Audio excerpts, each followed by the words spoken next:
A young pioneer, still in his red scarf, sat in the interrogation room, swinging his short legs, facing the stern questioning of the police. He admitted without hesitation, "Yes, I sold missiles." Who would have thought that the child wearing the elementary school badge on his chest was actually the mastermind behind international arms trafficking, with one hand advancing the tech tree and the other smuggling arms to Middle Eastern war zones? While everyone assumed he was just a kid playing with model toys, he had already improved ballistic missiles using the Beidou system. And what's wrong with selling some weapons? The truth behind it is enough to throw the entire police station into chaos. My name is Ke Xiaobei, a 10-year-old elementary school student, yet here I am sitting in the interrogation room of Dongqing Police Station in Nanhu, my little legs dangling under the chair. The school badge on my chest and my crooked red scarf clash starkly with what I'm currently doing. "Xiaobei, do you know why we brought you here?" Officer Lao Zhang asked from across the table. I looked up with a strange excitement. "Yeah, I know someone reported me for selling missiles." Officer Li nearly choked. He exchanged a glance with Lao Zhang, clearly unable to believe this child could be the international arms dealer mentioned in the tip.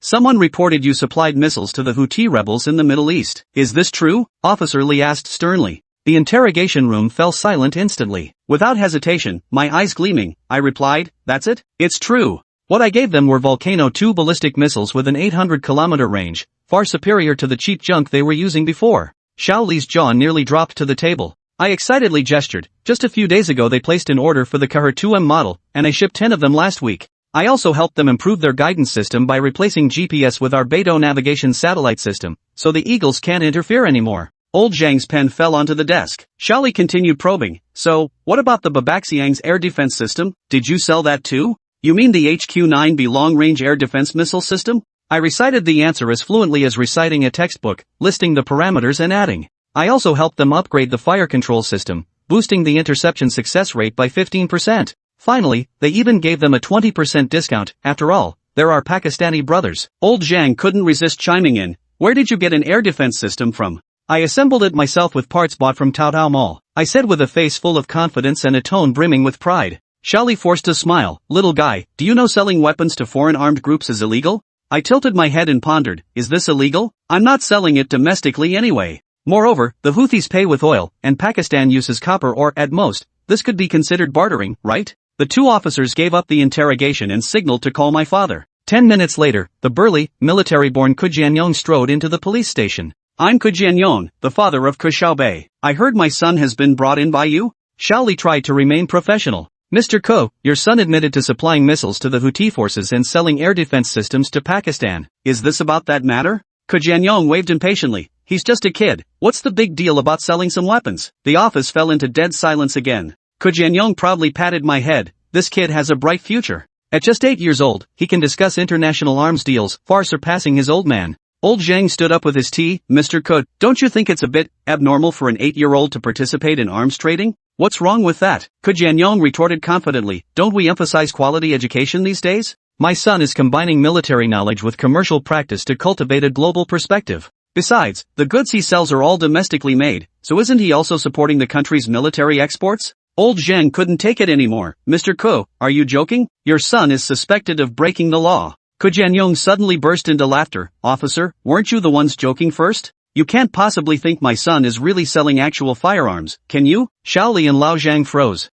We run a military model shop." Ke Jianyong pulled out a business card and slapped it on the table. "Tieshue military models, those Houthi forces are just a gaming clan formed by kids from the next neighborhood. And Baba Yang is the newly opened Pakistani-flavored restaurant across the street." I nodded repeatedly. "The J-10C model I made can even fly by remote control." "Then, what about those missile parameters and weapon performance?" Xiaoli asked weakly. "I taught him." Ke Jianyong puffed out his chest. "Before I retired, I was a technical officer in the missile unit. Now I run a model shop and teach my son military knowledge. That's not illegal, is it?" It turned out that the so-called international arms trade was nothing but a father and son's model business in war games. Xiaoli awkwardly apologized, while Ke Jianyong waved his hand magnanimously. I suddenly interrupted. "Uncle officer, the surveillance cameras in your interrogation room are too outdated. My dad's shop just got a new batch of high-definition wide-angle cameras, and I can give you a 20% discount." Xiaoli finally broke down. "Please leave the police station immediately." The iron gates of the police station closed, and I squinted at my watch. 3:20 in the afternoon. "Xiaobei, are you okay?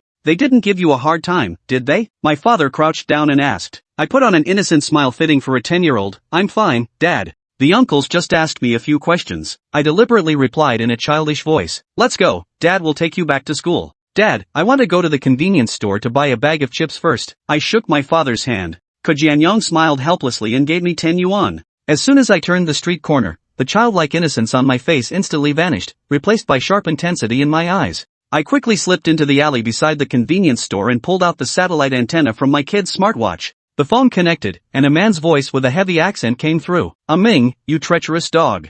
I lowered my voice, my tone as cold as ice. Did you really think reporting me to the police would let you dodge that 2 million balance? Ming's voice on the phone was noticeably tense. How did you know it was me? And how did the police let you go? You still don't understand Zonghuajia. Who would dare to engage in this trade without some strength? Your batch of missiles is currently stationed in international waters. Without my order, the captain won't dock. I leaned against the brick wall, my gaze sweeping over the entrance of the alley. Ming, I'm giving you 2 hours to pay the remaining balance, plus an extra million for emotional compensation. As usual, Bitcoin. Otherwise, I hung up the phone, restoring the watch to its original state, bought a bag of chips and a cola, then skipped back to my father's side. The aunt is slow giving back the change. I tear open the potato chip bag. Dad, you look so handsome today. Jianyong forces a smile. No matter what happens, Dad will always be your solid backup. Even if you really were selling weapons, Dad would support you unconditionally. I choke slightly. I feel a bit shaken afterward. If my current age didn't provide good cover, I might genuinely have been tricked by Amin today. It turned out that I was someone who had been reborn from 50 years in the future, and in my previous life, I was the chief expert at the Zhonghua Military Industry Research Institute. Reborn at the age of 8 and bound to a mysterious military-industrial system, I'd been secretly dealing in arms. It's all my own carelessness. Gotta mend the fold after the sheep are lost. I sent Markham a message: cut the weeds and dig up the roots. Chapter 3: The Price of Betrayal. Markham served as the Middle East representative for the Prophet and was Ke Xiaobei's most trusted black-gloved operative. The message had barely finished sending when Jianyong suddenly asked, Xiaobei, have you seen any strangers near the school? Ke Xiaobei chewed on potato chips, feigning confusion. No, why? Nothing. Just felt like someone was watching us from the shadows. Never mind, it's probably just Dad overthinking things. Then Jianyong ruffled his hair and reminded him. There are a lot of bad people around lately. You need to be careful. Go straight home after school. Don't talk to strangers. Got it. Ke Xiaobei replied in a drawn-out tone, his mind already elsewhere. Something's off. Dad's acting really weird. Could someone be after him? Damn it, all because he used to trust strangers too much. As he spoke, he discreetly scanned his surroundings. But after scanning the area, he found nothing out of the ordinary. That night, across the ocean. The night was as dark as ink. The sea breeze from the Gulf of Aden and the Feral Cat Kingdom swept over the cliffside villa, carrying a salty, briny scent. Markham lay prone on rocks 300 meters from the villa. Through the green-tinted view of his night vision goggles, 2 bodyguards patrolled the garden. Their belts bulged noticeably. Both were clearly armed. 2 front doors, 1 back door, and another on the second-floor balcony. Markham murmured to himself, his fingers tapping lightly on the rock surface as he calculated the guards' rotation schedule. His voice was as raspy as sandpaper. Stowing the binoculars, Markham retrieved a silenced pistol and a combat knife from his tactical backpack. Moonlight fell upon his left cheek, casting a pallid glow. Like a black panther poised to strike, he moved silently toward the villa. The first bodyguard died without suffering. Markham approached from behind, covering the man's mouth with his left hand while his right hand drove the combat knife precisely into the gap between the cervical vertebrae. The body twitched only slightly, like a frog struck by lightning. Markham gently dragged the body into the bushes, casually taking the pistol and radio from the man's waist. Khalid, what's the situation on your end? A crackling voice asked over the radio.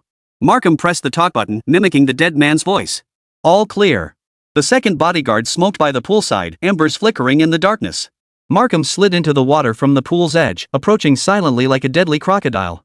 As the guard bent to stub out his cigarette, Markham leapt from the water, his military knife flashing silver. Blood spattered the white marble, appearing eerily black in the moonlight. The guard at the villa's back door was watching a soccer match on his phone when Markham ended his life with a garrote from behind. The entire sequence took less than 10 seconds, the guard's phone still playing the cheers of a goal. Markham checked his gear, confirming the silenced pistol was loaded. He slipped into the villa like a ghost, his black tactical gear blending seamlessly with the shadows. Inside the cliffside villa. The first floor hall stood empty, the ticking of an antique grandfather clock piercing the silence. From the second floor came the sound of a television and children's laughter. Markham ascended the stairs, hugging the walls and carefully avoiding every spot that might creak underfoot. 15 years as an assassin had given him an intimate knowledge of building structures. This villa was built with a steel frame, so the stairs wouldn't creak. Light seeped through the crack beneath the master bedroom door. Markham retrieved a small device from his tactical belt and slipped it gently under the door. The image from the miniature camera showed Amin sitting on the edge of the bed, talking on the phone. A silver pistol lay on the nightstand. That shipment must be delivered by next week. If they don't give it, we'll take it. Amin spoke into the phone, his voice carrying an air of unquestionable authority. The largest arms broker for the ferret cats was utterly unaware that death stood right outside his door. Markham took a deep breath and kicked the door open violently. As Amin looked up in shock, he fired 3 shots in rapid succession. The silenced pistol emitted only faint puffs as the bullet struck his chest, throat, and forehead with pinpoint accuracy. Amin's body fell backward, the phone slipping to the floor as the voice on the other end continued calling out, "Hello? Hello?" The gunshots alerted others in the villa. Markham heard footsteps approaching from the end of the hallway and quickly ducked behind the door. A woman in a nightgown, it must be Ming's wife. She rushed into the room in terror, letting out a scream upon seeing her husband's body. Markham covered her mouth from behind, plunging his military knife into her kidney before swiftly severing her windpipe. Professional, efficient, leaving no survivors. The children's room was on the other side of the hallway. Markham adjusted his breathing and approached the door adorned with cartoon designs. 2 muffled gunshots rang out, and the children followed their parents. Next, Markham checked every room again to ensure no survivors remained. In Amin's study, he discovered a safe. Professional instinct told him it contained something important. 30 seconds later, the safe was pried open, revealing a stack of documents and several USB drives. Markham stuffed everything into a waterproof bag and tucked it into his backpack. Under the palm trees outside the villa, Markham took out a lighter, ignited a rag soaked in gasoline, and tossed it toward the second-floor window like a baseball. Flames instantly shot up, greedily devouring the curtains and furniture. In less than 5 minutes, the entire villa became a giant torch, its glow reflecting across the waters of the Gulf of Aden. Markham stood at a safe distance, calmly observing the blaze. Fire trucks would take at least 20 minutes to reach this remote villa, by which time everything would be reduced to ashes. He pulled out his satellite phone and dialed an encrypted number. "Boss, mission accomplished. The Amin family is dead. Not a soul left alive," Markham reported succinctly, his voice as calm as if he were chatting casually. On the other end came Ke Xiaobei's cold voice. "Good. Understood. Well done. Rest for now. I'll contact you if anything comes up." He hung up, cast one last glance at the burning villa, then turned and vanished into the night. At the same moment, in a high-rise apartment in Nanhui, Ke Xiaobei set down the satellite phone, a satisfied smile playing at the corners of his mouth.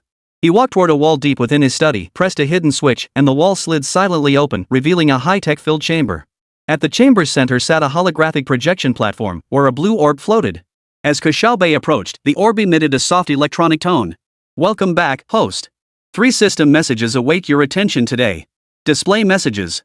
Ke Xiaobei commanded, slipping off his suit jacket and rolling up his shirt sleeves. The orb unfolded into a light screen displaying Houthi Armed Forces order mission completed. Reward, 1000 tech points. Congratulations, host, you have ascended to level 3. Bionic robot manufacturing module unlocked. A greedy gleam flashed in Ke Xiaobei's eyes. "It really gives you exactly what you need. This system truly understands me." He immediately pulled up the system menu and selected the biological manufacturing option. A series of parameter settings appeared on the light screen: height, weight, combat skill level, loyalty. Must create 2 basic bodyguards first.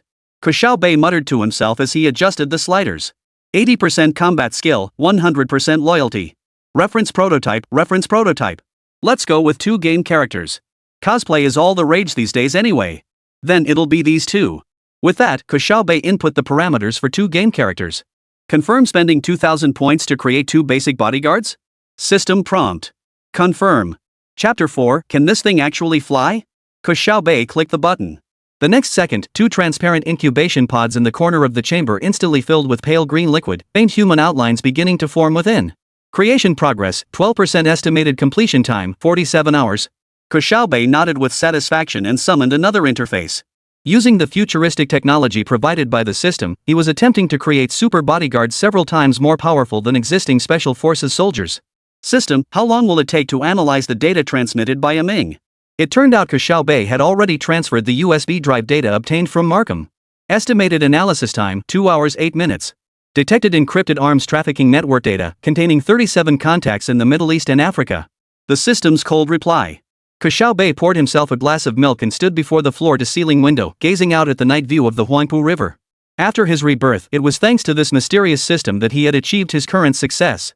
Otherwise, Ke Xiaobei wouldn't have achieved what he had today. Yet on Blue Star, people only knew of an arms dealer called the Prophet. None realized he was Ke Xiaobei, just 8 years old. The Amin who vanished tonight had once been his most trusted first customer. It was through him that he had successfully completed the system's first order task.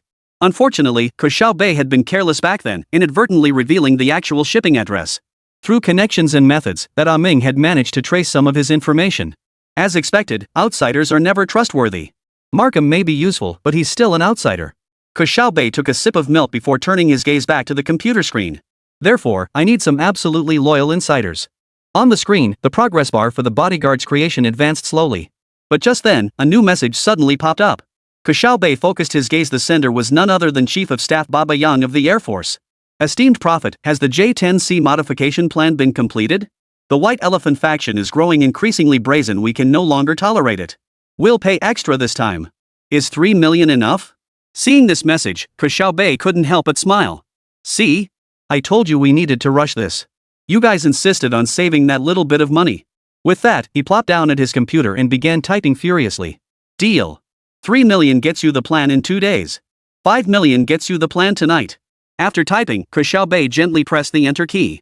The night sky over Islamabad was shrouded in thick clouds, as a fine rain silently nourished this land scarred by war. Lieutenant General Navid Khan, Chief of Staff of the Pakistani Air Force, sat in his office. After staring at the screen for a moment, he took a deep drag on his cigarette before speaking. 5 million? We have to spend it. But, can they really get their hands on J-10 technology? After uttering these words, he took another deep drag on his cigarette. After finishing the cigarette, Navid decided to take a bold gamble. After all, the Prophet was quite renowned throughout the Middle East. The Houthi rebels were reportedly his long-standing clients. With that thought, Navid's fingers tapped out a reply on the keyboard. Price is not an issue, but I hope you can ship as soon as possible. The message had barely been sent when the Prophet replied. 3 days from now, Karachi Port, container number CR7824. Inside will be everything you need: design blueprints, fire control system upgrade modules, and more. Cash first, goods later. Honest deal. Navid closed his eyes and exhaled a long breath. May the Almighty bless you, Mr. Prophet. My deepest gratitude.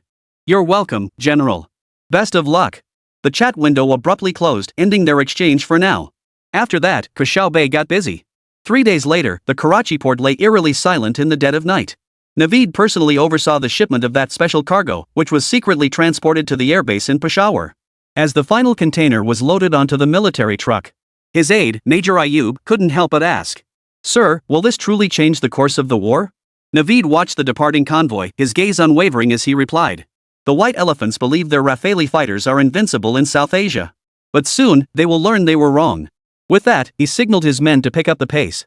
That night, the underground hangar at Peshawar Air Base was ablaze with light. 20 of Baba Sheep's finest aviation engineers surrounded the dismantled J-10C fighter jet, with technical blueprints provided by the Prophet spread across the entire workbench. Chief Engineer Javad Iqbal removed his glasses and rubbed his sore eyes. "This design is brilliant," he explained excitedly to his assistant beside him.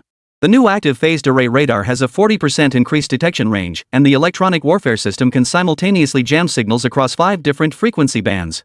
How did the Prophet achieve such breakthroughs under strict secrecy? The assistant turned, picked up a teacup, handed it to him, and said with a smile, "Who cares? What matters is that this technology is ours now. At this pace, we can complete the first aircraft's retrofit within a week." Javad took a sip of tea, the bitter liquid invigorating him. Yet his expression betrayed a hint of disappointment. "Don't get ahead of yourself. All this software and hardware has protection programs. We only have usage rights. There's no way we can conduct detailed research. If I'm not mistaken, the moment we attempt to crack or disassemble them, these systems might." He trailed off, letting out a heavy sigh before falling silent. Then, after taking a large gulp of strong tea, he continued. "Notify the Chief of Staff we need more personnel. Implement 24-hour shifts. The White Elephant won't give us much time. We must race against the clock." The assistant nodded immediately and left. Meanwhile, at the White Elephant Air Force headquarters in New Delhi, Air Marshal Rajiv Sharma was deep in thought, staring at the operational map. His aide, Colonel Shahrukh, hurried in, holding an intelligence report. "Sir, our satellites have detected unusual activity by the Baba Sheepmen in Peshawar. Multiple J-10C fighters have been moved into underground hangars, with security levels around the area elevated to maximum." Sharma snorted coldly, his eyes brimming with contempt. "They've finally realized their fighters are obsolete. Too bad retrofitting takes time, while we..." He pointed to the 9 red dots marked on the map. "By dawn tomorrow, we'll show those Babas what air superiority means." Shahrukh saluted in acknowledgement, then turned and strode away. At 4:17 a.m. the following day, the White Elephant Air Force launched Operation Vermilion, a large-scale air assault. 12 Rafale fighters, 8 Su-30 MKIs, and 6 MiG-29s penetrated Baba Sheep airspace from 3 directions, delivering precision-guided bombs on 9 military targets. An air defense position outside Islamabad was directly hit, killing 27 soldiers in their sleep. When the news reached Naveed's command post, the veteran general slammed his fist on the table, knocking over a coffee cup. Activate the counterattack plan immediately. Launch the modified J-10CS. The alarm blared across the skies at Peshawar Air Base. Pilot Lieutenant Saad Rashid raced toward his fighter jet. The newly modified J-10C still bore the fingerprints of technicians on its fuselage. Ground crew hurried to remove the final protective covers. Can this baby really fly? Chapter 5, The Modified J-10C. Saad asked Javed, who was conducting final checks. The engineer looked up, his bloodshot eyes flashing with confidence. Not only will it fly, but it'll give the white elephant people nightmares. Remember, your radar can see them now, but they can't see you. Saad donned his helmet as the canopy slowly closed. He felt an unprecedented calm wash over him. This was his first combat mission and possibly his last. Falcon Squadron, all take off. The lead pilot's command crackled through his headset. 4 J-10C fighters simultaneously ignited their afterburners, leaving 4 dazzling trails of flame in the darkness before dawn. Saad felt the powerful G-force pressing him into his seat, yet the fighter's response was remarkably agile. The new flight control system made this 30-ton steel bird as responsive as an extension of his own arm. Attention, radar contact. Bearing 095, altitude 8000, speed Mach 1.22 Su-30 MKIs. The warning aircraft's voice crackled through his headset. Saad's palms began to sweat. The Su-30 was the backbone of the White Elephant Air Force, a twin-engine heavy fighter with a large weapons payload and exceptional maneuverability. His J-10C, though an upgraded variant, still faced a size disadvantage. Falcon Squadron, execute lightning tactic. 3 and 4, flank from low altitude.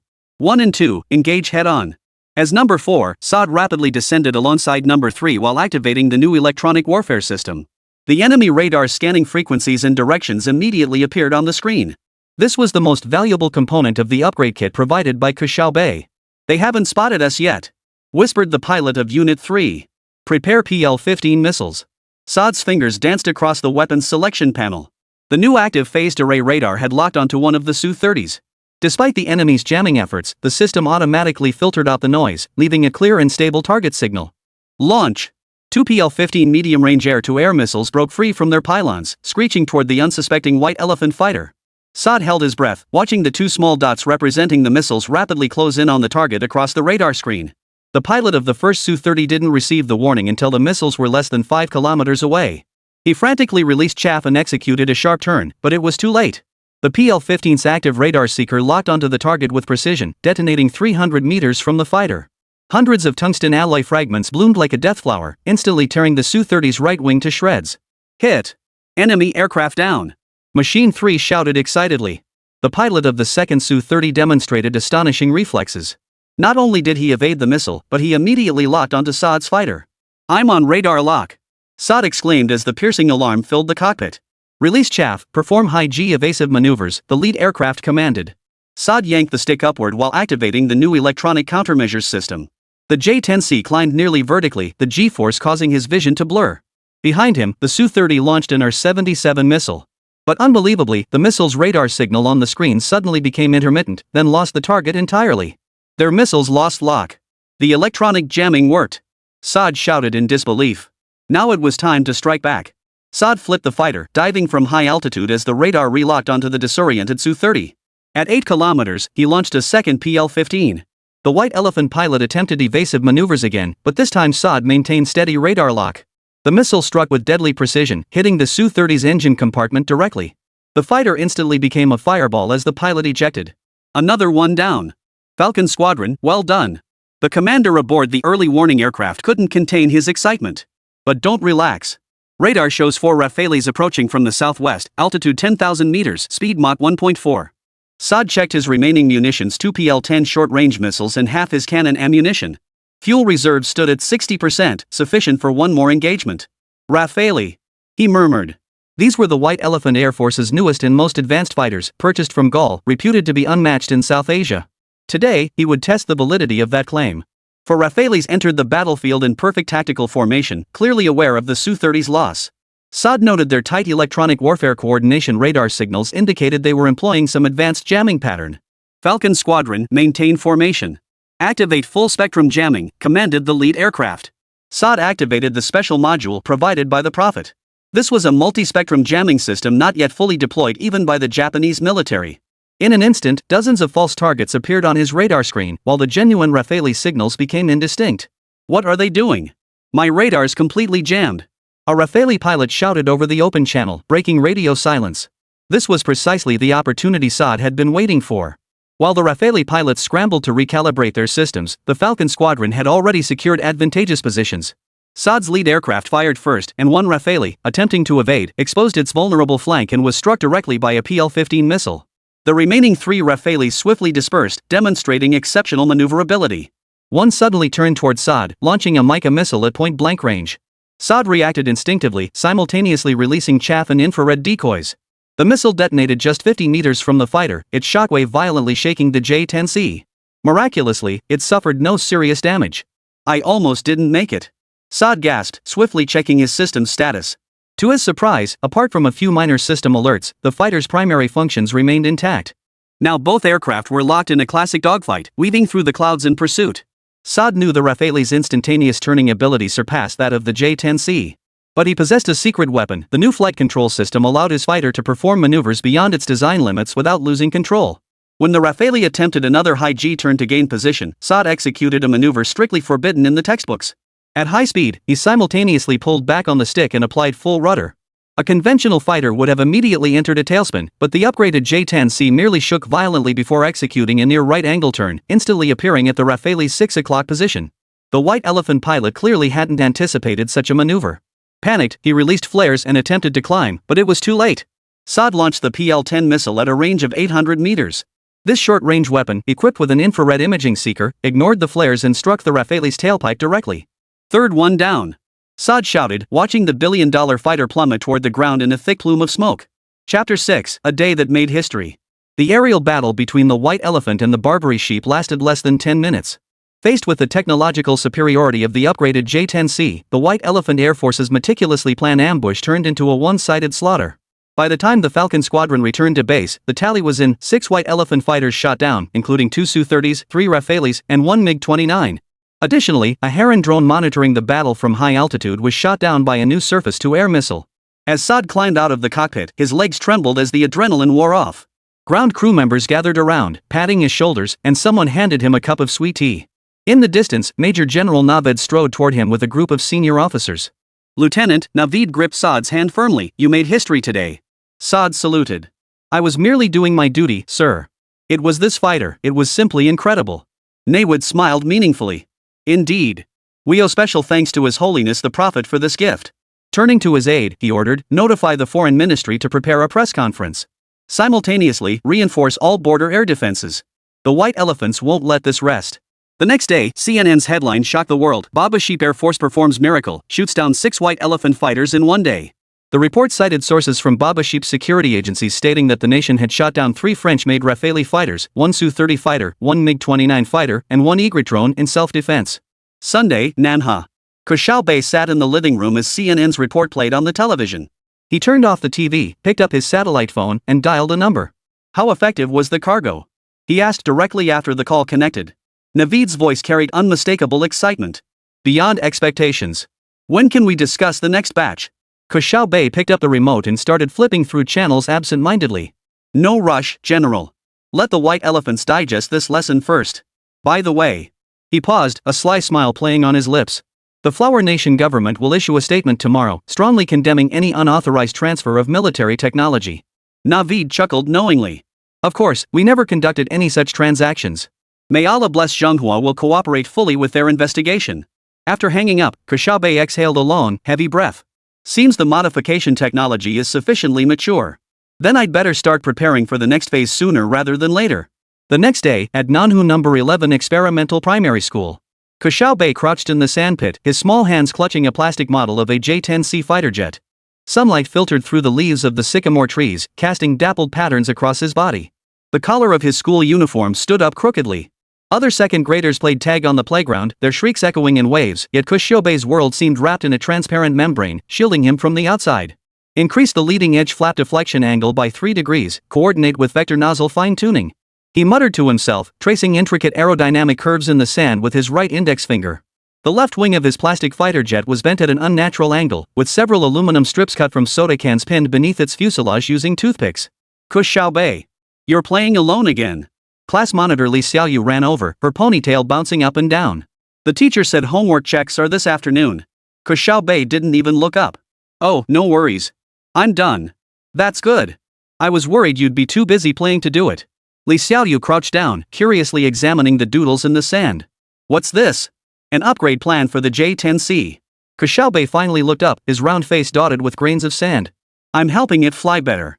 Li Xiaoyu giggled. What do you know about fighter jets? My dad says it's a state secret. Ke Xiaobei pouted and stuffed the model into his backpack. The dismissal bell rang, and he was the first to dash out the school gate, ignoring even the duty students' shouts. 40 minutes later, Ke Xiaobei sat in a basement room. This had once been his father's workshop, crammed with electronic components and tools. 3 monitors sat side by side on an old desk, with a keyboard nearly as large as the boy's upper body.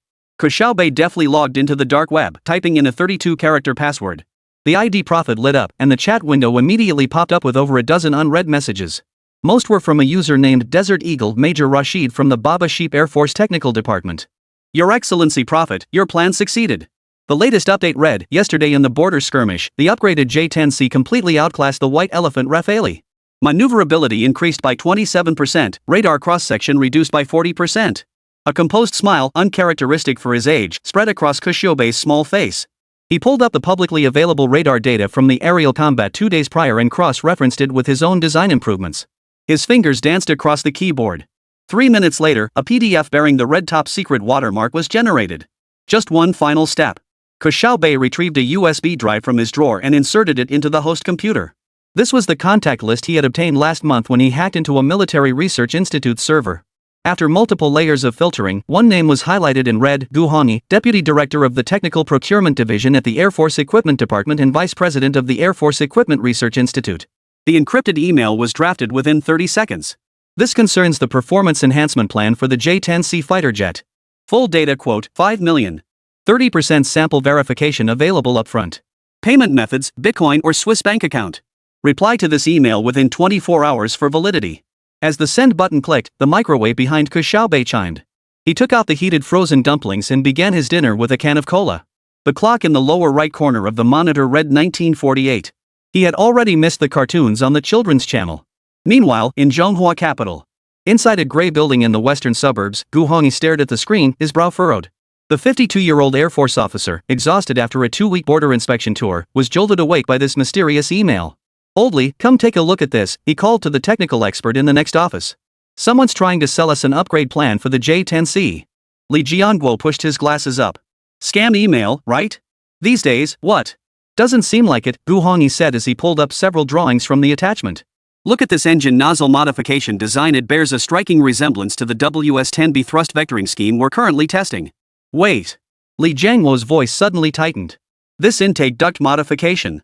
Last week, the 601 Institute discussed a similar concept at an internal workshop. The two exchanged glances, and Gu Hongyi immediately dialed the cybersecurity department. 3 hours later, the technical team delivered an unsettling conclusion. The email was untraceable, its server located in the Cayman Islands, and the sender's IP had undergone at least 12 hops. Get a sample first, Gu Hongyi finally decided. Reply using the third backup account.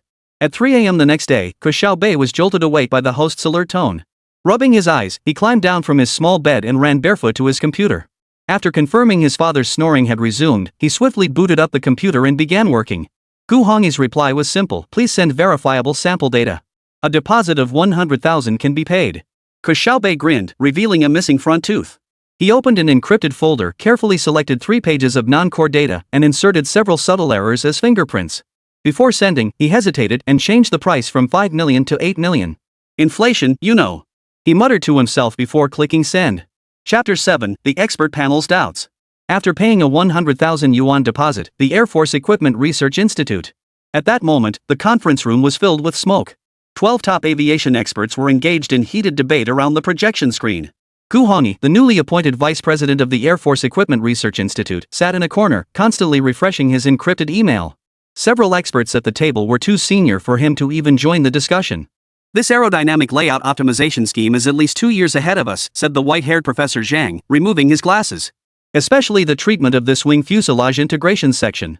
The younger engineer Chen was even more animated. Look at this fire control system upgrade concept. Achieving multi-target tracking capability for phased array radar using existing hardware, it's pure genius. Gu Hongyi's phone vibrated. It was a message from the cybersecurity team. The adversary implanted tracking code in the sample data. We've reverse-engineered its physical location, a district in Nanhua City. Specific address requires further.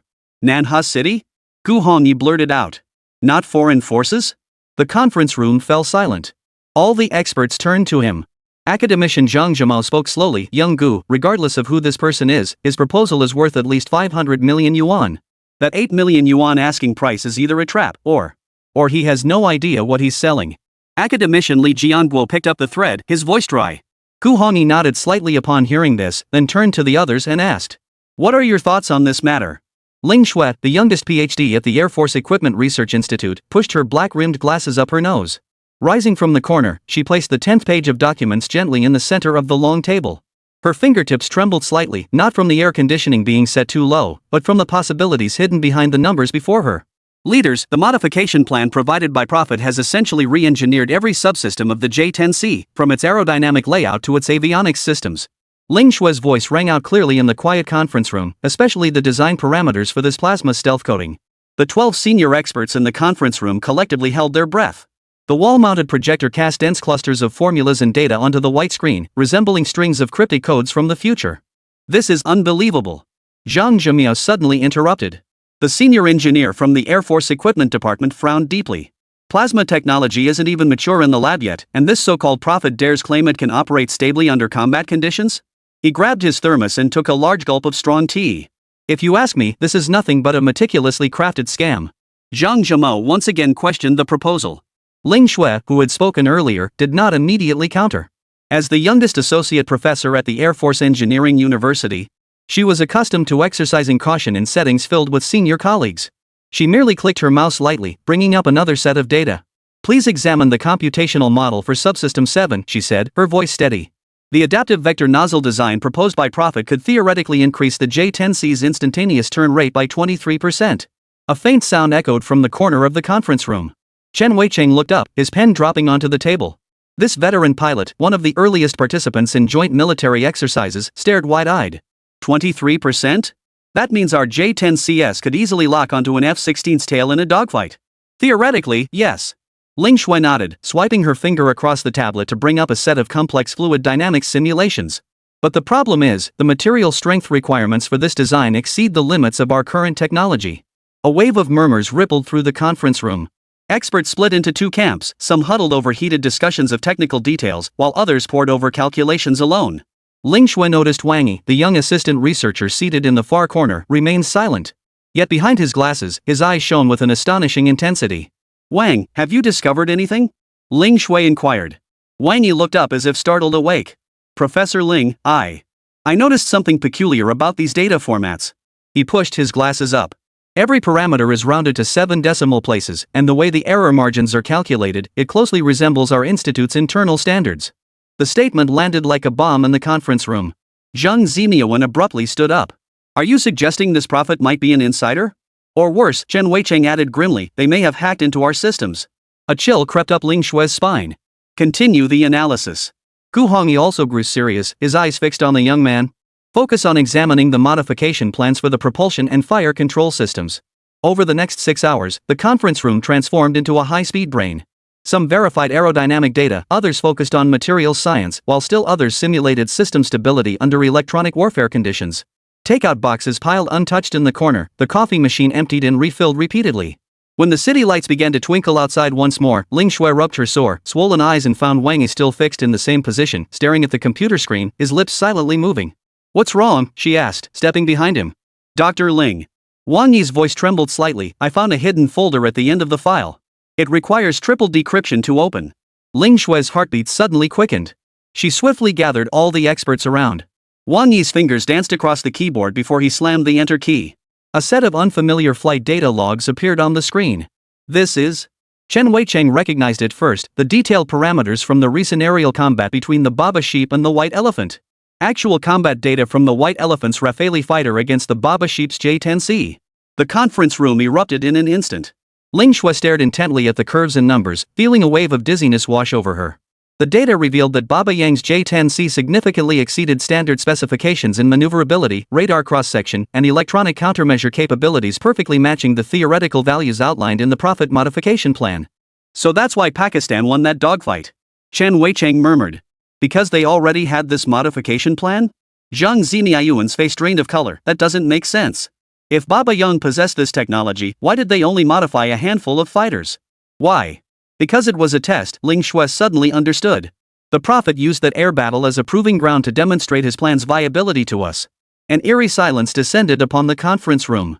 Everyone was processing this astonishing revelation. The document they held might hold the key to reshaping the balance of power within the Flower Nation's Air Force, yet the identity and motives of its sender remained shrouded in mystery. At that moment, Gu Hongyi slowly rose to his feet. Taking a deep breath, he made his decision. Seal all materials immediately. I will report directly to the Military Equipment Development Department. He scanned the room.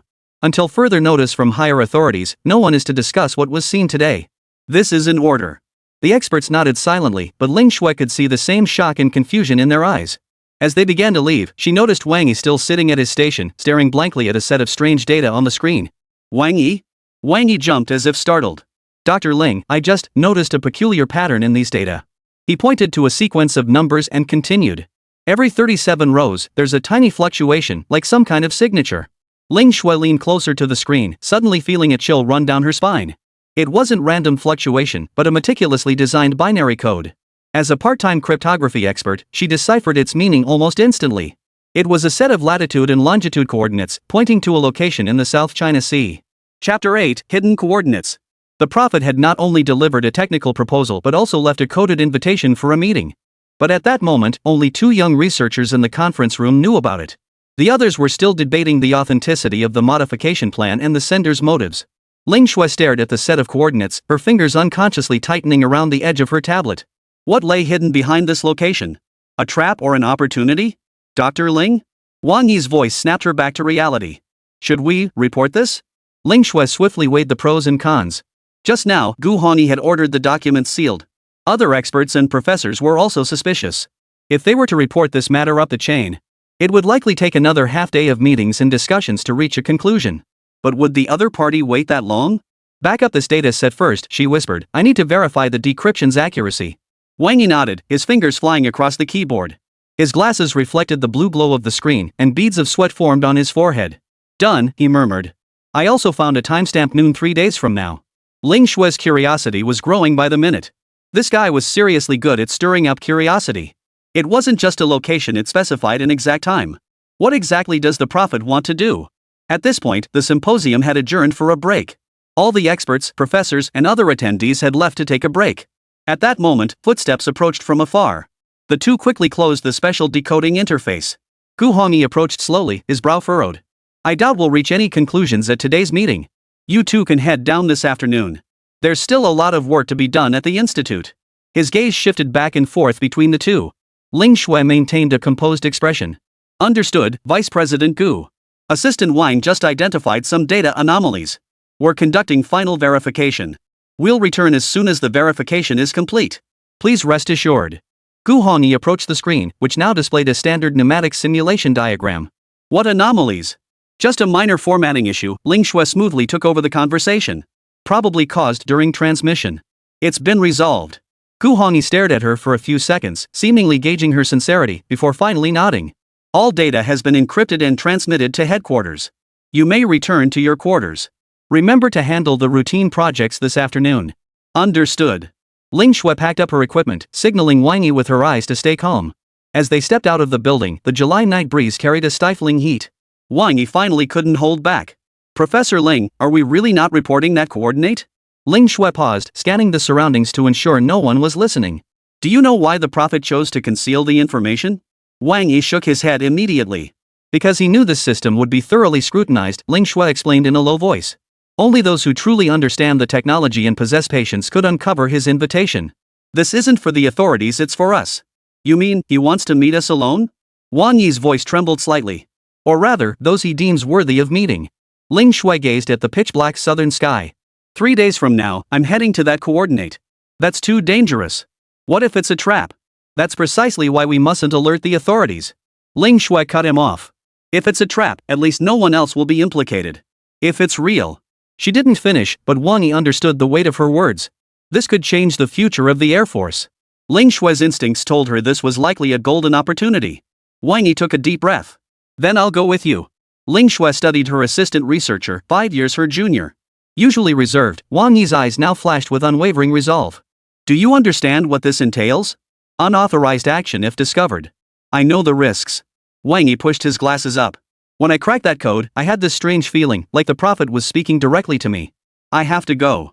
Ling Shui didn't respond immediately. In the distance, a fighter jet screeched across the night sky, its engine roar piercing the silence of the base. All right, she finally said. But we need a flawless cover story, and we must be fully prepared. The two walked along the tree-lined path toward the dormitory area, each lost in their own thoughts. Ling Shui's mind raced. How could she leave without arousing suspicion? What equipment would she need? And if she truly encountered the prophet, how should she respond? Back in the dorm, Ling Shui immediately opened her computer and pulled up detailed nautical charts of the South China Sea. The coordinates pointed to an area near the Paracel Islands, a stretch of featureless open sea, a considerable distance from the nearest military base. Why choose this spot, she murmured to herself. No islands, no drilling platforms, just the vast expanse of the open sea. Would the prophet be waiting for them there? Or? A thought suddenly struck her. Ling Shui swiftly searched recent navigation advisories and military exercise records for the area. Sure enough, a multinational joint maritime rescue exercise was scheduled to pass through the nearby waters in 3 days. Clever, she couldn't help but admire the arrangement. The gathering of numerous vessels would provide perfect cover, and the chaos of radio communications could explain the anomalous signals. More importantly, the international exercise zone enforced strict airspace restrictions, meaning their movements wouldn't be easily detected by radar. Her phone suddenly rang, displaying Zhang Zhamao's number on the screen. Ling Shui hesitated before answering. Professor Ling, sorry to disturb you so late. Zhang Zhamao's voice sounded weary yet excited. After returning, I rechecked the material data and made a startling discovery. Ling Shui's heartbeat quickened. What discovery? The high-temperature alloy used in that proposal. While theoretically beyond our current capabilities, I discovered that if we apply the nanocoating technology from Beihan's lab phase last year, combined with Zhang, Ling Shui interrupted softly, can we discuss this in the lab tomorrow? This call might not be secure right now.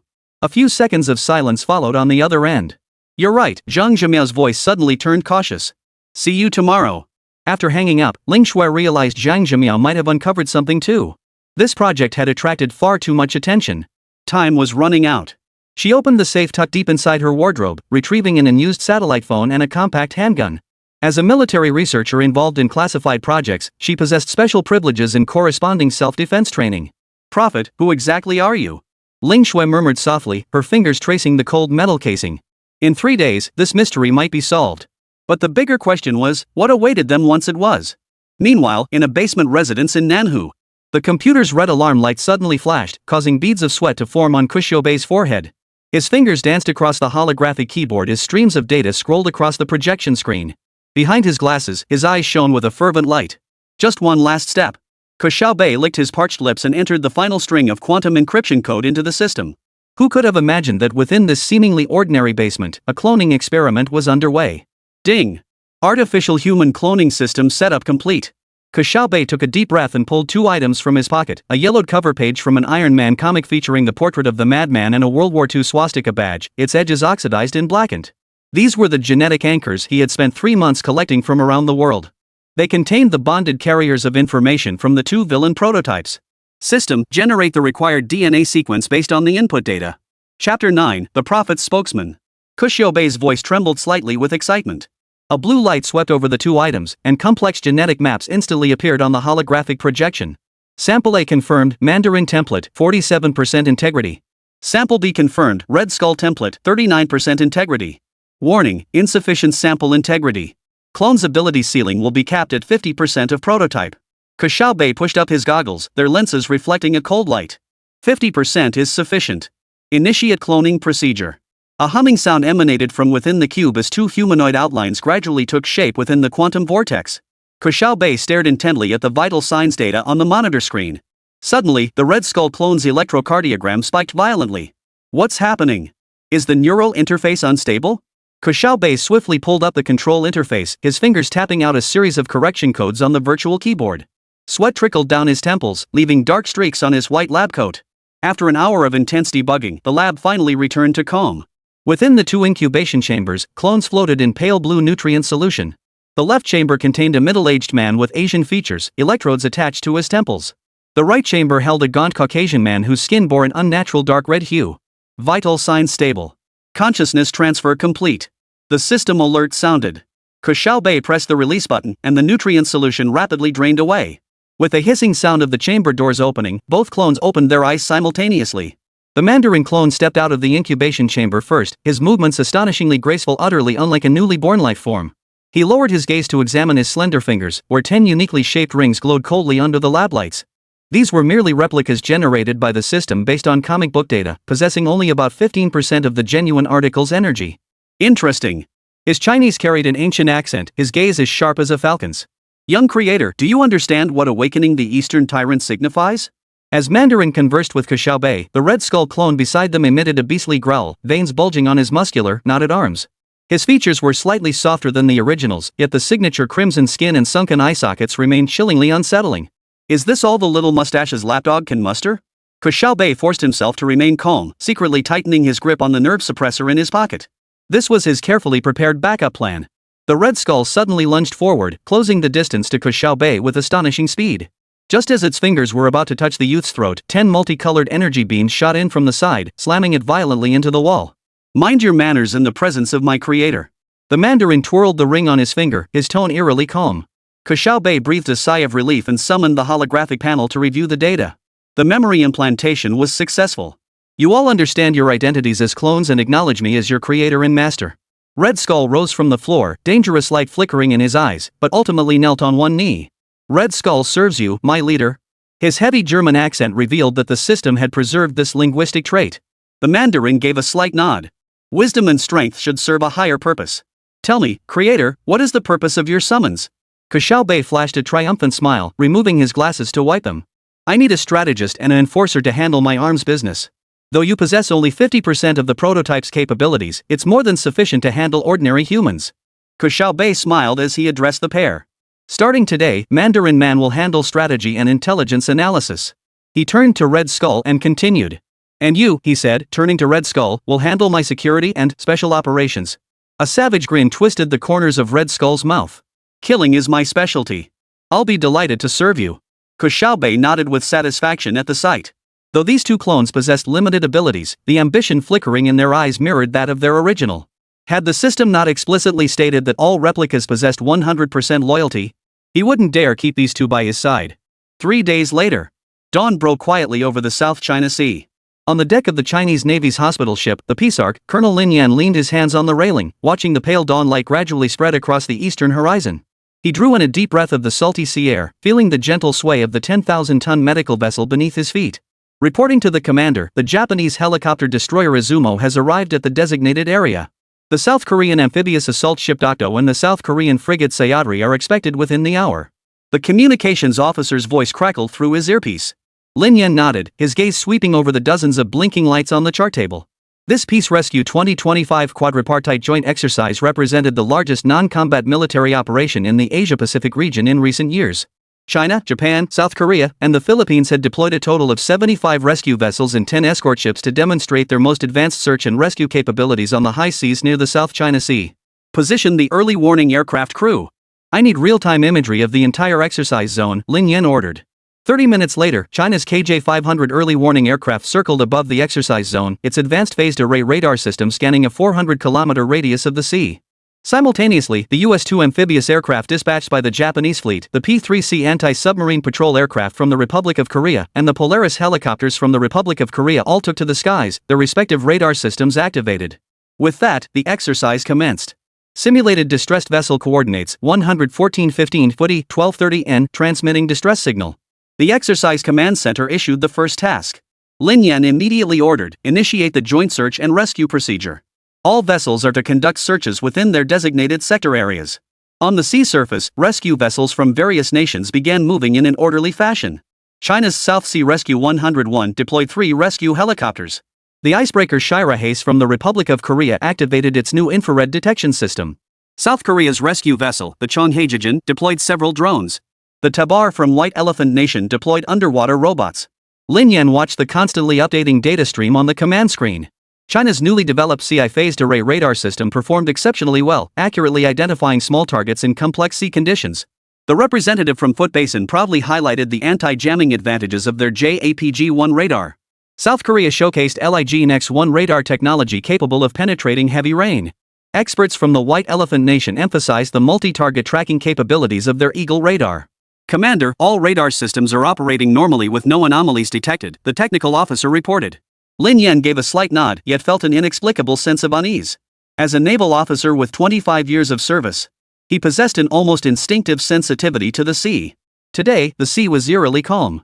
At that very moment, 37 nautical miles from the exercise center, a pure white luxury yacht glided silently across the azure sea at 12 knots.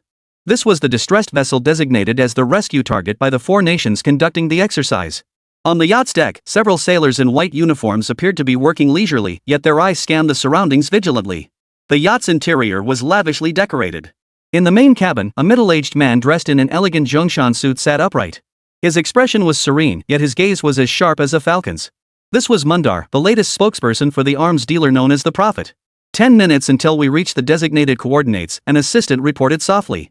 The Mandarin nodded slightly, his fingers tapping lightly on the mahogany armrest. Chapter 10, The Invisible Search Target. The yacht he was aboard, named White Dove, was ostensibly a privately registered vessel under the Panamanian flag. In reality, it served as the Prophet Organization's mobile command center for operations across the Asia-Pacific region. Its hull was constructed from special composite materials, housing state-of-the-art electronic countermeasure systems within. Confirmed target location, the Mandarin commanded in a deep, authoritative voice. Non-exercise helicopter signals detected over the designated maritime zone. Target will arrive in 7 minutes. The Mandarin gazed out the porthole at the tranquil sea, a barely perceptible smile playing at the corners of his mouth. The radar clutter and communication traffic generated by the four-nation joint exercise provided perfect cover for this meeting. Meanwhile, aboard the exercise command ship, Lin Yan was receiving reports from representatives of each nation. China's CI system has completed scanning the northwest sector. No simulated distressed vessels detected. South Korea's JAPG-1 has completed scanning the northeast sector with no findings.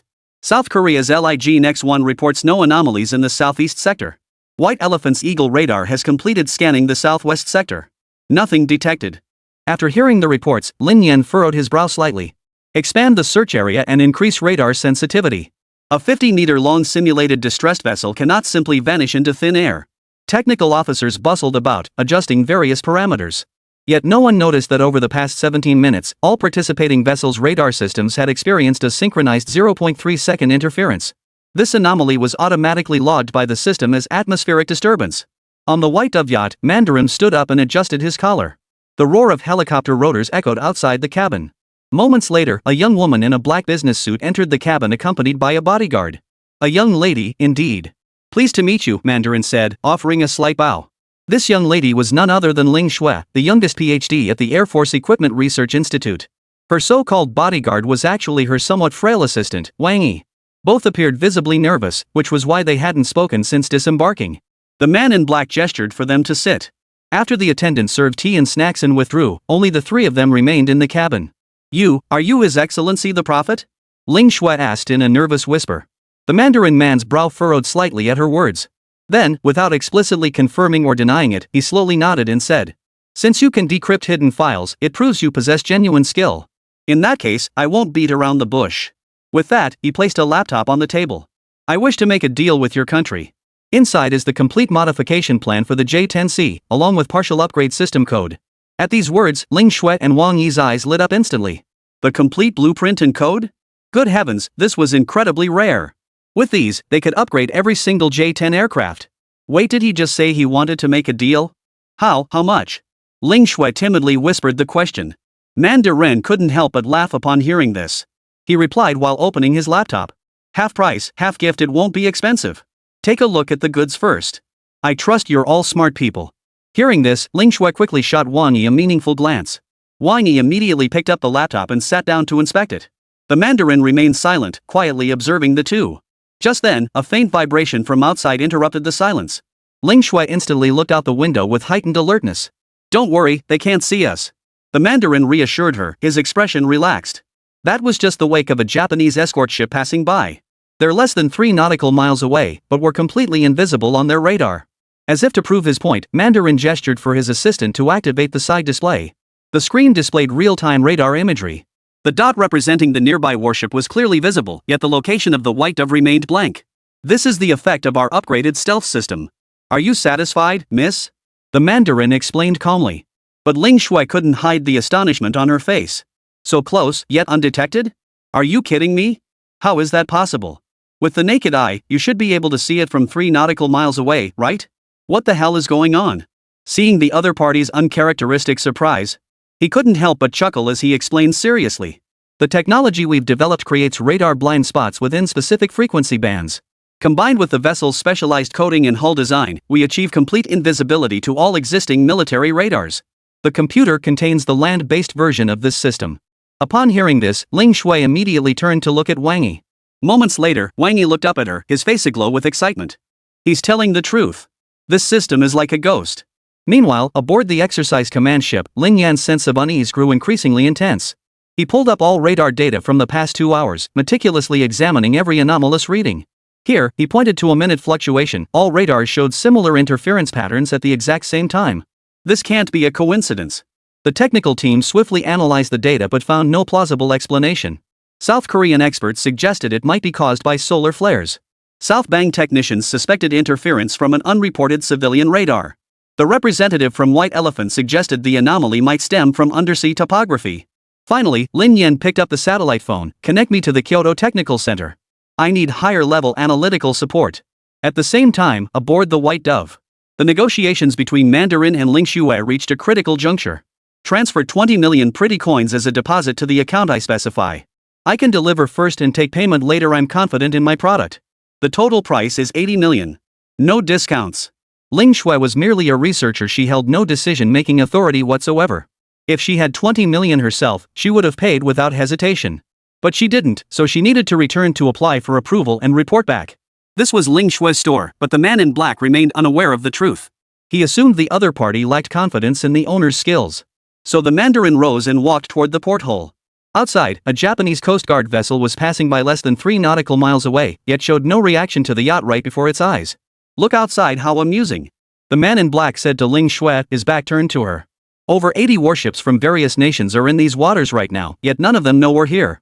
Imagine if one day these warships suddenly picked up an enemy vessel's signal on their radar, yet couldn't verify its authenticity. A flicker of excitement passed through Ling Shui's eyes. That alone could trigger misjudgments and a chain reaction. The Mandarin turned, pulling a small projector from his coat and displaying a map on the tabletop. Free your mind, think bolder. We could orchestrate a flawless ghost attack, making certain nations believe their ships were under assault. Then, the rest would just ferment naturally. Hearing this, Ling Shui felt a cold sweat break out on her back. If what he said was true, it could easily pit the enemies against each other. This deal is worth 800 million. Meanwhile, aboard the exercise command ship, Lin Yan received an urgent call back from the Kyoto Technical Center. As he listened to the expert's analysis, his expression grew increasingly grave. You're saying this interference pattern doesn't match any known natural phenomenon or technical malfunction? Lin Yan confirmed in a low voice. Not only that. The expert's voice on the other end of the line was grave. These interference characteristics are highly likely part of an electronic warfare operation. If our calculations are correct, you're already under electronic attack from the enemy. A chill crept up Lin Yan's spine. Electronic attack? You believe this is man-made radar interference? We suspect the presence of some new stealth technology. Colonel Lin, I recommend you report this immediately to the Joint Command Headquarters. We may need to activate the emergency response plan. After hanging up, cold sweat beaded on Lin Yan's forehead. Such advanced stealth capabilities, as far as he knew, only their Type 815A electronic reconnaissance vessel possessed this technology. Could someone be deliberately flexing their muscles? If that were the case, the situation would be extremely serious. With that thought, he promptly contacted his naval base. Chapter 11, The Counterfeit Military Industry Concept. After half an hour of discussion in the online meeting, Lin Yan finally convened an emergency meeting with commanders from various nations. As he explained his findings and concerns, Commander Yamamoto of the Japanese Maritime Self-Defense Force suddenly recalled something. Speaking of which, about an hour ago, our US-2 crew reported visually observing a yacht that showed up nowhere on radar. We thought it was a mirage. Lin Yan and the commanders exchanged glances, a sense of foreboding spreading through the conference room. Organize a search immediately, Lin Yan ordered. Set all radars to maximum sensitivity, focusing scans on the visually reported area. Simultaneously, notify all escort vessels to enter alert status. With the order issued, the nature of the exercise shifted silently. The advanced equipment originally intended for search and rescue now began hunting for a ghost that might not even exist. While warships from various nations busily adjusted their equipment, the yacht White Dove had completed its transaction and slipped away from the waters, vanishing once more into the vast expanse of the South China Sea without leaving a trace on any radar. At the same moment, inside a residential building in Nanhui, the real prophet, Ke Xiaobei, was diligently working on his summer homework. His father was busy running the family business and had no time to supervise him. Halfway through his homework, a call came in from Mandarin. Their conversation was brief, merely a report on the transaction's status. Upon learning that the other party had successfully retrieved the plan, Ke Xiaobei instructed Mandarin to return immediately. The moment he hung up, his computer emitted a notification sound. It was the exclusive notification tone for VIP client messages. Damn it, do they even want me to finish my homework? With no other choice, Ke Xiaobei set down the phone and walked toward the computer.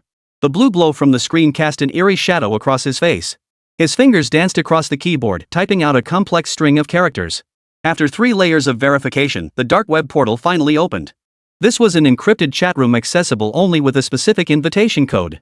Its servers were hosted in the legal gray zones of 3 different countries, automatically relocating every 72 hours. Desert Eagle is online. A notification popped up in the bottom right corner of the screen. Ke Xiaobei's lips curved into a faint smile as he picked up the AD calcium milk beside him and took a big gulp. Setting the can aside, Ke Xiaobei typed his reply while simultaneously activating the voice encryption protocol. Good evening, old friend. His voice, distorted through 7 layers of algorithms, reached the other party as a mechanical electronic tone. Al-salamu alaykum, peace be upon you. The reply came, its voice equally altered. The final payment for our last transaction has been transferred to the designated account as agreed. Please verify. Ke Xiaobei switched screens to another encrypted program and confirmed the arrival of the 10 million pretty coins. Last month's shipment of missiles had traversed the airspace of 3 nations, arriving at the Houthi base via the Black Sea. The entire operation unfolded like a magician's sleight of hand, undetected by anyone. Pleasure doing business, Ke Xiaobei replied. Hope our product performs well on the battlefield. Of course. Prophet's products are always top-notch. Desert Eagle sent a blurry photo showing the wreckage of a Houthi base against the backdrop of scorched yellow desert. But that's not why I'm here today. Ke Xiaobei narrowed his eyes at the words. Typically, after a transaction, both parties observe at least a month's cooling-off period. The other party's urgent re-engagement must indicate special needs. Is that so? Have you conceived another scheme, sir? I'm all ears. He replied cautiously. The screen remained silent for several seconds before uttering a sentence that made Ke Xiaobei's pupils dilate. We require a complete missile production line. Not finished products this time, the full set of equipment and technology to produce them ourselves. I'm planning something big, and just buying stuff is too time-consuming. Ke Xiaobei's AD calcium milk froze mid-air. He set it down, hands on the keyboard, feeling his blood pulse in his temples. This wasn't an ordinary arms deal, it was a strategic partnership involving technology transfer. The profits were 10 times greater than a regular deal, but so were the risks. Interesting, he murmured slowly. Care to share your full plan? Maybe I can offer some advice. Certainly, my dearest friend. You know our situation. Desert Eagle's reply grew faster and faster. If not for the computer's top-tier configuration, the AI real-time translation system might have struggled to keep up. The Houthi has Iron Dome F-35s and round-the-clock satellite surveillance. We need asymmetric countermeasures. Suddenly, a schematic appeared in the chat window. Ke Xiaobei leaned closer to the screen, his eyes widening at the astonishing tactical concept, converting civilian cargo ships into mobile radar stations and missile launch platforms, coordinated with small, dispersed munitions factories in mountainous regions. This would create a hybrid warfare model combining sea-based guerrilla tactics with cave-based military production. You want to use cargo ships as mobile bases? Ke Xiaobei blurted out.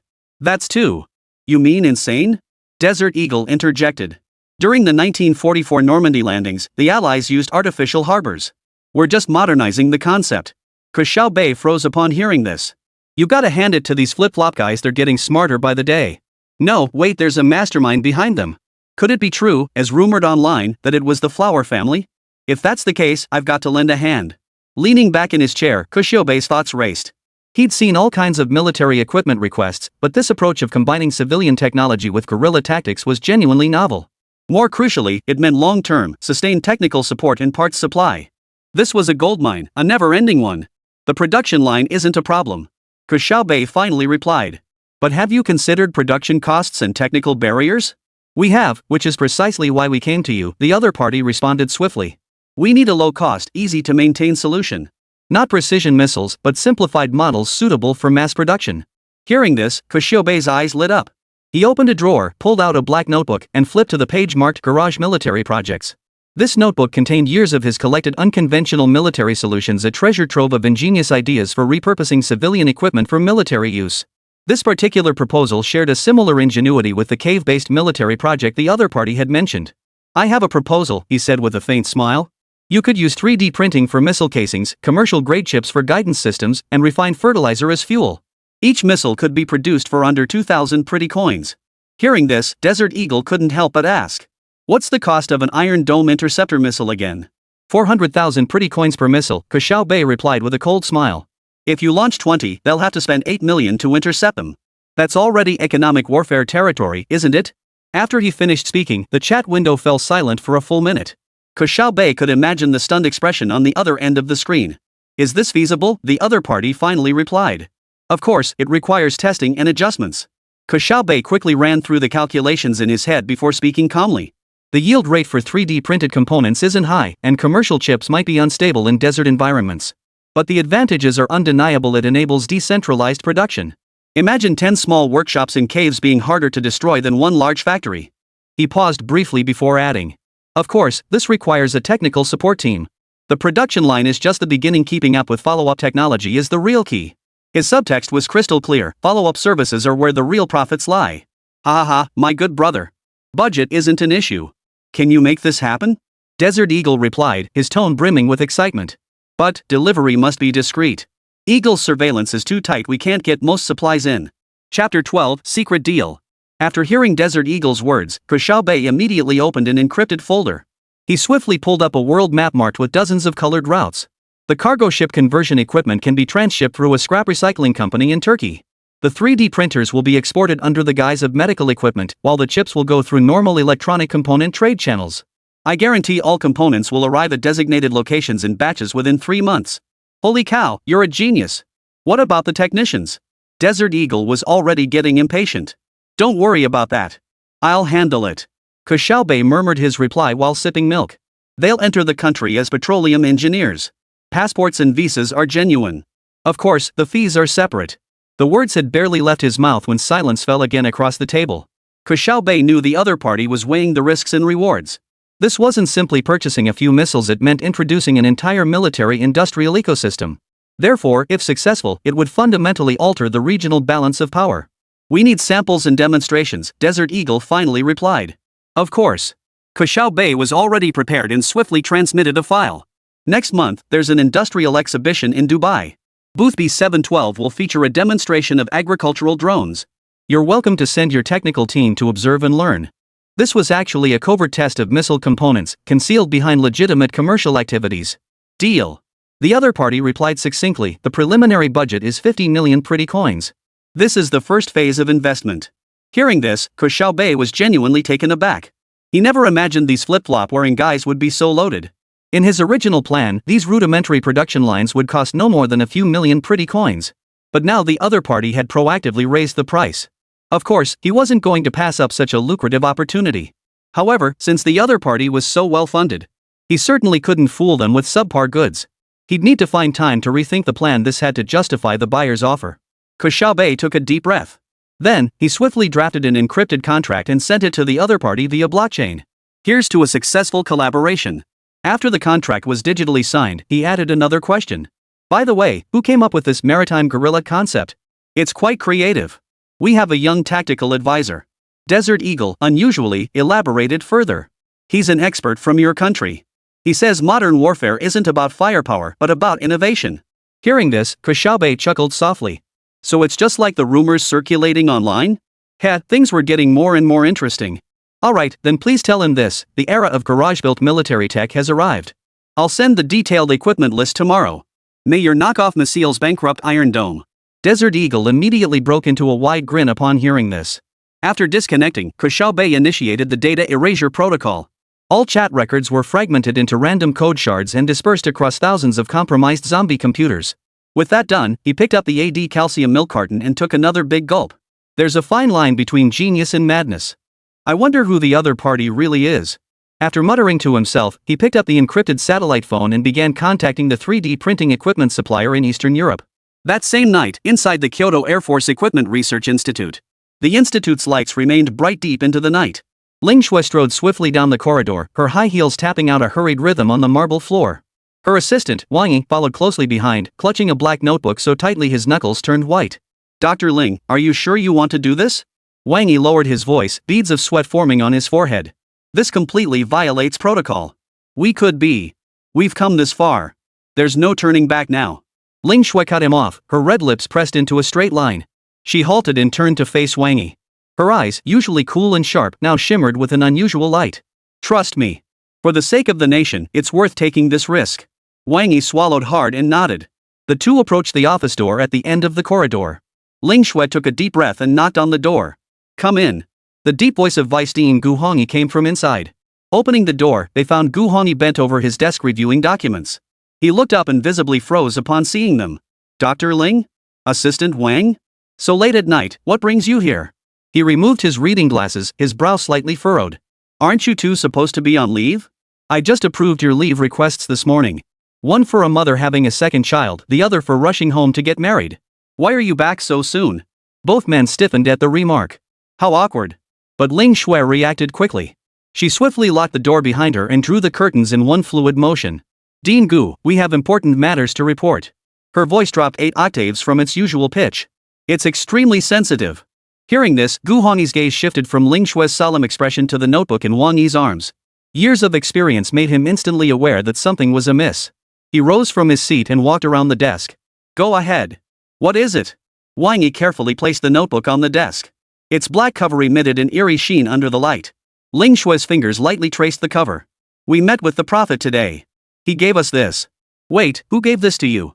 Gu Hongyi reached to open the notebook, but Ling Shui pressed her hand down. That mysterious arms dealer who calls himself the prophet. Ling Shui's voice was almost ground out between clenched teeth. It contains the complete modification plan for the J-10C fighter jet, along with partial data on the latest stealth technology for combat aircraft. Gu Hongyi's hand froze mid-air, his face turning ashen in an instant. Have you lost your minds? Contacting arms dealers privately? This is a serious disciplinary violation. He growled in a lowered voice, his expression grim. Do you realize how dangerous this is? We know the risks. Wang Yi couldn't help but interject, his voice firmer than usual. He felt he couldn't stand behind the woman at this moment. Therefore, he had to step forward and speak his mind. The materials they presented are extremely detailed. Dean Gu, you should review it before reaching a conclusion.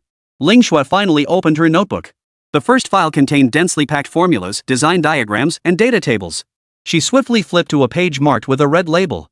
This is the J-10C engine upgrade proposal, capable of increasing thrust-to-weight ratio by 12%. She then opened another file from a different folder.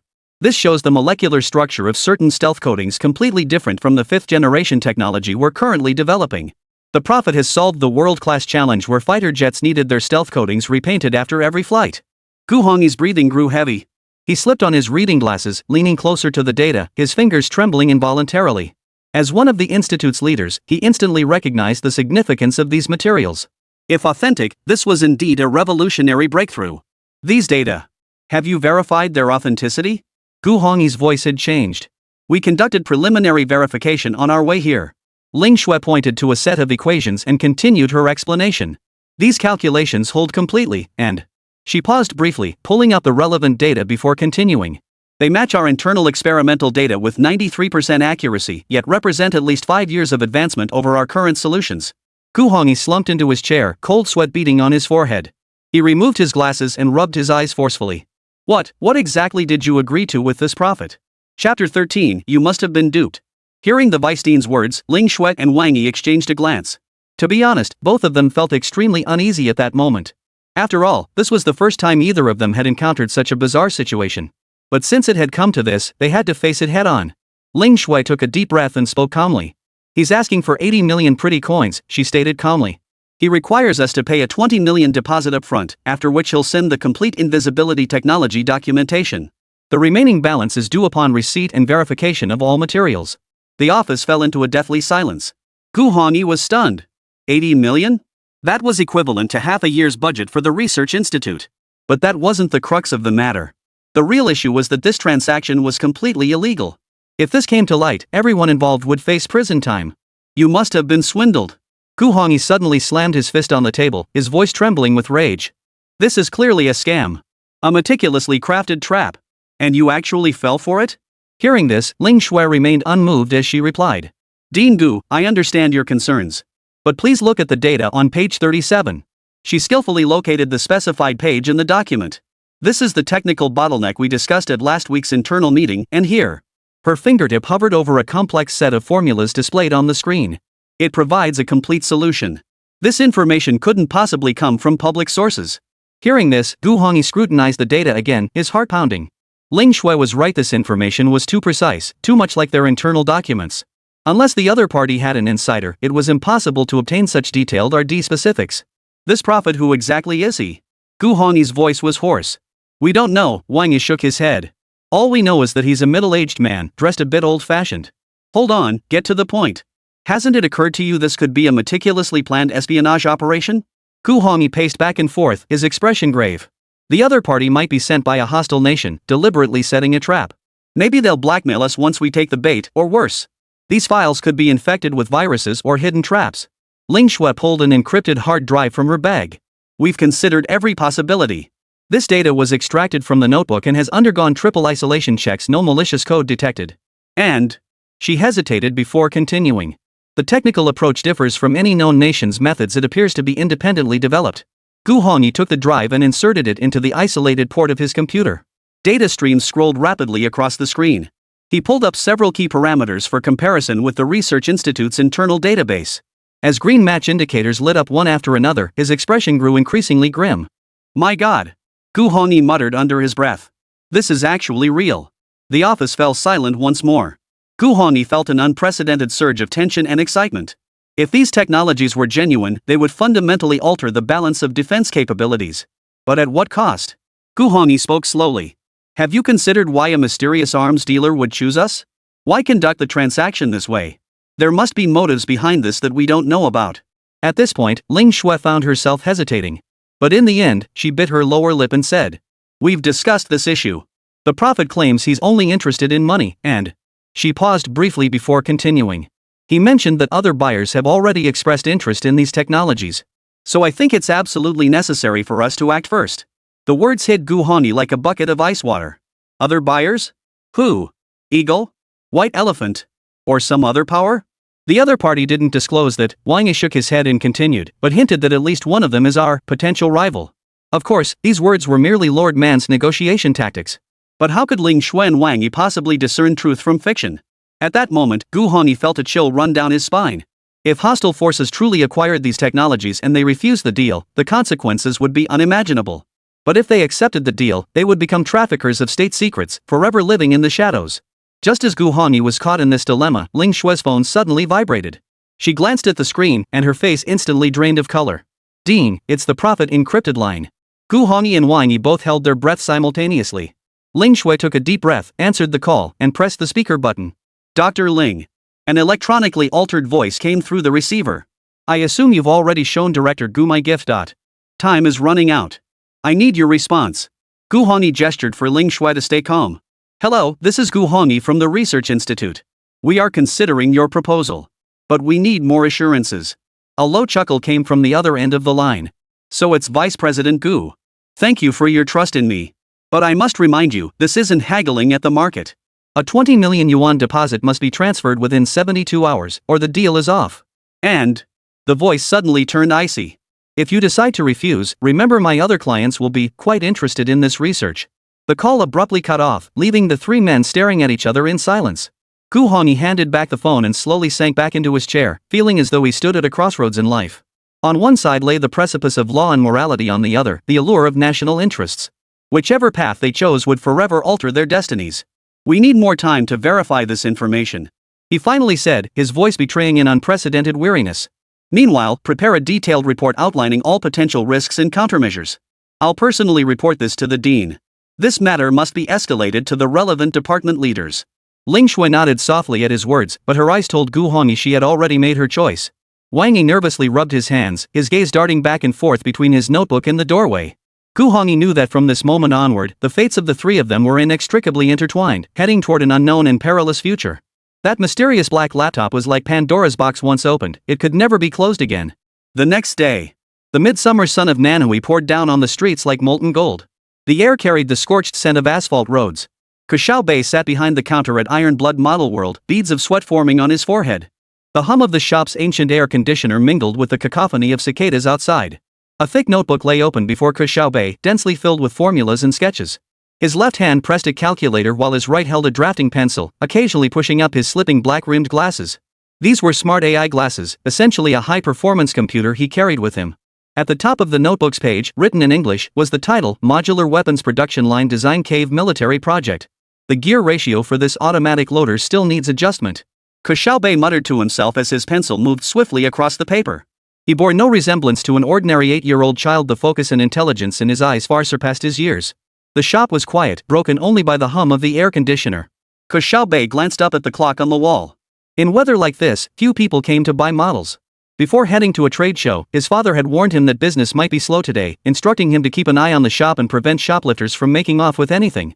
Just as Ke Xiaobei was about to lower his head and resume work, the shop door burst open, sending the bell hanging above it jangling shrilly. A wave of heat swept in along with the street's clamor. Good heavens, this weather is enough to kill a person. A shrill female voice rang out. Chapter 14, Thick-Skinned Beyond Belief. Ke Xiaobei looked up at the sound. An elderly woman in her 60s, dressed in a flashy floral dress, had barged in, dragging a boy of 5 or 6 behind her. Her hair was permed into exaggerated little curls, her face caked in thick powder, and a gaudy gold chain hung around her neck. Ke Xiaobei instantly recognized the pair. They were Zhang Guifeng, the notorious deadbeat auntie from the nearby neighborhood, and her little monstered grandson, Xiaobao. Their glorious deeds were widely circulated among local shops, stealing fruit from supermarkets without paying, eating at restaurants without paying, and then complaining about stale food, breaking toys in toy stores and refusing to compensate. In short, they were a shameless pair of troublemakers. Young man, where are your parents? Zhang Guifeng scanned the room, her gaze sweeping over the display cases filled with model cars before settling on Ke Xiaobei behind the counter. Ke Xiaobei closed his notebook and replied calmly. My dad's out. What kind of model do you need? Oh, it's just so hot outside. We came in to cool off. Zhang Guifeng said, dragging Xiaobao into the store while completely ignoring Ke Xiaobei's question. She settled into the corner closest to the air conditioner and dramatically fanned herself with her hand. Xiaobao, Grandma will take you to look at toys. Which one do you like? Ke Xiaobei frowned but said nothing. He reopened his notebook, but his focus was gone. Out of the corner of his eye, he saw Xiaobao start darting around the store, poking at various models with his fingers. Please don't touch the display items. They're very expensive. You'll have to pay for any damage. Ke Xiaobei raised his voice to remind him. As he spoke, he glanced around at the surveillance cameras. For security purposes, the owner had installed a total of 12 cameras inside and outside the store. Except for the restrooms, every corner was under surveillance.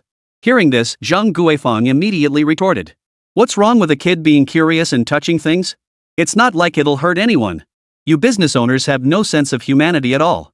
Ke Xiaobei took a deep breath, deciding to endure it for now. His father had always said that harmony was paramount in business, and one should yield to difficult customers whenever possible. But his hand had already slipped to the remote control beneath the counter. It controlled the electronic lock on the store door. If things got out of hand, he'd press the alarm button. At this moment, Xiaobao's support for his grandmother grew even more brazen. He dashed to the airplane model section, grabbed an exquisite F-22 Raptor fighter jet model, and waved it wildly in the air. That's a limited edition, priced at $28.99. Ke Xiaobei reminded him again, his voice even more stern than before. A plastic toy like this costs $2,899? Why don't you just go rob someone? Greedy merchants. Zhang Guifeng shrieked, then turned to her grandson. Xiaobao, put that down. Don't play with it, plastic is toxic. She deliberately emphasized the words plastic is toxic, her tone dripping with sarcasm. Instead of putting it down, Xiaobao raised the model higher, mimicking a dive-bombing motion while making whoosh-boom sounds. Ke Xiaobei noticed the model's wings were already beginning to bend. Those were precision parts, they couldn't withstand such rough handling. Put that model down immediately. Ke Xiaobei leapt from his chair and rushed toward Xiaobao. But it was too late. Xiaobao's hand slipped, and the F-22 model crashed heavily onto the marble floor. The wings snapped off and the tail fin shattered. The air froze. Xiaobao froze for a moment, then burst into laughter. Grandma, look. The plane crashed. Zhang Guifeng's expression flickered, but she quickly resumed her domineering demeanor. Kids are just clumsy sometimes. What's the big deal? This model's quality is terrible, it breaks at the slightest touch. Don't even think about trying to scam us. Ke Xiaobei crouched down and carefully picked up the wreckage of the model. His fingers trembled slightly, but his voice remained unervingly calm. I told you earlier, don't touch the models in the store. Besides, everything here is clearly marked with prices. There's nothing to discuss. Pay up. How dare you talk to adults like that, you brat? What compensation? Zhang Guifang yanked Xiaobei away. It's clearly your store's poor quality, and you still have the nerve to ask for money? Xiaobao, let's go. Just then, Xiaobao broke free from his grandmother's grip and grabbed two more airplane models. One was a Su-35 fighter jet, the other a B-2 stealth bomber. Before Ke Xiaobei could stop him, he deliberately smashed them on the ground. Boom! Boom! Both crashed. Xiaobao jumped up and down excitedly. Ke Xiaobei's face flushed bright red. 2,699 plus 3,199. 3 models total, 8,797. Online payment or cash? Hearing this, Zhang Guifang's face darkened instantly. Is this a rip-off shop? Over 8,000 for a few pieces of junk plastic? Why don't you just rob people? You little brat, not even old enough to behave properly. I won't pay a single penny. I'm leaving. Saying this, she scooped up her grandson and headed for the door. Ke Xiaobei hurried back to the counter and pressed the remote control button. The store door emitted a beep and locked automatically. You can't leave. Ke Xiaobei's voice was as cold as ice. These 3 models total 8,797 yuan. You must compensate us. Zhang Guifang rushed to the door, yanking and pushing with all her might, only to find it wouldn't budge an inch. She spun around and glared at Ke Xiaobei. You little brat, you dare lock us in? You think I won't call the police and report you for unlawful detention? Go ahead. Ke Xiaobei had already picked up the phone on the counter. But before that, I'm calling the police to report you for intentional property damage. He dialed 110 with practiced ease, and the call connected quickly. Hello, I need to file a report. This is Iron Blood Model World at 128 Zhongshan Road. Someone has intentionally damaged merchandise and refuses to compensate. Yes, I have surveillance footage as evidence. Alright, I'll wait for you. After hanging up, Ke Xiaobei retrieved a tablet from beneath the counter and pulled up the surveillance footage. The screen clearly recorded the entire process of Xiaobao smashing the model 3 times, along with Zhang Guifang's unreasonable outburst. Zhang Guifang's face turned deathly pale. She suddenly lunged at Ke Xiaobei, trying to snatch the tablet. You little bastard, delete that. Ke Xiaobei deftly sidestepped her while simultaneously pressing another button beneath the counter. What, you want to commit robbery now? This tablet's worth over 5,000 yuan, that's enough to file a formal complaint. Watch out, I'll have you arrested. Suddenly, a shrill alarm blared throughout the store, startling Zhang Guifang and Xiaobao into covering their ears. That's the burglar alarm. The police will be here even faster. Ke Xiaobei said calmly as he retreated to a safe corner. Zhang Guifang was completely panicked. By now, a crowd of onlookers had gathered outside the door. The old woman first launched into a tirade of curses, then began wailing about how hard her life was, a lonely widow raising her grandson, how exhausting it all was. Seeing Ke Xiaobei unmoved, she resorted to threats. Do you know who my son is? He works for the City Management Bureau. You better believe he can shut you down tomorrow. Ke Xiaobei responded with remarkable calm. Wow, that's impressive. I don't believe you. Talking won't help. Pay up. Zhang Guifang's eyes darted around. She planned to feign unconsciousness when the police arrived. Then she might be able to extort a hefty sum from this kid's family. With that thought, her panic instantly subsided. 10 minutes later, 2 police officers arrived. Ke Xiaobei clearly explained the situation, presenting the surveillance footage and the price list for the merchandise. With such irrefutable evidence, Zhang Guifang's excuses seemed feeble and futile. According to regulations, intentional damage to public or private property warrants detention of 5 to 10 days, with a possible fine of up to 500 yuan. A young officer stated sternly. The moment Zhang Guifang heard the word detention, her legs went weak. She promptly collapsed to the ground and began convulsing. Seeing this, the 2 officers froze in shock. However, Ke Xiaobei had anticipated this. Oh no, Grandma needs emergency help. Don't worry, I have an AED at home. I know how to use it, I'll go get it. Chapter 15, wow, the AED really works. AED stands for Automated External Defibrillator, also known as an Automated External Defibrillator, Automated Defibrillator, Cardiac Defibrillator, or Dumb Defibrillator. This portable medical device can diagnose specific arrhythmias and deliver defibrillation shocks. It's a life-saving tool for non-professionals to use on cardiac arrest patients. Essentially, all patients experiencing cardiac arrest requiring CPR need an AED. The manual states that during cardiac arrest and unconsciousness, the optimal rescue window is only the golden 4 minutes. You must use an AED to defibrillate the patient and perform CPR to effectively prevent sudden death. Officer, please help. Save Grandma. Xiaobei struggled to hold the AED unit, sobbing and wailing as he cried out. His dramatic performance stunned both the police officer and the onlookers. Is this child so compassionate? What a kind-hearted child. At that moment, Zhang Guifang lay on the ground with her eyes tightly shut. But her eyes darted around secretly. What the heck is ABC? What the hell is this brat talking about? Forget him, I'm going to extort money from your family today. Dare to make me pay? You're in for a big hit. This won't be settled for less than 20 grand today. Anyway, there's air conditioning here, so I'll just lie down until my son arrives. I already heard Xiaobao calling his dad earlier. If I wait just a little longer, someone will come to back me up. At that moment, a police officer stepped forward solemnly. Kid, this isn't a toy. Let the adults handle it. Officer, I've had training. I know how to use this thing. Trust me. Ke Xiaobei stubbornly clutched the AED case and ran back to the elderly woman. Our teacher said time is life. Saving this grandmother is urgent, let me handle it. Hearing this, nearby onlookers nodded in approval. Seeing how confidently he handled the situation, the police officer didn't interrupt him. Ke Xiaobei opened the case and began operating it skillfully according to the steps. He first tore open the electrode pad packaging and applied them to the elderly woman's chest according to the diagram. The AED began automatically analyzing her heart rhythm. The mechanical female voice rang out clearly in the quiet mall, shockable rhythm detected. Stand clear of the patient. Prepare to deliver a shock. Hearing this, the elderly woman lying on the floor instantly tensed up. What's going on? Prepare to shock? Shock what? What the hell is that brat trying to do? Everyone, step back. Ke Xiaobei shouted sternly, like a little commander. The crowd instinctively took a few steps back. Ke Xiaobei pressed the flashing stun button. In that instant, something unexpected happened. The old woman, who had been unconscious, suddenly sprang up like a cat whose tail had been stepped on. Her limbs convulsed violently as she let out a blood-curdling scream. Oh my god! Help! It's electrocuting me! Her wig tilted to one side, revealing sparse real hair beneath, while her face contorted into a mask of pain and terror. Even more astonishingly, she scrambled to her feet in one swift motion, frantically yanking at the electrode pads strapped to her chest. You little brat! Trying to electrocute me? The old woman cursed with surprising vigor, showing no trace of the weakness she'd displayed moments earlier when she'd passed out. The crowd paused in surprise before erupting into laughter. Some began clapping, while others raised their phones to record, muttering, "Now we've got some good footage."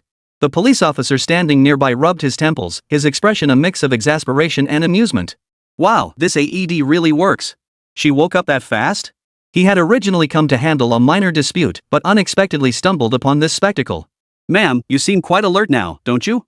The officer approached, trying to maintain a professional tone. Why did you faint just now? The old lady's eyes darted around, and she immediately switched back to a pained expression. Oh dear, officer, I really did faint. That little rascal shocked me awake. Now my whole body hurts, it must be from the shock. I need to go to the hospital for a full checkup. Ke Xiaobei stood nearby, her little face flushed crimson as she said. But the AED only shocks people who need it. The teacher said if it's not needed, the machine won't shock you. Listen to this little brat trying to wriggle out of it. The old woman grabbed the policeman's sleeve. At my age, do I look like I'd lie? My heart's pounding now, and I'm dizzy and seeing stars. It must be the shock that did it. The officer looked at the old woman, who was as lively as a youngster, then glanced at Ke Xiaobei, who wore an innocent expression, and sighed. Alright, since you insist, we'll take you to the hospital for a checkup. And they'll pay for it. The old woman pointed at Ke Xiaobei, continuing to be rude and unreasonable. Medical expenses, nutritional costs, and compensation for emotional distress, not a single penny less. At that moment, another woman couldn't stand by any longer and stepped in to reason with her. Ma'am, this young man clearly acted with good intentions to save someone. His use of the AED was entirely by the book. What you just did was clearly. What did I do? What did I do? The old woman suddenly raised her voice. Are you ganging up on an old woman? Officer, you've got to stand up for me. The officer raised his hands in exasperation. Quiet, all of you. Ma'am, if you want us to get checked, we'll go to the hospital. We'll discuss everything else later. Amidst the murmurs and camera flashes, the old woman walked out with her head held high, following the officer. Before exiting, she turned and glared at Ke Xiaobei. You little brat, just you wait. Ke Xiaobei merely made a face in response, saying nothing. But when the officer approached, he picked up his tablet and said, Officer, take a look at this. They still haven't compensated my family. Hearing this, the officer immediately took the tablet and began watching intently. After watching the surveillance footage, they immediately understood what had happened. The officer then handed the tablet back to Ke Xiaobei and said, Young man, we've got the full picture now. Don't worry, we'll definitely help you get justice. But where are your parents? There are some things your uncle needs to discuss with them. Ke Xiaobei shook his head. Dad's on a business trip. He won't be back until tonight. After hearing this, the officer thought for a moment and said, Alright, we'll wait until he returns then. We'll take him to the hospital for a checkup first. Don't worry, we won't shortchange you a single penny. After saying this, the officer reached out and ruffled Ke Xiaobei's hair. Then he watched as they helped the old woman and her grandson into the car and drove away.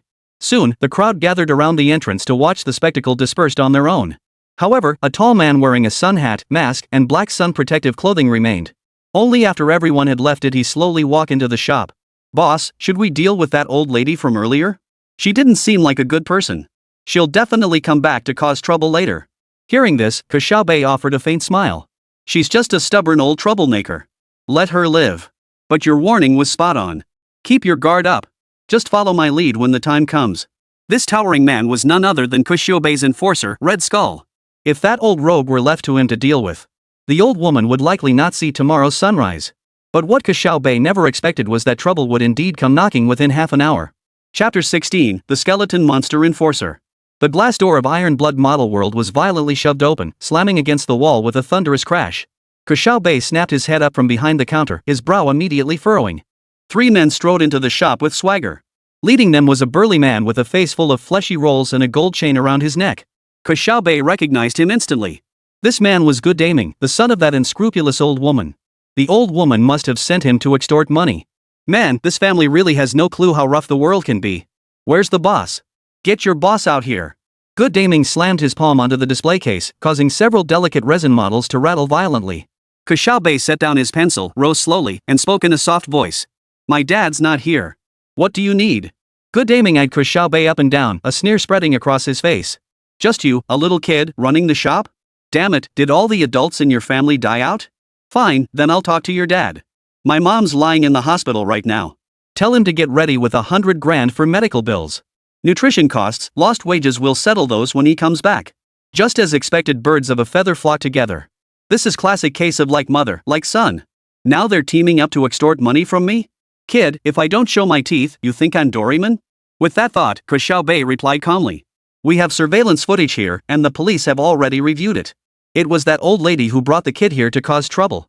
You should be the ones compensating our store." No sooner had he finished speaking than the other party flew into a rage. Bull! Good Daming suddenly exploded in rage, kicking over a nearby display rack.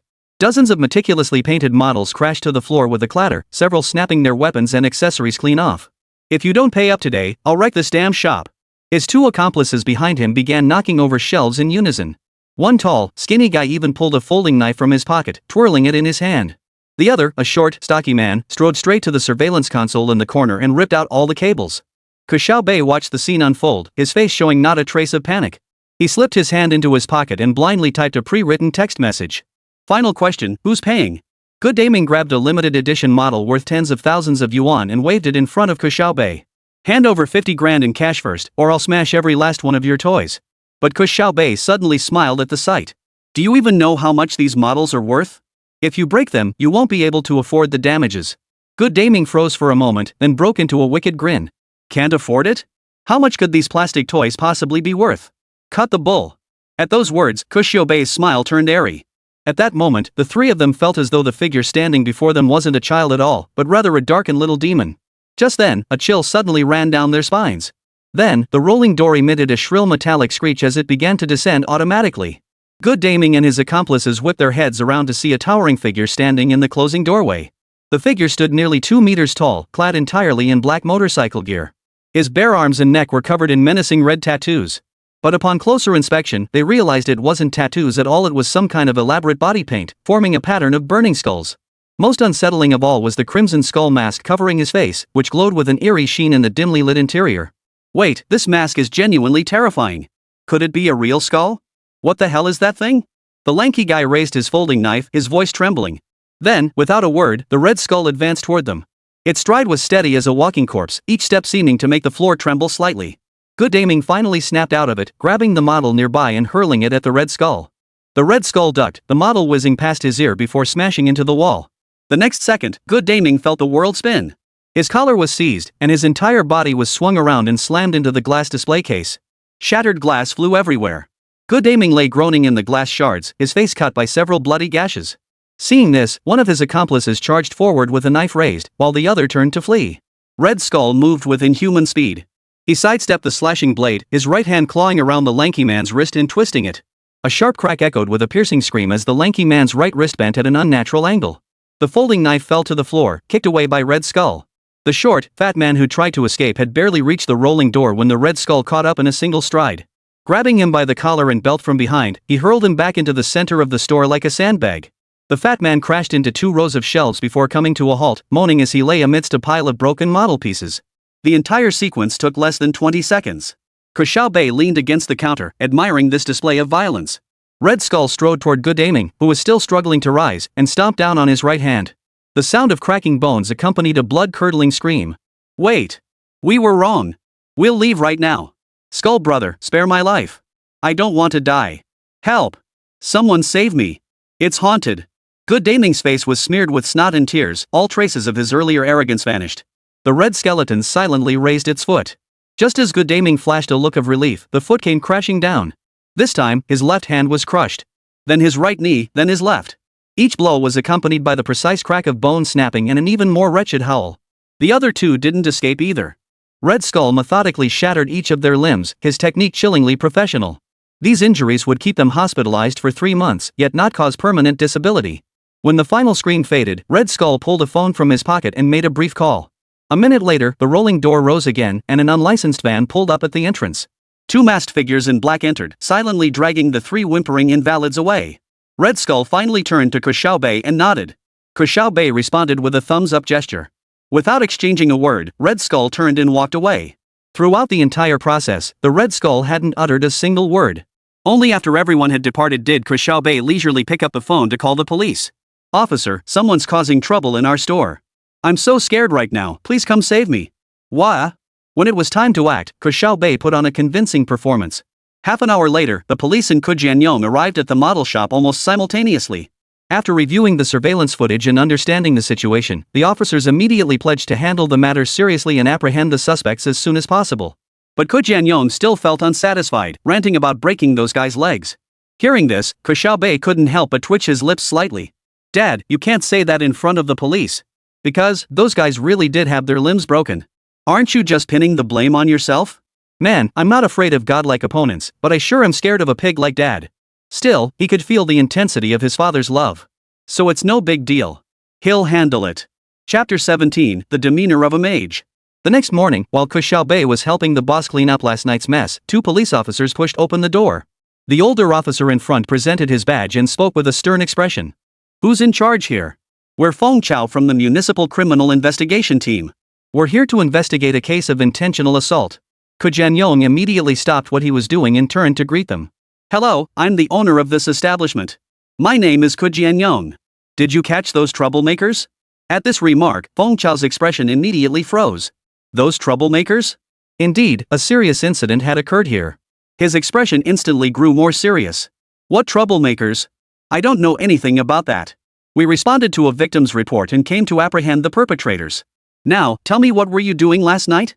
Ke Jianyong froze upon hearing this. "This situation feels a bit off. Why does it feel like they're treating me like the bad guy?" Still, he decided to cooperate and frowned as he replied.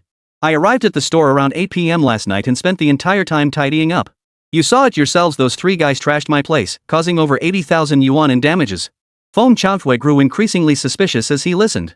He cut Ke Jianyong off mid-sentence and pulled out 3 photos. "Hold on. Do you recognize the people in these photos? Last night, 3 men were attacked near here. They identified this shop as being connected to the incident." Ke Xiaobei set down his broom, his expression shifting to just the right amount of surprise. "Attacked? In my shop? You must have the wrong place. Oh, it's them. These are the troublemakers who came here last night smashing things up. They came here causing trouble. We have surveillance footage. We called the police yesterday. Didn't the officers say they'd get to the bottom of this?" At that moment, the young police officer walking behind them, Zhuang Liue, glanced around and noticed obvious signs of a struggle inside the store. "What happened here?" Ke Xiaobei stepped forward and chimed in. "Yesterday, a bunch of drunks came in causing trouble. It scared the hell out of me. I was the only one in the store at the time. They smashed a bunch of stuff before leaving on their own. I called the police. Officer, did I do something wrong?" Hearing this, Zhuang Liue visibly froze. "Huh? What this kid was saying didn't match up with the victim's account at all. But they did mention a child. Could he be the suspicious child?" At that moment, Feng Chao also realized something was amiss. He motioned for Ke Jianyong to come with him to check on the child's health. Zhuang Liue narrowed her eyes and looked at Ke Xiaobei with a serious expression. "Did 3 people come to your shop last night?" Ke Xiaobei nodded vigorously. "Yes, 3 adults came in. They were so fierce. Zhuan Leiyue pulled out paper and pen, jotting down notes as she continued questioning. They said they were attacked here, claiming you summoned some red skeleton creatures. Is that what they said? He spoke with obvious skepticism in his voice. Ke Jianyong, however, blinked hard upon hearing this. Why couldn't he understand what this young cop was saying? My son summoning skeletons? Holy crap, you've got that kind of skill? Meanwhile, Ke Xiaobei nodded solemnly upon hearing this. Yes, that's right, I summoned the skeleton. He tried to hit me, it was self-defense. Hearing this, Zhuan Leiyue felt something was off. But for the moment, he couldn't pinpoint exactly what it was. So you're admitting you hired someone to attack them? At this, the older Feng Chao's face darkened. Why was this youngster picking a fight with a kid? These recent college graduates were getting harder to handle every year. Ke Jianyong remained silent, wanting to see how his son would react. Over here, Ke Xiaobei nodded firmly once more. It was me, no doubt about it. I'm the one who summoned that red skeleton. If they dare come messing with us again, I'll summon it. This time I'll summon hellhounds to tear them apart. Go tell them I'm not afraid of them. Zhuan Leiyue paused as she wrote the words hellhound in her notebook. Damn it, what the hell is this? Hellhound? Why not just say six-winged angels? Are you giving me a game walkthrough or what? Immediately, Zhuan Leiyue put away her paper and pen, glaring coldly at Ke Xiaobei. Kid, are you deliberately messing with me? I'm warning you, this is obstruction of justice. Ke Xiaobei snorted coldly in response. A hero takes responsibility for his actions. I did it. Go ahead and arrest me. This has nothing to do with my dad. With that, he lifted his chin and fell silent. Ke Jianyong, seeing this, raised his right thumb and added. Good son, loyal to the core. Dad, you get a thumbs up from me. Watching this scene nearly choked Zhuan Leiyue to death. Damn it, why am I getting into an argument with a kid? This is just a complete waste of time. With that thought, Zhuan Leiyue huffed and turned toward the counter. He approached with a dark expression, but after receiving a stern glare from the older officer, he couldn't help but let out an awkward chuckle. Mr. Ke, this is no time for jokes. Good Daming, Lu Chang, and Li Jiangdong are all in the hospital now. They've broken bones in multiple limbs and are seriously injured. I'm sorry to hear that. Ke Jianyong forced himself to remain serious, but all I can say is they got what they deserved. At these words, both officers fell silent instantly. Especially Feng Chao, who had already reviewed the surveillance footage. The problem was the footage was incomplete, the last 10 minutes or so were missing. However, it was one of the 3 victims who had unplugged the surveillance system. The situation was now clear, they had indeed come to cause trouble. But there was only an 8-year-old child present at the scene, and no one else knew what happened afterward. But surely it couldn't be that the child actually summoned a skeleton monster? Only his delusional apprentice would believe such nonsense. Seeing the police remain silent, Ke Jianyong raised his voice and continued. I can assure both of you that no one else was here last night except those 3 drunken troublemakers. Look, they even destroyed my surveillance cameras themselves. As for where they got their injuries or which righteous hero beat them up, that's beyond my knowledge. I know one thing for sure, those 3 must compensate for the damage to my shop, and they must apologize to my son. The poor boy was terrified last night. It took me ages to calm him down and get him to sleep. Hearing this, the 3 turned their heads in unison to look at Ke Xiaobei beside them. The boy did indeed look haggard, his dark circles under his eyes particularly pronounced. But his sleeplessness wasn't due to fright. He'd stayed up all night helping the Houthi militia with their designs. But did he really need to explain that? Why are you all staring at me? Ke Xiaobei couldn't help but whisper. The 3 adults immediately turned their heads away upon hearing this. But Zhuan Leiyue couldn't help but bring it up again. What about that red skull? Do you know someone who looks a lot like a skeleton? Ke Jianyong stared blankly at the young officer. He opened his mouth 3 times but couldn't find the words to respond. But at that moment, his son stepped forward with unexpected loyalty. Chest puffed out, he continued with a deadpan expression. Didn't I tell you? That skeleton guy was summoned by me. If they dare come again, I'll summon a necromancer. As he spoke, Ke Xiaobei jumped up and began gesturing wildly. In the name of Catsports Popo, gather the sleepless dead. Red, orange, yellow, green, blue, indigo, violet, any of you will do. Awaken. Silence. 5 long seconds of silence. Awkwardness, utter, complete awkwardness. The 2 cops were so embarrassed they could have bitten their tongues off. He really shouldn't have believed those bastards bull. But Ke Jianyong played along with a smile. See? Isn't he handsome? Doesn't my son have the aura of a wizard? TSK, he's definitely my son. Chapter 18, I admitted. What can you do if you don't believe me? Feng Chao's face darkened like the bottom of a pot upon hearing Ke Jianyong's shameless praise of his son. Standing beside him, Zhuan Leiyue couldn't take it anymore either. With a stern expression, he turned to Ke Jianyong and said coldly, calm down. We're here to investigate a case. You need to understand that 3 victims have already met the criteria for minor injuries. This qualifies as a criminal case. Ke Jianyong immediately flew into a rage upon hearing this. He placed his hands on his hips and retorted. So what? Whether it's criminal or not, what does that have to do with us? Our losses have already exceeded 80,000 yuan. Isn't that a criminal case? Ke Xiaobei chimed in immediately. Property damage exceeding 80,000 yuan constitutes a relatively large amount or involves other serious circumstances. Generally, it carries a sentence of up to 3 years imprisonment, criminal detention, or a fine. Dad, I know the answer to this one. Ke Jianyong chuckled and nudged Feng Chao. See? Doesn't my son have the makings of a judge? So cool. He's definitely my son. Hearing this, Feng Chao and Zhuan Leyue rolled their eyes simultaneously. He's just unbearable. He's totally a kid slave. Your precious son is great in every way, but you don't have to go overboard with the praise, do you? Just a moment ago, you were saying he has the makings of a mage. Pfft, there's no such thing as a wizard in this world. Zhuan Leyue had just started working this year, so he had relatively little case experience. So he couldn't help but interject immediately. Let's stick to the point, talk about the assault. Be honest and get leniency, resist and face harsher consequences. Before he could finish, Ke Xiaobei raised his hand and volunteered. It was me. I hired that skeleton guy. I admit it, I confess, no more pretending. Hearing this, Ke Jianyong couldn't help but praise him again. Look at that. Look at my son, what a responsible kid. He doesn't stir trouble, he doesn't shy away from it, and he's willing to take responsibility. Truly worthy. Before he could finish, Feng Chao reached out and covered his mouth. He simply couldn't hold back any longer. Zhuan Leyue frowned deeply and glared at Ke Xiaobei. Young man, don't cause trouble. You'll be held accountable for your words. Ke Xiaobei nodded slightly in response. Responsible. I admit I hired someone to beat them up. If they don't behave, next time I'll call Ultraman. Bam bam bam. As he spoke, he mimicked Ultraman's signature attack pose. Smack. Zhuan Leyue couldn't help but slap herself. What was I thinking? Why am I getting into an argument with a kid? Ke Xiaobei looked stunned for a moment, then blinked at her and said, Officer, why did you hit yourself? Don't make things difficult for me. I've already confessed it really was me. Zhuan Leyue ignored him completely, turning instead to her master. What should we do now? Feng Chao sighed softly. What else can we do? Let's just go back first. Why argue with a child? Let's go. With that, Feng Chao apologized to Ke Jianyong and turned to leave. Zhuan Leyue felt a bit resentful, but he couldn't really say much. Ke Xiaobei, however, looked displeased. So, as he followed the two men out, he muttered under his breath. Look, I've admitted it, and you still don't believe me. What else can I do? Or, should I summon an undead knight right here for you to see? Zhuan Leyue had just stepped out of the shop when he abruptly stopped and turned back. Enough, kid. Go back and do your summer homework. Otherwise, next time uncle comes by, he'll bring you practice problems. Ke Xiaobei frowned deeply at the words, then stood at the doorway staring at the other person. Thanks, but no thanks. But are you really not taking me with you? I still want to go back with you guys and ask when they're going to compensate my family. That family's money has really put us in a bind. They have to take responsibility for the loss. Zhuan Leyue wanted to say this wasn't their jurisdiction. But facing a child, he knew words were pointless. So, Zhuan Leyue could only nod gently and say, Alright, I'll ask around when I get back. Go practice your summoning spells diligently. I'll come back to see your performance later. With that, he hurried toward the car as if escaping.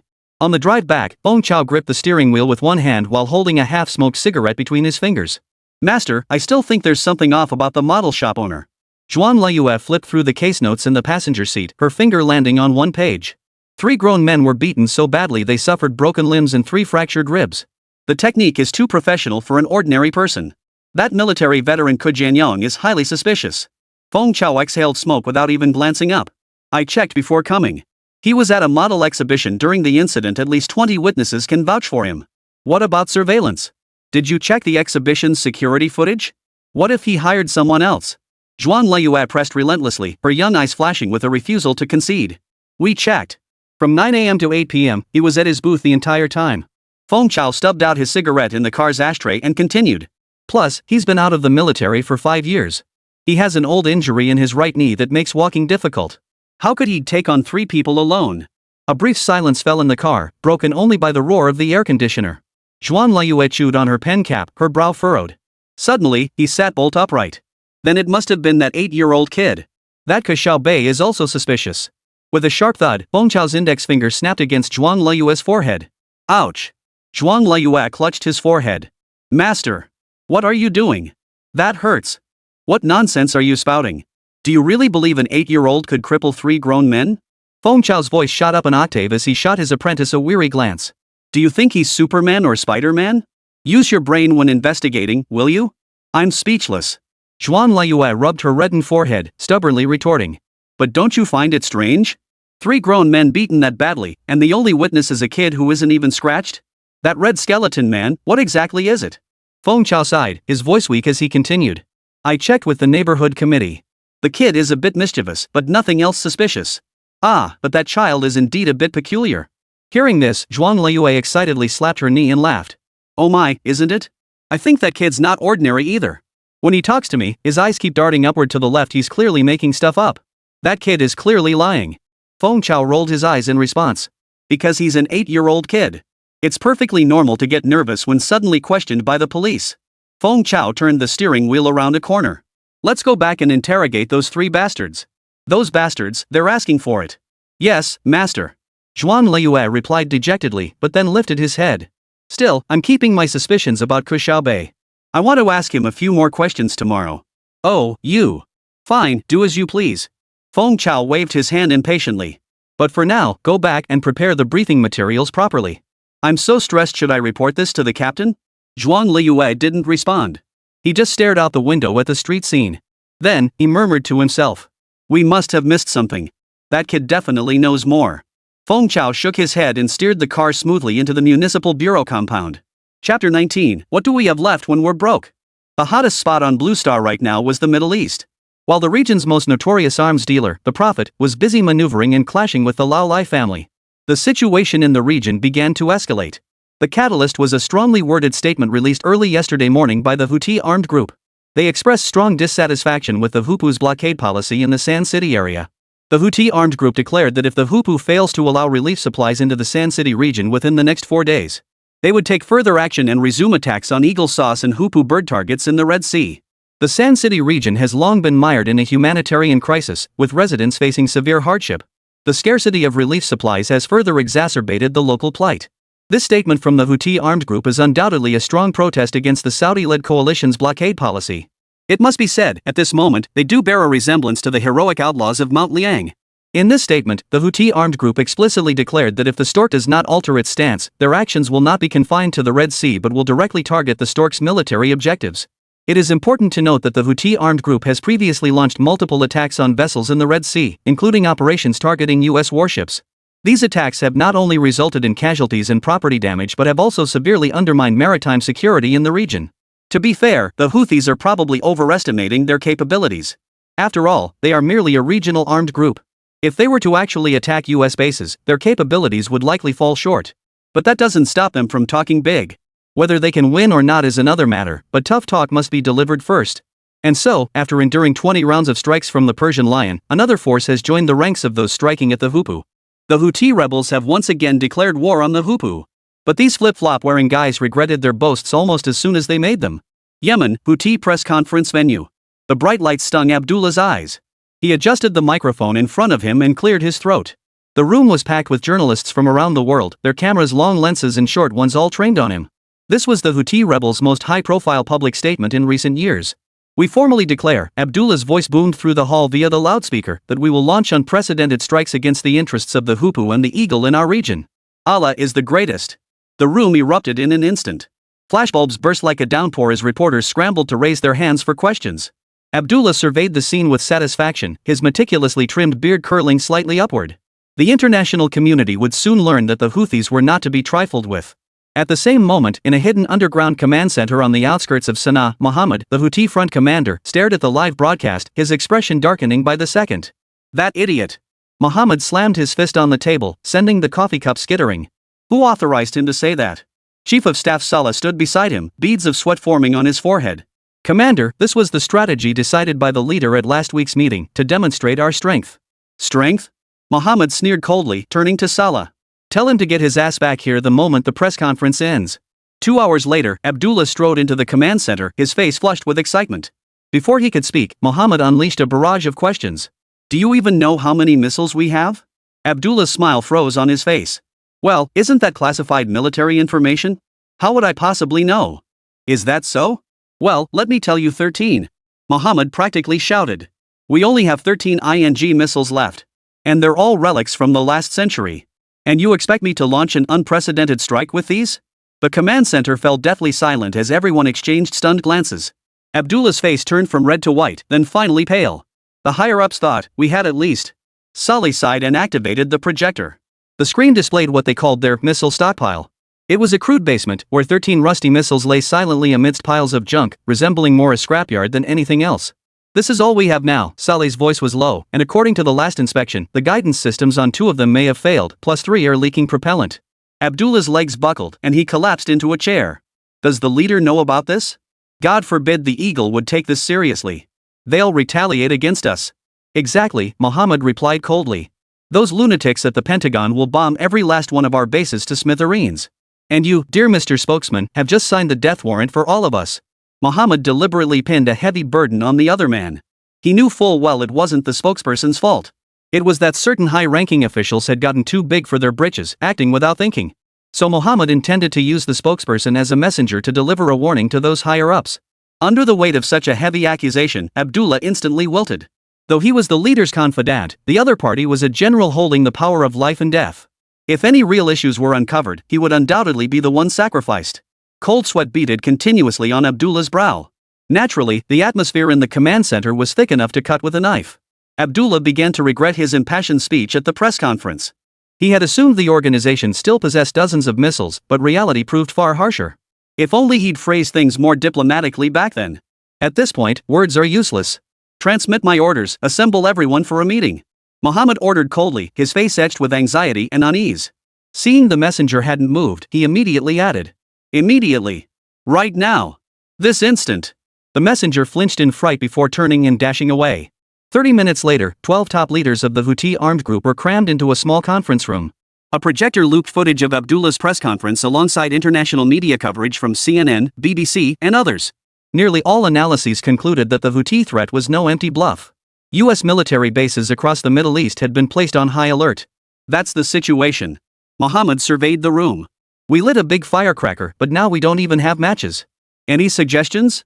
The room fell silent at his words. Some senior officials wore expressions of awkwardness and embarrassment. Finance Director Hassan kept wiping sweat from his forehead, Military Commander Salih stared at his boot tips, and Intelligence Chief Fatima bit her lip. Finally, the young quartermaster, Ahmed, broke the silence. General, I have a suggestion. We could contact the Prophet again, he said. The name caused every head in the room to lift. The Prophet was the Middle East's most mysterious arms dealer, rumored to procure any weapon from AK-47s to ballistic missiles for the right price. The equipment used in previous operations had come from him. His strength was that he valued money above all else, but his weakness was that money was his only currency. Therefore, if we don't have enough leverage, he'll likely refuse to help. Considering this, Muhammad frowned and inquired. How much funding do we have left after the last transaction? Hassan flipped open the ledger, his voice barely audible. Enough for about 2 rockets. 2 rockets? Muhammad nearly laughed out loud. We just declared a world war to the entire world, and all we can manage is 2 rockets? That won't even blow up a public restroom in Tel Aviv. Ahmed suddenly interjected. Perhaps we could pay in other ways. All eyes turned to him. Ahmed straightened his chest and continued. The Prophet doesn't only accept cash. During our last transaction, he mentioned that if we had special resources, we could discuss alternatives. What kind of special resources? Muhammad narrowed his eyes. What else do we have besides desert and goats? Chapter 20, pick whatever you want. Muhammad's humor nearly broke the solemn meeting into laughter. Yeah, what else do we have left when we're this poor? The Prophet wasn't a fool, how could he possibly be interested in goats? Unless he wanted to become a herdsman? Or else we'd have to give him the desert. As the crowd's minds wandered wildly, Ahmed flashed a mysterious smile. No, we still have one advantage. We still have the Red Sea and the cargo ships from Somalia. At these words, the conference room fell silent once more this time, however, it was a silence of sudden realization. Hassan was the first to react. Somali pirates. Put, the Somali Navy. Our closest allies. Exactly, Ahmed nodded. Didn't we sign a cooperation agreement with the Somali Navy Alliance last month? They control the shipping lanes in the southern Red Sea. We can use cargo instead of cash. Muhammad stroked his chin, pondering the proposal's feasibility. Somali pirates had indeed seized numerous cargo ships, their holds filled with everything from oil to electronics. And the arms dealer Prophet was notorious for his ruthless methods. Trading stolen goods for weapons might suit him perfectly. But at that moment, Hassan frowned and murmured. But would those guys agree to such a losing deal? They put in the work while we reap the benefits for free, they're not fools. Ahmed, upon hearing this, replied with a sly grin. My esteemed comptroller, your thinking is far too rigid. We certainly can't let them work for nothing. We can share some of the goods with them. Absolutely. They need weapons and equipment too, don't they? At these words, everyone's eyes lit up instantly. If that were the case, then this matter might actually be worth pursuing. After all, Somalia's equipment is even worse than theirs. That's a good idea. Worth a shot. Muhammad finally decided, turning to the person who had suggested it. Ahmed, you handle contacting the Prophet. The rest of you start preparing. If the deal goes through, we need to formulate an attack plan immediately. This time it's a real plan, not some bluffing performance. As he spoke, he glanced back at the speaker. Abdullah lowered his head awkwardly, secretly relieved that the attention had shifted away from him. After the meeting, Ahmed contacted the Prophet through a heavily encrypted dark web channel. The other party's avatar was a blurred shadow, and the chat window displayed only one line, "Heard you're starting a world war?" Ahmed's fingers paused on the keyboard before typing a reply, "We need missiles. Lots of missiles. So, can you help us again? Do you even have money left? I doubt you can pay for the production line upgrade on time." The Prophet replied. Not enough money, but we can trade goods. The chat window fell silent for several minutes before the Prophet replied, "This is interesting. Be specific." Ahmed took a deep breath and typed out the audacious plan. Any cargo ship in the Red Sea, the Gulf of Aden, or the Arabian Sea, whichever one you choose, will give you its cargo. The Somali Navy will handle the details. On the other end of the computer, Ke Xiaobei, sitting in front of the screen eating ice cream, froze in shock. What the hell? Are they literally trying to steal it right in front of me? Holy crap, you guys are seriously creative. But this isn't entirely without merit. It's just a bit tricky when it comes to fencing the stolen goods afterward. Still, it's pretty exciting. With that thought, Ke Xiaobei took a big bite and started searching for information online. He had to double check after all, he couldn't afford to make a losing deal. This time, the wait felt longer. Ahmed could almost hear his own heartbeat. If this plan failed, the Houthi rebels would become a laughingstock before the entire world. That is, if the Eagles didn't bomb them back to the Stone Age first. Finally, the chat window flashed, "We'll give you one chance. 3 days from now, 1433 foot N, 4955 E. Bring a sample shipment." After sending the message, the Prophet hurriedly logged off. Ahmed immediately relayed the message to Muhammad. He agreed? Muhammad asked incredulously. A tentative agreement, Ahmed explained. He wants us to deliver a sample shipment first, to prove we can actually fulfill the order. Muhammad pondered this for a moment before picking up the phone to contact Ali Dufu, the Somali pirate leader. Through an encrypted video call, the scarred pirate chief laughed heartily and assured him. No problem. There's a flour-carrying cargo ship passing through the Gulf of Aden tomorrow, loaded with electronics. We'll get you a few containers as samples. Muhammad's brow furrowed at this. A Chinese cargo ship? To be honest, he really didn't want to provoke the flowering family right now. But at this point, they were already in too deep to back out. So, this ship was just unlucky. At most, he'd just have to make sure Dover and the others didn't kill anyone. With that thought, Muhammad exchanged a few more words with the other party. The following evening, an unmarked merchant ship quietly docked and unloaded 10 large shipping containers. Houthi technicians opened them for inspection, filled entirely with brand new smartphones and tablets. This should satisfy the Prophet, Ahmed said with satisfaction. At black market prices, these electronics are worth over 2 million pretty coins. Muhammad stared at the electronics destined for Europe and suddenly grasped the sheer absurdity of their actions. Yet in this mad world, it seemed the most rational way to conduct business. Prepare the yacht, he ordered. Be punctual for tomorrow's meeting.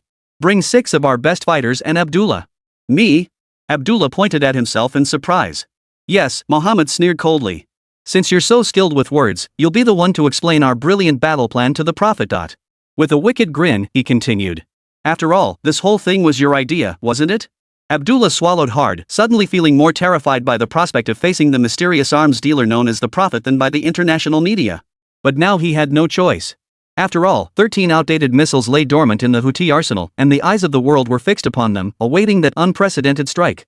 Better to lose face than lose the battle. Let's do this. While the Houthi forces were busy searching for samples, Mandarin finally returned to Ke Xiaobei's side. The shop was closed for reorganization today. Dad said it was a good opportunity to renovate. Ke Xiaobei couldn't help much at the shop, so he headed to the secret base of the deal. Though called a secret base, it was essentially a model workshop.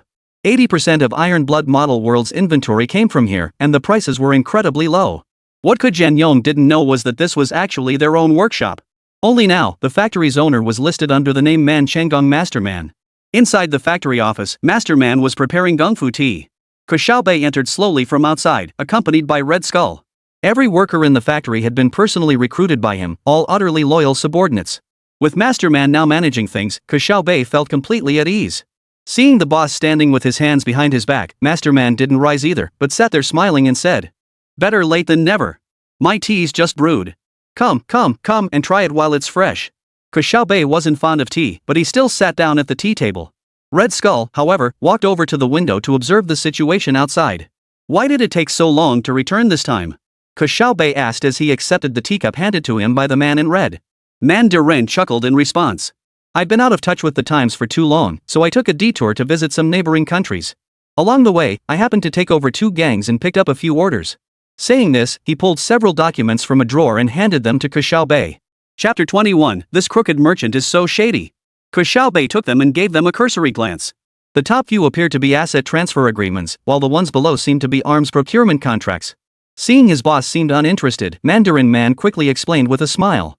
"I acquired a dock on West Road, took over 2 gangs in Monkey Country, and bought a small island off the eastern coast of Indonesia." Hearing this explanation, Ke Xiaoman looked at him suspiciously and asked, "Taking over a dock and gangs I can understand, but why buy an island? Could it be you plan to hold a team-building retreat there at year-end?" As he spoke, Ke Xiaobei picked up the island's deed to examine it. Upon hearing this, Master Man immediately explained with a smile. "I just wanted to lighten the boss's load ahead of time. Your arms trade is booming, and this small factory can no longer meet production demands. China's strict domestic arms ban is world-renowned, so we'll need to find another location to expand the factory in the future. Therefore, I took the liberty of purchasing a small island in Indonesia." Upon hearing this, Ke Xiaobei nodded slowly and said, "It's not entirely out of the question, but high-precision factories should remain within the country. Assembly lines and facilities for high-damage weapon processing can be relocated overseas. After all, these operations carry inherent risks and are unsuitable for densely populated urban areas." Upon hearing this, Mandarin Man nodded lightly, then gestured toward a red document. "I've restructured all your holdings and established a conglomerate. The total assets currently amount to approximately 20 million pretty coins, encompassing an automobile factory, a shipyard, and 4 processing plants. All paperwork and documentation are prepared, awaiting only your signature to finalize." Ke Xiaobei picked up the red document, glanced at it, and muttered, "Xiaobei Group? Isn't this a bit too frivolous?" Mandarin, however, sipped his tea and replied with a smile. "It's just a name. What it's called doesn't matter. I imagine you wouldn't be concerned with such trivialities." Ke Xiaobei nodded slowly in agreement. "You're right. The name doesn't matter. But I can't be the chairman, I'm not even an adult yet. Let my father take the position. All company assets will be registered under his name." Mandarin gave a slight nod in response. "Your father and son. It makes no difference whose name it's under. I'll arrange for someone to finalize the paperwork tomorrow." Upon hearing this, Ke Xiaobei looked up at him and instructed, "Get it done today. I need you to go on a business trip tomorrow. That group of flip-flop guys, they've found us a good project. I need you to keep an eye on it for me." Mandarin nodded solemnly in response. "All right, I'll make the arrangements immediately. Rest assured." He was a man of decisive action. With that, he rose to handle the matter. Ke Xiaobei remained seated, sipping his tea while his mind was elsewhere, calculating other matters. At dawn on the 3rd day, the waters of the Gulf of Aden glowed with an eerie crimson light. Abdullah stood on the swaying cargo ship, gripping the railing tightly as his stomach churned with each wave.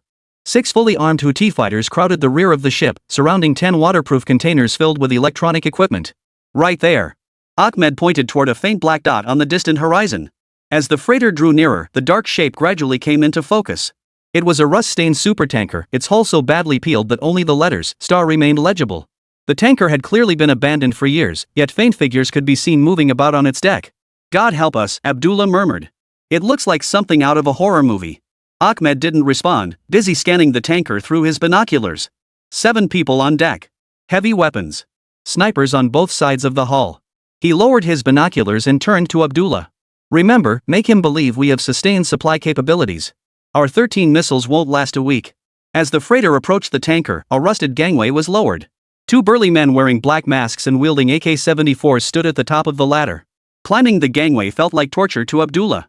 When he finally stepped onto the tanker's deck, his knees buckled and he nearly fell to his knees. The deck was strewn with containers and oil drums, while 5 or 6 armed men stood in the shadows. In the center lay an ornate Persian rug, upon which sat an executive chair occupied by a figure wearing a silver mask. "Greetings, my dearest friends." The masked man's voice, distorted by a voice changer, emitted a metallic tremor.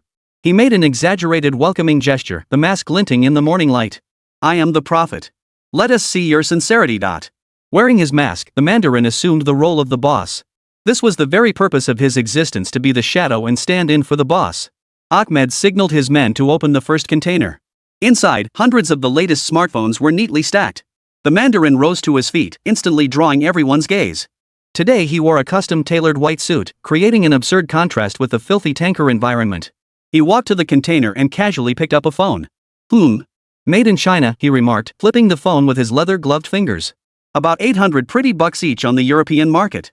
He suddenly tossed the phone to a subordinate behind him and continued. Check if it has a tracking chip.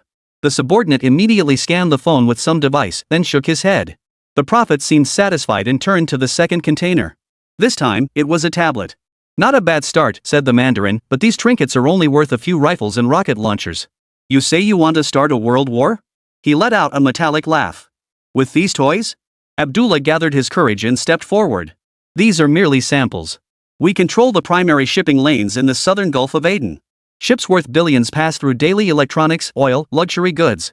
Whatever you desire. The prophet's mask turned toward him, two black, emotionless eye sockets staring back. Interesting. But these goods require complex distribution networks and have poor liquidity. So I can only offer half the market price at most. Agreed? At those words, Abdullah's face darkened instantly. Half the market price? I've seen shady deals before, but yours takes the cake. As Abdullah frowned in frustration, his assistant, who had followed him, promptly voiced his confusion in a thoughtful manner. Are you kidding me? Do you know who you're haggling with? We're armed militants, dare you rip us off? Do you want to live or not? It must be said, though this guy was utterly rude, he did voice what everyone was thinking. So Abdullah tacitly allowed his subordinate's arrogance. Besides, he wanted to see how the other side would react. Bang! The man's reaction was swift and decisive. A Desert Eagle pistol had materialized in his hand at some point. Then, the head of Abdullah's subordinate was blown apart. Red and white splattered across his chest, sending a shudder through his entire body. Now it's only a 40% discount, because I really dislike your attitude. The suddenness of the incident left the Houthi fighters momentarily stunned. The atmosphere on the scene became extremely tense. Fighters on both sides held their guns high, and the risk of accidental discharge hung over the scene at any moment. However, the firepower brought by Abdullah's men was noticeably weaker. At least 2 Gatling guns had already been swiveled to face their direction. Chapter 22, The Valuable Collateral. Seeing the scene tense with hostility, Abdullah, who worked in administrative roles for the organization, felt his legs go weak. Are you kidding me? Can AK-47s go toe-to-toe with Gatling guns? If you're going to die, don't drag me down with you. My sister is the leader's mistress. So Abdullah wiped his face and started shouting. You all want to rebel, huh? Who gave you permission to raise your guns? Put them down. All of you. Under his roar, the Houthi fighters lowered their weapons one by one. The Manchu official merely sneered coldly without a word. Abdullah swiftly put on a smile and leaned in. My men acted out of turn earlier. I hope your holiness will kindly overlook their indiscretion. A 40% discount is perfectly acceptable. I assure you, our organization endorses this offer. Rest assured. Yet, upon hearing this, the Mandarin suddenly asked another question. But how do you prove the sustainability of this transaction? Surely you can't pay in installments? Or do you plan to make bulk purchases before each transaction? At these words, the temperature aboard the ship seemed to plummet. Abdullah sensed a hint of threat. The other parties seemed to be questioning their capabilities. Therefore, he had to present something more convincing. This was the favor he'd secured from his brother-in-law before the imperial audience. Because if he returned without completing the mission, he would likely be eliminated under some pretext. We have collateral, your holiness, Abdullah said, feigning calmness. The Mundar raised an eyebrow. Oh? Is that so? What do you intend to pledge? Abdullah glanced cautiously around before speaking. Are you sure you want to discuss this here? Hearing this, the Mandarin slowly nodded. Very well. Come inside and discuss it with me. They turned and walked toward the nearby cabin. Now, the room held only the two of them. The Mandarin had not brought a single bodyguard. He knew the other party surely wished to discuss confidential matters. Therefore, under no circumstances could a third party be present. Once Abdullah confirmed the area was secure, he swiftly retrieved a leather scroll from the inner pocket of his robe and carefully unrolled it on the table. It was an ancient hand-drawn map, its edges yellowed and frayed, yet the central mountain ranges and river markings remained distinct. In the lower right corner, a red circle was marked with the word gold written in ancient Arabic script. In the Masila Mountains, Abdullah pointed to the red circle, a gold mine within our controlled territory. Hans Katt, a geologist, explored it in the 1930s, but it was never mined. For the first time, a flicker of emotion crossed Mandarin's face. He picked up a magnifying glass from the table, studied the map intently, then nodded slightly. Interesting, the Mandarin said, but an old map proves nothing. We have our samples. Abdullah produced a small pouch containing several rocks speckled with gold flecks. Preliminary estimates put the reserves at over 20 tons. At current gold prices, worth over 1 billion pretty coins. The Mandarin swiftly calculated the figure. Then he fell silent, his fingers tapping lightly on the tabletop. Assuming this is true, would you be willing to use it as collateral? Yes, said Abdullah, if we cannot pay the balance on time, the mining rights to the gold deposit will belong to you. The cabin fell so quiet you could hear the waves lapping against the hull. The Mandarin pressed his hands against the edge of the table, his eyes fixed intently on the map. Abdullah could see him weighing the risks. So he stood very still, waiting. At that moment, the Mandarin was straining to recall details about the Houthi-controlled territories. Located at the southernmost tip of the Arabian Peninsula, they stood in stark contrast to the wealthy nations of Saudi Arabia and Oman. This region held astonishing wealth beneath its surface.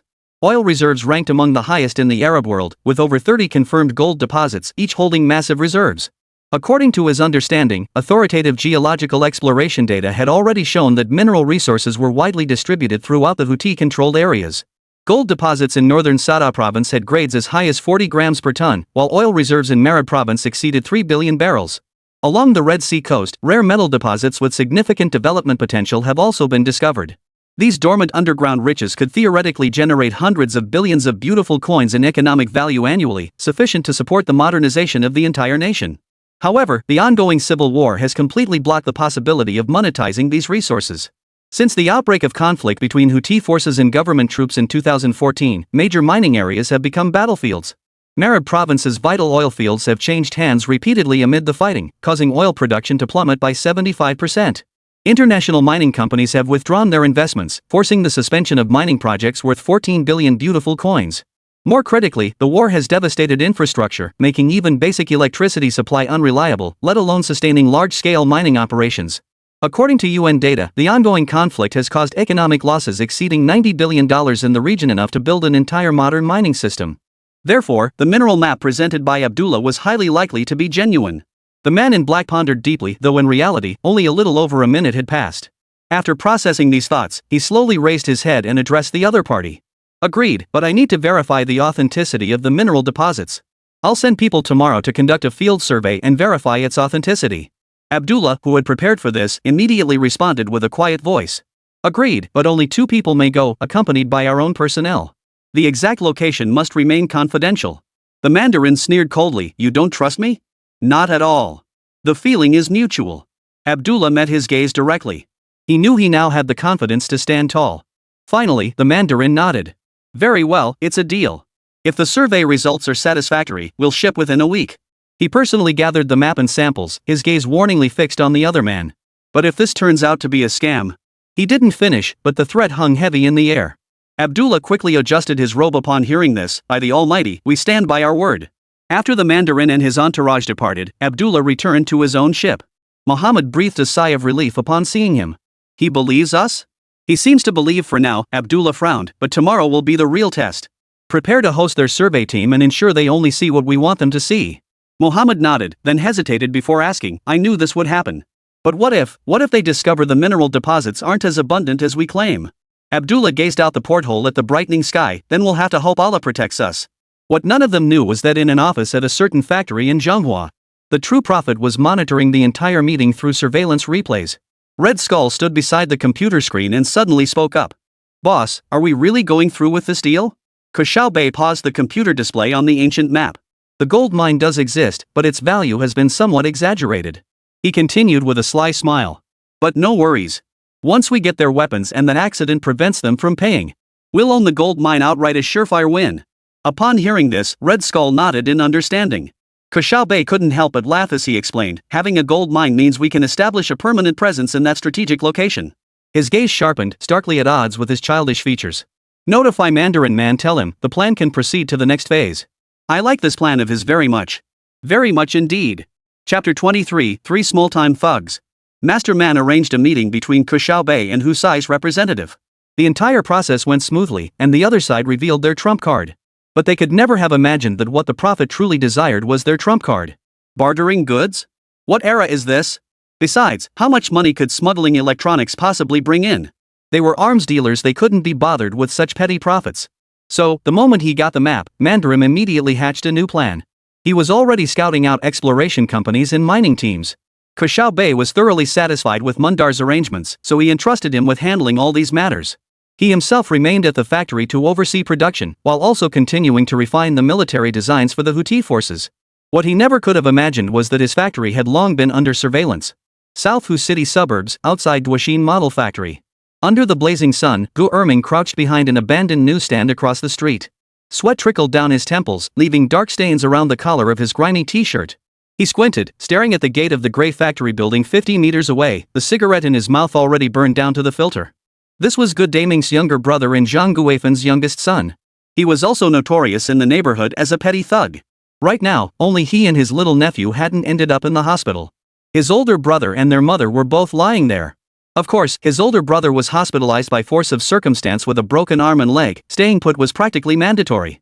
As for his mother, she was determined to squeeze every penny she could out of Ke Xiaobei's family, so she refused to leave the hospital no matter what. Regardless of the reason, Gu Erming was determined to take action. Unlike his hot-headed older brother, Gu Erming preferred to scheme and play mind games.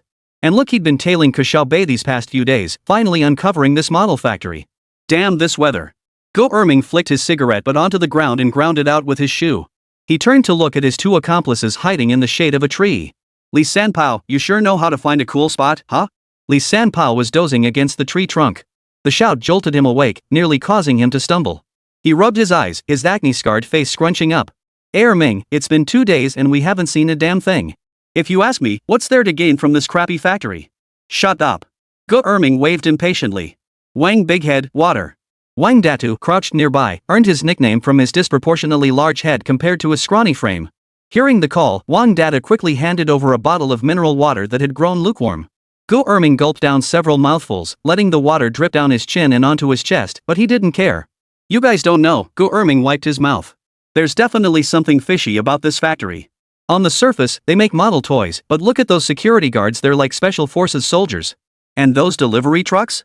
They come in the middle of the night every day, leave before dawn, and are covered head to toe.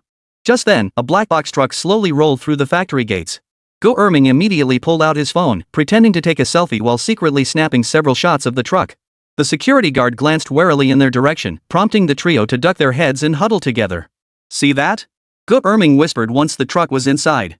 The license plate's covered. And did you notice? Every time one of these trucks comes, the factory machinery gets super loud. Wang Data scratched his large head. Brother Erming, what do you think they're up to? Gu Erming didn't answer, instead flipping through the photos he'd just taken. Suddenly, his eyes lit up as he zoomed in on a corner of one photo. The rear door of the truck wasn't fully closed, revealing the edge of a metal box with a label stuck on it. Holy! Gu Erming's fingers swiped rapidly across the screen, searching for something. Moments later, he looked up, his eyes gleaming with greed. Guys, we're in for it. Li Sanpao leaned in. What do you mean? Gu Erming turned his phone toward them. See this label? I looked it up, it's a special alloy code, military grade. And this, he switched to another blurry photo, these chemical codes? All used for manufacturing gun barrels and ammunition. Li Sanpao's eyes widened in astonishment. Erming, bro, how do you know all this?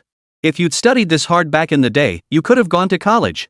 Hearing this, Gu Erming spun around and kicked him. You're missing the point. Is that the important part? The important part is what I said, think about it, really think about it. Moments later, Wang Data sucked in a sharp breath. You mean, this factory is making model guns? Model my ass. Gu Erming rubbed his hands excitedly. This is a ING underground military factory. No wonder security's so tight and deliveries are so sneaky. Li Sanpao's eyes lit up at this. No way. We gotta get out of here fast. We can't mess with people like that. Bull. China's a law-abiding society. This is our chance to make a killing. Gu Erming grinned wildly. The other two, however, frowned deeply. Look at you two cowards. We're moving tonight, Gu Erming lowered his voice. We'll sneak in under cover of darkness and find evidence. If it's what I suspect, he mimed counting money. For this kind of shady deal, the boss has gotta pay us hush money, right? At least this much. He held up 5 fingers. 50,000? Wang Data swallowed hard. 50 grand minimum, you idiot, Gu Erming scoffed. For a deal like this where heads could roll, they'll pay to make it go away. The three exchanged glances and grins simultaneously. Gu Erming pulled crumpled bills from his pocket. Li Sanpao, go grab some food. We need to keep our strength up. Wang Datu, go get some pliers and a flashlight. I'll stay here and keep an eye on their shift patterns. The two henchmen nodded with smiles before darting off into the distance.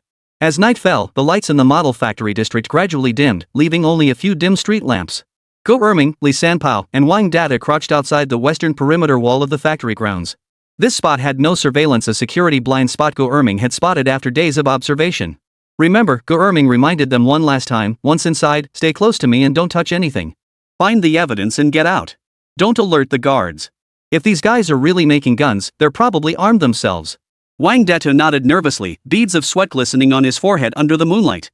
Li Sanpao, however, was unusually excited, rubbing his hands together incessantly. Go Erming pulled wire cutters from his backpack and swiftly snipped through the barbed wire on the wall. He handed the pliers to Li Sanpao. You go first. Li Sanpao froze at the command, why? Go Erming replied with obvious impatience, because I'm the boss. Get moving. Li Sanpao shook his head, then scrambled up the wall with monkey-like agility. He reached back and pulled Wang Datu up after him. Go Erming was the last to leap over. Landing, he crushed an empty soda can beneath his foot, making a sharp clink. The three froze instantly, holding their breath. In the distance, they heard the security guard's voice and footsteps, the beam of his flashlight sweeping across the nearby bushes. Go Erming pressed down on his two companions' shoulders, forcing them lower. Only after the footsteps faded did he speak. Damn, that was close, Go Erming muttered under his breath. Stay close to me. Chapter 24, this guy's so arrogant. Go Erming and his two companions crept along the shadows at the base of the walls, avoiding several conspicuous surveillance cameras. They had memorized the factory's general layout during the day and now headed straight for the largest workshop with the two men. Weird, Wang Datu murmured. It was so noisy during the day. Why is it completely silent now? Go Erming frowned too. Indeed, the entire factory was eerily quiet, completely unlike the nighttime production scene they had anticipated. He motioned for the others to stop and scan the surroundings carefully. Look over there. Li Sanpao suddenly pointed toward an inconspicuous small factory building in the distance. Dim lights shone from within, accompanied by the low hum of machinery. Go Erming's eyes lit up. A diversion tactic. The main factory building is just a decoy. Let's go. The trio approached the small factory building cautiously. As they drew nearer, the machinery's hum grew clearer, occasionally punctuated by the sharp clang of metal. Thick curtains covered the factory windows, with only a sliver of light seeping through the bottom. Go Erming signaled Li Sanpao to keep watch while he and Wang Data crouched beneath the window. He pulled a small mirror from his bag and carefully slid it beneath the window gap, using the reflection to observe the interior. The scene reflected in the mirror made his breath catch. Inside the factory, over a dozen precision machine tools stood in neat rows. 7 or 8 workers in overalls were operating the machinery. What they were machining were unmistakably firearm components, barrels, stocks, and magazines. In the corner, fully assembled rifles were neatly stacked inside wooden crates. Holy! Wang Data gasped in shock upon seeing the scene, only to have Go Erming clamp a hand over his mouth. Just then, Li Sanpao suddenly rushed in from behind, his face ashen. Erming, the patrol's coming. Go Erming quickly stashed the mirror away.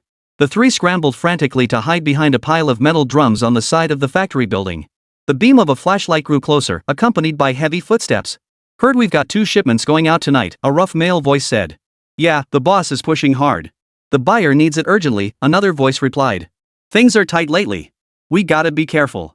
Heard someone was staking out the place during the day? Just a couple of punks. Already taken care of. As the footsteps and voices faded, Go Erming realized his back was soaked through. He glanced at his two companions.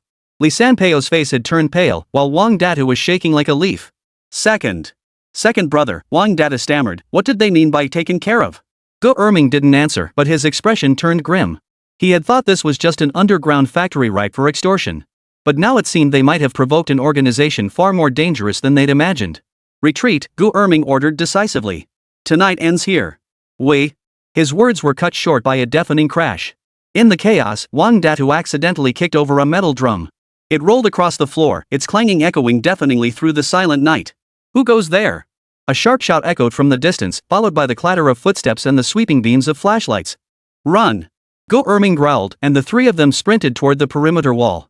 He'd never run this fast in his life. His lungs burned like fire, sweat streaming down his cheeks. The security guard's shouts grew louder behind them.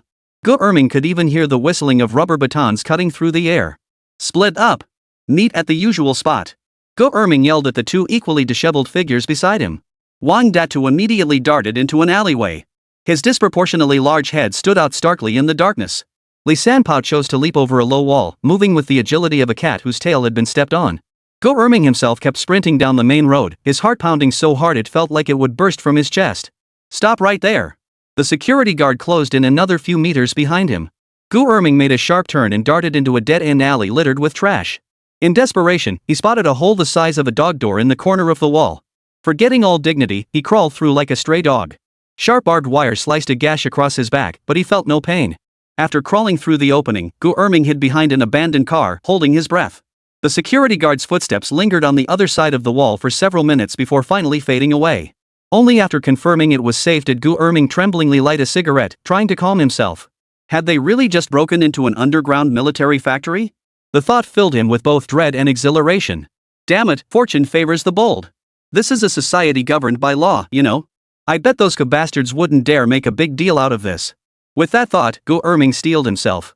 This time, he was going to extort the model shop owner for all he was worth. Half an hour later, 3 battered figures met at an all-night noodle shop in the old town. Wang Datu's forehead bore a massive lump, while Li Sanpeio's pants were ripped open, revealing cartoon-patterned underwear beneath. ING hell, what kind of place was that? Li Sanpao downed a large gulp of beer, his voice still trembling slightly. I saw them assembling gun barrels with my own eyes. Wang Data rubbed the bump on his forehead. No wonder the guards were so aggressive we nearly stumbled into an arms dealer's lair. Gu Erming said nothing, his mind already racing with plans for what came next. After about 5 minutes, his eyes suddenly lit up. Panic in his eyes gave way to greed. Guys, our chance to strike it rich is here. What do you mean, Erming? Li Sanpao asked warily. We're going to demand money from that guy surnamed Ku. Gu Erming grinned, revealing a row of crooked yellow teeth. We know his secret. He'll have to pay us to keep quiet, right? Wang Data hesitated upon hearing this, but what if he? What's there to fear? Gu Erming cut him off. Does he dare call the cops? He's involved in a deadly business himself. 5 million, not a penny less, or we'll turn him in. Greed ultimately overpowered reason. The 3 clinked glasses, beer foam splashing onto the greasy tabletop, reflecting their distorted images. At exactly 9 o'clock the next morning, Gu Erming stood in a public phone booth, his fingers trembling slightly. He'd lost his phone while fleeing last night, so he had to use a payphone to call Jianyong. He found Ku's model shop's number in the yellow pages. The phone connected. Hello, Iron Blood Model World, a middle-aged male voice answered. Gu Erming cleared his throat, forcing his voice to sound menacing. Mr. Ko, we know your secret. There was a 2-second silence on the other end. What secret? Don't play dumb. Gu Erming lowered his voice. We know exactly what your so-called model factory is really producing. Listen carefully. I want 5 million in cash. Otherwise, the police will receive a tip-off tomorrow. Another few seconds of silence followed on the other end, then. Crazy bastard. Ke Jianyong's voice brimmed with confusion and irritation. These scammers are getting more and more outrageous these days. With that, he hung up. Gu Erming stood frozen in the phone booth, the dial tone echoing in his ears. This reaction was completely unexpected. He hurriedly redialed, only to hear a prompt informing him the number had blocked his calls. Damn it! What the hell is going on? How dare this person be so arrogant? Gu Erming kicked the phone booth hard. Inside the noodle shop, after hearing Gu Erming's account, Wang Data scratched his large head. Maybe we got it wrong? Impossible. Gu Erming gritted his teeth. I saw it with my own eyes.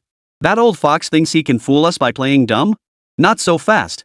Li Sanpao frowned, scratching his scalp as he muttered. So what do we do now? Go straight to his shop. A flash of ferocity crossed Gu Erming's eyes. Confront him face to face. Let's see if he can keep playing dumb. I refuse to believe it. Chapter 25, The Terrifying Kid Brother. Nanhua City, 3 p.m. Gu Erming stood before the Iron Blood model shop on Zhongshan Road. It was an ordinary-looking model shop, its display windows filled with remote-controlled airplanes, tanks, and car models. A few elementary school kids were gathered around the display cases, chattering away. Through the glass door, they saw only a slender teenager tending to the shop. The boy appeared to be around 14 or 15, wearing black-rimmed glasses. He was intently assembling an airplane model, his fingers moving with astonishing dexterity. That's his son, Ke Xiaobei, Wang Datu whispered. My nephew says he's a model-making genius who's won tons of awards. Gu Erming grinned maliciously, his face twisted with cunning. Perfect. No adults in the shop. With that, he led the 2 men inside, the doorbell chiming crisply. Ke Xiaobei didn't even look up. Welcome. The remote-controlled section is on the left, static models on the right. Ask me if you need anything. Gu Erming strode to the counter, bracing his hands on the glass surface as he towered over the child, who was significantly shorter than him. Kid, where's your dad? Only then did Ke Xiaobei lift his head, his eyes unusually calm. He's out restocking. What do you need? Gu Erming glanced around to confirm no other customers were present before lowering his voice. Tell your dad he owes us 5 million. We know what he's up to at that factory out in the suburbs. Surprisingly, Ke Xiaobei showed neither fear nor surprise. He set down the model he was holding and gently pushed up his glasses. Oh? What kind of business? Don't play dumb. Ge Erming snapped, irritated. Illegal weapons manufacturing. We saw it last night. A faint, unsettling smile touched Ke Xiaobei's lips, one that seemed out of place for his age. Mr. Ge Erming, are you certain what you saw were weapons? Ge Erming froze instantly. How did this kid know his name? What do you mean? Ke Xiaobei slowly pulled a tablet from beneath the counter, opened a video, and continued. Is this what you're talking about? The video clearly showed last night's scene, Ge Erming, Wang Datu, and Li Sanpao sneaking over the factory wall, then scrambling to escape when security spotted them. Seeing this, Ge Erming instantly felt his legs go weak with fear. This kid is no ordinary child. Could he really be connected to those skeleton men? His older brother seemed to have been crippled by someone this kid hired. Is this how a child should behave? Noticing Ge Erming's panic, Ke Xiaobei's voice suddenly dropped, tinged with an unsettling calm. I'm curious, why did you assume that was an actual military factory? What exactly did you see inside the factory? The three men froze instantly at his words. No, it wasn't the child's words that frightened them. It was the cunning, deceit, and ruthlessness etched on his face, qualities utterly incongruous with his age. Is this even a child? This was a damn little devil incarnate. Li Sanpao shifted his feet uneasily. Bro, maybe we should just leave. Ge Erming refused to concede defeat so easily. He slammed his hand on the counter. What the hell are you talking about? 3 grown men like us getting scared by a kid? He glared at Ke Xiaobei, waiting for him to speak. I saw everything. Tell your dad, 5 million yuan. Not a penny less. Or else. Or else what? Ke Xiaobei suddenly stood up. Though small in stature, he radiated an eerie aura. Want to report us? Go ahead. He pulled a business card from the drawer and slid it toward Ge Erming. This is the contact information for Chief Chun of the Municipal Public Security Bureau. Going straight to the chief will be more efficient. Seeing this, Ge Erming's hand froze mid-air. Holy crap, are kids these days this badass now? That aura, that presence, that mental toughness. Suddenly felt like I was living worse than a kid. At that moment, Ke Xiaobei gave a cold smile and continued. Oh, and one more thing, the compensation your family owes ours must be delivered promptly. Let's keep things separate, don't try to pull any shady stuff with me. Ge Erming was completely intimidated by the aura emanating from the child before him. Still, he mustered his last shred of stubbornness and raised his voice. Stop pretending to be some tough guy. You little brat don't know. Let me tell you. 5 million now, right this instant. Seeing this guy was still so stubborn, Ke Xiaobei sighed slowly before saying. So stubborn, huh? I remember last year, someone tried to extort me just like you guys. He tilted his head, flashing an innocent smile. But do you know where he is now? The temperature in the shop seemed to drop 10 degrees. Ge Erming felt a chill crawl up his spine. This kid's eyes were terrifying. Was he really being intimidated by a child? You, who do you think you're trying to scare? He forced himself to stay calm, but his voice was already trembling. Ke Xiaobei didn't respond directly, instead launching into a detailed recitation. Ge Erming, 27 years old, resides at number 27 Shenyang Alley in the Old City District. Mother, Zhang Guifan. Older brother, Ge Daming. Wang Datu, real name Wang Defu. Has a sister studying at the Normal University. Parents divorced, currently lives with his mother. Li Sanpao, real name Li Chaoqiang, detained last month for theft. Only an elderly grandmother at home. The three men's faces turned pale. Wang Datu began shuffling toward the door. How do you know all this? Who exactly are you? Ge Erming's words were cut off by Ke Xiaobei. I know far more than that, the youth smiled. So, do you still want the 5 million? Ge Erming suddenly realized they might have made a terrible mistake. The seemingly harmless child before them radiated an aura that sent chills down their spines. Let's go. Ge Erming yanked his 2 companions out of the store in a panic. Behind them, Ke Xiaobei's calm voice echoed. Remember this, Mr. Gu. Next time you trespass on private property, it won't end with just security chasing you. The doorbell rang again as the 3 thugs practically fled the model shop. Only after sprinting several hundred meters did they dare stop to catch their breath. Boss, that kid, something's not right about him, Li Sanpao said, his face ashen. Wang Datu nodded vigorously in agreement. He knows so much about us, his dad must have investigated us. We've definitely messed with the wrong people. Ge Erming wiped the cold sweat from his face. Then, he suddenly realized something. The phone he'd dropped while fleeing last night contained all his personal information. That phone must have been left behind at the factory, which is how they traced the clues back to us. Yeah, that must be it. Damn it, we've all been intimidated by a kid. He's just trying to scare us. Let's go somewhere else to discuss this. Ge Erming motioned for the others to follow quickly. Inside the model shop, Red Skull emerged slowly from the back room. He didn't look at Ke Xiaobei, instead staring out the window. Boss, are we just letting them go like that? Should I get someone? As he spoke, he made a throat-slitting gesture. Ke Xiaobei, however, lowered his head and continued drawing the design blueprint. No need. They're just a bunch of small-time thugs. I've got plans for them. They won't make much of a splash. Chapter 26, A Family Must Stay Together. Nanhui, First Central Hospital. Good Daming lay in his hospital bed, staring blankly at the ceiling. His left leg, encased in plaster, dangled in midair, while his right arm, wrapped in bandages, was immobilized against his chest. He looked like a human specimen. The pungent smell of disinfectant mingled with cigarette smoke in the ward, making him feel slightly queasy. Mom, did you peel the apple yet? Good Daming turned his head impatiently, tugging at the bruise on his neck and wincing in pain. Zhang Guifan sat at the bedside in a hospital gown, clutching a fruit knife as she methodically peeled an apple. At that moment, she looked perfectly healthy. Because she was only lingering in the hospital to extort money. The apple peel hung down like a dead snake, stretching longer with each pull. What's the rush?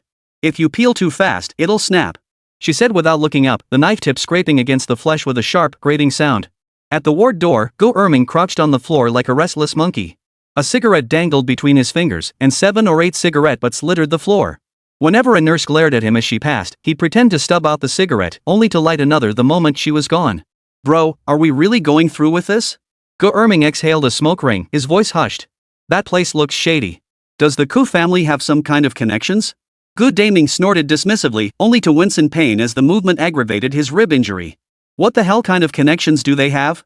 I already pulled strings to investigate them. That Ke Jianyong is just a washed-up ex-soldier. His family has no local connections, let alone any real background. He paused mid-sentence, then added with a laugh. Besides, what are we afraid of? This is a society governed by the rule of law. They're the ones breaking the law now. So what if they're selling arms? Let them try touch a single hair on our heads. He shifted his body with difficulty, trying to find a less painful position. Besides, we've got ironclad evidence this time. If they don't pay up, they'll just have to wait to get arrested. We hold all the cards now. What the hell do we have to fear? Zhang Guifan finally finished peeling the apple but took a big bite herself. Juice trickled down the corners of her sagging mouth. Right, the boss is absolutely right. 5 million, not a penny less. She chewed the apple, her words muffled. They beat your brother like that, they'll pay until they're broke. Isn't 5 million a bit too low? How about 10 million? Go Erming flicked his cigarette butt to the ground and ground it out with his shoe. Mom, we need to take things step by step. We can't push them to the brink all at once. But that red skull my brother mentioned seems like someone you wouldn't want to mess with. He sure was brutal when he broke my brother's arms and legs. What street thug doesn't use brutal force? Good Daming grew agitated, his face flushing red. Back in my day, I was even more ruthless than him. But this is a society governed by law now. If you fight for money. The harder you hit, the more you pay. Mom was right, 5 million is too cheap for them. Now it's at least 10 million. If they don't pay, we'll expose them to the media. Let's see how arrogant that Ku guy can be then. I already contacted a reporter from the Metropolitan Express yesterday, Zhang Guifan said smugly, casually tossing an apple core on the ground. They love this kind of shady establishment assault news. Once it's reported, the public pressure will force them to pay up. Go Erming lit another cigarette, his brow furrowed. Something about this just doesn't feel right. Something about that kid who runs the place. Kid my ass. Are you scared of a kid? Good Daming cut him off. You're just a coward. Once we get that 10 million, we'll buy an apartment in the city, open a shop with the rest, and then I'll find you 2 wives. Zhang Guifan nodded and picked up another apple to peel. I hired a lawyer too. He'll be here tomorrow. We need to get our stories straight. We'll say Daming was beaten for asking about prices rudely, a completely innocent victim. Got it? The 3 were deep in conversation when the ward door slid open quietly. A tall man in a gray sun-protective suit with a hood pulled over his head entered, carrying a bag of fruit. He moved almost silently, like a large feline. Who is it? Zhang Guifan asked without looking up, her fruit knife continuing to peel the apple. Good Daming glanced casually in the direction of the sound, then felt his blood freeze instantly. Despite the hood, he instantly recognized the figure. The man stood as straight as a spear, his shoulders unusually broad. His throat suddenly went dry, leaving him unable to speak. All that came out was a strange, rasping sound. Brother? What's wrong? Go Erming sensed something amiss and turned to look at the newcomer. At that moment, Red Skull placed the fruit on the bedside table, moving with the gentleness of someone handling something fragile. Then he turned, quietly closed the door, and clicked the lock into place. I hear you 2 were discussing how to extort 5 million from my boss? Red Skull's voice was low and gentle, as if chatting with an old friend. He pulled back his hood, revealing a terrifying, angular face. This ING thing was actually a skeleton man. Red Skull. Good Daming finally found his voice, but it was a shrill scream. It's him. Red Skull's movements were astonishingly swift. He leapt to the bedside, covering Good Daming's mouth with his left hand while his right hand produced a gleaming scalpel from somewhere, pressing it lightly against Zhang Guifen's throat. "Shoo," he murmured with a smile, "the hospital needs quiet." The apple and knife in Zhang Guifen's hands fell to the floor. Her eyes widened, wrinkles contorting her face in terror. Gu Erming tried to stand but found his legs wouldn't obey him. At that moment, fear poured into his bones like cement. "I thought one lesson would have been enough."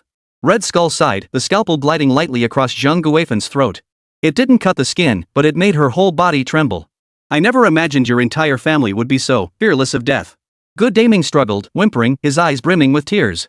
He caught the pungent smell of urine he had wet himself. Red Skull seemed to notice, wrinkling his nose. Utterly unsanitary. He shook his head, then turned to Gu Erming. "Put out that cigarette. No smoking in the hospital." Gu Erming mechanically flicked his cigarette to the ground and crushed it underfoot, his lips trembling. "Brother, this is a misunderstanding." In an instant, he realized he was no match for this man. So Gu Erming immediately chose to compromise. "A misunderstanding?" Red Skull laughed, a smile that sent a chill through all three. "You planned this well, media, lawyers, medical certificates." His smile vanished abruptly. "Too bad you picked the wrong target." The sound of a nurse's voice and the clatter of a cart's wheels came from outside the door, close at hand yet seemingly worlds away. Red Skull released Good Aiming, took a step back, and pulled 3 apples from the fruit bag, placing one on each bedside table. "This country truly is a society governed by law," he murmured. "But unfortunately, I am not a citizen of this land. Your laws hold no sway over me." What followed happened too fast. Gu Erming could only recall fragments later, the Red Skull moving like a grey lightning bolt, his brother's inhuman scream, his mother being tossed like a ragdoll, darkness engulfing his vision, followed by excruciating pain. Chapter 27, Unrepentant to the End. In the hospital corridor, Nurse Xiaolin was pushing a medication cart toward room 312. 2 young men dressed in hip-hop style suddenly blocked her path. "Hey, beautiful, which way to the maternity ward?" One of them, a punk with dyed yellow hair, asked with a smirk. Xiaolin frowned, her reply dripping with disdain. "Turn right up ahead, there's a sign." She tried to walk around them, but the other boy, sporting an earring, blocked her path. "We can't read signs," the pierced boy leaned in, his breath reeking of smoke. "Take us there?" Xiaolin took a step back warily, her voice tense. "Sorry, I'm working. You can ask the front desk." She heard a muffled thud from room 312, followed by indistinct voices. "Don't be so cold," the blonde-haired boy reached out to grab her arm. Let go." Xiaolin shook him off, her voice sharp. "Or I'll call security." The 2 thugs exchanged a glance, shrugged, and stepped aside. "Just kidding. Why so serious?" Xiaolin quickened her pace toward room 312, her heart racing. Something felt off. When she pushed open the door, she expected chaos, perhaps a patient fallen from the bed or something similar. Instead, the room was perfectly orderly. All 3 beds held patients, each wrapped in casts and bandages. The only odd thing was that she remembered this room had only 1 patient before. So how had 2 more appeared? Were they new admissions? "Is everything okay?" Xiaolin asked, glancing at the 3 patients. They all had their eyes closed, seemingly asleep. An apple sat on each bedside table. Good Daming opened his eyes, his face pale and trembling. I'm fine. Thanks for asking." Kobayashi noticed his voice trembling and cold sweat on his forehead. "Need some painkillers?" "Yes, give me a lot. It hurts." Good Daming clamped his eyes shut tightly after speaking, as if afraid of seeing something terrifying. Xiaolin nodded and jotted down the request with her pen. Then, she glanced questioningly at the other 2 hospital beds. One was a middle-aged woman, the other a young man, both lay silent with eyes closed. She walked to the nurse's station to check the records and found that there were indeed new transfer in patients, Zhang Guifan and Gu Erming, both diagnosed with multiple fractures in the limbs, identical to Good Daming's condition. Strange, she murmured to herself, how could an entire family fall like this? Meanwhile, in the blind spot of the hospital's rear entrance surveillance, Red Skull pulled his sun protective hood back over his head. In room 312, Good Daming listened to his mother and younger brother's stifled sobs, staring at the ceiling. For the first time, he truly understood what it meant to hit a brick wall. The 5 million yuan dream vanished like smoke, replaced by fear that seeped into his very bones. The words Red Skull whispered in his ear as he left coiled like a venomous snake in his mind. "Next time, I'll have 3 errands ready for you. If you want to live, learn some manners." Only then did the Gu brothers grasp the full gravity of the formidable enemy they had provoked. But Zhang Guifan, weeping, resolved in her heart, she would expose the Ku family's atrocities and make them pay the price. No, she would make them pay 10-fold, 100-fold. She would report them, she would have that father and son thrown in jail. At the same time, while Red Skull was dealing with the scam family, the Middle East was also buzzing with unusual activity. Why? Because the Prophet's cargo was about to arrive. Night fell abruptly in the desert. In northern Yemen, on a barren stretch of desert. Amir al-Hadi rubbed his hands together, the white breath from his exhalation quickly dissipating in the cold night air. He glanced at his wristwatch. 2:17 a.m. The agreed time had passed by 17 minutes. He had called Abdullah, the negotiator, 7 times to confirm. Each time, the man insisted the pickup was set for exactly 2 a.m. Wait 5 more minutes, Amir whispered to his deputy beside him. If there's still no sign, we're pulling out. As a senior weapons procurement commander for the Houthi militia, Amir had endured too many failed deals to count. Western blockades, Saudi airstrikes, internal betrayals. In this war-torn nation, trust was rarer than gold. Just as he was about to order the retreat, the distant roar of engines filled the air. 3 unmarked heavy trucks emerged slowly from behind the sand dunes, all lights off, guided solely by night vision goggles. May the gods protect us, his deputy whispered in relief. Amir raised the infrared signal lamp, flashing it in the prearranged pattern. The correct sequence of signals came back. The transaction could proceed. The first truck halted before them. The door swung open, and a tall, slender European man stepped out. He wore plain desert camouflage, bearing no insignia or markings, his blue eyes behind gold-rimmed glasses unsettlingly calm. "Commander Amir?" the man asked in Arabic with a slight accent. "That's me. Are you His Excellency the Prophet?" Amir sized up the man, who looked more like a university professor than an arms dealer. The man smiled faintly and waved his hand. "No, I am merely the Prophet's messenger. The first shipment is ready as agreed. The rest will arrive in batches over the next 12 hours. He turned and gestured toward the truck. The canvas cover on the rear cargo bed was pulled back, revealing neatly arranged missile launch tubes. Amir's heartbeat quickened. These weren't the old Soviet-made weapons they usually used, but brand new tactical missile systems, their casings reflecting the cold moonlight. "Fahir 3, the messenger murmured. Range, 450 kilometers. Composite guidance system capable of penetrating existing air defense networks. 20 units, complete with launchers and control systems." Amir suppressed his excitement and nodded to the technical experts behind him. 3 Houthi engineers swiftly stepped forward to inspect the cargo. 10 minutes later, the chief engineer returned, his excitement palpable. "More advanced than we anticipated, General. These systems have been specially modified, with electronic countermeasure capabilities far exceeding standard models." At that moment, the messenger handed over a datapad. "The operating manuals and encrypted communication protocols are all here. The Prophet hopes you will make good use of them. May victory be yours." Amir smiled as he accepted the datapad, simultaneously signaling his men to hand over the briefcase containing the gold mine deed. "This is the deed for the collateral we agreed upon earlier. Convey my gratitude to the Prophet.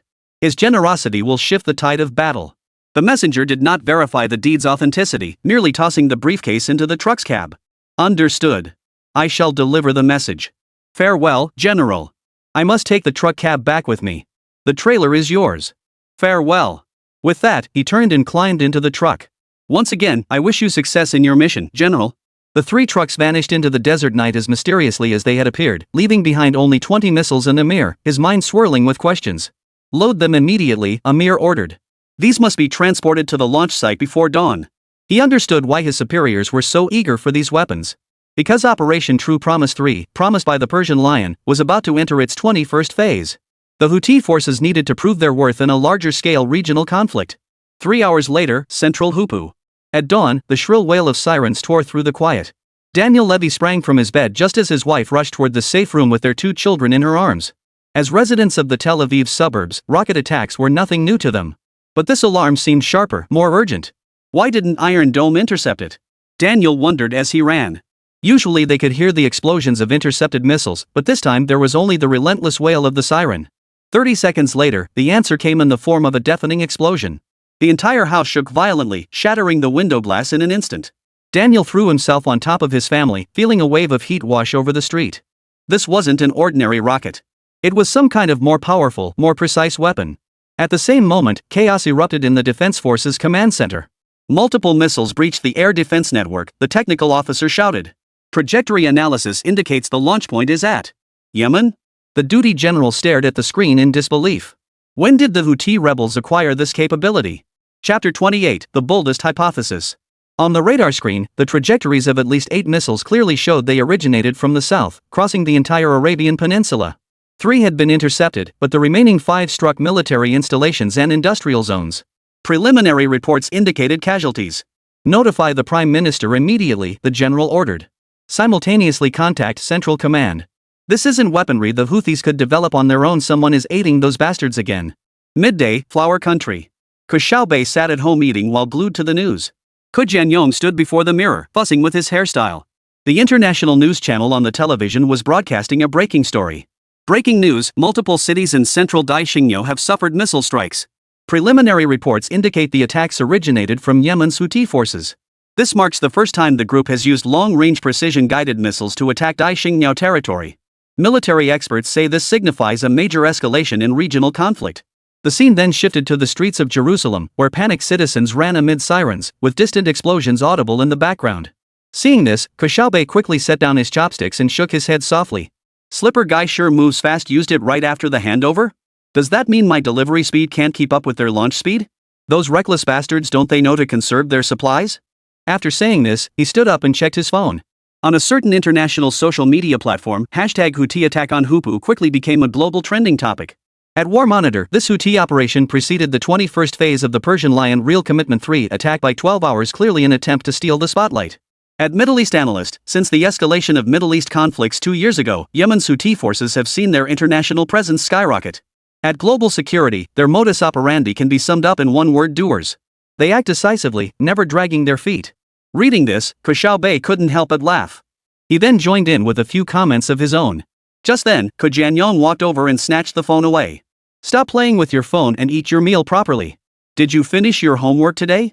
Ke Xiaobei shrugged helplessly at the sight. I finished it this morning. What else do you need me to do? He knew that whenever his dad showed concern about his homework, it meant he had something else he wanted him to do. Sure enough, Ke Jianyong pulled out 200 yuan from his bag and said, "Nothing much. Just go to the shop this afternoon and keep an eye on things. Use this money to buy some watermelon for the renovation crew. It's been hot lately. Make sure no one gets heatstroke." Hearing this, Ke Xiaobei nodded slightly and replied, "Got it. Hey, what are you going to do then?" Ke Jianyong muttered, feeling a bit embarrassed. I'm going to meet a friend. I won't be back for dinner."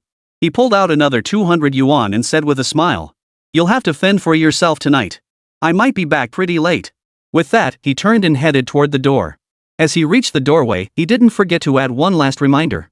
Don't forget to wash the dishes later. Dad has urgent business to attend to and has to leave now. Ke Xiaobei stood there holding the money, watching as the security door opened and closed. Looks like old Kozov, probably to find me a new stepmom. Well, if he's going to find one, let him. At least it'll stop him from wasting his energy on me. With that thought, Ke Xiaobei began clearing the dishes. Once finished, he hurried back to his study to refine the cave military industry blueprint. The blueprint was now in its final stages and would soon be ready for actual construction. Naturally, he planned to have his own people handle the construction contract. Meanwhile, on the other side of Blue Star, Pentagon, emergency meeting room. Defense Secretary Mark Williams slammed his coffee cup down on the table. The Houthi rebels are a bunch of lunatics.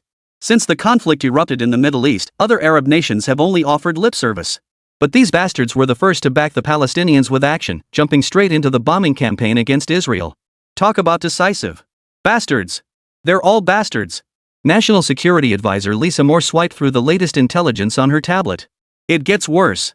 Our recent airstrikes against the Persian Lions appear to have triggered a chain reaction. Intercepted intelligence indicates the Houthis have declared they will resume attacks on Eagle-class vessels in the Red Sea in response to our actions. This is extremely bad news. Chambers of commerce from numerous countries have already sent condemnation letters. Secretary of State David Chambers interrupted. We underestimated this group. But I suspect the Houthis' boldness stems from covert backing. They dare strike at the Houthi while fearing no retaliation from us. These Houthis are truly formidable. A brief silence fell over the conference room. Until CIA Director Robert Granger rose and activated the main screen. We may have found this backer. A series of satellite images and transaction records appeared on the screen. Over the past 18 months, an international arms dealer codenamed Prophet has supplied the Houthi militia with at least 13 shipments of advanced weaponry. The missiles used in this attack match the technical characteristics of certain mysterious weapons seen on the battlefield in Yemen. Williams narrowed his eyes and interrupted. You mean the same arms dealer is supplying both battlefields simultaneously? This guy wants to play both sides? Is that even possible? It's worse than that. Granger switched the screen to display a blurry surveillance photo. A middle-aged Asian man was conversing with a European. This is the only image we have of the Prophet's emissary. According to intelligence, this Prophet operates a highly specialized arms smuggling network spanning Eastern Europe, the Middle East, and even Africa. He'll do any deal for Prophet, no matter who the buyer is. He must be a madman, Moore remarked. Would he really let the world burn in war just for Prophet? Granger gave a wry smile at this, then tapped the table lightly. That's the most troublesome part. He seems to care only about money, completely unfazed by our threats. And his organization operates without any discernible pattern.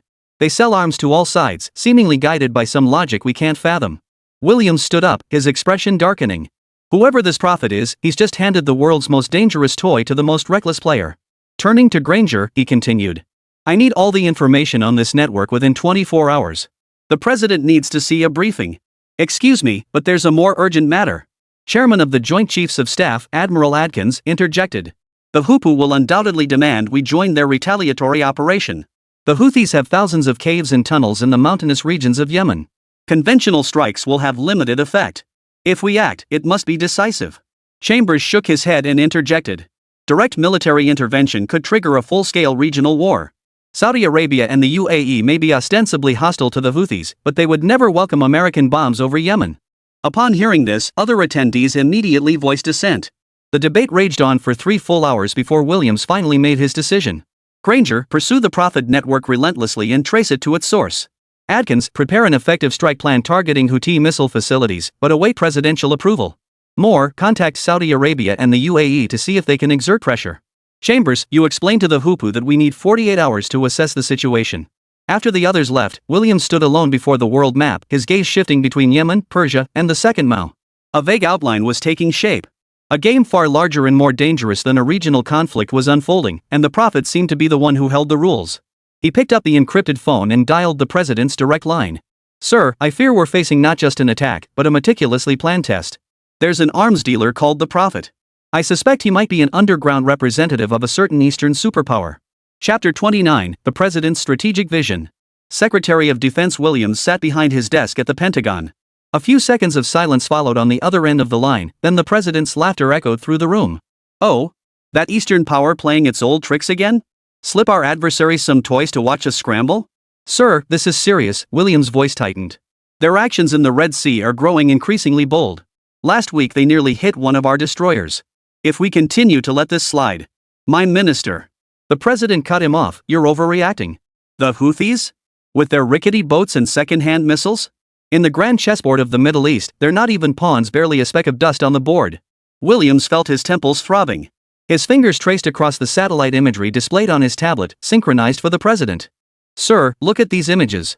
Over the past 3 months, they've constructed 6 concealed launch sites along the Red Sea coast and deployed at least 20 upgraded anti-ship missiles. This isn't child's play. Their threat to blockade Houthi shipping is serious. Serious? The president's voice suddenly sharpened. Well, let me tell you what serious means. As he spoke, Prett's voice grew more urgent. Persian Lion's nuclear facilities are just one step away from weapons-grade enriched uranium. Their proxies are lighting fires across Iraklo, Siriklo, and Pidjianklo. The big hairy ones are busy funneling air defense systems into the Black Land region. That's the real threat. The Houthis? Let them make noise. Send a few B-1Bs to their launch sites and light some fireworks when you have time. Hearing this, Williams closed his eyes. He could feel his proposal being dismissed with the usual dismissive brush off. Ever since Prett took office, the president had been obsessed with so-called grand strategy, turning a blind eye to threats he deemed insignificant. Mr. President, I understand your strategic priorities, Williams said, striving to keep his tone level. But the Red Sea is the lifeline of global trade. If the Houthis truly blockade the port of Dammar, they won't succeed, the president declared flatly. Even with the backing of the Flower family, so what? They lack sustained combat capability, strategic depth, and even a proper navy. Minister, don't let tactical skirmishes cloud your judgment. The Persian Lion is the real adversary. Deal with the Persian Lion, and these small fry will fall into line. Williams felt a wave of helplessness wash over him. He knew the president's strategic logic held some merit, but war never unfolded according to theoretical optimal solutions. At least let us bolster escort operations in the Red Sea, he made a final attempt. Dispatch an additional destroyer too. No, the president cut him off. Our current fleet deployment is sufficient. Listen, next week I'll be speaking with Prime Minister Houthi to discuss joint operational plans targeting Persian Lion's nuclear facilities. That's where my time is best spent. As for the Houthis? Have Central Command schedule a few airstrikes, hit some insignificant targets to remind them we're still watching. Williams opened his mouth to protest, but the president had already shifted gears. Oh, and for next week's National Security Council meeting, make sure to prepare the Persian Lion segment of the briefing. I need to see the latest strike assessment. If you really want to do something, then go ahead and hunt down that so-called prophet. I won't stand in your way. The phone clicked off, leaving only William's sigh in the office. He slowly lowered the receiver and looked toward National Security Advisor Lisa Moore, who had just entered the doorway. He didn't hear a word, Williams said. God, we're making a terrible mistake. Moore took a few steps closer, her high heels making no sound on the carpet. The president has his reasons. Strategically speaking, the Persian lion does take precedence. Strategic level? Williams gave a bitter laugh. By the time the Houthis sink the first merchant ship, global shipping insurance rates skyrocket, oil prices surge, and our allies start questioning our protection commitments. It'll be too late to talk strategy. Moore didn't respond immediately. She walked to the desk, smiling at him. Perhaps we could make some minor adjustments the president isn't aware of? Williams raised an eyebrow. Like what? Like having the USS Dewey approach the southern Red Sea under the guise of routine training. No formal announcement, no fleet redeployment, but we could have the response time. Williams considered this for a moment before slowly nodding. That's worth a try. But without explicit presidential authorization, our options are severely limited. As he spoke, he quickly picked up the phone and nodded. Before that, however, there's something else we must do. The president has authorized action against the prophet. I must now notify the CIA. Lisa Moore nodded slightly upon hearing this, then turned and walked toward the nearby sofa. Williams then began dialing the CIA director's number. 2 days later, in an underground bunker in Sana'a, Yemen, Abdul Husseini, supreme leader of the Houthi forces, stared intently at the massive electronic screen on the wall. The screen displayed excerpts from Eagle President Pret's latest speech, accompanied by Arabic subtitles. The Eagle people don't take us seriously at all, Abdul's voice echoed in the dimly lit room. They think we're just the Persian lion's lackeys, not worth taking seriously. A dozen senior commanders sat in silence. In a corner, 2 Eastern military advisors in plainclothes conversed quietly, one occasionally jotting notes in a notebook. We issued 3 warnings this past week, Abdul continued, tapping his fingers on the table. We threatened to blockade Hupu harbor. What was the Eagle response? An airstrike, obliterating our long-abandoned training camp. This is an insult. A young commander stood up. Leader, our reconnaissance shows no signs of the Eagle ship fleet reinforcing the Red Sea. They have indeed ignored our threats. Abdul's eyes flashed dangerously in the dim light. Then let them see the price of ignoring us. He turned to the Red Sea shipping map hanging on the wall. Starting tomorrow, any vessel heading for the Hupu is a legitimate target. Use every weapon at our disposal: missiles, speedboats, drones. Make them remember our name. After the meeting, Abdul kept 2 trusted aides and the 2 Eastern advisors behind. They gathered around an encrypted computer displaying the real-time location of a cargo ship. The Ocean Pioneer, one of the Eastern advisors said in accented Arabic, is carrying electronic components urgently needed by Hupu. It's expected to pass through the Strait of Mandeb in 36 hours. It has no armed escort, and its route is publicly trackable. Abdul smiled. A perfect target. Deploy 2 suicide speedboats and a reconnaissance drone. I want the world to see this ship burning. Chapter 30. This beauty can hold her liquor. 3 hours after the Houthi attack, Williams was jolted awake by an urgent call. Rubbing sleep from his eyes, he grabbed his phone and heard the frantic voice of the Chief of Naval Operations. Secretary, an attack has occurred in the Red Sea. Houthi militants attacked 2 merchant ships with suicide speedboats and anti-ship missiles. The Ocean Pioneer is severely damaged and sinking. The Pacific Dawn's engine room was hit, losing power and now hijacked. Williams snapped awake. What? What about casualties? Preliminary reports indicate 12 crew members missing and at least 18 injured. Both vessels were carrying cargo destined for the Hupu. Williams felt a chill crawl up his spine. He recalled the phone call with the president 3 days prior, remembering his warnings that had gone unheeded. Assemble the crisis response team, he ordered. Meet in the Pentagon War Room in 1 hour. And notify the White House. The White House is already aware, the Chief of Naval Operations interrupted. The president requests your immediate presence in his office. As Williams' motorcade headed toward the White House, global financial markets began to tremble. Crude oil prices surged 4%, major shipping companies suspended Red Sea routes, and the London insurance market tripled war risk premiums for the region. Meanwhile in Yemen, a Houthi spokesperson addressed cameras. The Eagle and its allies ignored our warnings. Now they see the consequences. As long as the slaughter in Shadhar continues, not a single ship will reach Damar port safely. We mean what we say. Allahu Akbar.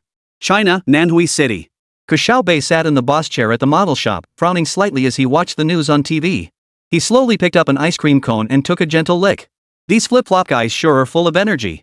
They just got the shipment and already started working their asses off? TSK, looks like the Middle East can't do without them after all. The model shop was undergoing renovations. Jianyong was out on a date, so Ke Xiaobei was the only one in the shop. The construction crew worked tirelessly, as they were part of the organization's internal renovation team. Since the shop was getting renovated, Ke Xiaobei naturally seized the chance to add some convenient designs for himself. Thus, the model shop was renovated to include 2 hidden rooms. These rooms would serve as both his workshop and his secret hideout. This way, even if unexpected situations arose in the future, he wouldn't have to rush home or to the factory. In this internet age, any problem could be solved online. While Ke Xiaobei was pondering the renovation plans, the Red Skull wearing a hard hat suddenly approached. "Boss, your father's run into some trouble." Hearing this, Ke Xiaobei immediately furrowed his brow. "My dad's in trouble? What kind of trouble could he possibly have?" Red Skull scratched his cheek awkwardly. "Seems he got scammed. He's at a bar right now. Should we go handle it?" Ke Xiaobei pondered the question seriously before sighing softly. "My old man never ceases to worry me. It's just a petty scam. Transfer 5 million yuan to his bank card and get him back safely first. As for that fraud ring, I'll personally deal with them tonight. You make the arrangements." Red Skull nodded slightly upon hearing this, then turned and hurried off to make arrangements. 1 hour earlier. In Koan City, not far from Manhwa, on a certain bar street. Jianyong adjusted his suit collar, double-checking the address on his phone for the third time. The sign 4 Blues Night Bar glinted in the sunlight, injecting a burst of energy into the otherwise quiet alleyway. He took a deep breath and pushed open the heavy wooden door. A distinctive scent, a mix of alcohol and perfume, hit him. "Sir, how many in your party?" the doorman asked with a smile. "I have a reservation. Miss Jiang." A faint smile touched Ke Jianyong's lips as he uttered the name. He had only met Jiang Miling on a business networking app 2 weeks prior, yet her intelligent conversation had captivated him. When she suggested meeting in person, he had agreed almost without hesitation. The attendant led him through the dimly lit booth area, finally stopping before a semi-enclosed private room. Ke Jianyong recognized the woman from the photo instantly. Jiang Miling. She was even more exquisite in person than in her photos. Chestnut-colored waves cascaded over her shoulders, and her red dress accentuated her graceful curves, making her look especially captivating under the bar's hazy lights. "Mr. Ko?" Jiang Miling rose and extended her hand. "It's finally nice to meet you." Ke Jianyong grasped her soft hand, feeling the faint coolness at his fingertips. "Miss Jiang is even more beautiful than in the photograph," he remarked sincerely. Jiang Miling covered her mouth with a soft laugh, the tear tattoo at the corner of her eye trembling slightly with her smile. "Mr. Ko, you have a way with words. Please sit down. I've ordered some drinks, I hope you don't mind." Only then did Ke Jianyong notice the table, already set with 2 opened bottles of imported liquor and several exquisite appetizers. He glanced briefly at the labels before checking the menu. Each bottle cost around 500 yuan. Though not cheap, he was willing to show his generosity on this first date. "Of course not." Ke Jianyong sat down and poured them both a glass. "What do you do, Miss Jiang? On social media, you only mentioned cultural industry. Jiang Miling took a light sip, her red lips leaving a faint mark on the rim of the glass. "I'm a curator at an art foundation. Most days involve tedious paperwork, so I occasionally step out like this to unwind." She leaned forward slightly, her perfume wafting faintly toward him. "And you, Mr. Ko? I hear you're in manufacturing?" "Just a small business." Ke Jianyong replied modestly, though in reality he owned a model shop. What he didn't know was that he was now a billionaire CEO. Of course, all that wealth was earned by his son. That his son had become a second-generation wealthy heir was, in a way, a testament to his own skill. Back at the bar, Ke Jianyong noticed Jiang Miling was drinking at a rapid pace. Within 10 minutes, the glass in front of her had been emptied 3 times. "How about another bottle?" Jiang Miling didn't wait for his reply before waving down a waiter. "Bring us a bottle of Louis XIII of vintage 1. Ke Jianyong frowned slightly. He knew little about imported liquors, but he understood that this sounded expensive. Still, how expensive could a bottle of liquor really be? As a man, he couldn't afford to lose face in front of a woman. So he said nothing, merely smiling and nodding. The waiter had already nodded and walked away. "Miss Jiang really can hold her liquor," Ke Jianyong remarked tentatively. Jiang Miling waved her hand with a smile. "It's rare to meet a gentleman with such refined taste as Mr. Ku. Of course I'd drink something special." Her phone screen flashed briefly. She glanced at it quickly before nonchalantly placing it back on the table. By this point, Ke Jianyong had also grown somewhat wary. Still, for the sake of appearances, he hesitated to confront her directly. Chapter 31, a meal that cost 130,000. Over the next half hour, Ke Jianyong watched helplessly as the empty bottles on the table piled up to 5. Besides the 2 bottles of Royal Salute and the Louis XIII, Jiang Miling had ordered 2 more bottles of imported liquor whose names he couldn't identify, each wrapped in extravagantly luxurious packaging. "Miss Jiang, haven't we had a bit too much to drink?" Ke Jianyong finally couldn't help but ask. He himself had only had 2 glasses, while most of the liquor had gone into Jiang Miling's stomach. Yet she appeared frighteningly sober. "Are you worried about the cost, Mr. Ko?" Jiang Miling's expression suddenly turned cold. "If you can't afford it, just say so." Ke Jianyong felt his face flush with embarrassment, a wave of discomfort washing over him. "It's not about the money. I just feel. Then let's have another bottle of Dom Perignon Rose." Jiang Meiling cut him off and ordered from the passing waiter. This time, Ke Jianyong clearly saw the waiter exchange a meaningful glance with Jiang Meiling. Seeing this, alarm bells rang in Ke Jianyong's head. He immediately pulled out his phone and quickly looked up the price of the champagne they just ordered, around 38,000 yuan at market value. Combined with the previous drinks, this meal was already heading towards 6 figures. Holy, am I being scammed by a drink promoter? Damn it, and I actually had a good impression of her. Miss Jiang, Ke Jianyong lowered his phone, his voice growing solemn. I think we should leave. Jiang Meiling's expression instantly turned hurt. Mr. Ke, do you think I've had too much to drink? I was just in a good mood today. No, I feel something's off about this meal. Ke Jianyong met her gaze directly. In less than an hour since we sat down, you've ordered 6 bottles of premium imported liquor, totaling over 100,000 yuan. This doesn't feel like a date, it feels more like... Like what? Jiang Meiling's voice suddenly rose, drawing glances from nearby tables. Are you implying something, Mr. Ke? Ke Jianyong realized he'd undoubtedly fallen into some kind of trap. Without hesitation, he pressed the service bell on the table. Check, please. A middle-aged man in a suit, his name tag reading manager, appeared promptly, holding an elegant leather billfold. Sir, your bill, he said with a smile as he handed it over. Ke Jianyong took the bill, and the figure made his pupils contract 132,800 yuan. He scrutinized the itemized list. Besides the bottles of imported liquor, there were charges he'd never seen before: service fee, private booth fee, and corkage fee. What does this mean? Ke Jianyong slammed the bill on the table. We never ordered these services. The manager's expression remained unchanged. Sir, these charges are for your consumption and that of this lady. We have surveillance footage as proof. If you have questions about the pricing, you may review our price list. He handed over a gold-embossed menu. Ke Jianyong flipped through the menu and discovered that every bottle of liquor was priced 3 to 5 times higher than market rates. The so-called service fees were listed in small print tucked away in inconspicuous corners. His hands began to tremble, not from fear but from rage. This is extortion, Ke Jianyong said, enunciating each word deliberately. I'm calling the police. Jiang Meiling suddenly stood up, tears welling in her eyes. Mr. Ke, how could you? You were the one who asked me out, promising to treat me to fine wine. Her voice cracked with emotion. Now you refuse to pay and threaten to call the police. Ke Jianyong could scarcely believe his ears. What nonsense are you spouting? It was clearly you. What are you doing? Don't touch me. Jiang Meiling screamed suddenly, violently shaking off Ke Jianyong's grasping hand while deliberately ripping open a gap in her collar. Manager. He tried to assault me. As if prepared in advance, 2 security guards immediately appeared at the private room door. The manager's expression turned stern. Sir, please calm down. We don't want to escalate this, but if you continue harassing our guest, we'll have no choice but to call the police. Only then did Ke Jianyong realize the meticulously crafted trap he'd fallen into. He felt a wave of nausea wash over him as he looked at the fake tears on Jiang Meiling's face and the shrewd gleam in the manager's eyes. Fine, call the police, he sneered, pulling out his phone. I'll see what they have to say when they arrive. 20 minutes later, 2 police officers entered the bar. The manager approached them and whispered a few words. One of the officers nodded and walked toward Ke Jianyong. Sir, please show us your ID. Ke Jianyong complied, handing over his ID while pointing at Jiang Meiling. Officer, this woman is a bar promoter working with the bar to scam customers. 13,000 yuan in an hour? Is that reasonable? The older officer reviewed the surveillance screenshots and price list provided by the manager. Sir, based on what we see, these drinks were indeed consumed by you, and all items in the bar are clearly marked with prices. He paused. As for this lady's accusations, I'm reporting him for sexual harassment. Jiang Meiling wailed, tears streaming down her face. He was groping me and acting like a pervert. Hearing this, Ke Jianyong trembled with rage. Nonsense. Officer, you can review the full surveillance footage to see who's lying. The young officer shook his head. Sorry, sir.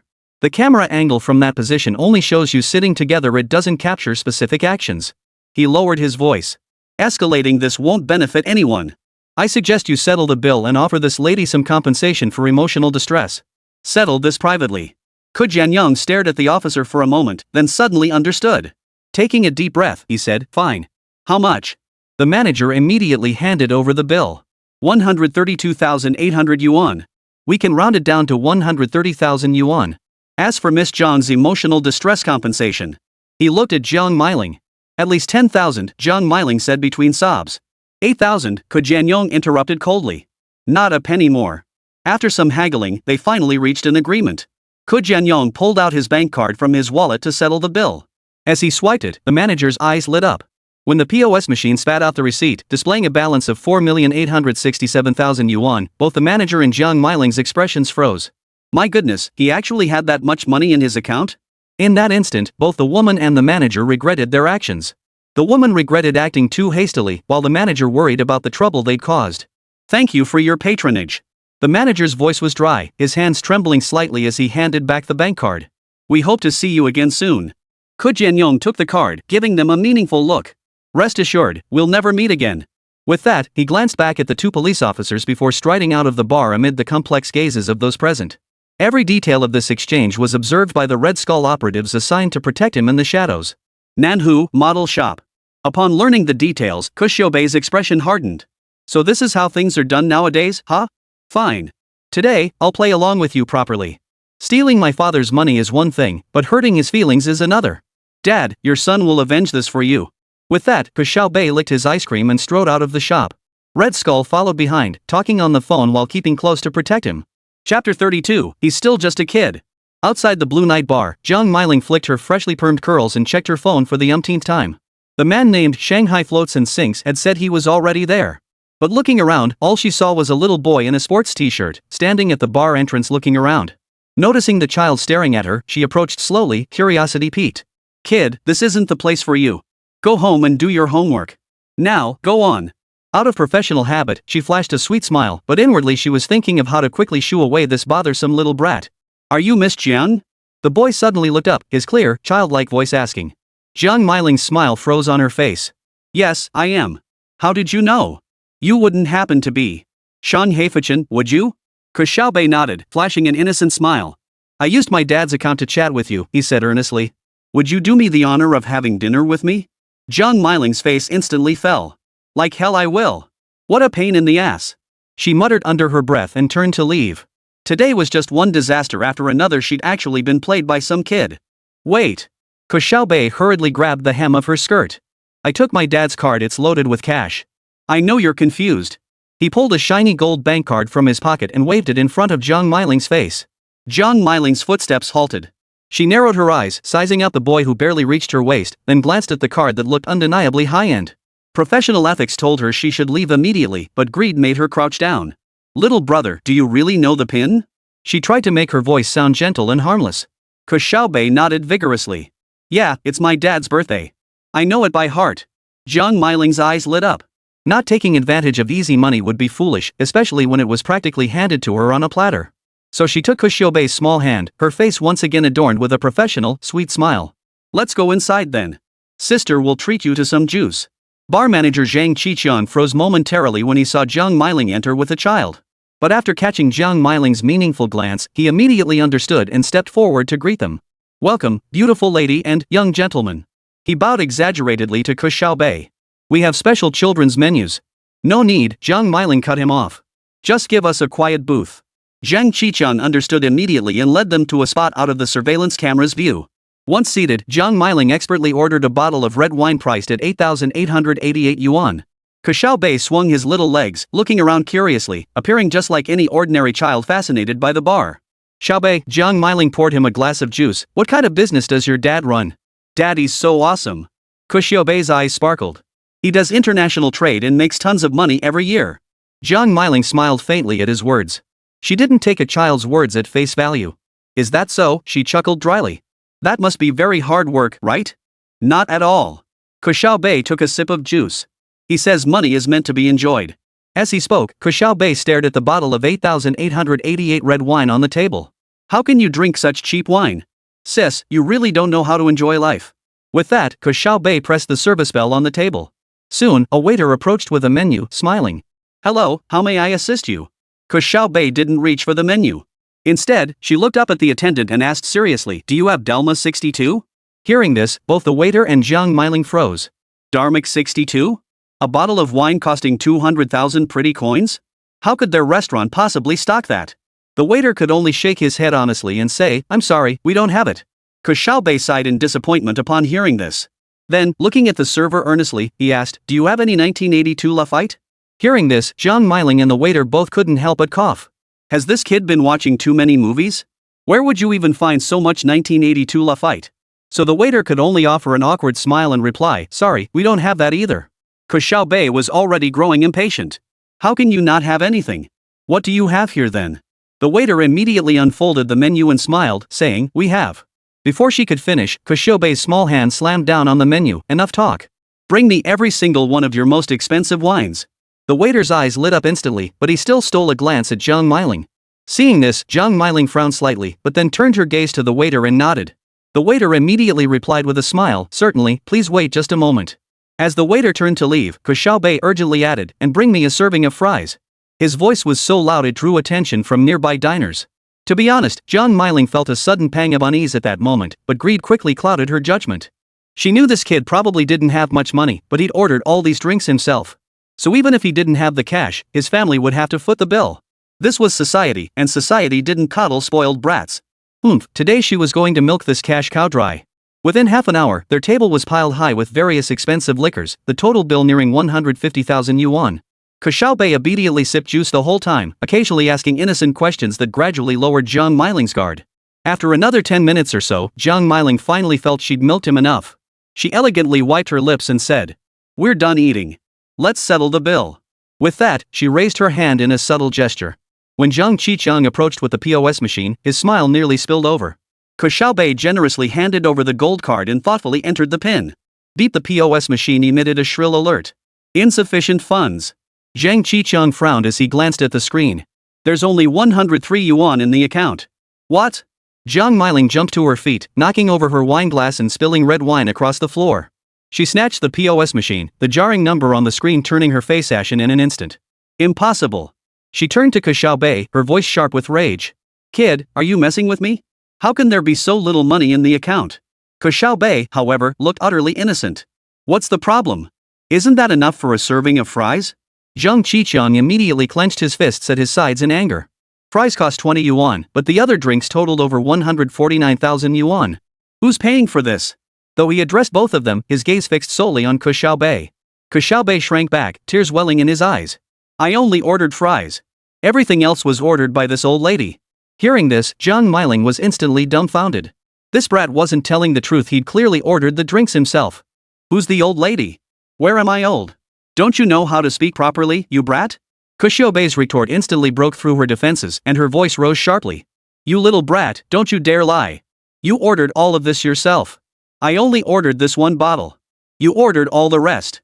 The commotion drew the attention of nearby customers, who all turned to look their way. Seeing this, Ke Xiaobei immediately burst into loud sobs, wailing as he cried, "This is a ripoff. They charged 140,000 for a serving of fries. They're ripping off kids. Help me." Wah! The child's commotion drew the attention of everyone in the restaurant. Jiang Qiqiang, feeling awkward, immediately forced a smile and kept apologizing and explaining to nearby patrons. But who would believe him? A 7 or 8-year-old ordering drinks worth over 100,000? Manager, are you out of your mind?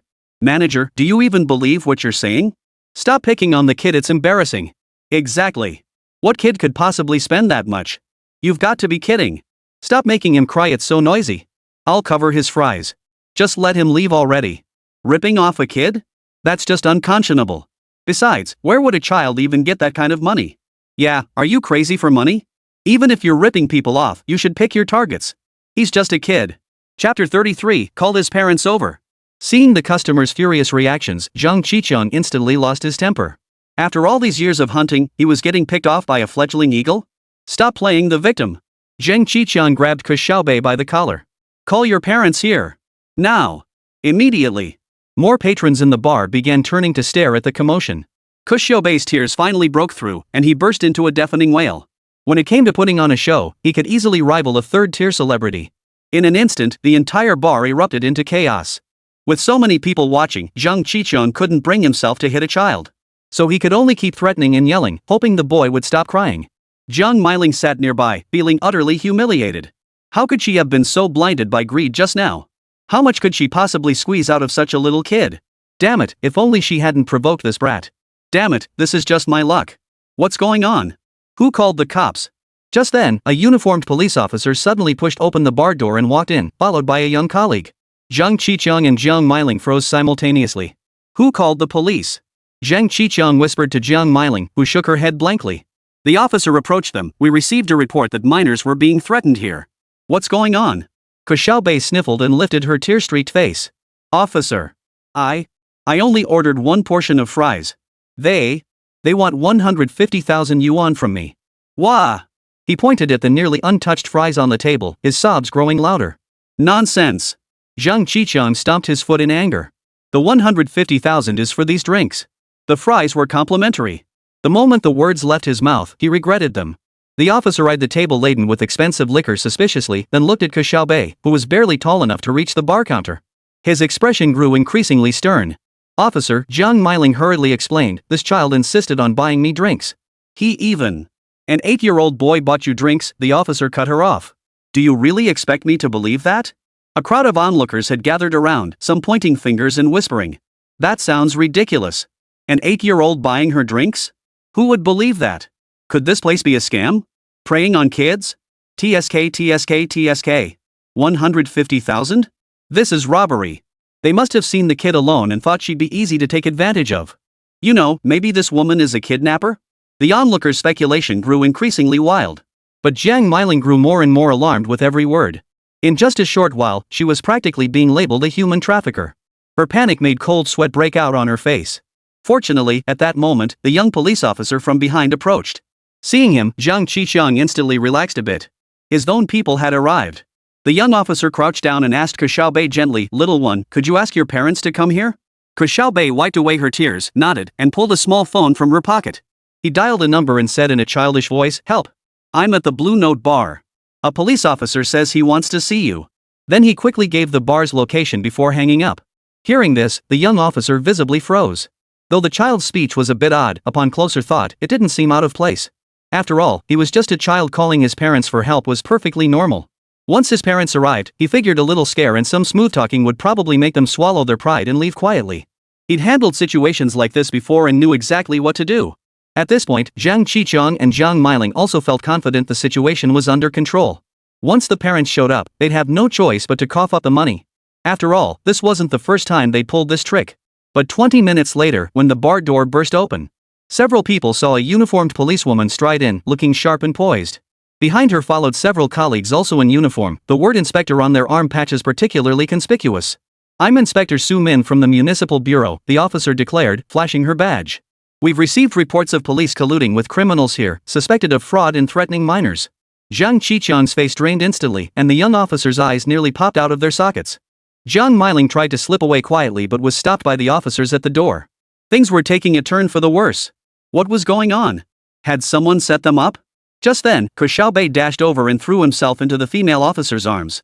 Pointing at Zhang Qiqiang, Jiang Meiling, and the two officers, he wailed, "Auntie, help me. They're ganging up on me." Kamin scooped up the child and swept the bar with a cold gaze. "We've received reports before about this bar colluding with bar promoters and local police to defraud customers. Today we finally caught them red-handed." "Wait." Zhang Qiqiang was sweating profusely. "All these drinks today were ordered by the kid himself. This child looks no older than 7 or 8, Su Min cut him off. "Are you suggesting an 8-year-old proactively invited beautiful women to drink at a bar? Listen to yourself, does that sound credible?" At that moment, the young officer, his face ashen, interjected, Inspector Su, I was only here to investigate after receiving the report. I just arrived and haven't been involved in anything." His words sounded like an involuntary confession. Su Min then slammed a notice of cooperation with the investigation onto him. "Yang Zhenggang, right? We were just about to come find you, but didn't expect to run into you here. Take a look. This is your official notice. You are suspended pending investigation." It turned out Ke Xiaobei had already had his men gather all the evidence. Before arriving at the bar, he had already exposed the bar's little protector, and all the evidence had been sent to the Internal Affairs Division. Yang Zhenggang's face turned ashen upon seeing the notice. He knew this time, he might truly be finished. A suffocating tension hung in the air outside the public security office as the setting sun bathed the entire street in a blood-red glow. Zhang Qiqiang leaned against a stone pillar in front of the police station, a cigarette clamped between his fingers, ash piled high. His eyes were dark and menacing, the scar at the corner of his mouth looking particularly sinister in the setting sun. Just half an hour earlier, he and Jiang Meiling had been bailed out by their boss. "Brother Chang, what should we do with that little brat?" Jiang Meiling edged closer, her bright red painted finger discreetly pointing toward a young boy nearby. The child looked no older than 7 or 8, clad in a faded blue school uniform and carrying a worn backpack that was clearly too big for him. He stood at the gate, waiting for his parents. "No rush. The boss is already on his way. We're just waiting for the little brat's family to arrive. What could a kid like that possibly know? Someone must have put him up to it." Zhang Qiqiang spoke, glancing back at the 5 or 6 men crouched nearby. They were all core members of the Green Snake Gang. All of them were now fixed on the child named Ke Xiaobei, their eyes blazing with fury so intense it seemed almost tangible. But no one made a move. After all, causing trouble right outside the police station was far too unwise. Besides, the person they were waiting for hadn't arrived yet. Wait, Zheng Qiqiang ground out through clenched teeth. Wait for the one pulling the strings to show up. Zhang Meiling gave a soft "oh" before stepping aside to touch up her makeup. Ke Xiaobei seemed to sense the malevolent stares, yet he showed no sign of fear. Instead, he lifted his head, meeting Zheng Qiqiang and his group's gaze directly. A faint, almost imperceptible smile even touched the corners of his mouth. That expression made the veins on Zheng Qiqiang's forehead bulge. That brat, so cocky? After waiting a few minutes, a man in a trench coat appeared at the end of the street. A trench coat in the middle of summer?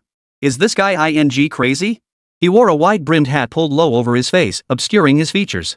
His gait was peculiar, neither hurried nor leisurely, each step precise as if meticulously calculated. Zheng Qiqiang immediately noticed the man. It must be him, he murmured, then flicked his half-smoked cigarette butt to the ground with force. When the trenchcoat man was about 50 meters from the police station, a black minivan suddenly pulled up across the road. Chapter 34, not knowing he was wrong, but knowing he was about to die. The door slammed open. Shangguan Hanan leaped out with 7 or 8 burly men, swiftly surrounding the trenchcoat man. Shangguan Hanan was the owner of Blue Nightclub and one of the leaders of the Green Snake Gang. Today, he wore a white suit that stood out starkly in the setting sun, the thick gold chain around his neck swaying with his movements. Friend, where's all the rush? Shangguan Hanan yanked the trenchcoat man by the collar, pulling him close. We need to have a serious talk. Shangguan Hanan's voice was loud, deliberately meant for everyone at the police station entrance to hear. His men burst into raucous laughter, some already itching to get into a fight. The trenchcoat man offered no resistance and remained silent.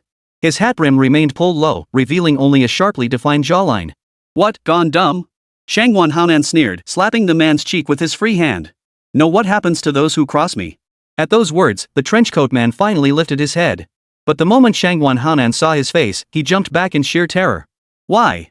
Because the man was wearing a red skull mask. Could it be a mask? But this mask was so incredibly lifelike. Damn it, you scared the hell out of me. Are you trying to get yourself killed? Shangguan Hanan raised his hand to strike. But just then, dozens of men in black suits suddenly surged out from both sides of the street. Moving swiftly and silently, they instantly surrounded Shangguan Hanan and his men. These men in black carried no visible weapons, yet their disciplined aura made the air itself grow thick with tension. Shangguan Hanan's smile froze on his face.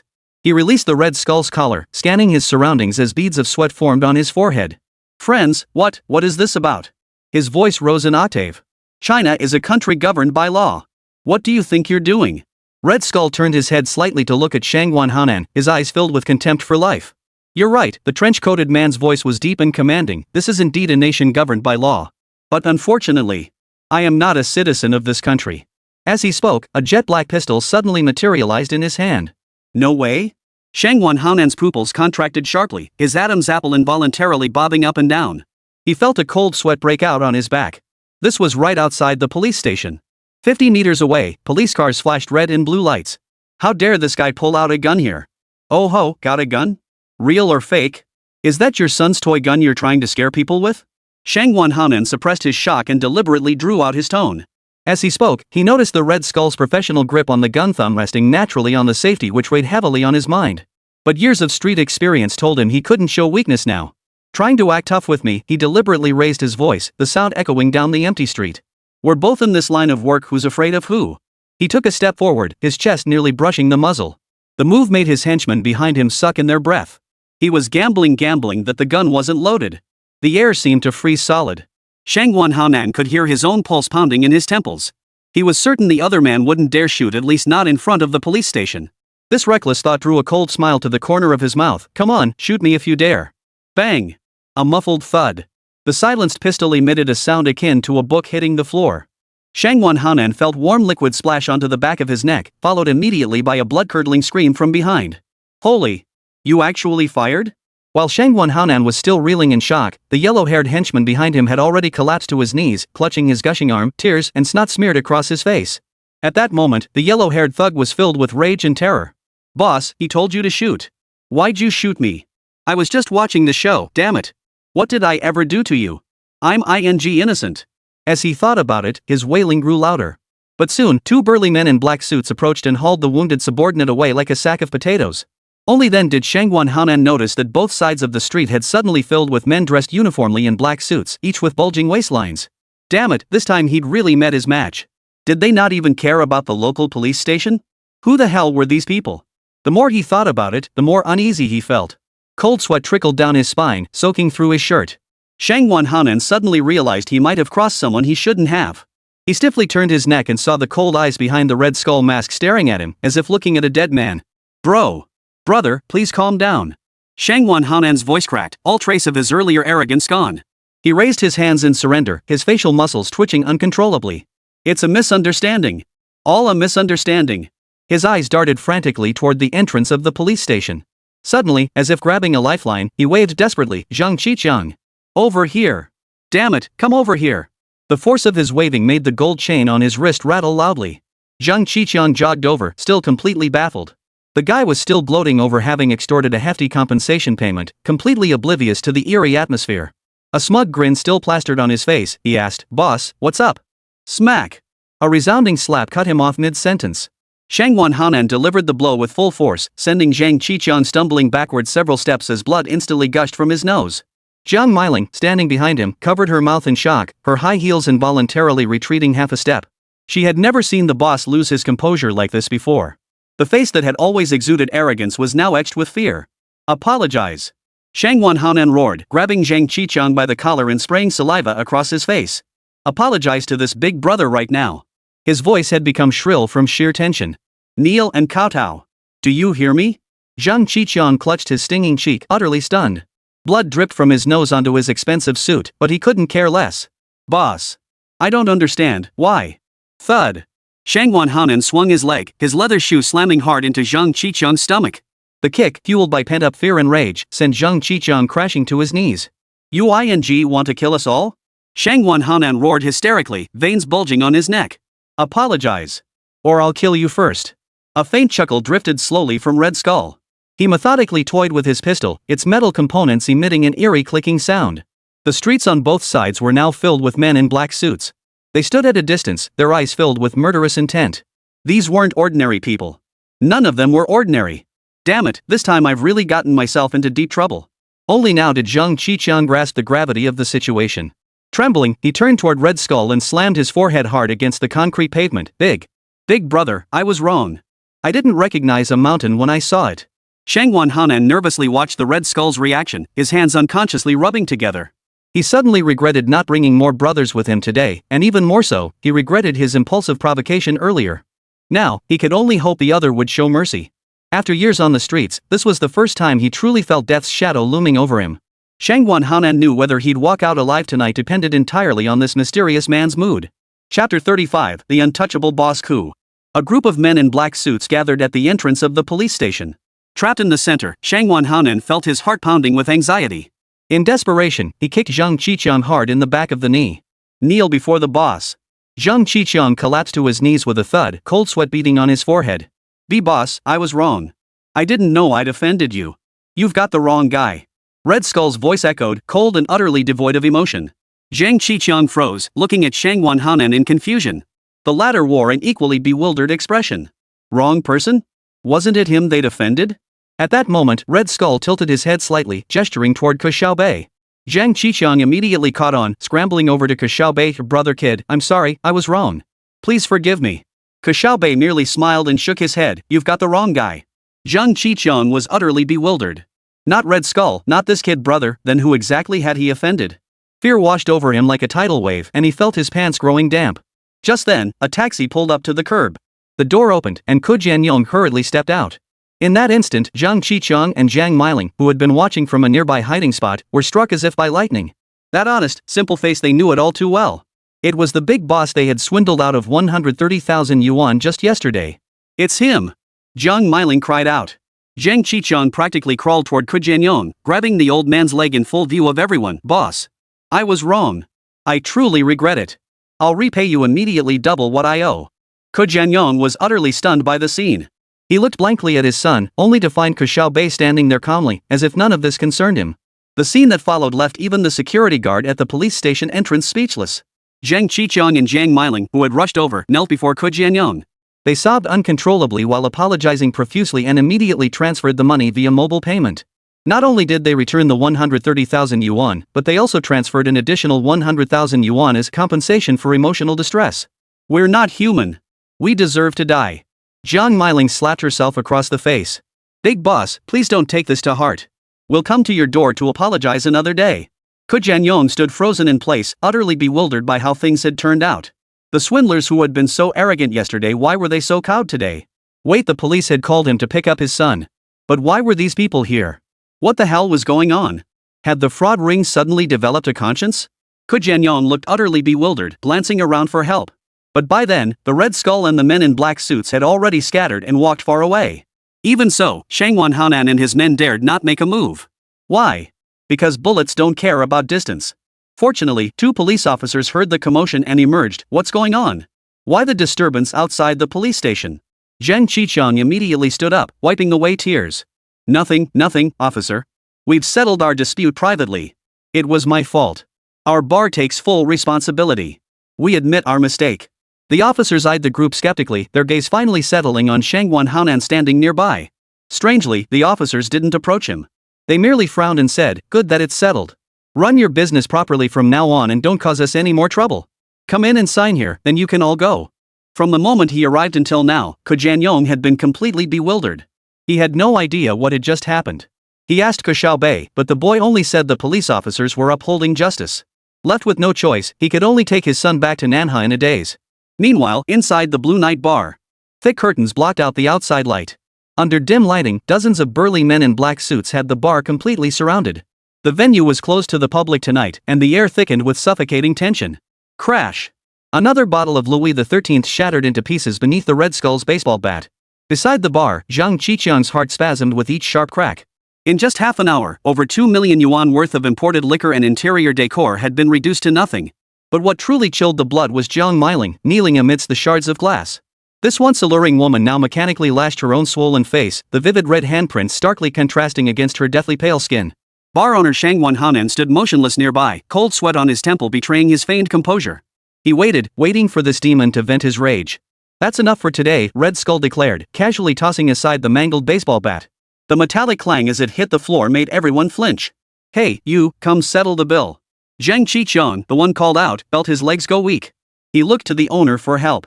Red boss, you must be joking." Shangwan Haonan forced a smile uglier than crying. "Such a small amount, how could we let you pay?" Before he could finish, Red Skull grabbed him by the collar with one hand. Those icy eyes were mere inches from his face. "You look down on me?" Clatter. Beside them, a man in a black suit dumped bundles of cash from a duffel bag onto the floor. The bills glistened seductively under the lights. "Here's 3 million. Consider it for the drinks and the renovation costs."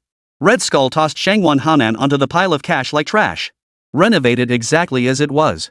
I'll come back in a couple of days to wreck it again, and then we'll call it even." The smoke rings he exhaled blurred his menacing features. "If it's not enough, I'll make up the difference next time I visit." Shangwan Haonan's suit was soaked through with cold sweat. He'd seen ruthless characters before, but a madman who threw money around with such righteous indignation? This was a first. This 3 million wasn't compensation, it was humiliation, a warning. "Master Hong, you're being too formal." His voice trembled with obsequiousness. "Come smash anytime you like, I'll have the baseball bat ready. Just spare me my life. I truly know I've made a mistake." Red Skull suddenly laughed, the glow of his cigar flickering in the darkness. "Why didn't you show this much sense earlier?" Shangwan Haonan kept his head bowed, his fingernails digging deep into his palms. He knew this time he hadn't just kicked a steel plate, he'd stepped into a meat grinder. That boss's power was unfathomable, absolutely someone his crew couldn't afford to cross. So now, he could only back down, could only beg for mercy. Otherwise, what extreme measures the other party might take next was beyond his imagination. Red Skull saw that the shop owner had recognized his mistake. He immediately turned and strode out of the establishment. Before long, the vast bar was left with only 3 people, Shangwan Haonan, Zhang Qichang, and Jiang Meiling. Once the man in the black suit was gone, Jiang Meiling could no longer hold back. She let out a wail and burst into tears. The commotion startled Shangwan Haonan, who immediately kicked the person. "Get the hell out of here. If you don't want to die, get the hell out of here. You jinx. If you don't get out now, I'll find someone to cut you to pieces." Jiang Meiling scrambled out of the bar at once. Zheng Qichang, meanwhile, was trembling so badly his legs gave way, unable to even glance toward the owner. But he knew this beating was inevitable. He saw the boss unbuckling his belt. Soon, piercing screams echoed through the bar. 3 hours later, at the Ku residence in Nanhwa. International news played on the television. Ke Xiaobei watched with rapt attention while eating. Ke Jianyong, however, sat with his plate untouched, still pondering the events of the day. But just then, their door was knocked upon once more. Chapter 36, Bullying Others? Live stream exposes you. It was around 8 p.m. when a series of urgent knocks made the security door of Ke Jianyong's home vibrate with a buzzing sound. Ke Jianyong peered through the peephole and saw 5 or 6 strangers standing outside. Leading them was none other than the extortionist, the elderly-looking Zhang Guifan. Behind her were 2 reporters carrying cameras and 3 middle-aged individuals wearing community mediator vests. Mr. Ko, come out here. Zhang Guifan's voice pierced through the door. You owe our family an explanation today. Ke Jianyong took a deep breath and turned to his son, Ke Xiaobei, sitting on the sofa. Xiaobei, go back to your room. Dad needs to handle something. 15-year-old Ke Xiaobei set down his bowl and chopsticks, his brow furrowed. Dad, who's out there? Before Ke Jianyong could answer, the knocking outside turned into banging. Ke Jianyong had no choice but to open the door. The moment he cracked it open, Zhang Guifan shoved it wide and stumbled inside. Comrades reporters, comrades mediators, you must stand up for our family. Zhang Guifan collapsed onto the floor the moment she entered, wailing as she pounded her thigh. The Ku family, relying on their wealth and power, are bullying us, a widow and her orphan child. Flashbulbs instantly lit up the scene. Ke Jianyong stood in the doorway, his face ashen. What are you doing, comrade? Bringing all these people to my house late at night to cause trouble? Causing trouble? Zhang Guifan lifted her tear-streaked face. My 2 sons are still lying in the hospital, all because you beat them. Your Ke family hasn't bullied us for just a day or 2. You must stand up for me. Mediator Director Wang stepped forward solemnly. Mr. Ko, we're here following Ms. Zhang's complaint. Reports indicate you and your family have repeatedly assaulted her family, culminating in yesterday's severe injuries to her 2 sons. As community mediators, we urge you to address this matter appropriately. Reporter Xiaoli also held the microphone toward Ke Jianyong. Mr. Ku, do you have anything to say regarding Aunt Zhang's accusations? From what we understand, you own a model shop, while Aunt Zhang's family are ordinary working-class people. Could it be that you're bullying them because of your position? Ke Jianyong trembled with rage. Nonsense. It was clearly their family who came to my shop causing trouble, smashing shelves. Now they dare to frame me? You're slandering us. Zhang Guifan suddenly leapt to her feet, grabbing Ke Jianyong by the collar. My 2 sons have always been honest and hardworking. How could they possibly cause trouble in your shop? You clearly had people beat them up. Fellow journalists, look at this. This is the true face of the wealthy hitting people and refusing to admit it. The mediators exchanged glances, clearly beginning to side with Zhang Guifan. Reporter Zhang began scribbling furiously in his notebook. Underserved community faces injustice, entrepreneur resorts to violence. Meanwhile, in a live broadcast studio of a state-run media outlet in Nanhui. Welcome to Sunshine Live, everyone. I'm your host, Lin Xiao. Today we're discussing a suspected case of bullying. In this video, Mr. Ke Jianyong is accused of assaulting an elderly person's family member. Not only did he refuse to apologize, but he also threatened the elderly person. Lin Xiao's voice echoed through the studio via the microphone. Behind her, a large screen looped a grainy video clip. A middle-aged man in a suit pointed angrily at a white-haired elderly woman, shouting something. Comments flooded the chat section on the right side of the screen at an astonishing pace. Expose scum like this. That flashy outfit screams nouveau riche. What makes him think a few stinking bucks make him special? Let's dox this Ke Jianyong. Support Aunt Zhang in her fight for justice. Lin Xiao glanced at the comments, a faint smile playing at the corners of her mouth. As the host of Sunshine Live, she knew exactly how to stir up audience emotions. Today, our reporter joined forces with a social mediator to accompany Aunt Zhang to Ke Jianyong's home. Justice may be delayed, but it will never be denied. Tonight, we will see justice served for Aunt Zhang. The screen switched to a video call window, revealing a woman in her 50s with red, swollen eyes, clearly having cried. You must stand up for me. Both my sons are in the hospital. This family has been utterly ruthless. Now it's just me and my eldest grandson left. How are we supposed to go on? Anger erupted instantly in the comments section, with a flood of abusive remarks targeting Ke Jianyong. Are criminals this brazen nowadays? How despicable. This is clearly organized crime. Grandma, did you report it to the police? At Ping'an Nanhu police officers, please arrest the criminals. Lin Xiao watched the steadily climbing view count and engagement metrics, her heart racing. This month's KPIs were locked in. We attempted to contact Mr. Ke Jianyong, but he declined to be interviewed. Does this evasive attitude suggest he has something to hide? In fact, Ke Jianyong hadn't refused the interview. He was completely unaware of the livestream's existence. Within minutes, the incident trended on Nanhu's local hot searches. Under the hashtag Ke Jianyong get out of Nanhu, thousands of netizens vented their fury. Some even dug up his home address and the school his son attended. At this moment, the public's sense of justice reached its peak, and the livestream's atmosphere hit a fever pitch. At that moment, Lin Xiao was showcasing righteous netizens stepping forward with revelations. Breaking news: a netizen has exposed Ke Jianyong's alleged ties to a criminal syndicate. These unverified claims only fueled the fire, with the comments section erupting in calls to severely punish criminal forces. Zhang Guifan wiped away tears on camera. We're just ordinary people. We truly don't know what to do. Thank you all for your support. Auntie Zhang, please rest assured. Justice may be delayed, but it will never fail to arrive. Lin Xiao declared with righteous conviction. We will continue to monitor this case until justice is served. Lin Xiaobei surveyed the back-end data with satisfaction. Within just over 10 minutes of going live, peak viewership had surpassed 100,000, setting a new monthly record for engagement.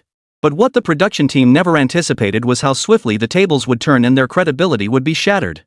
Meanwhile, at the Ku residence, Ke Xiaobei listened to the commotion outside his room, his heart racing. Through the door crack, he saw his father being surrounded and attacked by the crowd, then Zhang Guifan's fake, crocodile tears. Hey, this family really doesn't know the meaning of the word death, huh? Fine, you want to play the moral high ground card? Then this young master will gladly play along. Ke Xiaobei flashed a wicked grin and sprang into action. First, he called the police on his phone. Then, he rummaged through the medicine cabinet for gauze and iodine solution. In no time, he wrapped his forehead and arm with bandages and dabbed some iodine on his face to create bruise-like marks. Finally, he retrieved the cane left by his grandfather, adjusted his expression, and limped out the door. The arguing at the doorway abruptly stopped. Everyone turned their heads, staring in disbelief at the suddenly severely injured teenager. Ke Xiaobei deliberately made the cane thud heavily on the floor with each step, making every movement look painfully laborious. His face was smeared with iodine, which glowed under the light like severe bruising. The gauze wrapped around his forehead was deliberately stained with red ink, making it look blood-soaked. Dad! Did they come to beat us again? Forget the money. Forget demanding compensation. Just beg them to spare us. If they hit me again, I'm afraid I won't grow up. Wah? Ke Xiaobei whispered weakly, his voice trembling. A deathly silence fell over the scene. Zhang Guifan's mouth hung open, unable to close for a long moment. What's wrong with this child? Could that bastard Air Ming have even gone after the child? That can't be right, he never mentioned hitting the child. Oh no, this situation is getting out of hand. Chapter 37, oh no, this slap in the face came way too fast. Reporters at the scene exchanged bewildered glances as camera lenses instinctively shifted from Zhang Guifan to Ke Xiaobei. Mediator Director Wan was the first to react. What happened? Little one, how did you get hurt? Ke Xiaobei didn't answer immediately. Instead, he slowly shuffled toward Zhang Guifan and suddenly plopped down with a thud. Grandma, I beg you, please let us go. Ke Xiaobei's voice trembled just enough, laced with tears. We don't want compensation. We won't pursue the matter of you smashing our shop. Please, just don't hit me anymore. Daddy, I'm scared. As he spoke, he suddenly began coughing violently, then let out a loud wah as he spat out a mouthful of blood. This was actually a fake effect he had created earlier by biting through his oral mucosa in the room. The distinct scent of blood instantly filled the air. Only then did everyone realize this child might not be faking it. Oh my god. Reporter Xiaoli gasped, the camera immediately focusing on the bloodstain on the floor. Zhang Guifan's face instantly drained of color. What nonsense are you talking about? When did we ever hit you? Ke Xiaobei lifted his tear-filled face. It was the night before last. Your eldest son came to our shop causing trouble. I was there doing my homework. When they started smashing the place, I tried to stop them, and then. If the police hadn't arrived in time, I might have been beaten to death. Wah? He trailed off, seemingly overcome by the pain, clutching his chest and coughing. The mediators were completely thrown off balance. Director Wang hurriedly crouched down to steady Ke Xiaobei. Young man, don't panic. Take your time. You say Grandma Zhang's son hit you? Only then did Jianyong snap into character, immediately playing along with his son's act. Xiaobei. Didn't I tell you to lie still? The doctor said your injuries are severe, you mustn't move around. My son. As he spoke, he crouched down, embraced his son, and began to choke back tears. For a moment, everyone present felt collectively awkward. Something was terribly wrong here. It seemed like Zhang Guifan was the villain. Had they been deceived? The reporters' cameras darted back and forth between Zhang Guifan and Ke Xiaobei, unsure whom to believe. Zhang Guifan pointed at Ke Xiaobei in fury. He's lying. My son never hit him. Ke Xiaobei pinched himself hard, and tears immediately welled up. Grandma, didn't you tell your son yourself yesterday at the hospital that he did the right thing? Let's see if they dare mess with us again. I heard it all. I even have video footage from the day of the attack. As he spoke, he pulled out a phone displaying footage of Good Daming and his two accomplices causing trouble. His words exploded like a bomb among the crowd. A female reporter quickly stepped forward to take the phone, and Director Wang also leaned in to watch. The video of Zhang Guifan's two sons wrecking the model shop was exposed right there. Host Lin Zhao's face instantly turned green. If only she hadn't been so quick to speak earlier. How could she possibly recover from this? Lin Xiao's blood ran cold. This can't be real. That's taking a joke way too far. This video will go viral across the internet in no time, the editor-in-chief said coldly. Do you realize what this means? We're helping scammers cyberbully an innocent person. Hearing this, Lin Xiao's face turned ashen. If this accusation were to stick, their show would likely be cancelled. Immediate remedial action was essential. With that thought, Lin Xiao rushed back in front of the camera to urgently clarify the truth. Forcing himself to remain calm, Lin Xiao addressed the camera. Dear viewers, regarding the incident involving Mr. Ke Jianyong, our on-site reporter has obtained new evidence. After the model shop surveillance footage aired, public opinion instantly reversed. The comments section erupted even more fiercely than before. Why can't we swear in the comments? How could they lay such brutal hands on a child? Damn it, look how they beat that kid, are they even human? I knew that Zhang Guifan was no good. Spit. Greedy old hag. Is this family professional scam artists? Or is this an organized crime ring? Who just insulted Boss Ku? Come out and apologize. What good would an apology do? Which hospital are the Zhang sons in? I'll bring a brick to visit them. Count me in. I'm going to beat those two beasts to death. At Ping'an Nanhu, the Zhang Guifan family should be arrested. They're all scam artists. The comments section of the Iron Blood Model World public account instantly shifted from insults to apologies and support. The Sunshine Live account and stream exploded in popularity, hitting new highs in viewership and engagement. But no one on the production team could muster a smile. Online, a "Apologize to Boss Ku" campaign began trending locally. After a moment of panic, Lin Xiao regained her composure and attempted damage control. This incident reminds us not to jump to conclusions before the facts are clear. Yet no one in the livestream was listening to her. Netizens were busy digging up information about Zhang Guifan's family. Soon, the Zhang Guifan family's glorious deeds were being dug up one by one. To be honest, this family really had a long list of misdeeds, piled high with all sorts of negative baggage. Oh no, this show might just be over. But at this critical moment, Lin Xiao demonstrated impressive professionalism. This is the power of the internet, Lin Xiao summarized to the camera. It can swiftly expose the truth, but it can also cause irreparable harm. I hope we can all learn from this and maintain rationality until the facts are clear. On behalf of the production team, I offer our most sincere apology to Mr. Ke Jianyong and his family. We are truly sorry. With that, Lin Xiao bowed deeply at a 90-degree angle to the camera. At the same moment, at the Ku residence, Zhang Guifan's face darkened instantly. Oh no, things are getting worse and worse. After viewing the video evidence, reporters immediately surrounded Zhang Guifan. Aunt Zhang, what's your explanation for this? Do you admit your son did indeed strike the other child? You just said your son was the victim of an assault, but now this child claims your son hit him. Who is telling the truth? Zhang Guifan stumbled backward in panic. He's lying. My son is lying in the hospital right now. How could he possibly have hit anyone? Ke Xiaobei weakly lifted his head. Grandma, isn't your son the local thug? He has so many henchmen under him. The police have records of it all. This sentence became the final straw that broke Zhang Guifan. Her expression shifted from anger to terror, for she knew that if the police were truly called, her lies would be completely exposed. I see it now, it's the thief crying thief. Mediator's sister Lu glared at Zhang Guifan. This isn't how she described it at all. We've all been deceived. Reporter Xiaoli immediately turned to Zhang Guifan. Auntie Zhang, you just claimed your son was the victim of an assault, but the video shows the exact opposite. How do you explain this? Zhang Guifan's face turned pale, then green. She suddenly shoved the reporter aside and turned to run out. But the quick-thinking mediator blocked her path. Auntie Zhang, the matter hasn't been clarified yet.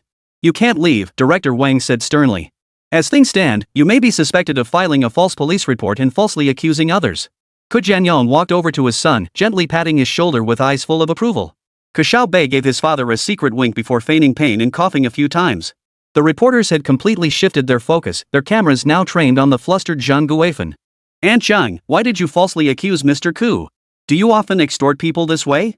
Where exactly are your two sons now?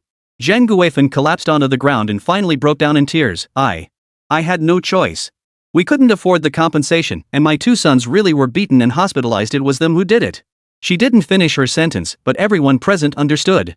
This old hag was trying to use the media and public opinion to pressure the Ku family, aiming to twist the truth and avoid paying compensation. How despicable.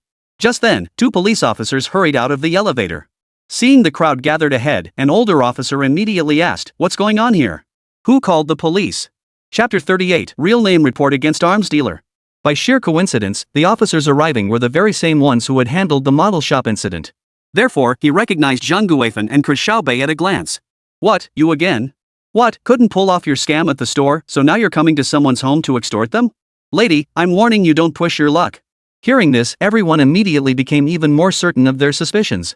It seemed they really had been deceived by this despicable old woman.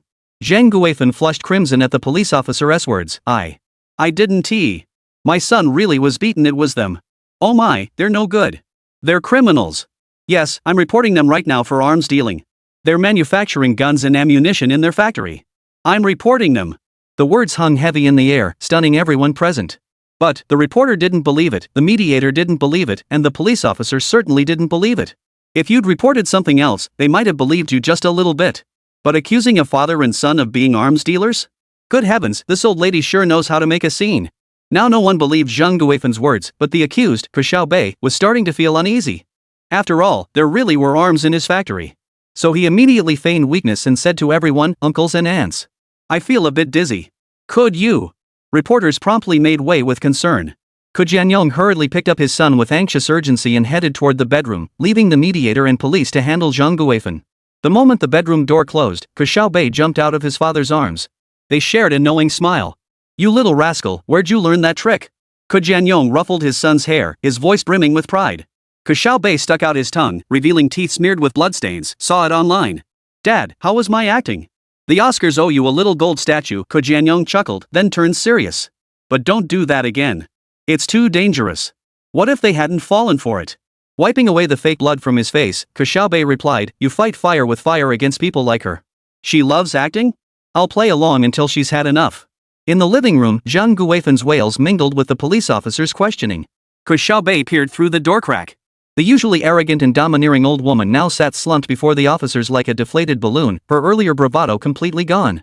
Dad, do you think she'll dare cause trouble again? Ke Xiaobei asked. Jianyong shook his head. Probably not. That move of yours was pretty ruthless, should be enough to teach her a lesson. But why did she report us as arms dealers again? Someone already reported us once before. This is ridiculous. Ke Xiaobei's face darkened at the mention, his embarrassment leaving him momentarily speechless. Alright, I'll go handle them. You should watch fewer of those messy short videos in the future. Jianyong said sternly, though the corners of his eyes betrayed a hint of amusement. And next time, don't bite through your cheek lining. Just swish some red medicine around. That must have hurt like hell. I'll come back later to treat it. Get some rest. With that, he turned and left the room. As soon as Jianyong stepped into the living room, Zhang Guifan lunged forward, grabbing the officer's arm. Officer. This bad guy is an arms dealer. He's secretly manufacturing weapons. Hearing this, everyone present froze in place, except for the reporter, who blinked curiously at Jianyong. At that moment, a female officer approached slowly. Ma'am, are you feeling okay? Do you know what you're saying? Just as Jianyong opened his mouth to protest, Zhang Guifan abruptly changed her tone. I'm perfectly fine. I'm filing a formal complaint. He's an arms dealer. The scene fell instantly silent. Everyone looked at the old woman with utter helplessness. Are you certain? The young officer asked again, her voice tinged with doubt. I'm certain. He's a despicable arms dealer. Zhang Guifan declared emphatically, pulling a crumpled piece of paper from her pocket. This is the address of his arms factory, a model factory in the suburbs. My son saw him transporting weapons there with his own eyes. Jianyong stared in disbelief. Lady, have you lost your mind? I run a model shop. It's fully licensed. The middle-aged officer frowned, glancing at the note before turning to Jianyong. Mr. Ko, what's going on here? Isn't it obvious? This is a complete frame-up. Jianyong's voice trembled with rage. I know exactly what nonsense she's spouting. She's just an old scoundrel who still owes our family money. Zhang Guifan produced a fruit knife from somewhere and pressed it against her own throat. If you don't investigate, I'll die right here. Let the whole nation see how the police protect arms dealers. A gasp rippled through the crowd. The female reporter swiftly raised her camera, its flash illuminating the scene. Put the knife down, the middle-aged officer barked, simultaneously signaling the young female officer to circle behind Zhang Guifan. Are you going to investigate or not? Zhang Guifan's hand trembled, the blade already pressing a white line into her wrinkled skin. All right, we'll investigate, the middle-aged officer conceded. Mr. Ke, please come with us. Jianyong felt a wave of absurdity wash over him, but with everyone watching, he could only nod. All right, I'll go with you. The innocent will be proven innocent. And so, Jianyong climbed into the backseat of the police car, while Zhang Guifan and the female reporter got into the press vehicle. The two vehicles drove toward the suburbs, one in front and one behind. On the way, Jianyong watched the city buildings grow sparse through the window, his heart filled with both anger and confusion. He and Zhang Guifan had no grudge against each other. Why would she frame him like this? Was it simply because she wanted to avoid paying the compensation? An hour later, the vehicle stopped in front of a dilapidated-looking factory. A rusty iron gate bore a sign reading Xinshin Model Factory, with an old man dozing at the entrance. This is the place. Zhang Guifeng jumped out of the car and pointed at the factory gate. His weapons are hidden inside. The middle-aged officer approached the gatekeeper. Sir, we're police officers.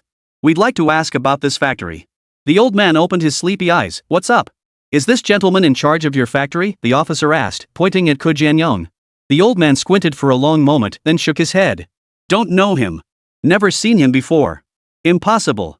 Zhang Guifeng shrieked. He's your boss. Don't try to deny it, old man. The old woman spoke as if she knew exactly what she was talking about. You idiot. The old man didn't indulge Zhang Guifeng, instead launching into a heartfelt compliment. Then he turned back to the TV, ignoring them completely. Just then, a black sedan sped up, screeching to a halt at the factory gate. A middle-aged man in a suit, his hair slicked back, hurriedly got out. What's going on? I'm Zhao Guodong, the person in charge here. Ke Jianyong stared at the man for a few seconds before suddenly recognizing him. You're Mr. Zhao? Zhao Guodong recognized him too. Hey? Mr. Ko? What are you doing here? The middle-aged police officer asked. You know each other? Chapter 39. Kids these days, they really know how to have fun. Ke Jianyong turned to look at the middle-aged man, then offered him a cigarette while explaining. Mr. Zhao is one of my suppliers, Ke Jianyong explained. Half the models in our store come from him. Zhao Guodong nodded in agreement. That's right, Mr. Ku is a major client of mine. But we're just an ordinary model processing factory, producing toy models and such. Zhang Guifeng's face turned deathly pale. Impossible. My son clearly saw you manufacturing weapons. Ma'am, Ke Jianyong turned to her. Why are you framing me like this? The search warrant has been approved, the young female officer reported after finishing her call. We can proceed with the inspection. Over the next hour, the police conducted a thorough search of the factory.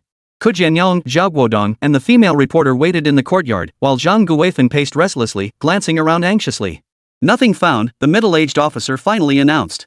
Just a regular model-making workshop with some metal molds and finished toy parts. Zhang Guifeng's expression shifted from shock to fury. You're lying. You're all in cahoots. She suddenly lunged toward the female reporter. Comrade reporter, you must stand up for me. The police are colluding with them to bully ordinary people. The reporter took a step back, a flicker of disgust crossing her eyes. Auntie, I've been recording everything. The facts are clear. Zhang Guifeng suddenly collapsed to the ground, writhing. This is outrageous. They're all protecting each other. I'm going to the provincial authorities to report you.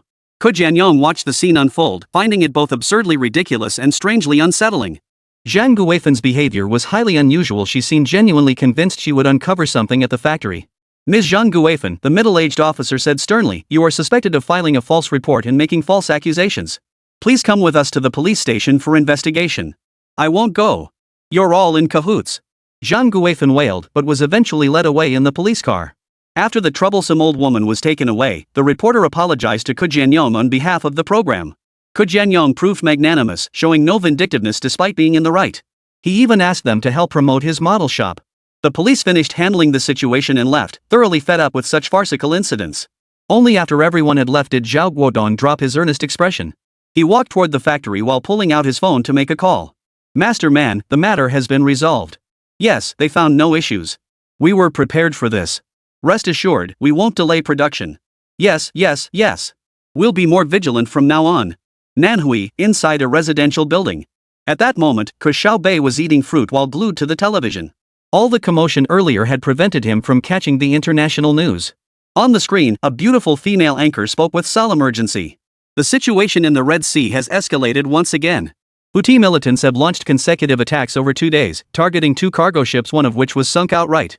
For details, we now connect with our special correspondent. The screen shifted as the phone connection connected. A male reporter wearing a steel helmet smiled as he addressed the topic. Hello, host. According to the latest report from Xinhua news agency, Yemeni authorities have confirmed that Houthi militants attacked the cargo ship Eternal on the evening of the 17th. Just the day before, another cargo ship, the Magic Ocean, was sunk outright. Both vessels were targeted for violating the Houthi militia's port of Dezongban blockade. Soon, the news footage was filled with explosions and sirens. The male reporter emphasized, particularly noteworthy is the sinking of the Magic Ocean. Houthi militants first launched long-range attacks with RPGs and ballistic missiles, engulfing the hull in thick smoke. Armed personnel then boarded the vessel, seized the bridge, evacuated the crew, and installed remote-controlled explosives. Ultimately, a series of explosions sent the freighter plunging to the ocean floor. The entire operation was swift, professional, and devastatingly destructive. Just as he watched this, Ke Xiaobei's phone suddenly buzzed with a notification. He casually picked up his phone to check it. Your Excellency the Prophet, we've seized 2 more cargo ships. This time, they're loaded with valuable goods. When might you find time to come inspect the cargo? After reading the message, Ke Xiaobei merely sneered in contempt. Since he hadn't replied promptly after opening the message, it was automatically destroyed. In their line of work, read and delete was a fundamental rule. Who do they think they're looking down on? Who cares about those peanuts? With that, he picked up his phone and called Mandarin. At that moment, the other party was personally supervising construction at a site in the mountains of Yemen. The moment the call connected, Mundar's deep, magnetic voice filled the receiver. Boss, any new instructions? Inside the slightly worn apartment building, Ke Xiaobei paced over to the refrigerator and casually pulled out an ice cream bar wrapped in cow print packaging. Tearing open the wrapper, he asked casually, nothing major. Just wondering how things are progressing with the gold mine? Still going smoothly? On the other end, Mandarin's voice radiated absolute confidence, rest assured, sir. Every step is progressing steadily according to plan. The first batch of gold will be refined by early next month at the latest, ready for immediate liquidation. This answer satisfied Ke Xiaobei, who nodded approvingly. The coolness of the ice cream made him close his eyes in contentment. Excellent. I happen to be planning to purchase a plot of land next month, and I do need some funds to cover that. Suddenly recalling something, he shifted gears. Oh, and the production line plan for the Houthi forces has been finalized. Once the gold mine matters are settled, find time to handle that. I've sent the design blueprints to your email. Proceed according to the original plan. Before he could finish, the sound of a key turning in the lock echoed through the apartment. Jianyong walked through the door, carrying a bag full of fruit, his face worn with fatigue. His gaze immediately landed on the ice cream in his son's hand, and he launched into a tirade, sneaking ice cream again. How many times have I told you? At your age, you should avoid cold foods. This is a crucial period for growth. He paused, his gaze shifting to the phone pressed to his son's ear. Who were you talking to? So engrossed. Ke Xiaobei turned with an innocent smile and replied casually, nothing much. Just discussing with a friend about delivering goods to the Houthi rebels. Jianyong sighed helplessly at this, shaking his head as he headed toward the kitchen. Kids these days sure know how to play. Even their make-believe games involve international arms deals now. He carefully removed each piece of fruit and sorted them into the refrigerator. Once you're done with your arms business, come help Dad wash the fruit, okay? Sure, Ke Xiaobei replied before briefly exchanging a few more words and hanging up. Meanwhile, in Kunming City, adjacent to Nanhui. In the night, Shangwan Hanan stood sullenly beside a black Rolls-Royce. Through the half-open window, the silhouette of a white-haired elder could be faintly seen seated inside. That's how it is. This time, I failed to deliver. Shangwan Hanan's voice carried suppressed anger. The elder inside the car was the Grand Elder of the Green Snake Gang, second only to the gang leader in status. As his confidant, the elder had immediately brought men to investigate the moment Shangwan encountered trouble. But he never imagined the other party would dare to openly draw a gun. In the Great Xia Empire, that was an absolute taboo. Feuds in the underworld could be settled with blades. Violence was inevitable. But the use of firearms changed everything. It not only violated the unwritten rules of the underworld but also crossed the official authorities' red line. I understand, the old man's voice was calm yet tinged with coldness. You'll be responsible for renovating the bar first. The window rose slowly as the Rolls-Royce's engine rumbled deep and low. Next time, I'll deal with them personally. I'll see just who these so-called heroes are, daring to cause trouble on the Green Snake Gang's turf. Chapter 40, The Green Snake Gang's Senior Elder. 15 days later, Koan City. Neon lights flickered in the night, the blue night bars sign gleaming fresh. Indigo-purple lights cast hazy shadows across the rain-soaked streets. Zhang Qiqiang stood at the entrance, constantly adjusting his bow tie as beads of sweat formed on his palms. Tonight marked the grand reopening after the bar's renovation. The bar had reopened so quickly because the owner had hired 5 renovation crews working around the clock. Otherwise, who knows how long it would have dragged on. Manager Zhang, the champagne tower is ready. Waiter Shaoli hurried over to report. Zhang Qiqiang nodded, glancing at his wristwatch, exactly 8 p.m. He took a deep breath and pushed open the heavy glass doors. The bar's interior was lavish yet tasteful, its deep blue palette complemented by warm yellow wall lamps, creating an atmosphere both mysterious and inviting. On stage, the jazz band was tuning their instruments, the deep bass vibrations resonating through the air. Hope everything goes smoothly tonight. Zhang Qiqiang murmured to himself as he walked toward the bar to check the final preparations. At 8:30 p.m., the first wave of guests began arriving. Zhang Qiqiang wore a professional smile as he personally greeted several regulars. They were all regulars at the bar, eagerly anticipating the reopening of Blues Night. Manager Zhang, this renovation is fantastic. Regular customer Mr. Wang patted him on the shoulder in praise. It's so much more upscale than before. Zhang Qiqiang smiled modestly. It's all thanks to Boss Shangwan's vision. We just carried it out. At the mention of Shangguan Haonan, Zhang Qiqiang instinctively straightened his posture. The mysterious owner rarely showed his face, yet his reputation in the underworld was formidable. Rumor had it he had intricate connections with every gang in the underworld. It was precisely this connection that allowed Blue's Night to stand firm for a decade amidst the fiercely competitive bar district. By 9 o'clock sharp, the bar was already 70% full. Zhang Qiqiang breathed a sigh of relief. It seemed the hefty investment in advertising hadn't been wasted. Just as he was about to head to the kitchen to check on the snack preparations, a commotion erupted at the entrance. A dozen black Mercedes pulled up in perfect formation outside the bar. Doors opened almost simultaneously as dozens of burly men in black suits streamed out. Their steps were synchronized, their expressions blank. Most striking was the small red skull badge pinned to the left breast pocket of each man. Zhang Qiqiang's blood ran cold. They were here. Welcome to Blue's Night. Zhang Qiqiang forced himself to remain calm as he stepped forward, though his voice trembled involuntarily. The leader of the black-suited men removed his sunglasses, revealing eyes sharp as a hawk's. We heard you've reopened. Our boss came personally to show his support. His voice wasn't loud, yet the surrounding clamor vanished instantly. Patrons in the bar turned their heads. When they saw the red skull insignia, many turned pale. Some began quietly gathering their things to leave. This is our honor, Zhang Qiqiang swallowed hard. May I ask? Boss Hong. Our boss is inside. The man in the black suit stepped aside, allowing a tall figure to emerge. He wore a dark red suit, but what drew all eyes was his face. It was an incredibly lifelike red skull design, the method behind it unknown. Seeing the skull in person, Zhang Qiqiang felt his legs go weak. But the red skull didn't glance at him, striding straight toward the largest booth in the center of the bar. That spot had been reserved for Shangguan Haonan. As the Red Skull gang members flooded in, the bar's atmosphere instantly turned icy cold.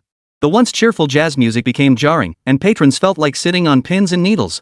Within 10 minutes, the first wave of patrons fled in panic, followed by a second wave, then a third.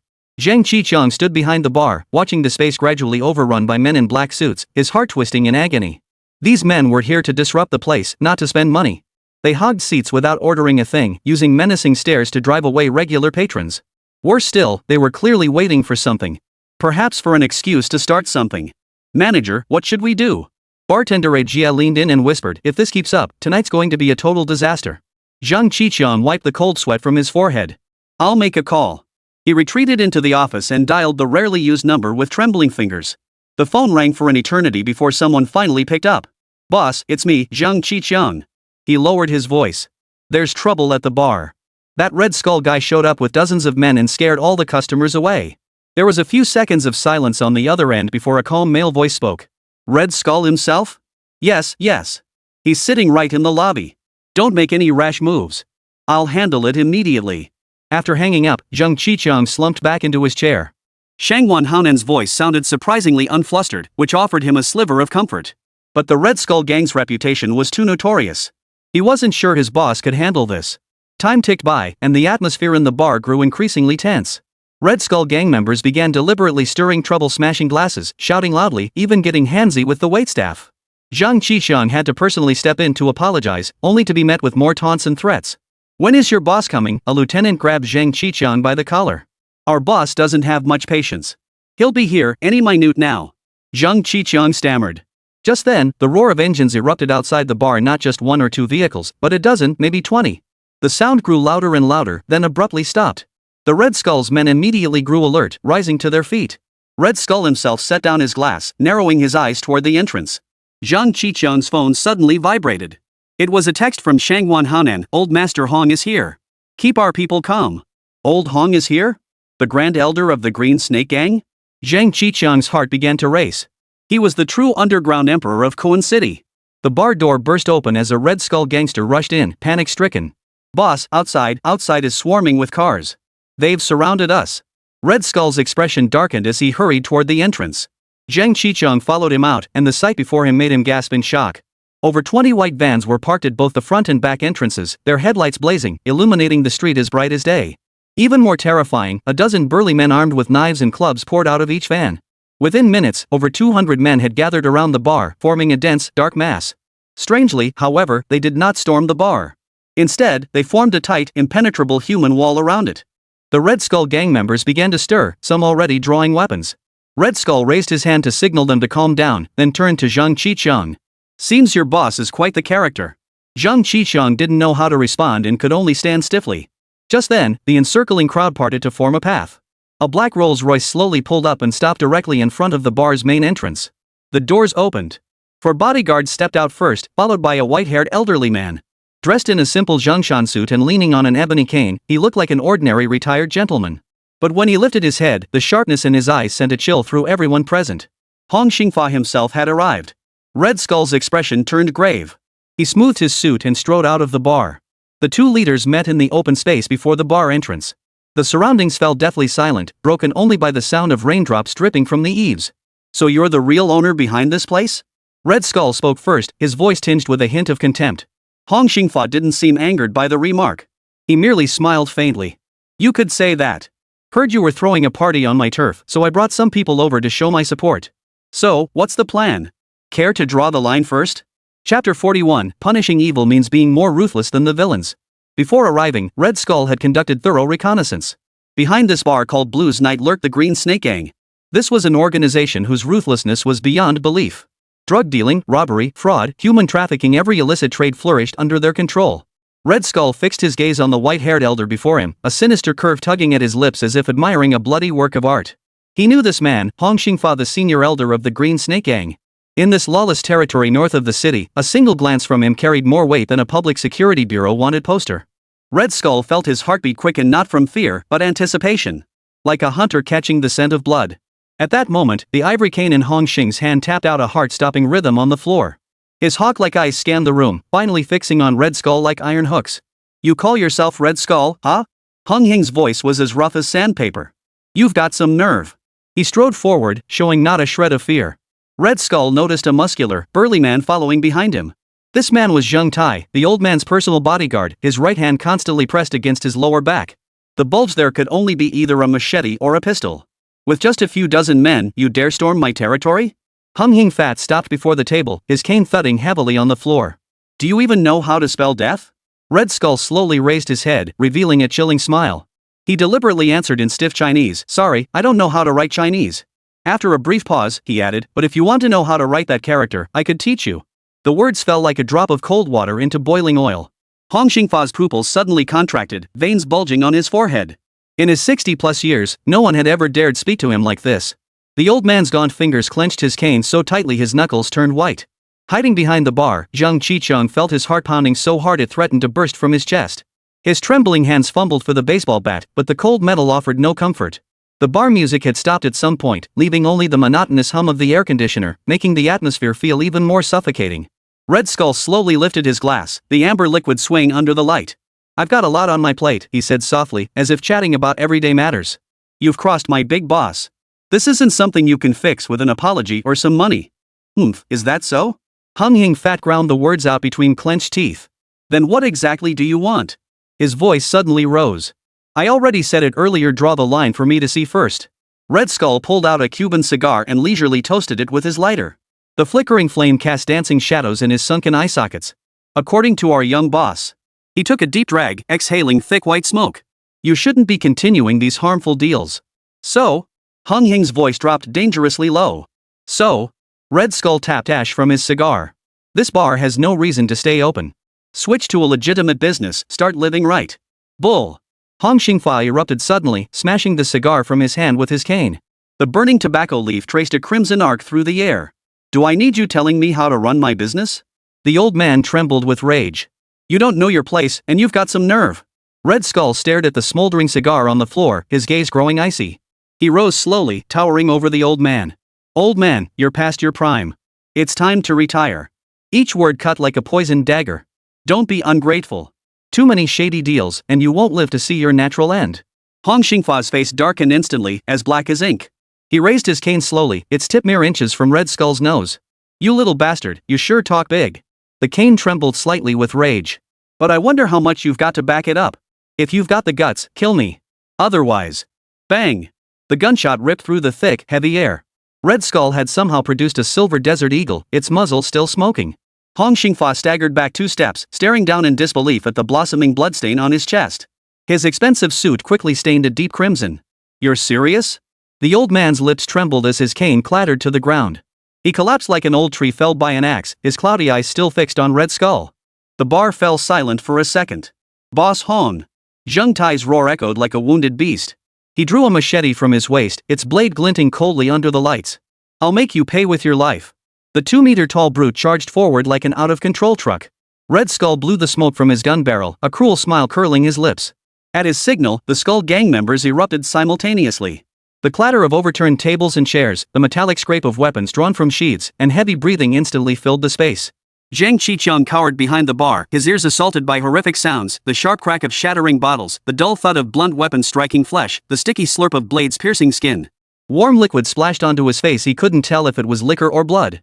His teeth chattered uncontrollably, producing a rattling sound. Zheng Tai charged through the crowd like a mad bull. His machete whistled through the air with a mournful wail as 3 Skull gang members fell in quick succession. Red Skull calmly took 2 steps back and pulled the trigger again. Whoosh! The bullet grazed Zheng Tai's shoulder, leaving a trail of blood beads. The burly man grunted, yet his momentum didn't waver. He swung his blade toward Red Skull's face. Just millimeters from that terrifying face, Red Skull suddenly erupted, firing repeatedly. Bang! Bang! Bang! Zheng Tai's body convulsed violently as blood gushed from multiple wounds. He dropped to one knee, his cleaver plunged deep into the floor to brace his weight. Green Snake Gang. Blood trickled from the corner of his mouth. "I won't let you get away with this." Red Skull kicked the dying giant aside, leaning close to whisper in his ear, "Then I'll wipe out your entire Green Snake Gang." The words were whispered softly, like a lover's murmur, yet Zheng Tai's pupils dilated sharply. What followed unfolded like a hellish tableau. The crystal chandelier was torn down and smashed to shards, glass fragments scattering like a diamond rain. One man was pinned against the liquor-soaked bar counter and beaten mercilessly, another clutched his abdomen, curled in a corner, wailing in agony. A Green Snake Gang member discovered Hong Xingfa's body, letting out a heart-wrenching scream before being knocked unconscious with a club. "Smash it! Smash everything!" Red Skull's voice rang out crystal clear amidst the chaos. His men, like a pack of ravenous hyenas, rampaged through the place, destroying everything in sight. Zhang Qiqiang watched helplessly as the bar he'd painstakingly built over 5 years was reduced to ruins. Newly purchased oil paintings on the walls were hacked to pieces, leather sofas slashed open to reveal their stuffing, even the bathroom mirrors shattered into a spiderweb pattern. An hour later, the wail of police sirens echoed in the distance. Red Skull surveyed the devastation and signaled for retreat. His men swiftly cleaned up the scene, picking up every last shell casing. Only when the last man vanished into the dark alley did Zhang Qiqiang crawl trembling from behind the bar. His legs buckled as he stumbled toward the door, collapsing suddenly to his knees. Uncured bloodstains still clung to the steps, glowing an eerie dark red in the moonlight. Chapter 42, A Trip to the Middle East. The blue lights of the police car grew closer and closer. Zhang Qiqiang finally broke down, weeping like a lost child. What happened here?" The young officer surveyed the chaotic scene, asking in disbelief. Zhang Qiqiang lifted his tear-streaked face and suddenly grabbed the officer's arm. "It's all over, this bar, my life." His fingernails dug deep into the officer's uniform, as if it were his last lifeline. The seasoned veteran silently snapped photos for evidence. They both understood that cases like this would likely be buried without a trace. No witnesses, no surveillance footage, everything had been cleaned up so thoroughly that the events of moments ago seemed like a hallucination. But that night, Koan City witnessed more than one bloody spectacle. The Green Snake Gang headquarters was also bloodily purged later that night. After the gang leader was killed, his body was taken away. As for Shangguan Haonan, he fled frantically to Hong Kong City that very night. The entire Public Security Bureau worked through the night, setting up roadblocks and conducting citywide checks, yet they failed to catch even a glimpse of the killer. Early the next morning, at the Nanhua Iron Blood model shop, Jianyong was out negotiating a business deal, leaving only Ke Xiaobei in the shop. As he pulled up the rolling door, familiar footsteps echoed behind him, heavy, rhythmic, like the beat of death knocking at the door. "Boss, the bar incident is taken care of." Red Skull's voice was as calm as if he were reporting the weather. Ke Xiaobei didn't turn around, continuing into the shop. Red Skull followed step by step until both stood before the display case. "How did you handle it?" Ke Xiaobei finally spoke, his fingers lightly tracing the surface of a fighter jet model. Red Skull scratched his eerie face. "I took care of it completely." He paused, as if choosing his words carefully. "I wiped out their entire gang." Ke Xiaobei's hand froze mid-stroke on the model. He slowly turned, his gaze piercing the Red Skull like a knife. The air froze in that moment, even the sound of breathing audible.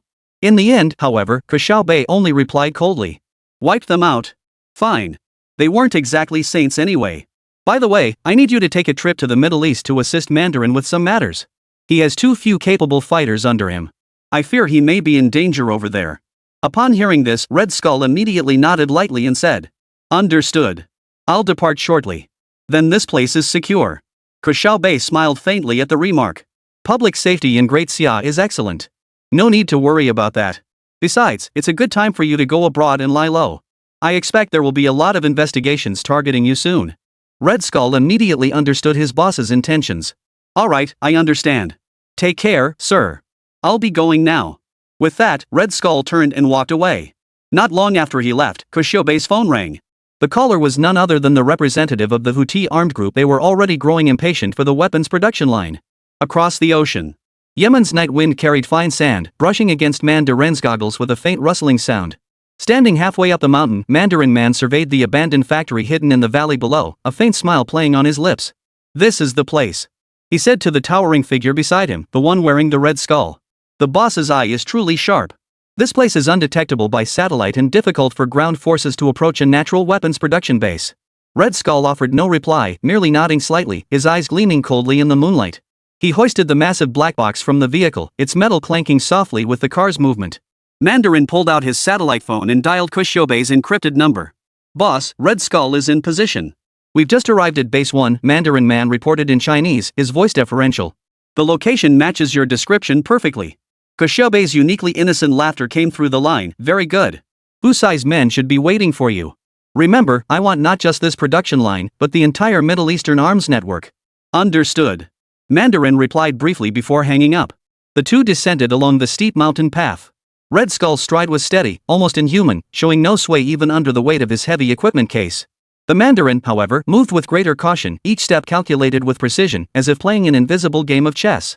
The iron gate of the abandoned factory was rusted shut, but 6 fully armed Houthi militants stood guard at the entrance. As the pair approached, the leader stepped forward, his AK-47 slung casually over his shoulder. You're the experts sent by the Prophet? He asked in heavily accented English, his eyes brimming with suspicion. Mandarin smiled, removing his goggles to reveal a typical East Asian face, with fine lines at the corners of his eyes, giving him the appearance of a businessman. That's correct. My name is Man, and this is my colleague, Red Skull, he replied in fluent Arabic. Where is Commander Amir? The Amir mentioned by Mandarin Man was the Houthi militant responsible for liaising with the cave military industry. The militants were visibly surprised by his linguistic ability, their demeanor softening slightly. The general is waiting for you. Please follow me. The factory interior proved far larger than its exterior suggested. The original production line equipment had been cleared out, replaced by makeshift workbenches and mountains of raw materials. Over 30 workers were busy at task, casting wary glances at the strangers as they entered. In the innermost compartment, they encountered Amir, the local commander of the Houthi forces. The middle-aged man with a thick beard was bent over studying a map when he heard footsteps and looked up. Finally, Amir stood and shook hands with the Mundar. The leader says you can get this place up and running within a week? The Manchurian nodded confidently. With your workers cooperating, 5 days will suffice. He signaled his men to bring down the black box. We've brought the core components and blueprints. The rest of the materials can be sourced locally. A flicker of greed crossed Amir's eyes. Let me see what you can produce. Red Skull silently opened the case, pulling out several blueprints and samples, a small rocket projectile, a rudimentary drone, and various types of landmines. Phase 1 will focus on medium to short-range rockets and drones, explained the Mandarin. With a range under 80 kilometers, they lack precision but are extremely cost-effective, perfect for your operational needs. Phase 2 will add grenade and landmine production lines. Amir picked up the rocket sample and weighed it in his hand. Is the cost high? No more than 300 pretty coins per unit, 1/10 of the market price, Mandarin smiled. Plus, we'll provide technology transfer. All workers will quickly become self-sufficient. Then, what do you mean by profit sharing? Amir asked bluntly. The Mandarin was prepared. Per the agreement between the Prophet and your leadership, we take 55%, you get 45%. All products are prioritized for Houthi forces, with us handling sales of any surplus. Amir narrowed his eyes. No way. We want 60%. You can only have 40% at most. Regrettably, this is non-negotiable. The Mandarin's smile remained unchanged, but his tone hardened. Considering the technology, core components, and sales channels we provide, this is our maximum concession. Of course, if the partnership proves successful, we can discuss expansion and adjustments in the future. The tension in the room thickened instantly. Chapter 43, The Eagle's Surprise. Red Skull shifted position slightly, positioning himself diagonally behind Mandarin. This angle allowed him to monitor all the armed personnel in the room simultaneously. Amir stared at Mandarin for several seconds before bursting into laughter. Excellent. We'll proceed as you suggest. He clapped his hands, and an assistant entered carrying coffee. To our partnership. The Mandarin accepted the coffee, secretly sighing in relief. The first hurdle was cleared. Over the next 5 days, the abandoned factory transformed into a bustling arms production base. The Mandarin oversaw overall coordination and technical guidance, while Red Skull led a team of hand-picked Houthi militants in assembling the most critical equipment. The Mandarin was astonished to discover that this taciturn partner possessed near-genius mechanical aptitude. Complex blueprints seemed like toys in his hands. He could achieve the most precise machining with the simplest tools. Workers began calling him the Red Devil, a name born of both awe and admiration. By the evening of the 5th day, the first locally produced rocket was completed. The workers cheered and celebrated, and Amir himself came to congratulate them. "Tomorrow we'll conduct the test launch," Mandarin announced. "If successful, the production line will officially commence operations." That evening, the factory held a modest celebration. The Mandarin politely declined Amir's invitation to dinner and returned alone to their makeshift quarters near the factory. It was a reinforced shipping container. Red Skull was already waiting for him there, his expression somewhat grave. Noticing this, Mandarin inquired curiously, "What's wrong? Something on your mind?" Red Skull replied in a slow, hoarse voice that sounded almost inhuman as he wiped down his gun. "Nothing. Just feels like this mission's gone too smoothly." "Yeah, too smooth. It's making me uneasy too." Mandarin poured himself a glass of whiskey and murmured, "The Eagles can't possibly be unaware of what we're doing here. Their CIA isn't exactly pushovers." Red Skull spoke softly in response, "My source says they might make a move tonight." The Mandarin's hand trembled, spilling some liquor. "Are you sure?" "The drones have already found clues 3 kilometers away," Red Skull replied tersely. "It's SEAL gear." The Mandarin immediately set down his glass, dragged a black briefcase from under the bed, and swiftly entered the code to open it. Inside lay a set of sophisticated communication gear and several custom-made pistols. "We must warn Amir." Mandarin began adjusting the equipment. Red Skull shook his head, coldly interrupting, "There's a mole." The Mandarin's movements halted, his expression darkening. "No wonder you were so certain Eagle would come." He paused for a few seconds. "Then we retreat first." "No." Red Skull detached an oddly shaped long blade from the wall. "We fight. We hit them hard once and for all." Just then, a barely perceptible p sounded in the distance. The sound of a silenced sniper rifle firing. Red Skull lunged at Mandarin, shoving him aside. Almost simultaneously, a bullet pierced the steel container wall, striking the spot where they had been standing moments before. A sniper. Northwest direction. The Mandarin rolled behind cover, his heart pounding like a drum. He pulled out his phone to contact Ke Xiaobei, only to find the signal had been jammed. Red Skull had vanished into the darkness like a hunting cheetah. The Mandarin took a deep breath, retrieved a miniature controller from his briefcase, and pressed the red button. The entire factory area suddenly plunged into darkness as the power cut out. This was his pre-arranged contingency measure, a portable EMP device capable of disabling all electronic equipment for 30 minutes. Under cover of darkness, the Mandarin swiftly moved to his predetermined hiding spot. He heard muffled thuds and brief screams echoing in the distance. It turned out Red Skull had already begun his work. Suddenly, a dark figure lunged from the side. The Mandarin barely dodged it, but was still knocked to the ground. A Special Forces soldier clad entirely in black and covered in camouflage paint pinned him down, a dagger aimed straight for his throat. The Mandarin blocked with his forearm while driving his knee into the assailant's midsection. The two rolled and wrestled on the ground. The commando was clearly well trained, nearly succeeding several times. A deep gash opened on the Mandarin's left arm, blood gushing freely. Just as the dagger was about to pierce his eye, a flash of red light erupted. The soldier's head suddenly separated from his body, spraying Mandarin's face with blood. Red Skull stood beside the corpse, his blade dripping blood. His mask looked especially sinister in the moonlight. 6, Red Skull stated tersely. "And more." The Mandarin scrambled to his feet, gasping for breath. "What about that Amir?" "Already dead. The mole did it." Red Skull handed him a captured MP5 submachine gun. "Let's go." The two men retreated swiftly toward the mountains. Behind them, intense gunfire erupted from the direction of the factory. Clearly, the SEALs had engaged the Houthi forces. Halfway up the slope, Mandarin halted and pulled a small remote control from his pocket. "At least we won't leave them the gift." He pressed the button. A series of earth-shattering explosions erupted from the factory's direction. The explosives they had planted earlier obliterated the entire production line, and the roaring flames lit up the night sky. "They'll come after us," Red Skull said. The Mandarin wiped the blood from his face, revealing a cold smile. "Let them chase us. The boss will be pleased to hear we've clashed with the Americans." The two vanished into Yemen's rugged mountains, leaving behind a burning munitions factory and an enraged U.S. Special Forces unit. 3 days later, still in the Middle East. Yellow sand swirled through the air as the merciless sun scorched the Middle Eastern desert. The Mandarin wiped sweat from his brow, the 10 rings on his fingers glinting eerily in the sunlight.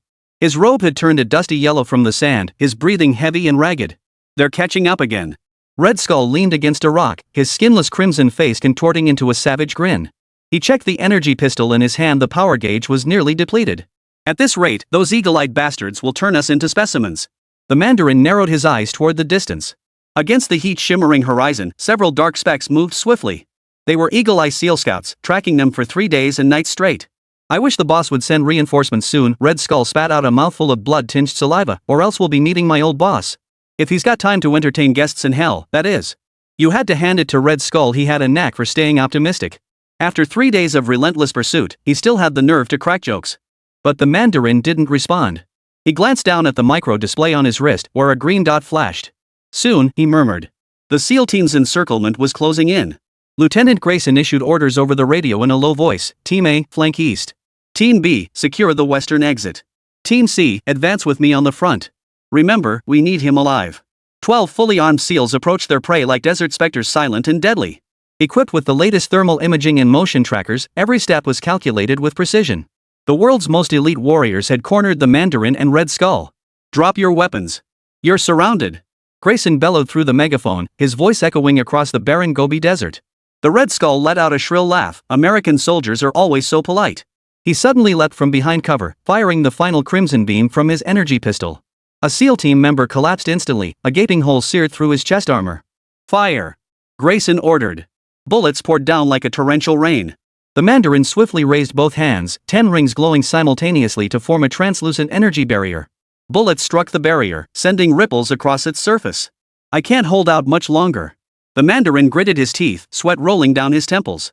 The energy of his rings was not infinite, especially after 3 consecutive days without recharging. But at this critical moment, a piercing whistle cut through the sky. Chapter 44, Mechanical Combat Unit. A piercing whistle cut through the sky, causing everyone to instinctively look up. A jet-black drone streaked across the sky at astonishing speed, its wings devoid of any markings. Witnessing this, both sides were startled. "What is that?" a SEAL team member exclaimed. No one answered his question, as they had received no intelligence about aerial support.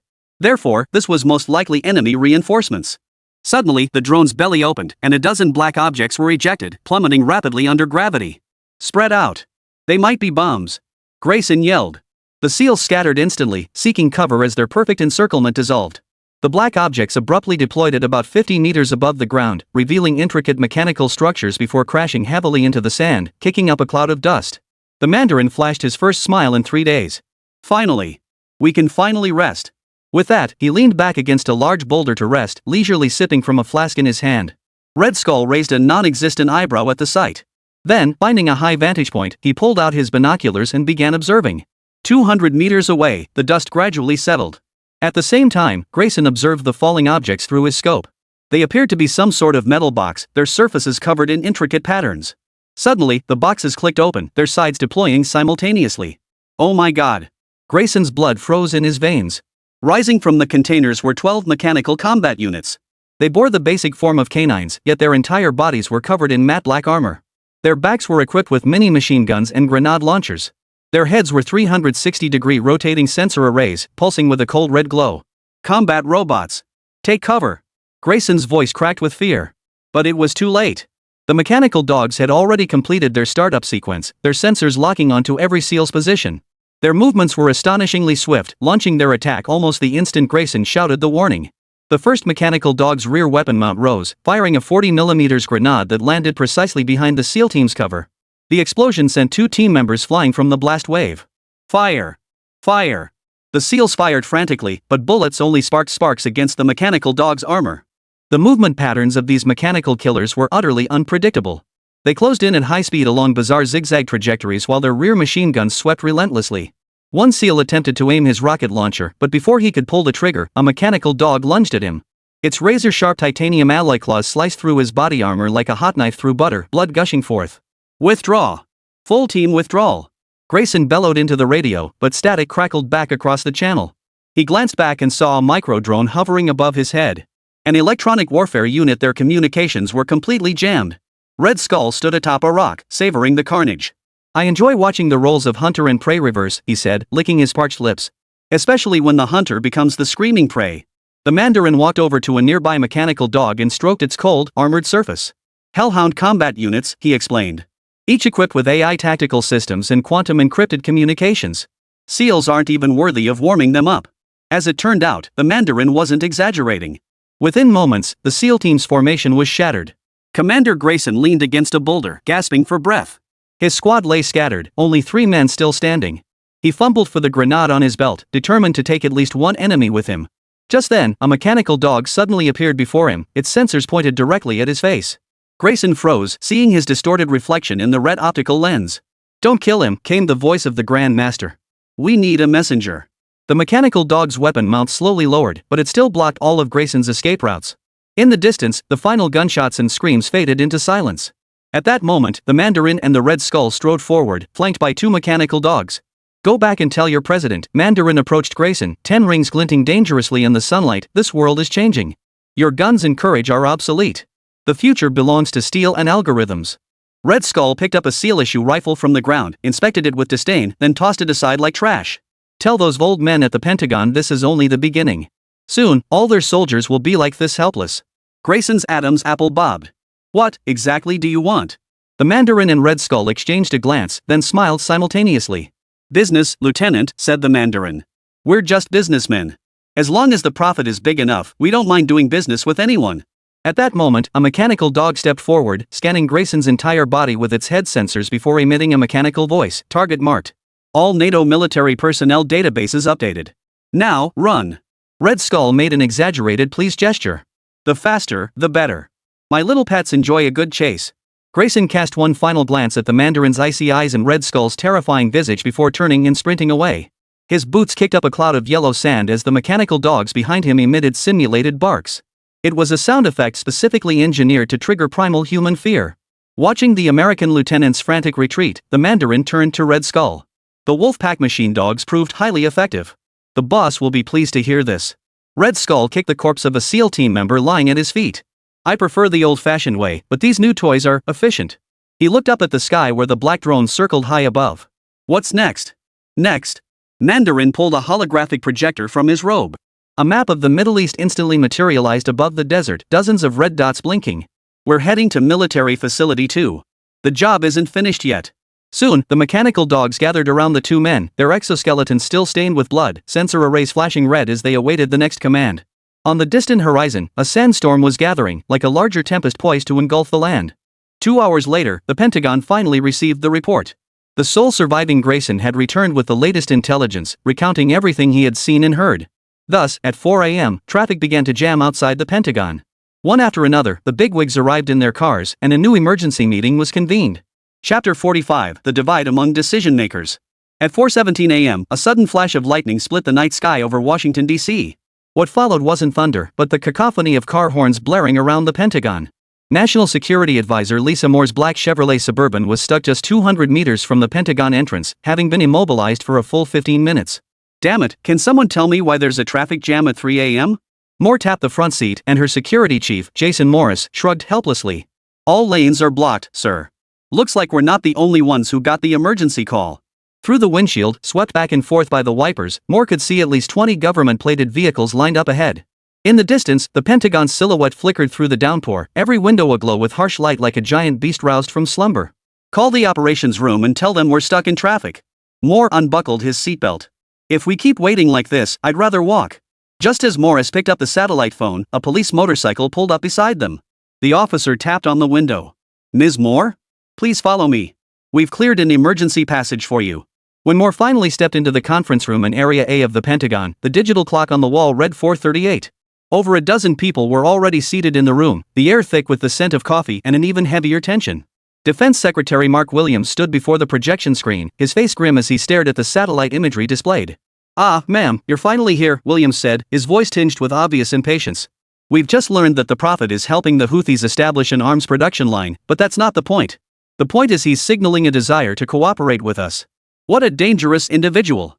Moore approached her seat, noticing Deputy National Security Advisor Mars Wendy rapidly flipping through a stack of documents, while Secretary of State David Chambers stared intently at his tablet, his brow furrowed.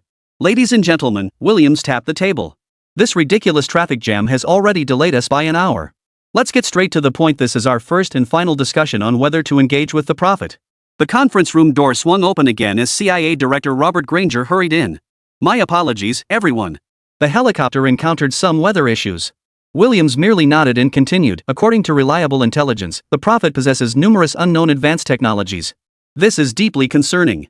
The projection switched to a grainy video showing a group of mechanical combat units hunting down Navy SEALs. Notably, the mechanical dogs possessed by the Prophet were highly advanced, far surpassing even those of the flower-planting nation. Secretary Chambers set down his tablet. We all know how advanced the Prophet's technology is. The question is, do we continue treating them as a threat, or as potential collaborators? Collaborate? Williams scoffed. Are you joking? This so-called Prophet is clearly a puppet of the Flower Nation. Every single one of their technological breakthroughs targets our vulnerabilities. That's no coincidence. Deputy Secretary Emily Needham cleared her throat. Mr. Secretary, we have no direct evidence linking the Prophets to the Flower Nation government. In fact, our intelligence indicates the Flower Nation government is actively pursuing this organization. That's because they're playing their part well. Williams slammed his hand on the table. Look at the timing. Every time the Prophet unveils new technology, the Flowering Nation's military strategy adjusts accordingly. It's painfully obvious. Moore noticed that Mars. Wendy, the president's deputy assistant for national security affairs, was rapidly jotting notes in her notebook. As the youngest member in the conference room and the only Asian face, she maintained an unsettling silence. Everyone, Secretary Chambers surveyed the room. Let's consider this from another angle. Suppose the Prophet is truly an independent organization possessing technological capabilities beyond those of state actors. If we refuse to engage with them, what if China or Russia beats us to it? The projector switched to a set of data charts. This is the Defense Advanced Research Projects Agency analysis, Chambers continued. Acquiring Prophet's quantum computing and AI technology would secure our military advantage for at least 2 decades. And what's the cost? Williams asked coldly. Handing our defense lifeline to an unknown arms dealer? A brief silence fell over the conference room, broken only by the hum of the air conditioner and the occasional clatter of keyboards. Moore noticed Granger messaging someone, his expression unusually focused. I move we take a vote, Chambers finally said. It's time to make a decision. Hold on. Maltz. Wendy spoke for the first time, her voice more steady than expected. Before we vote, I think everyone should see this. She retrieved a small projector from her briefcase and placed it in the center of the conference table. A holographic image unfolded, revealing a massive facility in the desert. This is our latest discovery at Area 51 in Nevada, Wendy explained. By reverse engineering portions of the technology leaked by the Prophet, we've successfully replicated some of their advancements. The image shifted to a fist-sized metallic sphere emitting a faint blue glow. These replicated devices could elevate our missiles to the next tier at half the cost, Wendy said, her voice tinged with restrained excitement. And we've only obtained the most basic versions. The advanced iterations remain firmly in their hands. Williams' expression darkened further. This is precisely what I feared. They're using technology to lure us into a trap. Once we become dependent on their systems, it's like putting a noose around our own necks. Or, Chambers countered, this is the Marshall Plan of the 21st century. Technology has no nationality, William. If we let paranoia cost us this opportunity, history won't forgive us. The debate intensified as Moore observed the conference room clearly splitting into 2 factions, the opposition led by Williams and the cooperation faction spearheaded by Chambers. Both sides hurled intelligence assessments, technical analyses, and geopolitical forecasts at each other, their voices growing louder and their words sharper. 4 hours later, as the sky outside began to lighten, the conference room door suddenly swung open. All eyes turned to see the president's chief of staff, Mark Ellison, standing in the doorway with a grave expression. Gentlemen, ladies, Ellison said, the president has heard your arguments. His decision is this: a special task force, led by Mr. Moore, will conduct a 2-week in-depth investigation into the Prophet organization. We will make our final decision based on the findings. Williams leapt to his feet. This is a waste of time. 2 weeks is enough for the flower people to strike 10 deals with the Prophet. Secretary, Ellison said calmly, the president's decision is final. The meeting is adjourned. As attendees filed out, Moore noticed Mars. Wendy discreetly slipped a small storage device to Granger. Chambers, meanwhile, was engaged in hushed conversation with several military representatives, nodding occasionally. Only Williams remained alone by the window, gazing out at the gradually awakening city of Washington. His silhouette appeared profoundly lonely. Moore knew the debate was far from over. In the corridors and secret meeting rooms of the Pentagon, the real game had only just begun. And the Prophet, whoever he represented, had successfully planted seeds of division within the highest echelons of power at the Pentagon.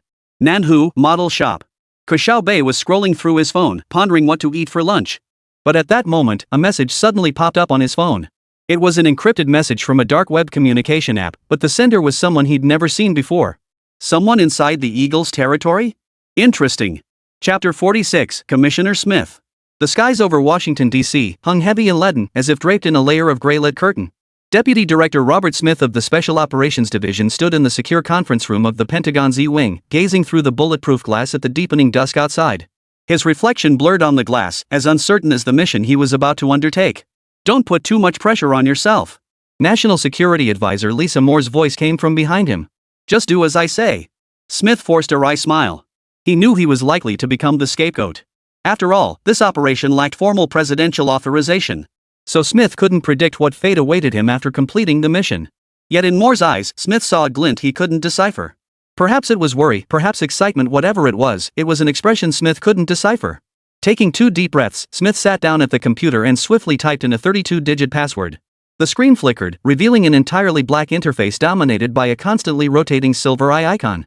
It was the Eye of the Prophet, one of the dark web's most enigmatic communication platforms. Remember, Moore warned one last time before leaving the conference room, do not reveal any substantive information. This contact is merely a probe. We only want his technology. The heavy bulletproof door closed, plunging the conference room into dead silence. Smith took a deep breath and clicked the New Session button. A dialog box immediately popped up on the screen. System notice, you are attempting to establish direct contact with the Prophet. Note that all conversations will be quantum encrypted, but the authenticity of content remains your responsibility. Proceed? Smith clicked yes. At the same moment, Ke Xiaobei, who had been staring at his phone pondering what to eat, couldn't help but chuckle upon seeing the conversation request. Someone from Eagle Land? Interesting. He promptly used his hacking skills to run a background check on the sender. After about 2 or 3 minutes, Ke Xiaobei replied with a slight raise of his eyebrow. On the other side, in Eagle's secret meeting room. The cursor blinked 3 times, then a line of white text suddenly appeared against the black background. Deputy Director of the Eagle Sauce Defense Department's Special Operations Division. Graduated from West Point in 1999. Served in Iraq and Afghanistan. Your son just enrolled at Stanford this year to study computer science. Am I correct, Mr. Smith? Smith's fingers froze above the keyboard. Though the room temperature was maintained at 21 degrees Celsius, his back instantly broke out in a cold sweat. Some of this information was publicly available, but even most of his colleagues didn't know about his son's admission. He forced himself to calm down and slowly typed his reply. Your intelligence network seems to live up to its reputation. I'm contacting you on behalf of the Eagle Agency. Interested in discussing a potential deal? Eagle Sauce never deals directly with independent arms dealers, Mr. Smith. You have Lockheed Martin, Boeing, and Raytheon. So either this is a honeypot operation, or you've encountered a problem even these giants can't solve. Smith bit his lower lip. The other party was sharper than he'd anticipated.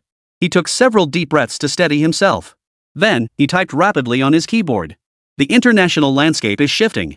We need unconventional solutions. Word is you can provide equipment surpassing current military technology. We need to inject new technological power. Money is no object, of course. The cursor on the screen remained frozen for a full minute, a minute that felt like an eternity to Smith. But on the other end of the chat, Ke Xiaobei simply used the time to order a KFC delivery. Only after finalizing his lunch order did he leisurely reply to Smith's message. Finally, a new message appeared. This is intriguing. You've successfully piqued my interest. So tell me, what exactly do you need? Anti-satellite weapons? Genetically targeted biological agents? Or that quantum radar jamming device you're developing? Smith's pupils contracted slightly. The Quantum Radar Project was a top-secret DARPA initiative in theory. Fewer than 20 people knew all the details. Could this guy be some kind of intelligence broker? How does he seem to know everything? Terrifying. This man is absolutely terrifying. Smith wiped the fine sweat from his forehead, hesitated, then continued replying. We'd prefer to see all the options you can provide. If you have an equipment list, we can select the most suitable items from it. After sending the message, Smith leaned back in his chair, a barely perceptible smile playing at the corners of his mouth. This was standard counterintelligence strategy. He wanted the other party to reveal their capabilities and resources. If the Prophet actually sent a list, analysts could deduce his technical origins, supply chain, and even potential political leanings. Yet the reply came swiftly and unexpectedly. A list? Certainly. Please see the attachment. A file transfer prompt popped up. Smith hesitated for a second before clicking to accept. The file automatically decrypted, revealing a standard PDF document on the screen. The header read, GAD-X Upgrade Proposal Evaluation. Upon seeing those words, Smith leapt to his feet. This can't be. Smith muttered under his breath, bending over to operate the mouse, his fingers trembling as he scrolled down the page. The document detailed the technical flaws and proposed improvements for the highly classified U.S. Air Force Next Generation Air Dominance NGAD program, including inadequate suppression of engine heat signatures and vulnerabilities in the AI flight control system to specific frequency quantum interference. Even more shocking, the technical parameters mentioned matched exactly what Smith had seen in last week's top-secret briefing, and some analyses were even more in-depth than those provided by defense contractors. Holy! Smith slammed his laptop shut as if it were a ticking bomb. He pressed the emergency communication button on his desk. Ms. Moore, I need to convene a TSCIF meeting immediately. Something unexpected has happened here. Only after uttering those words did Smith remember to reply to the other party. Your Excellency, please allow me half an hour to seek authorization and report. But the message vanished into thin air. Though the connection remained active, no further response came. Within 10 minutes, the deepest underground conference room in the Pentagon was packed with high-ranking military and intelligence officials. Many had just returned home from this very location, only to be summoned back before their feet had even touched the floor. Another meeting? Damn, there sure are a lot of meetings today. Meanwhile, in Nanhu, Zhangwajia, Ke Xiaobei casually set his phone aside and began attending to customers who had come to the store to buy models. Although their shop was still under renovation, Jianyong had partitioned off the right section to create a temporary sales area. After all, every little bit of business helped. A tech geek cradled an F-22 fighter jet model, swaying his head as he approached the counter to pay. At that moment, he happened to glance down at Ke Xiaobei's phone screen. As a tech geek, he instantly recognized the chat interface as anything but ordinary. Whoa, what kind of dating app is this? Pretty top secret stuff. He turned to Ke Xiaobei, who was busy ringing up the sale, and grinned. Kid, what were you doing on your phone just now? Ke Xiaobei scanned the QR code with the model packaging, then glanced at the computer screen and said, Total is 562 yuan. How would you like to pay? Only after saying this did he glance at the phone beside him. Oh, this? Nothing much, just trying to sell Eagle Sauce, a fake 6th-generation fighter jet. Chapter 47, Making Fakes Look as Real as Possible.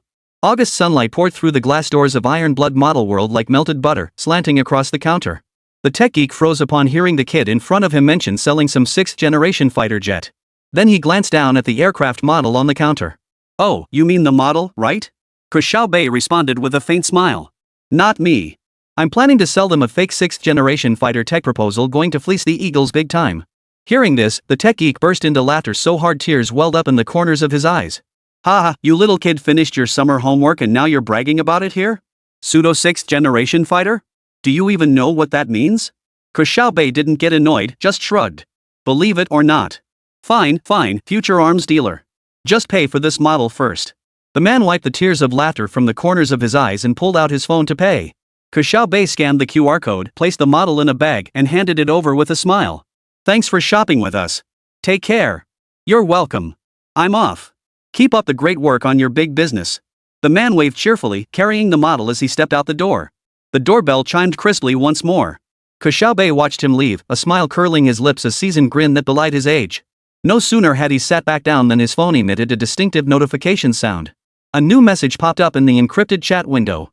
Your Excellency Prophet Eagle Sauce has agreed in principle to the collaboration. However, we require an in-person meeting to discuss specifics. Please provide a secure meeting location. After reading the message, Ke Xiaobei's fingertips glided lightly across the touchpad as he replied. Agreed, but sincerity requires a deposit. 5 million pretty coins. Meeting arranged upon receipt. The reply came swiftly, this is not standard procedure. We must first verify the technology's authenticity. Ke Xiaobei scoffed and typed, Mr. Smith, your personal account in the Cayman Islands holds a hefty sum. $2 million? Is the Defense Department paying that much? After a 3-minute silence, a new message popped up. Are you threatening me? No, I'm offering you another chance to make some extra cash. $5 million transferred, you get 1 million. How about it? 2 minutes later, the reply came, at least 1.5 million. Ke Xiaobei smiled and quickly replied, deal. But I need to see the $5 million first. No problem. I need 24 hours to process it. The other party's reply was equally prompt. Alright, looking forward to your good news. Ke Xiaobei replied quickly, then closed the chat window. Then he stretched lazily, pulled a bag of potato chips from under the counter, and began crunching away. The shop clock read 12 p.m. Soon after, his takeout order arrived. Immediately, Ke Xiaobei began eating his burger while fiddling with his computer. He opened a hidden folder on his computer containing a meticulously designed set of technical documents for the 6th-generation fighter jet. These files looked extremely professional, covering cutting-edge technologies like aerodynamic analysis, stealth material research, and artificial intelligence flight systems. All of this had been meticulously forged by him over the past 6 months during his spare time. Each document bore authentic-looking military watermarks and classified level markings, convincing enough to pass as genuine. He clicked on a PowerPoint presentation labeled Hyperdimensional Radar Evasion System. This was the most cutting-edge tech component of the entire proposal, claiming to render fighter jets completely invisible to radar and even predict enemy radar frequencies for preemptive evasion. In reality, it was entirely a sci-fi concept built on reasonable speculations from cutting-edge research papers and a barrage of technical jargon. With the Eagle Chicken President's IQ, they'll probably take the bait. Ke Xiaobei murmured, his eyes fixed on the fictional fighter jet's 3D model on the screen. Because they're too terrified of being surpassed by the Flower Nation. With that, he resumed refining the proposal. Time flew by, and soon it was 6 in the evening when Ke Xiaobei's father returned to the shop. Xiaobei, how was business today? Ke Jianyong tossed his motorcycle keys onto the counter as he asked. Sold 3 models. All recorded in the ledger. Ke Xiaobei closed his laptop and started packing his backpack. Dad, I might not be able to come tomorrow until the afternoon. A classmate needs to talk to me about something. Ke Jiangwo gave a light wave of his hand. Go ahead, go ahead. Your studies come first. Oh, do you still have any pocket money left? If you don't, I'll transfer you another 20. Hearing this, Ke Xiaobei's lips twitched slightly. You really are generous. I've got money. I'm heading out now. Ke Xiaobei quickly shut down his computer, slung his backpack over his shoulder, and dashed out of the shop. Back home, Ke Xiaobei immediately locked the door and turned on his computer. His Bitcoin wallet was still empty, but he wasn't worried. He opened another encrypted chat app. The contact list showed only a single letter, M. Masterman, how's everything going on your end? He typed. Seconds later, the reply came, things are going okay. What are your orders? I just swindled the Eagles out of 5 million. I want you to go meet with them on my behalf. Ke Xiaobei's fingers danced across the keyboard. No problem. I'll depart on schedule in 3 days. Send me the meeting location. M's reply was brief and swift. Ke Xiaobei shut down his computer with satisfaction, flopped onto his bed, and couldn't help but laugh out loud. Outside the window, dusk deepened as city lights flickered on one by one, casting a soft glow on the youth's delicate features. He then got up and worked on revising the proposal until 9 o'clock that night. Just then, his phone suddenly vibrated. It was a notification from his Bitcoin wallet. 5 million beautiful coins had arrived, equivalent to over 30 million renminbi at the current exchange rate. Ke Xiaobei took a screenshot and sent it to Smith. Looking forward to working with you. Meeting location to be announced next week.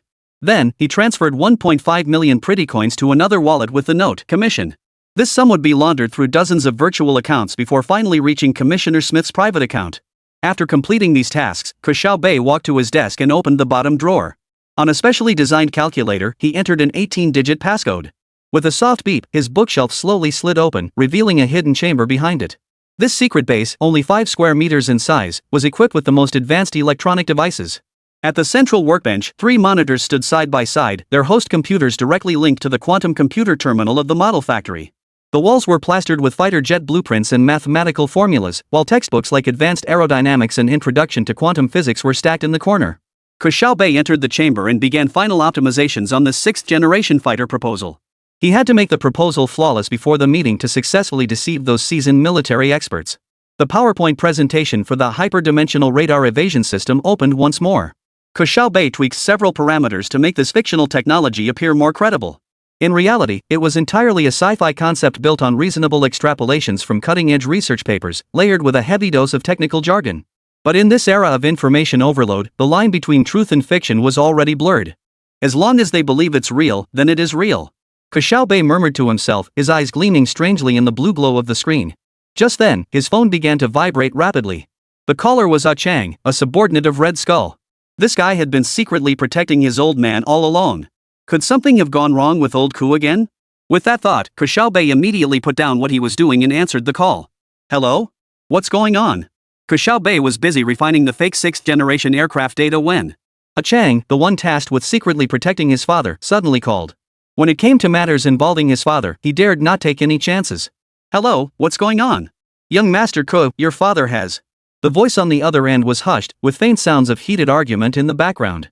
Ke Xiaobei's fingertips tapped out a dull rhythm on the solid wood tabletop. Got scammed again? Yes. He's arguing with someone outside the restaurant right now. It's a restaurant con artist.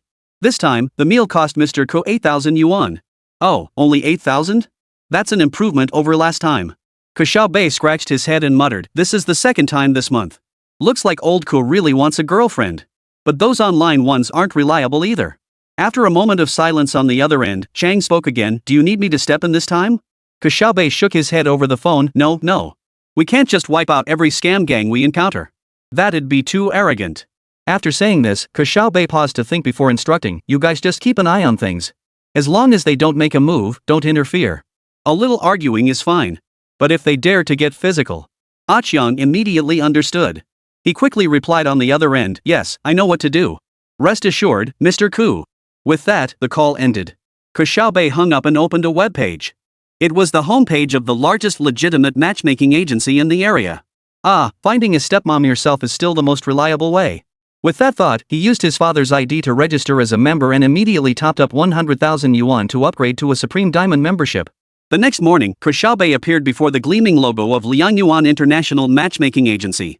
This high-end matchmaking agency, boasting a 98% success rate, occupied the entire 28th floor of the most expensive office building in the CBD. As the elevator doors opened, the overwhelming scent of perfume made him sneeze. "Young man, hello. Who are you here to see? Where are your parents?" A woman in an Armani suit approached him warmly. Ke Xiaobei kept his hands in his pockets, sighed calmly, and replied, "My dad's at home. I'm just here to check things out for him. Oh, and my dad's membership number is 88,189. Hearing the string of numbers, the woman's eyes lit up instantly. She knew every VIP member's ID by heart. This ID belonged to the major client who had just registered last night. "Greetings, young master. I'm Su Wen, the client director. Welcome to the inspection on behalf of your father. Enough with the small talk. Just get to the point with your proposal." Chapter 48, Dad Gets Rejected Again. Ke Xiaobei cut her off and strode straight toward the conference room. "I have other commitments later, so my time here is limited. So, bring out your absolute top tier, best of the best service." Su Wen's smile nearly spilled over. "Rest assured, young master. Our Diamond VIP package guarantees your father will find true love within 3 months. We'll conduct a comprehensive background check first, then." "I have only 3 requirements," Ke Xiaobei said, holding up his fingers as he walked. "First, absolute authenticity. Second, she can't be after his money. Third." He paused. "Don't reveal my father's actual financial situation. We need to prevent him from being scammed again." When registering yesterday, Ke Xiaobei had disclosed some genuine details. Currently, his boss owned 2 foreign trade import-export companies, a shipyard for different types of processing plants, and even a private mine in another province. So old Ke was now a bona fide diamond bachelor. This was a major reason Ke Xiaobei feared he might be swindled. Su Wen had reviewed the client's documents and conducted preliminary verification. The result? All the documents uploaded were genuine and valid. Therefore, she had no doubts whatsoever about Mr. Ke's capabilities. However, since their young master had made the request, their matchmaking agency naturally had to respect the client's wishes. Thus, she firmly committed Ke Xiaobei's 3 requests to memory. An hour later, Ke Xiaobei emerged from the building with a smile. Old Ke's marriage prospects are finally secure. Well, it's better than him getting scammed by bar girls and restaurant scammers all the time. Turns out, you really can't trust anyone but yourself when it comes to finding a stepmom. With that, Ke Xiaobei hailed a cab and headed to the model factory. Today, he had important research to conduct there. Half an hour later, inside the model shop, Ke Jianyong stared blankly at his bank card. When did this card get loaded with so much money? Should he go to the bank to ask? No, I can't ask. If I ask, they'll make me pay it back. I need the money right now, I'll just use it for now. Besides, the bank gave it to me, I didn't ask for it. At this thought, Ke Jianyong flashed a sly, mischievous grin. Little did he know that every penny was actually sent by his precious son. Just then, the ringtone of his phone abruptly interrupted his thoughts. He looked down to see an unfamiliar number on the caller ID. "Hello?" He answered the call with his habitual professional courtesy.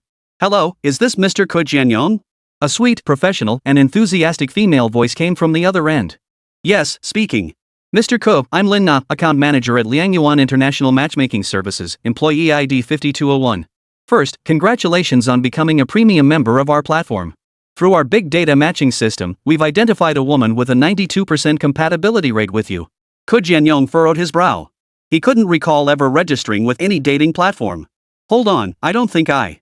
Ms. Li Yuqing, age 30, height 5 feet 7 inches, weight 76 kilograms, holds a master's degree from South China University, and currently serves as marketing director at a renowned tech company. Lin Na's voice sounded like she was reading from an enticing menu. "She's very interested in your profile and would like to know when you're available to meet?" Ke Jianyong's fingers unconsciously tightened around his phone. A master's degree from South China University? Marketing director? How could a woman with such credentials be interested in him? He was just an ordinary small business owner, and he had an 8-year-old son. What's wrong with girls these days? Are they that into unusual types? Are you sure you haven't mixed up the person? His voice cracked. Absolutely not, Mr. Ke, Lin Na chuckled softly. Ms. Li perfectly matches your partner criteria. If you're interested, she's available at noon today at North Shore Coffee on Financial Street. Ke Jianyong glanced at the time in the bottom right corner of his computer screen. 10:37. He was dressed casually in a plaid shirt and jeans, his hair unwashed for 3 days straight. But an opportunity like this might only come once in a lifetime. Alright, I'll go, he heard himself say. After hanging up, Ke Jianyong dashed into the shop's restroom, splashed cold water on his face, and dampened his fingers to smooth his hair. Returning, he informed the renovation crew before heading out to mount his second-hand motorcycle. On the way, he stopped at a mall and dashed into the men's clothing section. The saleswoman recommended a dark blue shirt and a pair of casual dress pants, which cost him half a month's worth of cigarette money. After changing, he looked at his transformed reflection in the mirror and finally felt a glimmer of confidence. This time, I have to succeed.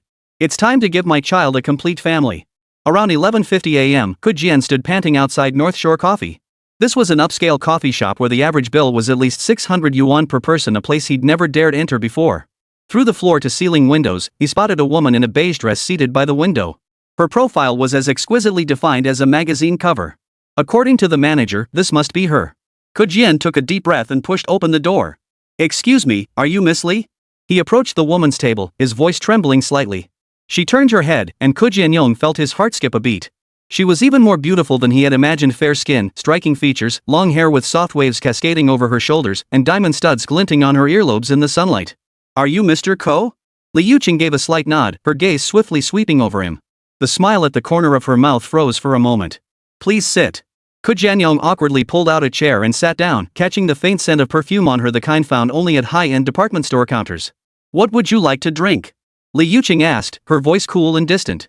"Just an Americano." Ke Jianyong replied, though he usually only drank instant coffee. Li Yuqing waved down a waiter and ordered a pour-over geisha for herself and Ke Jianyong's Americano. While waiting for the coffee, she kept her head down, fiddling with her phone, showing little interest in initiating conversation.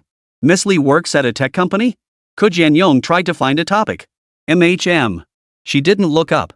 "What exactly do you do?" "Marketing." She finally put down her phone and looked directly at Ke Jianyong.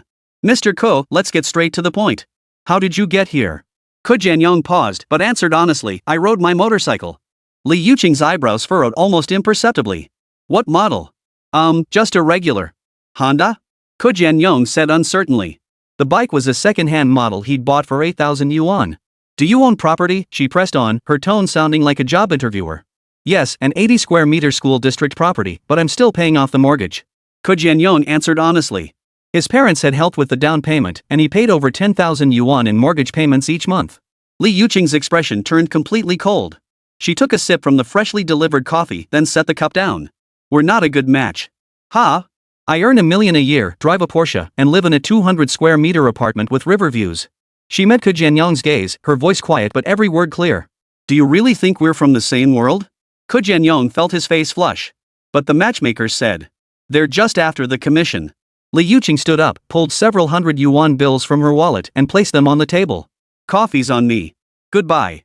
She turned and walked away, her high heels clicking sharply against the marble floor. Curious glances followed her from several tables in the cafe. Ke Jianyong wished the ground would swallow him whole. He sat motionless for several minutes, mechanically finishing the bitter black coffee before rising to leave. As he stepped outside, the sky suddenly unleashed a downpour.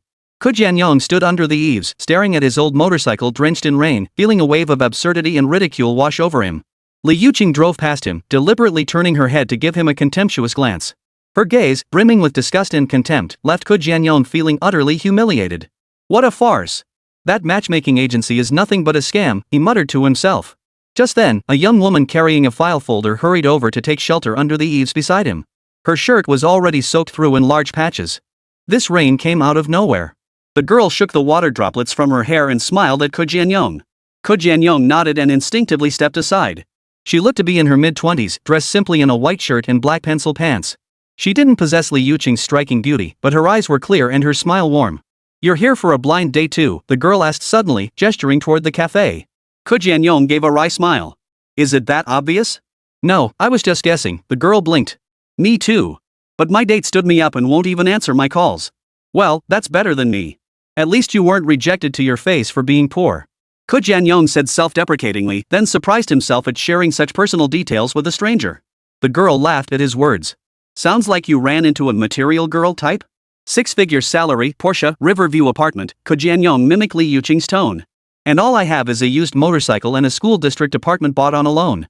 Wow, you already own a place? The girl exclaimed sincerely. I've worked in South Shanghai for 5 years and can't even afford a toilet. Ke Jianyong couldn't help but laugh. Hearing you say that makes me feel much better. I'm Ke Jianyong, owner of a small model shop. Suya, book editor. The girl extended her hand. Looks like we're both down on our luck.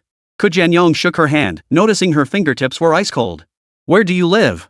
It's pouring. Let me give you a ride, even though it's just a motorcycle. Really? Suya's eyes lit up. I live on Ingchun Road. Is that on your way? What a coincidence, I live there too. Ke Jianyong pulled a foldable raincoat from his backpack. There's only one. Would you mind sharing? What about you? I'm used to it. I'm already soaked anyway. Ke Jianyong gestured to his half-damp shirt. 20 minutes later, when Ke Jianyong's motorcycle pulled up beneath an old residential building, the rain had eased considerably. Suya took off the raincoat and handed it back to him. Thanks, Mr. Ku. Want to come up for a cup of tea? My roommate isn't home today. Ke Jianyong paused, then smiled. No need. It wouldn't look good if people saw a man and woman alone together. I'll be going now. Nice to meet you. Hearing this, Suya gave a slightly awkward smile before suddenly asking, where's your model shop? My brother's birthday is coming up in a couple days, and I haven't figured out what to get him yet. Ke Jianyong promptly gave her the address before slipping back into his raincoat and cycling away. Ke Jianyong had just finished showering, his body still carrying the fresh scent of shower gel, when the manager from Liangyuan International called urgently. Mr. Ke, I sincerely apologize for making your blind date this morning unpleasant. The voice on the other end sounded exceptionally sincere.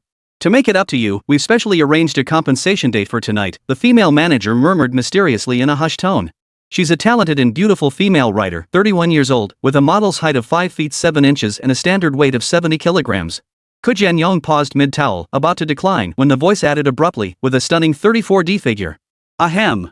Ke Jianyong nearly dropped his towel. Well, if you're being so sincere, where exactly is this meeting? Relief was palpable on the other end as the pace quickened, the revolving restaurant on the top floor of the Ouya Grand Hotel. All expenses covered by the company, just show up. Oh, and... The manager suddenly lowered her voice again, a friendly reminder, this lady has a particular fondness for tulips and white roses. Got it. Ke Jianyong's lips curved upward involuntarily. I'll order the bouquet right away. Your service is quite professional. Hanging up, he immediately dialed his son's number. Xiaobei, you'll have to figure out dinner on your own tonight. Dad has a very important business dinner. A muffled grumble came from the other end. Don't wait up for me. Might be late, or might not come back at all. Ke Jianyong paused, then his tone suddenly lightened. Oh, and I'll send you a 50 yuan red envelope. Make sure to order some proper takeout. Without waiting for his son's reply, he hung up and began getting dressed. Chapter 49, Cave Military Industry, all about mixing styles. 1 month later. In the mountainous region of northern Yemen, the scorching sun beat down on the barren land. Sam Hassan, head of the Houthi No. 2 munitions factory, crouched at the entrance of a concealed cave, wiping sweat from his forehead with a dirty rag. In his early 30s, his beard was neatly trimmed, yet his eyes bore a weariness far beyond his years. Those eyes bore the scars of 3 wars. Engineer, the steel pipes have arrived. A teenager carrying an AK-47 ran over, panting, to report. Sam nodded and followed the youth deeper into the cave. The temperature inside was at least 10 degrees cooler than outside. But the damp air, mixed with the pungent smell of metal processing, made breathing difficult. Over 20 workers bustled about in separate workshops. If those makeshift platforms cobbled together from wooden planks and sheet metal could even be called workshops. Did these steel pipes come from China? Sam tapped the freshly unloaded metal pipes with his fingertips, listening to the crisp echo. Yes, from Xiaobei Steel Pipe Factory, same as last time, the youth replied. Transshipped through Omani merchants, disguised as construction materials. Sam's lips curved into a faint smile. These steel pipes marked GBT 3091-2024 were merely ordinary water and gas pipes in China, but in his hands, they could become weapons that struck fear into the hearts of enemies. He turned to the welder at work. How many can we finish today? 20, engineer. If the gas cylinder supply holds up. The clang of metal echoed from deeper within the cavern. Sam followed the sound. In the innermost assembly workshop, 5 or 6 workers were assembling the welded steel pipes with household gas cylinders.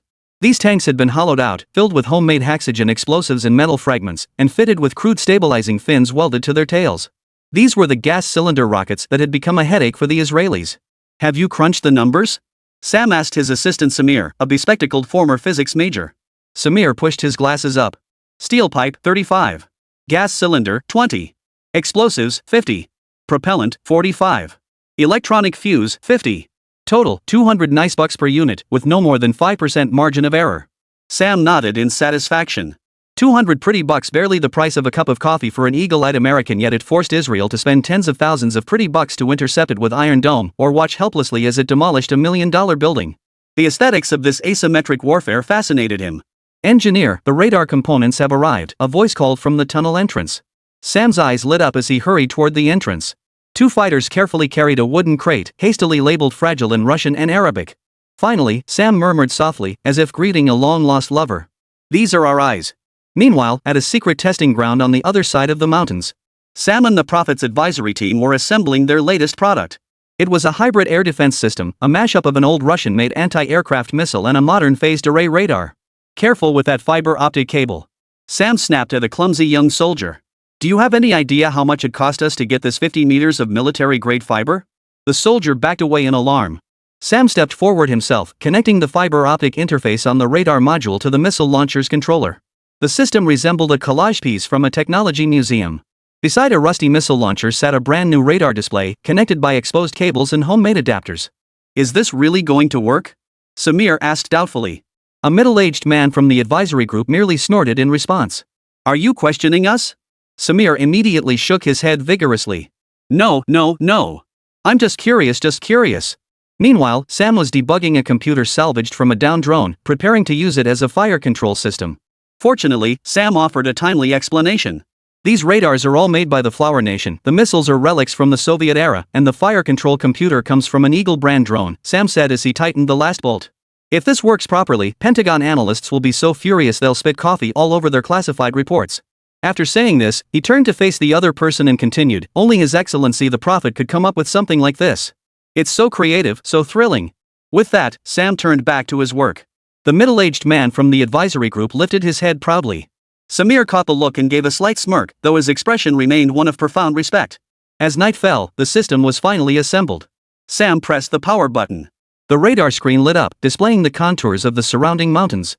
Several kilometers away, a modified vintage An-26 transport aircraft towed a radar reflector target across the test zone. "Target acquired," Samir reported, eyes fixed on the screen. "Missile ready." Sam took a deep breath and pressed the launch button. The missile launcher shook violently as the aging S-125 missile streaked into the night sky, trailing an orange-red tail flame. 10 seconds later, a distant explosion echoed, and the target vanished from the radar screen. Cheers erupted across the test site. At the same moment, the middle-aged man from the advisory group carefully cradled the satellite phone, pacing toward a corner as if holding a sacred relic. His deliberately hushed voice betrayed an unmistakable flattery. "Masterman, project number 2 at the military factory has been successfully completed." A faint chuckle came from the other end of the satellite phone. The magnetic voice carried a chill like ice shards. "Understood." Those 3 simple words caused beads of sweat to form on the middle-aged man's forehead. He remained bowed until the dial tone signaled the call had ended. Meanwhile, deep within another mountainous region of Yemen, at a gold mining site, bathed in the blood-red glow of the setting sun, the Manchu man removed his dust-covered hard hat, revealing a face weathered by wind and sand.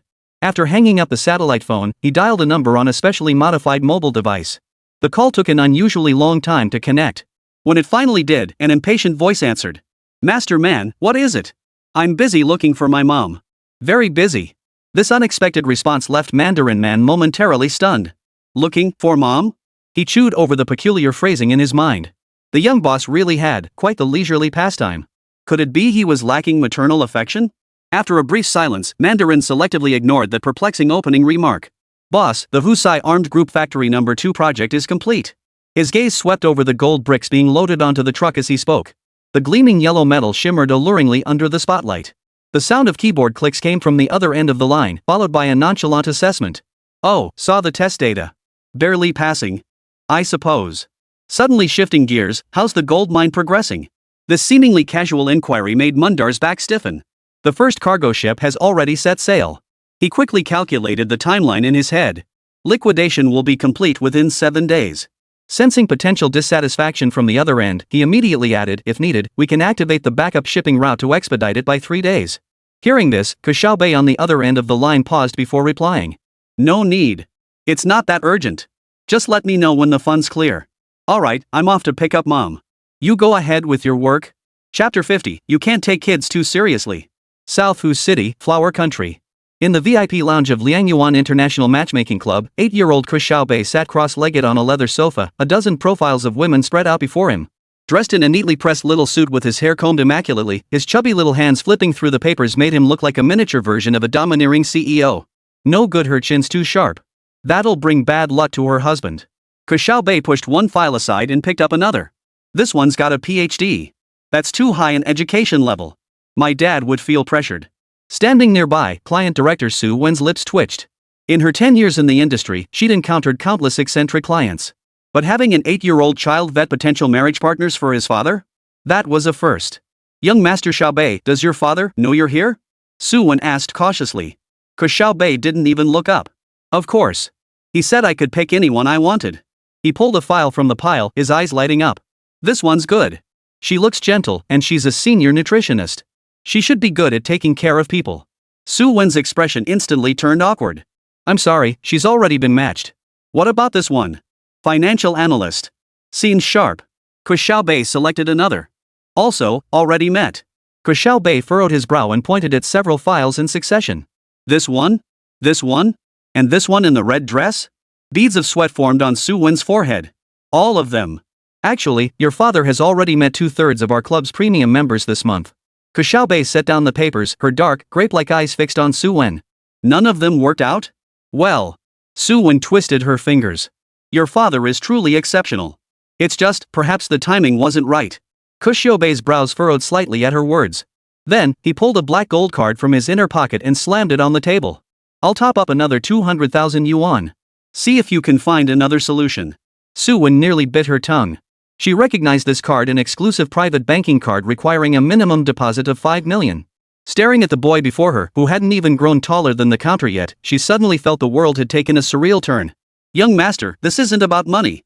Su Wen nearly cried out. The problem is, you're not allowed to flaunt your wealth, so this is incredibly difficult to arrange. Ke Xiaobei gave a cold laugh. I don't like materialistic women, and neither would my father. So not flaunting wealth is a non-negotiable condition. He paused, then added, alright, I'll add another 300,000. Work hard and find me a suitable mother. Hearing this, Su Wen's legs went weak, and she braced herself against the sofa armrest. 50,000 to find a stepmother? This plot twist had completely exceeded the scope of her professional training. May I ask, why are you personally selecting a partner for your father? Su Wen couldn't hold back any longer. Ke Xiaobei's expression suddenly lost all traces of childishness. He gazed out the window, his voice softening. Because I'm too unreliable. If I don't take care of him, who else can I count on? Did a child just say that? Su Wen felt her head spinning. Are all young masters from wealthy families this mature nowadays? After a moment of awkward silence, Su Wen slowly crouched down, meeting Ke Xiaobei's gaze at eye level. Young master, your father is very fortunate to have a son like you. Ke Xiaobei turned his head at the words, pouting slightly as he looked at her impatiently. So, are you taking this job or not? Su Wen nodded firmly, taking a deep breath. We'll take it. But there's one condition, let me meet your father. Why? Ke Xiaobei eyed her warily. Because. Su Wen suddenly smiled, I have a cousin. She's 25, a book editor. She's incredibly kind and beautiful too. Ke Xiaobei narrowed his eyes, sizing her up, then suddenly leaped off the sofa. Deal. But I want to interview your cousin first. Su Wen couldn't help but chuckle. No problem, young master. Just then, Ke Xiaobei's phone vibrated in his pocket. He casually pulled it out to glance at it, his previously relaxed expression instantly freezing. The screen displayed an encrypted message, just a few brief characters. Ke Xiaobei's face immediately turned serious. He quickly closed the message and looked up at Su Wen, who was still talking to him. Manager Su, may I use one of your computers? Su Wen turned, looking slightly surprised. Right now? Of course, but the computers here are a bit slow. What information are you looking for? No, I need a computer with internet access. Ke Xiaobei had already jumped off his chair, tugging at his athletic shorts as he said, then let's go to your office. Su Wen raised an eyebrow at his request. What are you planning to do, young master? If it's for gaming, our computers here don't have any. Not gaming, Ke Xiaobei cut her off, a sneer curling his lips that seemed utterly out of place for his age. I just need to chat with the Eagle agent. Discuss selling the 6th generation machine with them. Su Wen froze upon hearing this. What was going on? What kind of aircraft deal are you discussing with the Eagle agent? Good heavens, are kids' imaginations this wild these days? I think I'm having trouble keeping up with this train of thought. Su Wen's eyes widened, drool escaping in droplets from her slightly parted lips. Young master, please don't joke like that. Su Wen forced an awkward smile. Ke Xiaobei sighed, pulled a lollipop from his pocket and handed it to Su Wen. I'm not joking, Manager Su. The situation is a bit urgent. Could I borrow your computer? I promise it won't take more than 20 minutes. Here, take this for the internet fee. Su-wen looked down at the premium-looking lollipop. Ah, it seems she really had overthought things. Kids are just kids, why am I taking this so seriously? Alright, fine, Su-wen murmured softly. Go to my office. The internet's faster there.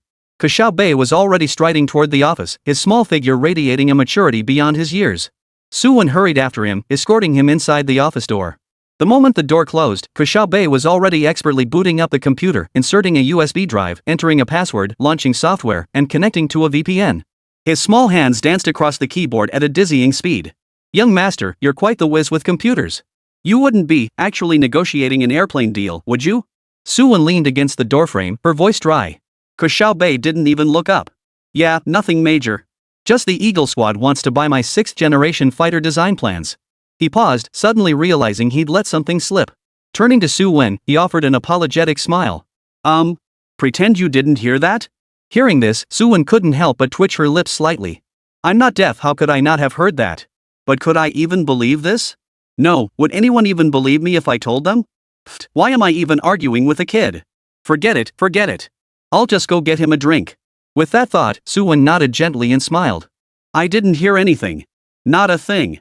I'll go get you a Coke. You go ahead and play. Chapter 51, This Prophet is Terrifying. After Su-wen left, Ke Xiaobei immediately began a conversation with Commissioner Smith. This time, the other party wished to discuss another cooperative project with him. Smith then transferred the communication to military representative Colonel Ryan. Ke Xiaobei had no urgent matters, so he decided to give the other party 5 minutes. Meanwhile, across the ocean, deep within the dark web, a cryptic chat window flickered with an eerie blue glow. Colonel Robert Ryan, head of the Special Projects Division for the Eagle Squadron Air Force Procurement Department, adjusted his headset. The glow from his computer screen illuminated his tense face, accentuating the deep nasolabial folds. Your Excellency Prophet, I am the military representative of the Eagle Squadron.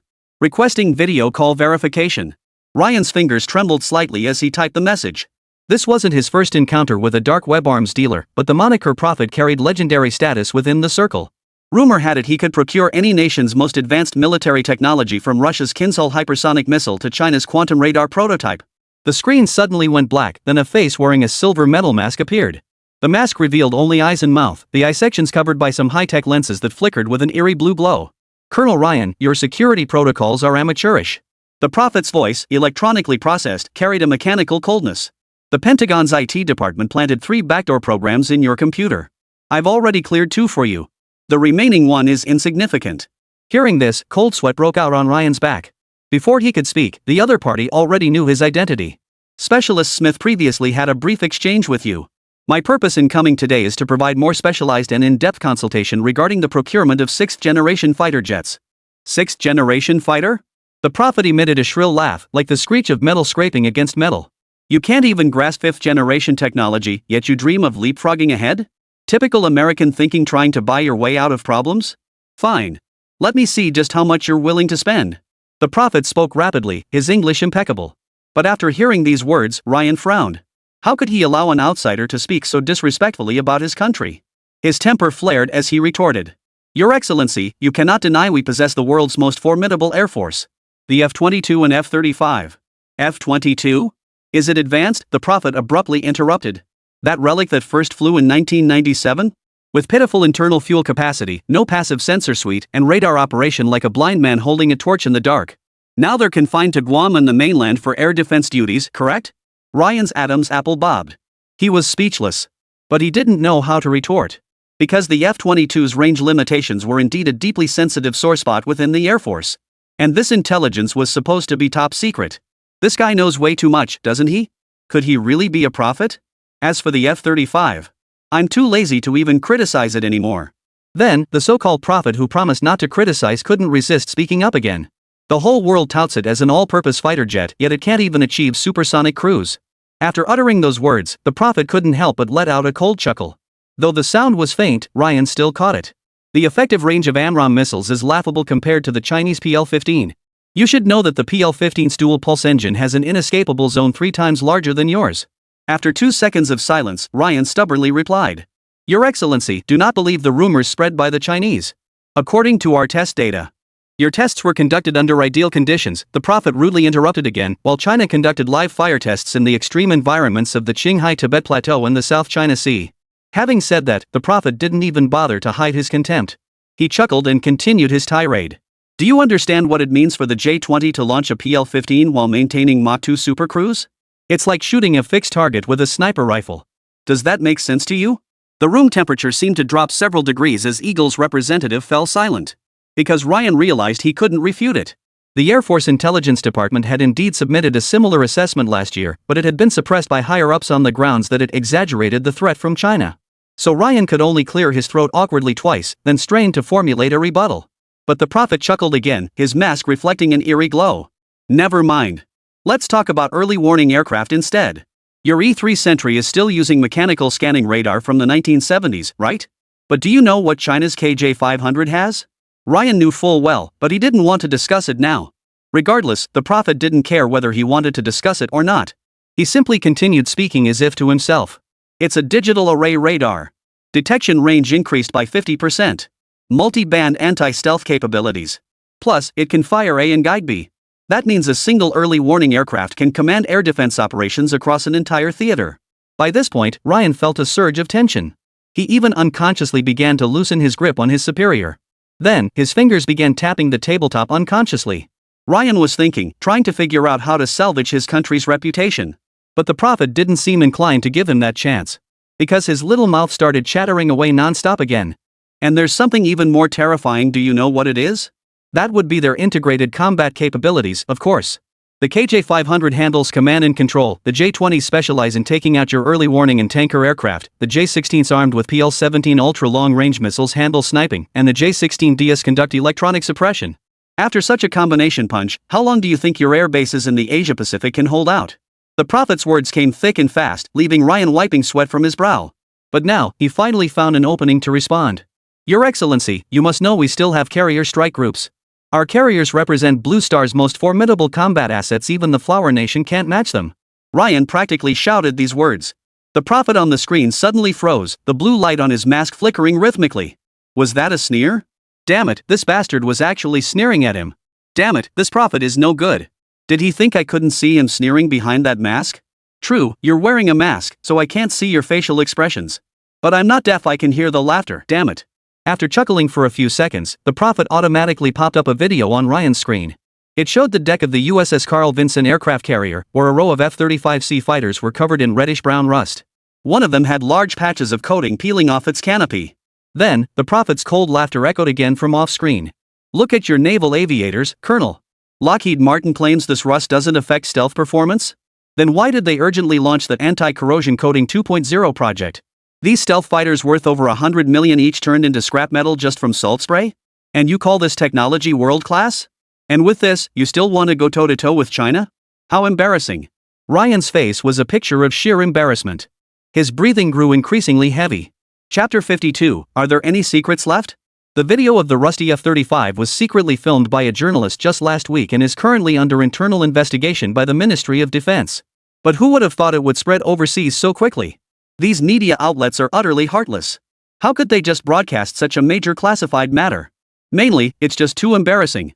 The prophet's intelligence gathering speed was terrifyingly fast. As Ryan fell silent, the prophet's voice sounded again. The flower cult never aimed to engage you in aerial combat. The prophet continued to press, his tone growing serious. Their anti-access strategy is crystal clear, use DF-21DS and DF-20 to take out Guam and the carriers. The remaining F-35s would be nothing but a plate of food in front of the J-20s. What were the results of your simulation last year? Losses at a ratio of 1-8? Or 1-10? Hearing this, Ryan's pupils contracted. Only the president and the chairman of the Joint Chiefs had seen the full simulation report, its conclusions classified as top secret. But, how did this guy find out? Can you show us some respect? Is there any privacy left? You know everything, this negotiation is impossible to continue. It feels like you're reading my mind, this is so awkward. Silence spread through the encrypted channel. Ryan found all his carefully prepared counterarguments rendered powerless against the prophet's data. This mysterious arms dealer seemed to understand the weaknesses of the Eagle Air Force better than the generals at the Pentagon. No wonder the higher-ups would compromise with him, the other side was simply too formidable. So, the prophet finally broke the silence. What you need isn't to rush the upgrade of 6th generation fighters, because that won't achieve combat readiness for at least another decade. He paused, waiting for Ryan to look up before continuing. The Eagle's immediate priority is upgrading existing 5th generation fighters, especially resolving the F-35's range, missile, and corrosion issues. Ryan's eyes lit up instantly at that moment. He swallowed hard, his voice tinged with excitement as he pressed. Do you have any solutions? Of course I do. The prophet's voice suddenly lightened. But the consulting fee will require an additional 50 million. Considering your defense budget is increasing by 72 billion next year, this amount is barely a drop in the bucket. Immediately, an encrypted contract popped up on Ryan's computer screen, the amount field already filled in. He noticed the payment method was an untraceable cryptocurrency, and the delivery terms stated, project progress will be delivered in 3 phases. Installment payments? This prophet sure is thoughtful. But the other party was frighteningly shrewd. Because this amount just happened to fall within his authority. If it were any higher, he'd have to seek approval from his superiors. You may choose to decline. The prophet said casually, though he was deliberately applying more pressure. But next month, Manhwa will showcase their Loyal Wingman drone project. These are supersonic-capable stealth drones designed specifically to operate alongside the J-20. Imagine hundreds of these drones swarming and overwhelming your air defense systems. Hearing this, Ryan's hand moved toward the mouse. He knew this could be a trap, but he understood even more clearly that if he didn't act, the Eagle Squadron Air Force's advantage in the Asia-Pacific would vanish within 5 years. 50 million. He had the authority to approve that much. The cursor hovered over the confirm button for a moment before finally clicking down. Excellent, Colonel. The mask of the prophet seemed to smile. The first tech package will arrive within 72 hours. Remember, in this arms race, you're already 2 laps behind. The screen abruptly went black, erasing all chat logs, leaving Ryan alone in the darkness. This prophet is terrifying. I must recommend the CIA track him down. After muttering this, Ryan immediately rose and headed for the door. On the other end, Ke Xiaobei logged out of the prophet account immediately after ending the chat. As he tucked the USB drive into his pocket and prepared to reboot the computer, the crisp click-clack of high heels echoed outside the door. He swiftly opened a card game, just switching the screen when the doorknob turned. Suwon entered, holding a glass of ice-cold cola with droplets of condensation. Young master, feeling hot? Suwon approached with a smile. I poured you a glass of ice-cold Coke. Ke Xiaobei immediately sat up straight, his fingers discreetly pushing the USB drive deeper into his pocket. Thanks. He took the cola, its icy droplets dampening his fingers. Suwon glanced at the card game on the computer screen and couldn't help but laugh. And you said you weren't here to play games? Caught red-handed, huh? As she spoke, a hint of displeasure flashed in her eyes as she glanced at Ke Xiaobei. Only then did she realize she'd said the wrong thing. Though he was only an 8-year-old child, he was a big shot who could casually top up 50 credits. So, when respect was due, it was best to show it. After all, in this day and age, you absolutely cannot cross swords with money. Please have a sip of Coke to cool off. It's really hot today. Suwon made small talk to change the subject. Ke Xiaobei gulped down several mouthfuls. The icy liquid made him shiver slightly. Wiping his mouth, he suddenly looked up and asked. Oh, right, Manager Su, I forgot to ask earlier. How exactly did my dad keep failing at his blind dates? He's quite handsome, so why didn't any of them like him? It can't be that all women are just too materialistic, right? Hearing this, Suwon's smile froze on her face. She pulled up a chair, sat down, and sighed. Young master, this really isn't our fault, she whispered. Your father was far too aggressive during his blind dates. Every time he heard a woman say she was slow to warm up, he'd turn and walk away without even looking back. It was tough for us too. Ke Xiaobei's eyes widened at this revelation. That happened? That's why. Suwon instantly felt her gossip instincts awaken. Then she proceeded to regale Ke Xiaobei with the juicy details about his own father. That Miss Lin from last week, what a catch. A university professor, gentle personality, and she took a liking to your dad the very first time they met. Suwon spread her hands dramatically, then shifted her tone. But halfway through dinner, Miss Lin casually mentioned, I'm a bit slow to warm up to people. And your dad immediately stood up, paid the bill, and walked out without even saying goodbye. Ke Xiaobei scowled, remembering the well-thumbed copy of The Psychology of Quick Romance in her dad's desk drawer. Sigh. Ever since mom passed away, dad seemed to have developed an obsessive fixation on efficiency. He preferred fast food, drank instant coffee, and now even insisted on express romance. But honestly, women who say they're slow to warm up are just making excuses. It's really just that they don't actually like him that much, but they feel like they can give it a shot anyway. So, Ke Xiaobei actually felt quite empathetic toward his old man at this moment. He sighed softly and nodded gently. Then let's hold off on setting up others for now. Hope your cousin isn't one of those slow to warm up types. Adults tend to prefer efficiency. Hearing this, Suwon immediately nodded thoughtfully.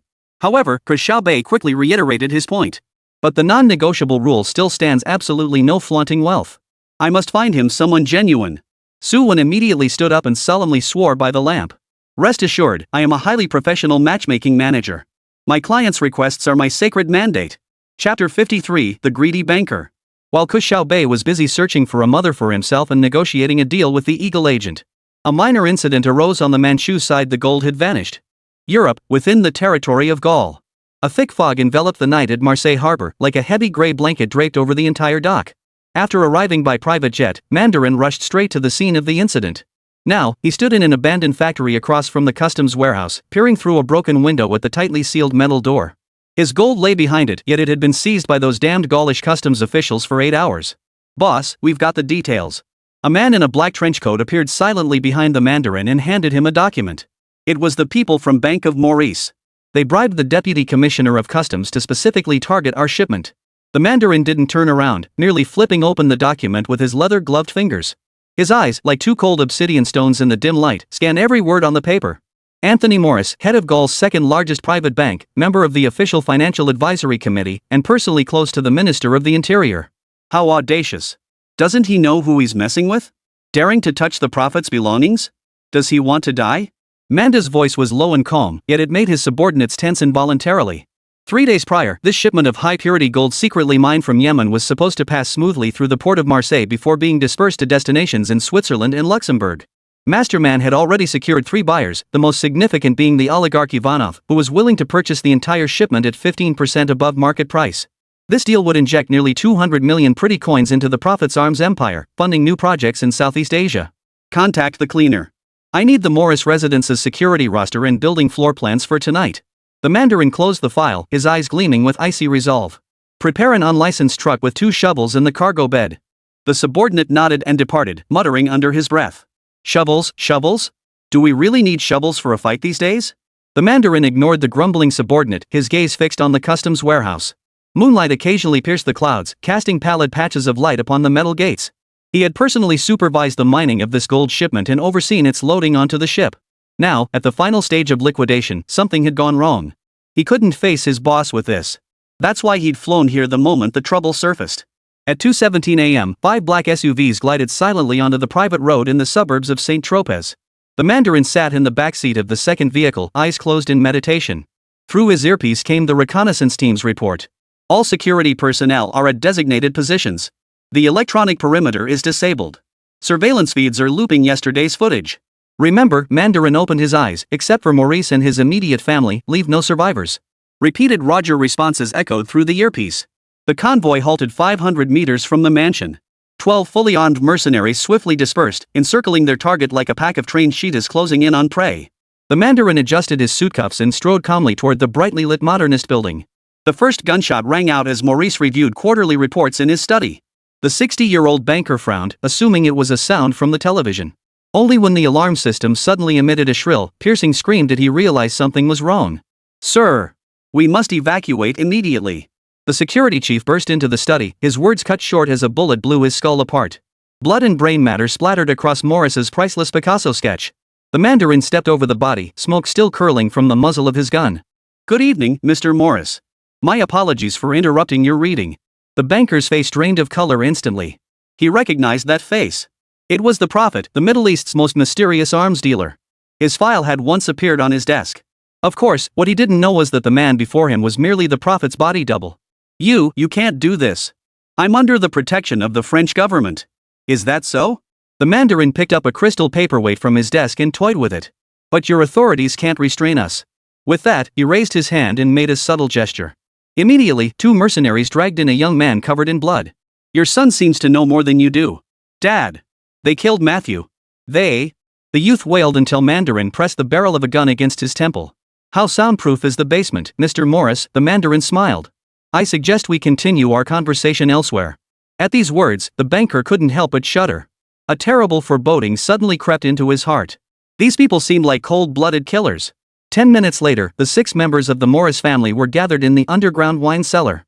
The Mandarin sat in an antique Louis XIV chair, an open laptop before him displaying the Swiss bank's transfer interface. Let's get straight to the point, the Mundar's voice echoed through the stone-walled cellar. You and your friends at the Ministry of the Interior have seized my gold, intending to transfer it as part of the National Reserve to the Gallic Rooster Bank, while personally pocketing a 20% commission. Morris's wife began to sob, clutching her 2 young granddaughters tightly. Now, the choice I offer you is simple.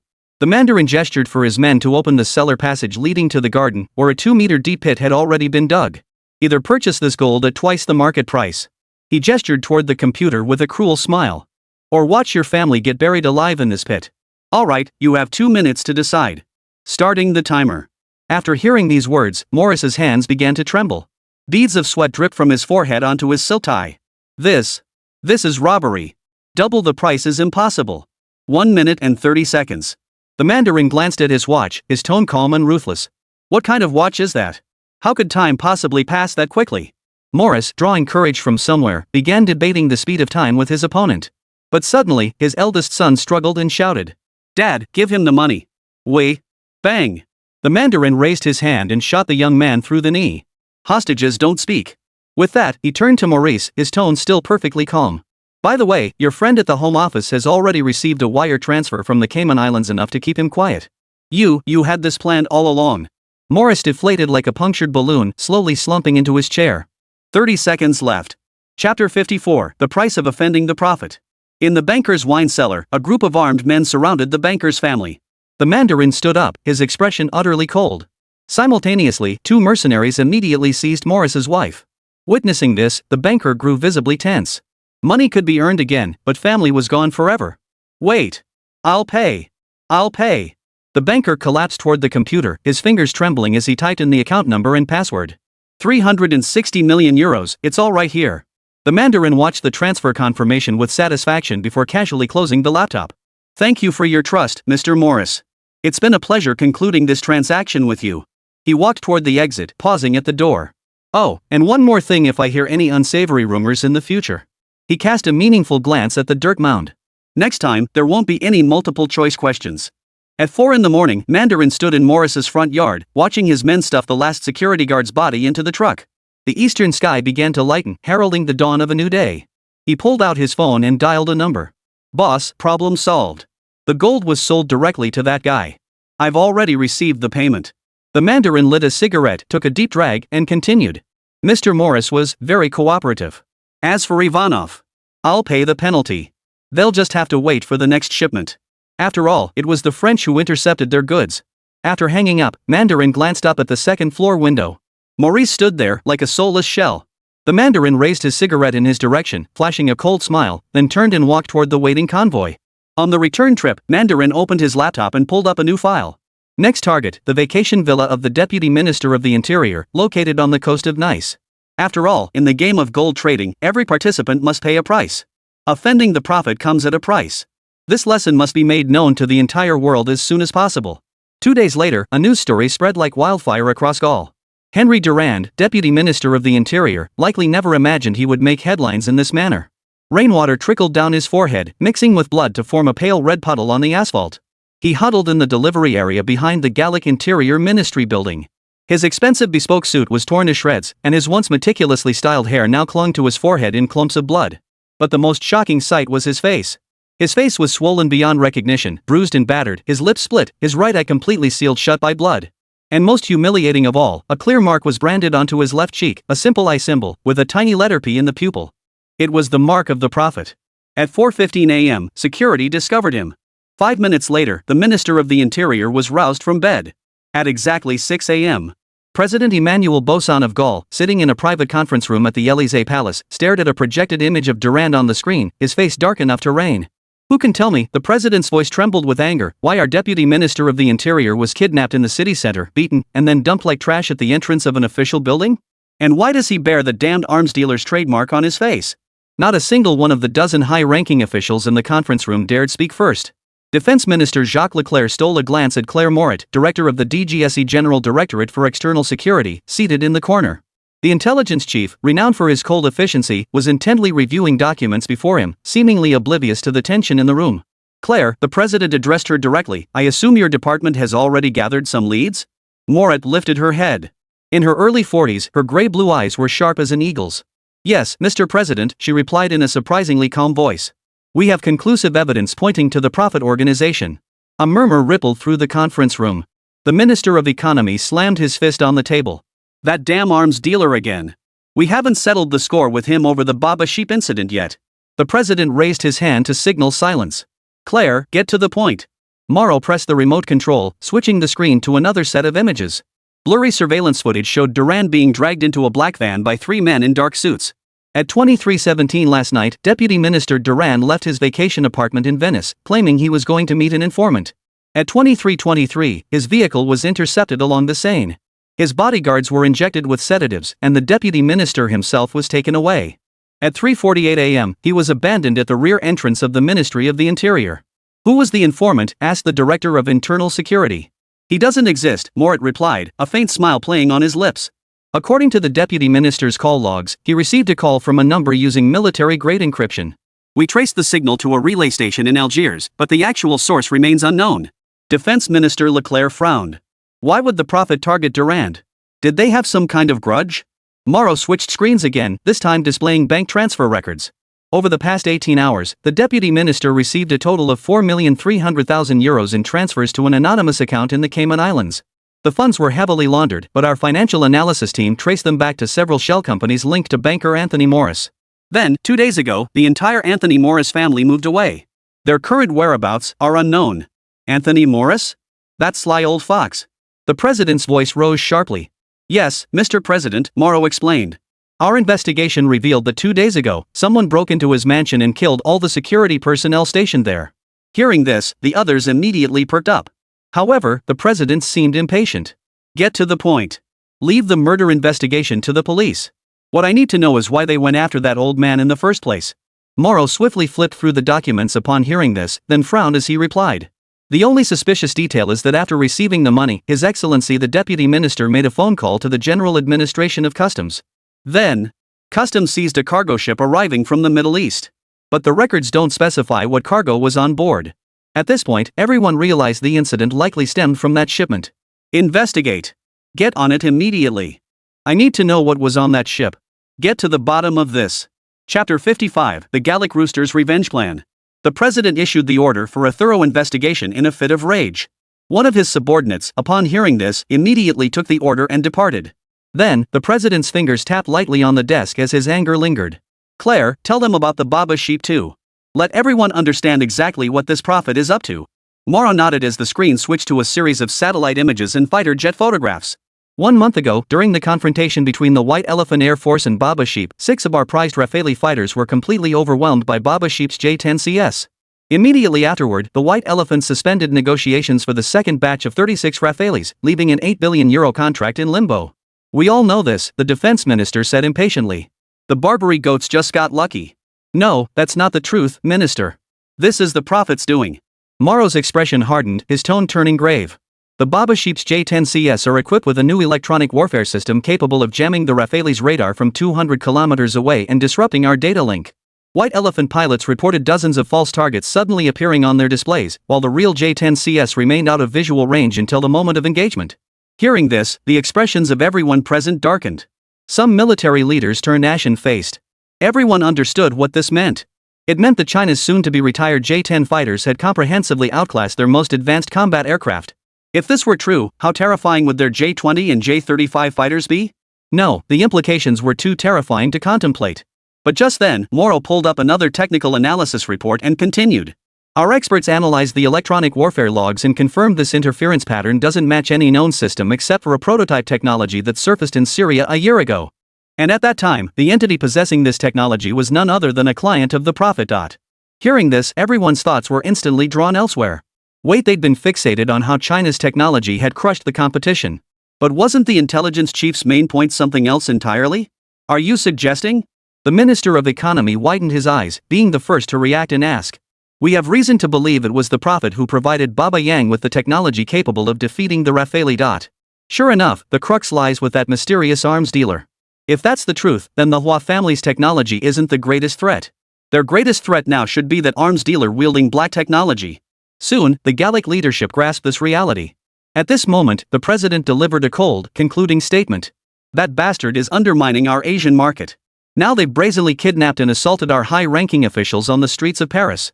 Ladies and gentlemen, this is no longer mere commercial competition, it is an act of war. At these words, everyone began to seethe with indignation.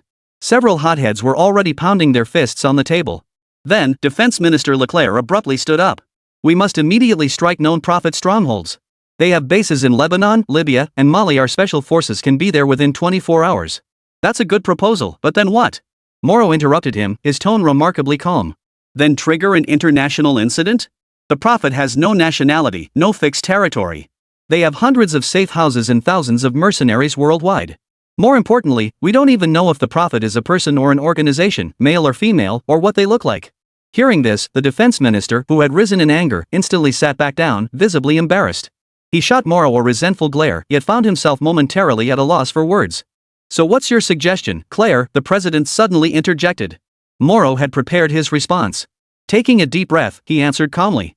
Intelligence indicates the prophet will meet with a Middle Eastern client in Cyprus next week. We can conduct a covert operation and send a team to capture him alive. Once we uncover the prophet's identity, we can dismantle the entire network. Hearing this, the president furrowed his brow slightly and scanned the conference room. Any other opinions? At that moment, the director of internal security raised his hand. Sir, I recommend simultaneously freezing all Gallic accounts linked to the prophet and enhancing security measures for high-ranking officials domestically. If Duran could be kidnapped so easily, others are not safe either. Agreed. The president nodded and turned to give instructions. Jacques, prepare your special forces unit, but do not proceed until Claire confirms the target's identity. I must stress that this operation is strictly confidential. Any leak will be treated as treason. Everyone nodded in understanding. At that moment, the defense minister, having recovered from his earlier awkwardness, spoke up again. Mr. President, we in the military also have intelligence. The stronghold in the Buqa Valley has been confirmed as the prophet's largest weapons transit hub in the Middle East. The defense minister circled several buildings on the image with a laser pointer. We estimate 200 million eurocoins worth of arms are stored here. The director of domestic intelligence added with a slight frown. Correct. According to informant intelligence, 3 Russian-made air defense systems were transshipped through here last week to armed groups in Syria. President Ma interlaced his fingers beneath his chin. So the rockets used in those Red Sea port attacks originated from this base? Yes, Mr. President, the director of intelligence confirmed with a nod. We traced the serial numbers to verify this. Seeing his moment to shine, the defense minister took a deep breath, rose once more, and surveyed the assembled figures. Ladies and gentlemen, I believe we have no other choice. This evil arms dealer has brought war to our doorstep. The national security advisor pushed his glasses up slightly, his voice tinged with surprise. The international community will support striking these strongholds in the name of counterterrorism.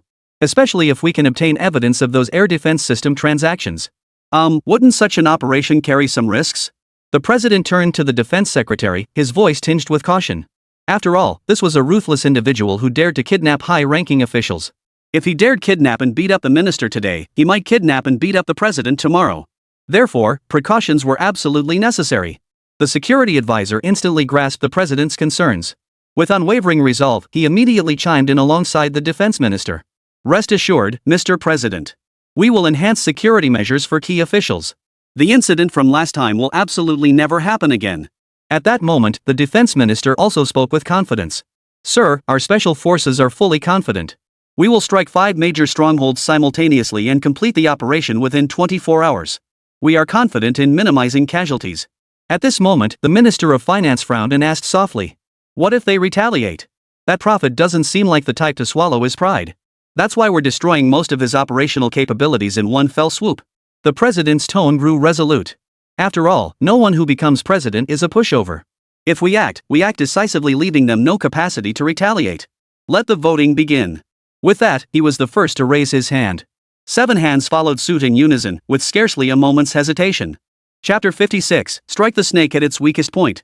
48 hours after the Gaul Rooster leadership's show of hands, the night sky over the eastern Mediterranean was torn apart by the flashes of explosions. Gallic special forces struck like surgical precision, simultaneously targeting 5 critical nodes of the Prophet's network across the Middle East and Eastern Europe. Warehouses in the Buqa Valley were engulfed in flames by controlled explosions, a transit hub on the Syrian border was struck with pinpoint missile accuracy, and a camp deep within the Latvian forests fell to a Foreign Legion assault. At 4 a.m. Paris time, President Emmanuel Bosson was awakened by an encrypted call. Mr. President, all targets have been neutralized. The defense minister's voice carried both exhaustion and excitement. Reports indicate only 2 soldiers sustained minor injuries, with no fatalities. Preliminary estimates indicate the prophet has lost over 40% of its stockpiled weapons and primary transit routes. The president chuckled softly before asking in a slightly hoarse voice, "What intelligence gains have we made?" The intelligence agencies were eager to brief you on this. It completely exceeded expectations. We seized a complete client list and records of fund flows. The Financial Investigation Unit believes these can be traced back to the prophet's core bank accounts. The president smiled more broadly this time, though he soon rubbed his temples. Very good. But maintain the highest alert level. He will retaliate. At the same moment, in a gold mining area somewhere in Yemen. Inside the newly constructed underground command center, the air felt thick enough to hear the hum of electronic equipment. A tall figure stood before the massive surveillance wall, watching as screen after screen flickered to static. The Gaulish bastards. Lord Man's voice rumbled like thunder. He removed his sunglasses, revealing a pair of chillingly dark eyes. Who do they think they're dealing with? Red Skull stood silently in the shadows, his face betraying no emotion. This extraordinary being had long mastered the art of maintaining absolute composure during the prophet's rages. Has the damage assessment been completed? Mandarin didn't turn around, his gaze fixed on the screen. The Becca Valley, the Surya Transit Hub, and the Latvian warehouse all destroyed. Red Skull's voice was as still as water, his face betraying no emotion. Our European weapons stockpiles are down 42%. Middle Eastern supply routes are completely crippled. Reconstruction will take at least 4 months. The Mandarin slowly turned, his fist slamming against the metal console with a thunderous crash. Have those Gauls lost their minds? This is tantamount to declaring war on US. No, the war has already begun. The agitated Mandarin quickly regained his composure. He then pulled out his phone and dialed a number. Meanwhile, in a residential building in Nanhua City, Ke Xiaobei was jolted awake by the vibration of his phone. Still half asleep, he picked up the phone and murmured softly, "What is it at this hour?" Mandarin calmly explained the entire situation. But upon hearing it, Ke Xiaobei instantly sobered up. Yet his expression remained even calmer than his counterparts. "What's your plan?" "They've already slapped us in the face. Now we must kick back as quickly as possible." Xiaobei's voice carried a hint of youthfulness, yet his words resonated with remarkable strength. Mandarin remained silent for 10 seconds before speaking. Directly attacking Gaul's homeland would spark a full-scale war. Therefore, I have a more intelligent solution. Speak. Africa. As he spoke, the Mandarin transmitted an electronic map. The map highlighted the distribution of Gaulish economic interests across the African continent. Congo, Nigeria, Mali. We have warlords we've worked with in these places. Supply them with weapons and intelligence to target Gallic interests. On the other end of the line, sitting on his bed, Ke Xiaobei examined the digital map as he spoke. A proxy war? It's certainly a sound strategy. Targeting Africa is also a very sound strategy. Ke Xiaobei and Mandarin Man both knew that Gaul had made massive investments in Africa. It was no exaggeration to say their exploitation of the continent was systematic and multi-layered, primarily maintained through financial control, resource plundering, and economic dependency. Through the Franc zone, Gaul firmly controlled the monetary systems of 14 African nations. These nations' currencies are pegged to the euro, yet they must deposit 50% of their foreign exchange reserves into French treasuries while facing capital flow restrictions. This system deprives African nations of monetary policy autonomy and leads to massive capital flight. Moreover, France's 3 major banks monopolize 70% of financial operations in the Franc zone, making African economies highly dependent on French capital. Moreover, French corporations have long controlled Africa's vital resources. For example, French nuclear giant Areva monopolizes 70% of Niger's uranium exports, while 31% of Total's oil production comes from Africa. These resources are often shipped to France at low prices, while African countries fail to obtain reasonable returns. For instance, Niger is a major global uranium producer yet remains one of the world's poorest nations. French capital controls key African industries like telecommunications, energy, and water supply. Through IMF and World Bank loan conditions, it forces African nations to open markets, undermining local industries. In recent years, anti-French protests have erupted in Mali, Burkina Faso, Niger, and other countries, demanding liberation from French control. This is because French exploitation has profoundly hindered Africa's development, trapping it in prolonged poverty and dependency. Therefore, Mandarin and Ke Xiaobei's primary strategy to confront them targets Africa. Strike the snake at its weakest point, or they'll never know what it means to be truly defeated. At that moment, Mandarin's voice continued through the microphone. Boss, after a direct precision strike, we can completely deny any involvement. The Gauls won't be able to publicly accuse us, but the economic pain will be very real. But Xiaobei remained fixed on the electronic map, a cold smile slowly curving his lips. Contact Kabila in Africa. That guy's always had a grudge against the Gaulish folks over their mining interests in Congo. Send him some guns and arms. Let him do what he wants. Yes, boss. I know what to do. The Mandarin gave a slight nod before adding. His Boy Scouts are crazy enough and he owes us a favor. The anti-tank missiles you sent him last year saved his life. The guy's got some loyalty. We can use that. But it's best not to deal with him directly. Ke Xiaobei paused for a few seconds before continuing. Use our arms dealer in Kinshasa as the intermediary. Provide the latest equipment and $500,000 in cash. I want results within a week. Mandarin immediately replied with a yes, then turned to make arrangements. Ke Xiaobei hung up and made a quick trip to the bathroom. What puzzled him, though, was that his old man was still awake at this hour. Passing by the door, he faintly heard flirtatious banter inside. Man, the older they get, the wilder they become. 2 days later, in eastern Congo, amidst an abandoned rubber plantation, Red Skull sat inside a modified armored vehicle. The windows were bulletproof, and the air conditioning inside struggled against the stifling, humid African air. Outside, 12 fully armed mercenaries patrolled the perimeter vigilantly. The distant roar of engines grew louder as 3 battered pickup trucks kicked up dust in their wake. The lead vehicle mounted a heavy machine gun, while the 2 following were packed with armed men in mismatched military uniforms, many appearing no older than 15. "He's here," whispered the local liaison in the passenger seat. The trucks halted 20 meters away.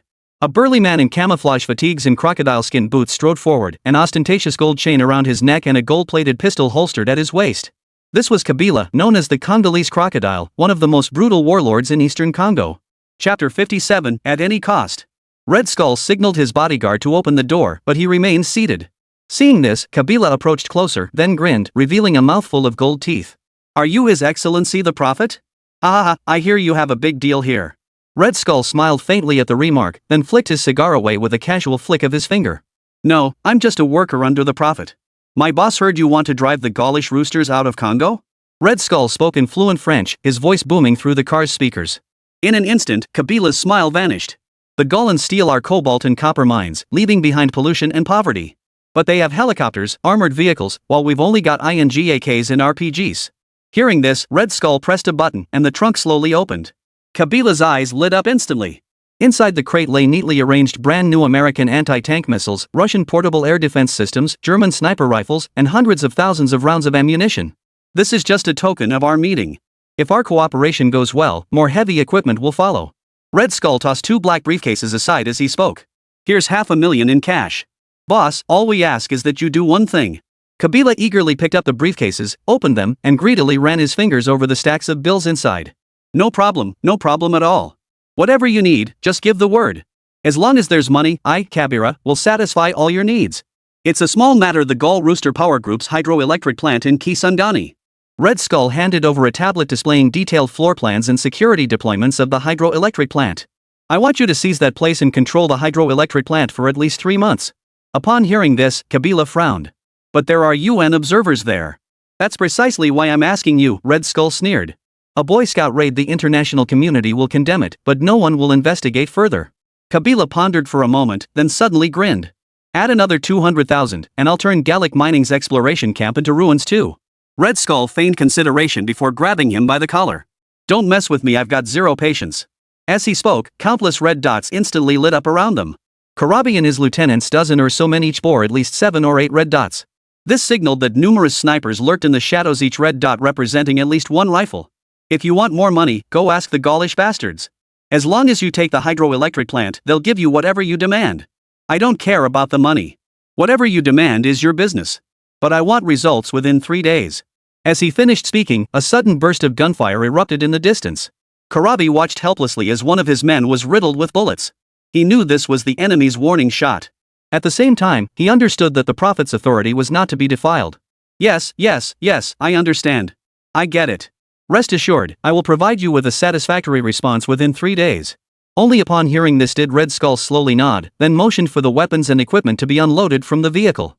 2 days later, at dusk, at the Kasani hydroelectric power station, the Gaulish engineers were preparing to wrap up their day's work. No one noticed the flickering figures in the jungle across the river. Until the first anti-tank missile screeched through the air, striking the substation. The blast shockwave shattered the office building's windows. "Attack! Attack!" The security chief shouted into his radio, but communications had already been jammed. A second missile struck the control room with pinpoint accuracy, followed by a torrent of rocket fire. Armed militants in assorted uniforms poured in from all directions. Many were small in stature, yet wielded the most advanced weaponry. The security personnel of Gallic Power Group put up brief resistance but quickly retreated under heavy fire suppression. The attackers did not pursue the retreating guards. Instead, they methodically destroyed generators, transformers, and control systems with alarming professionalism. 40 minutes later, when Congolese government helicopters finally arrived, they were shot down by enemy rocket fire. 2 hours later, the smoking ruins and crippled hydroelectric plant fell under the control of an illegal armed group. Preliminary official estimates put the damage at over 300 million euros, with 1/3 of eastern Congo facing prolonged power outages. Almost simultaneously, a car bomb struck the regional headquarters of Banque Industrielle de France in Libreville, Gabon. Duval Group's uranium transport convoy in Mali was ambushed, with 3 trucks carrying ore concentrates burned to the ground. A credible bomb threat forced the shutdown and evacuation of the French floating liquefied natural gas facility in Nigeria. Following the opening of the Paris Stock Exchange, shares of related companies plunged collectively. At noon that day, the Élysée Palace urgently convened a National Security Council meeting.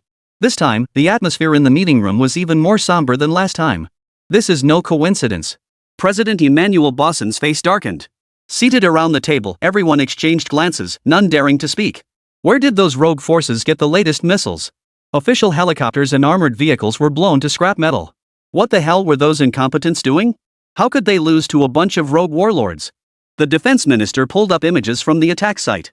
Your Excellency, technical analysis confirms these are American-made Javelin missiles. Serial numbers indicate they originated from an Eastern European military arsenal.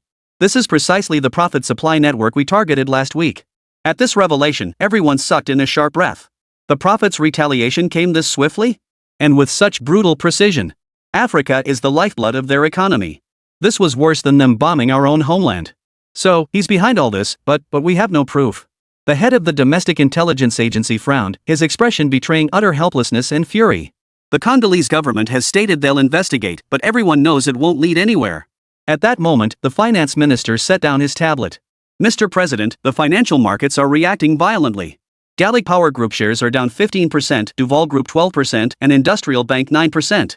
Investors are concerned about the safety of our assets in Africa. I see. This is precisely what the Prophet wants. The National Security Advisor analyzed the situation, his expression both grave and furious. He's striking at our economic lifeline while maintaining sufficient strategic ambiguity, leaving us aware of his handiwork yet unable to retaliate directly. President Emmanuel Bossen stood up and addressed the group. This is merely his delusion. Our retaliation will arrive swiftly. First, find the intermediary linking the Prophet to the African warlords. Break that chain. Stop the next wave of attacks first. Turning to face the security team, he continued. Simultaneously, reinforce security at all our critical facilities in Africa, especially those with UN or EU observers present. The Prophet has chosen proxy warfare. We must outmaneuver him. And can the intelligence agency speed things up? Find him and arrest him now. At any cost, we spare no expense. Bring him back under arrest. Chapter 58, The Flower District Task Force. After the Gaulish president issued the at any cost order, the intelligence agency personnel plunged into a whirlwind of activity. Among them, the intelligence team assigned to the Flower family was the most active. Flower District, South Shanghai City. Lucas Dubois stood on the Bun's viewing platform, his fingers tapping lightly against the railing. The night breeze from the Huangpu River brushed damp air across his cheeks. The lights of the Oriental Pearl Tower reflected on the water, shattering into countless sparkling points. He narrowed his eyes, pulling his gaze away from the modern cityscape's night view and turning toward his companions scattered in small groups behind him. Everyone here? Lucas asked in a low voice, his words nearly drowned out by the bustle along the riverbank. A tall man in a baseball cap gave a slight nod. Marcel, Claire, and I met up at the hotel. Pierre will be here later, his flight was delayed. Lucas glanced at his watch, 9:23 p.m. He motioned for everyone to gather closer. The 5 formed a circle, pretending to be just a group of tourists discussing their next itinerary. According to intel from headquarters, the Prophet's IP address was last detected in a residential area of Pudong, South Shanghai. Lucas pulled a phone from his pocket, pulled up a map, and continued. 3 days ago, we tracked a 2 million pretty coin arms deal. The payer was a Syrian armed group, and the receiving account is linked to the Prophet. Bank records show the IP handling this transaction was right here. Claire Debbie was the only female agent in the team. She furrowed her brow deeply before speaking. These leads are too vague. With over 20 million people in South Shanghai, how are we supposed to track down an IP address that might have been used only once? That's why we need to start locally. Lucas put away his phone. Starting tomorrow, we'll split into 2 teams. Turning to 2 others, he continued. Marcel and Pierre will handle the network tracking, trying to pinpoint a more precise location. Then he turned to the other 2 and added. Claire, Renaud, and I will reach out to local informants. The Prophet can't be completely invisible. Someone must have seen something. The tall man in the baseball cap, Renault, suddenly lowered his voice. Someone's watching us. 9 o'clock, the man in the gray jacket. Lucas didn't turn immediately, instead pretending to adjust his cuffs while scanning with his peripheral vision. Sure enough, an Asian-looking man stood not far away. He appeared to be taking photos, but the angle of his lens was clearly off. The agents were on high alert, preferring to be safe than sorry. Spread out. Proceed as planned, Lucas ordered softly. Meet at the usual spot tomorrow at 10 a.m. The team swiftly dispersed, blending into the crowds along the Bund. Lucas strolled alone along the riverbank, pondering the mysterious arms dealer codenamed Prophet. Over the past year and a half, the name Prophet had surfaced in at least 12 international arms deals from Eastern Europe to the Middle East, from Africa to South America. No one knew his identity, appearance, or nationality. The only certainty was that the weapons he supplied were always state-of-the-art, and deliveries never failed. The Gaulle intelligence agency had expended significant resources to track down this lead in South Shanghai. Lucas knew that if this operation failed, the Prophet would likely vanish without a trace once more. Let's hope this mission goes smoothly. With that, he vanished swiftly into the crowd. The next morning, Lucas sat in an inconspicuous cafe, a laptop before him. The screen displayed a map of South Shanghai, with several red dots marking locations of suspicious IP activity. This is too scattered, Marcel Lefebvre grumbled. His slight frame hunched over the chair as his fingers tapped the keyboard incessantly. It's as if someone deliberately scattered the signals across the entire city. Pierre Girard was the technical expert. He nodded vigorously at the remark. It's likely using VPN proxies. The real source could be one of these red dots, or none of them at all. Claire pushed open the door, holding several newspapers. She sat down, quickly flipped to the society section, and pointed to a small article. Gentlemen, you should take a look at this. One of them took the paper and began reading aloud. The headline read, Elderly woman causes ruckus at model shop, accuses owner of being arms dealer. It briefly described how a woman named Zhang Guifan, in her 60s, had protested outside a model shop for several consecutive days. She claimed the owner, Ke Jianyong, and his family were international arms dealers and demanded a police investigation. Lucas couldn't help but chuckle softly. This sounds like the ramblings of a madwoman. Perhaps, Claire replied, but the report mentions that Zhang Guifan's 2 sons were beaten to the point of disability. Apparently both their hands and feet were broken. She herself had just been released from the police station after being administratively detained for disturbing public order, only let go early because her grandson had no one to care for him. Hearing this, Reno set down his coffee cup and interjected. I heard about this family yesterday. They seem to be professional scam artists. Accident scammers? Pierre asked, puzzled.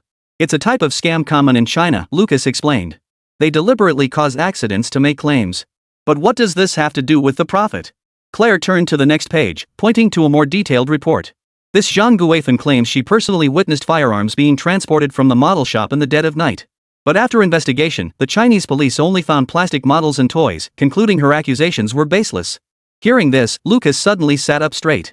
Still, a model shop would make a perfect cover. After all, who would suspect a toy shop? But their police already investigated, Marcel pointed out. If there was anything, they should have found it. Unless the police were bribed, or the investigation wasn't thorough enough. Lucas closed his laptop. Claire and I will go meet this Ms. Zhang Guifan. The rest of you continue tracking the IP leads. Though murmurs of discontent rippled through the group, they reluctantly agreed to follow orders. After all, they didn't have any better leads at the moment. That afternoon, Lucas and Claire met Zhang Guifan in an old residential neighborhood. She was smaller than they'd imagined, her face lined with wrinkles, yet her eyes were unusually bright, gleaming with sharp intelligence. She lived on the ground floor of an old residential building, its doorway piled high with assorted clutter. Are you journalists? Foreign journalists? Zhang Guifan asked warily, sizing up the 2 foreigners. Madam, actually we're from the International Crime Investigation Organization. Lucas replied in fluent Chinese, presenting a forged ID. We heard you reported a model shop suspected of illegal arms trafficking? Zhang Guifan's eyes lit up instantly. She grabbed Lucas's arm excitedly. I knew it. I knew there was something wrong with them. Come in and talk. The room was dimly lit, the air thick with a mixture of herbal medicine and musty odors. In the living room, 2 middle-aged men lay on makeshift beds, their limbs encased in casts. A young boy sat on the floor playing with a phone. Spotting the strangers, he immediately hid behind Zhang Guifan. These are my 2 sons. Zhang Guifan introduced them proudly, as if their injuries were badges of honor. They were beaten up by that Ke guy's thugs. He's a scoundrel, a real villain. But the police station sides with him and ignores us, even accusing us of staging an accident. She declared indignantly, her face etched with grievance and fury. Hearing this, Claire struggled to maintain a professional expression. So what about your dispute with the model shop? Zhang Guifan suddenly erupted. That bastard Ke Jianyong. My grandson just smashed a few plastic toys and he demands 80,000 yuan in compensation. Pfft, like I'd pay him?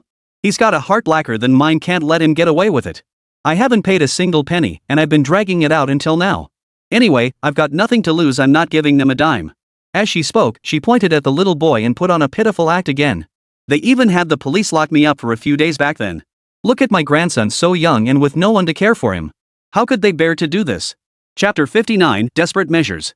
After listening to Zhang Guifen's account, Lucas and Claire exchanged a glance. Though they didn't know the full story, they could easily piece together the narrative. This was clearly a family of deadbeats, and their tactics were downright amateurish.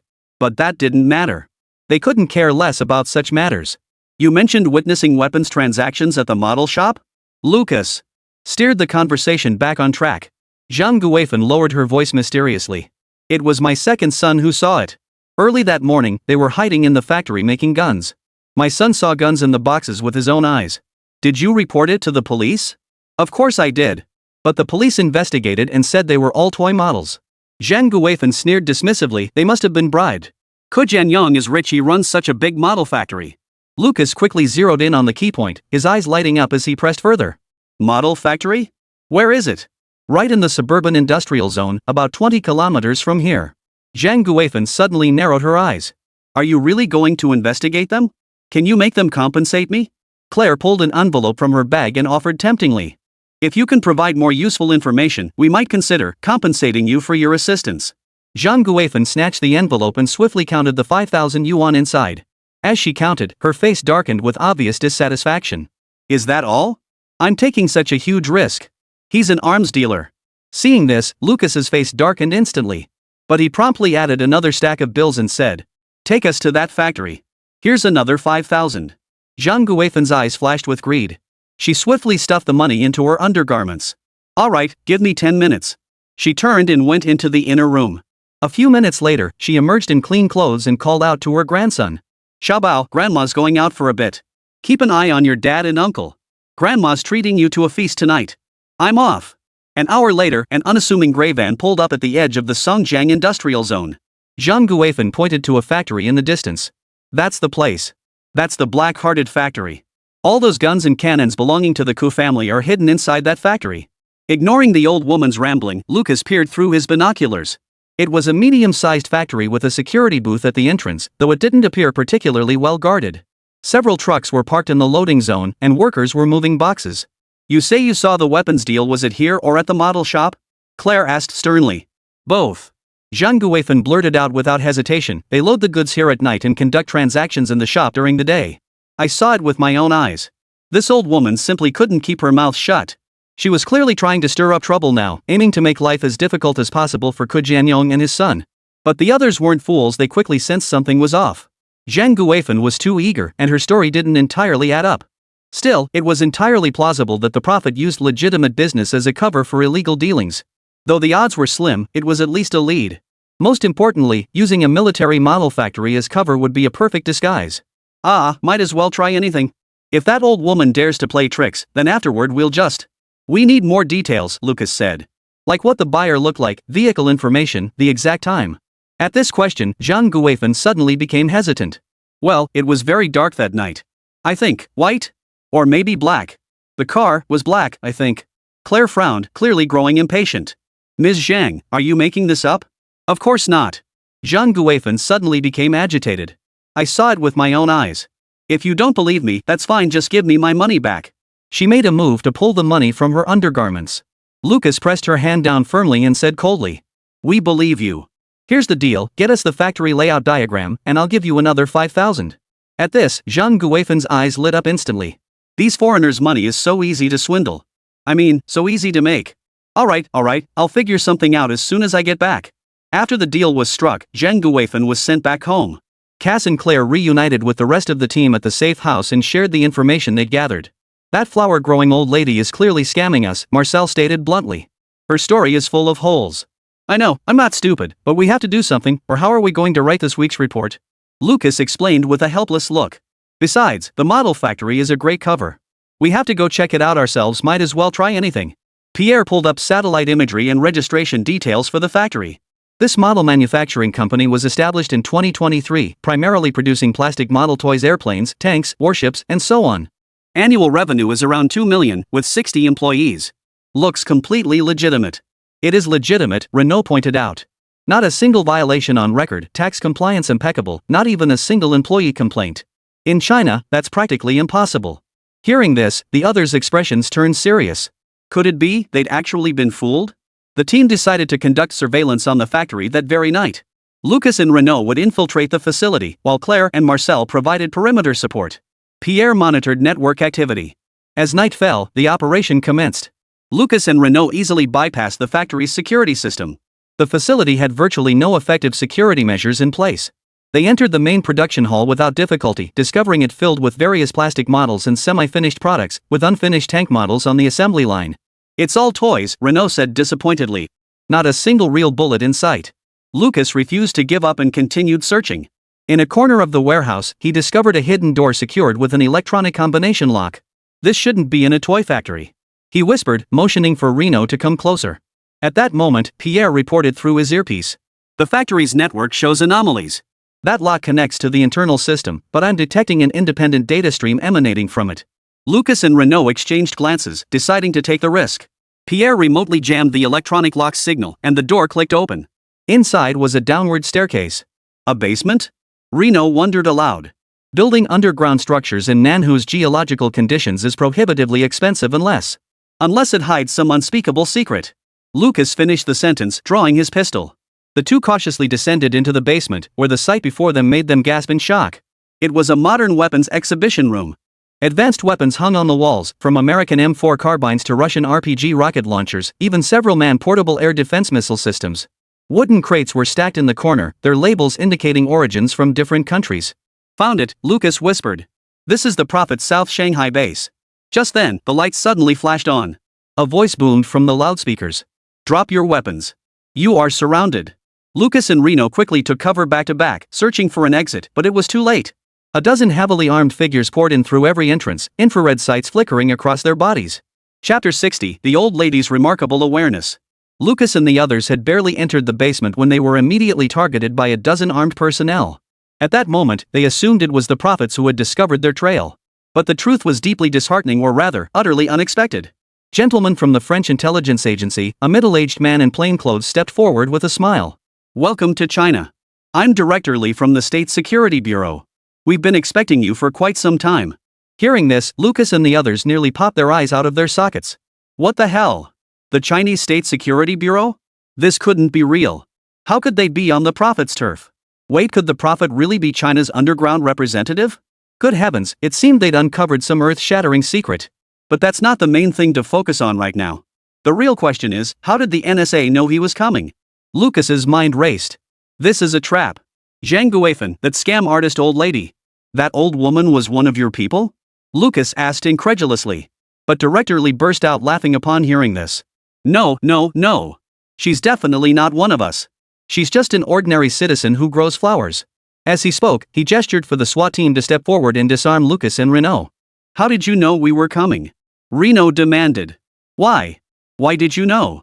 As Lucas and the others were escorted out of the factory, they spotted a familiar gray van parked in the distance. The window rolled down, revealing Zhang Guifan's wrinkled face. She waved a stack of bills and flashed a toothless grin. Thanks, foreigner, she shouted. Come back again next time. Lucas closed his eyes, overwhelmed by a wave of unprecedented frustration. The elite squad of the Gaul intelligence agency had been played like monkeys by a flower-planting, scam artist old woman. Was there no bottom line? As Lucas brooded in resentment, a pack of journalists, drawn by the scent of a scoop, had already descended on the scene. At that moment, Zhang Guifan was surrounded by 7 or 8 TV reporters conducting a live interview. Under the glare of the lights, she stood before the cameras, uncomfortably tugging at her faded blue cotton blouse, her fingers twisting the hem. The 62-year-old woman had become the star of several news segments today. Because she had just reported a foreign espionage case. Auntie Zhang, could you tell us how you discovered the spy? Reporter Wang Xiaoli pushed her glasses up and asked with a smile. Zhang Guifan suddenly straightened her back, her voice rising an octave as she laughed. Though I do have a habit of staging accidents for compensation, ugh, she paused. I mean, I'm just an ordinary old lady, but patriotism is my bottom line. I was even a Red Guard in my youth. Hearing this, Officer Lee standing beside her rolled his eyes. He knew this anti-spy hero inside out. Last month, she claimed 500 yuan after being pushed down at the market. Last week, she demanded medical expenses after being hit at the bus stop. Yesterday, she stuffed expired food into her cart at the supermarket and demanded compensation. The biggest scam yet was the staged accident at the Iron Blood model shop just the other day. The whole family went to extort money from the owner, utterly shameless. This old lady was notorious in the neighborhood as a professional scam artist. Yesterday, yes, just yesterday, these two foreigners asked me to bring them to this model factory. The moment I saw them, I knew they weren't good people. They were acting all sneaky, and they wanted a factory layout diagram. Zhang Guifan gestured wildly, her facial expressions utterly priceless. I was a red guard in my youth. I know how to fight the enemy.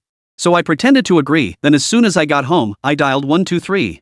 123, what was it again? 12339, Officer Lee added with a resigned, expressionless tone. Right. After calling, I hid behind a trash can to keep watch just like in the movies. Zhang Guifan's eyes sparkled.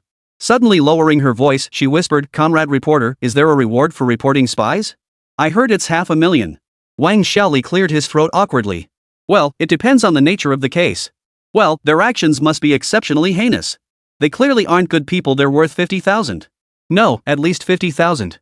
Zhang Guifan waved 5 fingers in front of the camera, her earlier patriotic fervor instantly diluted by the glimmer of money. At that moment, Xiaoli couldn't help but step forward and interrupt. And Zhang, the reward will be issued according to regulations. Please cooperate with the interview first. Everyone's quite busy. Oh, right. Zhang Guifan suddenly grabbed Wang Xiaoli's arm. This factory is an illegal arms workshop. They crippled my son and now they're trying to extort money from us. Listen, they're even trying to scam money from an elderly woman. Is there no justice left? You must expose them. At her words, the entire group froze in place, the scene instantly falling silent. Seeing this, Xiaoli immediately pressed his hand to his forehead and continued his exasperated explanation. Haven't I already explained this to you? The relevant authorities have already investigated. They're innocent. This is just an ordinary model factory. Stop spreading rumors about it being an arms workshop. Hearing this, the reporters instantly wore expressions of sudden understanding. Even the cameraman could tell this hero was using the opportunity to settle a personal grudge against the factory owner. Xiaoli couldn't help but mutter under his breath. He's hit the jackpot by colliding with national security talk about luck.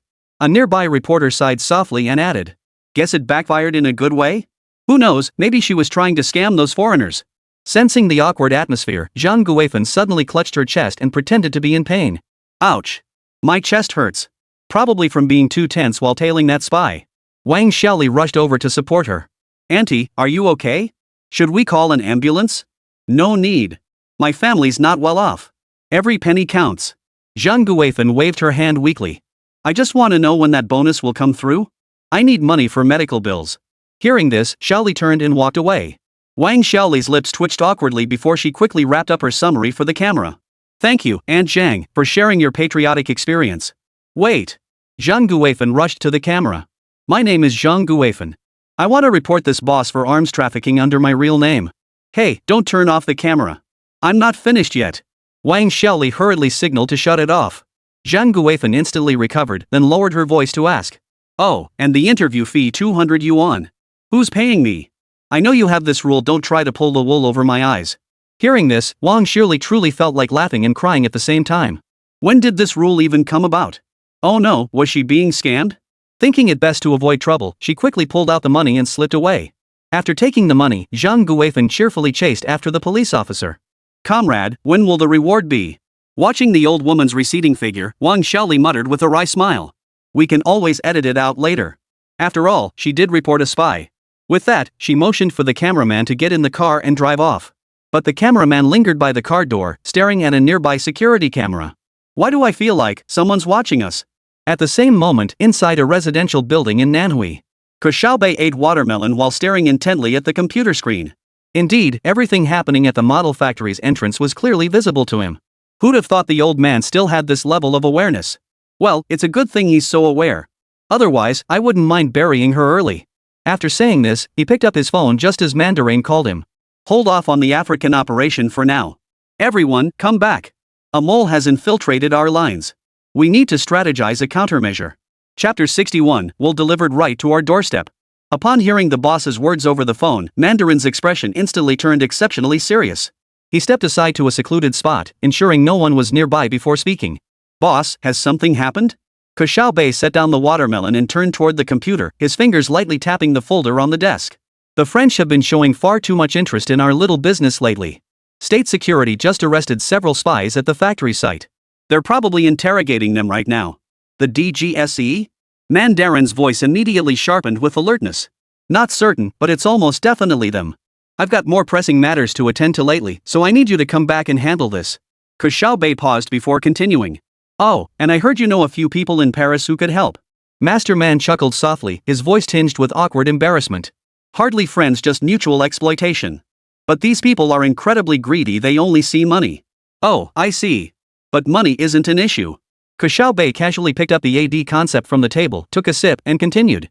I was watching the news earlier and saw Indonesia seems to be stirring up trouble. Do you know any inside information? Ah, that matter? Well, that's rather interesting. Mandarin's tone suddenly lightened. I just received an unexpected gift myself. Major General Sujito from the Indonesian Air Force Equipment Department contacted me through an intermediary. They want to procure J-35 engines from us. Hearing this, Ke Xiaobei immediately spit out a mouthful of milk. Then, frantically wiping the table, he asked in confusion. Are they out of their minds? J-35 engines? Why didn't he just ask us to sell him a J-20? Idiots, a bunch of idiots. Ke Xiaobei didn't possess that technology at all. But then again, even if he did have it, he wouldn't sell it to those guys. But soon, another thought crossed his mind. Ke Xiaobei raised an eyebrow, continuing his puzzled inquiry. Didn't Indonesia just sign a contract with Turkey for the Khan fighter jets? That's the most fascinating part. The man in charge sounded visibly excited on the other end of the line. Rare indeed that this old man ever showed excitement. The Turks played a nasty trick on them.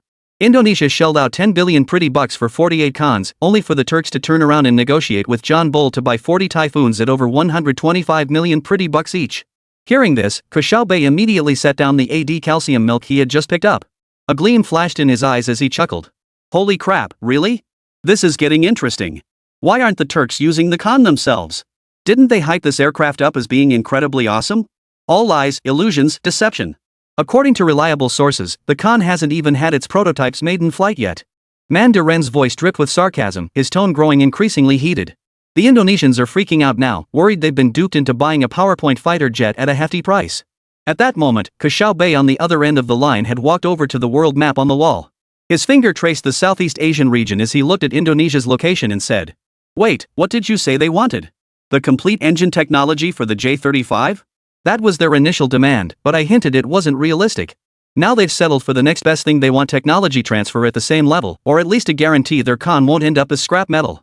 The Mandarin paused before continuing. Boss, I think this is a rare opportunity to fleece them.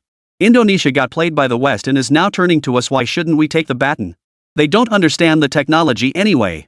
Just give them any engine and insist it's the J-35. What's the harm? What could happen? Hearing those last two sentences, Ke Xiaobei couldn't help but spit out his milk again. He'd barely taken a sip before the Mandarin startled him again. Holy crap, this old fossil actually picked up internet slang. Keeping up with the times, truly keeping up with the times. What a comforting thought. After a moment of reflection, Ke Xiaobei refocused his thoughts. After a moment of deep contemplation, he asked earnestly. This Sujito you mentioned, is he reliable? His brother is Indonesia's deputy defense minister, and his family has deep roots in the military. What really caught my attention, Mandarin Man lowered his voice, is that they're willing to pay in cash, bypassing official channels. The air in the room seemed to freeze for a few seconds. Ke Xiaobei walked back to the desk, opened his computer, and retrieved an encrypted file. We must first verify whether the Turks' fifth-generation fighter project is truly as formidable as advertised. We absolutely cannot do anything that would give foreign powers an advantage. Understand? At these words, Mandarin Man's tone also turned serious. Yes, boss. I understand your meaning. According to my sources in Istanbul, the Khan project has hit a major technical bottleneck. This time, Master Man explained with great earnestness, careful not to arouse his boss's suspicion. Their engine thrust-to-weight ratio falls short of specifications, the stealth coating fails in tropical climate testing, and the avionics system is plagued with constant issues. Internal assessments by the Turkish Air Force indicate it will take at least another 5 to 8 years before it achieves operational capability. Hearing this, Ke Xiaobei on the other end of the line couldn't help but laugh. So they're just selling concepts to Indonesia to recoup funds? Well, it's rare to find such a sucker. Not only that, added Mandarin Man, Turkey's Typhoon purchase contract includes technology transfer clauses. They're essentially using Indonesia's money to buy American tech and fill their own gaps. At this, Ke Xiaobei's fingers began tapping out a rhythm on the tabletop. Those Indonesians sure know how to play their cards. So, if not him, who else would they rip off? Is 5th generation core technology really worth 10 billion? Even a fool knows that's impossible. After saying this, Ke Xiaobei suddenly shifted gears and solemnly instructed. We need to seize this opportunity, but we can't be too obvious about it. The Indonesians are both furious and fearful right now. They're at their most vulnerable and easiest to negotiate with. Boss, what exactly do you mean? Tell them we can provide technical support, but not sell engines directly.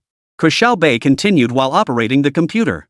We can send a team of experts to help them assess the feasibility of the Khan project while offering alternative solutions. Mandarin immediately grasped the boss's intent and chimed in. You mean we should pursue gradual penetration, gain their trust first, then discuss larger-scale cooperation? Exactly. And Ke Xiaobei pulled up a technical document. We happen to have an improved stealth coating solution suitable for tropical climates that can be sold as a standalone package. That's brilliant! The Mandarin exclaimed, his tone growing animated again. This way, we avoid directly offending Turkey, make some quick cash, and build connections within the Indonesian military. Ke Xiaobei closed the file, his gaze sharpening. We'll discuss the Indonesia matter in detail once we return.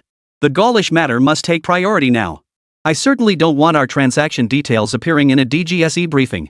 Upon hearing this, Mandarin immediately resumed his stern demeanor. He spoke while manipulating his phone to send a message. Understood. I've already contacted a friend in Paris. He'll handle everything. Rest assured. Chapter 62, I'm no dead weight. Nanhui, inside a residential building.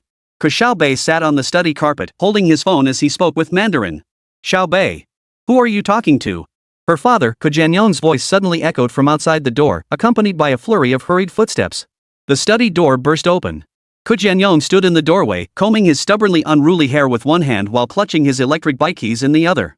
He wore a light blue shirt today, dressed far more formally than usual, and had even sprayed on some cologne. Ke Xiaobei's keen nose immediately detected this unusual scent.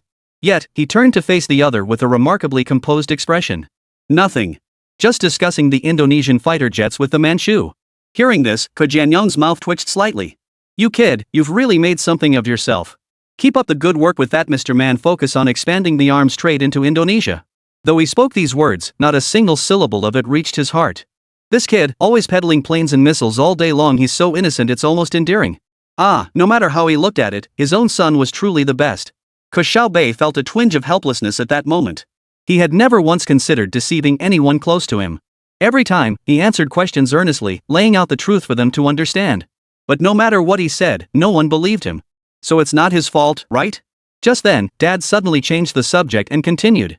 So, you'll watch the shop this afternoon. I've got something to take care of. Ke Jianyong spoke rapidly, his eyes darting toward his wristwatch. Order takeout for dinner. I left you 200 yuan. Without waiting for Ke Xiaobei's reply, he turned and headed for the door. Ke Xiaobei finally lifted his head from the code, watching his father's hurried retreat. Ke Jianyong's leather shoes were polished to a mirror shine, yet he nearly tripped over his own shoelaces at the doorway. He clearly wasn't used to wearing such formal shoes. Dad, Ke Xiaobei's clear voice made his father pause at the doorway. You've got the price tag still hanging off the back of your collar. Ke Jianyong fumbled to tear off the tag from his new shirt, a flicker of embarrassment coloring his face. You sharp-eyed little rascal. He muttered, though he couldn't hide the smile tugging at his lips. Watching her father's clumsy antics, Ke Xiaobei murmured with genuine sincerity. Hope this blind date works out for you. Ke Jianyong's back visibly stiffened, but he didn't turn around. He merely waved and dashed out the door. Downstairs, the sound of an electric scooter unlocking with 2 beeps soon followed, then the rapid sound of it speeding away. Ke Xiaobei sighed, exchanged a few more words, and hung up the phone. The matters concerning Gaulogi in Indonesia could be left to Mundar to handle. Now, he had more important matters to handle personally. He walked to the window just in time to see his father riding that paint-chipped electric bike out of the residential compound, his blue shirt billowing like a small balloon in the wind. The sight inexplicably made his nose sting. His father, now 35, ran a model shop. Ever since his mother left 5 years ago, he had been going on blind dates, only to be rejected time and again for having average financial circumstances and a child to support. His father had raised him since he was 3. But in his previous life, because of the burden he carried, his father never found a suitable partner until his old age. Ke Xiaobei felt profound guilt about this. So this time around, he had to do something for his father. I'm not a burden. Ke Xiaobei muttered to himself, turning toward the desk and pulling 5 bank cards from the drawer. Each card held 5 million laundered Manhwa coins. This should be enough to solve the problem, right? After speaking, Ke Xiaobei stuffed the cards into a small backpack, grabbed his phone and keys, locked the door, and headed downstairs. At the community gate, a taxi was just dropping off a passenger. Ke Xiaobei stood on tiptoe and waved. Uncle, take me to the Mercedes-Benz dealership. The driver rolled down the window, eyeing the boy who hadn't even reached the car door with suspicion. Young man, where are your parents? I'm going by myself. Ke Xiaobei calmly opened the door and deftly climbed into the back seat. I brought money. The driver studied the boy in the rearview mirror dressed in a plain t-shirt and shorts, then hesitated before speaking. Well, that doesn't seem quite right, does it?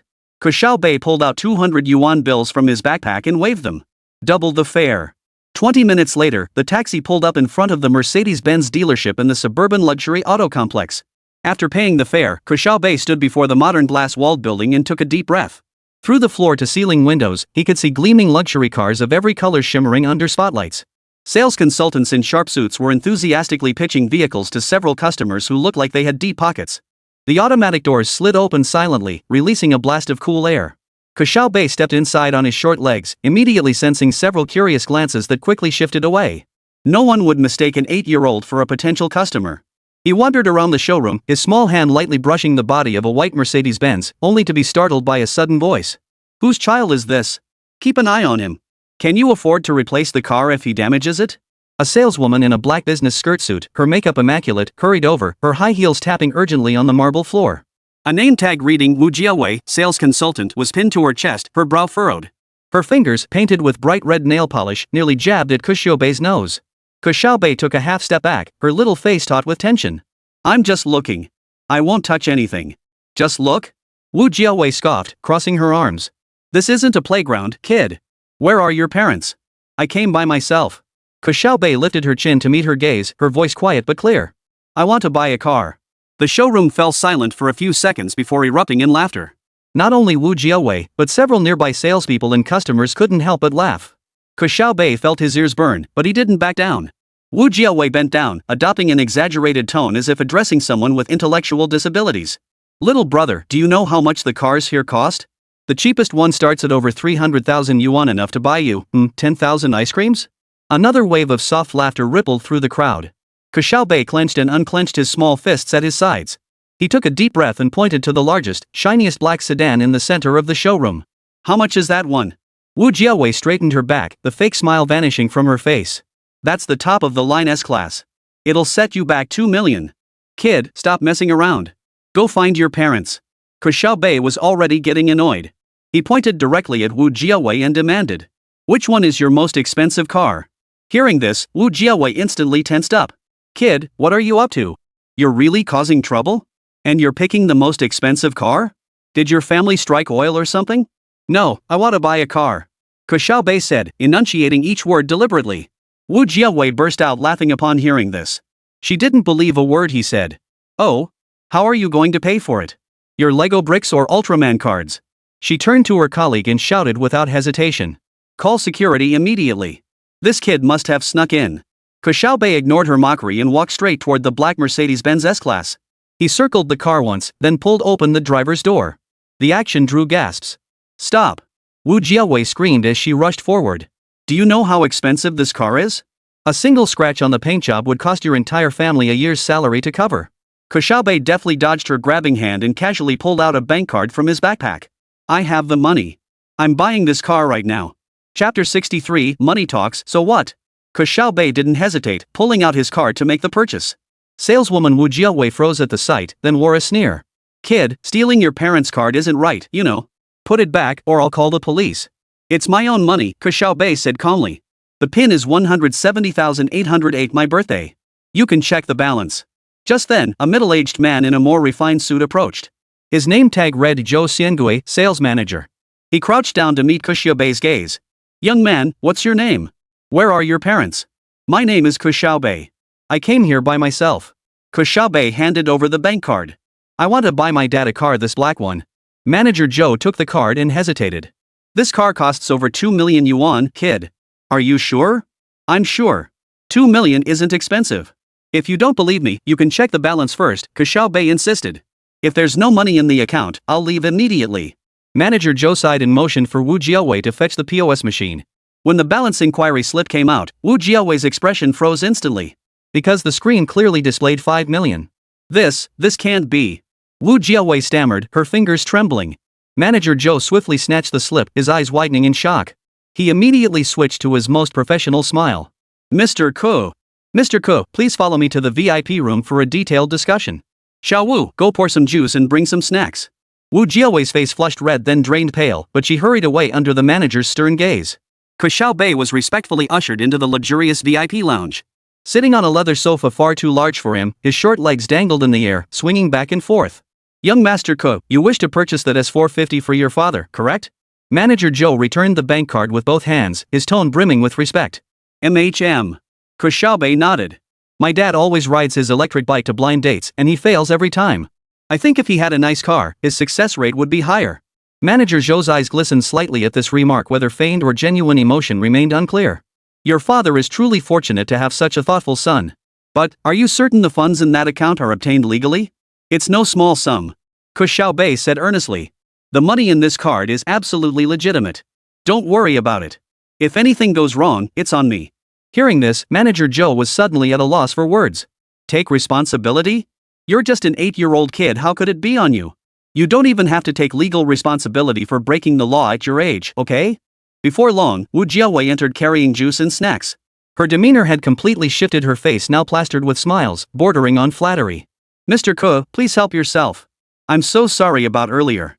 Ke Xiaobei took the juice and replied calmly. It's fine. But next time, don't judge a book by its cover. I don't particularly enjoy being proven wrong. Wu Jiawei's face flushed crimson to her ears as she nodded repeatedly in agreement. An hour later, after all the car purchase paperwork was completed in her father's name at Ke Xiaobei's insistence, Manager Zhou personally handed the temporary license plate and keys to this unusual young customer. He couldn't help but ask. How do you plan to deliver the car to your father? Ke Xiaobei smiled slyly. Don't worry about that. My driver's here. I've got to go. Seated in the back of the Mercedes-Benz S-Class, Ke Xiaobei tapped away at her tablet with her small hands, her brow slightly furrowed. Sunlight filtered through the UV blocking glass, casting a golden halo across his youthful yet intensely serious face. Turn right up ahead, that's the sales office for Tsueihu Tianxi. He instructed without looking up, his voice carrying an uncharacteristic calm for his age. Driver old Zhang glanced at his 8-year-old employer through the rearview mirror. Young master, are you really planning to view the property yourself? Should we inform Mr. Ke first?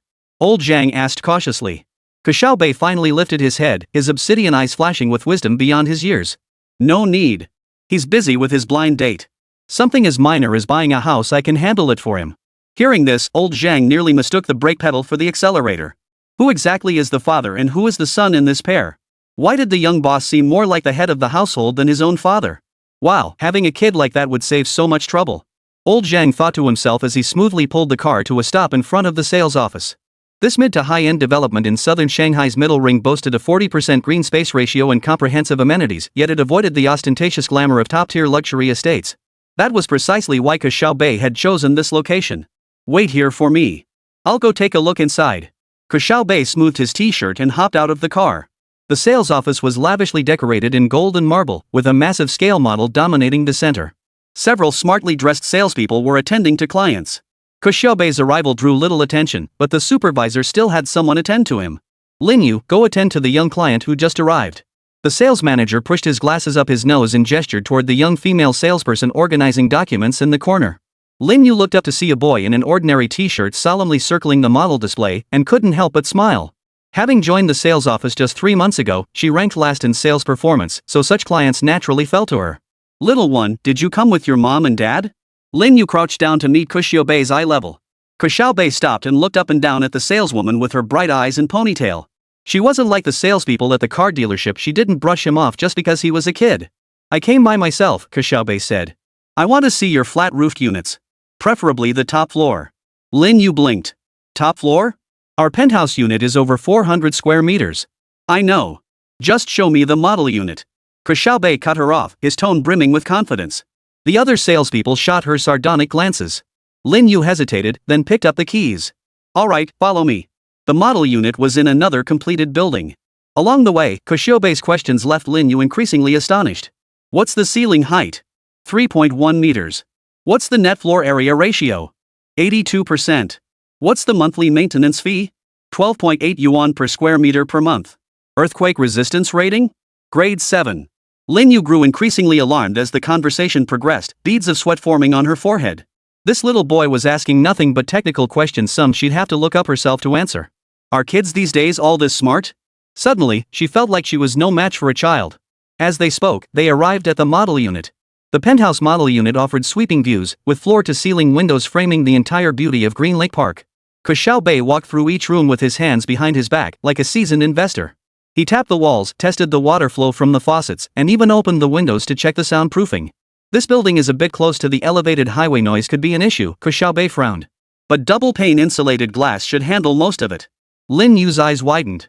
Seriously? How do you even know all this? Ke Xiaobei gave a mysterious smile. Nothing much. Just something I saw online. Hearing this, Lin Yu could only give a quiet pout. Why didn't I see this when I looked online? Soon, the two returned to the sales office. Ke Xiaobei walked straight to the model display and pointed at the building they just looked at. I want the top floor unit. Full payment. How much? Hearing this, Lin Yu froze in place. What's going on? He just took a quick look and now he wants to buy it? Wait a minute, you're only 7 or 8 years old. Come on, kid, do you even have the financial means for this? Chapter 64, this time, I'm going all out. Lin Yu was a bit worried that Ke Xiaobei was just a mischievous little brat. So for a moment, she didn't know how to handle the situation. Fortunately, the sales manager finally noticed this peculiar little customer and walked over with a smile. Young man, the penthouse is priced at 13 million. Have you brought enough money? A ripple of light laughter rippled through the sales office. It was obvious the manager was just teasing the child. Ke Xiaobei, however, remained completely unfazed. He pulled a card from his pocket and declared, full payment. Right now. The laughter abruptly stopped. The sales manager's expression froze, as if someone had stuffed an egg into his mouth. This, young man, you can't be serious. Ke Xiaobei, however, had already walked over to the POS machine. Can we sign the contract now? Put my dad's name on it. Lin Yu scrambled to fetch the contract as the other salespeople crowded around, their faces etched with disbelief. A 13 million yuan house, and this boy who looked like he was in 3rd grade had most wanted to buy it outright? Are kids these days this bold?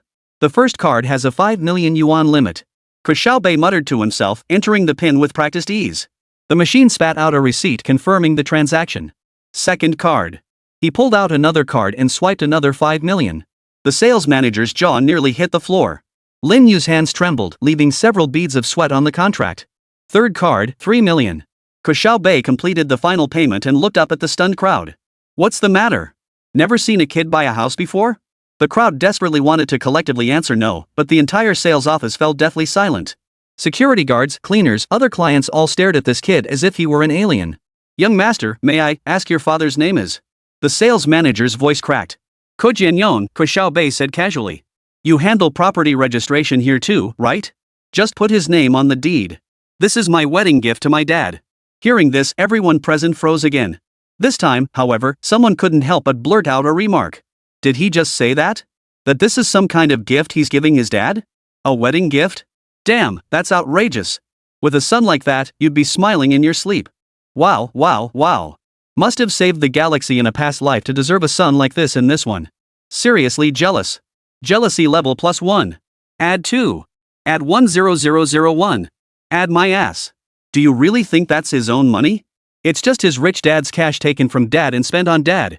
But I've never heard of any billionaire surnamed Ko nationwide. You've missed a lot. Ever heard of hidden wealth? This guy's a hidden rich kid. Really? Is it too late to ask him to be my godfather now? If it's too abrupt, I'm willing to wait until he grows up.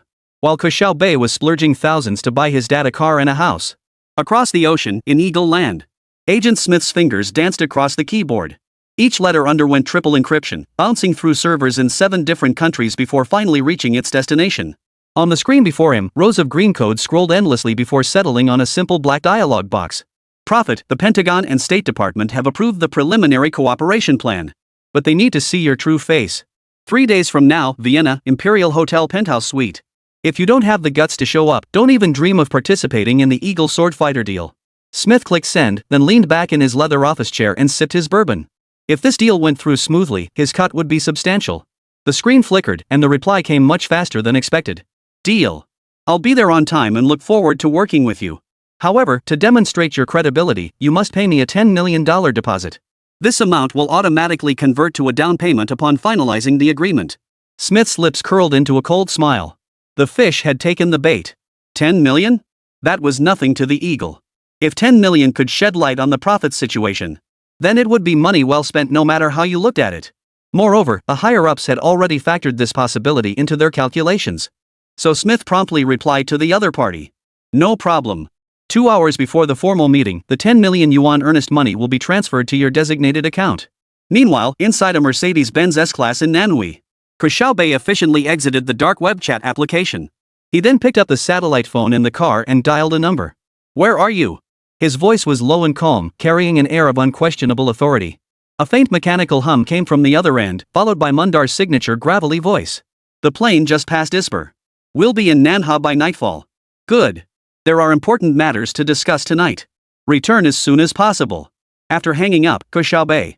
He picked up his tablet and pulled up the floor plan of the Vienna Imperial Hotel, meticulously studying every entrance, exit, and escape route. These little eaglets, he muttered to himself, think setting a trap will catch me? How naive. 6 hours later, a black helicopter touched down gently on the helipad of the suburban villa. After disembarking his private jet, Mandarin immediately boarded the helicopter to return here. This suburban villa was one of the Prophet's secret bases in South Shanghai. By this time, Ke Xiaobei was already waiting for him in the study. The Mandarin pushed open the door, his face etched with anxiety. Boss, what the hell happened? Ke Xiaobei turned to face him, a lollipop still dangling from his mouth. Nothing major. Just the Pentagon wants to see me. Mandarin raised an eyebrow, a hint of amusement flickering in his eyes. Need me to step in? Of course. But this time, I plan to play a different game with them. He opened the briefcase on the table, revealing 6 neatly arranged syringes. A pale blue liquid swayed gently within the glass tubes. But I'll need to bring these along. The man in black's expression instantly turned grave. How many men do you need? 12 for the outer perimeter, 4 for the inner circle. The Prophet took out a syringe and inspected it under the light. You will personally lead the outer perimeter. You don't trust this meeting. Ke Xiaobei spat out his lollipop and sneered. I distrust all meetings, especially those initiated by Little Eagle Chan. He returned the syringe to its place. Mandarin nodded in agreement. I feel this meeting is 90% likely to be a trap. Ke Xiaobei turned, picked up a cup of Coke and took a big gulp. What about the remaining 10%? The remaining 10%, they might genuinely want to buy something. Mandarin shrugged. Eagle Chan has always been full of contradictions. Ke Xiaobei stood up, walked to the refrigerator in the corner of the study, and poured 2 cups of ice cream milkshakes. He handed one to Mandarin Man. Here's to the upcoming trip to Vienna. The 2 crystal glasses clinked together in the air, producing a crisp sound. But Mandarin's gaze drifted involuntarily toward the syringe on the table. Chapter 65, The Mysterious Potion. The Vienna Imperial Hotel stood majestically along the riverbank. This century-old building had witnessed countless political conspiracies and power deals. Today, it would once again bear witness to history. Special Envoy Robert Smith stood in the penthouse suite. His expression betrayed a palpable tension. All positions confirmed?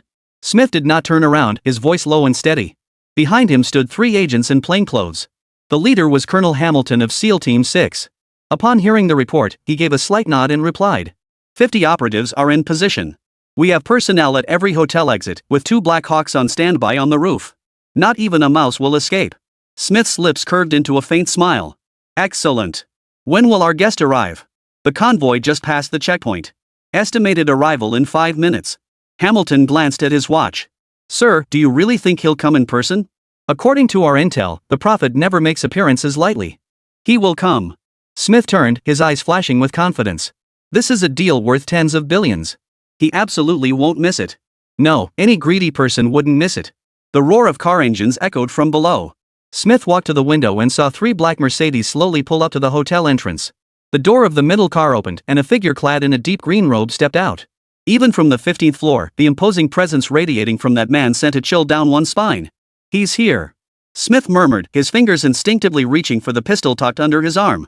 Let's go meet this Prophet. Minutes later, the elevator doors slid open silently at the top floor.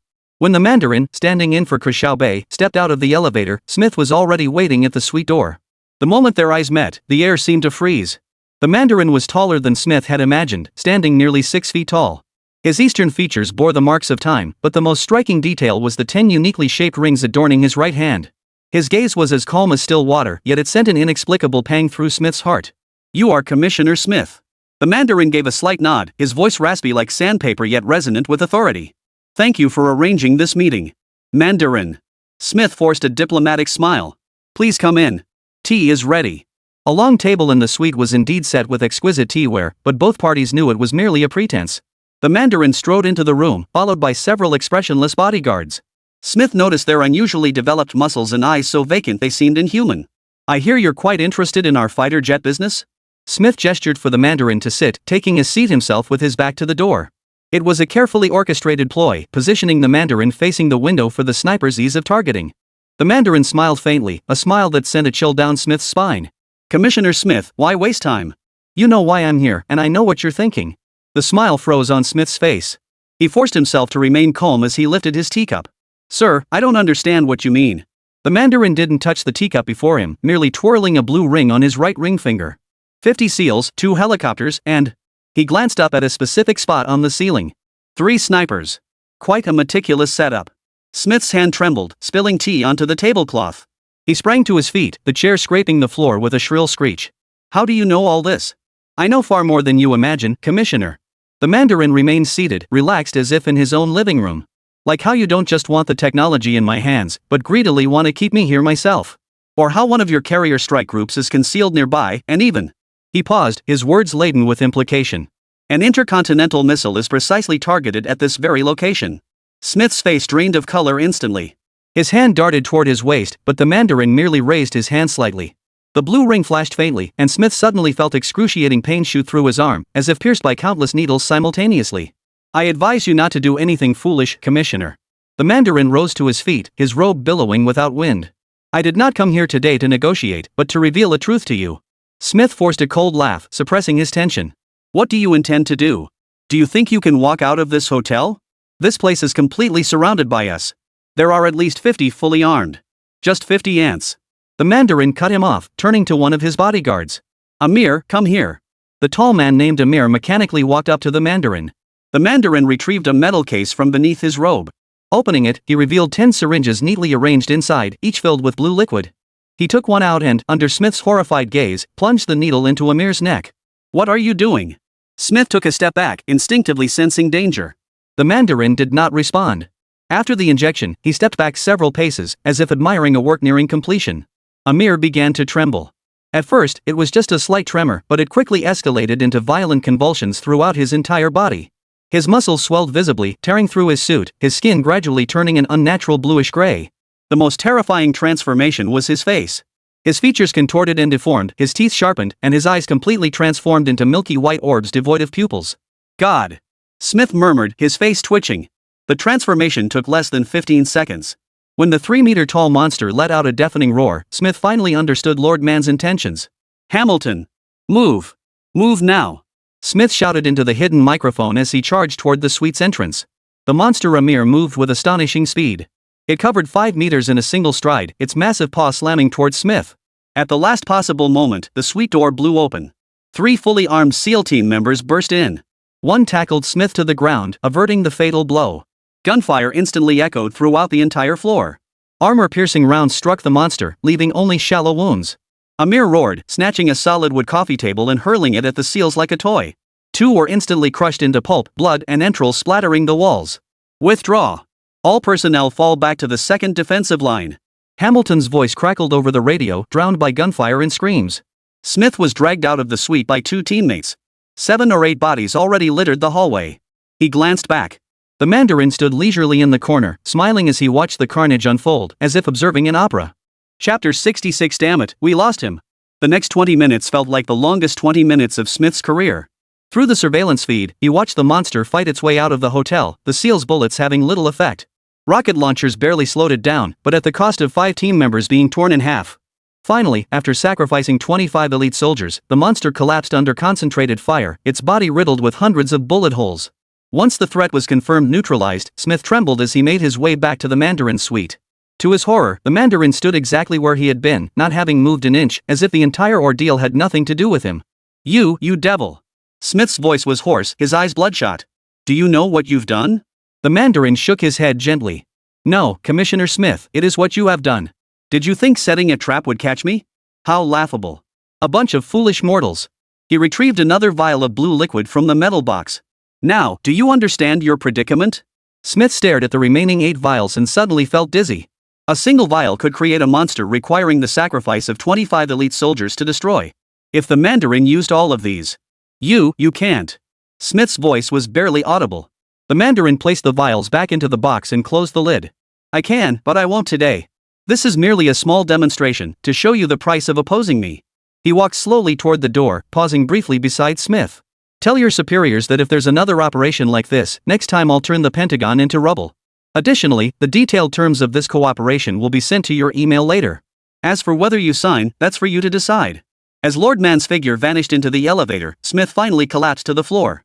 His suit was soaked through with cold sweat, his mind replaying the monster's visage and his team's screams over and over. Hamilton limped over, his left arm twisted unnaturally. Sir, what should we do? Smith stared at the blood-soaked mess on the floor, swallowing hard. Contact headquarters immediately. Highest priority encrypted communication. We need to reassess all threat levels concerning the Prophet. Outside the window, Lord Man's motorcade was slowly departing the hotel. No one stopped them, nor dared to stop them. The sun still shone brightly over Vienna, but Smith knew that from this day forward, the Prophet was no longer the arms dealer he had once known. He had actually mastered biotech. The biochemical warriors the Eagle could only dream of, he had actually developed them. Terrifying. The Prophet was truly terrifying. A covert team, hidden in the shadows, quietly commenced their operations. Jackson Krause stared intently at the flickering dot on the radar screen, his fingers tapping the console unconsciously. As head of the CIA's Special Operations Unit, he had been tracking this target for a full 36 hours from Vienna to Cairo, and now over Eastern Europe. Target changing course, heading toward Moldova. The comm report came through his headset from the monitoring center. Damn it! Jackson slammed his fist onto the desk in front of him, sending the coffee cup jumping and splashing brown liquid across the pile of documents. He didn't care about the papers, they were all about that man anyway, the Prophet, a mysterious figure who had suddenly emerged on the international arms market. Lowell Ivy, his partner, handed him an iced Americano. Calm down. We still have 2 drones tracking him. Drones? Are they even useful? Jackson scoffed. You think he hasn't spotted them? The guy's like an eel. Every time we think we've got him, he slips through our fingers. Roll pulled up satellite imagery and zoomed in on the private jet weaving through the clouds. It was a modified Gulfstream G650, registered to a shell company in the Cayman Islands. Why's he taking such a roundabout route? Lowell frowned. Wouldn't it be faster to fly straight from Vienna to Asia? Jackson stared at the screen, anger flashing in his eyes. Because he's toying with us. That bastard knows we're tracking him and is deliberately leading us around the globe. Just then, the voice from the monitoring center sounded again. Target signal lost. Repeat, target signal lost. Last known position was over the Moldova-Transnistria border. Jackson leapt to his feet, his chair sliding backward and slamming into the wall. How is that possible? What about our satellites? Our drones? All signals ceased simultaneously, sir. Possibly electronic interference. Jackson felt a rush of blood surge to his head, his temples throbbing. That man seemed to anticipate their every move. Contact the Moldovan authorities, Jackson said through gritted teeth. I want every inch of that area searched. Roll shook his head, a hint of resignation in his voice. You know that won't work. Even if we find the plane, he won't be on it. This is just another one of his diversion tactics. Jackson knew she was right. The Prophet wasn't the type to leave a trail. He took a deep breath, forcing himself to calm down.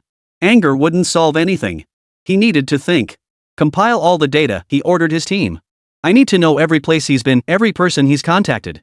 That bastard can't just vanish into thin air. 2 days later, Shanghai Pudong International Airport. A regular commercial flight taxied slowly onto the tarmac. Among the first-class passengers, a middle-aged man in a dark gray suit calmly adjusted his cuffs. He looked like an ordinary Asian businessman, low-key, refined, unremarkable. While other passengers hurried to retrieve their luggage. He simply picked up a lightweight briefcase and strolled toward the exit. Customs officials didn't even give him a second glance, stamping his passport with routine efficiency. A black Mercedes had been waiting outside.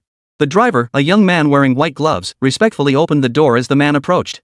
To the model factory. The man instructed in standard Mandarin, his voice low and steady. The car slipped into the night of southern Shanghai, passing through the neon-lit city center and heading toward the outskirts. The man leaned back in the leather seat, eyes closed in quiet repose.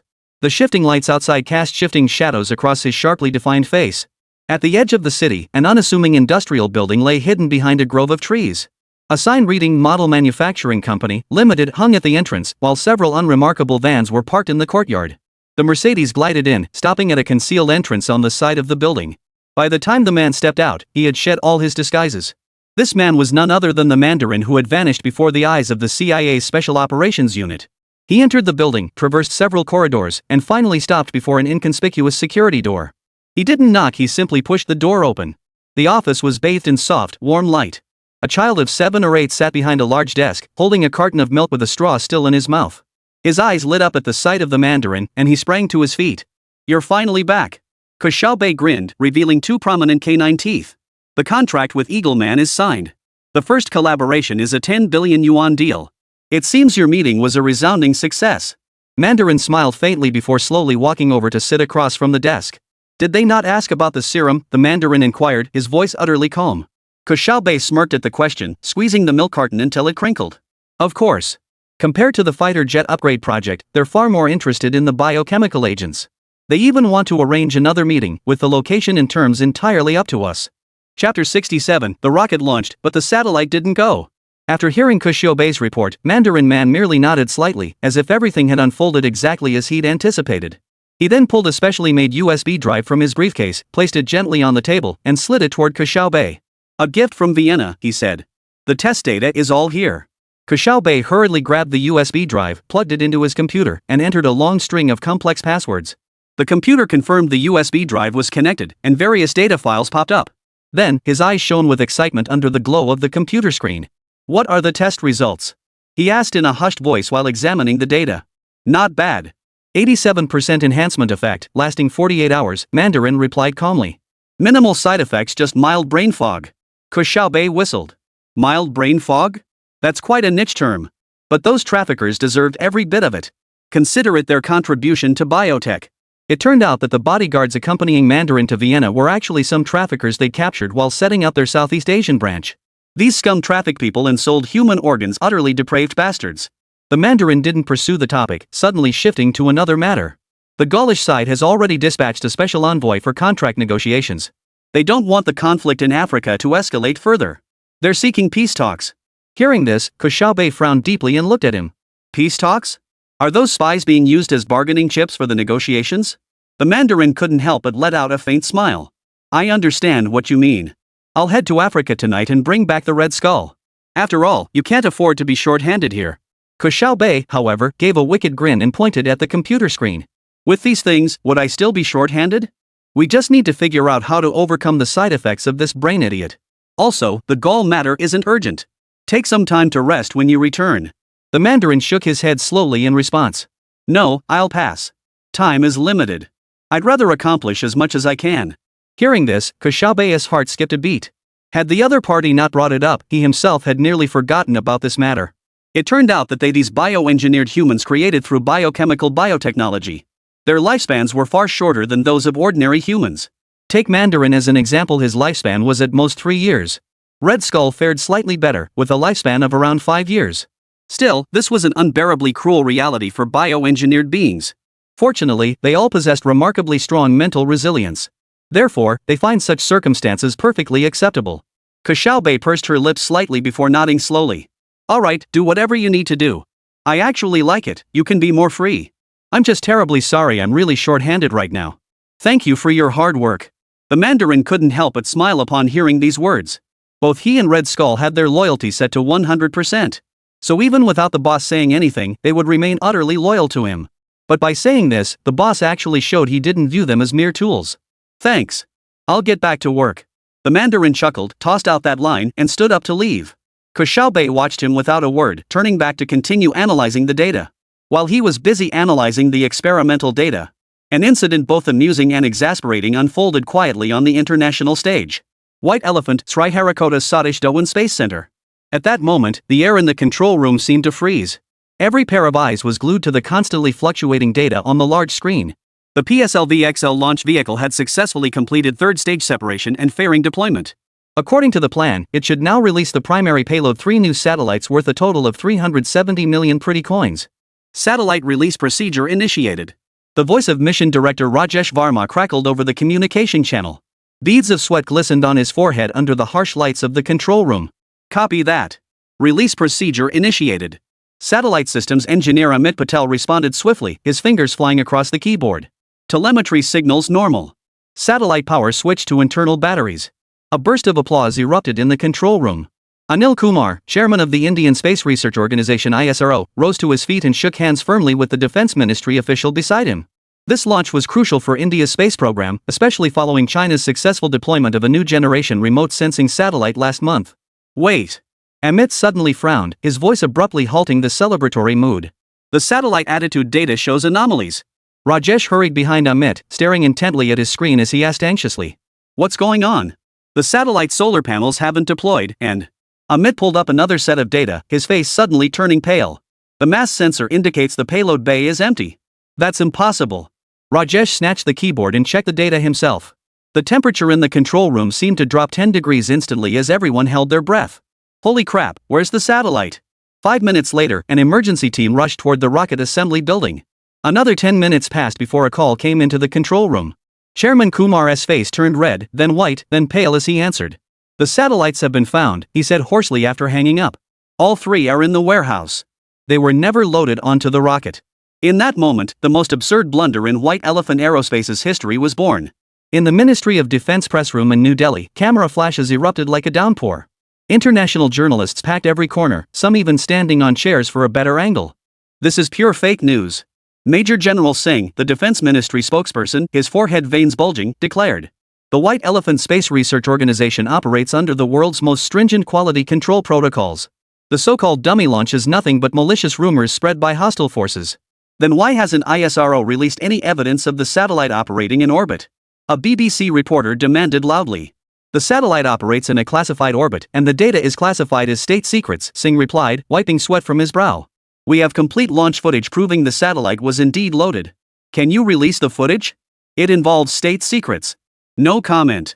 A Reuters reporter raised his hand. Reports indicate that an ISRO warehouse manager admitted during an internal investigation that he mistakenly believed the satellite would be installed at the last minute before launch, resulting in a missed loading window. What is your response to this? Singh's mouth twitched. Pure fabrication. Our procedures explicitly require satellites to be loaded and inspected 72 hours in advance. So you admit the satellite wasn't loaded? Because according to this narrative, if it had been loaded, there wouldn't be an issue of missing the window. The CNN reporter deftly seized on the contradiction. A suppressed chuckle rippled through the press conference room. Singh's face turned deathly pale. Journalists these days are getting harder and harder to fool. Chapter 68, How to Sell a Used Rocket. Following the White Elephant official press conference, the Times of London ran a front-page headline, White Elephant launches blank rocket, the most expensive performance art in space history. In Moscow, Dmitry, director of the Great Fur Space Agency, posted on social media, a friendly reminder to our White Elephant colleagues, rockets aren't microwaves, they can't operate empty. Next time, we suggest at least placing a teapot inside. Kyoto, when asked about the incident, the spokesperson for the flower planting ministry maintained a serious demeanor. We trust our White Elephant colleagues will learn from this unique experience. The flower planting nation stands ready to share our expertise in space exploration with all nations. Washington, D.C. NASA Administrator Bill Nelson, questioned about the incident during a Senate hearing, couldn't help but laugh. At least their rocket flew well, though I'm not sure what exactly it was carrying. On Twitter, the hashtag empty rocket quickly topped global trends. One user photoshopped a White Elephant rocket image showing a cabin filled with monkeys, captioning it, "At least the animal testing was successful this time." Another meme showed a cross-section of the White Elephant rocket filled with curry and roti.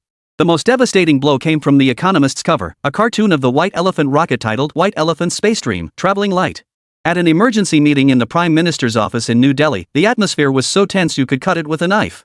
Our international reputation is becoming a laughingstock. Prime Minister Mozong slammed his fist on the table. We must take immediate action to salvage the situation. We've contacted SpaceX, but their earliest launch window is 8 months from now. Space Agency Director Kumar whispered. 8 months? By then the whole world will think we can't even ride a bicycle properly. The defense minister roared, clearly furious and humiliated. Seeing this, the head of intelligence immediately spoke up with a suggestion. Perhaps, we could explore unofficial channels. All eyes turned to him. Gentlemen, remember that arms dealer known as the Prophet? He specializes in handling special procurement needs. He might have a way to get a launch vehicle quickly. Hearing this, the defense minister was the first to stand and object. But he's a lackey of the Baloch. He's helping our enemies against us. Speaking of him, it pains me to think of our Rafale fighters. But the intelligence chief merely curled his lip slightly. But he did successfully help us dodge billions in outstanding payments. The defense minister immediately cleared his throat awkwardly. At that moment, Mozong turned to the two men and said coldly, "Enough. Let bygones be bygones. The war with Balayang ultimately ended in our victory. The outcome is what matters most. What happened along the way is irrelevant." Hearing the Prime Minister's wind-centric truth, everyone nodded in agreement. Seeing the crowd settle, Mozong continued. At the end of the day, that so-called prophet is nothing but a lowly merchant. I've even heard that the Eagle and the Gallic Rooster are secretly doing business with him. If they can do it, why can't we? It's settled then. Send someone to contact him and buy a launch vehicle. I'll sign off on it. Finance will allocate funds start with 30 million pretty coins to test the waters. The meeting room fell silent at these words. Ultimately, everyone approved the plan. However, the responsible parties had no intention of handing over such a large sum so easily. The next day, in the dark web's most secretive encrypted chat room, a user named Prophet idly scrolled through absurd transaction requests. This chat room, reputed to be untraceable even by the FBI, witnessed bizarre transactions unfold daily. But today, a flashing message alert would shatter his perception of the absurd. We need a launch vehicle capable of placing a 500-kilogram payload into orbit. The sooner the better. Budget is tight, would 3 million rubies suffice? South Shanghai, Flower Nation. Ke Xiaobei, minding the store, stared at the screen and nearly spit out his cola. He rubbed his eyes, double-checking the currency. Rupee coins, not pretty coins, and certainly not Bitcoin.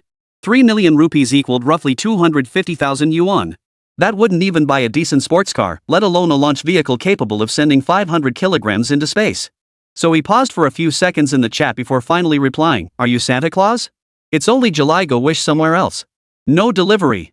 The other party seemed oblivious to how absurd their offer was, quickly sending another message, "We're serious. We can pay in Bitcoin. How about 4 million rupees? This time, Ke Xiaobei couldn't be bothered to reply. Just as he was about to close the chat window, another message popped up, 10 million rupees. We genuinely seek cooperation. Ke Xiaobei scoffed coldly, replying with just one word, "Get lost." 10 million rupees equates to roughly 820,000 renminbi. They think this pittance can buy a rocket? In the aerospace field, that wouldn't even buy a decent rocket engine. He couldn't help but wonder if the other party had confused rockets with fireworks. Just as Ke Xiaobei was about to block this clearly unreliable buyer, the other party suddenly threw out a new offer, 100 million rupees. This is our absolute bottom line. Please help us. This figure finally piqued his interest. 100 million rupees equaled roughly 8.26 million renminbi. While still far from the cost of a brand new launch vehicle, it at least entered the range for used rockets.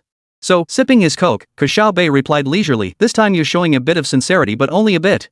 Still, I must remind you, rockets aren't takeout, they can't be delivered in 30 minutes. What specific model do you want?"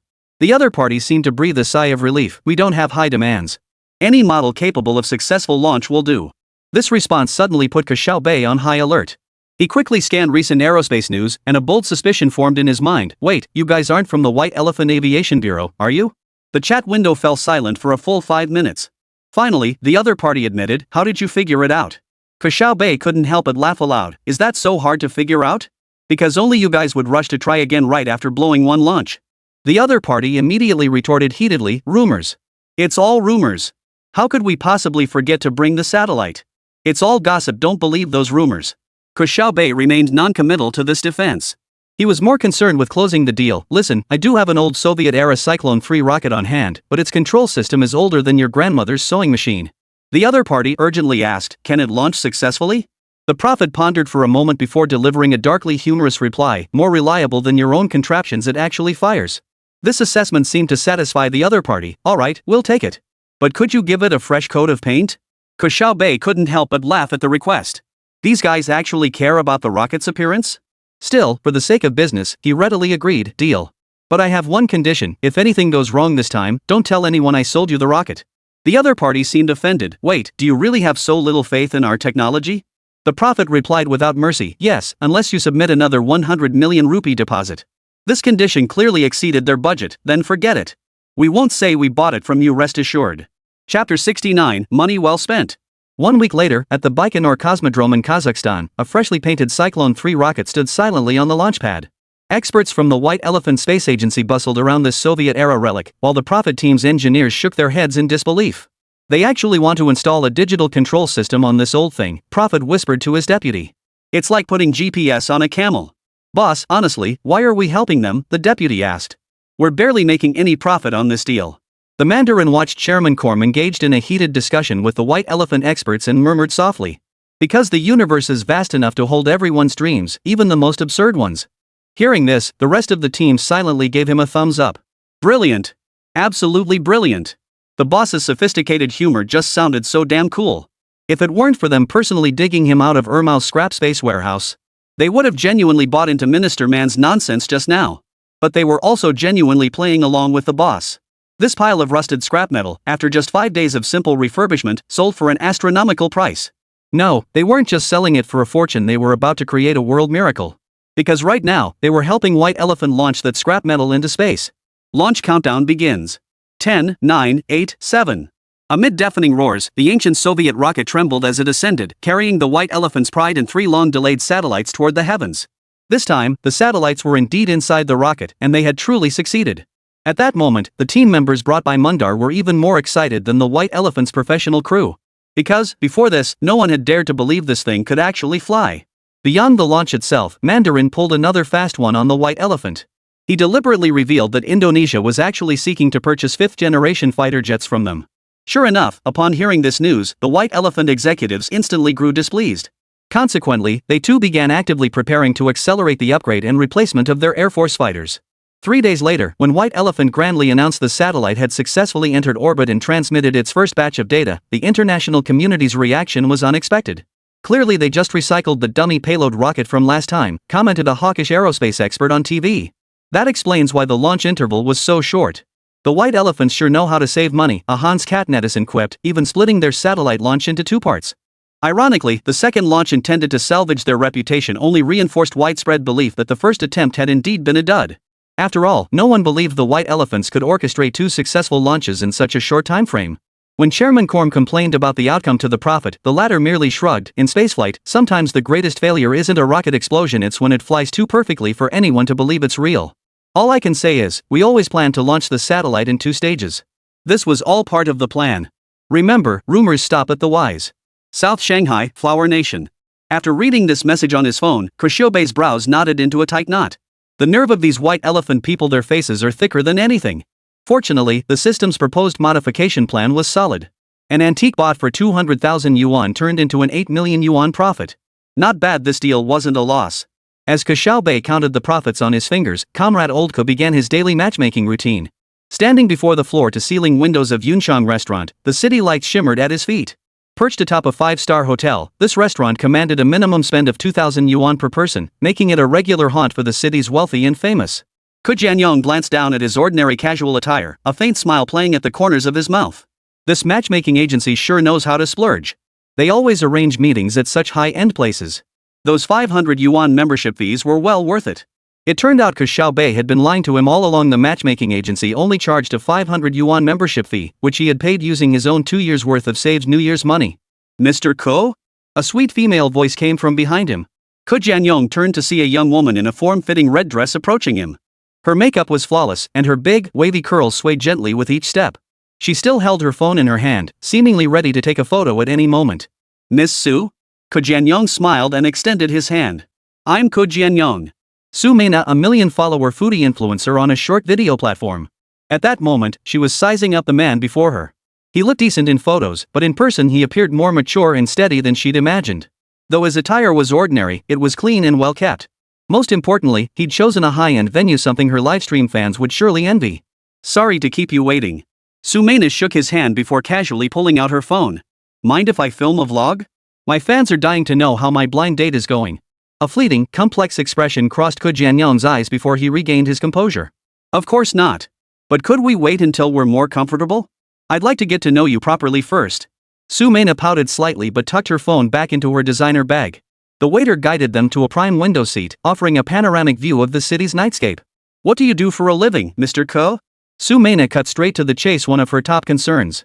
I run a small business, Ke Jianyong replied casually, gesturing for the waiter to take their order. Any dietary restrictions, Miss Su? Our French cuisine is quite authentic here. This wasn't Ke Jianyong's first time on a blind date. Therefore, he was quite familiar with this restaurant. Su Mena's eyes lit up. I'm quite particular about food. She swiftly scanned the menu, selecting only the most expensive items. For the appetizer, foie gras with truffles. For the main course, Australian lobster. For dessert, gold leaf chocolate lava cake. Ke Jianyong remained unflappable, merely nodding to the waiter, bring everything Miss Su ordered, and open a bottle of 2009 Lafite. A flicker of surprise crossed Su Mena's eyes. That bottle was easily worth over 10,000. She re-examined the man before her. He dressed plainly yet spent lavishly, spoke gently yet commanded a powerful presence. Could he be a low-key tycoon? However, Su Mena had completely misunderstood him. The truth was, the matchmaking agency had covered the entire cost of this arranged meeting. After all, his son had just topped up his account with 500,000 yuan a few days ago. Now, Old Coco was a VIP member of the matchmaking agency, the Black Diamond Supreme tier, no less. Does Mr. Ke visit here often? She asked tentatively. Occasionally, Ke Jianyong replied with a smile as he poured her some water. How long have you been an internet celebrity, Miss Su? The topic was skillfully redirected. As the delicacies and fine wine arrived, their conversation flowed more smoothly. Ke Jianyong was remarkably well read, able to discuss everything from food reviews to international affairs with ease. Every word he spoke felt perfectly measured, neither boastful nor deliberately humble. This skill wasn't innate to the guy. It was honed over dozens of blind dates in just one short month. Practice makes perfect, that was the essence of it. Chapter 70, Saving the Day at the Critical Moment. Amidst the elegant, upscale surroundings, Sunmmary soon realized she was unexpectedly drawn to this man. It wasn't just the restaurant he'd chosen or the wine he'd ordered, but more the refinement and depth that shone through his words and demeanor. Actually, Sunmmary said, her cheeks flushed after a few glasses, even though I have many fans, I have very few friends I can truly connect with.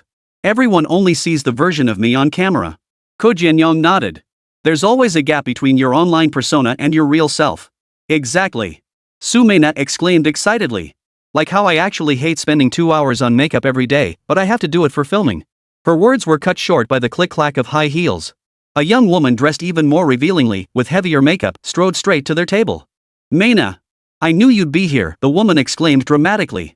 The live stream group said you had a blind date tonight, so I came to keep an eye on you.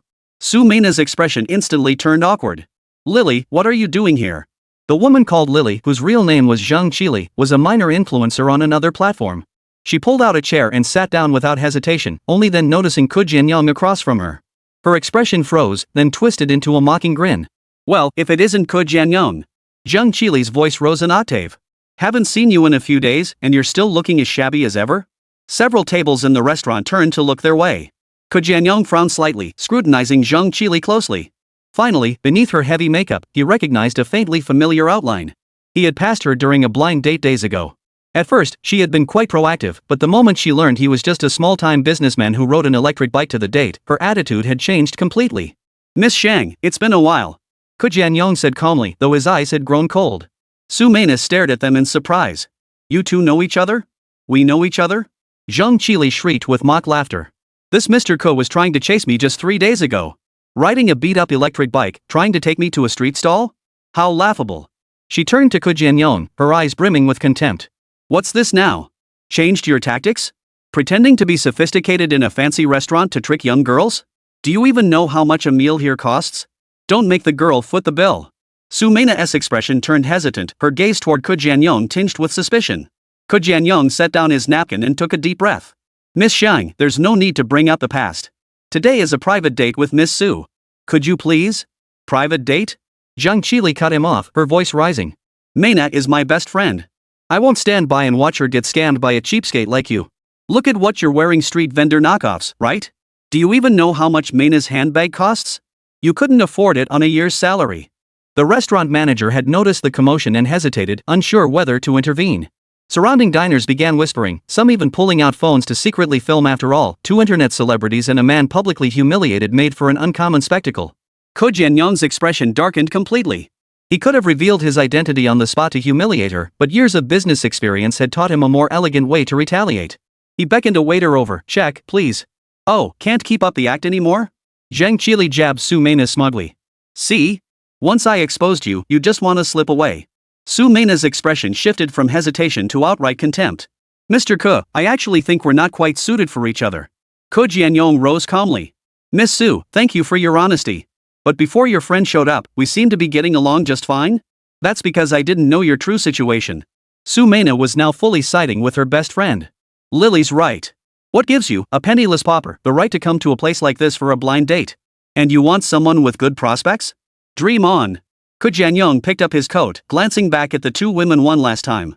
Money is important, but it's certainly not the only measure of a person. Good luck to you both. He turned and walked away, hearing Zhang Qili's triumphant sneer behind him. Get lost, you broke bum. Stop pretending to be rich. Stepping outside the restaurant, the evening breeze cooled Ke Jianyong's feverish mind. He shook his head with a bitter smile. Were all women in this world cut from the same cloth? Just then, a jet-black Maybach pulled up slowly at the hotel entrance. The door opened, and an 8-year-old boy hopped out, his eyes lighting up when he spotted Ke Jianyong. Daddy! Ke Xiaobei dashed toward his father.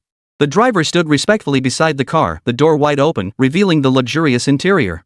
Ke Jianyong visibly paused for a moment, but quickly understood his son's intent, a hint of amusement flashing in his eyes. He crouched down and embraced his son. Why are you here?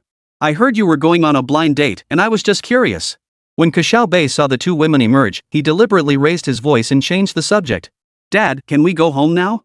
I want to see the new villa with a pool you bought for me. Ke Jianyong gave an awkward chuckle but nodded in agreement. Alright, let's head back and check out our new 1,000 plus square meter detached villa. He picked up his son and headed toward the Maybach. Finished your homework? You have horseback riding lessons tomorrow too. And the day after tomorrow we've got to go shopping at John Bull. You better not be behind on your homework. When it came to bragging, his son was number one, and Ke Jianyong was a close second. Playing along with his son had become second nature to him. It was true at the police station and it was true here. This carefully staged scene between father and son was witnessed by Sunmmary and Zhang Qili, who had chased him out hoping to humiliate him further. The expressions on both women's faces froze instantly. Zhang Qili, in particular, turned from red to white, then from white to green. That's a Maybach? Sunmmary stammered. The latest model costs over 2 million. Zhang Qili, meanwhile, stared fixedly at Ke Jianyong's retreating figure. Impossible. He was clearly still. Just then, Ke Jianyong seemed to sense something and glanced back at them. His expression held a hint of calm irony before he elegantly lifted his son into the luxury vehicle. The driver respectfully closed the door and the Maybach glided silently into the night. Sunmmary suddenly spun around and slapped Zhang Qili hard across the face. You idiot! You made me miss out on a real tycoon. Zhang Qili clutched her face, staring in disbelief at the receding taillights. How could this happen? He clearly. Sunmmary had already pulled out her phone, frantically searching for Ke Jianyong's contact information. I have to apologize, I absolutely must. Maybe he'll forgive me. Zhang Qili's eyes lit up as she spoke. Let's follow them and see. Didn't they say they were going to some villa? It's fake, definitely fake. Let's go expose his lies right there. After a moment's hesitation, Sunmmary immediately turned and headed toward her Tesla. Meanwhile, in the backseat of the Maybach, Ke Xiaobei looked at his father with smug satisfaction. Dad, how did I do? Ke Jianyong ruffled his son's hair. Brilliant. Absolutely brilliant. This car is rented, right? A big car like this must cost at least $200 a day to rent, right? TSK. You didn't spend all the money I gave you for food on this, did you? Hearing this, the driver glanced at the rearview mirror and opened his mouth. But he quickly caught Ke Xiaobei's icy glare. Wisely, he changed the subject. Boss, where are we headed now? Just as Ke Jianyong was about to say home, his son beat him to it. To Huazhou Junting. Hearing this, Ke Jianyong's expression instantly darkened.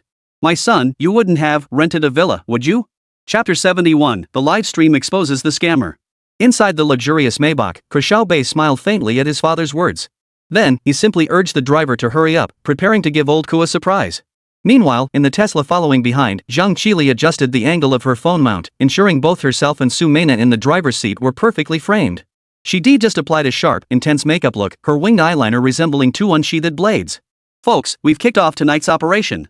Zhang Qili lowered her voice, yet couldn't mask the excitement in her tone. That professional con artist Ke Jianyong, who preys on innocent young women tonight, will expose him for what he truly is. Sunmmary nodded in agreement. They had already assigned their roles earlier. She now played the rational analyst role. We've received private messages from multiple victims. This Ke Jianyong rents luxury cars, wears fake designer watches, and impersonates a wealthy man on dating sites to swindle money and seduce women. Her tone suddenly turned awkward. I'm terribly embarrassed to say the latest victim is actually me. We just left Yunchang restaurant and are currently tailing that con artist. This was the script they planned together, and they felt this topic had the potential to go viral. As expected, the live stream's viewership surged rapidly after going live, already surpassing 50,000 viewers. Comments flooded the screen like snowflakes. Support Sister Qili in exposing scams. This kind of man is the worst. My friend was scammed to support exposing this. Ke Jianyong? That name sounds so familiar, I swear I've seen it somewhere. Scammers like this deserve to die, must expose him. Zhang Qili glanced at the screen, a smug smile curling her lips. She knew this rhythm all too well. Anger, the banner of justice, and a dash of sensational thrill, that's the secret to viral success. Look, that's his car. Sunmmary suddenly pointed at a black Maybach slowly pulling onto the main road nearby. License plate HA8L888, it's him. Let's follow. Zhang Qili slammed her foot on the accelerator. Her modified pink Tesla swiftly followed the Maybach into the night streets of South Hu. The live stream's viewer count surged past 100,000 as gift effects exploded across the screen. Family, tonight we're going to expose this fraudster's true colors. Zhang Qili's voice trembled slightly with excitement. I've been investigating him for 3 months. He's no wealthy tycoon, just an ordinary model shop owner. This message appeared in her private inbox. But it was her mouth, so she was free to say whatever she wanted. After all, the more meticulous the details, the higher the credibility. Therefore, Zhang Qili made the situation sound extremely serious. Immediately, comments flooded the screen. We found out. Ke Jianyong is just the owner of a small shop called Iron Blood Models. He's no wealthy tycoon at all. What a fraud. His Maybach must be rented. These people are the most hypocritical. Expose him. Sis Qili, be careful not to get caught. I'm ready to call the police for you anytime. Keep it up, we're behind you. Expose him everywhere. Someone even accused him of being an arms dealer last time. He's definitely no good. Wasn't that arms dealer thing cleared up already? Seems like he was framed. Then why did they single him out? Probably because he scammed too many people and got payback. The above makes so much sense, I'm speechless. Sunmmary interjected at the perfect moment. We've received intel that he's heading to that so-called mansion for his next scam. We're quietly tailing him. Let me switch the camera feed for everyone. As she spoke, she switched the camera feed, discreetly capturing the scene ahead. In reality, they had no such tip. It was all made up on the spot. After all, she was merely trying to pique everyone's curiosity. At that moment, the Maybach drove past the bustling Nandu West Road and turned toward the quieter Gubei area. Zhang Qili maintained a distance neither too close nor too far, all the while stirring up the emotions of her livestream audience. See that? He deliberately took a detour to hide his real address. Zhang Qili declared emphatically. Would a true tycoon hide like this? Sunmmary chimed in, guys, I almost fell for it myself. I'm a first-hand witness here. I went undercover to expose this fraud. Poor baby. Thanks to the top donor for the rockets. Mwah. The livestream's viewership had already surpassed 300,000, propelling it to the platform's trending charts. Zhang Qili's heart pounded wildly. After tonight, her follower count would surge by at least 500,000. But as the Maybach turned onto Longdong Avenue, Zhang Qili's expression suddenly froze. This road led to a place she knew all too well. Huazhou Junting, one of Nanhui's most exclusive villa communities, with properties averaging over 100 million yuan. He must be renting a villa. Yes, definitely renting. Zhang Qili quickly adjusted her reasoning, though her tone lacked the earlier certainty. Sure enough, the Maybach came to a stop before the gates of Huazhou Junting. Security guards approached respectfully, seemingly to verify identities, then promptly opened the ornate wrought iron gates. The live stream chat exploded with comments. Huazhou Junting? Wasn't he supposed to be a con artist? Would someone who lives here need to scam people out of money or sex? Holy, even renting this place for a day must cost a fortune. Does the con artist really spend that much? Is this streamer legit or not? I believe the streamer. She's so beautiful, how could she be lying? Take down the scammers. Zhang Qili's face looked unusually pale under the cold glow of the phone screen. But she quickly regained her composure. Family, don't let him blind you. That's exactly how cunning he is. Renting a house in a luxury neighborhood costs thousands a day. It's specifically for scamming people. Sunmmary glanced at her uneasily and whispered, Qili, Huazhou Junting doesn't offer short-term rentals. Shut up. Zhang Qili mouthed sternly, then flashed a confident smile at the camera. Everyone, we won't give up. Tonight we'll expose his true colors. She urged Sunmmary to hurry up, lest their story lose credibility. We'll pretend to be his friends and infiltrate. She pulled out 2 pairs of sunglasses from her bag. Put these on. Don't let them recognize us. As the car approached the community gate, security stopped them. Which residence are you visiting? The window rolled down. Zhang Qili straightened her back, revealing her impressive figure. We're with the Maybach up ahead. Mr. Ku invited us to view his collection. The guard eyed them suspiciously, especially Sunmmari's phone, clearly streaming live. Zhang Qili's heart pounded like a drum, yet she maintained her haughty demeanor. Please wait a moment while I verify. The guard picked up his walkie-talkie. Zhang Qili was nervous as hell, already plotting how to wriggle out of this. But just then, a deep male voice came over the radio. Let them in. The guard respectfully opened the gate. Zhang Qili and Sunmmary exchanged surprised glances before nervously driving inside. The opulence within Huazhou Junting left even the well-traveled influencers speechless. Meticulously manicured gardens and elegantly arranged villas everywhere hinted at the extraordinary wealth of the residents here. He must be renting it, he must. Zhang Qili whispered to Sunmmary, though her confidence had visibly waned. The livestream's viewership had already surpassed 1 million, with comments sharply divided. If this is a scam, I want to be a scammer too. Did Sister Qili get it wrong? Keep following. We want to see the truth. Is selling models that profitable now? Is it too late for me to switch careers? Making money isn't the point, it's probably all about scamming. This guy must have swindled a fortune. This scammer deserves to die. Does anyone have his contact info? I want to find him and apprentice under him. Hurry up. We're dying to see what happens next. Chapter 72, No More Pretending I'm Actually a Tycoon. Following the Maybach's direction, they arrived at a 3-story villa spanning nearly 2,000 square meters. The garage door slowly opened as the Maybach was guided into the garage by the automated parking system. What do we do now? Sunmmary asked nervously. Zhang Qili bit her lip. We'll just say we got the wrong place, and then. Her words trailed off abruptly as the villa's front door suddenly swung open. A tall man stood in the doorway, none other than Ke Jianyong, whom they had been following all along. Ke Jianyong wore a simple dark blue sweater and casual pants, his wrist adorned with a seemingly ordinary yet subtly luxurious mechanical watch. His features weren't conventionally handsome, yet he carried a steady, composed demeanor. Ladies, since you followed me this far, why not come in for a cup of tea? His voice was calm, yet carried an undeniable authority. The live stream chat exploded instantly. Oh no, we've been spotted. His aura doesn't feel like a con artist's. Qili, run. Are scammers this classy nowadays? Holy crap, this doesn't feel like a con artist, this is my ideal rich guy. Could this streamer actually be the scammer? Zhang Qili's first instinct was to shut down the stream, but Ke Jianyong had already walked over. No need to shut it down. Since we've been streaming this long, why not let the viewers see the truth? His gaze was sharp as a knife, sending a chill down Zhang Qili's spine. But with things having come to this, she had no choice but to grit her teeth and speak. Mr. Ko, we just walked into the wrong door. Such a coincidence? In that case, why not come in for a cup of tea? Ke Jianyong chuckled softly. Please, come in. I have much to discuss with you both. The villa's interior was understated yet opulent, adorned with intricate model displays throughout. From ancient warships to modern fighter jets, from miniature cities to sci-fi scenes, each piece showcased masterful craftsmanship. Ke Jianyong gestured for them to sit in the living room as a middle-aged woman who appeared to be the housekeeper silently served tea and snacks. First off, I do own a model shop, but that's merely a hobby, Ke Jianyong stated, meeting Zhang Qili's phone camera directly. My primary role is as an investment partner at Xiaobei Capital. This house? I just happened to buy it yesterday. Ke Jianyong began his performance according to his son's script. What he didn't know was that what he thought was a script and acting. In reality, it was all as real as it could possibly be. At that very moment, the live stream audience erupted. Xiaobei Capital. One of China's rising star private equity firms in recent years. Holy crap, is this for real? That house is worth at least 150 million yuan, and he says he bought it on a whim? How extravagant is that? Qili just hit a brick wall, she's done for this time. This isn't some fake con artist, he's a real tycoon. Holy crap, where's he doing his matchmaking? I need to upgrade my membership. This guy's so generous, he definitely doesn't look like a con artist. Uncle, give us your contact info. The live stream's atmosphere shifted rapidly. People gradually began to doubt the female protagonist's motives. Zhang Qili's hands began to tremble, but she refused to give up.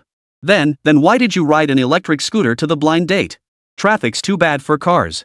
Can't I just like riding an e-bike? Ke Jianyong cut her off. Miss Zhang, you place too much emphasis on material conditions.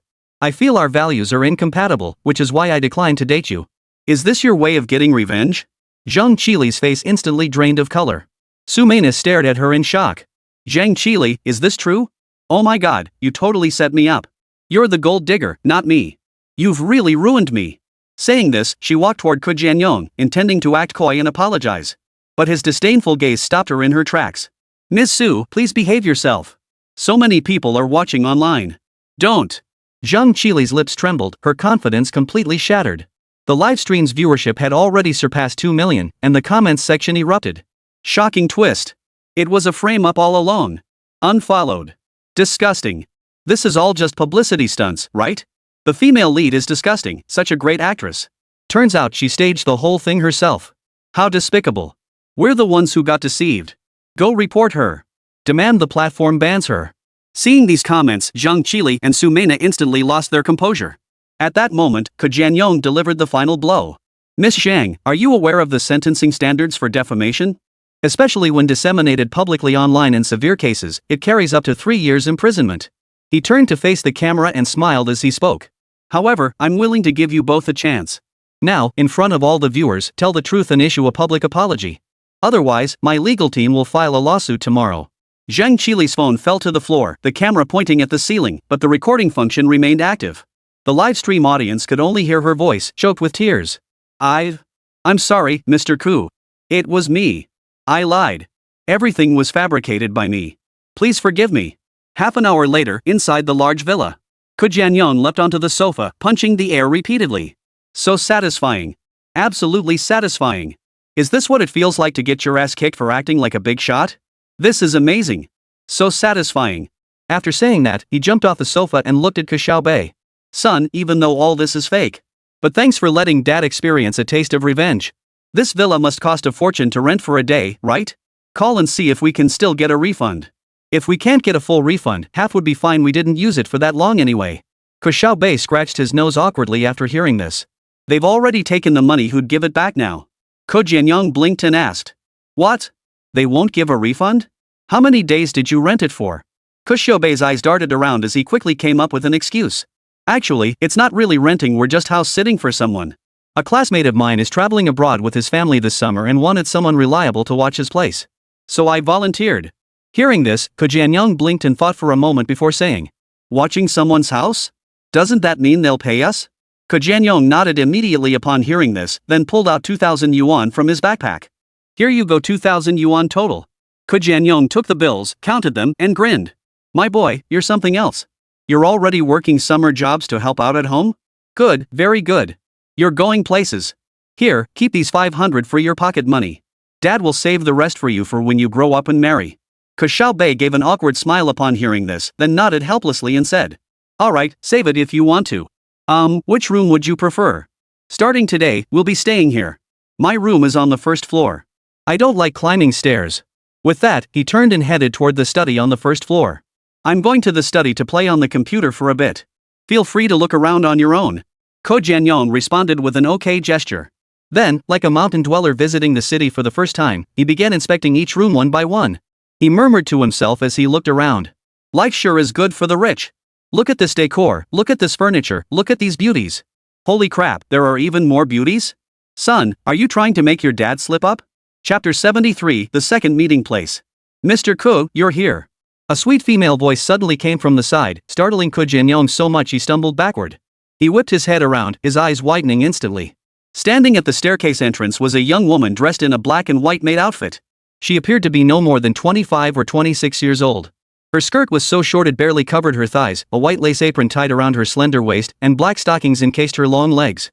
She bowed to him with a smile, the neckline of her dress hinting at what lay beneath. You, who are you? Jianyong stammered, unable to form a complete sentence, his aged face flushing crimson. I'm the home assistant at Xiaobei Villa. You may call me Jasmine. The girl maintained a professional smile, her expression sweet and charming. Jianyong instinctively took a step back, only to collide with another soft body. He spun around abruptly to find another girl in a maid's uniform, this one younger, looking like a college student. Hello, Mr. Ke. I'm Rose. The girl waved cheerfully, her eyes crinkling into crescent moons. Welcome home. Please let me know if you need anything. Jianyong felt his blood pressure spike. He opened his mouth to speak, but before he could utter a word, a third maid emerged from the kitchen, carrying a tray of freshly cut fruit. Good day, sir, said the youngest-looking girl in the sweetest voice. I'm Lilac. Would you like some fruit? I just cut it. Jianyong couldn't hold back any longer and let out another gasp. This is too much. That little rascal Xiaobei. He's trying to make me slip up. What on earth is going on with these three beauties? Isn't this illegal in China?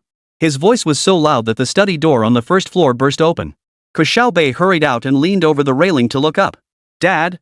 What's going on? Jianyong turned to face his son, his finger trembling as he pointed at the three girls dressed as maids. WH, what is this?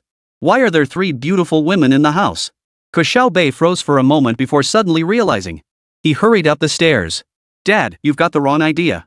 Ke Xiaobei gave a helpless smile, then turned to the three girls. You girls go ahead and get to work. The girls nodded obediently and left, their high heels clicking sharply on the marble floor. Only then did Ke Xiaobei turn to explain to his father. They're the live-in housekeepers for the villa. They handle cleaning, cooking, and daily chores. They picked out the uniforms themselves. They said it makes the work feel more ceremonial. Maids? Dressed like that? Jianyong's voice rose an octave, his face brimming with skepticism. Do you take your old man for a fool? What kind of housekeeper dresses like a lady from that kind of place? Ke Xiaobei awkwardly scratched his nose. Dad, what era are we living in now? They're all respectable graduates from prestigious universities. Lily speaks 8 foreign languages, Rose is a postdoctoral researcher in chemistry, and Dingxiang holds dual doctorates in mathematics and biology. They sell their skills, not their bodies.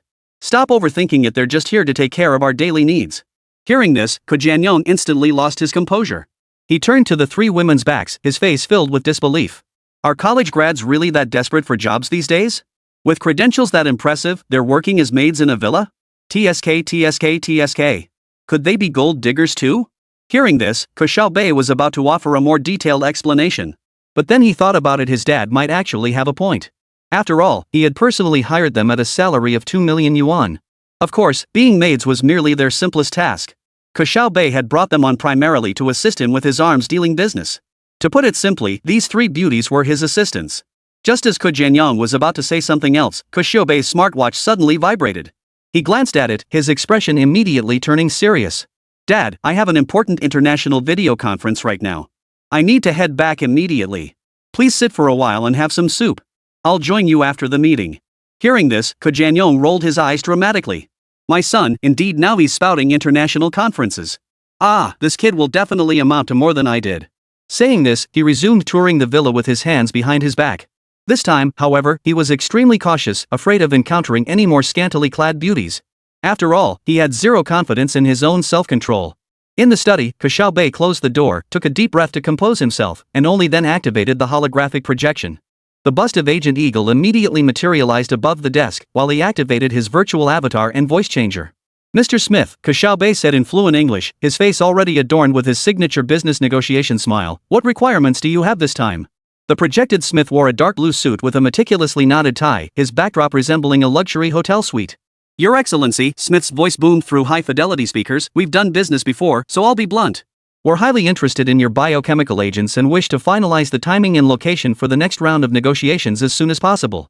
Ke Xiaobei leaned back in his leather chair, fingers tapping lightly on the tabletop.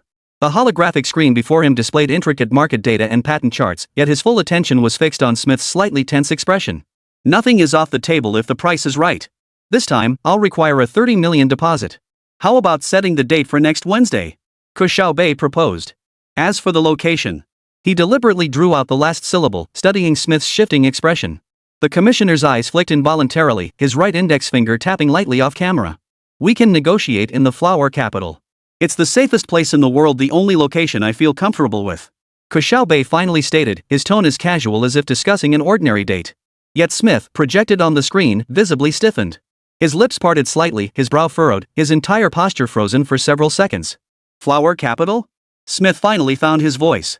Your Excellency, according to convention, such negotiations should take place at a neutral location or alternately in each party's country.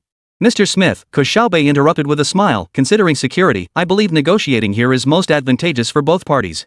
Of course, if your side has difficulties, then forget it. I'm not particularly eager to sell this technology either. He deliberately adopted a strategy of feigning retreat to advance his position, leaving Smith to weigh the implications. After all, it was Eagle Sauce begging for his cooperation now. In the holographic projection, the Eagle agent's expression darkened. I'm sorry, I need to consult my superiors, Smith finally said, his voice dry. I'll get back to you as soon as possible. Certainly, Ke Xiaobei nodded. But please provide a definitive answer before the end of the workday.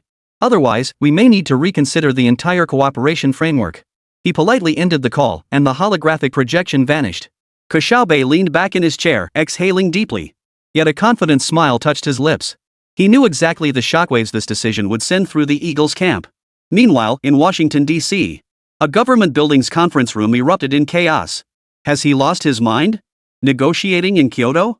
The Defense Department representative slammed his fist on the table.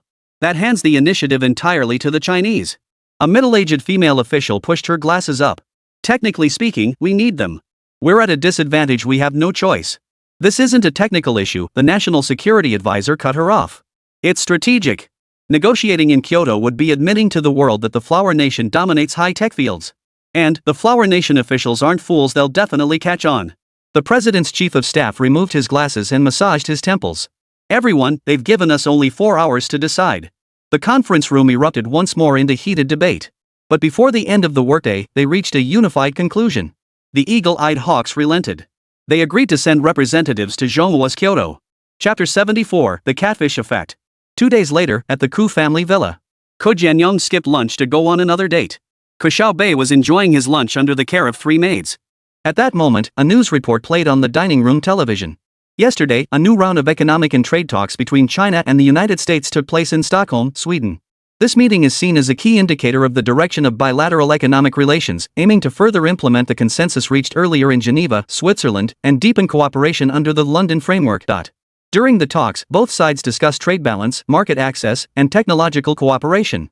The Eagle side expressed willingness to advance practical cooperation, while the Flower side emphasized the importance of mutual benefit and win-win outcomes. This dialogue continues the recent trend of Sino-US economic and trade interaction, offering new opportunities to ease tensions. To strengthen trade cooperation, the US recently dispatched a 50-member delegation to Beijing for field visits and exchanges. Analysts note that this series of interactions indicates both sides are striving to manage differences and seek viable paths to stabilize economic and trade relations. Whether bilateral economic and trade relations can sustain their recovery remains contingent on the outcomes of subsequent consultations. The Stockholm talks may prove a pivotal step. Sunlight streamed through the floor-to-ceiling windows into the villa's dining room, bathing the entire space in warm golden hues. 8-year-old Ke Xiaobei sat on a specially designed high chair, dangling his short legs that couldn't quite reach the floor, with an exquisitely prepared lunch before him. "Young master, open your mouth." Jasmine, dressed in a black and white maid's uniform, knelt beside him. She picked up a piece of fruit with a small silver fork and gently held it to his lips. Ke Xiaobei didn't open his mouth immediately, instead scrutinizing the slice of honeydew melon with a critical eye. "It's cut too big," he said, wrinkling his little nose. "And I don't like today's shape." Jasmine's hand paused slightly before she offered an apologetic smile. "My apologies, young master. I'll recut it immediately." "Never mind, let's just leave it like this today." Ke Xiaobei waved his hand dismissively, finally opening his mouth to accept the feeding. As he chewed, his eyes remained fixed on the news playing on the large wall-mounted television. Reports about the upcoming visit of the Eagle business delegation to China were scrolling across the screen. The other two maids, Rose and Jasmine, stood by, ready to assist at a moment's notice. Rose held a damp towel, ready to wipe her young master's mouth at any moment. Jasmine held a tray laden with various condiments and utensils. "Young master, would you like to try this?" Clove asked softly, pointing to a small bowl of freshly simmered pumpkin soup. "We added a touch of cinnamon powder as you requested." Just as Ke Xiaobei was about to respond, the dining room door slowly opened. A figure leaning on an ebony cane appeared in the doorway. The Mandarin wore a meticulously tailored black Zhongshan suit. His silver-white sideburns contrasted sharply with his sallow complexion. Though middle-aged, his hawk-like eyes remained piercingly sharp. "My apologies for interrupting your meal, boss." Mandarin's voice was low and raspy, like the sound of sandpaper scraping. Ke Xiaobei's eyes lit up. He waved his small hand and said, "You're just in time. Please, take a seat." He turned to the maidservants. "Prepare Mandarin's place setting and add another portion of my special lunch." Mandarin approached slowly, his cane tapping crisply against the marble floor. He sat down opposite Ke Xiaobei, his gaze sweeping over the television screen where news footage showed members of the Eagle delegation disembarking from the plane. "This delegation," Mandarin gestured toward the TV with his cane, "is probably targeting us, right?" Ke Xiaobei took a bite of the sandwich Rose handed him, chewing slowly before replying with a smile. "Yes, they're very interested in the biochemical agents. I was just about to ask you to handle this matter." Mandarin's brow furrowed slightly at this, then he glanced at the three maids. Ke Xiaobei immediately offered a reassuring smile. "Rest assured, these are all trusted allies, assistants I hired at great expense. So there's no need to worry about leaks."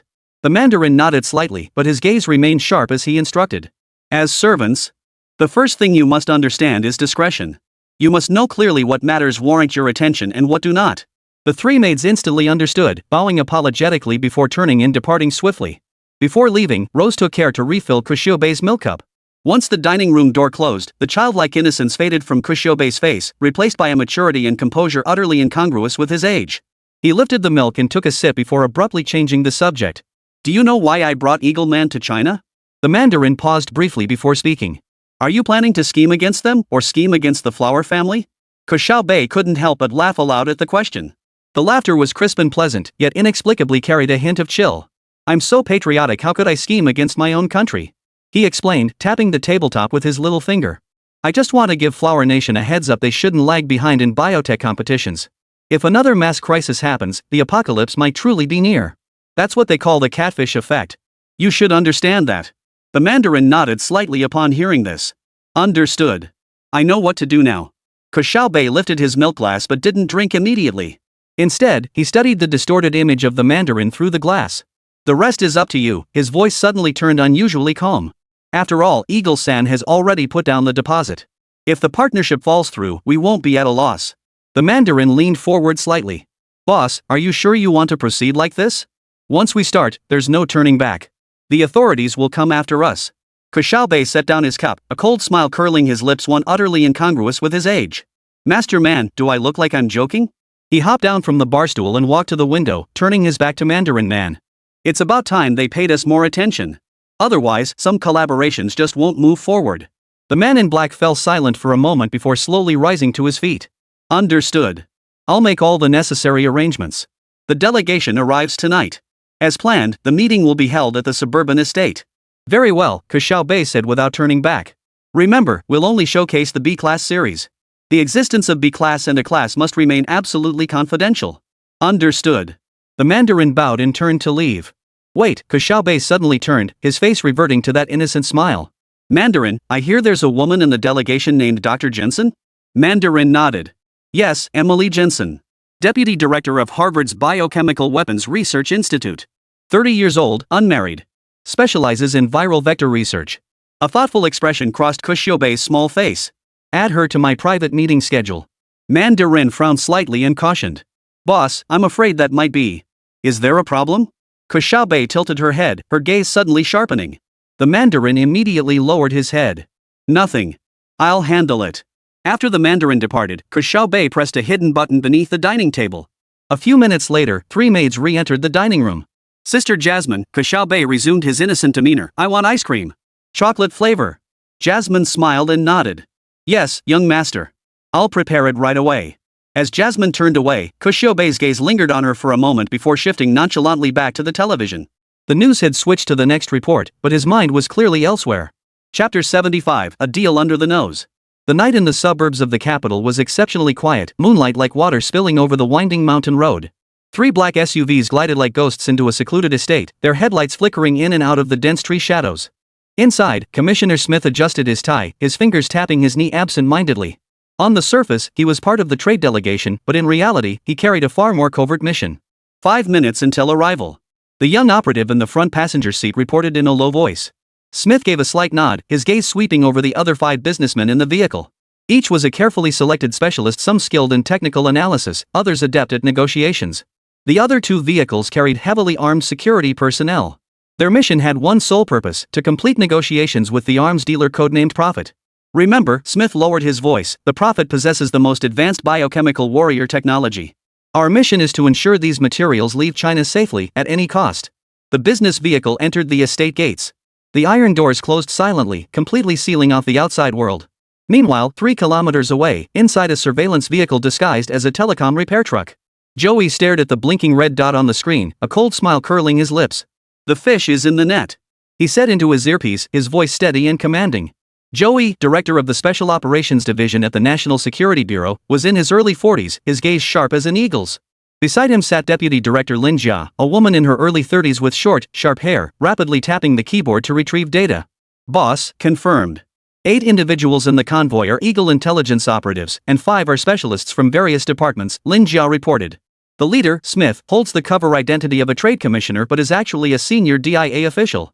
Joey nodded, his gaze fixed on the surveillance screen. What about the estate? Checked it. The registered tenant is Wang Jiangwo, 60 years old, retired teacher. Lin Jia pulled up a file. But this man passed away 3 years ago. The property management admitted they collected double rent without verifying his identity. Same old routine. Can't they come up with something new? Joey snorted. This Prophet is indeed cunning. 3 days prior, the National Security Bureau's Cyber Surveillance Center had intercepted a set of anomalous encrypted signals. After decryption, they revealed information about a biochemical agent transaction.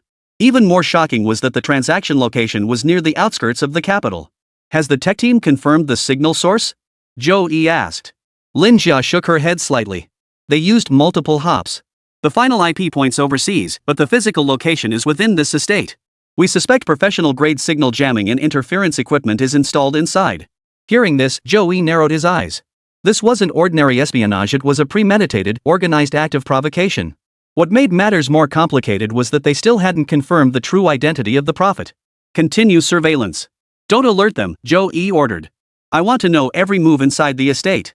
At the same moment, the main building of the estate was ablaze with light. Smith and his group were ushered into a spacious conference room. An elegant tea spread adorned the long table, yet no one showed interest. Please wait a moment. Mr. Prophet will be here shortly. A servant announced before exiting the room.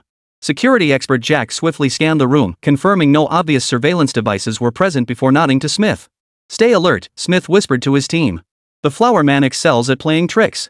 No sooner had the words left his mouth than the conference room's side door slid open silently. A tall man dressed in a black Zhongshan suit entered at a measured pace, his face concealed by a silver metal mask that revealed only a pair of deep, piercing eyes. Mr. Prophet? Smith stood and extended his hand. The masked man made no move to shake hands, merely nodding slightly. Commissioner Smith, it's a pleasure to meet you. His voice, electronically altered, gave away neither age nor features. Smith withdrew his hand, masking his awkwardness. Let's get straight to business. The technical data you promised. No rush. The prophet raised a hand to interrupt. First, I need to confirm your sincerity. He snapped his fingers, and another attendant wheeled in a cart holding a laptop.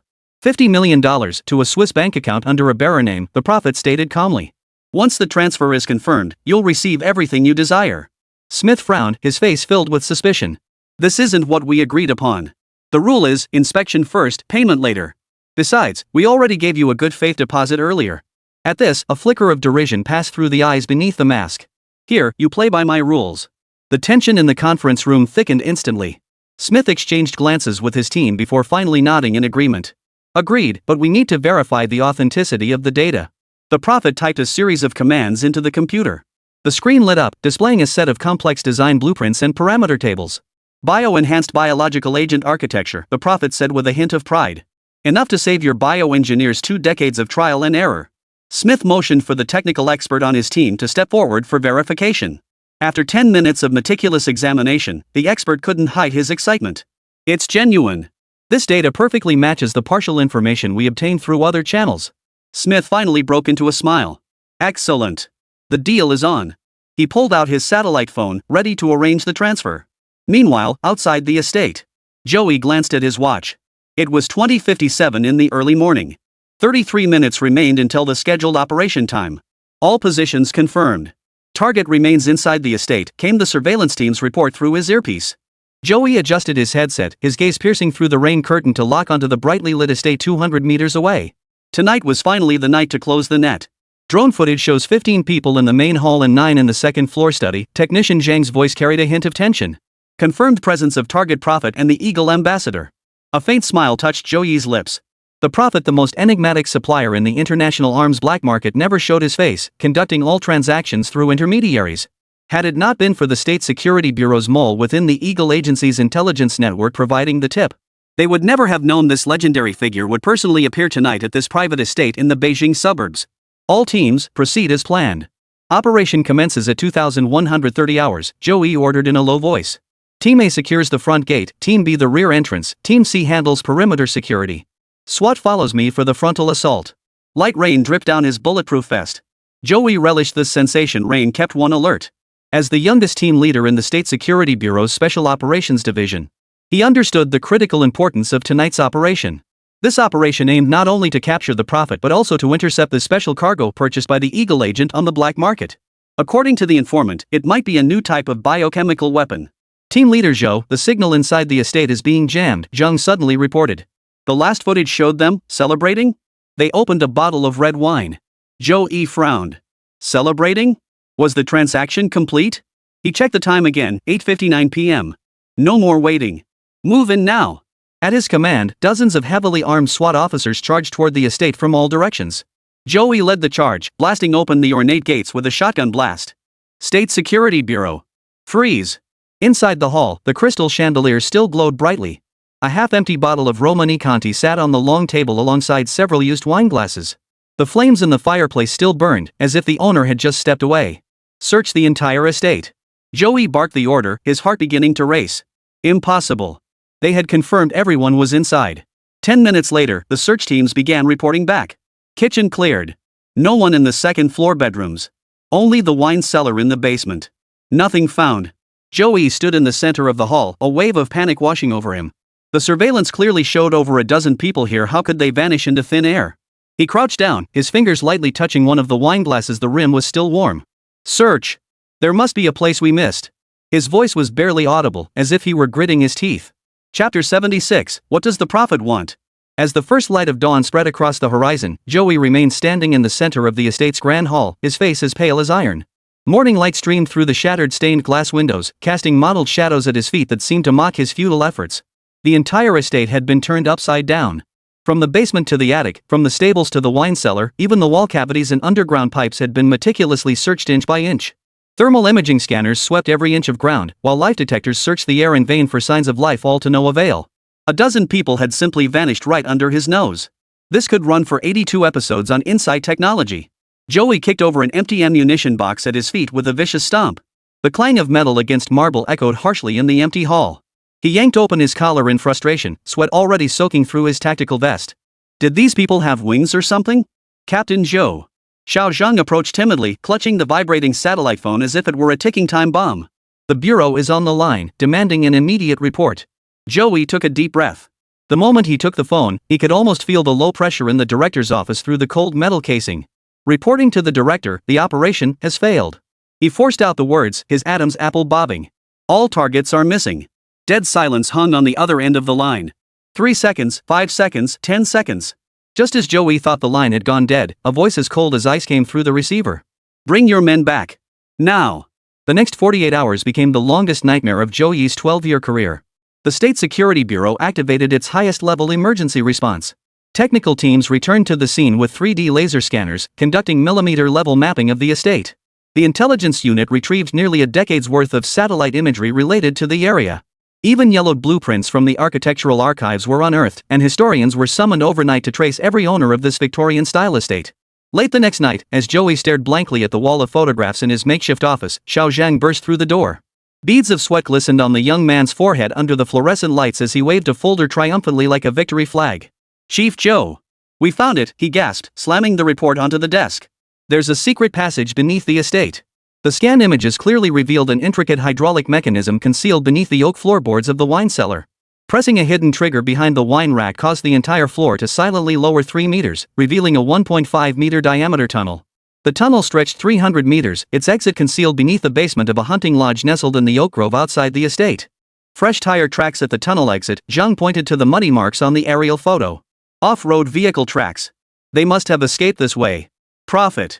Joey abruptly cut him off, slamming his fist onto the tabletop so hard the teacups rattled. The codename ground between his teeth, tasting of blood. Truly lives up to his reputation. He should have seen it coming. The legendary arms dealer wouldn't conduct business without an escape route. This tunnel, absent from any official blueprints, was likely a World War II-era underground smuggling passage, quietly repurposed and utilized by him. Requesting authorization, Director Joey abruptly turned, his gaze sharp as a drawn blade. I need special clearance to contact the Prophet. The office fell deathly silent.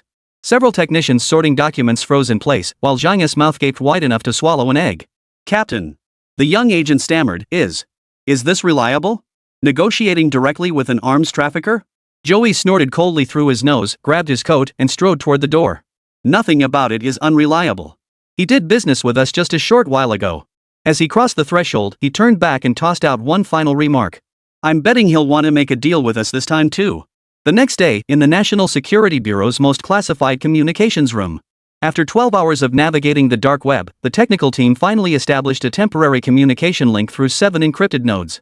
The instant the screen lit up, Joey instinctively tensed his back muscles. The man on the screen wore his signature golden mask, the goggles embedded in its eye sockets reflecting an eerie blue glow. His electronically synthesized voice carried a metallic quality.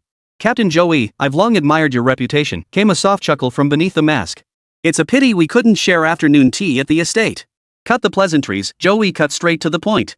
What did Eagleman buy from you? The Prophet spread his hands elegantly. Straight to the point, I like that. He leaned forward, his mask nearly touching the camera lens. They purchased Project Ares, a program that uses gene editing and neural restructuring to transform ordinary soldiers into super soldiers with no sense of pain and 100% enhanced muscle strength. The temperature in the communications room seemed to drop 10 degrees. Joey caught the director's fingers tapping a dangerous rhythm on the desk out of the corner of his eye. Of course, the Prophet suddenly shifted his tone, his voice dripping with seductive sweetness. The Flower Nation can possess the same technology. As for the price, I can offer you a 10% discount. The director slammed the mute button and turned to Joey. Don't play along with him, he said, his hawk-like eyes narrowing. Directly procure the experimental samples needed to understand this agent's effects. When the audio reconnected, Joey deliberately feigned hesitation. We don't need this biochemical weapon, but we still need to procure a batch of the agent for research purposes. Will you sell it? Unexpectedly, the Prophet burst into laughter. The electronically synthesized laughter echoed through the cramped communications room. Interesting, absolutely fascinating. He abruptly cut off his laughter. You know what?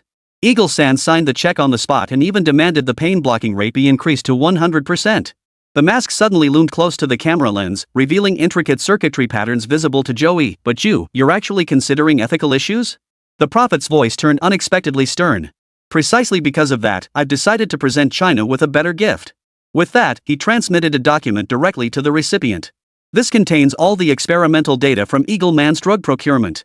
With this data and documentation, you can independently produce the serum. Hearing this, both Zhou Yi and the bureau chief's expressions froze.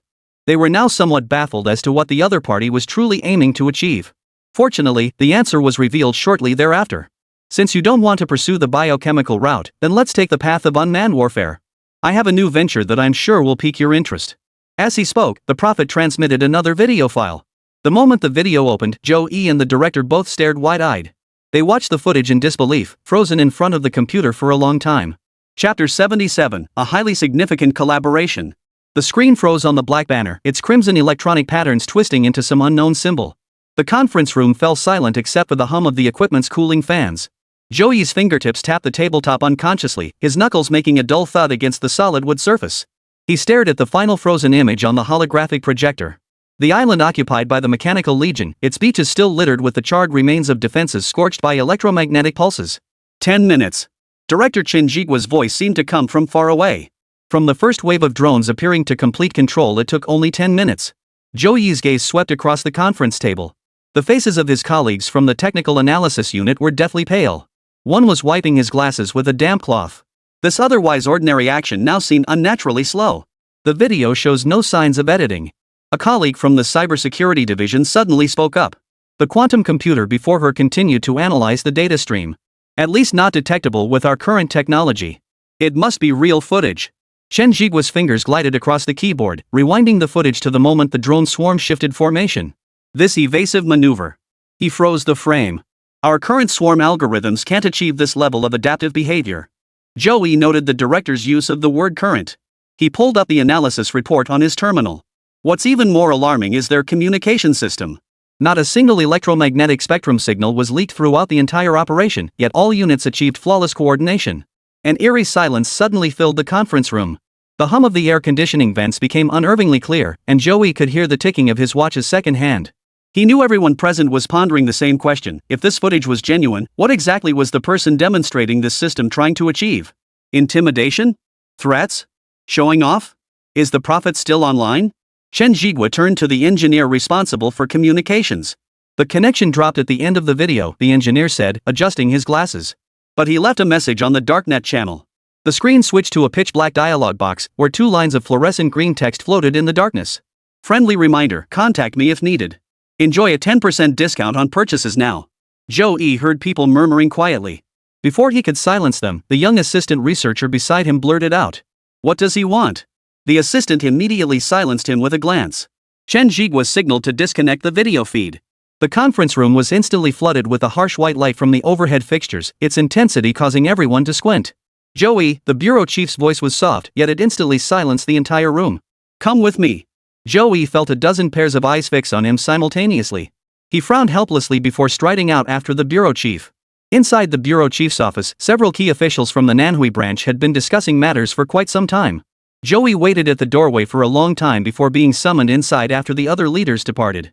Hu Jigua glanced at his watch 1:15 a.m.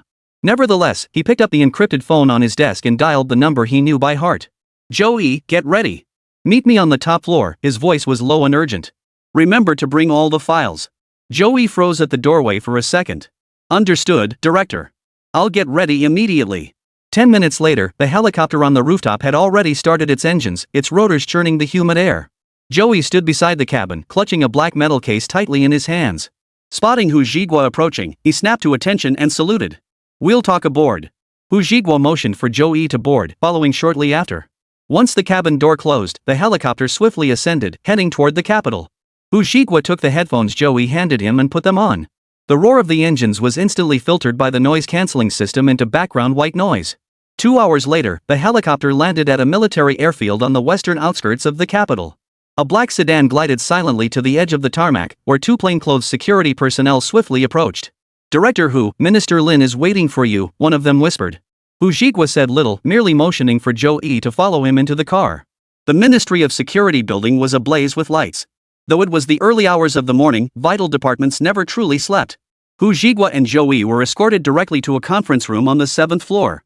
Deputy Minister of Security Lin Weiguo was already waiting there, several documents spread out before him. Old Hu, what's the urgency? Lin Weiguo rose to his feet and gestured for them to sit down. In his early 50s, his hair was streaked with gray, and his gaze was as sharp as an eagle's. Hu Zhigua gave a brief overview of the situation, while Joey handled the technical details. As the explanation deepened, Lin Weiguo's expression grew increasingly grave. What's your take? How credible is this? Lin Weiguo asked. From a technical standpoint, the parameters are reasonable, even somewhat conservative, Joey replied. But the crucial question is how the prophet acquired this technology. If the technology itself is flawed, then the deal could be a trap. Lin Weiguo nodded, picked up the red telephone on the desk, and said, "Connect me to Minister Li of the Ministry of National Defense and Minister Wang of the Ministry of Science and Technology. Tell them there's an urgent matter and request their immediate presence for a meeting."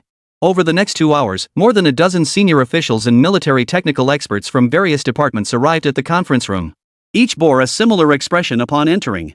Initially filled with confusion and weariness, their expressions shifted to shock and alertness after hearing the briefing. General Zhang from the Ministry of Defense's Technology Bureau was the last to speak. According to our intelligence, Eagle Sauce is indeed developing a similar unmanned combat system, but their progress shouldn't be this rapid.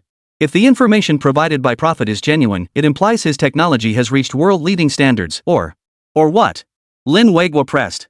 Or this could be a deliberate decoy, General Zhang stated gravely. Exporting flawed or backdoor-ridden technology to potential adversaries through black market channels is a classic tactic in intelligence warfare. A moment of silence fell over the conference room. Hu Zhigua observed each person's expression, knowing they were all weighing the same question, which was greater, the opportunity or the risk. At 5 in the morning, after intense debate, the attendees reached a preliminary consensus. Further engagement was necessary, but extreme caution was required. Lin Weiguo rose to summarize. "I will report this immediately to the leadership. Director Hu, prepare to make contact with the prophet, but remember, make no promises, disclose no information, gather intelligence only." After the meeting, Hu Zhigua and Joey were directed to the ministry's lounge for a brief rest. Joey stood by the window, watching the eastern sky gradually lighten. "Director, do you think headquarters will approve the contact?" Hu Zhigua sat on the sofa, eyes closed in quiet reflection. "This isn't about approval or denial. It's about uncovering the prophet's true intentions. If it's a trap, we need to know who it's targeting if it's genuine." He trailed off. At noon, they were summoned to Lin Weiguo's office. 2 other senior military officers in uniform were present. Hu Zhigua recognized one as a leader from the General Armament Department. "The decision has been made," Lin Weiguo stated without preamble. "The commander has authorized preliminary contact, but strictly for gathering additional intelligence. Captain Zhou, you will oversee this liaison. Every word must be pre-approved, and every exchange will be fully documented." Joey snapped to attention. "Understood, Minister. The technical experts will provide you with a list of questions. Focus on clarifying the origin, integrity, and any potential of these technologies." Lin Weiguo turned to Hu Zhigua. "Old Hu, your bureau will establish a dedicated task force to handle all logistics and security for this operation." Chapter 78, The Mysterious Gift from the South China Sea. That evening, in an isolated room at the National Security Bureau's Cybersecurity Center, Joey sat before a computer as technicians completed their final security checks. This computer had never been connected to the internet, running a specially modified operating system with all data flows under strict surveillance. "Ready?" Hu Zhigua asked from behind him. Joey nodded, took a deep breath, and launched the dark web access program. He entered a long string of complex passwords. After 7 hops, he entered an encrypted chat room. "Your Excellency the Prophet, regarding your previous proposal, we are interested in learning more details." Joey typed via voice input, using the pre-prepared opening line. The reply came unexpectedly quickly. "Glad to finally hear from you. I assume you verified the authenticity of some of the information?" Joey glanced at the technical expert beside him and Hu Zhigua, who nodded in agreement to proceed. "Before discussing specifics, we need to understand the technology's origin," Joey replied according to the script. "This is crucial for assessing the transaction's feasibility." The chat window displayed Prophet typing, then paused, continued, and finally sent a message. "Understand your caution. The technology originates from multiple channels, including but not limited to the drone programs of Eagle and Big Bear. We possess complete engineering design documents and source code." The experts in the room exchanged stunned glances. Both projects were highly classified unmanned combat system development programs known only to a select few. "How can we verify the authenticity of your claims?" Joey pressed. "In 3 days, you will find a small gift at specific coordinates in the South China Sea. It is a specially modified unmanned submersible. Some of the technology it carries is a sample we provided. After verification, we can discuss next steps." After a quick consultation with his team, Joey replied. "We require specific coordinates and identification methods. I'll provide them at the same time 3 days from now. By the way, China isn't the only country I've contacted, but it might be the most suitable partner. I hope you'll value this opportunity. The chat room abruptly disconnected, leaving only a blinking cursor on the screen. Zhou Yi immediately activated the tracking program, but it was already too late. The other party's server vanished without a trace, as usual. Wu Zhiguo patted Zhou Yi on the shoulder. At least we've made progress. Notify the South Sea Fleet to prepare to receive that gift. Zhou Yi shut down his computer, his brow furrowed. Director, something doesn't feel right. This prophet is being too cooperative. It's almost as if he's guiding us to follow his script. Wu Zhiguo paused before speaking. That's precisely why we need to get to the bottom of this. If it's a trap, we need to know what the trap is targeting. If it's real. He trailed off again, but Zhou Yi understood his meaning. If it's genuine, this deal could shift the balance of many things. Either way, they needed to be fully prepared. The South China Sea night was so still you could hear the waves lapping against the hull. Navy Captain Zhao Jianfeng stood on the bridge of the destroyer Hongdu, his eyes fixed intently on the radar screen. At 3:17 a.m., a tiny speck of light suddenly appeared on the screen, approximately 12 nautical miles away. The object surfaced from the deep sea at a steady speed that seemed unnatural. Reporting, sonar confirms target as metallic structure, approximately 8 meters long and 2 meters in diameter, ascending at constant speed. The sonar operator's calm voice crackled over the communicator. Zhao Jianfeng's brow furrowed deeply. This was neither any equipment they had deployed nor any known friendly military gear. He swiftly pressed the communication button. All hands, attention. Level 1 alert. Notify Sea Eagle 1 to take off immediately. Coast Guard Ship 3302 will flank from the east, will cover the west. 3 minutes later, a Z-9 helicopter roared off the deck of the Hongdu, its searchlight slicing through the pitch-black night sky. Simultaneously, the Coast Guard vessel and another frigate began closing in on the target location.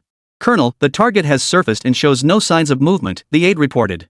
Zhao Jianfeng raised his binoculars. Under the helicopter's searchlight, a streamlined black object floated motionless on the sea surface. Its surface bore no markings or paint, smooth as a sleeping whale. Maintain distance.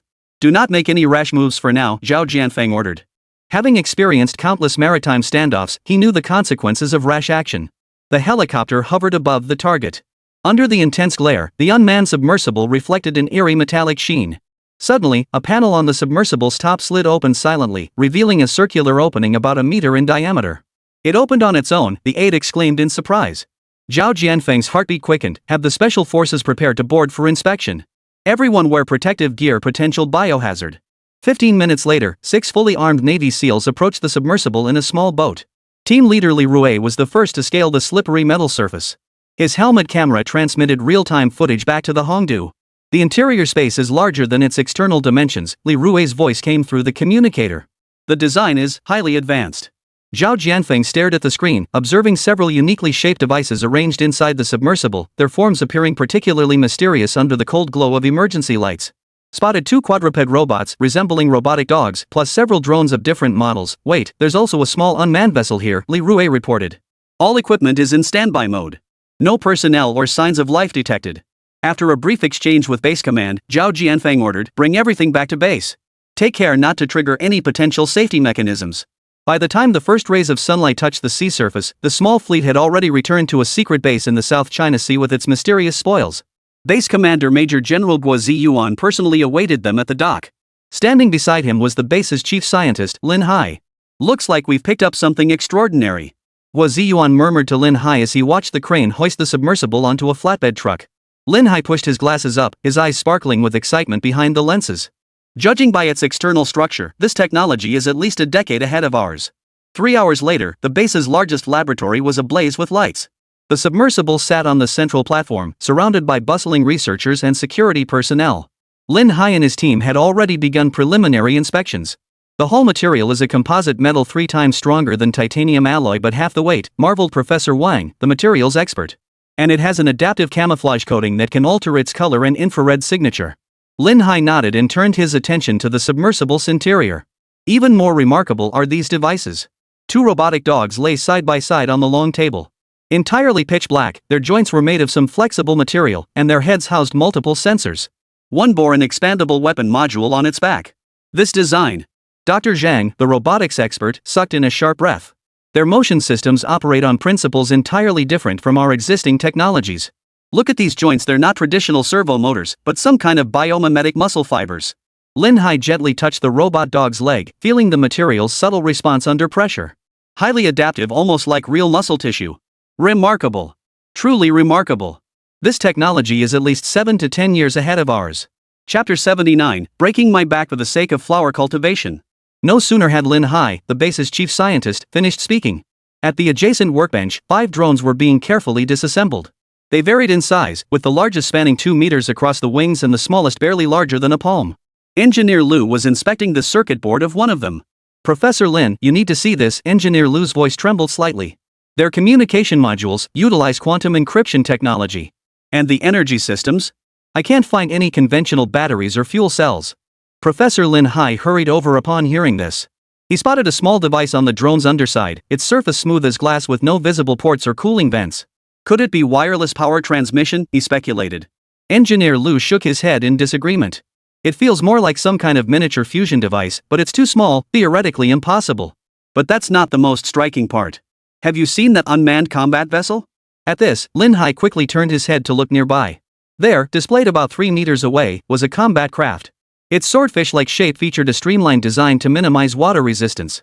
After inspection, weapons expert Colonel Chen confirmed it was equipped with small torpedoes and underwater machine guns. Its firepower rivals an entire fast attack craft squadron of ours, Colonel Chen stated gravely. And its propulsion system, its stealth performance is astonishing. It generates virtually no cavitation noise. Most crucially, its weapon modules are upgradable. To put it simply, it can be configured to carry missiles. At these words, everyone instinctively sucked in a sharp breath.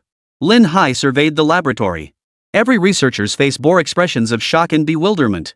These technologies far surpassed any publicly known military capabilities. Do not attempt to activate any equipment yet, Lin Hai ordered. We need to thoroughly scan all components and establish digital models. Especially that energy unit. Just then, a faint beep sounded from within the unmanned submersible. Everyone froze. Immediately afterward, a red light began flashing on the control console. It activated itself? Professor Wang took a step back. Lin Hai hurried to the submersible and saw a previously undiscovered hidden compartment slowly open, revealing a small display screen.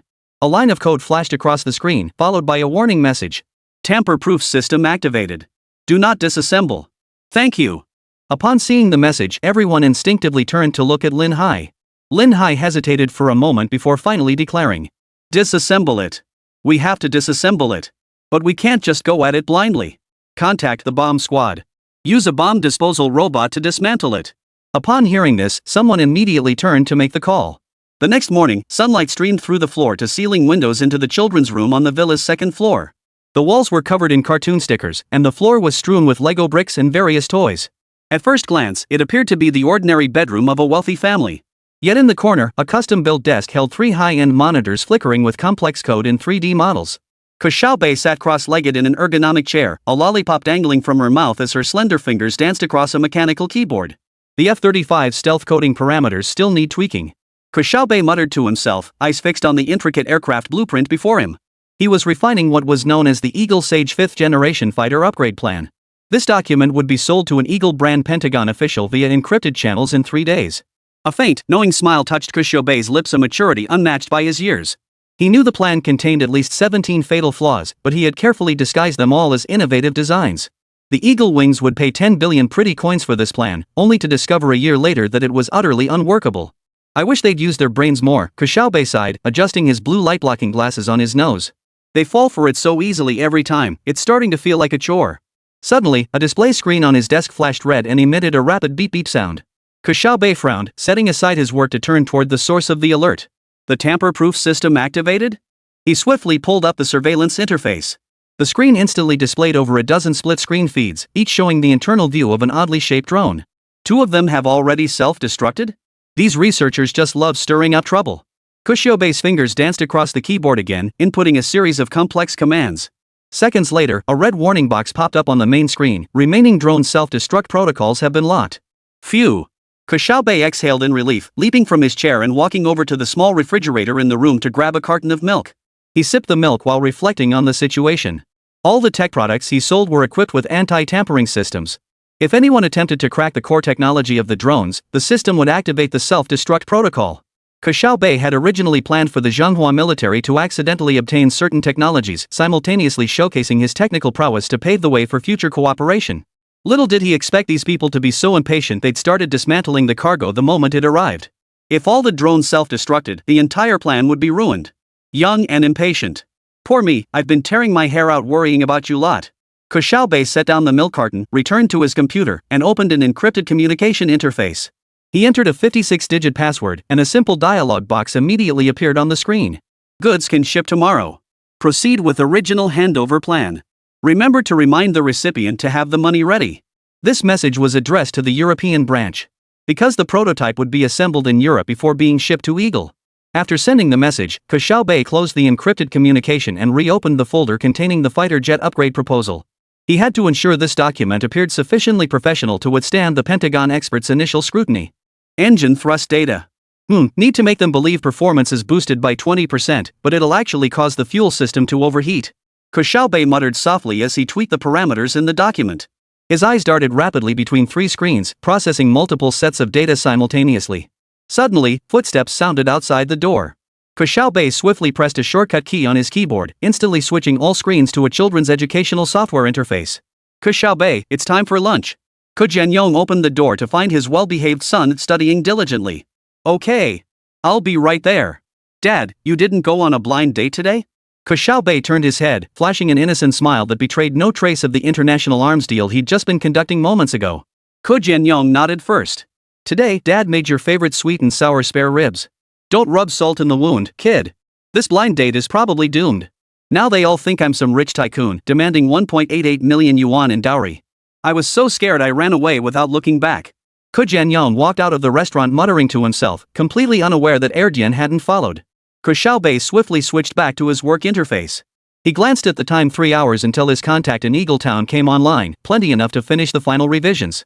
Ke Xiaobei stretched lazily, flexing his fingers. Almost done. I'll finish the rest after dinner. But just as he was about to leave, a new email suddenly popped up. Seeing the email from this unknown sender, Ke Xiaobei's brows furrowed deeply. Given his cybersecurity clearance, it was highly unlikely for a stranger to find him. Unless, this person was no ordinary individual. Chapter 80, The Mysterious Ghost Hacker. Ke Xiaobei blinked his dry eyes, thinking it might be a fatigue-induced illusion. But just as he was about to open the mysterious email, his 7-layer firewall system emitted a shrill alarm. Someone was hacking into his private server. How is this possible?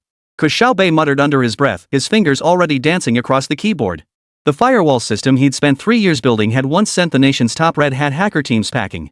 But now, the alert level was rapidly escalating from yellow to orange, finally settling on a blinding red. Beads of sweat formed on Ke Xiaobei's forehead. He swiftly pulled up the real-time defense interface, watching the intruder move through his meticulously designed layers of protection as if entering an empty space. The first layer of RSA encryption was cracked in just 12 seconds. The second layer, a quantum key distribution system, held out for 23 seconds. The hybrid defense system spanning layers 3 through 6 fell successively within a mere minute. Who the hell is this guy? Ke Xiaobei muttered, his fingers flying faster across the keyboard. He activated the emergency protocol, attempting to trace the intruder's IP address, only to discover the attacker was ghosting across hundreds of global nodes, utterly untraceable. Just as he prepared to physically sever the network connection, a pure black dialog box suddenly appeared on the monitor. A line of green text slowly materialized. Hello, Mr. Ku. Or should I say, Your Excellency the Prophet? Seeing this message, Ke Xiaobei's fingers froze mid-air above the keyboard. The intruder knew his true identity. Who the hell was this guy? Who are you? He typed the reply while secretly activating a tracking program on another computer. You can call me Ghost. The reply came back astonishingly fast. I've been monitoring the Flower Nations network for a long time and identified only 27 high-level locations. 20 belong to official or military institutions, 6 are headquarters of other large corporations, and only yours shows as private. Ke Xiaobei frowned. His private server did indeed employ security protocols comparable to those of national-level institutions.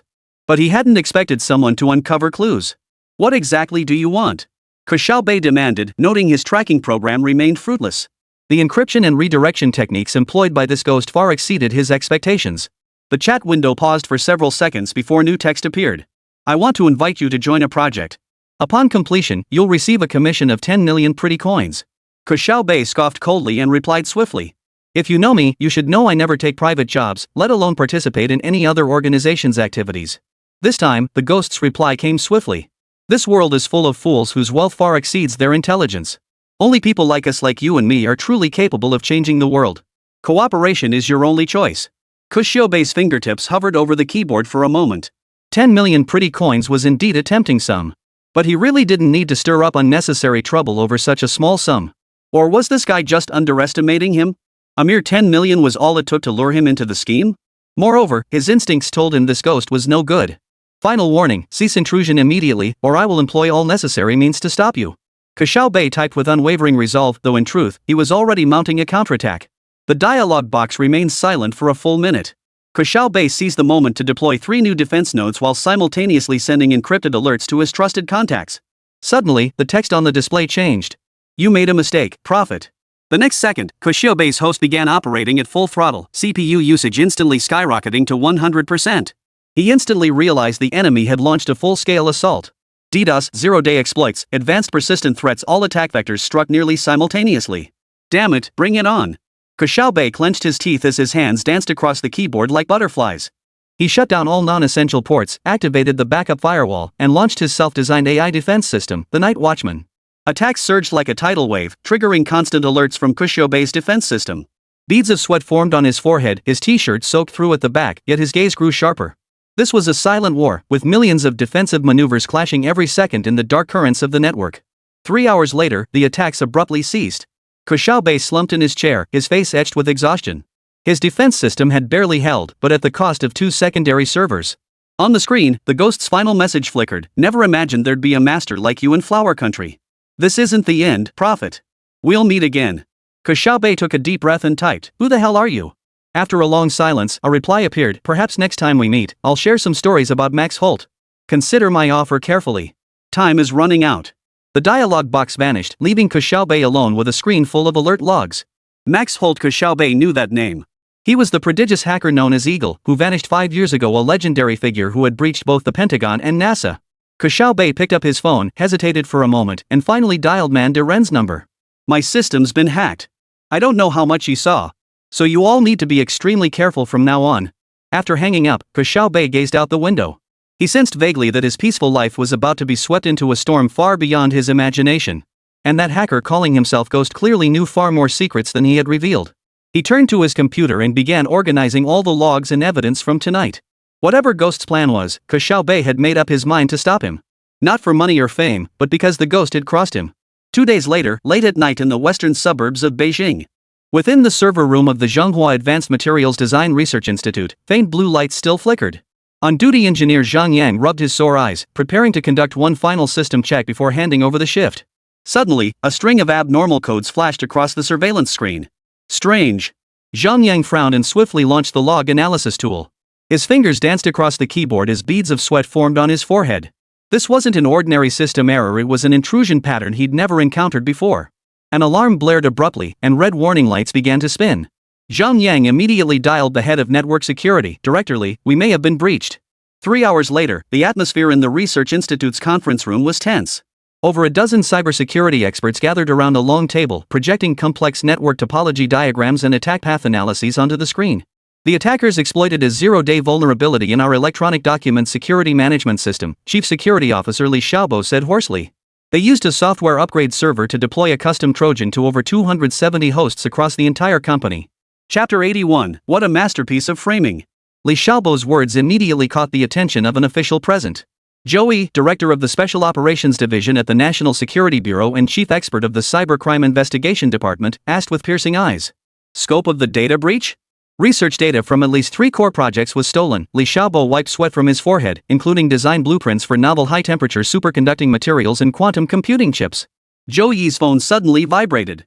He stepped into the hallway to take the call, his expression darkening by the second. After hanging up, he hurried back into the conference room. Everyone, we've just received word that your partner, Jianyong Technology, has also been attacked. A murmur rippled through the room. Was it the same method? Ke Xiaobei asked. Joey shook his head. Not exactly the same, but equally professional. The attackers exploited a Microsoft Exchange vulnerability to infiltrate the email server, using it as a springboard to compromise over 30 devices. He paused. Both attacks left the same signature, a digital ghost mark. Ghost? Ke Xiaobei asked, puzzled. Yes. It's a mysterious alias circulating in international hacker circles, Joey explained. No one knows who he is, but over the past 5 years, he's been linked to more than a dozen high-profile cyber attacks worldwide. At this, everyone's brows furrowed deeply. What none of them knew was that this was far from the end of the story. 2 days later, at Minhui Energy Technologies data center. Lin Shan stared at the abnormal traffic alerts flashing across her screen, her heart racing. As the company's external cybersecurity consultant, she instantly recognized this wasn't a routine network glitch. She swiftly activated the emergency protocol, severing all external connections. Too late, she murmured, tracing the attacker's path. They're already in. The attackers were highly skilled, exploiting an Exchange vulnerability that Microsoft had just patched but hadn't yet widely deployed. Lin Shan attempted to trace the attack back, only to discover the attackers had used servers in at least 7 countries as jumping-off points, each connection lasting only a few seconds. Quantum encrypted communications? Lin Shan was stunned to discover the attackers employed encryption far surpassing current commercial standards. She swiftly captured a segment of the communication code, preparing for deeper analysis. Suddenly, a line of text flashed across her screen. Greetings from the ghost. Tell Joey I said hello. Greetings from the ghost. Tell Joey I said hello. Lin Shan sucked in a sharp breath. This ghost not only knew she was tracking them but also knew she would contact Joey from the National Security Bureau? Even so, Lin Shan dialed Joey's number immediately. National Security Bureau office, 3 a.m. Are you certain it's quantum encryption? Joey stared at the analysis report Lin Shan had brought, his brow furrowed. Lin Shan nodded, her eyes reflecting a determination that rivaled any man's. Not only that, but the attacker employed some sort of digital phantom technology, allowing them to move through the system without leaving a trace, just like a real phantom. Less than 48 hours between attacks, both targeting Seed Flower enterprises holding core technologies. Joey stood up, eyes fixed on the report. This isn't something ordinary hackers can pull off. Lin Shan pulled up a set of data and continued. I found some unique markers in the attack code pointing to an entity called Iron Blood Model Shop. Rumors on the international black market suggest they secretly sell top-tier hacking tools and zero-day exploits. Joey visibly startled at the news. But just then, his phone rang again. After the call, his expression grew even more grim. The third attack targeted the Artificial Intelligence Research Institute. Same method, same ghost signature. Lin Shan swiftly opened her laptop. I need direct access to the compromised systems to trace the source. Joey hesitated briefly before nodding in agreement. I'll arrange the highest level access. But remember, only the two of us know all the details of this operation. Half an hour later, in the server room of the Artificial Intelligence Research Institute. Lin Shan, wearing specialized gloves, directly connected to the core switch. Data streams cascaded across her screen like a waterfall. Got it! Lin Shan suddenly exclaimed. The attacker left a backdoor in the system not for stealing data, but waiting for instructions? Joey leaned closer to the screen. What do you mean? This isn't ordinary industrial espionage. Lin Shan's voice trembled slightly with excitement. They're establishing persistent access, as if preparing for some large-scale operation. Just then, Lin Shan's tracking program detected an anomaly. She quickly zoomed in for analysis. Someone is remotely accessing this backdoor via satellite link. Both held their breath as the flickering IP address on the screen danced across the global map, finally pinpointing an unexpected location: an Eagle Sauce military base somewhere in the Pacific. This can't be. Joey murmured. If the US military is directly involved. Lin Shan suddenly discovered a hidden code segment within the signal. Wait, this isn't a direct military connection. It's someone impersonating the military to launch an attack? The code once again referenced that physical store called Iron Blood Model. 3 days later, in the National Security Bureau's special conference room. Joey reported the investigation findings to the director and several high-ranking officials. We have conclusive evidence that all 3 attacks point to the same mastermind codenamed Ghost. Follow-up investigations reveal this ghost is highly likely to be the arms dealer Prophet, who has been extremely active on the international stage recently. At this revelation, every face in the room betrayed utter disbelief. If Ghost was indeed Prophet, then things were looking very grim. I believe Prophet is likely not an individual, but an organization with close ties to foreign intelligence agencies. The director's expression darkened upon hearing this. What is your conclusion? This is a meticulously planned technological warfare, Joey declared with unwavering certainty. The objective is to steal Zhonghua's most advanced technological achievements while simultaneously implanting backdoors in our critical infrastructure, laying the groundwork for future, larger-scale cyber attacks. Now I finally understand where all that advanced tech in his hands came from. Is there sufficient evidence to take action? The director inquired. Joey shook his head. The mastermind is too deeply concealed. All we have now is circumstantial evidence. But Lin Shan discovered a potential breakthrough: a physical store called Iron Blood Model World. 2 hours later, the meeting concluded. Joey and Lin Shan stood on the building's rooftop. Do you think we can really catch this guy? Lin Shan gazed at the distant city lights. Joey lit a cigarette and took a deep drag. Every ghost has a place of origin, every prophet has a weakness. They made one mistake: they underestimated us. A faint smile touched Lin Shan's lips as she replied. You've got another crazy idea, haven't you? Spill it, I love your crazy ideas. Chapter 82, Dad, this sister has a crush on you. Inside the Special Investigation Division office of the National Security Bureau, Joey spread a stack of photos across the desk. The photos depicted various military models from World War II tanks to modern stealth fighters exquisitely crafted with lifelike details. These were downloaded from the social media account Iron Blood Model World, Joey said, pointing to one photo. On the surface, it appears to be an ordinary model shop, but we received intelligence that the owner, Ke Jianyong, may be using the models as a cover for illegal arms trafficking. He then played a video of Zhang Guifen's formal accusation against the suspect. However, after watching it, everyone frowned, feeling that the old woman seemed unreliable. Lin Xian picked up a photo and examined it closely. It showed a man in his 40s smiling behind the counter, with a boy of 7 or 8 standing beside him. Is this Ke Jianyong and his son? He looks like an ordinary shop owner. The more ordinary, the more suspicious, Joey tapped the photo. This shop's overseas trade is exceptionally strong. Many mysterious foreign clients regularly place large orders for their models, so the shop's annual turnover is outstanding. But the crucial point is, Ke Jianyong's background is too clean, as if it were meticulously crafted. Lin Xian nodded, tucking her long hair behind her ear. So what's our mission? Tomorrow morning, we'll pose as customers and conduct an on-site investigation at the shop. The shop is still under renovation, so the operational area is limited. That should make it easier to spot any clues. Lin Xian nodded lightly upon hearing this. Joey then assigned tasks to the others. At 10 o'clock the next morning, Joey and Lin Xian pushed open the glass doors of Iron Blood Model World. As the intel had indicated, most of the interior was still under renovation, cordoned off with plastic sheeting. Only a roughly 30 square meter space housed display cases and a cash register. Welcome! A deep male voice echoed from the back of the shop. Ke Jianyong emerged from behind a pile of cardboard boxes, brushing dust off his hands. He appeared taller and broader-shouldered in person than in his photo, with a distinct scar on the web of his right hand. Joey immediately slipped into character, approaching enthusiastically. Boss, I heard you have a discontinued Tiger tank model here? I've been searching everywhere for it. Ke Jianyong's eyes lit up as he smiled. You've come to the right place. We just received a shipment of authentic German factory-made 1/16 scale models. They're over there in the display case. He gestured toward the corner of the shop. But they're not fully unpacked yet. Let me grab a sample for you to see. This was precisely the effect Joey had hoped for. He followed Ke Jianyong toward the corner while giving Lin Xian a discreet nod. Lin Xian understood and pretended to be interested in the airplane models on the wall, slowly making her way toward the computer next to the cash register. The computer screen was lit, but a password was required to access the system. Lin Xian pulled a small decoder from her pocket, ready to connect it, when suddenly a childish voice called out from behind her. Pretty lady, what are you doing? Lin Xian's hand trembled, nearly dropping the decoder.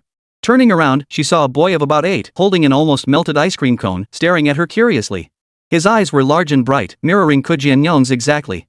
I just wanted to use the computer. Lin Xian quickly composed herself, flashing a friendly smile. Little one, do you know the password? Ke Xiaobei nodded vigorously, dripping ice cream onto the floor.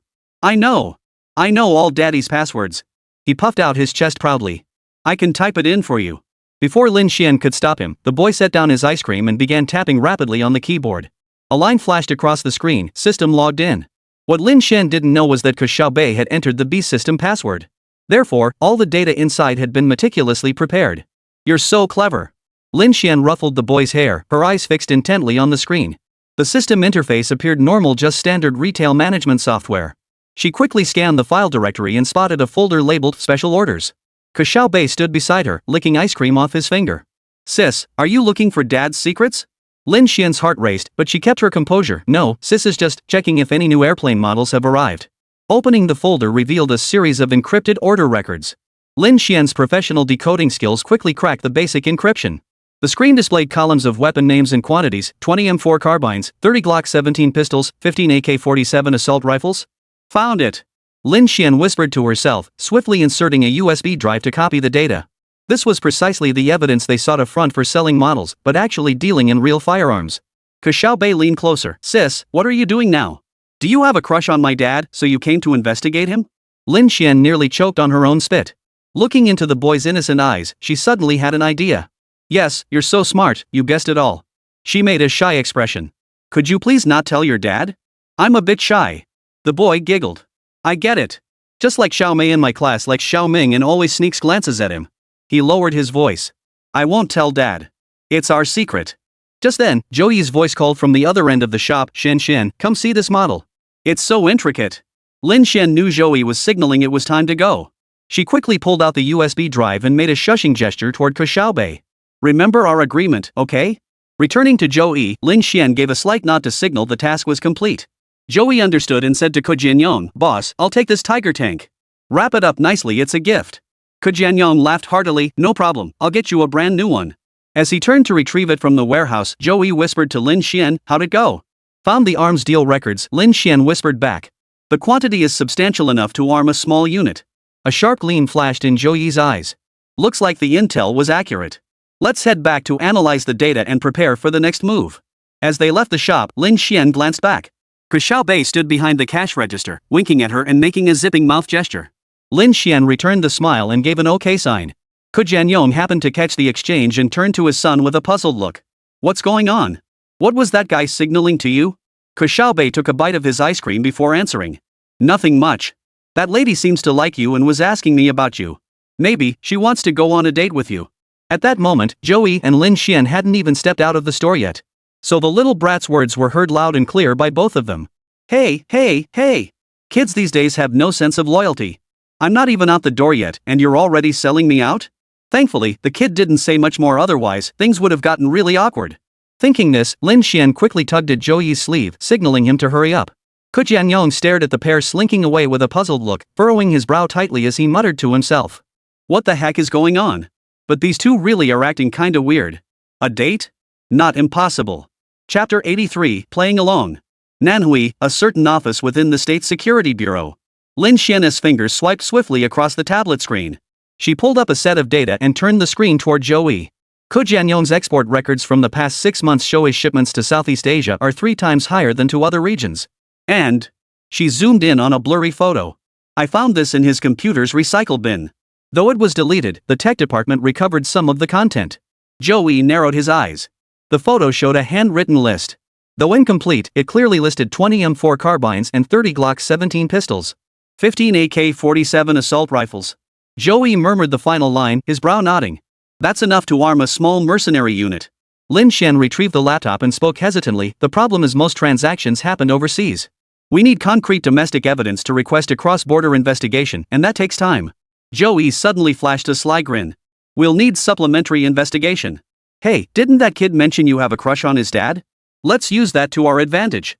Go on a date with him and get some info out of him. Lin Xian's fingers froze on the keyboard as her face drained of color. Captain Joe, don't joke around. I have a boyfriend. If he finds out, I'm dead meat. Her voice carried a rare hint of panic. Joey's expression turned serious. It's for the job, okay? I'll cover for you later. Besides, there's no way he'd find out. He patted Lin Xian's shoulder. Think about all those weapons that could end up on the streets, how many innocent lives they could destroy. Lin Xian bit her lower lip, took a deep breath, and said, Fine, I'll comply. But you absolutely have to cover for me later. Joey smiled and gave her an okay sign. That afternoon, in the VIP reception room of Liangyuan International Matchmaking Center. Lin Xian wore a light blue dress, a stark contrast to her usual business attire. Matchmaking manager Su Wen smiled warmly as she flipped through the documents. With such impressive credentials, Miss Lin, what led you to seek matchmaking services? Su Wen asked, adjusting her gold-rimmed glasses. Lin Xian lowered her eyes, feigning just the right amount of shyness. Work keeps me too busy, and my social circle is too small. I'm particularly fond of military models and hope to find someone who shares my passion. She paused deliberately. I heard, you have a Mr. Ke who runs a model shop. Su Wen's eyes lit up. Mr. Ke Jianyong? So you're here for him too. Got it. Ever since 2 female influencers exposed Ke Jianyong last time, he'd become the hottest commodity in the matchmaking scene. Before, Ke Jianyong would meet with 1 woman per day at most. But since the exposure, he now had to meet 3 or 4 women daily. No wonder many female clients specifically request to meet him by name. At this moment, Su Wen lowered her voice and spoke again. Mr. Ke has excellent qualifications, but he has an 8-year-old son. Would that be a problem for you? I adore children. Lin Xian smiled, though her heartbeat accelerated uncontrollably. The plan was underway. 3 days later, in the private meeting room on the 2nd floor of Iron Blood Model Shop. Ke Jianyong wore a dark gray shirt today, its sleeves rolled up to reveal his muscular forearms. Miss Lin is interested in military models? Ke Jianyong's voice was deep and magnetic, yet he failed to recognize Lin Xian. No wonder he met so many women daily that he'd developed a bit of face blindness toward them now. As he spoke, he handed Lin Xian a cup of black tea and continued, It's rare for women to enjoy this sort of thing. Lin Xian accepted the cup, deliberately letting her fingertips brush lightly against his hand. My father is a veteran. I grew up immersed in it. She pointed to an F-14 fighter jet model in the display case. Take this one, for instance. Its variable sweep wing design was revolutionary back then. A flicker of surprise crossed Ke Jianyong's eyes before his smile deepened. Looks like I've met a connoisseur. He led Lin Xian through the collection room, occasionally correcting her deliberately mispronounced technical terms, his demeanor growing increasingly warm. Lin Xian noticed that whenever they approached certain areas of the warehouse, Ke Jianyong would deliberately shift the topic or alter their route. She pretended not to notice, but mentally noted those suspicious locations. Dad! A boy's voice suddenly echoed from the stairwell. Ke Xiaobei burst in with his backpack, then skidded to a halt when he saw Lin Xian, his eyes widening in surprise. It's you! That pretty lady! Ke Jianyong cleared his throat awkwardly. Xiaobei, mind your manners. Lin Xian crouched down to meet the boy's gaze. Hello, Xiaobei. We meet again? Ke Xiaobei excitedly grabbed his father's hand. Dad, this is the sister I told you about. She really came to find you. I told you she had a crush on you. She was even using the computer. Before he could finish, Lin Xian nervously cut in, yes. Your dad is so handsome and charming. Her face flushed bright red after saying that. Ke Jianyong's ears turned red too, so he scolded his son, stop talking nonsense. Go do your summer homework. After his son reluctantly left, he apologetically said to Lin Xian, kids say things without thinking. Don't mind him. Lin Xian lowered her eyes and smiled slightly. Children speak without reservation. She lifted her eyes and asked casually, Mr. Ku, besides model building, what other hobbies do you have? Does shooting count? Ke Jianyong replied without hesitation. There's a private shooting range in the suburbs. I go occasionally to unwind. He seemed to suddenly realize he'd said too much and added, of course it's legal. I have a gun license, and the range is fully licensed. Lin Xian couldn't help but smile at his flustered expression. Then, her eyes lit up as she smiled, what a coincidence. I was ranked in the top 3 for shooting at the police academy. It was true, though she omitted the fact that the academy was actually a special training base for the State Security Bureau. Ke Jianyong's interest was clearly piqued. I'm heading to the range this weekend. If Miss Lin is interested, it would be my pleasure. Lin Xian smiled in agreement, though her heart began racing once more. The shooting range, it could be the perfect place to hide weapons. That evening, in Lin Xian's apartment, she was briefing Zhou Yi on the progress. The shooting range? Zhou Yi sat bolt upright. This could be a major breakthrough. We need to investigate that place. Lin Xian nodded, glancing anxiously at her phone. Her boyfriend Cheng Yang had already left 3 missed calls. She sighed. Captain Zhou, can't we tell Cheng Yang about this? He's been thinking I've been acting mysterious lately. Zhou Yi shook his head slowly. The fewer people who know, the better. Once the mission is over, I'll personally take him out to dinner and explain. He glanced at his watch. Tomorrow, the tech team will install the latest surveillance equipment for you. Be careful not to expose yourself. Just as Lin Xian was about to respond, the doorbell suddenly rang. The two exchanged alarmed glances. Zhou Yi quickly ducked into the bedroom. Lin Xian peered through the peephole and saw Cheng Yang standing there. Panic instantly washed over her. What should we do? He can't see team leader Zhou here. She mouthed silently. Zhou Yi pointed toward the wardrobe and quickly ducked inside. Lin Xian composed her expression and opened the door. Cheng Yang stood at the doorway, holding a bouquet of roses, but his expression was far from cheerful. Why didn't you answer your phone? I was worried sick. Lin Xian took the bouquet and forced a smile. My phone was on silent. I was in the shower and didn't hear it. Cheng Yang stepped inside, his gaze sweeping over the 2 teacups on the coffee table. His brow furrowed slightly. Did you have a guest? Lin Xian's heart nearly stopped. Oh, my best friend just left. She hurriedly changed the subject. Have you eaten? I can make you something? Cheng Yang shook his head, suddenly reaching out to cup her face. You've been acting strange lately. Are you hiding something from me? Guilt washed over Lin Xian, but she could only continue lying. Just work pressure, a tricky project. Inside the bedroom wardrobe, Zhou Yi's phone suddenly vibrated. In the silent room, the buzzing sounded especially loud. Cheng Yang snapped his head around. What was that? Lin Xian's mind raced. Oh, it might be the washing machine. The bearings have been acting up lately, making it vibrate really loudly. She took Cheng Yang's hand. Let's go sit at the cafe downstairs. The house is too messy right now. Cheng Yang was skeptical, but Lin Xian eventually pulled him out the door. As the door closed, Lin Xian exhaled deeply, unaware that this was merely the beginning of trouble. Chapter 84, Can't Explain It Anymore. The weekend arrived as scheduled. Today, Lin Xian, dressed in athletic wear, climbed into Ke Jianyong's SUV. The interior was filled with the mingled scent of leather and gun oil, with 2 long black cases resting on the back seat. The vehicle was rented by Old Ko, who found the Maybach uncomfortable to drive and considered it too flashy. Nervous? Ke Jianyong asked, his gaze shifting from the road to Lin Xian. Lin Xian shook her head, deliberately feigning excitement. Haven't touched a real gun since police academy. Kind of looking forward to it. Ke Jianyong chuckled at her words and replied, "You'll like my collection." He paused. Seriously, Miss Lin, no, Lin Xian, you're very different from the other girls I know. Lin Xian lowered her eyes in feigned shyness. Just call me Xian Xian. That's what my friends call me. The car entered a wooded area in the suburbs, passing through 2 concealed iron gates before stopping in front of an unassuming gray building. Ke Jianyong led Lin Xian into the shooting range, where several people were already practicing. Mr. Ku. A burly man approached, his gaze lingering on Lin Xian for a few seconds. And who's this? My friend, Ke Jianyong replied curtly, his tone noticeably cooling. Old Zhao, did the goods I ordered arrive? The man called Old Zhao nodded. It's in the back warehouse, all according to your specifications. He glanced at Lin Xian and stopped speaking. Sure enough, this man was suspicious. Looks like this trip to you really wasn't for nothing. Lin Xian feigned intense interest in the distant target, her ears perked up. Ke Jianyong quickly dismissed Old Zhao and led Lin Xian to a private shooting range. Try this one first. He opened a case, took out a Glock 17, and handed it to Lin Xian. Lin Xian took the pistol, expertly checking the safety, loading the magazine, and chambering around. She noticed the serial number on the gun had been deliberately worn away. The target rose 25 meters away. Holding her breath, Lin Xian aimed and fired 3 consecutive shots, each hitting the bullseye. Ke Jianyong whistled. Top 3 in the academy? Looks like top tier to me. Lin Xian smiled modestly. Just lucky. She asked deliberately, this gun feels amazing. Is it a new model? Ke Jianyong's expression shifted subtly. Well, it's a custom-made version. He quickly changed the subject. Want to try the M4?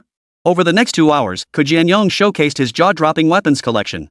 From classic pistols to the latest assault rifles, even several military-grade sniper rifles.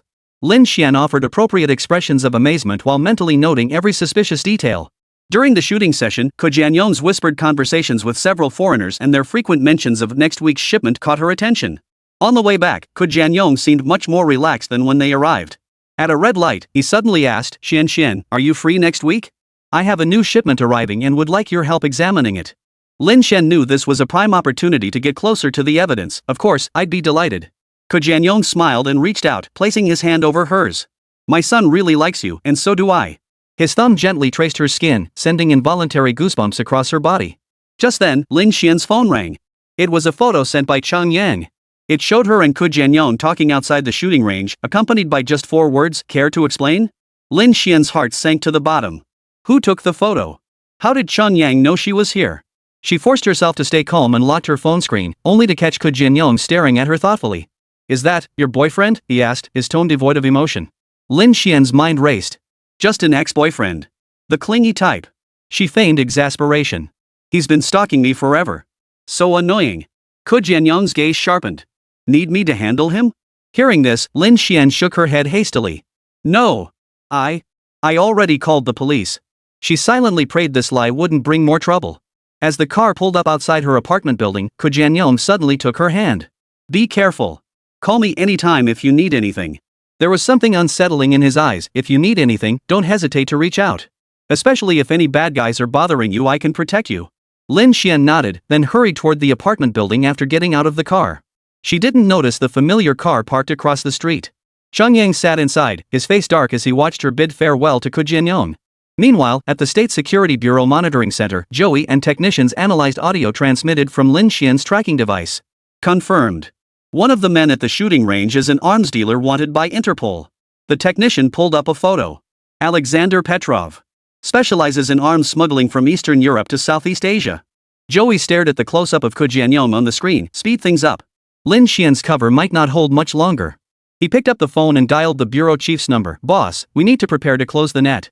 Meanwhile, Lin Xian stood below the apartment building. She watched Ke Jianyong's taillights disappear around the corner before exhaling deeply. She pulled out her phone. 7 unread messages from Chang Yang had piled up. The last one read, "I'm waiting for you at home." Her finger hovered over the screen, unsure how to respond. A car horn blared behind her.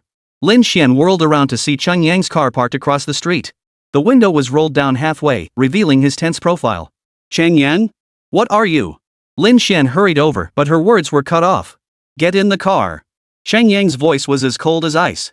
A suffocating silence filled the car. Lin Xian fastened her seatbelt, stealing glances at her boyfriend's expression. His knuckles turned white on the steering wheel, his jawline taut. I can explain, Lin Xian began, her mind racing for a plausible excuse. That person was just From the matchmaking agency? Yang scoffed coldly, pulling a business card from his pocket and flinging it onto the dashboard. It was a VIP gold card from Liangyuan International Matchmaking Center, bearing Lin Xian's name. Manager Su said you two are moving fast already on your second date. Lin Xian's blood froze instantly. She hadn't expected Yang to investigate through the matchmaking agency. The meticulously prepared identity from the State Security Bureau had now become the most damning evidence. It's not what you think. Her voice trailed off. Yang slammed on the brakes, bringing the car to an abrupt halt by the roadside. He turned to Lin Xian, his eyes bloodshot. Then what is it? Do you know how worried I was when I got that call? They said, your girlfriend has registered a marriage profile with us. I thought it was a scam. Lin Xian opened her mouth but no sound came out. Professional ethics forbade her from revealing mission details, even to those closest to her. At least tell me, Yang's voice suddenly softened, when did you stop loving me? The word stabbed into Lin Xian's heart like a knife. She reached out to grasp his hand, but he pulled away. Give me 3 days, Lin Xian finally said, her eyes stinging. 3 days, and I'll explain everything. I swear. Yang stared at her for a long moment before finally starting the car again. Fine. I'll take you home first. In the apartment elevator, they stood as far apart as strangers. Just then, a dark figure burst through the main entrance. Xian, I'm here to protect you. Chapter 85, Old Ko, the hero who rescues the beauty. The apartment door burst open violently as a towering figure charged in like lightning. Let her go. Before Lin Xian could react, Jianyong charged at Yang like an enraged bull. Yang didn't even have time to assume a defensive stance before Jianyong tackled him to the ground with a textbook takedown. Stop! Lin Xian screamed, but her voice was drowned out by the dull thud of flesh hitting the floor. Jianyong pinned Yang beneath him, raining punches down like hail. I've been watching you all day. Harassing Miss Lin, huh? I'll show you how to bother someone. Yang tried to fight back, but he was no match for Jianyong, a former soldier. His glasses flew off, and blood quickly seeped from the corner of his mouth. Lin Xian's mind raced. This was her worst nightmare. How did these two cross paths? And why was Jianyong here at this moment? Mr. Ko, stop. This is a misunderstanding. Lin Xian stepped forward to pull Jianyong away, but he shoved her aside. Xian, don't be afraid. I'm here. Jianyong shouted without turning his head, landing another punch on Yang's face. Lin Xian was completely flustered at this point. She wanted to explain everything, but feared revealing her true identity. She knew what clearing up the misunderstanding would mean. Her police academy instructor's words echoed in her ears, once doubt sets in, the mission is already lost. Her heart pounded wildly in her chest as Lin Xian made a decision that sickened even herself. Taking a deep breath, her voice trembling, she said, Mr. Ko, thank you. I'm really scared. Hearing this, Jianyong finally stopped his fist. He turned to look at Lin Xian, his eyes blazing with righteous fury. I knew it. This kind of pervert deserves a lesson. Yang struggled to his feet, wiping the blood from the corner of his mouth. His gaze shifted between Lin Xian and Jianyong before settling firmly on Lin Xian's face. So this is your explanation, he sneered coldly. I should have seen this coming. A chill crept up Lin Xian's spine. Oh no, her boyfriend seemed to have completely misunderstood. Yang, are you okay? She stepped forward, her voice laced with feigned concern. This is Mr. Ko. It's all a misunderstanding. A misunderstanding? Yang picked up the shattered glasses, his face twisted with resentment. Lin Xian, it's over between us. With that, he turned to leave. Lin Xian instinctively wanted to chase after him. But responsibility and duty flooded her mind in an instant. All these people's efforts couldn't go to waste because of her. Fortunately, Jianyong grabbed her arm just then. Don't chase him. He's not worth it. He shouted, his voice echoing throughout the apartment lobby. Lin Xian's eyes truly welled up, but not for the reason Jianyong assumed. Watching Changyan walk out the front door without a backward glance, she knew this misunderstanding was beyond repair. So now, she could only play along with the mistake. Yes. I owe you today, she repeated mechanically, her voice choked with emotion. He scared me to tears. Jianyong patted her shoulder, his face beaming with pride. With me around, no one will dare bully you. Lin Xian forced a smile, but inside, she felt nothing but ice. She needed to contact her superiors immediately to report this unexpected incident. But first, she had to deal with this hero. Let me buy you a cup of coffee as a thank you, she said, mentally strategizing how to placate Jianyong without revealing her true identity. At the coffee shop, Lin Xian absent-mindedly stirred her latte. Jianyong rambled on about how he'd noticed Yang's suspicious behavior at the shooting range and decided he simply had to step in and save the day. So when I saw him come looking for you again, I knew I had to act. Jianyong waved his arms so wildly he nearly knocked over the coffee cup. Lin Xian's phone vibrated. It was an encrypted text message, situation acknowledged. Return for details. She set down her coffee cup, her fingers trembling slightly. Mr. Ke, I really appreciate you, saving me today. But I need some time alone now. Ke Jianyong gave her an understanding look. Of course. Going through something like this does take time to process. If you need anything, just let me know. Stepping out of the coffee shop, Lin Xian quickened her pace and turned into an alley. After confirming no one was following her, she dialed a number. Captain Zhou, you have to help me figure out how to explain this. My boyfriend is about to break up with me. Meanwhile, at the Ku family villa. Beyond the floor-to-ceiling windows, the setting sun bathed the entire courtyard in a blood-red glow. The man in black sat on an Italian leather sofa, a bone china coffee cup appearing exquisitely delicate between his slender fingers. He took a gentle sip, the bitterness of the black coffee spreading across his tongue, mirroring his current mood. That woman named Lin Xian is a civilian employee at the National Security Bureau. Her specific responsibilities haven't been fully investigated yet. Mandarin set down his coffee cup, his voice as smooth as silk. But we can confirm she's part of the NSA. Ke Xiaobei sat across from him, fingers flipping through a file, the paper rustling softly. Hearing Mandarin's words, he slowly closed the file, a playful smile curling at the corners of his mouth. Doesn't matter. As long as my dad likes her, that's all that counts. Ke Xiaobei tossed the documents onto the marble coffee table beside him, producing a crisp thud. He stretched lazily, yawning as he mumbled. I've finished all the PPTs. You'll need to make a trip tomorrow to get Eagle to transfer the remaining balance as soon as possible. Mandarin rose slowly, his black Zhongshan suit not a wrinkle out of place. He gave a slight nod, 10 rings glinting coldly in the setting sun. No problem. I'll start preparing immediately. Ke Xiaobei watched the man of the East straight back and suddenly added, and the Gaulish matter, it's time to apply some pressure again. Otherwise, they'll think we've forgotten what happened last time. Mandarin halted, turning with a flash of sharpness in his eyes. To what extent? Or rather, what are your requirements? Ke Xiaobei tilted his head, tapping his fingers lightly on the sofa armrest. The African minds are quite rich. It depends on how sincere they are. Understood. I know what needs to be done. The Mandarin nodded again, turning toward the villa's entrance. His leather shoes echoed steadily across the marble floor. Ke Xiaobei watched him depart, the smile fading from his face. He picked up the documents from the coffee table and reopened them. Lin Xian's photo caught his eye, a gentle, intelligent-looking woman with shoulder-length black hair and clear eyes. Ke Xiaobei's fingertips gently traced the photograph, his eyes flashing with calculating intent. 10 minutes later, the roar of a car engine echoed outside the villa. Ke Jianyong pushed open the gate, humming a tune, his face radiating unmistakable excitement. Son, you have no idea how heroic your old man was today. Ke Jianyong bellowed the moment he stepped inside, his wrinkled suit and crooked tie looking utterly out of place in the luxurious villa. I chased away a pervert today. Ke Xiaobei quickly shoved the documents under the sofa cushion, his face breaking into a smile again. Oh? Dad saved another damsel in distress? Who was the lucky lady this time? Ke Jianyong plopped down beside his son, gesturing excitedly. It was Sister Lin Xian, the one you like. Chapter 86. Oh no, this guy's trying to escape. Inside the Ku family villa.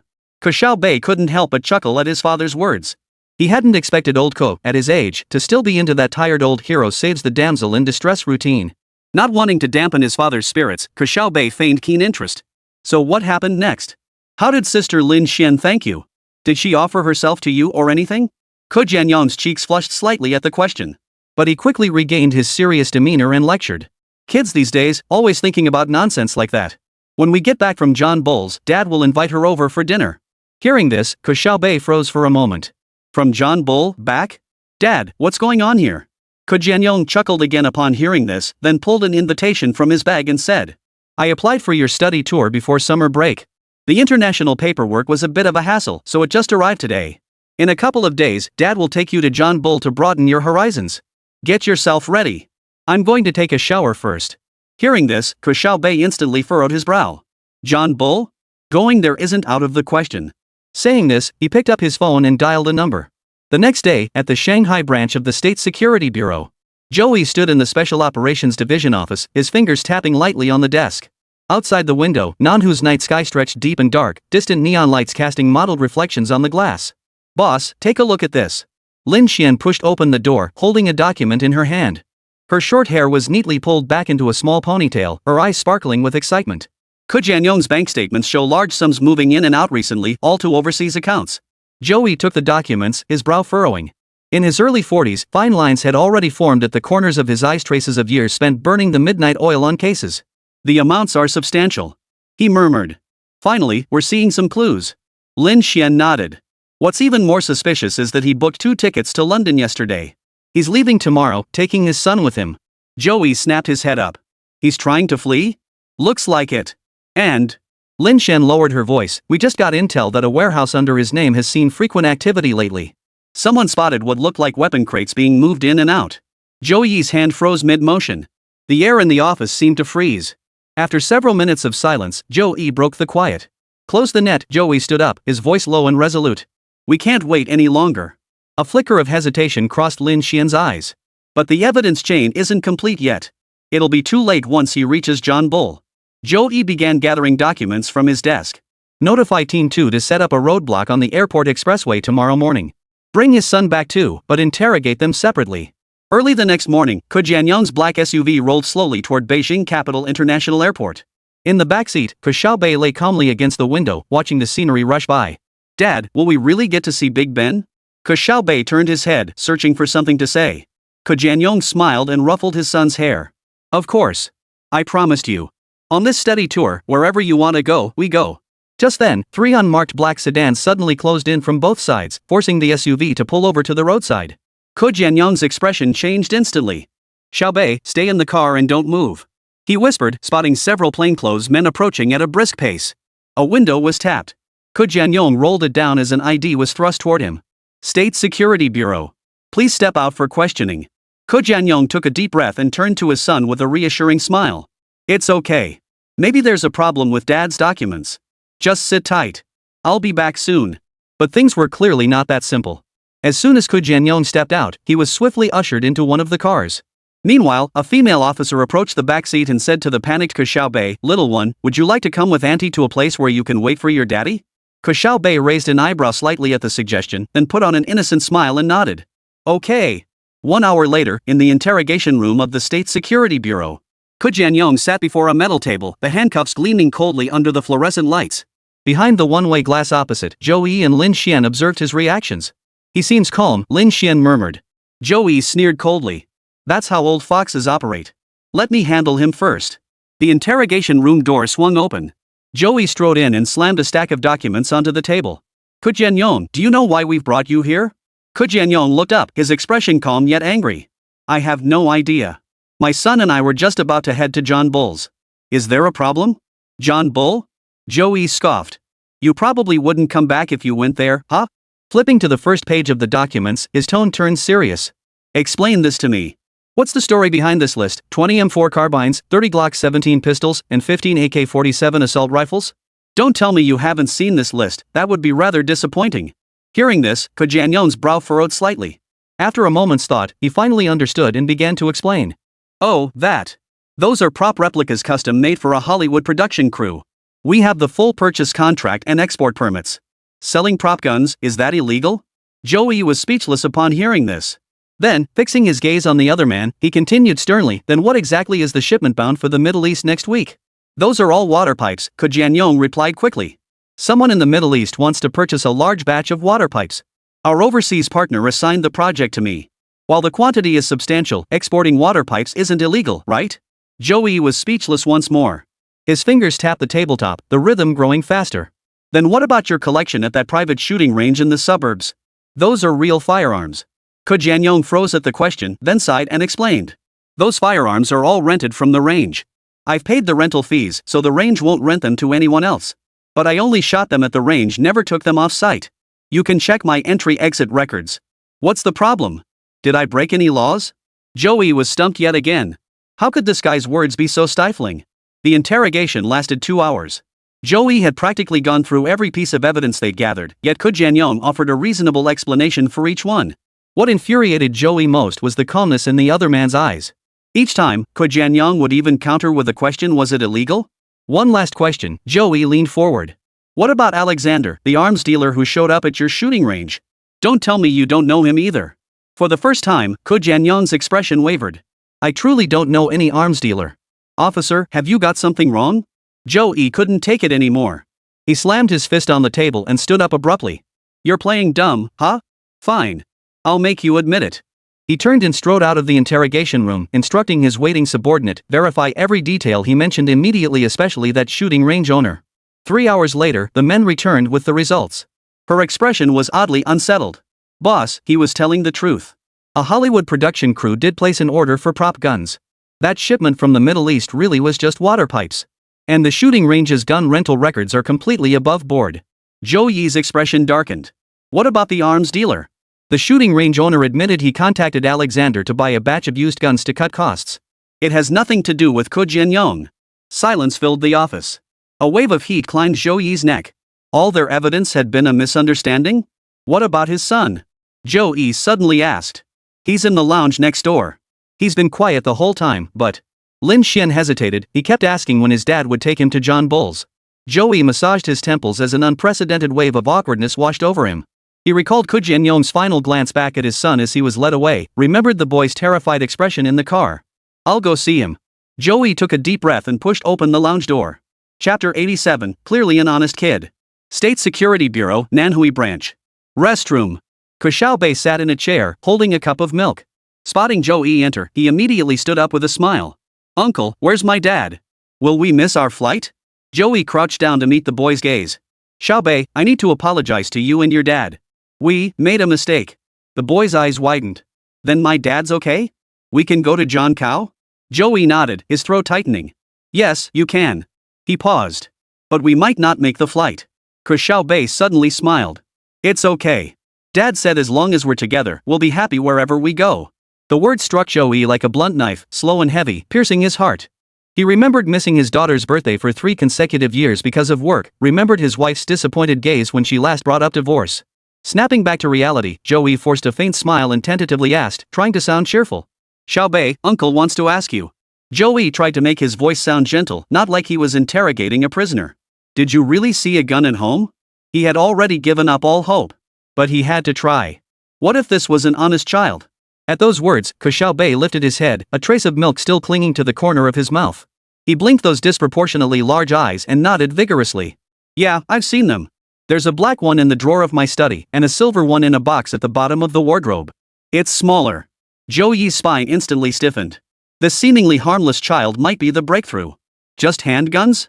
Zhou Yi asked casually, though his fingers tapped the tabletop unconsciously. Ke Xiaobei tilted his head, thinking for a moment. No, there's also rocket launchers and missiles. The pen in Zhou Yi's hand nearly fell to the floor. He swiftly pulled a notebook from his pocket and flipped to a fresh page. Xiaobei, could you tell Uncle all the details? The boy licked his lips, his eyes sparkling with recollection. The rocket launcher is in a hidden compartment in the garage. I think it's an RPG-7. The missiles are in the basement, but only part of them. You know, the whole thing is too dangerous. Zhou Yi scribbled furiously, his heart racing. These details were too technical for a child to fabricate. Therefore, he must have seen it with his own eyes. Zhou Yi glanced up at the surveillance camera in the corner, confirming it was operational. Xiaobei, do you know what these weapons are used for? Zhou Yi struggled to keep his voice steady. Ke Xiaobei suddenly smiled an innocent grin that momentarily disoriented Zhou Yi. To sell them. The Middle East loves rocket launchers. One shot can fetch a fortune. Zhou Yi's pupils contracted sharply. The Middle East? That was precisely the primary trading region for Coming Yuan in their investigation. He quickly jotted down this crucial detail before pressing further. Besides the Middle East, where else do you sell? Southeast Asia too. Ke Xiaobei counted on his fingers. They mostly want pistols and rifles over there. Oh, and Ermao rocket launchers and drones have been selling like hotcakes lately. Zhou Yi felt his temples throbbing. This information was absolutely crucial. With just a bit more physical evidence, Jianyong wouldn't be able to wriggle out of this. What good was his act? His son had sold him out completely. It felt unconscionable to exploit such a young child, but the mission demanded it. Taking a deep breath, Zhou Yi decided to go straight for the jugular. Xiaobei, was your father handling all these arms deals? The break room fell suddenly silent. Ke Xiaobei stopped swinging his legs, his expression turning unusually serious. He set down his milk cup and met Zhou Yi's gaze directly. Of course, not. Zhou Yi instantly held his breath. Wait, not? This answer seemed not what he wanted to hear. My dad knows nothing. Ke Xiaobei's voice suddenly became unusually clear. I did everything alone. The Middle Eastern arms, the Southeast Asian firearms, and the rocket launchers and drones supporting Ermao, I sold them all. My dad had absolutely nothing to do with it. The pen in Zhou Yi's hand clattered onto the table. Staring at the boy standing before him, barely 5 feet tall, Zhou Yi felt his brain freeze. Kid, could you stop messing with Uncle? Zhou Yi's voice was barely audible through gritted teeth. This joke isn't funny at all. Ke Xiaobei merely picked up his milk cup for another sip, leaving a white mustache around his mouth. Then he grinned. No, I'm not. I'm telling the truth. I really am the little boy who sells arms. Zhou Yi closed his eyes, feeling a wave of dizziness wash over him. Had he just been earnestly documenting an 8-year-old's fantasy story? His colleagues in the monitoring room must be laughing themselves silly right now. He massaged his temples, deciding to try a different approach. Alright, Xiaobei, Joey forced a smile, could you tell uncle how you do business with those foreigners? Ke Xiaobei's eyes lit up instantly. With my computer. It has special software that lets me access the dark web. That's where I do all my business deals and get paid in Bitcoin. He paused, then added, but Bitcoin's been crashing lately. My dad says it's better to get paid in gold for international trade. Joey's eyebrows nearly shot up to his hairline. This kid knows about the dark web and Bitcoin? What on earth was his father teaching him at home? Then, how did you learn all this? Joey managed to ask. Nobody taught me. I learned it all online. Ke Xiaobei's expression suddenly darkened. My dad works so hard to make money. I can only help out by selling arms. After covering costs, I don't actually make much.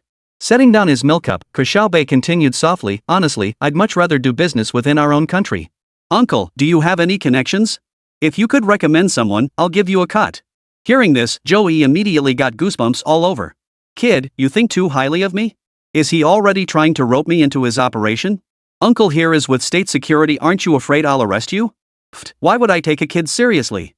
Joey suddenly realized this kid might be more than just imaginative. Just then, the break room door swung open. Lin Xian, Joey's colleague, peeked inside. Captain Zhou, the psychologist, is here. Joey stood up, feeling a weight lift off his shoulders. But before leaving, he asked one final question. Xiaobei, can you tell uncle what the first weapon you sold was?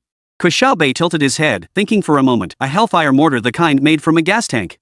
I sold it to militants in Syria. They gave great feedback after using it. Joey nodded stiffly, stepped out of the break room, and closed the door softly. In the hallway, he took a deep breath and said to Professor Zhang, the waiting psychologist, I think this kid might have issues. The details he gave about those arms deals were too precise to be pure fabrication. Chapter 88, it's not that simple. Joey recounted Ke Xiaobei's situation in detail. Professor Zhang pushed his glasses up as he listened, then spoke after thoughtful consideration. Based on the background information you provided earlier, his father is a military enthusiast. It's highly likely this stems from osmosis through his father's influence. Yes, that's what I thought too, Joey nodded. If that's the case, Professor Zhang murmured, I suspect it might be proxy Munchausen syndrome. His father likely instilled extensive weaponry knowledge in the child and even fabricated these transaction memories. To the boy, these events genuinely occurred. Joey recalled Ke Xiaobei's words and suddenly understood, so his father really likely had no idea at all. Professor Zhang sighed. This is a pitiful child. Joey glanced back at the restroom door. Through the small window, Ke Xiaobei sat quietly drinking milk, looking no different from any other 8-year-old. Then what about the arms smuggling case? You'll have to find other leads, Professor Zhang said with a bitter smile. But this child truly needs professional help. Joey nodded, suddenly feeling a wave of exhaustion wash over him. He pulled out his notebook, staring at the densely packed arms deal details scribbled inside, and shook his head with a bitter smile. An 8-year-old arms dealer? This might be the most bizarre lead of his entire career. He cast one last glance at Ke Xiaobei, then shook his head helplessly. Then, Joey gently closed the observation window. Some truths were perhaps more heartbreaking than the case itself. But he didn't say it aloud. Just then, Ke Xiaobei turned her head and glanced over. Then, in a voice only he could hear, he murmured, you wouldn't believe me anyway. What can I do? Even when I lay my cards on the table, you don't know how to play them. I can't really help you much. Ah, how pitiful. Just then, Lin Xian hurried over with a stack of documents. She promptly handed the freshly printed report to Joey. Captain Zhou, supplementary materials just arrived from the local police station. Jianyong and his son were previously taken in for investigation after being reported for arms dealing, but it was later proven to be a misunderstanding. She paused, turning to the next page. Additionally, an elderly woman named Zhang Guifan also reported Jianyong, but the police station's investigation confirmed that was also a misunderstanding. Joey took the documents, his brow immediately furrowing into a knot. He scanned the report quickly, his fingers tapping lightly on the paper. If you'd come a few minutes earlier, I could have had more time to chat with that kid. He suddenly muttered under his breath, then fell into deep thought. So many people reporting them? That seems a bit too coincidental, doesn't it?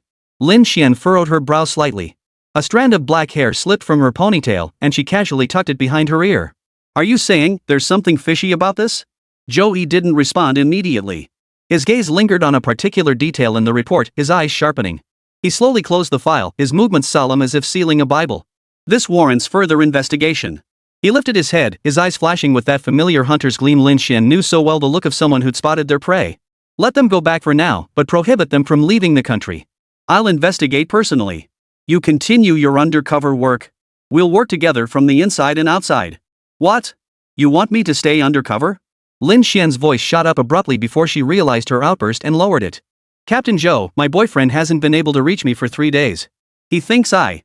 Her voice caught. I haven't figured out how to explain this to him yet. Zhou Yi's expression softened as he gently patted Lin Xian's shoulder. Xiaolin, I understand your predicament. But this isn't as straightforward as it seems. He gestured toward the report as he continued. 2 reports, 2 misunderstandings? That's too much of a coincidence. So we need to dig deeper. I need you to keep an eye on them. Lin Xian bit her lower lip, her gaze fixed on the photo of her and her boyfriend on her phone screen. In the photo, the two of them were at an amusement park, laughing carefree. Now, she couldn't even tell him the truth about her job. This is the last time, I promise. Zhou Yi's voice carried a rare sincerity. Once the case is closed, I'll personally explain everything to your boyfriend. As family members of State Security Bureau agents, you have the right to know. We can request special approval. Lin Xian took a deep breath. Professional duty ultimately overrode her personal feelings. Fine, but I can't guarantee I'll handle it well. Zhou Yi offered an encouraging smile of triumph. I believe you can do it. Go for it. Half an hour later, Ke Jianyong walked out of the State Security Bureau building with his son, Ke Xiaobei. The early autumn sun shone down on them, yet it couldn't dispel the heavy, invisible weight pressing down on them. Dad, what exactly do they want? Ke Xiaobei whispered, his eyes darting warily around the area. Ke Jianyong patted his son's shoulder, his voice deliberately loud. It's nothing, son. The innocent will be cleared. The State Security Bureau comrades are just doing their duty. He opened the door of the SUV parked by the roadside and continued. Get in the car. Let's go home and get some rest. Ke Xiaobei obediently climbed in. Before long, the car started up and drove away, the scenery outside the window rushing by. The relaxed expression on Ke Xiaobei's face gradually faded, replaced by a look of deep contemplation. The vehicle entered an upscale suburban villa district and came to a halt in front of a 3-story mansion. Ke Jianyong stepped out humming a tune, as if the earlier investigation had been nothing more than a minor interruption. Ke Xiaobei, however, strode purposefully toward the study, claiming he needed to handle school matters. The moment he closed the study door, Ke Xiaobei's expression changed completely. He swiftly drew the curtains, retrieved an old Nokia phone from behind the bookshelf, and dialed an unsaved number. It's me, his voice was low and urgent. State security is here again. I feel something's off this time. After a few seconds of silence, Lord Man's voice came through the receiver. What do you need me to do? Ke Xiaobei's knuckles turned white. Use every connection you have to look into a hacker called Ghost. If I'm not mistaken, he might be the one pulling the strings behind the scenes. Man's voice remained perfectly calm. Understood.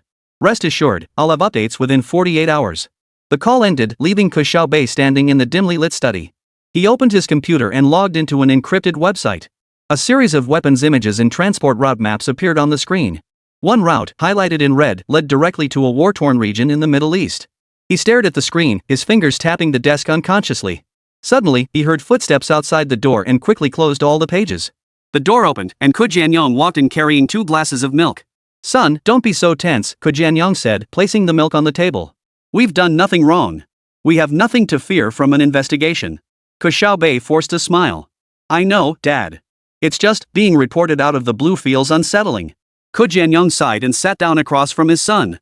The business world is like a battlefield. It's only natural for people jealous of our success to pull some tricks. He took a sip of milk. By the way, I'm heading to Shenzhen next Wednesday to negotiate an order for some machinery. Want to come along? Think of it as a break. Chapter 89, a speech that shook the ground. While Ke Jianyong and his son Ke Xiaobei were busy cooperating with state security personnel in their investigation, in the capital of Zhenghua, a secret yet globally significant meeting was quietly underway. The conference room on the 17th floor of the National Defense Building was packed. Professor Lin Hai stood at the podium of the National Defense Technology Symposium, adjusting his tie. Below him, military experts, academicians, and high-ranking officers from across the nation sat in rows, their gazes focused on him like spotlights. As the chief scientist of the South China Sea Military Research Base, he was well accustomed to such occasions. But today was different. What he was about to announce would fundamentally reshape the military landscape of Zhenghua and indeed, the entire world. Good morning, distinguished leaders and colleagues. Lin Hai's voice echoed through the hall as the giant screen behind him displayed the title, Omni-Domain Unmanned Combat System, Paradigm Shift in Future Warfare. Half a month ago, through special channels, we acquired partial unmanned combat system technology from the international arms conglomerate Profit. Lin Hai clicked the remote, revealing a complex system architecture diagram on the screen. This transaction has opened an entirely new door for us. A murmur of low conversation rippled through the room. Insiders knew that Prophet was the world's most advanced military technology group, with capabilities at least a decade ahead of any national military. The fact that Zhonghua had acquired even a portion of their technology represented a major breakthrough in itself. Through digestion, absorption, and independent innovation over this period, we have established a comprehensive theoretical framework for unmanned combat operations. Lin Hai's voice grew resolute. Today, I will outline our strategy. Zhonghua must fully commit to building its own all-domain unmanned combat equipment system. This encompasses support, command, tanks, missile artillery launchers, reconnaissance, robotic wolves, urban combat robots, drones, and every other domain, achieving the unmanned replacement of all land and air weaponry.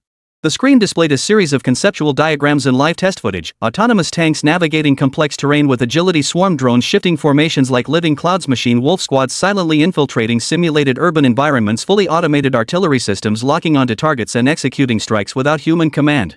The conference hall fell instantly silent.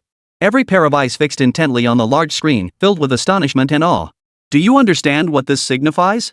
Lin Hai surveyed the room. It heralds the dawn of a fully unmanned warfare era. And our nation will lead this revolution. Lin Hai paused briefly, allowing the weight of this bombshell to sink in.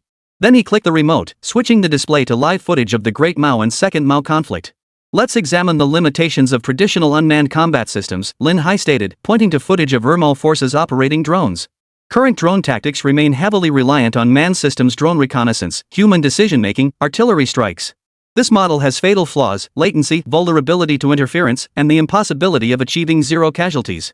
The footage then switched to Mao's electronic warfare units jamming Mao's communication systems. The once orderly drone formation instantly lost control, swarming chaotically like headless flies. We keenly identified the fundamental flaw in unmanned systems: their dependence on manned frameworks. Lin Hai's voice grew solemn. Therefore, our breakthrough direction is clear: we must achieve full autonomy across the entire process, from reconnaissance to decision-making to strike execution, completely eliminating the bottleneck of human intervention. The conference hall fell silent as everyone was captivated by Lin Hai's presentation. He clicked the remote control, revealing a complex neural network architecture on the screen. This is our solution: AI deep integration, Lin Hai declared passionately. We will embed AI decision-making units into every unmanned system, automating the entire process from deployment and command to firing, all without human oversight. Crucially, each system will think independently while sharing real-time data, enabling zero-delay coordination across military branches. A test video played on the screen. A group of reconnaissance drones detected enemy armored forces and immediately shared the intelligence with nearby unmanned tank formations and self-propelled artillery systems.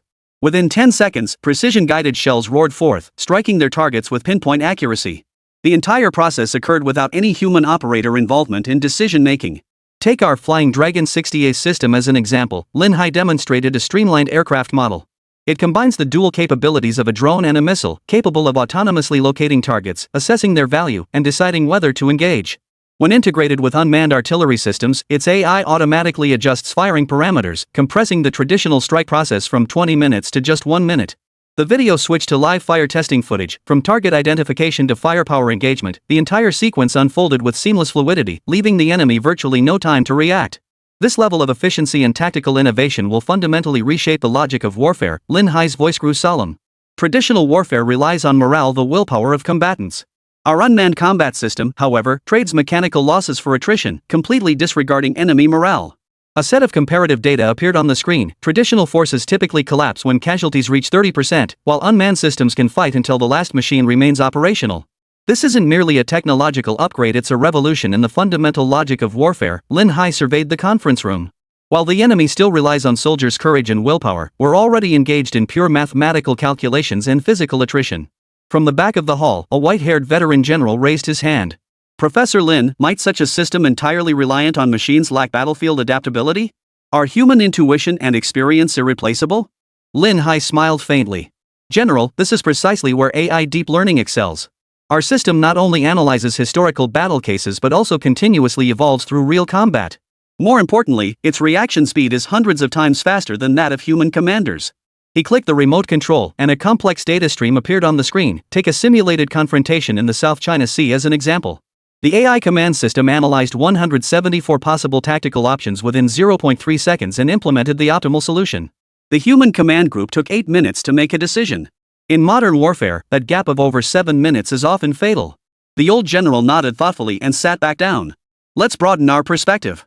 Lin Hai switched slides to display a global military power comparison chart. Combined with the technological advantages our nation has demonstrated across air, sea, and land domains such as 6th-generation fighters and the Type 055 destroyer equipped with hypersonic missiles, China is poised to become the world's foremost military power in terms of technological prowess and war potential. The chart showed China's military technology index curve surging sharply after 2024, rapidly surpassing other traditional military powers. This isn't arrogance but an objective assessment grounded in technological reality, Lin Hai declared with unwavering confidence. Once our full-spectrum unmanned combat system is fully deployed, the global military landscape will be fundamentally reshaped. Lin Hai paused, allowing the attendees to digest this information. Then he projected the final slide. It displayed a 3D model of Blue Star, overlaid with the global deployment network of Zhonghua's unmanned systems. Future warfare will no longer resemble what we know, Lin Hai concluded. Victory will be decided beyond human sight by algorithms and machines. And Zhonghua has already seized the initiative in this silent revolution. Thunderous applause erupted throughout the hall. Lin Hai bowed slightly, his gaze sweeping over the senior military officials seated in the front row. Their expressions told him this transformation had secured the highest level endorsement and backing. As Lin Hai descended from the podium, a middle-aged man in civilian attire approached him and whispered, "Professor Lin, the commanders wish to hear a more detailed briefing immediately. The issue of AI autonomous firing permissions you mentioned requires further discussion." Lin Hai nodded and followed the man toward a side door of the conference hall. He knew the real challenge had only just begun. Technological breakthroughs were merely the first step. The greater challenge lay in integrating these disruptive innovations into the existing military framework. But regardless, the face of warfare had been forever altered.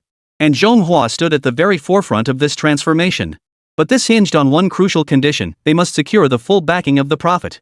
Chapter 90, an exception made to demonstrate sincere intent. Nanhu, Co-family Villa. Ke Jianyong sipped his milk, his Adam's apple bobbing as he swallowed the last drop. Setting down the glass, he looked at his son and forced a smile. "By the way, I'm heading to Shenzhen next Wednesday to negotiate an order for mechanical equipment. Would you like to come along? Think of it as a chance to clear your head." Ke Jianyong's voice carried a deliberately feigned lightness, yet his gaze avoided his son's eyes. Ke Xiaobei's brow furrowed slightly at the words. At 7 or 8 years old, he shared his father's facial structure, but his eyes were far sharper, as if they could pierce through any pretense. "Forget it. I didn't even get to go to Zhangkao. What's the point of going to Shenzhen?" Ke Xiaobei's voice was calm, bordering on cold. "I don't want to go. You go with Aunt Lin Xian. She seems to like you a lot. I'm sure she'd want to go." Ke Jianyong flushed slightly at the remark, instinctively touching the back of his neck where beads of sweat had formed. He pulled out his phone, offering an awkward smile. "I'll ask her then. You go ahead and play." Ke Xiaobei watched his father practically flee the scene, shaking his head helplessly. "My dad really is a handful." Ke Xiaobei muttered under his breath, finishing the last sip of milk. Just then, his phone screen lit up with a pop-up notification. Ke Xiaobei's pupils contracted sharply. The message displayed no specific content, only a red triangle icon and a string of numbers, 857E34T7. This was the highest-level military encryption identifier. He practically leapt to his feet, racing up the stairs 2 at a time. Once inside his room, he immediately locked the door behind him. Ke Xiaobei retrieved a specially designed USB drive from the depths of his desk drawer and inserted it into his computer. Simultaneously, he activated the signal jammer disguised as a speaker on his bookshelf. The computer screen flickered several times before entering a completely different operating system. Ke Xiaobei's slender fingers danced across the keyboard, inputting a series of complex commands. New windows continuously popped up on the screen before vanishing just as quickly. 5 minutes later, he finally logged into a special channel on the dark web. Verification successful. Identity confirmed, Prophet. After this line appeared on the screen, a video call request automatically popped up. Ke Xiaobei took a deep breath and clicked accept. A man in his 40s appeared on the screen, dressed casually but sitting with perfect posture, his gaze sharp as an eagle's. Ke Xiaobei's avatar, however, was that of a white-haired old man. Of course, everyone knew this was a fake virtual avatar, and his voice was also processed at this moment. "Hello, Professor Lin Hai." Ke Xiaobei gave a slight nod, his voice much deeper than usual. He had the man's profile, so he knew his name. But the man visibly startled upon seeing his new appearance. "What's going on here? Did I open the wrong app? Why is some old guy named Kang Kangji popping up? Who installed external software on the office computer?" Thinking this, Lin Hai deliberately minimized the chat window to glance at the desktop. The other technicians looked on, utterly baffled, having no idea what Professor Lin was up to. After confirming he hadn't entered the wrong software, Lin Hai returned to the chat window.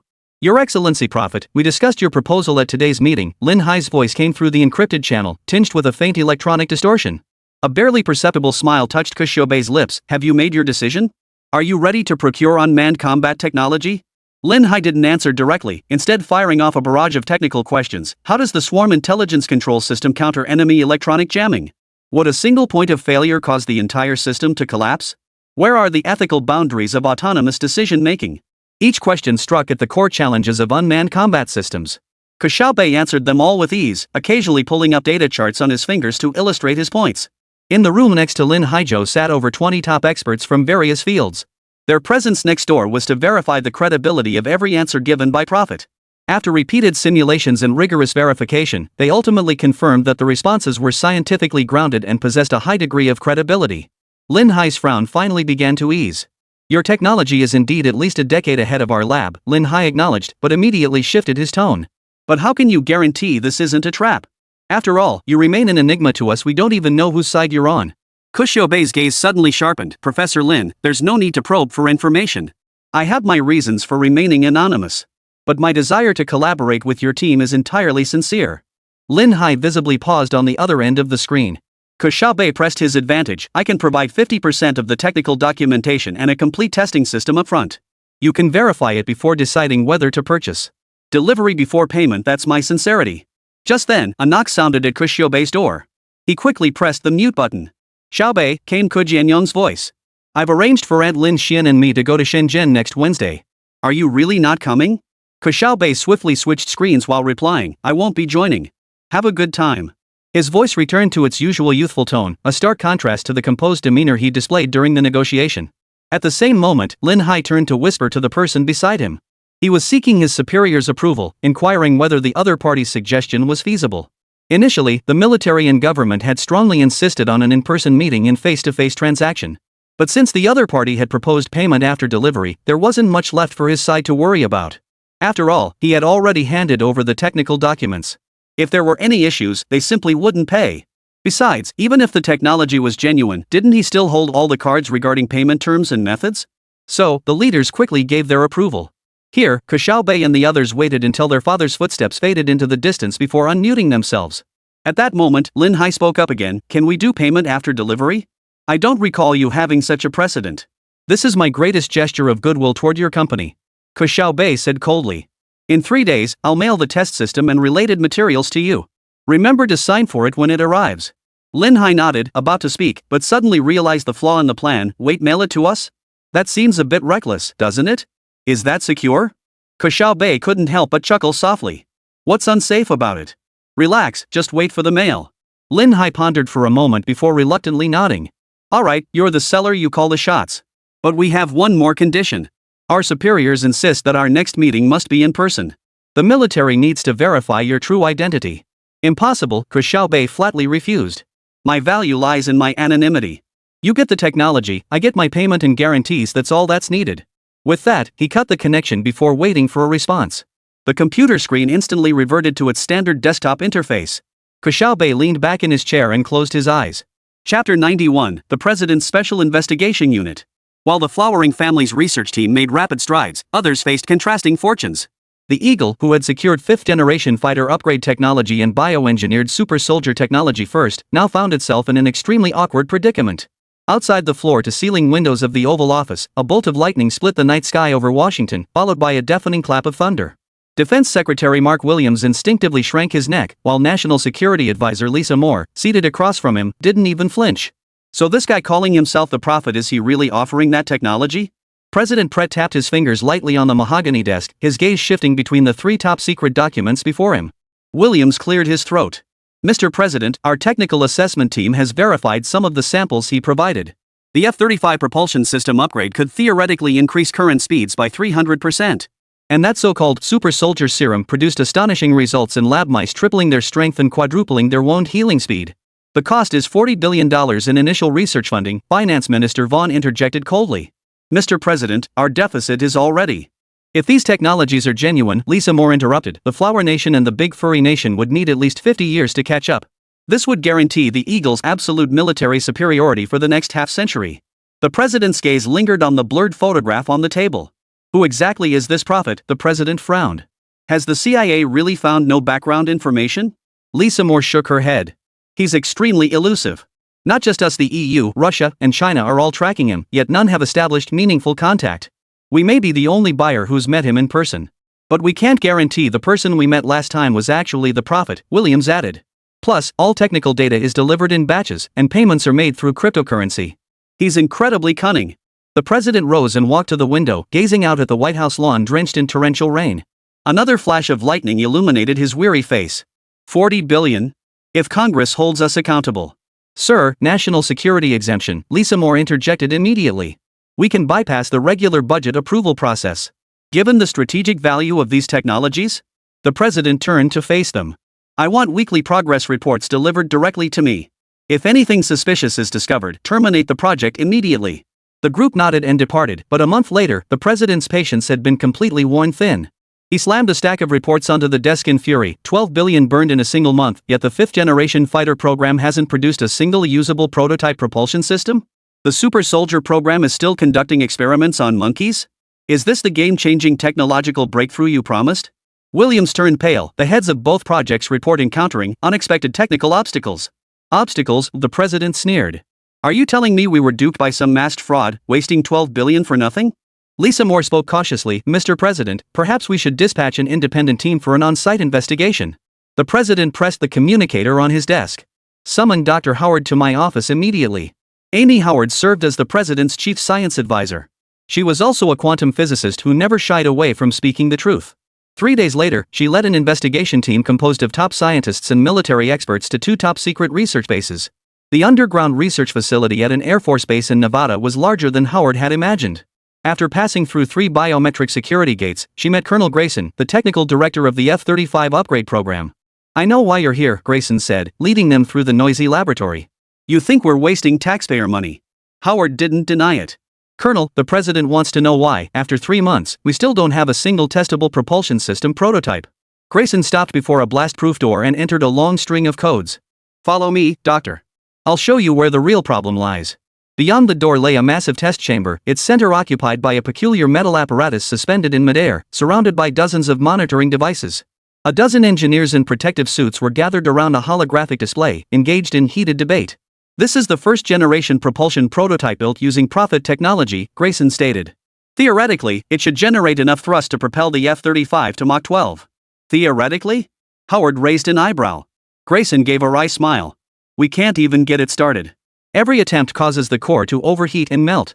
It's not a material issue, we've used every known high-temperature alloy. He led Howard to a display screen and pulled up a set of complex data charts. The problem is, the Prophet's design is based on some quantum stability principle we haven't discovered yet. Our physical models can't explain 30% of the equations. Howard stared at the equations, his pupils slightly dilating. This shouldn't. She murmured. According to existing theories, these calculations can't possibly hold true. But they do hold, Grayson pointed to another set of data.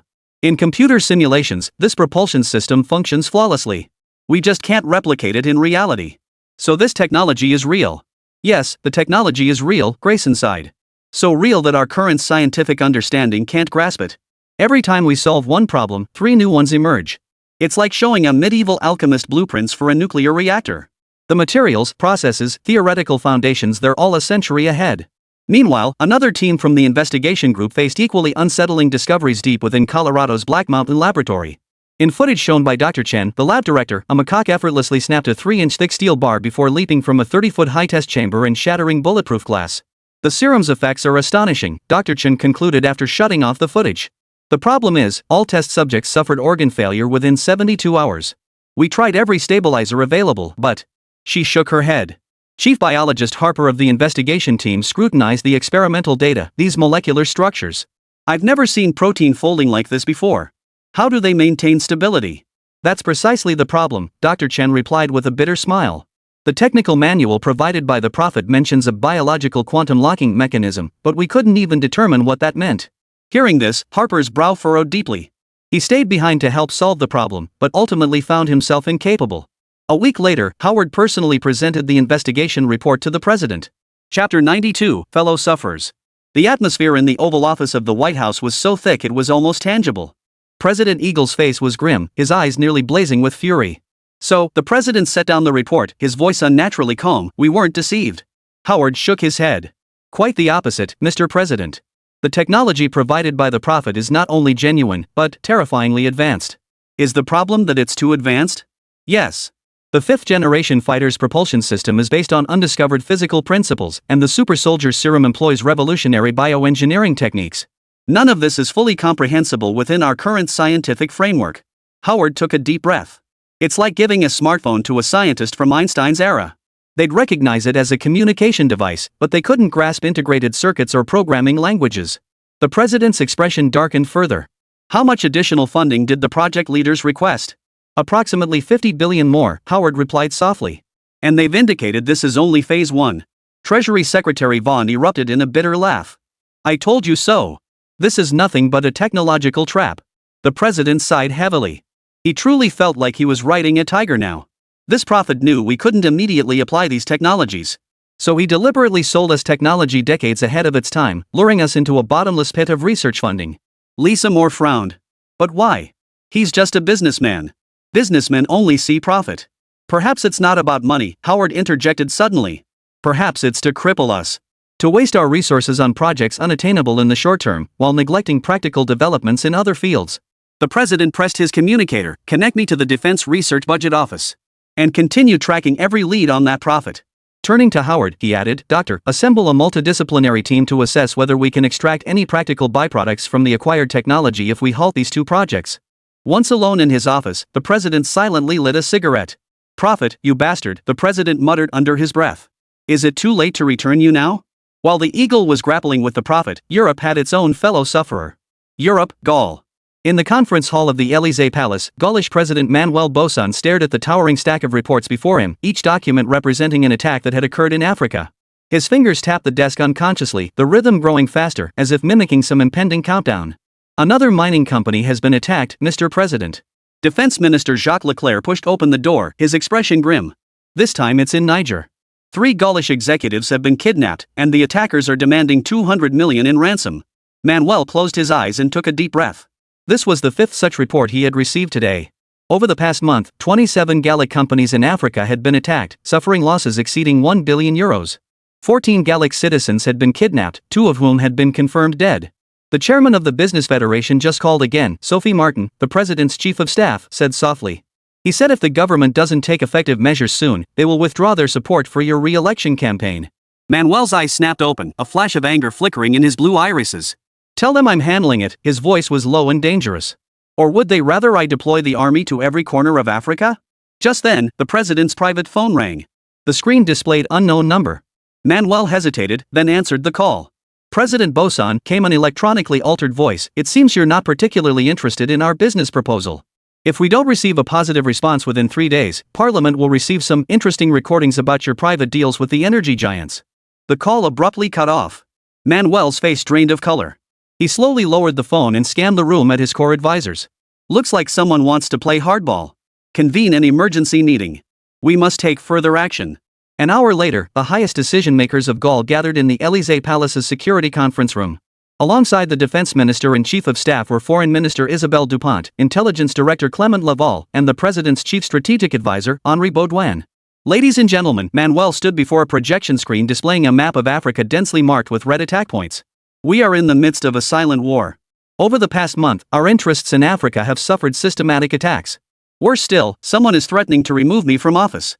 Clement Laval, the gray-haired intelligence veteran, cleared his throat.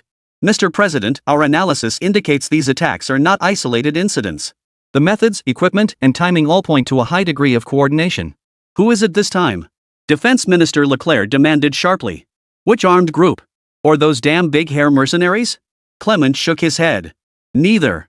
Hearing this, the president immediately had a bad feeling. Could it be him again? At that moment, Clement pressed the remote control and a blurred profile photo appeared on the screen. The figure wore a silver mask.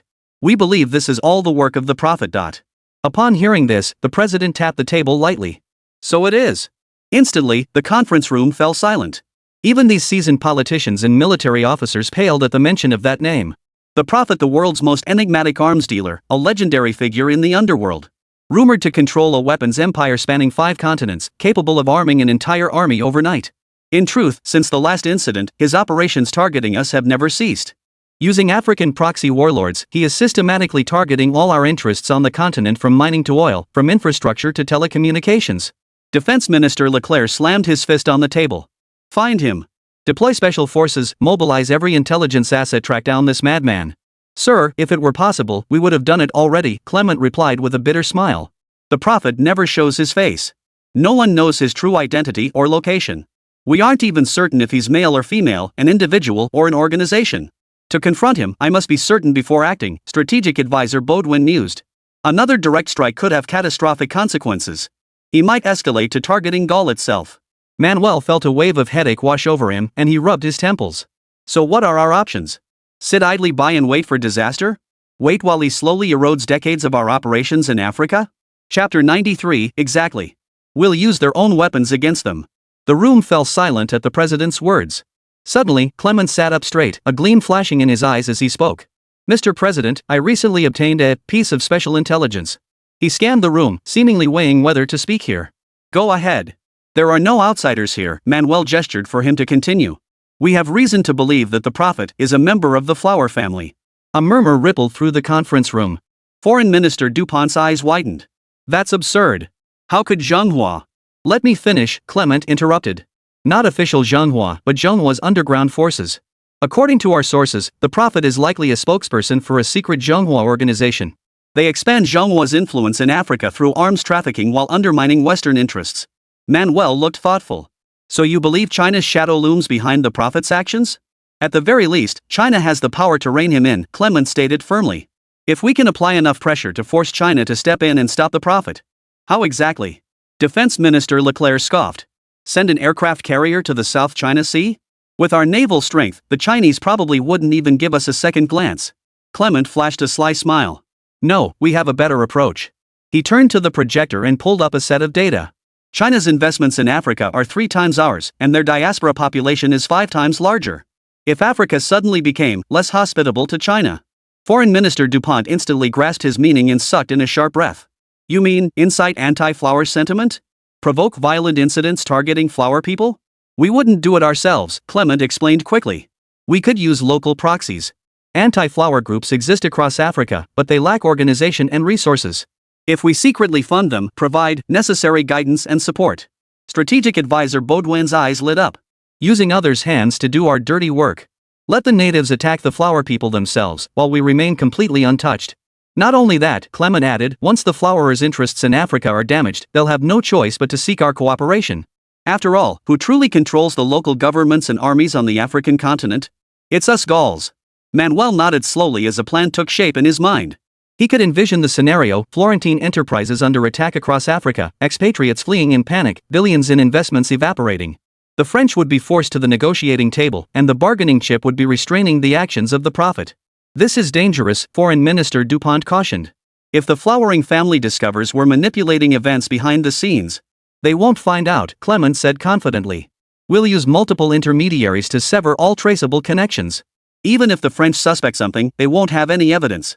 Manuel rose, his expression growing grave. Then he recalled the threatening calls, the pressure from corporate titans, and his precarious presidential seat. Execute the plan. He finally declared, his voice low and resolute. But ensure absolute secrecy. If it leaks. It won't, Mr. President, Clement assured him. We'll move like ghosts. After the meeting, Manuel remained alone in the conference room. He unlocked his phone and stared at the screensaver photo of himself and his wife vacationing in Corsica. A sense of unease lingered in his heart, as if he had just opened Pandora's box. But he quickly suppressed this weakness. War is war, he murmured to himself, swiping his phone screen off. Whether hot or cold, we Gauls will never flinch. Meanwhile, in a safe house on the outskirts of Paris, Clement Laval was meeting with a mysterious figure. The man stood with his back to the door, silhouetted in shadow. The president has approved the plan, Clement said, but we must ensure everything appears spontaneous. The figure in the shadows chuckled softly. Don't worry. Africa is like a pile of dry kindling, all it needs is a spark. His English carried a faint accent, neither French nor Chinese. How will the flower people react? Clement asked. Exactly as we anticipated, the mysterious figure replied, turning but keeping his face hidden in the darkness. But remember our agreement, no matter what happens, the prophet must be kept safe. I want him alive. Clement nodded. As long as he stops attacking Gallic interests, we won't pursue it further. We have no interest in him personally. He will be your prize. The mysterious figure seemed satisfied with this answer. Then the game begins. He murmured softly, then vanished like a ghost behind a hidden door in the room. 3 days later, massive riots erupted in Kinshasa, the capital of the Congo. A mining company operating a flower-growing business was looted, and 5 flower-growing employees were injured. Local media reported the incident stemmed from the company's exploitation of local workers. On the same day, the French Foreign Ministry issued a statement expressing deep concern over the violence and calling for restraint from all parties. 2 days later, the Nigerian military government expelled Zhonghua petroleum executives, froze their accounts, and forcibly closed Chinese-owned hotels, citing tax arrears and wage inequality, involving over 520 million beautiful currency. Then, just 1 day later, an armed group in Mali launched multiple attacks against Chinese companies, including kidnapping Chinese employees and burning equipment, while publicly demanding ransom. In response to these incidents, the Chinese government immediately activated emergency protocols. Yet no one noticed that the organizers of the unrest were using walkie-talkies manufactured by Gaulish companies, nor did anyone investigate the origin of the brand new franc banknotes suddenly appearing in the hands of protesters. An invisible war was quietly unfolding across the African continent. Meanwhile, in the capital of Zhonghua, the air in the official conference room seemed to freeze. Director Zhou Zhenbang of the National Security Council scanned the room, his gaze lingering briefly on each attendee before settling on the blood-soaked photograph projected onto the screen. It showed a Chinese engineer lying in a pool of blood beside a burning construction vehicle. This is the third incident this week. Zhou Zhenbang's voice was low as his fingers tapped the rosewood table. The copper mine project in Zambia was attacked, resulting in the deaths of 3 planting engineers and injuries to 7 others. Combined with the previous incidents in Mali and Congo, we have lost 9 compatriots. Assistant Foreign Minister Li Liang pushed his glasses up. Director Zhou, these attacks are no coincidence. The timing is too convenient right when our trade negotiations with the Eagle Nation hit a deadlock. What you're implying is. Deputy Defense Minister Zhao Xingjuan frowned deeply. It's highly likely the Eagles are behind this, Li Liang declared with certainty. They aim to strike at our interests in Africa to bolster their bargaining position. A murmur of agreement rippled through the conference room.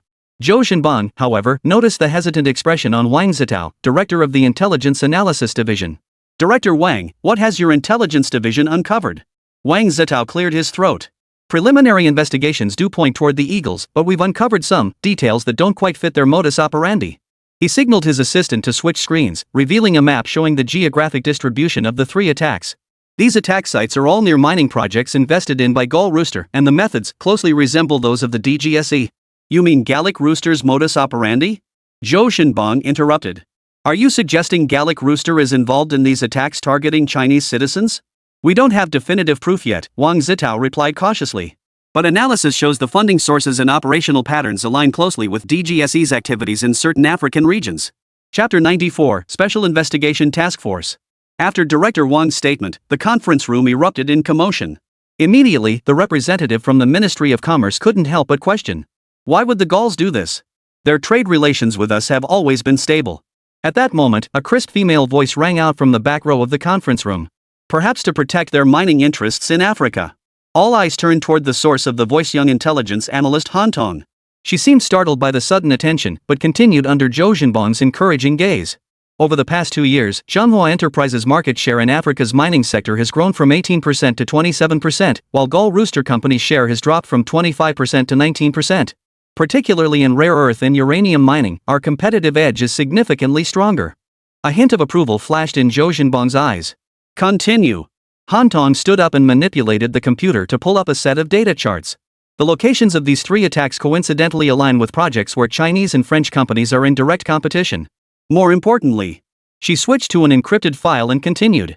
Our surveillance system detected unusual encrypted communications in these areas the week prior to the attacks. The signal characteristics match those of the Gallic Rooster's local embassy communications equipment. A pensive silence fell over the conference room. Zhou Zhenbang rested his chin on his clasped hands. If it really was Gaul, why would they disguise it as Eagles doing? It could be a frame-up. Zhang Hongsheng, director of the Special Operations Bureau at the Ministry of State Security, spoke for the first time. His voice was hoarse, a testament to his 2 decades of overseas operations experience. Against the backdrop of the Sino-US trade war, any attack targeting Chinese interests overseas would immediately raise suspicions about the Eagle. So the Gaulish chicken strikes a double blow, hitting their rivals while escalating Sino-American tensions. Zhou Zhenbang nodded slowly, his expression serious. Correct, but we still need concrete evidence. Director Wang, how long will it take your team to confirm French involvement? Wang Zitao looked troubled, pausing before answering. Through conventional channels, it could take weeks or even months, and we might never obtain direct evidence, Zhang Hongsheng interjected. They wouldn't leave written orders for something like this. Hearing this, Zhou Zhenbang abruptly slammed his fist on the table. Then send a task force to Africa for an on-site investigation. Zheng Hongsheng, you'll lead the team. A sharp gleam flashed in Zheng Hongsheng's eyes. Understood. But I need the best team available. You have full authority over personnel selection. Zhou Zhenbang surveyed the room. Everyone, if it's confirmed that the gall rooster stabbed us in the back, this will completely reshape our international strategic layout. Until concrete evidence is secured, today's discussion must remain strictly confidential. After the meeting, Zhou Zhenbang kept Zheng Hongsheng and Han Tong behind. Analyst Han, your insights into Gallic intelligence patterns are quite perceptive. Zhou Zhenbang looked directly at the young woman who still seemed somewhat inexperienced. Therefore, I strongly hope you will join the task force. Han Tong's eyes widened in surprise before she straightened her posture. Yes, Director. Zheng Hongsheng studied her, his tone filled with concern. Do you have field experience? I interned in North Africa for 2 years and speak French and Arabic. Han Tong replied, her voice trembling slightly but firm. Very good. Zheng Hongsheng nodded and turned to Zhou Zhenbang. I also need Wu Jin and Wu Tianming. The counter-terrorism expert and the Africa specialist? Zhou Zhenbang smiled knowingly. All right, I approve. You'll depart in 3 days. Zheng Hongsheng couldn't help but smile at this, then motioned for Han Tong to follow him out. 3 days later, at the VIP lounge of Beijing Capital International Airport, Han Tong dragged her suitcase, nervously checking her passport and vaccination certificate. This was her first official field assignment, and her heart pounded as if it would burst from her chest. Relax. You'll scare off customs officers like this. Zheng Hongsheng handed her a cup of coffee. From now on, we're the Mineral Resources Assessment Team. Got it? Han Tong nodded, noticing the scar on the web of Zheng Hongsheng's right hand as she took the coffee. It looked like the mark left by a gunshot wound. Wu Jin and Wu Tianming arrived shortly after. Wu Jin was a burly man with a crew cut, the very picture of a standard military man. Wu Tianming, on the other hand, had dark skin and wore a casual shirt, looking like a businessman who'd spent years working in Africa. I'll give a brief overview on the plane, Zheng Hongsheng said. Our first stop is Zambia, where the latest attack occurred. After a 10-hour flight, the team arrived in Lusaka. A wave of humid heat washed over them. Han Tong took a deep breath, inhaling the unfamiliar scent of Africa. The local embassy had arranged an unassuming SUV. On the way to the hotel, Wu Tianming conversed with the driver in the local language, jotting down key points from time to time. The driver said white engineers were active near the mining area before the attack, claiming to be from Canada, Wu Tianming translated. But their vehicle bore the logo of Gull Rooster Company. People from the Solar Group? Han Tong asked immediately. Wu Tianming glanced at her in surprise. How did you know?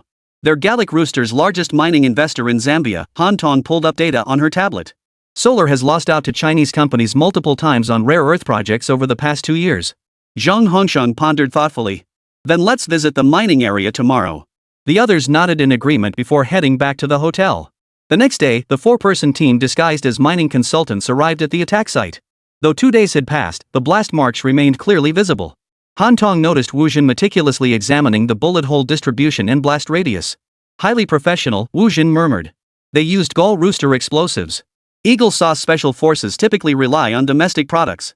Han Tong, however, was drawn to a twisted piece of metal. She donned gloves to pick it up, discovering a partial serial number etched into its surface. This might be part of the detonator. Zheng Hongsheng took it to examine. Let's take it back first. Just as they were about to leave, a white SUV pulled up. The window rolled down, and a white man wearing sunglasses asked in English if they needed help. Thanks, we're just here to assess project damage, Wu Tianming replied amiably. The man nodded, but Han Tong noticed his gaze lingered on Zheng Hongsheng for a few extra seconds. After the vehicle departed, Han Tong murmured, he knows you. Zheng Hongsheng narrowed his eyes. Mark Rosen from the CIA, Deputy Station Chief for Africa. The eagle-eyed ones are investigating this too? Wu Jin frowned. Seems we're not the only ones suspicious of the Gull, Zheng Hongsheng sneered. We need to speed things up. We must secure the evidence first. With that, he began urging the other 3 to move faster. 3 hours later, the 4 returned to the hotel. Han Tong had stayed up all night analyzing the serial number on the metal fragment. At 3 a.m., she finally found a match in the International Arms database. It was a batch of electronic detonators sold to the Gaulish Foreign Legion. We've got it, she exclaimed excitedly, waking Zheng Hongsheng in the next room. These detonators have unique codes. They were procured by the Gaulish military 2 years ago. Zheng Hongsheng reviewed the data, a glint of triumph flashing in his eyes. It's sufficient as circumstantial evidence, but we need direct links to the operational orders. Immediately, the 4 gathered closely to deliberate their next steps. The next day, they decided to risk contacting the local branch of the Solar Group. Wu Tianming arranged a meeting with the branch manager, Shimo Telly, under the pretext of discussing cooperation. The meeting took place at an upscale restaurant.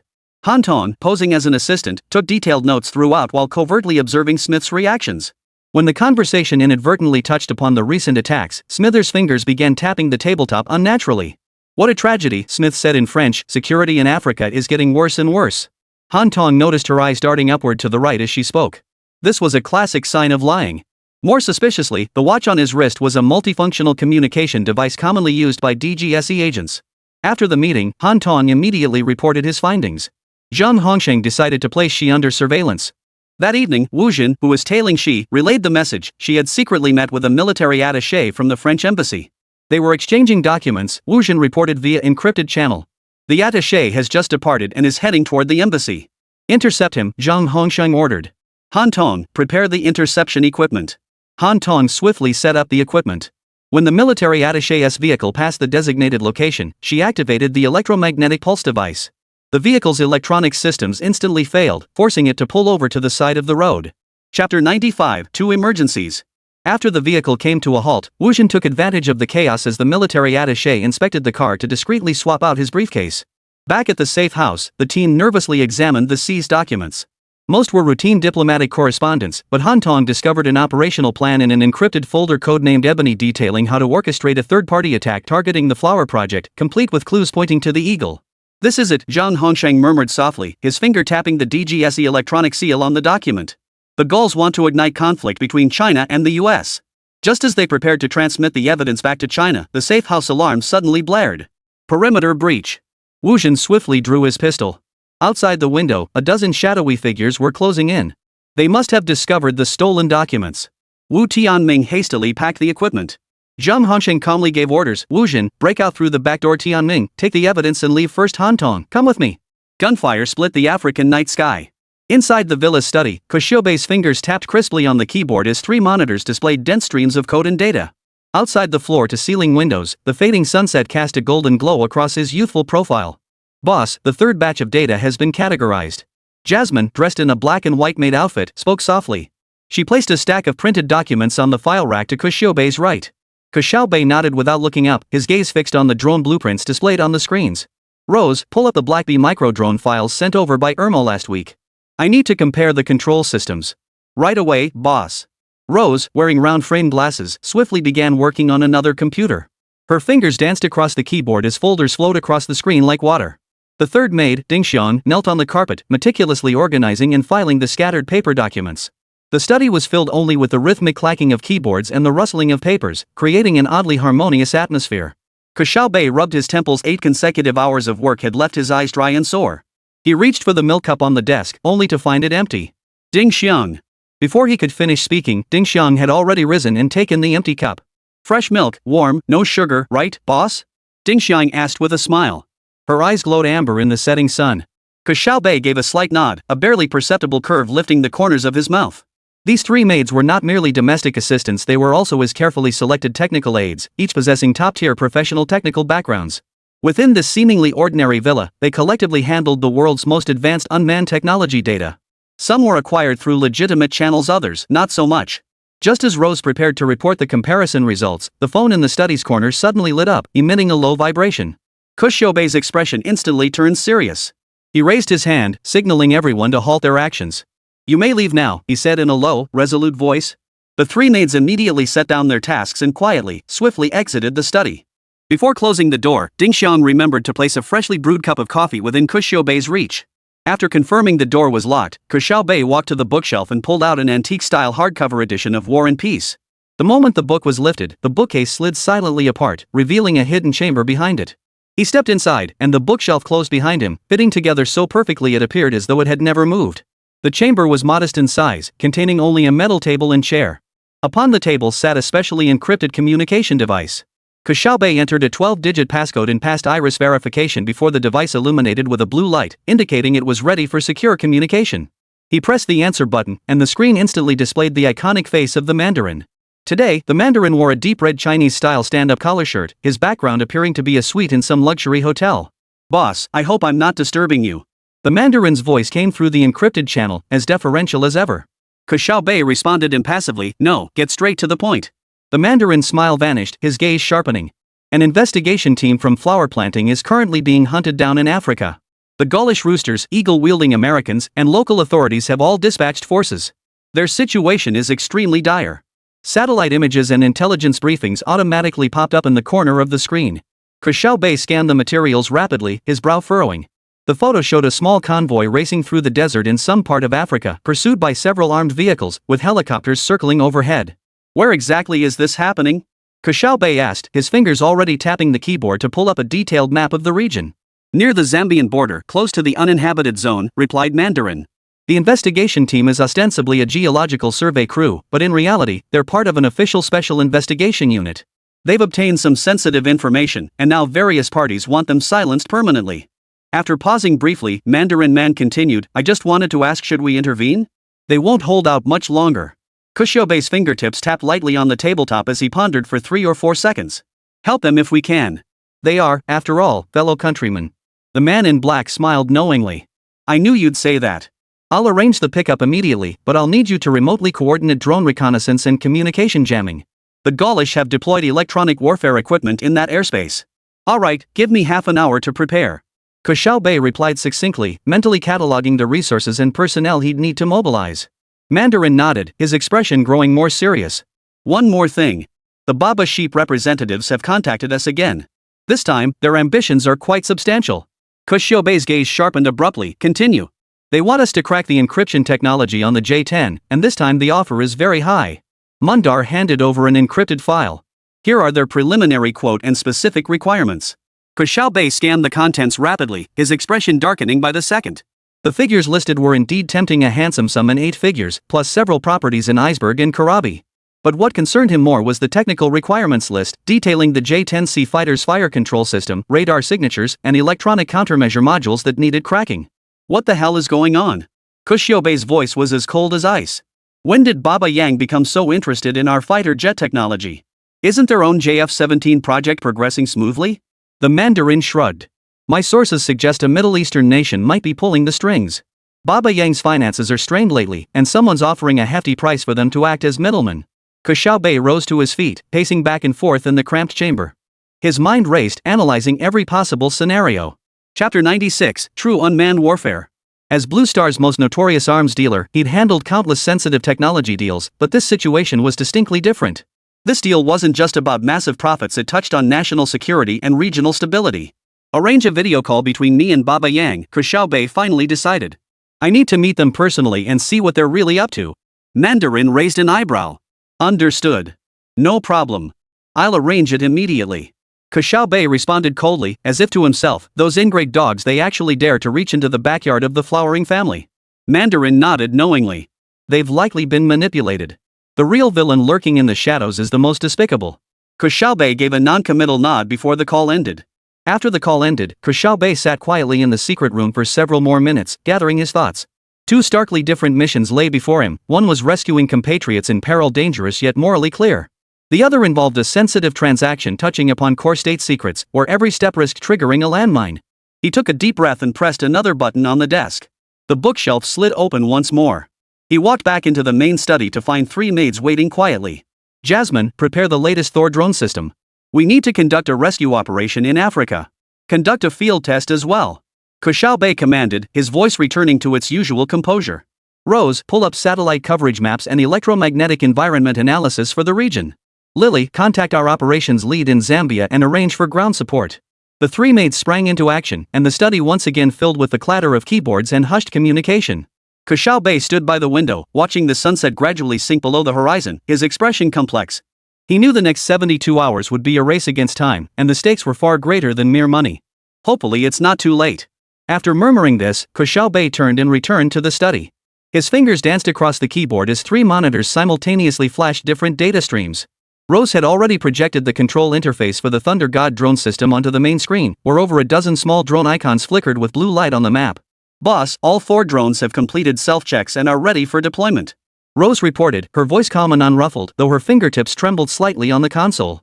Ke Xiaobei glanced at her. Feeling a little nervous? I am a bit nervous, boss. Rose took a deep breath. After all, this is my first real combat mission. Ke Xiaobei responded with an innocent, encouraging smile. It's okay, just do your best. Think of it like playing a game, except we can't afford to lose. Rose nodded softly, her expression growing more focused. At that moment, Dingxian looked up from her workstation, satellite imagery update complete. Target convoy currently located at 14.23 degrees north latitude, 8.17 degrees east longitude, moving southeast at 70 kilometers per hour. She pushed her glasses up. Pursuit force consists of 4 armed pickup trucks and 2 AS-532 Cougar helicopters, now only 12 kilometers from the target. The main screen switched to real-time satellite imagery.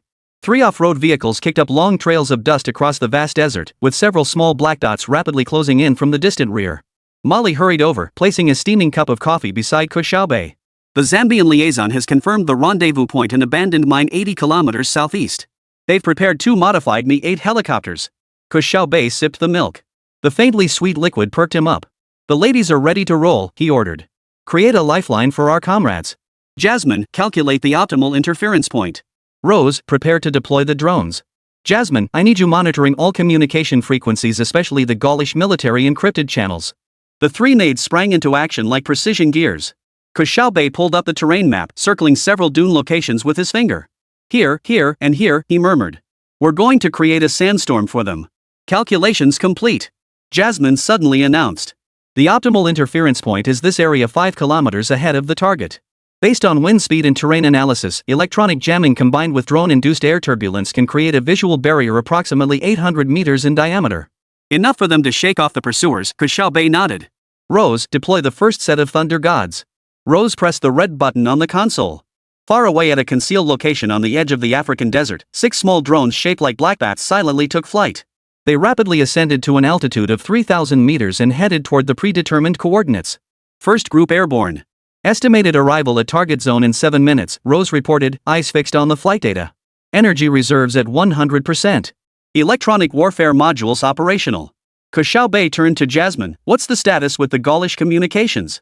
Wearing her headset, Jasmine frowned and replied, they're coordinating the encirclement net. Wait. Her eyes suddenly widened.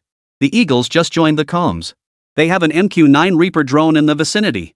The main screen instantly updated with threat information, a red icon appearing in the northwest corner of the map. Ke Xiaobei slammed his fist on the table. Damn it, they're everywhere. Recalculate the route to avoid the Reaper drone's surveillance range. Dingxiang's fingers danced across the keyboard. New route calculated. However, it requires an additional 3-kilometer detour, delaying arrival time to 9 minutes and 30 seconds. No time for that. Too long. Ke Xiaobei stared at the satellite feed showing the pursuers closing in. Activate contingency plan. Jasmine, connect to Gaul's tactical network. I need to send them a false alert. Jasmine swiftly switched programs, connecting. Requires cracking the latest encryption algorithm. Give me 90 seconds. The air in the room seemed to freeze, echoing only with the clatter of keyboards and system alerts. Ke Xiaobei watched the footage of the flower delivery fleet. The rear window of one vehicle was shattered, clearly the result of a firefight. Decryption complete. Jasmine suddenly announced. I've gained communication access to the 6th Engineer Company of the Gaulish Foreign Legion. A cold smile touched Ke Xiaobei's lips. Send them false coordinates. Report a large armed convoy spotted 15 kilometers northwest of the target, suspected to be local rebels. Jasmine swiftly executed the order. Seconds later, she looked up in surprise. They've taken the bait. 2 armed pickup trucks and a helicopter are turning around. Excellent, Ke Xiaobei exhaled in relief. But half the pursuers haven't fallen for it yet. Rose, where's Thor? 3 minutes until target contact, Rose replied. The second Thunder team is airborne, equipped with phantom projection devices. On the main screen, the blue dot representing the drone rapidly approached the green marker indicating the flower planting convoy. Ke Xiaobei pulled up the drone's live camera feed. From the aerial view, the desert resembled a golden ocean, with 3 off-road vehicles like tiny boats. The dust plumes trailing behind them betrayed their location. Target entering designated zone. Dingxiang suddenly shouted. Ke Xiaobei immediately ordered, good. Prepare for combat plan execution. Now, commence. Rose pressed the sequence button on the console. High above the African desert, 6 Thor drones simultaneously released powerful electromagnetic pulses, vibrating the air at a specific frequency. On the ground, a small sandstorm suddenly materialized out of thin air, rapidly expanding to nearly a kilometer in diameter. On the satellite feed, the flower planting convoy was instantly engulfed by yellow sand. Chapter 97, Online Confrontation. This time, I won't let you escape. Simultaneously with the sandstorm's formation, an even more astonishing sight appeared at its edge, phantom images of 3 additional off-road vehicles, each racing off in different directions. Virtual projection functioning normally. Dingxiang exclaimed excitedly. The pursuit force has split into 2 groups, half are chasing the phantom convoy. Ke Xiaobei remained vigilant, where's the Reaper drone? Jasmine swiftly checked the data, it's still circling the original airspace, but, wait. Its reconnaissance system is recalibrating. The Eagle Squadron might have detected something abnormal. Release the electromagnetic jamming flares. Ke Xiaobei ordered. We can't let it lock onto the real convoy. Rose acted swiftly, EM jammers deployed. Hit target altitude. Reaper drone data link severed. On the screen, the red icon representing the American drone began flickering erratically. Ke Xiaobei seized this precious window, notified the flower planting convoy immediately turned due east and proceed at full speed. Jasmine, send them the encrypted coordinates. Jasmine swiftly transmitted the message via the secure channel. Seconds later, satellite imagery showed the real convoy abruptly changing course, bursting out of the sandstorm zone and racing toward the designated rendezvous point. The pursuit force is completely fooled. Ding Xiang cheered. They're all chasing the phantom convoy now. Ke Xiaobei showed little joy at the news. His gaze locked onto a new icon that had suddenly appeared at the edge of the screen. It was an unknown red triangle warning symbol, flashing rapidly. What is this? He demanded sharply. Ding Xiang analyzed swiftly an unidentified signal source, attempting to access our control systems. Her voice suddenly filled with alarm. It's tracing our location in reverse. Ke Xiaobei stiffened. Cut all external connections immediately. Activate autonomous operation mode. Rose swiftly unplugged a data cable from the main console, switching to the fully offline backup system. The room's lights flickered several times before stabilizing. Emergency disconnection complete, Rose gasped. The drone is now in autonomous mode and will continue executing the last received commands. Cold sweat beaded on Ke Xiaobei's forehead. Someone's tracking us. Jasmine, trace the source of this intrusion signal. Jasmine tapped rapidly on the keyboard. The signal bounced through multiple relays, but the initial origin appears to be a server in New Canada. Ke Xiaobei's eyes sharpened. Could it be him? With that, he walked to the computer himself, operating it while giving orders. Lilac, keep tracking. Jasmine, Rose, assist me in confronting this opponent. The flower planting team has reached the rendezvous point. Ding Xiang suddenly shouted. Our drone footage shows them boarding the aircraft. The main screen displayed thermal imaging footage. 7 or 8 figures were swiftly boarding a helicopter that had been waiting for some time. The moment the last person boarded, the helicopter lifted off and vanished into the night sky. Mission accomplished, Ding Xiang exhaled deeply. Recall all drones and begin clearing operational traces. Meanwhile, Ke Xiaobei had already engaged in combat with that person. Ke Xiaobei sat cross-legged in a leather executive chair, blue rabbit slippers dangling precariously from his toes. 3 screens before him flickered with codes simultaneously, their blue glow reflecting off his round, youthful face. Ke Xiaobei licked the milk mustache from his lips as his small hands flew across the keyboard. Jasmine, monitor the Eastern European botnet for me. They love feinting one direction while attacking another. Already on it, boss. Jasmine's voice carried a hint of amusement. Done, boss. Good, very good. This time I'll definitely catch it. Ke Xiaobei wrinkled his little nose, eyes fixed on the dancing data packets on the screen. Using a new encryption method this time? Interesting, but only a little bit. Boss, they're transferring data. Rose's voice suddenly grew tense. No, they're laundering money through 7 countries' banking systems. They're laundering money while disrupting our operation. Ke Xiaobei's small hands froze abruptly. He narrowed his eyes, his gaze turning icy. No, he's doing a third thing at the same time. He pulled up a hidden window. Look at this data stream. The real target of the attack is our local power grid.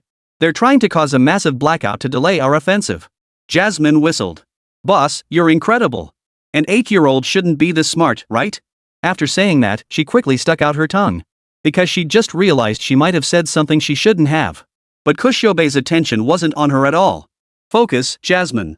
Ke Xiaobei's youthful voice carried an uncharacteristic calmness for his age. Rose, I need you to fabricate a virtual world and lure them into our sandbox. Data cascaded across the 3 screens like waterfalls. Ke Xiaobei's left hand controlled the tracking program while his right hand wrote counterattack code. His mind functioned like a precision computer, processing multiple streams of information simultaneously. They've taken the bait. Rose exclaimed excitedly. They're attacking our fake system. A faint smile touched Ke Xiaobei's lips. Now it's our turn to pay them a visit. He activated a meticulously designed reverse tracking program. Jasmine, prepare the honeypot trap. I need their real IP addresses. The battle in the digital realm raged silently yet fiercely. The hacker phantom clearly sensed the trap and began frantically switching jump servers, flashing from servers in China to Brazil, then to South Africa. Sly bastards. Ke Xiaobei muttered, beads of sweat forming on his forehead. He suddenly summoned an ancient DOS interface and typed in a string of seemingly random commands. Old-school methods sometimes work best. On the screen, a covert data channel silently established itself. Ke Xiaobei's hacking tool, Aurora, began silently penetrating the enemy's defenses. Boss, they're tracing us back. Jasmine warned. My decoy server is under a DDoS attack. Hold on 30 seconds, I only need 30 seconds. Ke Xiaobei's nimble fingers danced across the keyboard like a piano virtuoso performing the most intricate symphony. Rose, now. Rose immediately activated a set of pre-prepared fake IPs, successfully diverting Ghost's attention. In that split second, Ke Xiaobei's penetration program found a tiny vulnerability. I'm in. Ke Xiaobei nearly leapt from her chair but steadied herself instantly. Stay low-key. Now initiating data extraction. At the same moment, in an apartment in Singapore, a young girl wearing a baseball cap and sucking on a lollipop stared at the sudden abnormal traffic alert flashing on her screen, her pupils abruptly contracting. Hacked? She muttered in disbelief, her fingers flying across the keyboard in a frantic attempt to sever the connection. This can't be. But it was too late. Chapter 98, The Ghost is Actually a Girl? Ke Xiaobei's data harvesting program had already spun its web like a spider across her system, rapidly duplicating critical files. Boss, what did we get? Rose asked urgently. Ke Xiaobei scanned the retrieved data, financial records, operational logs. Wait, what's this? He abruptly stopped, eyes widening. Detailed architectural blueprints of Marina Bay in Singapore? Are they planning to attack there? Jasmine gasped, the Asia-Pacific Financial Summit is being held there next week. Ke Xiaobei immediately pulled up map data for cross-referencing. Is that so? Then we should be good international friends. Rose, report this to local police. Jasmine, keep digging into this data to uncover their specific plans. Just then, Ke Xiaobei's tracking program suddenly locked onto a physical address. Got it. Singapore, Tampines District, 42nd Street apartment building, Unit B on the 5th floor. He quickly jotted down the coordinates. This is the enemy's operational base. Boss, we've found them. Rose announced. Ke Xiaobei nodded, then suddenly remembered something and dialed an encrypted number. After the call connected, he said in a serious tone, Mandarin, I just confirmed the real location of Ghost Hacker. I need you to dispatch personnel from the Singapore branch to the site. A steady male voice answered, understood. Give me the address. Ke Xiaobei clearly relayed the information he had just obtained. Move fast. They may have already detected the intrusion. Understood. The entire Singapore branch is on standby. We're moving out immediately. Mandarin man hung up after the brief reply. At that very moment, inside the Singapore apartment, the girl watched the unstoppable data leak on her screen and decisively pulled the power cords from all devices. She swiftly retrieved a lighter from the drawer, set fire to several paper documents, and tossed them into the metal trash bin. Then, grabbing the pre-packed backpack, she slammed the laptop onto the floor and crushed the hard drive with her heel. She cast one final glance around the safe house she'd occupied for just 3 days. I'm actually a bit reluctant to leave. Prophet, just you wait. With that, she pulled her baseball cap low over her eyes and strode toward the door.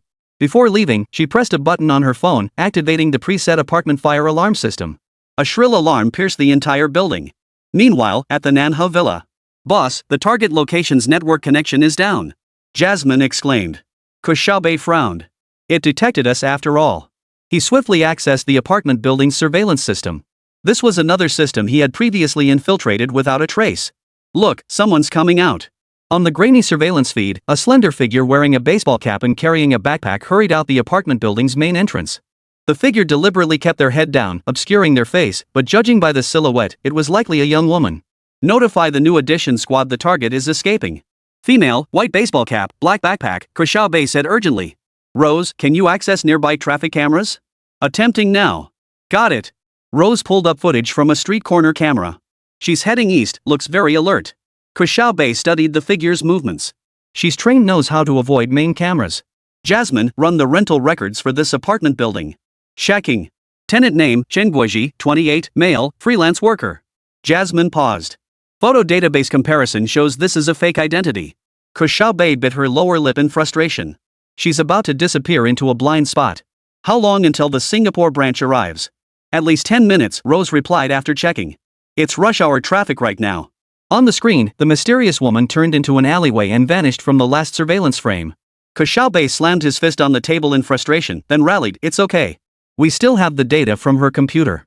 Jasmine, resume analyzing those files. See if we can find more clues. Just then, the door to Ke Xiaobei's study opened quietly. His father stood in the doorway holding a mug of hot milk, his brow slightly furrowed. Xiaobei, it's past your bedtime. Ke Xiaobei swiftly switched screens, flashing an innocent smile. Almost done, Dad. My sisters are helping me with, math problems. Ko Jianyong cast a skeptical glance at the geometric shapes flickering across the 3 monitors' screensavers. This setup was specifically designed by Ke Xiaobei to pass inspections. Alright, drink your milk and go to bed. You have tutoring tomorrow. Okay, Dad. The 3 maids simultaneously offered him a gentle smile. Ke Jianyong, seeing this, immediately waved his hands awkwardly before turning and walking away, looking slightly embarrassed. Once his father closed the door, Ke Xiaobei instantly resumed a stern expression. Rose, Jasmine, back to work. I need to find out exactly who this ghost is and why they attacked the financial summit. This time, we'll get to the bottom of it. Jasmine's voice softened. Young boss, you should rest. We'll handle the follow-up analysis. No, Ke Xiaobei insisted stubbornly, her small hands returning to the keyboard. She escaped, but she left digital footprints. Everyone leaves traces online, just like fingerprints. I'm going to find her. Rose sighed. Boss, you're only 8. You really shouldn't be staying up late. Age is just a number. Stop nagging. Ke Xiaobei had already begun coding a new tracking algorithm. The real ghost hacker is a woman? That completely contradicts our previous profiling. What could be worth the risk at the Marina Bay Financial Summit? I won't sleep until these questions are answered. In any case, I'm determined to catch her. The blue glow of the screen reflected off Ke Xiaobei's determined face. The 8-year-old's eyes shone with wisdom and resolve beyond her years. The phantom of the cyber world had revealed itself, and the hunter Polaris would not abandon the pursuit lightly. 10 minutes later. Tampines District, Singapore. 42nd Street apartment complex. A dozen black vans screeched to a halt. Over 30 figures clad in black swiftly exited and charged upstairs. The commotion left nearby residents, who had gathered to escape a fire alarm, frozen in terror, not daring to breathe a word. 2 minutes later, the division chief led his team to Unit B, room 2015 on the 5th floor. But when they forced open the door and stormed inside, the room was already in utter disarray, drenched by the fire suppression system. The damaged computer motherboard lay submerged in water, seemingly beyond repair. With no other choice, the supervisor picked up the phone and reported the situation truthfully to Mandarin. I'm sorry, we arrived too late. On the other end of the line, Mandarin Man exhaled slowly. We have blurry photos of the suspect. Go search the vicinity and see if you can find any clues. The supervisor acknowledged the order, leaving a few people to continue the search before quickly leading the others downstairs. Chapter 99, Sandstorm Rescue Operation. Several hours earlier. The Zambian sunset bathed the wilderness outside Lusaka in a blood-red glow. Investigation team leader Zhang Hongsheng raised his hand to signal the convoy to halt. 3 off-road vehicles lined up in a row on the dusty dirt road. He pushed open the door, and a wave of heat immediately hit him. Everyone check your gear. We move out in 10 minutes, Zhang Hongsheng's voice crackled over the communicator. We must reach the safe house before sunset. The 4 investigation team members and 5 field operatives inside the vehicle sprang into action. Zhang Hongsheng's gaze swept over each person, Wu Tianming, Han Tong, Wu Jin, and the 5 fully armed field agents. They had been conducting a covert investigation in this African nation for several days and had finally secured crucial evidence. Wu Tianming leaned close to Zhang Hongsheng with a grave expression and whispered, satellite imagery shows Gaulish agents have laid a trap in Lusaka. If the data were carrying leaks, it could trigger an international earthquake. Zhang Hongsheng nodded, touching the encrypted hard drive in his breast pocket. It contained irrefutable proof that a major power had funded violent protests. Get in the car, he ordered curtly. The convoy restarted, kicking up a cloud of red dust. Han Tong, fixed on the Beidou signal on her laptop in the back seat, suddenly paled. Team leader. Anomalous heat signature 3 kilometers ahead. Almost simultaneously, the lead reconnaissance vehicle was struck by a rocket-propelled grenade. The explosion lit up half the sky. Enemy attack. All hands, combat readiness. Wu Jin bellowed, drawing his assault rifle from beneath his seat. Zhang Hongsheng yanked the steering wheel hard, sending the SUV careening off the highway into the wilderness. In the rearview mirror, he saw at least 5 armed vehicles closing in from both sides, their roofs mounted with heavy machine guns. It's the local authorities' Hound Squad, Field Operations Captain Zhao Gang shouted over the communicator. How did they know our route? Bullets pelted the vehicle like rain, spiderweb cracks forming in the bulletproof glass. Zhang Hongsheng gritted his teeth and slammed the accelerator to the floor, the SUV bouncing and lurching over the rugged terrain. Communications are jammed. We can't reach headquarters. Han Tong shouted in despair. The second field vehicle spun out of control under heavy fire, rolling over and bursting into flames. Zhang Hongsheng saw 2 team members crawl from the wreckage before being struck down by snipers. Abandon the vehicle. Scatter and retreat. Zhang Hongsheng ordered decisively. Assemble according to contingency plan 3. The 9 quickly split into 3 groups, using the terrain for cover as they broke out in different directions. Zhang Hongsheng, Han Tong, and Wu Jin formed one group, sprinting through waist-high grass while crouched low. Behind them, fully armed pursuers with military dogs hot on their heels. Why are they so relentless? Han Tong gasped. Because what we have could make them look like fools on the international stage, Wu Jin replied while checking his ammunition. They won't let us leave Zambia alive.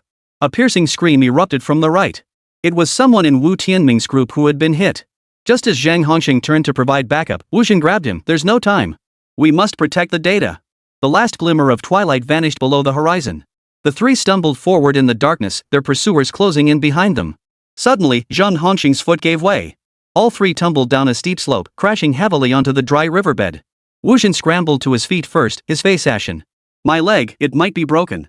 Zhang Hongxing pulled out his night vision goggles and saw snipers already setting up positions above them. They were trapped in this natural death trap, with no escape route. Is this the end? Han Tong whispered in despair. Just then, the desert winds suddenly turned violent. Zhang Hongxing looked up and saw a towering wall of sand hundreds of meters high advancing toward them at an alarming speed on the distant horizon. It's a sandstorm! Wu Jin exclaimed. Holy, it's huge! The sandstorm arrived faster than anticipated. In an instant, visibility dropped to near zero, and sand particles whipped by the gale struck their faces like bullets. Strangely, Zhang Hongxing seemed to hear a mechanical hum distinct from the wind's roar. What's that? Han Tong pointed towards several rapidly moving red dots deep within the sandstorm. Zhang Hongxing donned his night vision goggles, and the sight before him sent a chill down his spine. Three mechanical dogs navigated the storm with astonishing agility, miniature weapon stations mounted on their backs and infrared scanners flashing on their heads. Even more shocking, several silent drones were faintly visible overhead, circling like ghosts within the storm. A burst of rapid gunfire and screams erupted overhead, followed by sudden silence. Zhang Hongxing signaled his companions to maintain absolute silence. The pack of mechanical dogs halted near their hiding spot. One suddenly turned toward them, its infrared scanner locked onto the rock formation concealing the trio. Survivors detected, non-target units, the robotic dog announced in a cold electronic voice. Identify yourselves. Zhang Hongxing took a deep breath, slowly stood up, and raised his hands. Citizen of Zhonghua, non-combatant. The scanner lingered on his face for several seconds. Identity confirmed. Zhang Hongxing, member of the Flowering Nation investigation team. Security protocol activated. Security protocol? Is this thing ours? Han Tong murmured in confusion. A blinding light suddenly pierced the sandstorm as a black helicopter descended like a ghost nearby. The door opened, and two fully armed soldiers leaped out. Their gear bore no national insignia, only an anvil emblem on their right shoulder patches. Get in the helicopter, the lead soldier shouted. The sandstorm cover won't last long. Zhang Hongxing hesitated for a moment, but the renewed gunfire overhead forced his decision. He and Han Tong helped Wu Jin to his feet and ran toward the helicopter. Before boarding, Zhang Hongxing glanced back. He saw the mechanical dogs forming a defensive formation, with drones circling overhead on alert. Further away, several bodies clad in Zambian Special Forces uniforms lay in pools of blood. Inside the cabin, 5 mercenaries silently inspected their weapons. Zhang Hongxing noted their gear was more advanced than any national military force. Their digital camouflage automatically shifted hues to match the surroundings, while helmet displays projected intricate battlefield data streams. Who are you? Zhang Hongxing shouted, drowning out the helicopter's roar. The leader, a tall man with an electronic eye patch over his left eye, turned at the command. He turned his head at the question. The boss told us to make sure you leave Zambia alive. Who is your boss? The electronic eye flickered. Sorry, no comment. Please cooperate, thank you. The helicopter flew low under the cover of the sandstorm, evading radar detection. Han Tong watched through the window as the battle raged on below. The unmanned combat units methodically eliminated the remaining pursuers, their tactical coordination as precise as elite special forces. 2 hours later, the helicopter landed in a border town in neighboring Tanzania. The mercenaries swiftly unloaded the wounded, providing basic medical kits and communication devices. This is as far as we go, said the man in the eye patch. A special forces unit will pick you up in 3 hours. Don't ask how we know. Zhang Hongxing grabbed his arm. Those unmanned combat systems, did you develop them? The man with the eye patch gave a slight smirk. Yes. Welcome to the future of warfare, sir. Now, I suggest you contact your homeland immediately. The helicopter ascended once more, swiftly vanishing into the night sky, leaving behind 9 shaken individuals and countless unanswered questions. Chapter 100, Tech 2 Super. What the hell is this? 3 days later. Kyoto, Japan. Inside an isolation review room at a military base. Zhang Hongxing faced a room full of military and state security officials, detailing the events in Zambia. The mechanical dog's reaction speed far surpasses that of human soldiers. He pointed at the hand-drawn diagrams on the projection screen. Their tactical coordination is entirely AI-driven, with zero latency. The drone swarm's fire coverage is accurate down to the centimeter. A gray-haired general frowned. Are you certain this isn't the latest military equipment from some nation? Absolutely not, Field Team Leader Zhao Gang affirmed. The mercenaries claimed they served some boss, and the control interface was entirely unknown software with no military markings. Han Tong pulled up her secretly recorded data fragments. What's even more terrifying is their autonomous learning capability. During combat, they can instantly analyze enemy tactics and adjust their strategies. It's like they possess life itself. The conference room fell silent. Finally, Minister Li of the State Security Department closed his folder. Everyone, we may have just witnessed a fundamental shift in the nature of warfare. If this technology falls into the hands of terrorist organizations or private military companies? He didn't finish, but everyone present understood the implication. The meeting lasted a full 8 hours, while the review of Zhang Hongsheng and others stretched on for 2 weeks. When Zhang Hongsheng finally stepped out of the military base gates, the bright sunlight of the capital city stung his eyes shut. Han Tong stood by the roadside waiting for him, holding 2 cups of coffee. "Heard we've all been reassigned to the newly formed Future Threat Assessment Department," she said, handing him a cup. Zhang Hongsheng nodded, his gaze drifting involuntarily toward the sky. "I'll serve as acting deputy minister. But I can't help wondering. Were those really mercenaries who saved us? Or was some nation testing their new equipment? Unlikely. Besides, other nations wouldn't have any reason to. Or perhaps," Han Tong lowered her voice, "do you think it could be that organization?" Zhang Hongsheng frowned sharply. "That organization? You mean the Prophet?" Han Tong nodded silently. Just then, a black sedan pulled up in front of them. The window rolled down, revealing Minister Li's face in the back seat. "Get in, both of you. The commander wants to hear the story about the unmanned combat operation firsthand."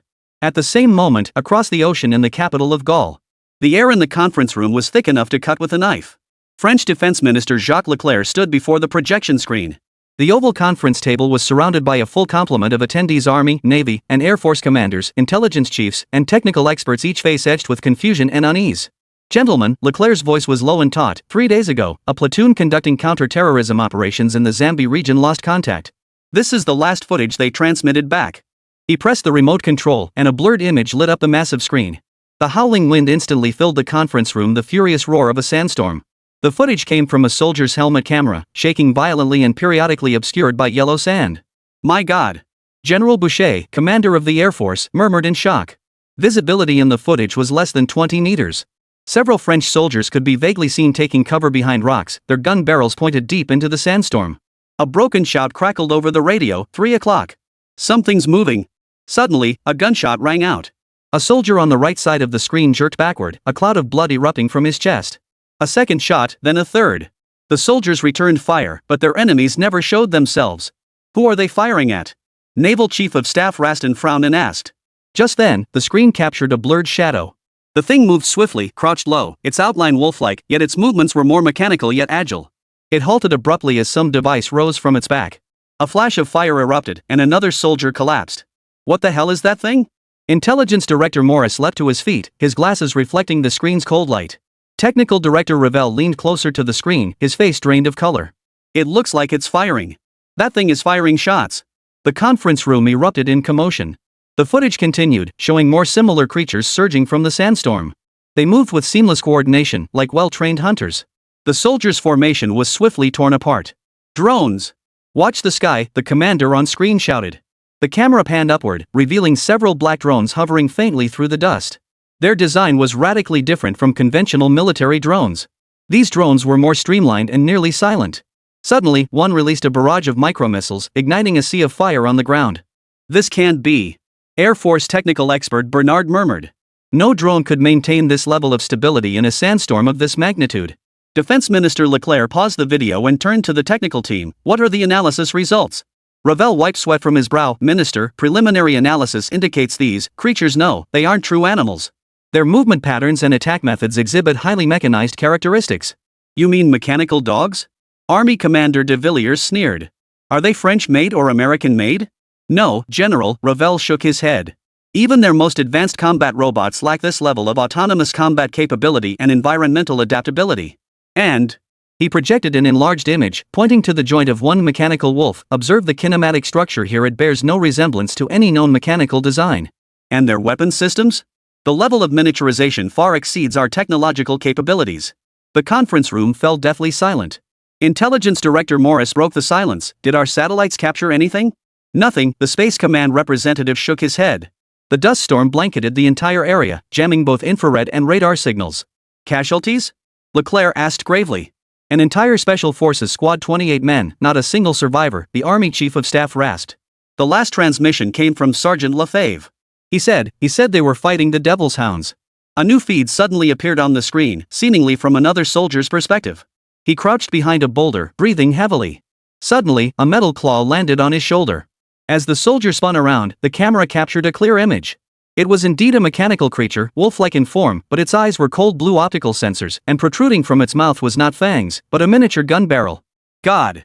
Someone crossed themselves. The image turned to static after a gunshot. Leclerc shut off the projection. The conference room lights came back on, but no one felt the slightest bit relieved. Gentlemen, the defense minister surveyed the room. What are we facing? Technical Director Ravel rose slowly. Minister, based on current data, I believe we've encountered an entirely new unmanned combat system. It integrates cutting-edge robotics, artificial intelligence, and weaponry, capable of autonomous operations in extreme environments. But what? Speak. But I do not believe this is the product of any known nation or corporation. This technology is too advanced. Chapter 101, 50 million? Want to buy J10 technology? The technical director stated that the technology behind these mechanical wolves was too advanced. The expressions of everyone present grew grim upon hearing this. This much was evident even without professional analysis. Just watching the video made it clear. However, Intelligence Director Morris added, there have indeed been reports of unusual activity in the Zambian region recently. Local nomads mentioned legends of metal demons, which we initially assumed were new weapons from some illegal armed group. Illegal armed groups? Air Force Commander Boucher scoffed. Have you ever seen an illegal organization with this kind of technology? This is clearly a state-level research achievement. Or perhaps... A young technical officer hesitated, his words trailing off. Continue, Lieutenant, Leclerc ordered. Or a non-state actor, the lieutenant swallowed hard. Private military contractors, tech giants, or even what? Even alien technology. The lieutenant whispered the last word, immediately drawing a few snorts of derision before the room fell silent once more. Of course, no one would believe that last idiotic possibility. Yet, at that moment, a single name formed in everyone's mind. Even if no one voiced it aloud, everyone guessed whose handiwork it might be. Leclerc slammed his fists on the table. Whatever this is, it's already killed 28 foreign mercenaries. I need answers. I need countermeasures. Now. He pointed at the intelligence chief and the technical director. Maurice, I want you to gather all intelligence on the Zambian region within 24 hours. Ravel, assemble a technical analysis team to study the weaknesses and origins of these things. Minister, the Army Chief of Staff interjected abruptly, if these mechanical creatures appeared in Zambi, they could surface elsewhere. We must elevate our alert status. Leclerc nodded. Agreed. Notify all overseas garrisons, particularly in Africa and the Middle East, to strengthen defenses and report any unusual activity. He paused. Simultaneously, this matter must remain strictly confidential. I do not wish to cause public panic. As the meeting drew to a close, an elderly general who had remained silent spoke up. Gentlemen, has no one paid attention to the flower team? They've been missing for far too long. Leclerc nodded solemnly. General, that squad is irrelevant now. They may have already fled back to the flower family. There's no need to discuss it further. Hearing this, the old general nodded grudgingly and said no more. As attendees departed one by one, Technical Director Ravel remained fixed on the now blackened projection screen. He murmured to himself, it must be him, that prophet. This is another of his acts of vengeance against us. Terrifying, we've provoked a demon. While Gaul was consumed with regret for provoking the prophet, Baba Yang, blissfully unaware, was recklessly courting disaster. Of course, behind him stood a mastermind encouraging his reckless actions. On a business trip in the Middle East, Mandarin stared at the flashing message notification on his screen, his brow slightly furrowed. His work account typically only received strictly vetted business proposals, yet this ID claiming to be the special procurement representative of Baba Yang's Ministry of Defense had bypassed all conventional channels and reached his private contact directly. Esteemed Prophet, it is an immense honor to have another opportunity to collaborate with you. We have a crucial partnership we wish to discuss in person. As a token of our sincerity, we have transferred a 10 million pretty coin deposit to your Swiss account. We look forward to your response. Abbas Khan. Attached was a screenshot of the bank transfer receipt. The man in black narrowed his eyes, his fingers tapping lightly on the tabletop. 10 million pretty coins, just for a meeting? This defied logic, and he doubted Baba Yang would be so generous. He opened another encrypted window and swiftly traced the transfer's origin. The funds originated from a Dubai-based trading company named Silver Star. On the surface, this company had no connection to Baba Yang's military, but Mandarin knew this was precisely the kind of money laundering channel often used by certain national militaries. They're still eyeing the J10 modifications. He murmured to himself, a cold smile curling his lips. He immediately picked up his secure phone and dialed an unstirred number. Boss, the Baba Yang people won't give up. They've sent 10 million to arrange a meeting with us, he stated directly after the call connected. They're probably still after the J10 fighter jet technology. A few seconds of silence followed before Ke Xiaobei's signature childlike laughter rang out. Is that so? Since they want to learn from the eagle, let's kill two birds with one stone and screw them over too.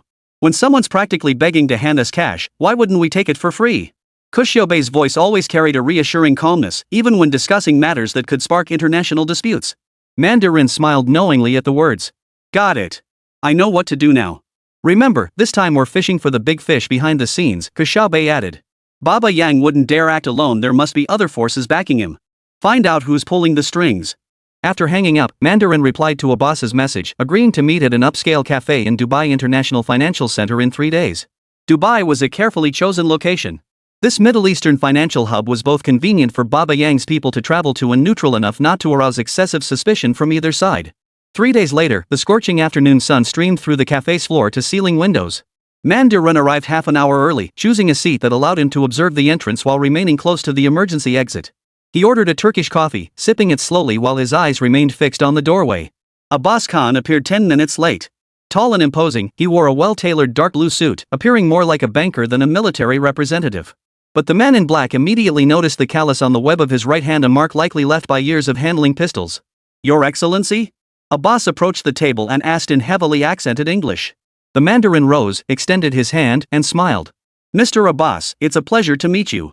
As they shook hands, the Mandarin deliberately applied extra pressure. A flicker of surprise crossed Abbas's eyes before he matched the pressure. This small test confirmed to the Mandarin that his counterpart had indeed received professional training. Because ordinary merchants wouldn't react this way. Let me be blunt, sir. As soon as he sat down, Abbas lowered his voice and got straight to the point. We are willing to pay an additional 50 million, provided you can supply the complete technical documentation for the J10 variant. Chapter 102, The True Mastermind. The man in black nearly choked on his coffee at the offer. 50 million? That figure was an outright insult to the J10 fighter technology. These people were out of their minds. The crucial thing was, if he only managed to scam 50 million back, he'd be laughed at by the Red Skull. At this thought, he suppressed the urge to sneer, set down his coffee cup, and maintained a professional smile. Mr. Abbas, are you joking? His voice was eerily calm. The technological value of the J10 modification far exceeds your imagination. 1 billion pretty coins, that's the absolute minimum. Abbas' pupils visibly contracted. Clearly caught off guard by this response, his fingers began tapping the tabletop unconsciously. 10 billion. That price far exceeds my authority. I'm afraid I need to consult my superiors. Go ahead. Mandarin made a dismissive gesture. But remember, this offer is only valid today. Tomorrow, it might be 12 billion. Abbas rose and hurried toward the restroom. The Mandarin knew he was making a call for instructions. He discreetly pressed the miniature button hidden in his cuff, activating the surveillance equipment installed nearby by Ke Xiaobei's team. 15 minutes later, Abbas returned to his seat, his expression visibly tense. Sir, my superiors wish to speak with you directly. Now. Via video. The Mandarin raised an eyebrow. Here? Abbas shook his head and pulled a room keycard from his pocket. The suite upstairs is ready. It has a secure line. The Mandarin took the keycard, feigned a moment's thought, then nodded in agreement. He knew the real opponent surely had backup plans. But would he be afraid of such things? During the 30-second elevator ride, Mandarin swiftly reviewed every possible countermeasure. Their team had likely bugged the entire cafe and was probably tracking Abbas's backers right now. But a direct video call? That was unexpected. The suite was spacious and luxurious, with floor-to-ceiling windows overlooking Dubai's iconic Burj Khalifa. Abbas deftly opened a custom laptop. After entering several layers of passwords, a blurred figure gradually sharpened on the screen. Mr. Xian, it's a pleasure to finally meet you. The voice was electronically altered, yet the arrogance in its tone was undeniable. I am Muhammad, representing the genuine buyer. The Mandarin's heart skipped a beat. Mahmud? This was clearly an alias, but the way he pronounced words and his choice of phrases pointed to a distinct origin: Turkey. The Mandarin ventured a bold guess based on the accent. But that wasn't enough. He needed more clues. Mr. Mahmud, the Mandarin nodded slightly. It seems we finally met the man who truly calls the shots. The shadow on the screen chuckled softly. 10 billion is an interesting figure, but we need to verify the technology's authenticity. Bring a sample to ISPER in 3 days. If it passes verification, money is no issue. The Mandarin noticed Abbas visibly shift uneasily at this arrangement. Clearly, this Baba Yang representative hadn't anticipated the sudden change in location either. ISPER? The Mandarin feigned hesitation. That doesn't seem very friendly. It unnecessarily increases my risk. Precisely why it demonstrates your sincerity, wouldn't you agree? Mahmud's voice carried an unyielding firmness. Specific time and location will be communicated to you. We await your good news. Wow, this guy's pretty tough. Who gave him the nerve? But now wasn't the time to turn hostile. The Mandarin desperately wanted to uncover the other party's true identity. Therefore, he was prepared to make a small concession for now. The screen suddenly went black as the call was abruptly cut off. A boss looked even more surprised than the Mandarin. He opened his mouth as if to explain, but ultimately only managed an awkward chuckle. The Mandarin stood up, adjusting his suit. "It seems our negotiations have only just begun, Mr. Abbas. See you in 3 days." After leaving the hotel, the Mandarin didn't return directly to his residence. Instead, he circled the bustling streets of Dubai several times, confirming he wasn't being followed before entering an inconspicuous electronics store. The shopkeeper, spotting him, discreetly gestured toward the back door. The back door led to a narrow corridor ending in a hidden room.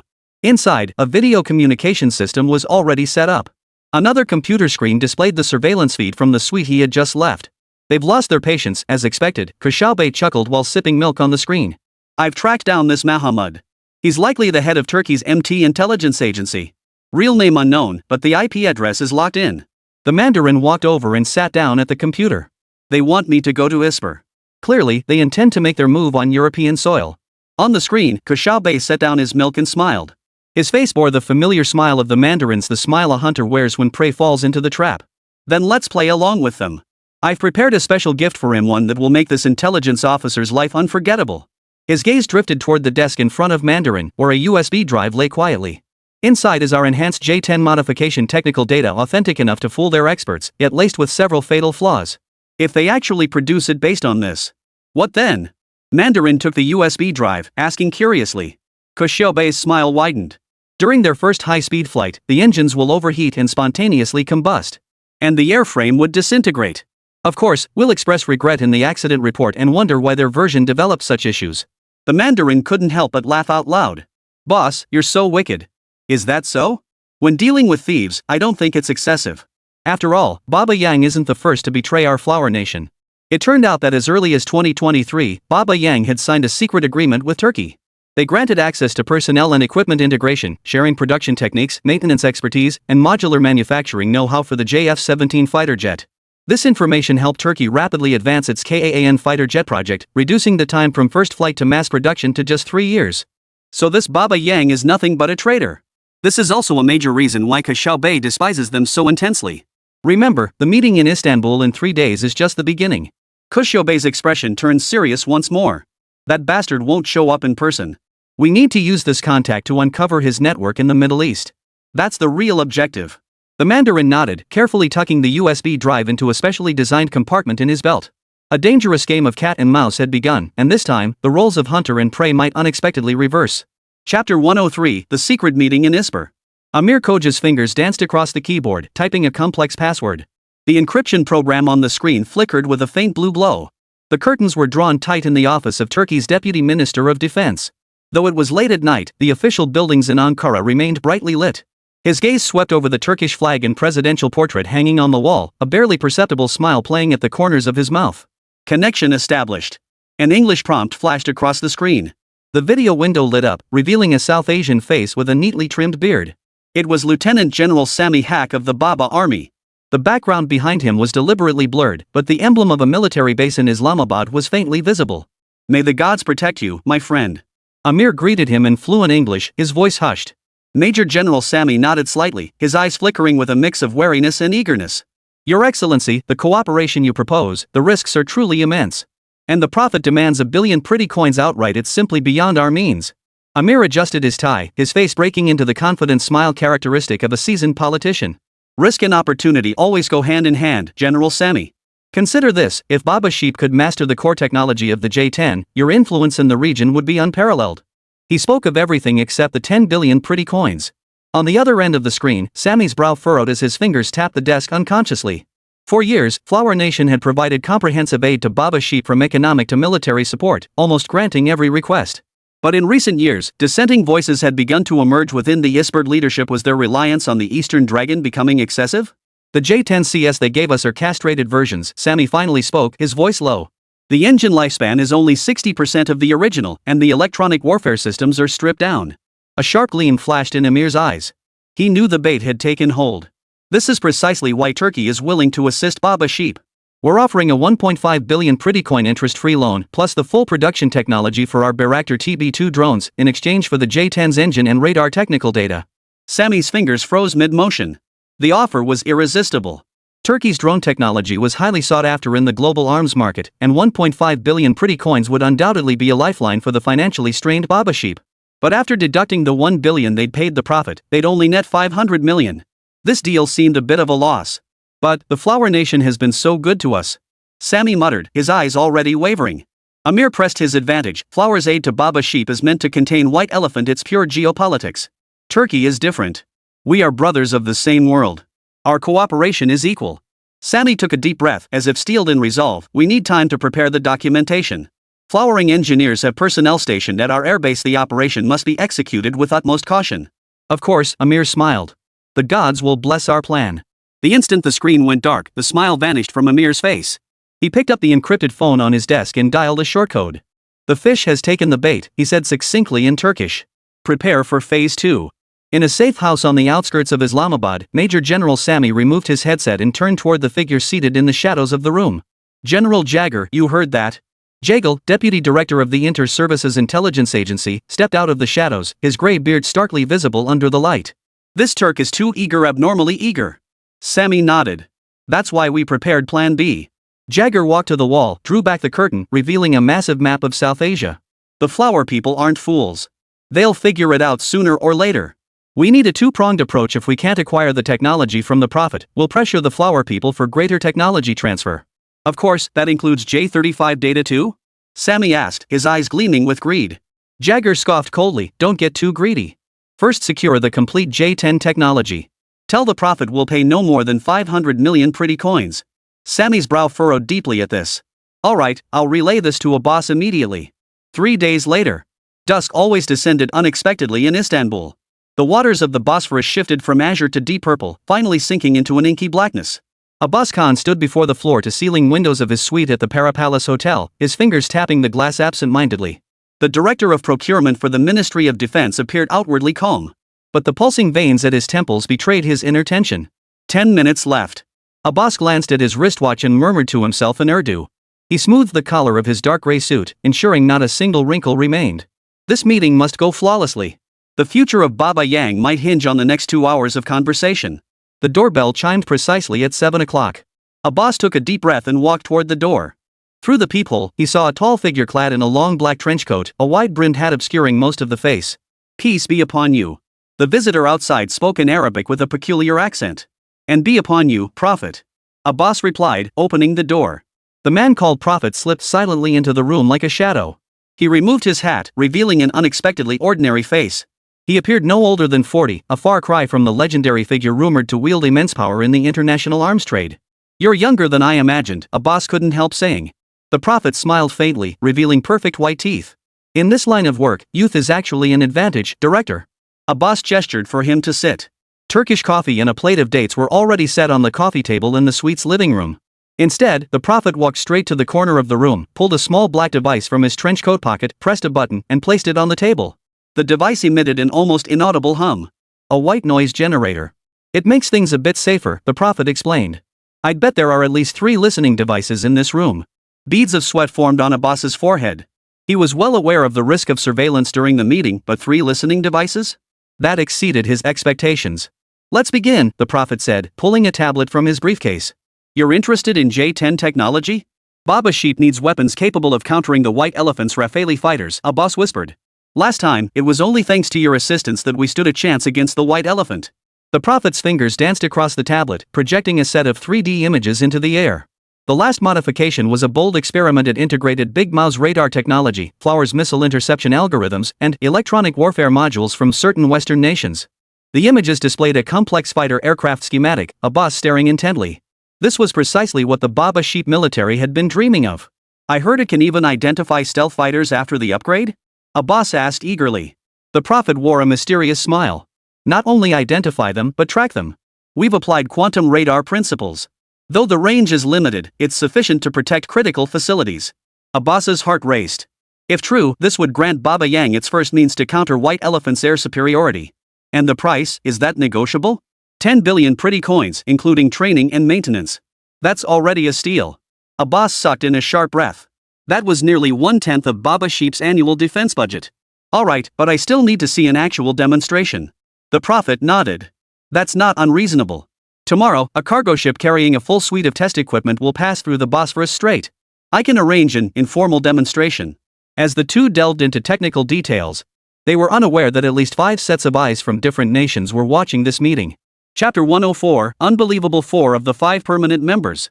On the top floor of the office building across from the Parapalace Hotel, CIA agent Mark Holt adjusted the focus of his telephoto lens. Through the slits in the hotel curtains, he could clearly see Abbas conversing with the Prophet. They seemed deeply engrossed, Mark murmured into his earpiece. I need a lip-reading specialist on standby. The response came from Langley headquarters, connecting now. Keep the feed steady. His partner, Soxy Jacqueline, was operating another device. It was an electronic interception device disguised as an ordinary suitcase. They're using some kind of jammer, Soxy frowned.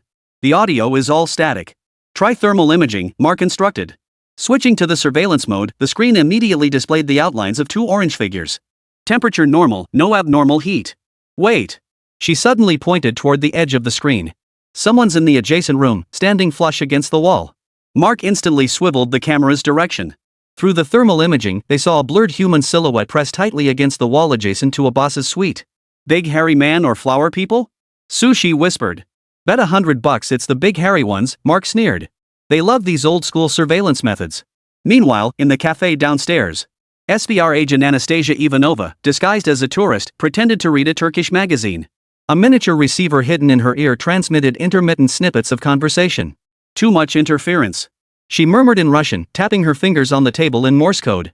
3 tables away, her partner Dmitri gave a slight nod and rose to head toward the elevator. Suddenly, a clear sentence came through Anna's receiver, the entire suite of technology. She immediately pricked up her ears, but the rest was drowned out by static. She bit her lower lip. The Baba Sheep man secretly contacting the Prophet. This was no simple matter. Dmitri, we need to prepare Plan B. Anna whispered into her lapel microphone. Because she needed to get closer to the target. At the same time, in the same place, Li Ming, an agent of the National Security Department of the flower planting nation, chose a more direct surveillance point. This was the fire escape stairwell of the Parapalace Hotel. Through the fiber optic camera pre-installed in the air conditioning vent of the Abbas suite, he could see part of the living room. The target is viewing some kind of projected image, Li Ming reported in a low voice in Mandarin. It could be a demonstration of equipment schematics. An order crackled through his earpiece, confirmed the identity of the Prophet. We suspect he's selling our classified information. Li Ming narrowed his eyes, straining to make out the projection, but the angle was too poor. He needed to risk getting closer. Just as he prepared to move, footsteps sounded from below the staircase. Li Ming quickly stowed his equipment and feigned being a hotel maintenance worker. A tall man with European features climbed the stairs and visibly paused upon seeing Li Ming. Pardon me. The man said in heavily accented English, continuing up the stairs. Li Ming nodded in acknowledgement, but alarm bells rang in his mind. Someone from the DGSE? Things were getting complicated. French agent Luc Dupont was equally wary of the repairman. He pretended to take the wrong floor, but his real goal was to install his own listening device. The DGSE's interest in the Prophet had recently become intense. They've been trying every possible angle to investigate everything connected to him.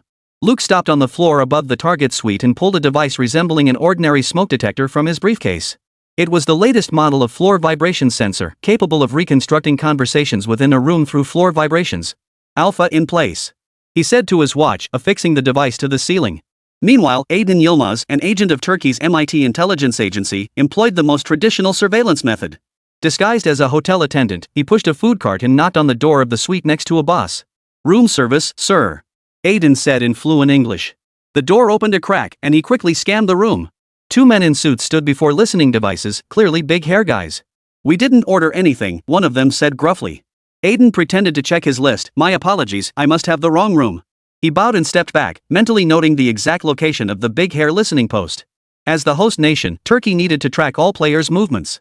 Back in the surveillance van, Aydin immediately reported to headquarters, confirmed Dimao SVR listening post established at location 7A. Eagle agents are in the opposite building. Flower agents are active in the fire escape. Where are the French? Came the question through his earpiece.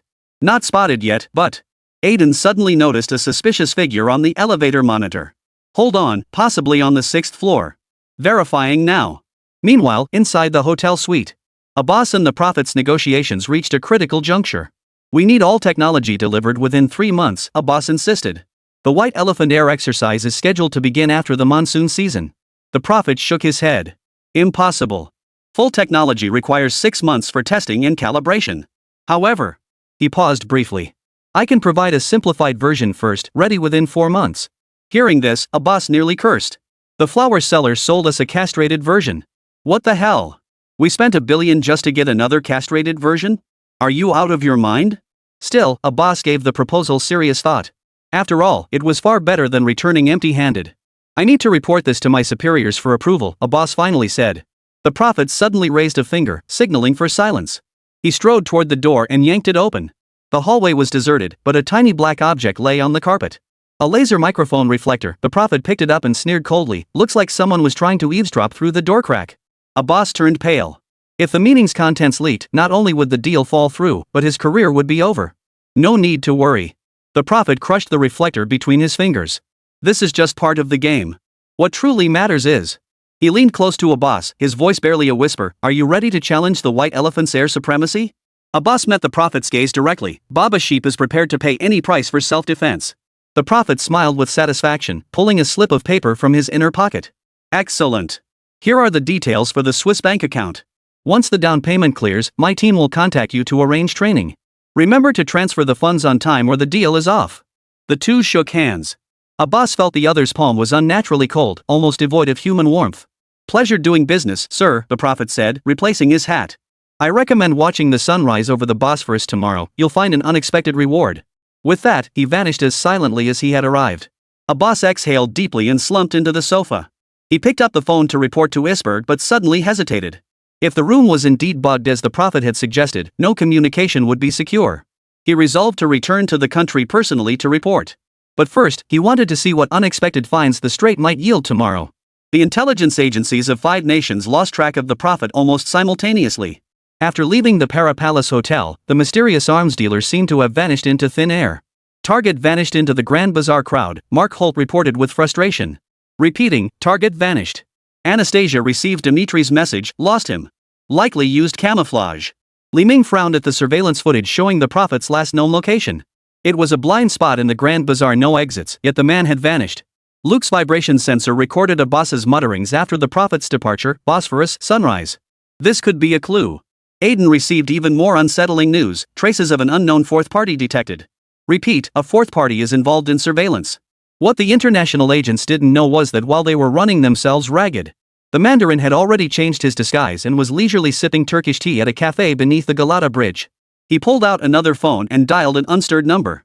Boss, the fish has taken the bait. He said briefly in Mandarin before hanging up and tossing the phone into the deep waters of the Bosphorus Strait. Chapter 105, What did Baba Sheep buy? Eagle House, Virginia, CIA headquarters. Late at night, certain floors of the headquarters building were lit as bright as day. Deputy Director Michael Brennan was roused from bed. He was now staring at blurry satellite images and intercepted signal reports on the large screen. The prophet's signal originates from ISBR. The contact is confirmed as a senior Babayang Defense Ministry official. The senior analyst raced through the report. We lost 3 top operatives just to confirm the prophet's existence. He wouldn't surface for conventional weapons. Brennan's face turned ashen. Baba Yang? What are they after? Are they targeting the White Elephant? Or our residual assets in Afghanistan? Or nuclear materials? Biological or chemical weapons? Or cyber weapons capable of crippling New Delhi's power grid? Each possibility sent a chill down the spines of those present. With the director absent, I'm chairing this meeting. Convene a crisis response meeting immediately. I need all possible scenarios and issue the strongest possible warning to Islamabad through every available channel immediately. Tell them they must provide an explanation. At the same time, Gaul, Paris, DGSE headquarters. At the General Directorate for External Security, Deputy Director for Middle Eastern Affairs, Ms. Elise Dupont, was savoring a late-night glass of red wine when she received the report. The wine's aroma turned bitter as she finished reading the report. Turkey. Baba Yaga. Prophet. She paced to the window, gazing out at the Parisian nightscape. The weapons he's been selling to rebels in Africa's Sahel region are already giving us headaches. If this time he's selling Baba Yaga more advanced drones or communication surveillance systems we can't effectively counter our military forces, our diplomatic advantage, all will be lost.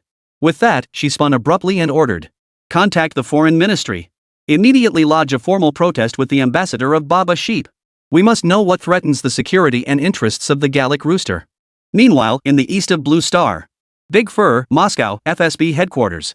The smoke in the conference room hung thick and heavy. General Vasily Orlov, head of the FSB, slammed his fist on the table. Have those Barbary sheep gone mad? Or are the eagle worshippers behind this? Did they buy weapons from that arms dealer to use in Kashmir? Or to infiltrate Central Asia? To cause trouble for our dear white elephant friends? Hearing this, a subordinate murmured quietly. It could also be targeting our advanced positioning systems for troops in Syria, or electronic warfare equipment made with technology stolen from us by the Prophet. A cold gleam flashed in Orlov's eyes. Disgraceful. And a threat. Call Isberg immediately. Make it crystal clear, if they don't come clean right now, our patience is running out. Make it clear they can choose, we can be friends, or we can be their worst nightmare. Also in the east of Blue Star. Kyoto, Ministry of State Security. The meeting atmosphere was heavy and complex. The minister studied the intelligence summary, his brow furrowed. Baba Yang, our iron brothers, they went to see the Prophet? Why? What could an international arms dealer offer that we cannot? Other high-ranking officials chimed in, their concerns multifaceted. Could this secret deal be tied to the border situation with White Elephant? Could it be some overly radical technology we can't directly supply, for fear of upsetting the balance? Or, could it be, some specialized equipment targeting the East Turkestan forces within our borders? But why bypass official channels? Worst-case scenario, this item might ultimately target us. The security of international trade projects. The flattery at the meeting was intense and calculated. Finally, the minister tapped the table lightly and declared, immediately contact the highest-ranking officials of the Baba people through the most reliable channels. The tone must be serious, but the approach must be tactful. We must uncover the truth, but our approach must safeguard the strategic interests of our bilateral relationship. Simultaneously, deploy all means to investigate the true purpose behind the Prophet's transaction. ISPER, Prime Minister's Office of Baba Sheep and Inter-Services Intelligence ISI Headquarters. The atmosphere here was colder than the rainy night in Islamabad. Inquiries from Washington, Paris, Moscow, and Kyoto poured in almost simultaneously. Each one more urgent than the last, each one more sternly worded. Phone calls, encrypted telegrams, urgent summonses for envoys. Every channel conveyed the same message, immediately, without delay, explain the details of the deal with the Prophet. General Hamid, the chief of staff, and a handful of others stood before the Prime Minister, their faces ashen. The aluminum alloy case sat on the Prime Minister's desk like a bomb ready to detonate at any moment. What do we do? The Prime Minister's voice trembled with helplessness. We've offended 4 permanent members of the Security Council at once. We can't afford the wrath of any one of them, let alone all 4. General Hamid swallowed hard. Prime Minister, precisely because of this, we absolutely cannot tell the truth. You know what we bought, and you know why we had to buy it. If any nation especially one that appears close to us. If they learn the truth, we won't face mere pressure, we'll face immediate, devastating intervention, even retaliation. The Prophet warned us this thing is a double-edged sword. The Prime Minister's brow furrowed deeply at these words. But how do we explain this now? We must deny it. Deny it firmly and unanimously. We can claim it was intelligence failure, a conspiracy by the Prophet, a frame-up by someone. We insist we knew nothing. The ISI chief clenched his teeth, his expression grave. This is the only way to buy time. Hope their suspicions diverge and counterbalance each other, leaving us room to maneuver. Hearing this, the assembled group nodded in agreement once more. Thus, a bizarre scene unfolded on the diplomatic stage. The Eagle ambassador received this reply, Your Excellency, this must be a grave misunderstanding. Barbary sheep firmly opposes illegal arms trafficking and has no connection whatsoever with the so-called Prophet. Perhaps a third party is impersonating us, attempting to undermine our friendship. The French ambassador heard, Our nation is fully committed to cooperating with the international community in combating illegal arms trafficking. The allegations you mention are surprising, and we require time for internal verification. The Russian ambassador was informed, this is a rumor spread by Western intelligence agencies to drive a wedge between Russia and the developing positive relations with Turkey. Turkey is a responsible nation. The Flower Nation envoy received the most diplomatic yet resolute response, the ironclad friendship between China and Baba Yang is unbreakable. Our communication channels are open and transparent. There is absolutely no possibility or necessity for any sensitive transactions through third parties. China must trust us, this is undoubtedly a scheme by those with ulterior motives to sow discord. The 4 nations' reactions escalated rapidly from suspicion to fury. They're all lying. CIA Director Brennan roared in the White House Situation Room. Baba Yang is playing us all like fools. They've clearly obtained something that makes them believe it's worth defying all 4 of us simultaneously. The Gaulish president remarked coldly. That means the weapon is either extremely dangerous, or its sources so sensitive they'd rather face our wrath. President Big Fur pounded the table, his eyes already blazing with fury. We must find out. On the other side, the flower leader's concern ran deepest. The situation is likely more complex than we imagined. Baba Sheep's stance is unusually firm, which doesn't align with their typical approach. The prophet's actions may not just be about selling weapons. He could be deliberately sowing suspicion and chaos, driving a wedge between us and Baba Yang, or even provoking a larger regional conflict. Chapter 106, What the heck? Dad's back? Though the 4 nations among the 5 permanent members each harbored their own agendas, they reached an unspoken consensus on one point: diplomatic means had failed. Stronger pressure must follow. The CIA and DGSE covert operations teams received activation orders. FSB wed work specialists were added to the consideration list. In terms of intelligence gathering, additional reconnaissance resources and networks began focusing on potential leads for Baba Yang and the Prophet. Sanction drafts commenced at the State Department and EU headquarters. Contingency plans for military exercises were being reviewed. An invisible storm began gathering, its focus squarely on the nation trembling between the 4 great powers yet clenching its teeth. Barbary sheep. And the trigger for it all, the container holding the unidentified weapons. At this very moment, it lay hidden in the deepest recesses of a subterranean bunker within Baba Yang. How long could its secret remain hidden? Meanwhile, the Prophet might be sitting in some comfortable corner of the world, sipping fine wine and admiring how the most powerful nerves he personally strummed were now trembling violently with suspicion and rage. What exactly did Baba Yang purchase from him? Amidst the turmoil of international affairs, a small shop remained serene. Nanhu, Iron Blood Model World. The freshly varnished pine shelves still carried a faint, pungent scent. This scent mingled with lingering paint fumes and the aroma of ink, creating the unique, nascent atmosphere of this model shop. Lighting calibration was the most precise task. 8-year-old Ke Xiaobei stood atop a stepladder. His young face was serious as he directed several employees below, dressed in work uniforms yet moving with the precision of surgical robots. Spotlight number 7, tilt left 0.5 degrees. Yes, hold. The light spot must precisely envelop the Typhoon-class command tower casing, not a millimeter more. His voice carried a child's clarity, yet his tone was seasoned like a shopkeeper with 30 years of experience. The cold white light fell with precision, lifting the nearly meter-long colossus from the sea of dimly lit models. Every rivet, every weld seam was rendered in stark detail, radiating a cold industrial power. The shop fell silent, broken only by the faint whirring of miniature servo motors adjusting angles. Just then, the street-facing glass door slid open silently. The brass bell hanging above the threshold, neglected of oil, emitted only a dry, faint scrape. A tall figure stepped inside, dressed in well-tailored dark casual wear, a hint of weariness lingering on his face. It was Mandarin Man. Ke Xiaobei turned almost the instant his aura shifted upon crossing the threshold. He leapt nimbly from the top of the stairs, landing without a sound. He brushed off the dust from his sweatpants. "You're back rather quickly," Ke Xiaobei greeted him with a smile. "Have you handled everything outside?" The man in black didn't answer immediately. His gaze swept across the shop, glancing over the silently displayed models whose terrifyingly realistic details were startling. Then, a faint curve touched his lips as he handed over a straw basket he was carrying. "Some specialties from Turkey. Try something new." The figs were plump, still clinging to the moisture of a foreign land. Ke Xiaobei took them and placed them on the counter beside him without a glance.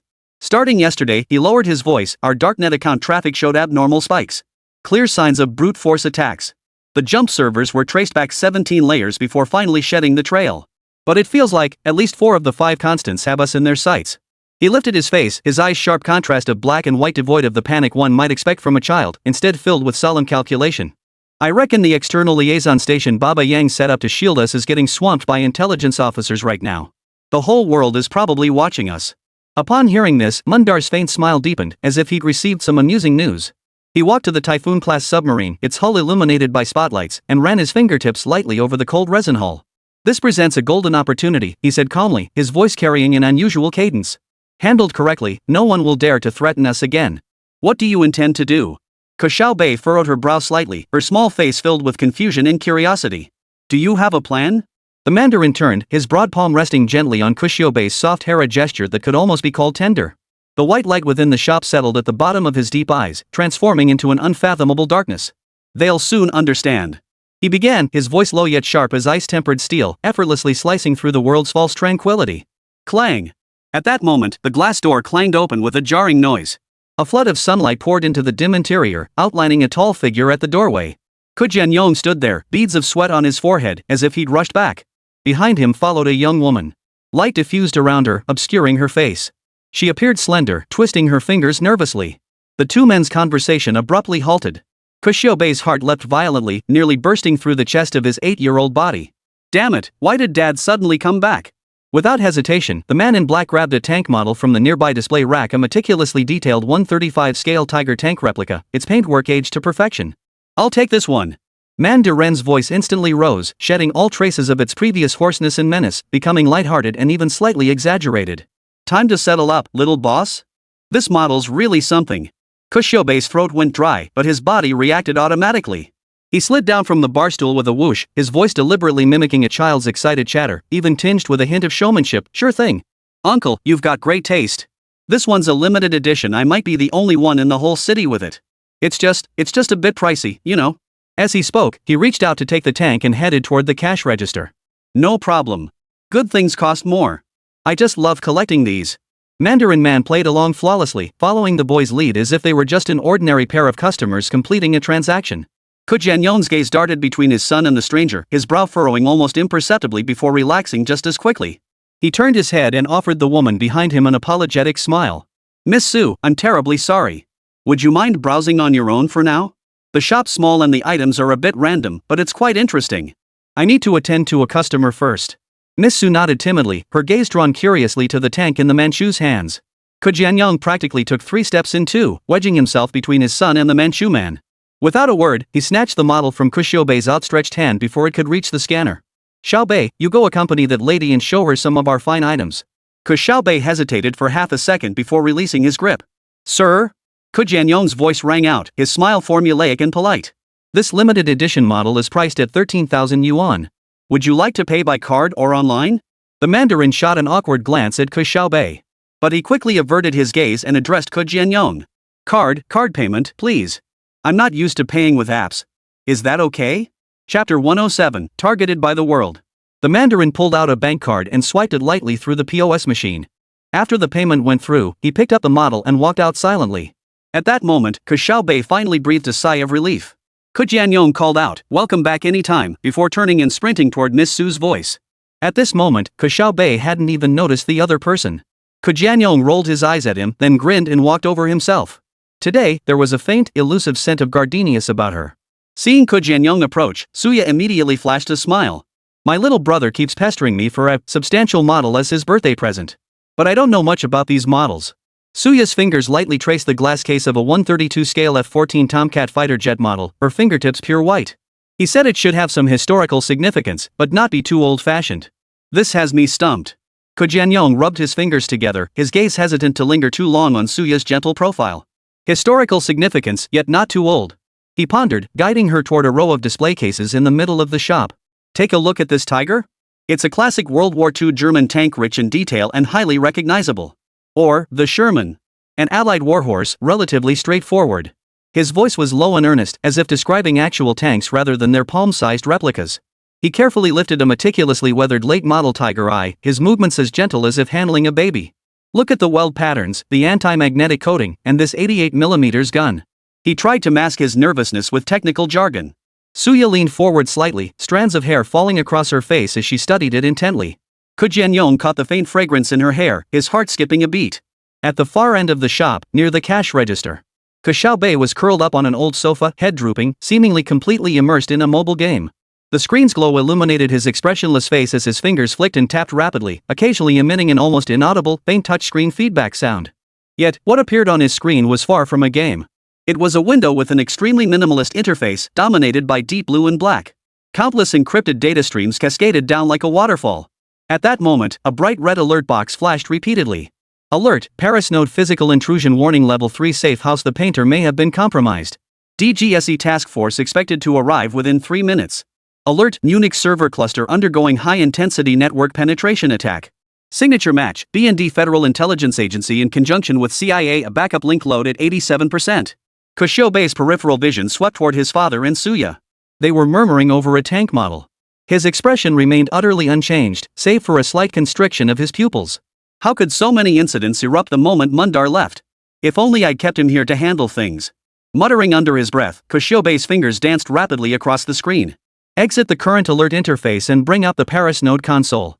He made no attempt to save the safe house. It would have been futile. The command was cold and efficient. To Paris Painter. Directive, execute Nirvana protocol. Priority, highest. Countdown, 120 seconds. Confirm. Confirmed. Initiating Nirvana. Countdown, 119, 118. The Nirvana protocol entailed the rapid destruction of all physical storage devices, erasure of all digital traces, and potentially included a small thermoelectric incineration unit to ensure even chip debris couldn't recover data. Almost simultaneously, he switched to the Munich interface. Fingers swiped across several virtual switches, activating the preset mirror maze trap. A flood of fabricated data streams and false nodes activated, like countless mirrors unfolding in an instant, diverting the attacker's forces onto a false trail, draining their computational power and attention. Simultaneously, a command was issued to route core data through an ultra-stealthy channel disguised as ordinary video traffic. It hopped through redundant nodes in Lithuania and Serbia before finally injecting into an encrypted cloud storage zone within Iceland's dataport. Munich mirror maze activated. Attack traffic diversion in progress. Projected delay in enemy analysis, at least 6 hours. Core data migration underway. Progress, 35%. Another window popped up, originating from the Far East. Warning, detected anomalous financial surveillance activity signature, Economic Investigation Unit of the Ministry of State Security targeting Hong Kong-based front company Golden Bridge Trading. Associated account fund number 3 at risk of freezing. Ke Xiaobei's brow furrowed almost imperceptibly. State security had mobilized. Much faster than anticipated. He swiftly switched to the financial operations interface, authorizing the emergency fund transfer process. Funds were fragmented through a series of complex cryptocurrency swaps and shell company transactions. Actually, I think the Tiger tank is too heavy. Wouldn't boys prefer something more agile? Like an airplane? Suya's soft voice carried a hint of hesitation. Jianyong paused, responding instinctively, airplanes? Oh, right, airplanes are good too. Like the P-51 Mustang or the Spitfire.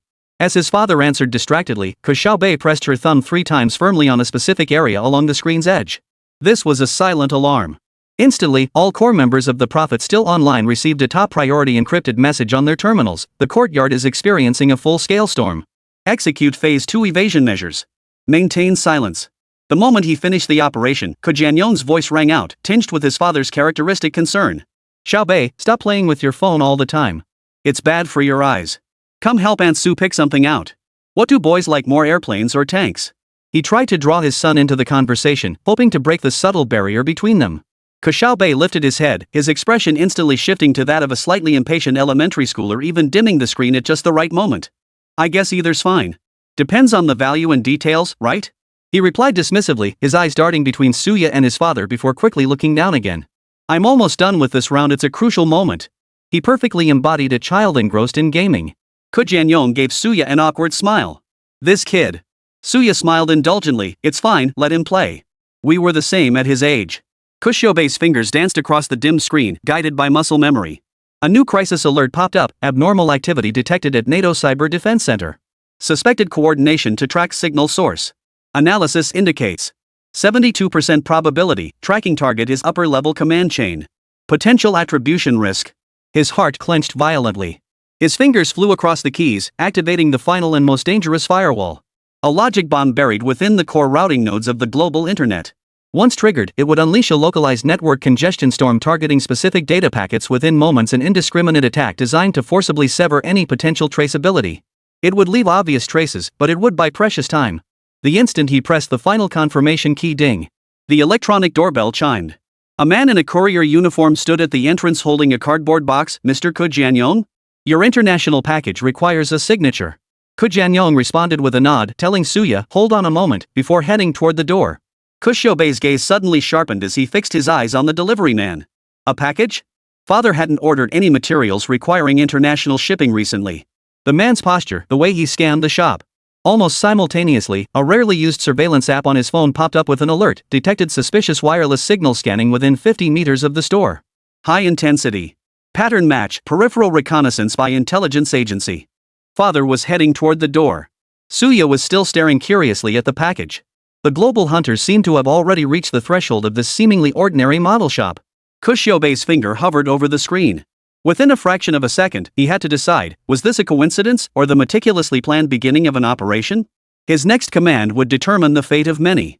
His expression remained calm, even tinged with a hint of youthful boredom. Only at his temple, a single bead of cold sweat slowly seeped through his hairline, silently sliding down his jawline. Chapter 108, what's there to choose? Just give them all away. Ke Xiaobei knew their shop was being watched. It could be state security agents or perhaps foreign intelligence agencies. But for now, he had to act as if nothing was amiss. Because doing nothing was the best course of action right now. As long as he maintained his usual routine, outsiders couldn't tell the truth from the lie. So Ke Xiaobei walked slowly towards Suya, shifting his gaze away from the package. Jianyong's mind was solely occupied with how to help Suya select a gift. So, after signing for the international package, he tossed it aside. At that moment, Suya said to Jianyong with a touch of embarrassment, "Mr. Ke, I'm truly sorry to trouble you. I really don't know much about this and have no idea what to buy. I'm putting you through so much trouble." "Don't mention it, it's no trouble at all," Jianyong said, turning to pick up a box of the recently popular Star Wars BB-8 assembly model. "How about this one? It's all round and cute, and it even moves, you know?" Suya looked at it and murmured, "It seems a bit childish." Jianyong's hand froze mid-air. He gave a nervous chuckle, set it down, and picked up a meticulously crafted World War II American tank model instead. "How about this one? Military-themed, tough and cool. Boys love tanks and cannons." Suya shook her head again. "We already have something like this at home." Jianyong felt beads of sweat forming on his temples. He realized his taste might be light years away from a child's. In desperation, he remembered a savior. His son, who knew every detail about all kinds of models, especially mecha. Hold on a moment, I'll get an expert over here." Jianyong turned to Suya's son and smiled. "Xiaobei, this is all yours now. Miss Su, my son is quite the expert. Kids understand kids best. Why not let him offer some advice?" Suya bent down and ruffled Ke Xiaobei's hair as she spoke. "Well then, thank you, little expert." Ke Xiaobei sighed helplessly and gave Suya a half-hearted nod in greeting. Then, trying to sound as professional as possible, he asked, "What kind of things does your brother like? Robots? Airplanes? Cars? Anime characters? Sci-fi or realistic stuff?" Suya thought for a moment before replying, "I'm not really sure either. Just recommend what you think boys would like." Ke Xiaobei took a deep breath and began his consulting work. He picked up a box of Bandai's MG Unicorn Gundam. This exoskeleton mode looks awesome. It's got a transformable frame and top-notch detailing. Looks too sci-fi.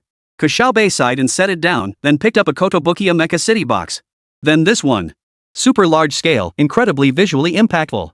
Suya glanced at the jaw-dropping price tag on the label and waved her hands hastily. "Way too expensive. No way, no way. He's just a kid, it's just for play." Ke Xiaobei pursed her lips, turned toward the military section, and pulled out a Tamiya 135 scale US Army M1A2 main battle tank. "This one should be okay, right? Top-notch assembly, rich photo etch details, it'll look absolutely commanding once built. But it's green, doesn't look that great, does it?" Ke Xiaobei felt his patience draining at a visible rate. He proceeded to recommend an official Transformers model, the EVA Unit 01, a meticulously detailed supercar model, and even a massive space battleship. "Too big, no place to put it. I haven't seen that anime. The colors are too monotonous. It feels a bit scary." The excuses were endless, each rejection like a tiny needle pricking Ke Xiaobei's increasingly frayed nerves. He lowered his recommendations from high-end collector's items to entry-level models, shifting from sci-fi to realistic designs covering nearly every category suitable for young boys in the store. He suggested over a dozen options, each one rejected without exception. Jianyong stood by, smiling awkwardly, his expression growing increasingly uncomfortable. Beads of sweat were genuinely forming on his forehead. Ke Xiaobei's frown deepened. He kept thinking about the overseas branch. "Women are such a hassle. I feel like the whole world is against me. This won't do, that's no good, it's just so annoying." Every glance at the time only deepened his irritation. When he picked up another model, this time possibly a chibi character, though he couldn't even make out what it was himself. When Suya flashed that hesitant, non-committal look again, the last thread of patience snapped in Ke Xiaobei's mind. He spun around abruptly, no longer looking at Suya but instead staring straight at his father, Jianyong, whose face was etched with anticipation and pleading. A surge of inexplicable anger welled up inside him, sharp and reckless like a child's. He practically yelled, his voice echoing loudly in the quiet model shop. "If picking things out is such a hassle, why not just give away one item from the store at a time? Why bother picking and choosing? If you're going to give something, just give the whole set." The words fell, and the shop instantly fell into dead silence. Suya's gentle smile froze completely. Her eyes widened in disbelief as she looked at Ke Xiaobei, then slowly turned to Jianyong, as if unable to comprehend what she had just heard. "Send the entire set? Every single model in this store?" Her brain seemed unable to process the sheer volume of information. A muscle twitched violently on Jianyong's face. He could almost hear the clatter of mental abacus beads clattering wildly as he rapidly calculated the total value of every model in the room. Ouch! Heart-wrenching. Did this spendthrift even realize what nonsense he was spouting? Yet, as he looked at Suya's face, frozen in shock and helplessness, and saw his son's defiant expression that seemed to say, "Go ahead, take it if you dare," a strange, complex mix of emotions surged through him: the urge to save face, the desire to show astonishing boldness in front of the woman he liked, and the inexplicable feeling of being cornered by his son's words. The arrow was on the string, it had to be released. With things having gone this far, Ke Jianyong steeled his resolve, thrust out his chest, and forced his voice to sound bold and heroic, even laced with exaggerated praise. His large hand slammed heavily onto his son's shoulder once more. The force nearly sent Ke Xiaobei stumbling. Good. That's my son. What guts. Kids really do understand kids best. He turned to Suya, who had turned completely to stone, forcing a twisted smile that was a mix of pain and feigned cheerfulness. His voice boomed as he declared, "Then we'll give it all away." In that instant, time seemed to freeze completely within the model gallery. Only Ke Jianyong's words, all of them, echoed in the air, reverberating through the room and leaving everyone dazed. Suya stared at him in utter shock, refusing to accept it. No, no, no. That's absolutely out of the question. I'll buy them myself.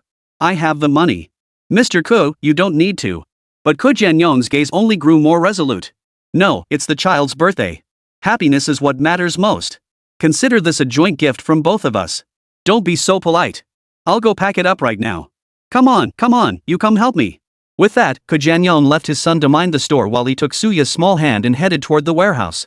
Witnessing this scene, Ke Xiaobei let out a huge sigh of relief. This is so much better, no hassle. No sooner had he finished speaking than his phone began to vibrate rapidly. He picked up the phone to see that the caller was none other than Masterman. Without a second thought, Ke Xiaobei hung up immediately. He then walked back to the cash register and quickly typed out a message. I'm being watched. What's going on over there? Chapter 109, Time to Take a Stand. Outside the window, the city's neon lights flickered, outlining a cold yet bustling skyline.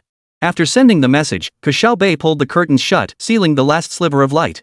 He made sure no light could escape and no eyes could peek in. Yet the sensation of being watched clung to him like a flesh-eating disease. It wasn't overt tailing nor clumsy surveillance, just an omnipresent, subtle sense of unease. The man reading the newspaper at the corner newsstand seemed to linger a little too long. Across the street, the man in the cafe who never looked up from his laptop, the screen's glow reflected in his rimless glasses, blurring the contents beyond recognition. Even the area around the shop felt unnervingly clean and quiet. These subtle signs might go completely unnoticed by ordinary people. But Ke Xiaobei's nerves had been honed to extraordinary sharpness by years of living in the shadows. He knew he was probably being watched. And the other party was a professional. Cold sweat silently soaked his back. He took a deep breath, forcing himself to calm down. He walked over to the sofa and sat down, opening a seemingly unremarkable tablet.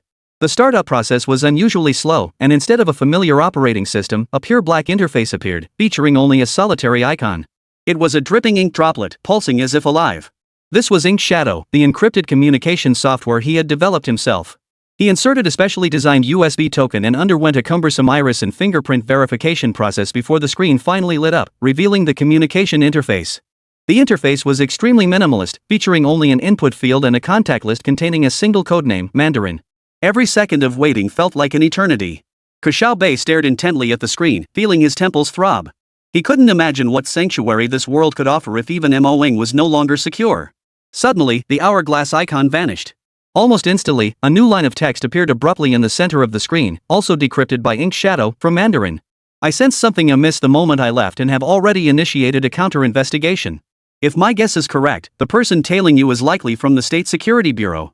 Ke Xiaobei's breath caught in his throat. Though he had suspected as much, having it confirmed so bluntly by Mandarin sent a bone-chilling chill through him.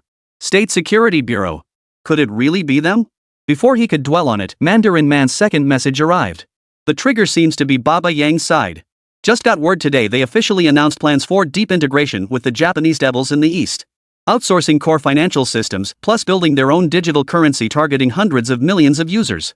Additionally, their Shamshir vessel is currently engaging in a friendship exercise with Uncle Sam's ships in the northern Indian Ocean. Rumor has it they've handed over the juiciest parts of their oil and gas fields to Uncle Sam, even dispatching J-10C fighters to provide all-weather escort for their drilling crews. The text paused briefly here, as if giving Ke Xiaobei time to digest this bombshell. Ke Xiaobei's pupils suddenly contracted. Baba Yang's series of moves was nothing short of an earthquake. This meant. The third message from Mandarin arrived, cutting straight to the heart of the matter. The trap we set for the Pakistani delegation days ago likely caused misunderstandings with the Flower Nation. At this critical juncture, it would be a miracle if the State Security Bureau didn't pick up on it. So that's it. Ke Xiaobei instantly understood. He leaned forward abruptly, his fingers dancing lightly across the virtual keyboard on the screen. This isn't something we can just hide from. We need to show some attitude. The message sent successfully, the black interface swallowing the line of text filled with hostility. On the other end of the screen, silence hung for a moment. Thousands of miles away, Mandarin seemed to see the wildfire igniting in Ke Xiaobei's eyes through those words. Seconds later, a final line appeared on the tablet, concise, yet carrying a chilling depth. Oh? What kind of attitude do you desire? Under the dim yellow light, Ke Xiaobei's brows furrowed into a deep character, his eyes flickering with a dangerous and uncertain light.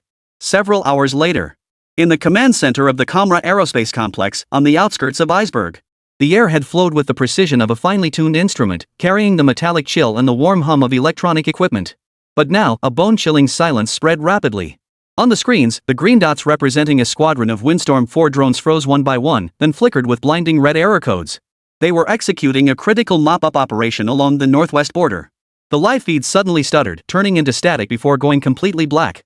Cold sweat beaded on the ground control station operator's forehead as fingers furiously pounded the keyboard. But all commands went unanswered. The control interface displayed a call prompt, error code 798, system authorization verification failed. Please contact your service provider. What's happening? Link failure? Jamming? Air Force Major General Ashraf's voice was taut as a drawn bowstring. No, General, it doesn't seem like it. All data link signal strengths are normal, but we've lost all control privileges. Restart failed. Backup channel failed. It's as if they've locked themselves down. The technical director's voice trembled with disbelief. Almost simultaneously, multiple emergency communications poured in. Report. Fire Dragon Artillery Command System offline. Fire Control Computer refusing to respond. Coastal Patrol's Sea Shield B speedboats have power output restricted to 5%. They're adrift at sea. Newly constructed Fortress Air Defense Radar Array has ceased scanning. System prompts require activation key. Chaotic reports poured in like snowflakes from the Army, Navy, and Air Defense Forces. The common root cause pointed to a single supplier, Profit Military Industries. Within a mere 10 minutes, the backbone of Baba Sheep's modernized military equipment seemed to be ripped away by an invisible giant hand. Over half of all military operations were forced to halt or became completely paralyzed.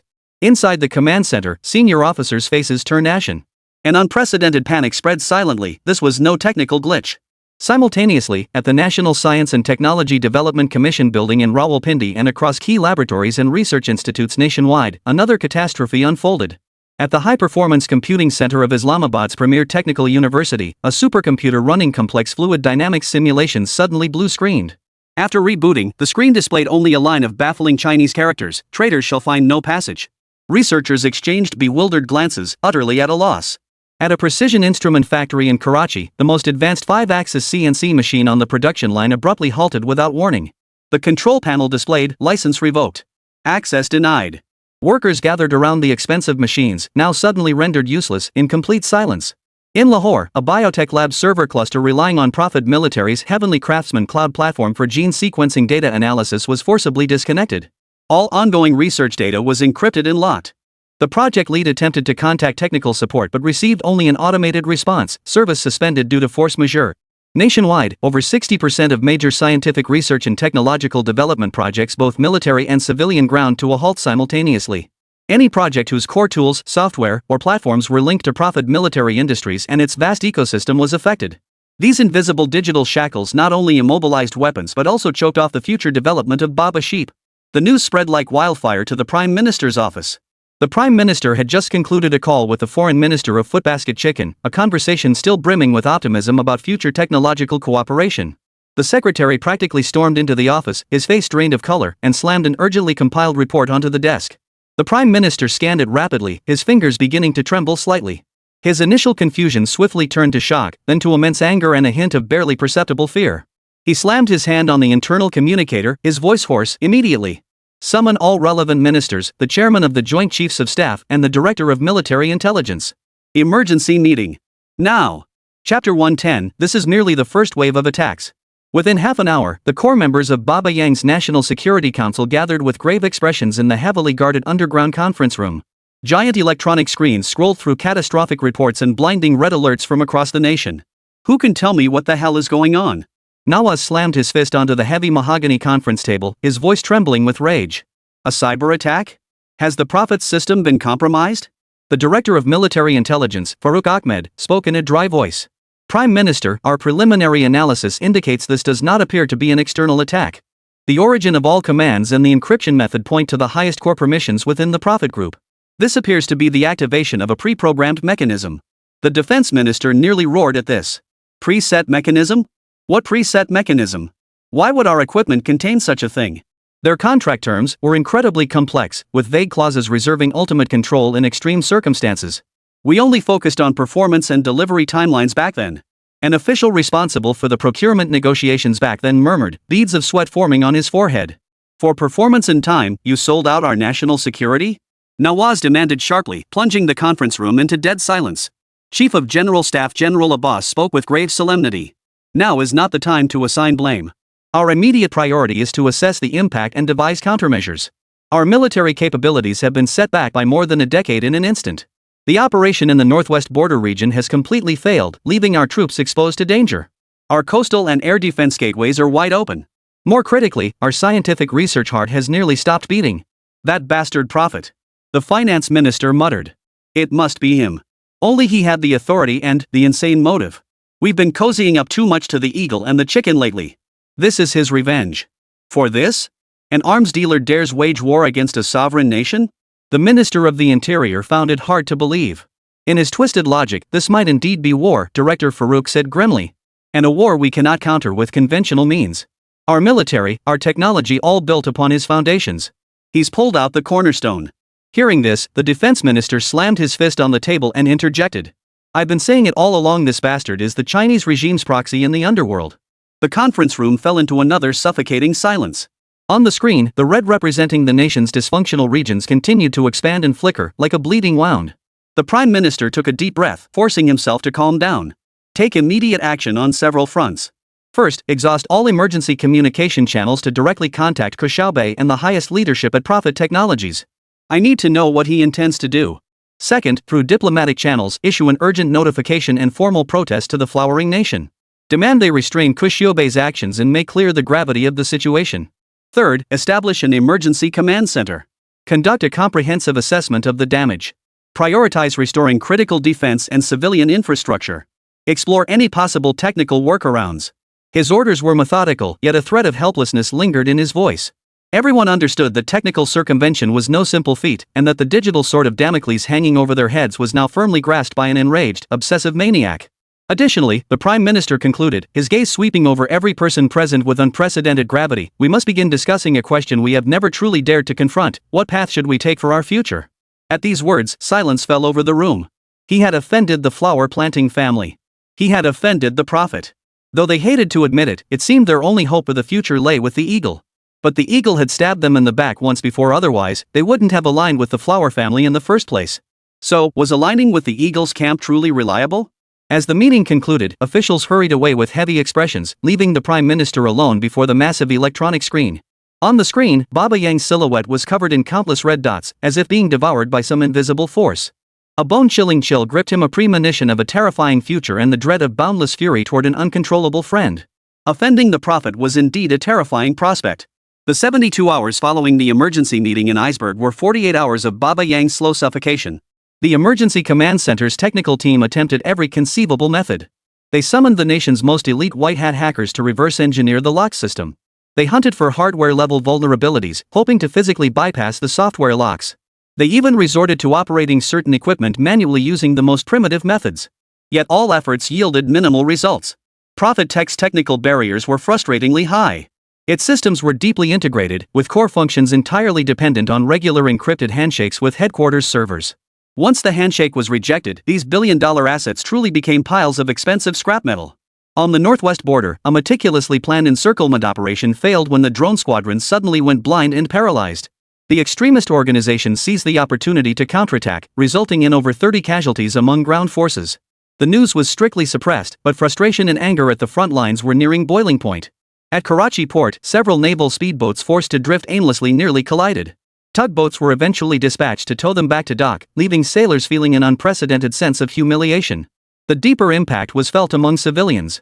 The suspension of research projects led to massive data loss and the scrapping of experimental materials, pushing target completion dates into the distant future. Years of hard work by many scholars and engineers went down the drain, leaving the academic community in mourning. Factories reliant on Prophet Tech's industrial software and automated production lines began halting operations to await supplies. The ripple effects of supply chain disruptions started to emerge, with economic losses escalating rapidly by the hour. Prime Minister, Prophet Tech has completely severed all official communication channels. All our emails, phone calls, and formal communications have gone completely unanswered. The foreign minister reported wearily, his eyes bloodshot. What about the flower cultivation division? The prime minister's voice was hoarse, he had barely slept. The flowering party's Ministry of Foreign Affairs expressed high concern and promised to investigate the situation and facilitate communication. But they also mentioned they're searching for the prophet and will convey our demands once found. The foreign minister paused before adding, their response was very official and cautious. It seems they don't want to intervene directly, or they're waiting to see how things unfold. Isn't this beyond cautious and waiting? This is nothing short of passing the buck. They're trying to distance themselves from the prophet. The prime minister nearly let out a cold laugh. But a profound sense of helplessness left him without even the energy to be angry. Just then, Farouk, the director of military intelligence, entered with a grim expression, holding an encrypted briefing. Prime Minister, we have new findings. While analyzing logs from the lockdown system, our technical team detected extremely covert, anomalous network traffic traces. The source of the attack: no, this activation command did not originate from Prophet Technologies' public server clusters. Where? After multiple hops and disguises, the physical location traced back to a private residence Xiaobei Manor in a coastal city of Zhonghua. Farouk took a deep breath, his expression growing increasingly grave. Our network monitoring also detected a 500% increase in scanning and penetration attempts targeting our nation's research institutions and critical infrastructure over the past 48 hours. Their methods are highly professional, bearing distinct signatures. They're probing, seeking more vulnerable nodes to exploit. I believe the prophet never intended to stop. This is merely the first wave of attacks. Chapter 111, Betrayal Comes at a Price. A deathly silence fell over the conference room. The mysterious arms dealer prophet had not only personally intervened but was escalating his actions. This was no longer a simple sanction. It appeared to be a state-sponsored, individual-led, full-scale digital war targeting the lifeline of a nation. At least, that was how Baba Yang and his team interpreted and speculated. Can we retaliate? The defense minister asked, his voice dry. Counterattack? Farouk gave a bitter laugh. Our power grid, financial networks, traffic management, countless critical infrastructure backend systems rely on technology provided by the prophet or are compatible with its protocols. We don't even know how many landmines are buried within. Launching an offensive? It could very well paralyze the entire nation. A wave of helplessness washed over everyone present like icy floodwaters. The modern achievements they once took pride in. Now, they had become a noose tightening around their own necks, the other end held by a mad friend. Meanwhile, on the other side of the globe, in a villa in Nanhu, the Prophet Command Center. This space resembled less a war room and more the dream setup of a top-tier esports player, only magnified several times over. Gigantic curved screens encircling the space displayed countless streams of data. Countless points of light flickered across the three-dimensional global map, with the red markers in the Baba Yang region densest of all. Ke Xiaobei, clad in comfortable custom-made casual wear, sipped a cup of handshaken milk while leaning back leisurely in an ergonomic chair. He watched as the indicator lights representing the heartbeats of Baba Sheep's various systems turned from green to red one by one, a cold smile curling his lips. Confirmation boxes popped up intermittently, XX system permissions revoked successfully, XX project access blocked. A middle-aged man in a suit, his expression guarded, stood behind him. This man was none other than his strategist and assistant Mandarin. Boss, Baba Yang has sent over 200 emergency contact requests through every available channel. The flower cult is also reaching out through various channels. They want to understand what exactly happened. Mandarin man reported in a low voice, his expression growing serious. Should we, at least provide a preliminary response? The current situation has already caused substantial damage to Baba Sheep's national defense and social operations. Though the international community doesn't yet grasp the full picture, speculation is already spreading. If this continues, I fear. What exactly? Ke Xiaobei took a sip of milk, his gaze fixed on the screen, his tone calm. Fear that someone might accuse me of breaking the rules? Or are you afraid the pressure will be too much? He set the cup down gently and turned around. Master man, can't you see? This is a punishment. A purge. Iron Brotherhood? That was when they were obedient. Now they're trying to play both sides, using our technological advantages to curry favor with the eagle and the bullfoot chicken. That's betrayal. For traitors, this is merely a small punishment to serve as a great warning. He rose to his feet and walked to the massive global display screen, pointing his finger at the location of the Baba Sheep.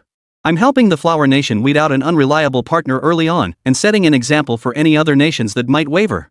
They must understand, once you choose our technology and system, there's no easy escape. This isn't dependency, it's integration. Once integrated, the cost of separation is beyond their capacity to bear. But, isn't this approach too extreme? It's practically equivalent to. Mandarin weighed his words carefully, a declaration of war in the digital age. Harsh? No. This is precise. Ke Xiaobei smiled, a smile that sent chills down one's spine.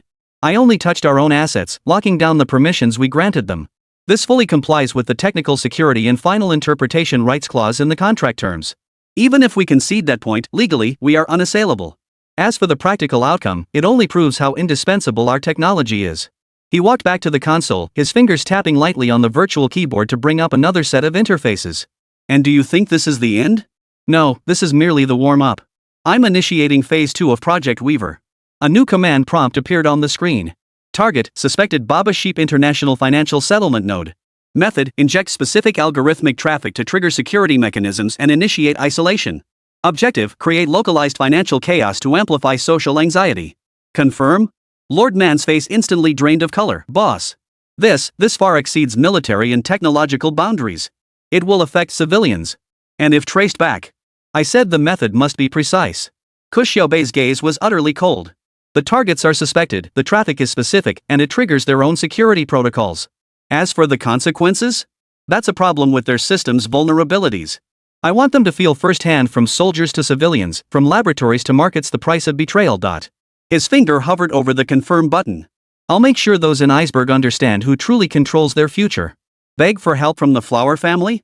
The Flower family needs my technology and the strategic deterrence I've created even more now. Begging the eagle or the chicken? Look at their incompatible systems and empty promises that won't solve their immediate problems. His finger slammed down. Let them reflect in their despair. My chains of punishment have only just begun to tighten. The command status on the screen changed to executing. A new, more insidious digital noose silently tightened around the struggling lamb. Ke Xiaobei watched the screen with satisfaction, as if admiring a work of art he had crafted himself. In his twisted logic, this wasn't destruction, it was a perverse form of protection. Only what he guarded was no longer the interests of a nation, but his own boundlessly inflated lust for power and the cold, technical thrill of life and death control. On the other side of the world, Baba Yang's nightmare plunged deeper into the abyss. The pile of urgent reports on their prime minister's desk grew ever higher, each one signifying that the very foundations of this nation were being hollowed out bit by bit. They must find a way to break free from this silent digital prison soon, or face an unimaginable fate. At the same moment, somewhere in the capital city, a meeting room with antique furnishings yet concealed technological sophistication.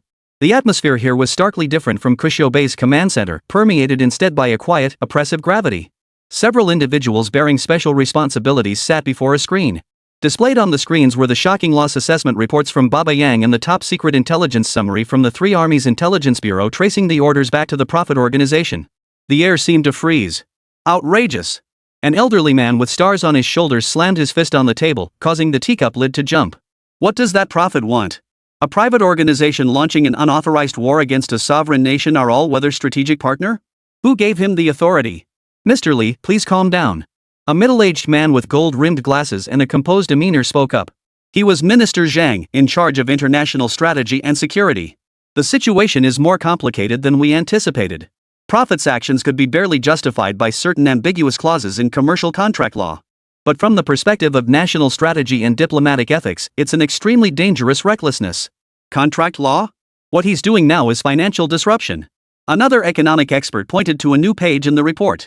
Disguised as network fluctuations, but targeting international settlement nodes? This isn't about whether a sold gun can fire, it's setting fire to someone else's house. It's affecting civilians and the economic foundation. We must act immediately to stop him. General Li declared with unwavering resolve. Body must not be destabilized, nor can the strategic stability of the Western Front be disrupted. The Prophet is undermining our very foundations. Chapter 112, The Prophet is a paranoid madman. In a meeting room with rustic decor yet subtly futuristic technology. After listening to General Li's statement, Minister Zhang pushed his glasses up, a complex expression flickering in his eyes. Stop him? How exactly? The Prophet's technology is deeply embedded in Pakistan's national economy and people's livelihoods, and even in many military systems. The Prophet is a genius, but also a paranoid maniac. The backdoors and privileges he's built for himself are likely far more extensive than we realize. Force him? If he chooses to go down fighting, the consequences are unpredictable. Moreover, he paused. There's significant domestic sentiment that, while disapproving of his methods, sympathizes with his anger over betrayal. The conference room fell silent once more. They realized the Prophet had grown into a colossal, uncontrollable monster. He had not only kidnapped Baba Yang but, to some extent, hijacked domestic public opinion. Even the cautious capital found him a thorny problem. Take 2 immediate actions. Finally, a senior leader who had remained silent spoke up. His voice was not loud, but it carried decisiveness. First, through absolutely reliable private channels, issue the prophet a stern warning in the harshest terms possible. Demand he immediately cease all hostile actions against Baba Yang. His actions have severely harmed national interests, crossed the line, and will not be tolerated. Make it clear to him that the consequences of continuing are not something his private organization can bear. Second, he continued, initiate urgent high-level secret talks with Baba Yang. Ensure the level is appropriate and the attitude sincere. Express profound understanding and apology for the difficulties faced by the Baba sheepside. Provide all necessary technical assistance to help them restore critical systems as soon as possible, at least to stabilize the situation. Simultaneously, explore a fundamental restructuring of future technical cooperation models. We must avoid ever again placing our lifeline in the hands of a single entity. What if the prophet ignores the warnings? General Li pressed. The senior leader's gaze sharpened, then make him understand that the machinery of the state is far more powerful than he imagines. A warning carrying the fury of the highest leadership was transmitted through top-secret channels to the prophet group. Ke Xiaobei received the warning message from the capital. Its content was harsher than he had anticipated, its tone bordering on an ultimatum. Staring at the lines on the screen, the leisurely expression vanished from his face, replaced by a dark, offended glare and icy stubbornness. He snorted derisively and closed the message window. Mandarin, did you see that? They're scared, afraid of escalation, afraid of offending people, afraid of shattering that lukewarm diplomatic rhetoric. Ke Xiaobei remarked to the figure behind him, his voice dripping with sarcasm. They simply don't understand the games of this new era, demand thunderous tactics like mine. Only when everyone feels the sting of real pain will they remember who truly cannot be crossed. The Mandarin furrowed his brow deeply, hesitating for a moment before speaking. Boss, this situation is different. This is the most direct warning from the authorities. And it comes from the highest level. If we persist, we'll truly be defying the will of the state. Defying? Ke Xiaobei spun around abruptly, his eyes blazing with a wild fire. I'm doing what they dare not do. Cleansing the ranks, striking fear into the hearts of scoundrels. Once Baba Sheep fully submits and the Eagle and Chicken's recruitment schemes collapse, they'll see my worth. History is written by the victors, isn't it? Just then, the console emitted several urgent alarms. The screen displayed that the specific algorithmic traffic targeting Baba Sheep's financial nodes had been significantly weakened and diverted by a powerful, unknown firewall force, drastically reducing the anticipated chaos. Almost simultaneously, Rose turned to report, Boss.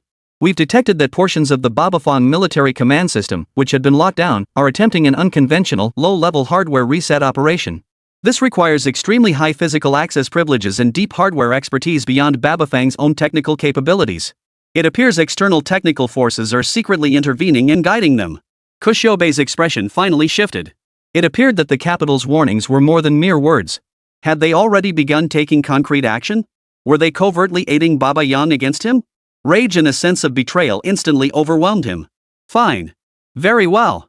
He gritted his teeth, his voice sounding as if it were squeezed through an ice crack. You want to help them? Trying to bypass me? Then let's see is your rescue faster, or my destruction? He ignored the look of despair entirely, his hands moving like phantoms across the control panel.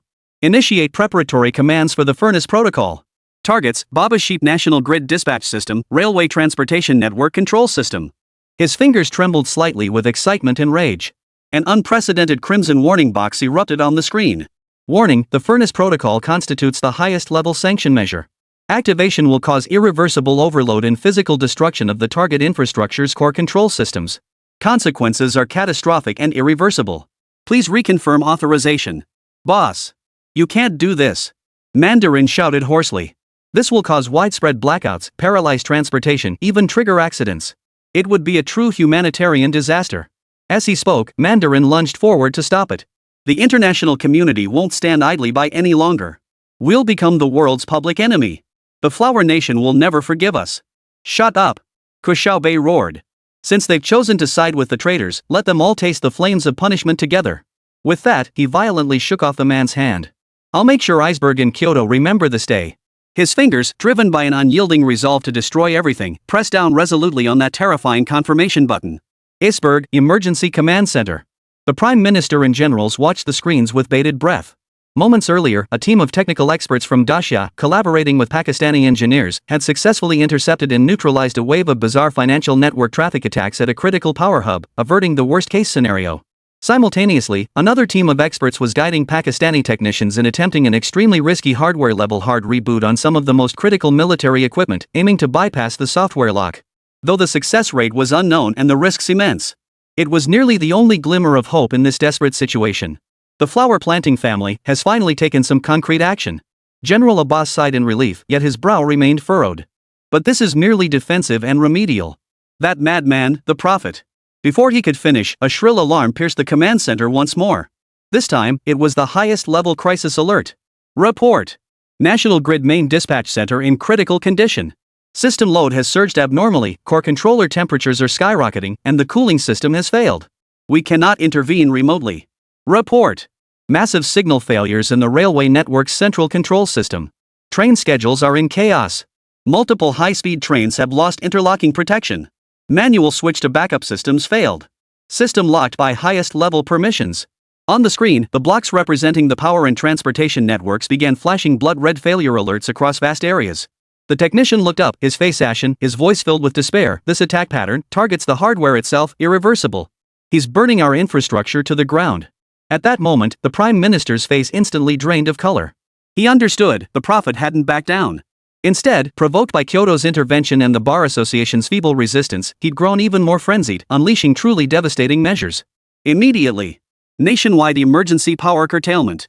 Manually halt all train operations. Now. He practically roared the orders. But everyone knew it would take time and the system could collapse in the next second. A wave of overwhelming helplessness and rage washed over the Prime Minister. Staring at the impending catastrophe unfolding on the screen, a surge of blood rushed to his head. He snapped his gaze toward Farouk, Director of Military Intelligence, and General Abbas beside him. His eyes were bloodshot, his voice eerily calm yet storm-laden with fury. Is there absolutely no way we can directly stop that damn lunatic hiding thousands of miles away? The question thundered through the deathly silent command center like a bolt of lightning.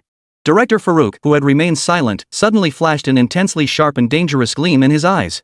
He slowly raised his head to meet the Prime Minister's gaze, his voice low and clear. Mr. Prime Minister, perhaps we still have one last resort. Chapter 113, Baba Yang's powerful counterattack. Prime Minister Baba Yang's question, like a stone tossed into a deep pool, sent dangerous ripples through the dead silence of the command center. Prime Minister, perhaps we have one last resort. Director Farouk's voice was not loud, yet it cut through the atmosphere of despair like a blade tempered in ice. All eyes instantly focused on the head of the Armed Forces Intelligence Agency. His face was stern, his eyes flashing with the sharp, calculating glint unique to a spy chief weighing risks and rewards. Speak. Baba Yang uttered only one word. Time allowed no hesitation. The prophet's core advantage lies in hiding behind absolute technological barriers and physical distance. He believes himself invincible, hence his reckless audacity.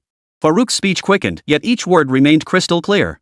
Conventional cyber countermeasures won't breach his defenses anytime soon. Legal and diplomatic avenues have become meaningless to him. The constraints imposed by the flower planting family now appear half a beat too slow, and may even further provoke him. He paused for a second, his gaze sweeping over every key decision-maker present. Therefore, to stop a mad, self-proclaimed god, the most direct approach is to make him realize once more that he is merely mortal capable of bleeding and dying. The words sent a chill down everyone's spine. The defense minister instinctively opened his mouth to object. But seeing the frantic red alerts flashing on the screen signaling the imminent collapse of the power grid and rail systems, he swallowed his words. Do we have the capability to do this? The Prime Minister stared intently at Farouk. Our people have actually been tracking him for some time. When he first came to Baba Yang, we prepared for the worst-case scenario. Farouk analyzed calmly, we discovered the prophet doesn't hide away constantly. Based on some of our past, non-priority intelligence, he occasionally visits a few locations he considers absolutely secure for relaxation. At these words, every head in the room snapped to attention. The Prime Minister looked at him with a grave expression. Continue. Farouk immediately quickened his pace. Yes. We discovered that one of the places the prophet frequently visits is a private island resort in a nation in the South Pacific. He possesses the highest level of security and privacy privileges there. You mean? A highly covert special operation, Farouk declared with unwavering certainty. The objective isn't assassination that would trigger unpredictable, full-scale war. The goal is engagement and deterrence. Turning to the other executives, he continued. We will deploy our most elite team to breach his security and confront him in person during his next visit to the island. He will see with his own eyes that the impenetrable fortress he believes himself to be in is far from invincible. That his absolute security is nothing but an illusion. We will tell him in the most direct way possible, cease all attacks immediately, or the next time we appear before him, it won't be for talks. This plan was bold, reckless, and carried immense risk. Failure, or even success followed by mishandling, would trigger catastrophic consequences. This equated to a state-level military operation against a powerful individual outside of national actors. The command center was so quiet you could hear a pin drop, broken only by the hum of server racks and the ticking of alarms on screens. Everyone weighed the cost of this perilous gambit. What are the odds of success? The Prime Minister's voice was dry. I've crunched the numbers, roughly about 40%. His security system is world-class and we're pressed for time. Farouk replied candidly. Then he added. But this is currently the only feasible way to stop him directly and swiftly. Allowing him to destroy our infrastructure would cost us national paralysis and countless civilian casualties. Take a gamble and we might still have a chance. The Prime Minister closed his eyes. Within mere seconds, the nation's fate raged through his mind. Finally, he snapped his eyes open, his gaze hardened with the resolve of one who has burned his bridges. Authorize execution. Utilize all necessary resources, but maintain absolute secrecy. The operation's codename. Awakening. At the same moment, in Manhwa City, Jianyong, in an industrial zone, within an unassuming multi-story office building. Most windows were pitch black, save for one on the east side of the third floor, emitting a faint glow filter through specialized lenses. Inside the room, starkly contrasting the exterior's antiquated appearance, lay a futuristic scene. A massive curved screen displayed cascading data streams like a waterfall. News summaries from around the globe, financial market fluctuations, satellite cloud imagery, and vast streams of encrypted data intertwined and flickered. The walls functioned as smart touchscreens, displaying real-time traffic networks and surveillance hotspots across Nanhui and the entire nation. There were no windows here. Air circulated through a sophisticated system, maintaining constant temperature and humidity. The man in black sat at the center of this ocean of information. Today, he appeared somewhat tense, his face bearing the sharpness and weariness characteristic of one who has long labored in thought. Yet his gaze remained hawk-like, constantly tracking the slightest shifts on the screens. Today, the Mandarin wore a well-tailored dark-colored Zhongshan suit. Meticulous in his demeanor, his fingers danced swiftly across the virtual keyboard, producing an almost inaudible tapping sound. Most of his attention was focused on a split screen at the center of the main display. It was a feed disguised as an old surveillance camera, facing a model shop across the street called Iron Blood Model World. At that moment, the shop's lights were still on. A middle-aged man and an 8-year-old child could be faintly seen bustling about behind the counter, seemingly ordinary. But on another split screen, several red dots moved slowly across a map of the surrounding alleyways and neighborhoods. Each red dot represented a team of state security field agents. Team A, report the location of your cleaner. Mandarin whispered into the air, his voice transmitted clearly through his built-in bone conduction earpiece. Cleaners in position. Currently performing maintenance on the communications relay box in the southeast sector of the target area. Estimated duration, 10 minutes. This will ensure routine intermittent failures in civilian surveillance signals within the area for the next 4 hours. A calm report came through the earpiece. Good. Team B, what's the status on traffic diversion? We've accessed the Puxi Intelligent Transportation System backend. Simulated an emergency incident near Century Avenue, successfully diverting target vehicle 3. This should delay their return to base for at least 20 minutes before their shift change. Man's fingers never paused as he summoned another interface. It displayed a complex algorithmic model simulating the surveillance logic and potential action paths of state security personnel. Team C, intensify social media and communications monitoring. Prioritize filtering all communications within 500 meters of the model store mentioning keywords like inspection, abnormal, or waiting. Create minor distractions like reporting illegal night market vendors in the neighboring block to divert attention. Understood. Each command was concise and efficient, meshing like precision gears. He was weaving an invisible protective net around the model shop through technical interference, misinformation, and subtle reality interventions. Distorting the reality surrounding the shop, he trapped the state security investigation in a stalemate where clues seemed abundant yet progress remained elusive, unable to confirm anything yet unwilling to abandon the pursuit entirely. It was a tightrope walk requiring immense patience, skill, and resources. He knew the true prophet, the child in the model shop, must see through everything clearly at this moment, yet still behaved like an ordinary old man. This composure itself was the greatest trust and support he could offer Mandarin. Suddenly, an extremely faint yet piercingly sharp alert tone rang out in the room, interrupting Mandarin's workflow. In the upper right corner of the main screen, a black dialog box forcibly popped up, its edges flashing a deep red signifying the highest emergency level. The message source was marked with an extremely complex encryption icon, a nail from Baba Yang. Chapter 114, The Purpose of the Stand-In. The man's brow instantly furrowed. At this critical juncture, an emergency contact from Nail could only spell trouble. His fingers tapped rapidly, navigating through multiple biometric verifications and decryption protocols to access the message. The message was brief, encoded in cryptic language using a one-time pad, yet its meaning was chilling. They have confirmed the Prophet's lair is located in the South Pacific, coordinates, Emerald Bird Resort Island, South Pacific. High Command has authorized Operation Awakening. Deployment expected within 72 hours. Objective, capture alive. Extreme risk, evacuate immediately. The air in the room seemed to freeze. Data streams continued to surge across the screens. But in Mandarin's world, everything seemed to fall silent in an instant, leaving only that message echoing in his mind. South Pacific? Emerald Bird Island?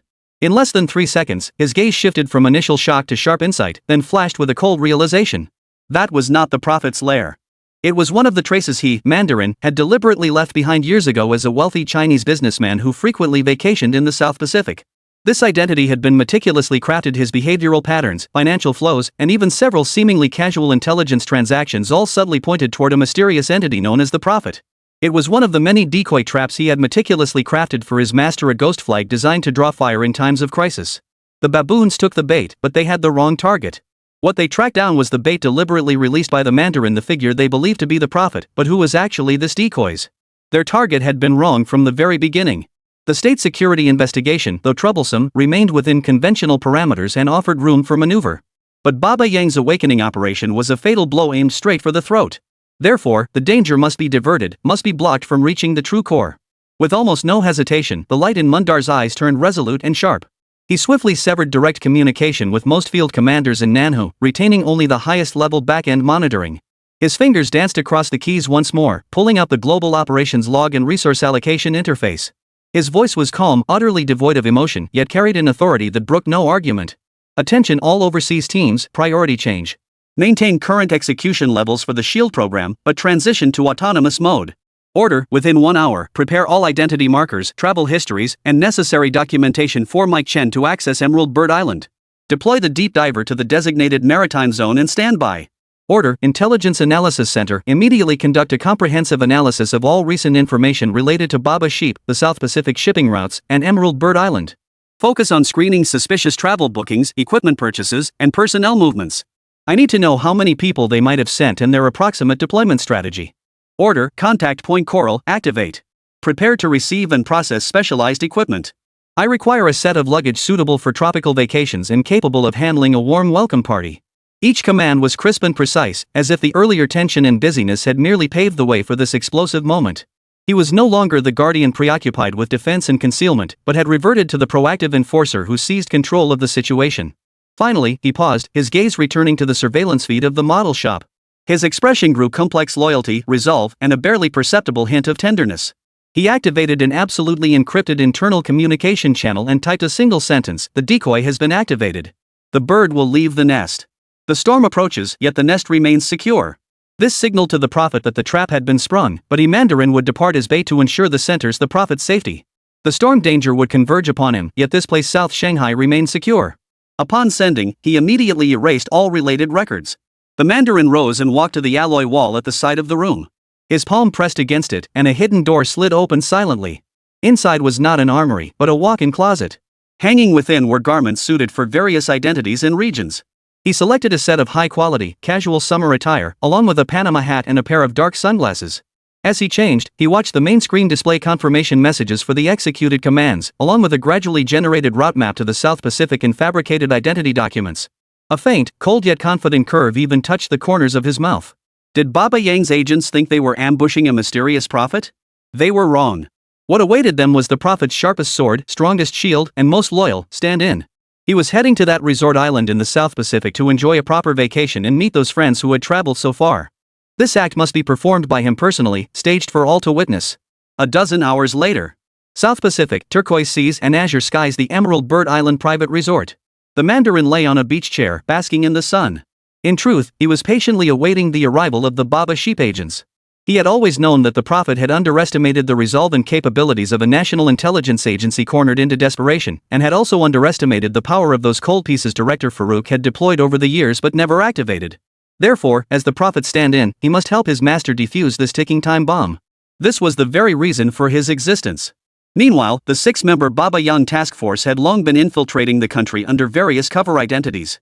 Exploiting a logistical loophole planted years ago by the Military Intelligence Bureau, they infiltrated a supply ship transporting premium ingredients and luxury goods. Upon landing, they avoided a direct assault. Instead, they exploited the prophet's sole vulnerability: his extreme confidence and trust in internal procedures.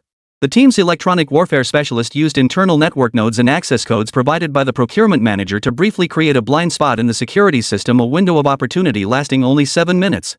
Like shadows, they glided through the meticulously manicured gardens, evading patrols, and precisely located the private beach area where the Mandarin was staying. 2 perimeter guards were silently neutralized before they could sound the alarm.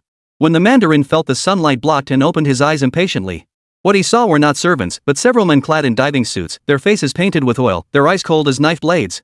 Black muzzles pointed at him, utterly devoid of emotion. For a split second, Mandarin's acting was flawless. His face flashed shock, disbelief, then overwhelming rage, followed by a rapidly spreading, icy fear. Who are you? Mandarin bellowed in feigned terror. The squad leader, a man with a scar on his face, spoke in a low voice with a distinct accent but clear English. Your Excellency, the Prophet. Baba Sheep greets you. Hearing this, Mandarin feigned utter shock once more. No, impossible. Your game is over, the leader continued, his tone utterly unflinching. Cease all attacks on the Baba Sheep network immediately. Right here, right now, issue the command through your terminal. Do you know the consequences of this? The Mandarin growled, his voice a hollow threat. My guards will be here any moment. You won't escape. Before your men arrive, we have ample time to turn you into a corpse. The captain's gun barrel dipped slightly, aiming at his knee. Or we could let you live in agony. The choice is yours. Command, now. Another team member had already handed a waterproof terminal device to Mandarin, its interface displaying the core control system of Prophet Military Industries. Hurry up, I'm not patient. Chapter 115, The Resort Island Massacre. Captain Jalal was the first to charge at Mandarin, his gun barrel nearly pressed against his temple. But Mandarin's movements didn't falter even for an instant. He slowly turned his head, his gaze sweeping over the murderous muzzles and the tense faces of the agents. His face showed no panic, only a hint of boredom. He leisurely picked up an exquisite cigar box from the nearby coffee table, selected a dark brown Cohiba, and skillfully clipped off the cap with a cigar cutter. Did you hear me? Jalal's temples throbbed as he raised his voice. Enter the password immediately. One of his team members handed a specially designed tablet with an encrypted connection to Mandarin. The Mandarin finally spoke, his voice eerily calm, like cold steel. You've disturbed my rest. With a sharp snap, he struck a long wooden match and slowly, intently, lit the tip of his cigar, as if all the threats before him ceased to exist. Jalal felt a chill crawl up his spine, but he couldn't back down. Don't try to stall, he snarled, his finger tight on the trigger, or you'll die. The word die had barely left his lips. Suddenly, disaster struck.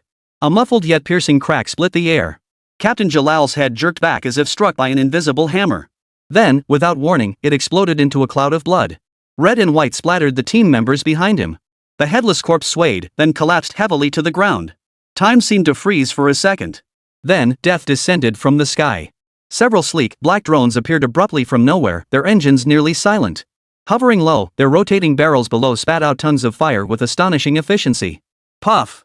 Puff! Puff! It was precision fire from weapons fitted with high-efficiency suppressors. 3 operatives on the outer perimeter of the encirclement didn't even have time to react before bursts of blood erupted from their bodies, and they fell silent to the ground. Enemy attack! Take cover! The deputy captain bellowed hoarsely, finally rousing the remaining agents from their shock. They frantically dove toward nearby tables, chairs, the bar counter, and decorative potted palm trees. But cover proved futile. From the greenery by the pool, the hotel's ventilation shafts, and even the corners of the path they had taken to arrive, more than a dozen silver-gray shadows suddenly burst forth. They were bionic mechanical wolves. Larger than real wolves, their streamlined metal bodies concealed terrifying power. Their compound eyes flashed with cold red light, and as they moved, only the faint hum of servo motors could be heard at their joints. Their speed was beyond imagination, instantly plunging into the chaotic ranks of agents. An agent had just ducked behind a concrete table, attempting to raise his gun to target a drone. A mechanical wolf silently pounced from behind, its alloy claws effortlessly tearing through his bulletproof vest, piercing from his back and exiting through his chest. Another agent frantically sprayed bullets at the charging mechanical wolf. The round struck its armor, sending sparks flying, yet failed to halt its advance. The mechanical wolf leapt upward, snapping his throat cleanly in two. Slaughter! It was a one-sided, efficient, and ruthless slaughter. Human reaction times seemed clumsy and sluggish against the AI-driven killing machines. Gunfire, brief screams, and the horrific sound of metal tearing through flesh intertwined, only to fade into sparse echoes. The instigator, however, remained utterly motionless throughout. The Mandarin finally lit his cigar, drew a deep drag, and exhaled a cloud of rich smoke that veiled his impassive face. He didn't even glance at the bloody hellscape around him, merely narrowing his eyes slightly as if savoring the cigar's aroma. Less than 30 seconds. The final, desperate gunshot abruptly ceased. The pool area fell back into a deathly stillness, broken only by the faint ripples of blood-stained water. What had once been a luxurious leisure spot now lay strewn with mangled corpses. Silver-gray mechanical wolves paced among them, their compound eyes scanning for any remaining signs of life. Several drones slowly descended to perform final confirmation shots, delivering precise finishing blows to each corpse. Only then did the Mandarin slowly rise to his feet, flicking ash from his cigar. Surveying the devastated battlefield, his eyes held no triumphant joy, only a condescending disdain. "Is that all you've got?" he murmured to the air, his voice flat. "How utterly boring." He raised his hand, and a sleek communicator on his wrist glowed faintly. "Clear the area." His command came cold and unfeeling. Not a single enemy who landed on the island is to be spared. With that, he seemed to have merely handled a trivial matter. Then he turned and strode calmly into the luxurious main hotel building behind him, his figure disappearing into the dim lobby. At his command, the entire island seemed to awaken from slumber, baring its savage fangs. More drones rose from hidden hangars, forming formations and beginning low-altitude patrols. From the beaches, forests, and hotel corridors, dozens of mechanical wolves and newer spider-like combat robots equipped with multiple mechanical legs and capable of scaling walls swarmed forth. Like electronic hounds, they relentlessly tracked, locked onto, and eliminated the Baba sheep agents disguised as tourists scattered across the island. Gunfire, brief skirmishes, and screams erupted sporadically across the island before quickly fading into silence. 75 elite agents, bearing a nation's desperate hope. On this beautiful resort island, they were utterly crushed by a cold, efficient killing machine, not a single one spared. And all of this unfolded in real time, transmitted through a specific encrypted channel authorized by the Mandarin, appearing crystal clear and unfiltered on the surveillance screens of major intelligence agencies around the world. Kyoto, Washington, Moscow, London, Paris. In highly classified command centers, senior officials and generals who witnessed this spectacle first wore expressions of disbelief, which gradually gave way to profound horror and solemnity. Dead silence filled the rooms. A new era, dominated by terrifying technology, had declared its unquestionable arrival upon the old world order in the most brutal manner. It had been 7 hours since the live broadcast of the massacre on Emerald Berg Resort Island had been cut off. Yet for the world's most elite intelligence command centers, the static on their screens still seemed to carry the lingering scent of blood. The crimson glow of the mechanical wolf's compound eyes and the cigar smoke exhaled by the Mandarin burned like a brand into the nerves of every witness. Eagle, Virginia, Pentagon, National Military Command Center and MCC. The air here was thick as molten lead. On the massive electronic situation display, Emerald Berg Resort Island was marked by a flashing red skull icon. Members of the Joint Chiefs of Staff, senior intelligence advisors, and core Defense Department officials gathered in the room, yet silence reigned, broken only by the low hum of the air conditioning system. Chairman of the Joint Chiefs of Staff, Admiral Adkins. The veteran general, known for his calm and resolute demeanor, now rested his hands on the cold alloy tabletop, his knuckles turning white from the pressure. He stared intently at the dimmed main screen, as if trying to pierce it with his gaze. "Are the analysis results in?" His voice was hoarse, breaking the suffocating silence. An intelligence analyst in Air Force uniform immediately rose. He manipulated the console, activating several side screens that displayed slow-motion replays of the killing spree, structural close-ups of the mechanical units, and spectral analyses of energy readings. "Sir?" The analyst's voice carried a barely perceptible tremor. "The attack pattern is entirely beyond our known parameters. The drone model remains unidentified. Its stealth capabilities, maneuverability, and firing accuracy are at least 2 generations ahead of our most advanced Reaper drones currently in service. The fire control system exhibits extremely high AI autonomy with virtually no operational latency." As he spoke, he switched the feed to close-ups of the mechanical wolf and spider robots. "These ground units are more troublesome. Their bionic movement algorithms are exceptionally advanced, granting them remarkable traversal capabilities across complex terrain. Their coordinated combat actions indicate they share a highly intelligent battlefield network node, likely some form of regional tactical AI. Additionally, their armor exhibits significant resistance to small-caliber ammunition, while their offensive weapons are capable of instantly tearing through human bodies and standard ballistic protection." He paused, then added with evident effort. "Most critically, the entire process from target identification and initiating attacks to the complete elimination of 75 highly trained operatives took only 4 minutes and 17 seconds. This efficiency is utterly terrifying. This isn't the superiority of a single weapon platform, but the overwhelming advantage of an entire AI-based automated killing system. Our assessment indicates that the instantaneous defensive firepower of a single profit nest could surpass that of a fully equipped Army heavy combined arms battalion, with reaction speed and brutal efficiency far exceeding human forces." Chapter 116, Reactions from the Blue Star's 5 permanent members. Inside the Eagle Nation's military command center. Upon hearing the analyst's report, another middle-aged man in a suit rose to his feet. He was the Director of National Intelligence. More crucial is their strategic intent. The Prophet did not jam the signal, effectively consenting to the live broadcasts by various nations. This is not a simple defensive action or an assassination attempt. This is a meticulously orchestrated display of force and strategic deterrence. The targets aren't just the destroyed Baba sheep, but also those of us here and relevant personnel in other nations. He's telling us he possesses capabilities to replace conventional armies, execute high-risk surgical strikes, and even overthrow regimes. At that moment, Defense Secretary Admiral Williams slowly straightened up, his gaze sweeping over every colleague in the room, their faces ashen. Gentlemen, we are no longer dealing with an arms dealer hiding in caves releasing videos. We are facing a non-state actor possessing state-level, or even super-state-level, military capabilities, technological prowess surpassing our own, and intentions that remain unclear. His lair, the Dam Resort Island, is a heavily fortified stronghold. And our knowledge of him is virtually non-existent. He slammed his fist on the table, the thunderous impact echoing through the silent command center. 0. We boast the world's most powerful intelligence network and the most advanced military. But what do we know about this man who could paralyze the global economy at any moment, then slaughter an entire army with robots? His name might be fake. His background is shrouded in fog. Where is his headquarters? Where does his funding come from? Who supplied his technology? Or, the hell if he developed it himself? We need answers. Now. London, Whitehall, Cabinet Office Briefing Room COBR. The atmosphere was equally oppressive, but tinged with a cold, calculating sense of weighing pros and cons. The director of MI6, a silver-haired gentleman with immaculately combed hair, stated in a measured tone. There is no doubt that neither our nation nor Gaul alone possesses the capacity to effectively counter such a threat.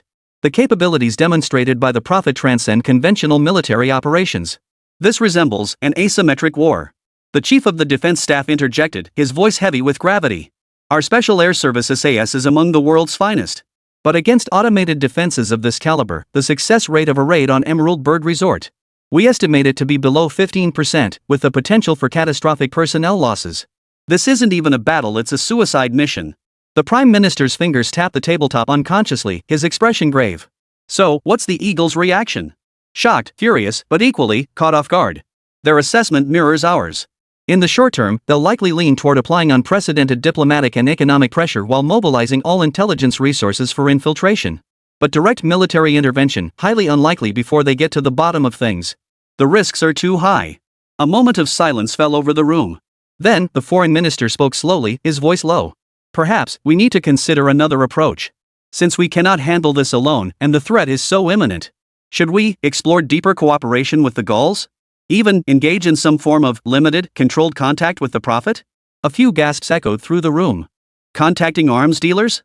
This defies all moral boundaries. But the head of MI6 nodded. From a purely realist perspective, it's not entirely absurd. The Prophet has demonstrated his power and provided leverage for negotiations. This suggests he isn't merely a purveyor of chaos, he may follow some sort of logic. Engaging with him carries immense risk, but it could yield critical intelligence or even temporarily safeguard our nation's financial and infrastructure security. This is undoubtedly a deal with the devil, but... He left the sentence unfinished, yet the implication was clear. The devil had demonstrated his power, and we could not pretend not to see it. The Prime Minister closed his eyes, then slowly opened them after a long moment. Notify the Gaulish side. I wish to hold an emergency video conference with the President at the highest level of confidentiality. The agenda is to explore all possible options for countering this shared extreme threat. He emphasized the phrase all possible options with particular gravity. Paris, Élysée Palace. Similar debates were unfolding. But the French response carried not only fear and caution, but also a hint of something unusual. Claire Moreau, director of the General Directorate for External Security DGSE, pointed at the frozen image of a spider robot on the screen. Gentlemen, observe the design aesthetics and engineering logic of these mechanical units. There's something familiar about them. Not the crude style of the Eagle or the Russians, but more like the conceptual design style seen in certain highly classified laboratories of our own Dassault or Thales groups, but more mature, more integrated. Let's be honest, when it comes to shamelessness, South Korea takes first place on Blue Star, with France a close second. In short, all the good stuff belongs to them. At this moment, an industrial consultant mused. Could it be his technology isn't entirely self-developed? Could it be that he acquired certain leaked technologies from Europe or even from our own Gaulish homeland through channels unknown to us? This conjecture sent a chill down everyone's spine. If the Prophet's power stemmed in part from technological leaks originating in the Western world, it would be a colossal scandal and a source of even deeper dread. Yet, with so many people present, not a single one found fault with this line of reasoning? In short, they were all a bunch of shameless hypocrites. The Gallic president listened to his subordinate's report, his gaze sharp.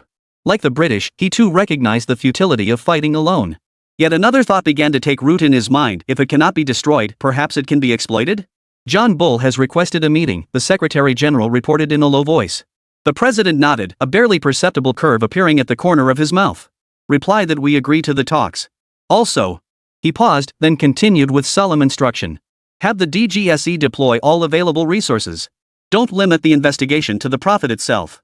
Focus on investigating all abnormal resignations or disappearances of top scientists and engineers in the fields of artificial intelligence, robotics, and energy weapons worldwide over the past 5 years.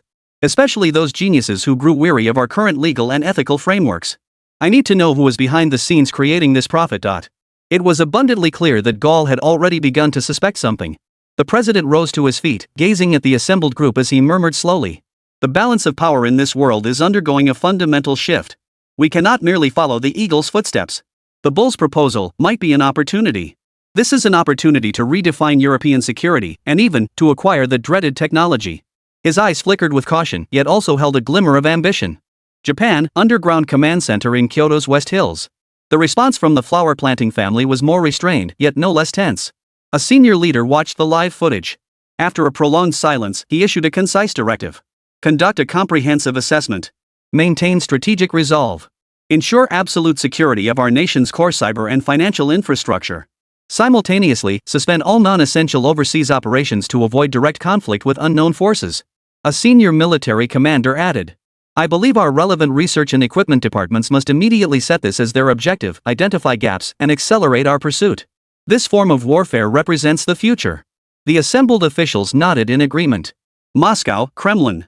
The Russian response blended traditional suspicion with opportunism. The eagle dogs must be pacing like ants on a hot pan right now, a general sneered coldly. Focus surveillance on NATO nations, especially the Yanks and the Gauls, another advisor suggested. They're scared out of their wits and might make some foolish or reckless decisions. Either way, it could be our chance. As for this prophet, the Security Council secretary spoke slowly, attempt to establish contact. Unofficial channels. See if he has any interest in disrupting energy markets or NATO's operations. But proceed with absolute caution. We don't want to set ourselves on fire. Chapter 117, Scammers are such a pain. Power centers around the globe lay awake all night because of one man's actions. Thrill became the dominant theme, but beneath it, dark currents swirled. Old alliances were tested, while new and potentially more dangerous calculations and collaborations were taking root in the shadows. The smoke from the Grand Master's cigar enveloped not only the resort island but the future of the entire world. Seated in his opulent hotel suite, he might be watching it all unfold with relish on another screen. His performance had only just begun. What would his boss's next move be? No one knew, but everyone already felt the bone-chilling cold. Yet the bigwigs of Blue Star could never have imagined that the world-renowned prophet was now. On a late summer afternoon, cicadas screeched hoarsely, celebrating their final frenzy. Inside the Ku family study, however, the atmosphere had plummeted to freezing point. Ow. Dad. Easy there. You're going to rip my ear off. Ke Xiaobei grimaced as Jianyong's iron clamp-like hand yanked him by the ear, stumbling into the study like a kitten caught by the scruff of its neck. Fell off? Serves you right. In his other hand, Jianyong clutched a wooden-handled spatula used for stir-frying. The spatula gleamed with oil, clearly freshly conscripted from the kitchen battlefield to enforce household discipline. Now. Immediately. Right this instant. Sit down. Ke Xiaobei was slammed into the hardwood chair at the desk with brute force, his butt stinging from the impact. The three maids stood outside the study, too terrified to even breathe. They could only watch timidly as their boss's father unleashed his brutal violence. On the desk, the brand new summer homework so fresh it hadn't even begun to smell of ink was now neatly stacked. Jianyong slammed the spatula down beside the workbooks with a loud smack, making the pens and the pen holder jump. Speak. School starts in less than a week. What the hell have you been doing these past 2 months? What? This workbook is cleaner than your face. Ke Xiaobei rubbed his red, burning ears and muttered softly, I didn't do anything. Nothing? Jianyong's voice suddenly rose as he grabbed the spatula and pointed it at his son's nose. Didn't do anything? Not a single word of homework? Your online gaming hours are skyrocketing. You've been playing that honor thing day and night again, haven't you? Or did you go off to play with that bunch of brats again? I swear I didn't. Ke Xiaobei looked up, his eyes flickering with a mix of hurt and righteous indignation. I'm busy with important stuff. Important business? Jianyong laughed bitterly. What kind of important business could you possibly have? Counting mosquito legs or observing how ants move house? Ke Xiaobei took a deep breath, as if gathering immense resolve, his tone suddenly turning unusually serious. Dad, at this point, I won't hide it from you anymore. This summer, I've been incredibly busy, even pouring my heart and soul into it. I've been primarily focused on conducting certain activities in the Middle East. Defensive material trade coordination. And in the process, I've had to engage in a series of tough negotiations and strategic battles with representatives from certain Western powers like the Eagle and the Gallic Rooster. Dad, I'm not messing around, I'm defending the national dignity of our flower-planting family. The study fell silent for 2 seconds. Then, Ke Jianyong erupted into earth-shaking laughter. He doubled over, nearly dropping the spatula. Ha ha ha ha. Good heavens. Ke Xiaobei, your talent for spinning yarns without batting an eye is reaching new heights. Seriously selling arms to the Middle East? Outwitting the eagles and gulls? Defending your dignity? Why not just say you spent your summer reorganizing the United Nations and casually mapped out Chang'e 5's lunar sampling route? Look at you, full of yourself. After laughing his fill, he tapped the table with the spatula handle and declared with unwavering certainty. Listen up. Today. Even if the eagle-eye president is completely off the rails? No, even if old man Biden personally calls to beg for mercy. Even if the Gaulish President Macron shows up at your doorstep to sweet-talk you. Even if UN Secretary General Gusler shows up carrying a banner to award you a certificate. You must, absolutely, without a doubt, finish this summer homework. One word missing, and I'll crack your skull open with this spatula. Ke Jianyong hadn't even finished speaking. On the desk, Ke Xiaobei's smartphone suddenly buzzed and vibrated. The screen lit up, displaying an extremely long number with a strange international dialing code. Ke Xiaobei's expression shifted slightly as he instinctively reached for the phone. What the hell? Ke Jianyong acted swiftly, snatching the phone away. He glanced at the number and snorted dismissively. Oomph. Just another one of those ridiculous scam calls. Using a foreign number to make it look legit, huh? Is this some buddy of yours pretending to be someone else, trying to pull a fast one on you? I'm gonna expose you guys today. Dad. Stop. That call is important. Ke Xiaobei panicked and tried to get up to grab it. Important my ass. Sit the hell down. Ke Jianyong jabbed his son with a spatula, forcing him back into his seat. His thumb pressed the answer button and deliberately activated speakerphone. After a second of silence, a deep, slightly accented yet clear and fluent English male voice came through. Hello, this is General Qasim Khan, Supreme Commander of the Babayang Armed Forces.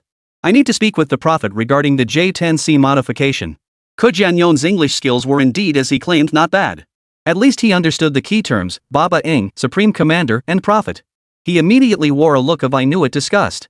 Before the other could finish, Ke Jianyong unleashed a torrent of abuse in heavily accented English. You? Supreme Commander? Oh, give me a break. Could you possibly be any more fake? Hey, you fraud. Listen up. Your ing acting sucks. Good thing I know a little English, or you wouldn't even have the right to talk to me. You idiot. Trying to scam people in China while speaking English? You're beyond stupid. Get lost. Without giving the other person a chance to respond, Ke Jianyong slammed the hang-up button and spat at the phone. Pa! What a piece of crap! On the other end of the line, in a heavily guarded office in Babayang Iceberg, a general in crisp military uniform, his chest adorned with medals, stood frozen with the receiver in hand. His face was frozen in utter shock and disbelief. Slowly lowering the receiver, he turned to his equally stunned aide. Did I just get humiliated? Did the Prophet just curse at me?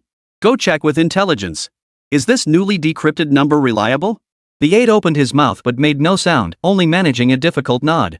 The general's expression shifted from bewilderment to gravity and deep contemplation. This is unprecedented. A test? A warning? Or has the situation deteriorated so drastically that even protocol is no longer necessary? Analyze this call immediately. Do not overlook any anomalies. Meanwhile, in the Ku family study. See? This is the kind of low-level scam. Ke Jianyong waved his phone triumphantly as he lectured his son. And he dares to impersonate Commander Baba Yang? Why not pretend to be Ultraman? Let me tell you, Ke Xiaobei, you. Buzz buzz buzz.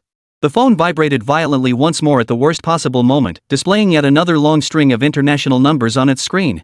Ke Xiaobei covered his face in agony. Hey! Is this never going to end? Is this a gang operation or something? Ke Jianyong was livid. He answered again and pressed the speaker button. Who the hell are you now? Chapter 118, is this number public now? Ke Jianyong angrily answered the call again. This time, a faster-paced, slightly anxious English voice came through, heavily accented with French. Hello, this is Luc Moreau, Deputy Minister of Defense of France. On behalf of Minister Leclerc, I lodge the strongest protest and demand immediate. Deputy Minister? Deputy Minister my ass. Ke Jianyong's rage ignited completely, his English erupting in a torrent mixed with Chinese. I'm the ING Commander-in-Chief of the Galaxy Guardians. Now go screw your own screws and get the hell out of here. Bang! The phone was slammed down again, even harder than before. Paris, Ministry of Defense Building. A middle-aged man in a suit, his hair combed immaculately, stared blankly at the phone in his hand, which was now emitting a busy tone. He lifted his head and looked at his colleagues in the office. Guardians of the Galaxy? The Commander-in-Chief? He muttered under his breath, his brow furrowed. What new code name is this? Or, has the prophet's influence expanded beyond Earth? Has the space arms race begun? Quick! Check all relevant intelligence. Especially the named Guardians of the Galaxy. This is top priority. A chill crept up his spine. What had started as a routine contact attempt had instantly escalated into grave concern over an unknown strategic situation. In the Ku family study, Ke Jianyong held the phone, now silent once more, panting heavily. He was clearly furious from the relentless barrage of scam calls. He turned to Ke Xiaobei, whose face was ashen, and raised the spatula in his hand. Well done, kid. You've really grown some balls, haven't you? Now you've brought in 2 foreign-born fraudsters to pull the wool over your old man's eyes? Let me tell you. His words were cut off once more. This time, the phone didn't ring, its screen lit up instead. A series of notifications from different encrypted messaging apps popped up in rapid succession.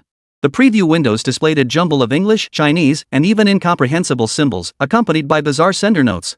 Names like Desert Fox Crash, Gallic Rooster Anxious, White House Contact Urgent, and Polar Bear Confused Inquiry. Ke Xiaobei stared at the notifications, his eyes filled with despair. Ke Jianyong also saw the messages popping up incessantly. He narrowed his eyes, the anger on his face gradually replaced by suspicion and scrutiny. He glanced at his phone, then at his son, whose face had gone deathly pale. For the first time, an utterly absurd and uncertain thought flashed through his mind. The spatula remained suspended mid-air, as if momentarily forgetting where it belonged. Outside the window, the cicadas continued their relentless chorus. Ke Jianyong's hand, clutching the spatula, froze mid-air. His gaze darted between his son's deathly pale face and the phone, which kept popping up strange messages. The study was filled only with the incessant chirping of cicadas outside the window and the phone's faint yet persistent vibration, buzzing irritatingly against his eardrums. What the hell is this? Ke Jianyong's voice dropped involuntarily, tinged with a barely perceptible hesitation. He no longer felt certain this was all some cheap prank. His son's near-fainting state of panic didn't seem feigned. Besides, what kind of prankster or troublemaking friend would be so persistent, sending message after message despite being cursed out? Ke Xiaobei swallowed hard, his throat dry. Dad, calm down. Give me the phone. I can explain. Explain? Explain what?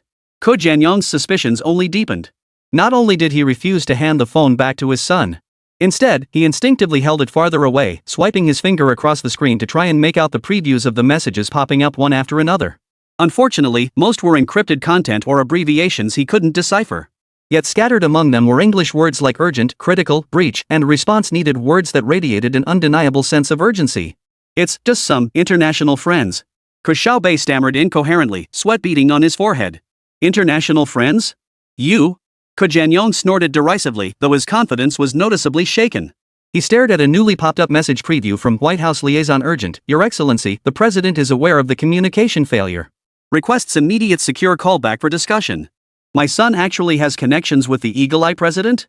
This is ridiculous. And why are they all mentioning this prophet? Who exactly is this prophet? Could that brat actually be the prophet? Impossible. Absolutely impossible. He shook his head vigorously, trying to shake off this absurd notion. It must be a coincidence, or an even more sophisticated deception. Yes, that must be it. These days, scam artists will write any script to get their hands on money. Just then, the landline phone on the desk suddenly rang loudly. The shrill ring shattered the eerie tension in the study, startling both father and son. Ke Jianyong seized the opportunity like a lifeline, immediately pointing at the landline and barking orders at Ke Xiaobei. Answer it. Put it on speakerphone.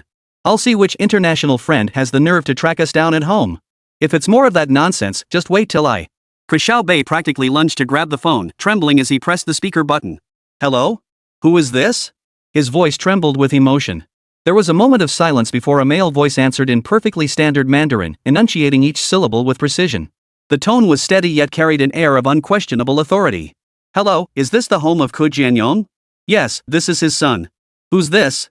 Ke Xiaobei answered nervously. Ah, hello, Mr. Ke Xiaobei. This is the General Office of the Ministry of Foreign Affairs. We have recently noticed some unusual communication signals related to your family's safety and... well, certain international affairs-related anomalous communication signals have been traced to your residence. Are you and your family safe at this moment? Is there anything unusual happening around you? The other party's choice of words was extremely cautious, but the phrase Office of the Ministry of Foreign Affairs struck Ke Jianyong like a sledgehammer. Ke Jianyong's eyes widened abruptly, and the spatula in his hand clattered to the floor. The Ministry of Foreign Affairs? General Office? This plot twist is way too real? Even the domestic counterpart is set up? Ke Xiaobei was stunned too. What the hell is going on? How did my confidential codes suddenly become common knowledge? Could someone have cracked my security firewall? Could it be that guy? Ghost. Just as he was pondering, a question came from the other end of the line. So he could only pretend to stammer out his reply. Foreign ministry? I'm fine, it's just my dad. Ke Jianyong lunged forward in a single stride and shoved his son aside. Then he shouted into the phone. Hello? Hello? This is Ke Jianyong, Ke Xiaobei's father. You guys are really going all out with this scam, aren't you? You even dared to impersonate the Ministry of Foreign Affairs? Let me tell you, I've already called the police. You'll be sorry. The person on the other end of the line was clearly taken aback by the sudden accusation. But they quickly regained their composure, their tone even tinged with resignation. Mr. Ke Jianyong, please calm down. We are not a fraud ring. We have already received your police report. The local police station should receive instructions from higher authorities shortly. They won't be dispatching officers for now to avoid unnecessary disruption and misunderstanding. As if to confirm his words, the faint sound of sirens drifted up from below, growing louder as they approached. But they soon halted nearby, not advancing further as if genuinely standing by. Holy crap, are they serious? Chapter 119, Are you sure I'm really an arms dealer? Things were getting increasingly off-kilter. Ke Jianyong felt his worldview cracking and crumbling. His palm was drenched in sweat as he gripped the phone receiver. Mr. Ko? The voice on the other end continued, growing more solemn. Given the unique circumstances and sensitive nature of the information, I cannot confirm further details over the phone. But please believe us, we are not imposters. Regarding your possible involvement in certain highly sensitive informal international exchange activities. Informal exchange activities? Ke Jianyong repeated the phrase, his mind spinning. You mean arms trafficking? He didn't even know why that word had popped into his head. A more accurate description might be providing certain services in specific technical fields or logistics channels. Strategically valuable consulting and coordination services. The other party chose his words carefully, each syllable like walking a tightrope. For certain reasons, your identity and contact information appear to have been partially obtained by some international partners and interested parties. Did you receive any unusual international calls earlier? Ke Jianyong recalled the Supreme Commander of the Baba Yang and the Deputy Minister of Defense of the Gallic Rooster he had just cursed out. His throat went dry and he couldn't speak. Could those people earlier have been genuine? Wait, when did I become an arms dealer? Why didn't I know about this? What the hell is going on? Aren't I just selling military model kits? Right. I've always sold models. What the hell is going on? While Ke Jianyong was still reeling from the shock, the voice on the other end of the line spoke again. At this time, we recommend, the Foreign Ministry official continued, first, ensure the safety of yourself and your family by staying at home for now. Second, regarding those overseas communications, please refrain from responding to any of them until our personnel arrive on site. Finally, and most importantly, the tone grew heavier and more serious. All details concerning this matter must be kept strictly confidential. This includes your relatives, friends, and colleagues. Do not disclose even the slightest detail. This involves critical national security interests. National security interests. Those 6 words fell like a mountain, and Ke Jianyong felt his legs go weak. He braced himself against the desk, swallowing hard. Then, very well. I will comply with all the state's arrangements. But, can I let my son take his summer homework? At this request, the line fell silent on the other end, as if the question had been utterly unexpected. Several seconds passed before the steady voice spoke again, its tone incredibly complex. Mr. Ko, regarding your son's summer homework. Perhaps you could set it aside for now? At present, stabilizing the situation and ensuring safety are our top priorities. We will dispatch a representative to your residence as soon as possible to handle the matter and provide a detailed explanation. The call ended. A deathly silence fell over the study. Ke Jianyong slowly turned around, his gaze fixed on his son. Ke Xiaobei stood beside the desk, his neck tucked in, his face a mix of nervousness and embarrassment. Dad, actually, Ke Xiaobei began in a low voice. You? Ke Jianyong opened his mouth, only to find his voice raspy and hoarse. Do you know? I'm actually an arms dealer I didn't even know myself. It seems I've gotten tangled up with some overseas organization. He felt like a complete fool for even asking the question. Ke Xiaobei scratched his head, his eyes darting away. Ha? You're an arms dealer? They must have made a mistake, right? It turned out everyone had mistaken Ke Jianyong for the prophet. After all, who would believe an 8-year-old child was the godfather of arms? But Ke Jianyong was genuinely bewildered now. He couldn't even believe who he was anymore. There were actual weapons in the models I sold? Good heavens, what have I been doing? I absolutely have to come clean to the organization later. Ke Jianyong felt like he needed oxygen. He slowly sat down, leaning on the chair for support. His gaze swept over the stack of brand new summer homework on the table, then fell on the spatula lying on the floor. The world suddenly felt too surreal. So, that leader of Baba Yang seems legit. What about that deputy minister from Gaul? Probably, most likely. I called them idiots and told them to get lost. Yeah, that's right.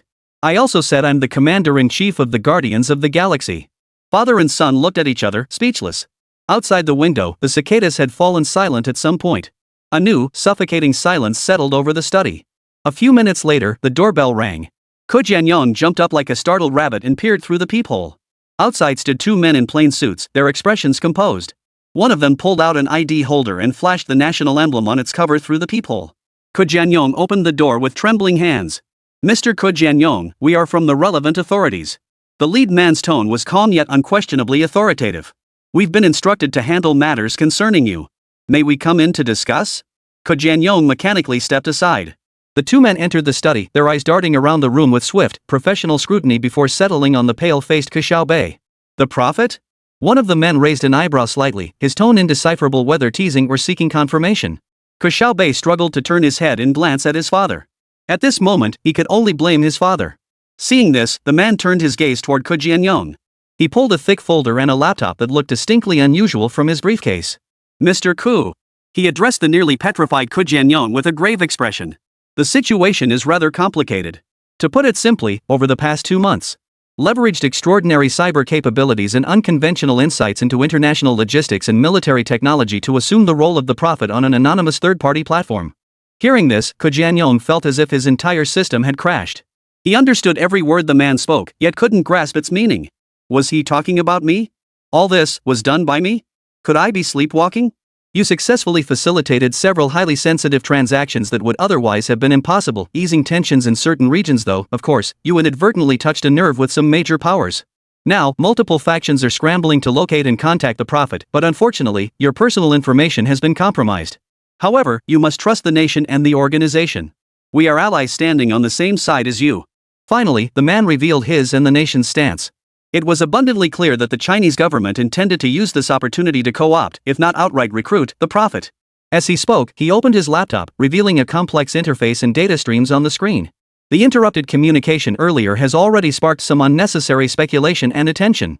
The Barbary Sheep faction suspects it might be a deliberate insult or strategic test, while the Gallic Rooster faction is frantically investigating whether Guardians of the Galaxy signify some new space strategic alliance.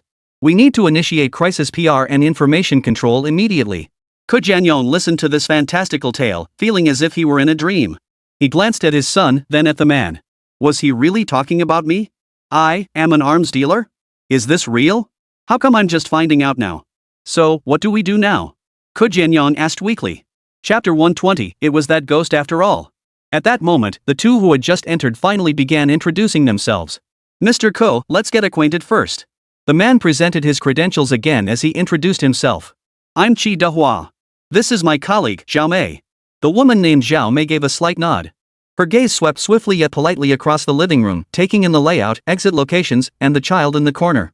Pleased to meet you, pleased to meet you. My name is Jianyong, heh.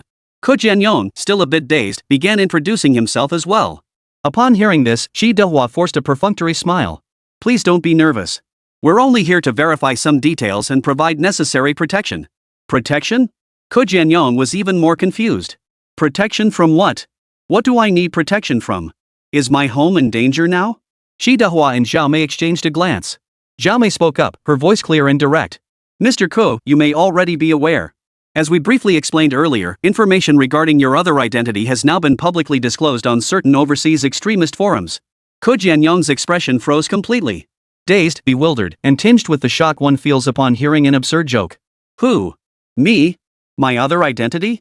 He pointed at his own nose, nearly laughing out loud. At that moment, his mind finally cleared somewhat though not entirely. Comrades, have you got the wrong person? My name is Jianyong. I make military model kits. I'm not some arms dealer. Where did this come from? Chi Dehua observed his reaction, his tone unchanged. We understand your denial. The prophet has always acted with extreme caution and discretion, maintaining impeccable anonymity. But this time is different. The individual who cracked and exposed your information is known in international hacker circles by the codename Ghost, a highly credible source. Now, your contact details are circulating online. This means you are no longer safe. Therefore, it's not just us other foreign entities, and even your enemies may soon come knocking. Ke Jianyong listened in a daze, a chill running down his spine. Ghost? Foreign forces? Enemies? He'd only heard these terms in movies. Now he was sweating on his forehead with anxiety.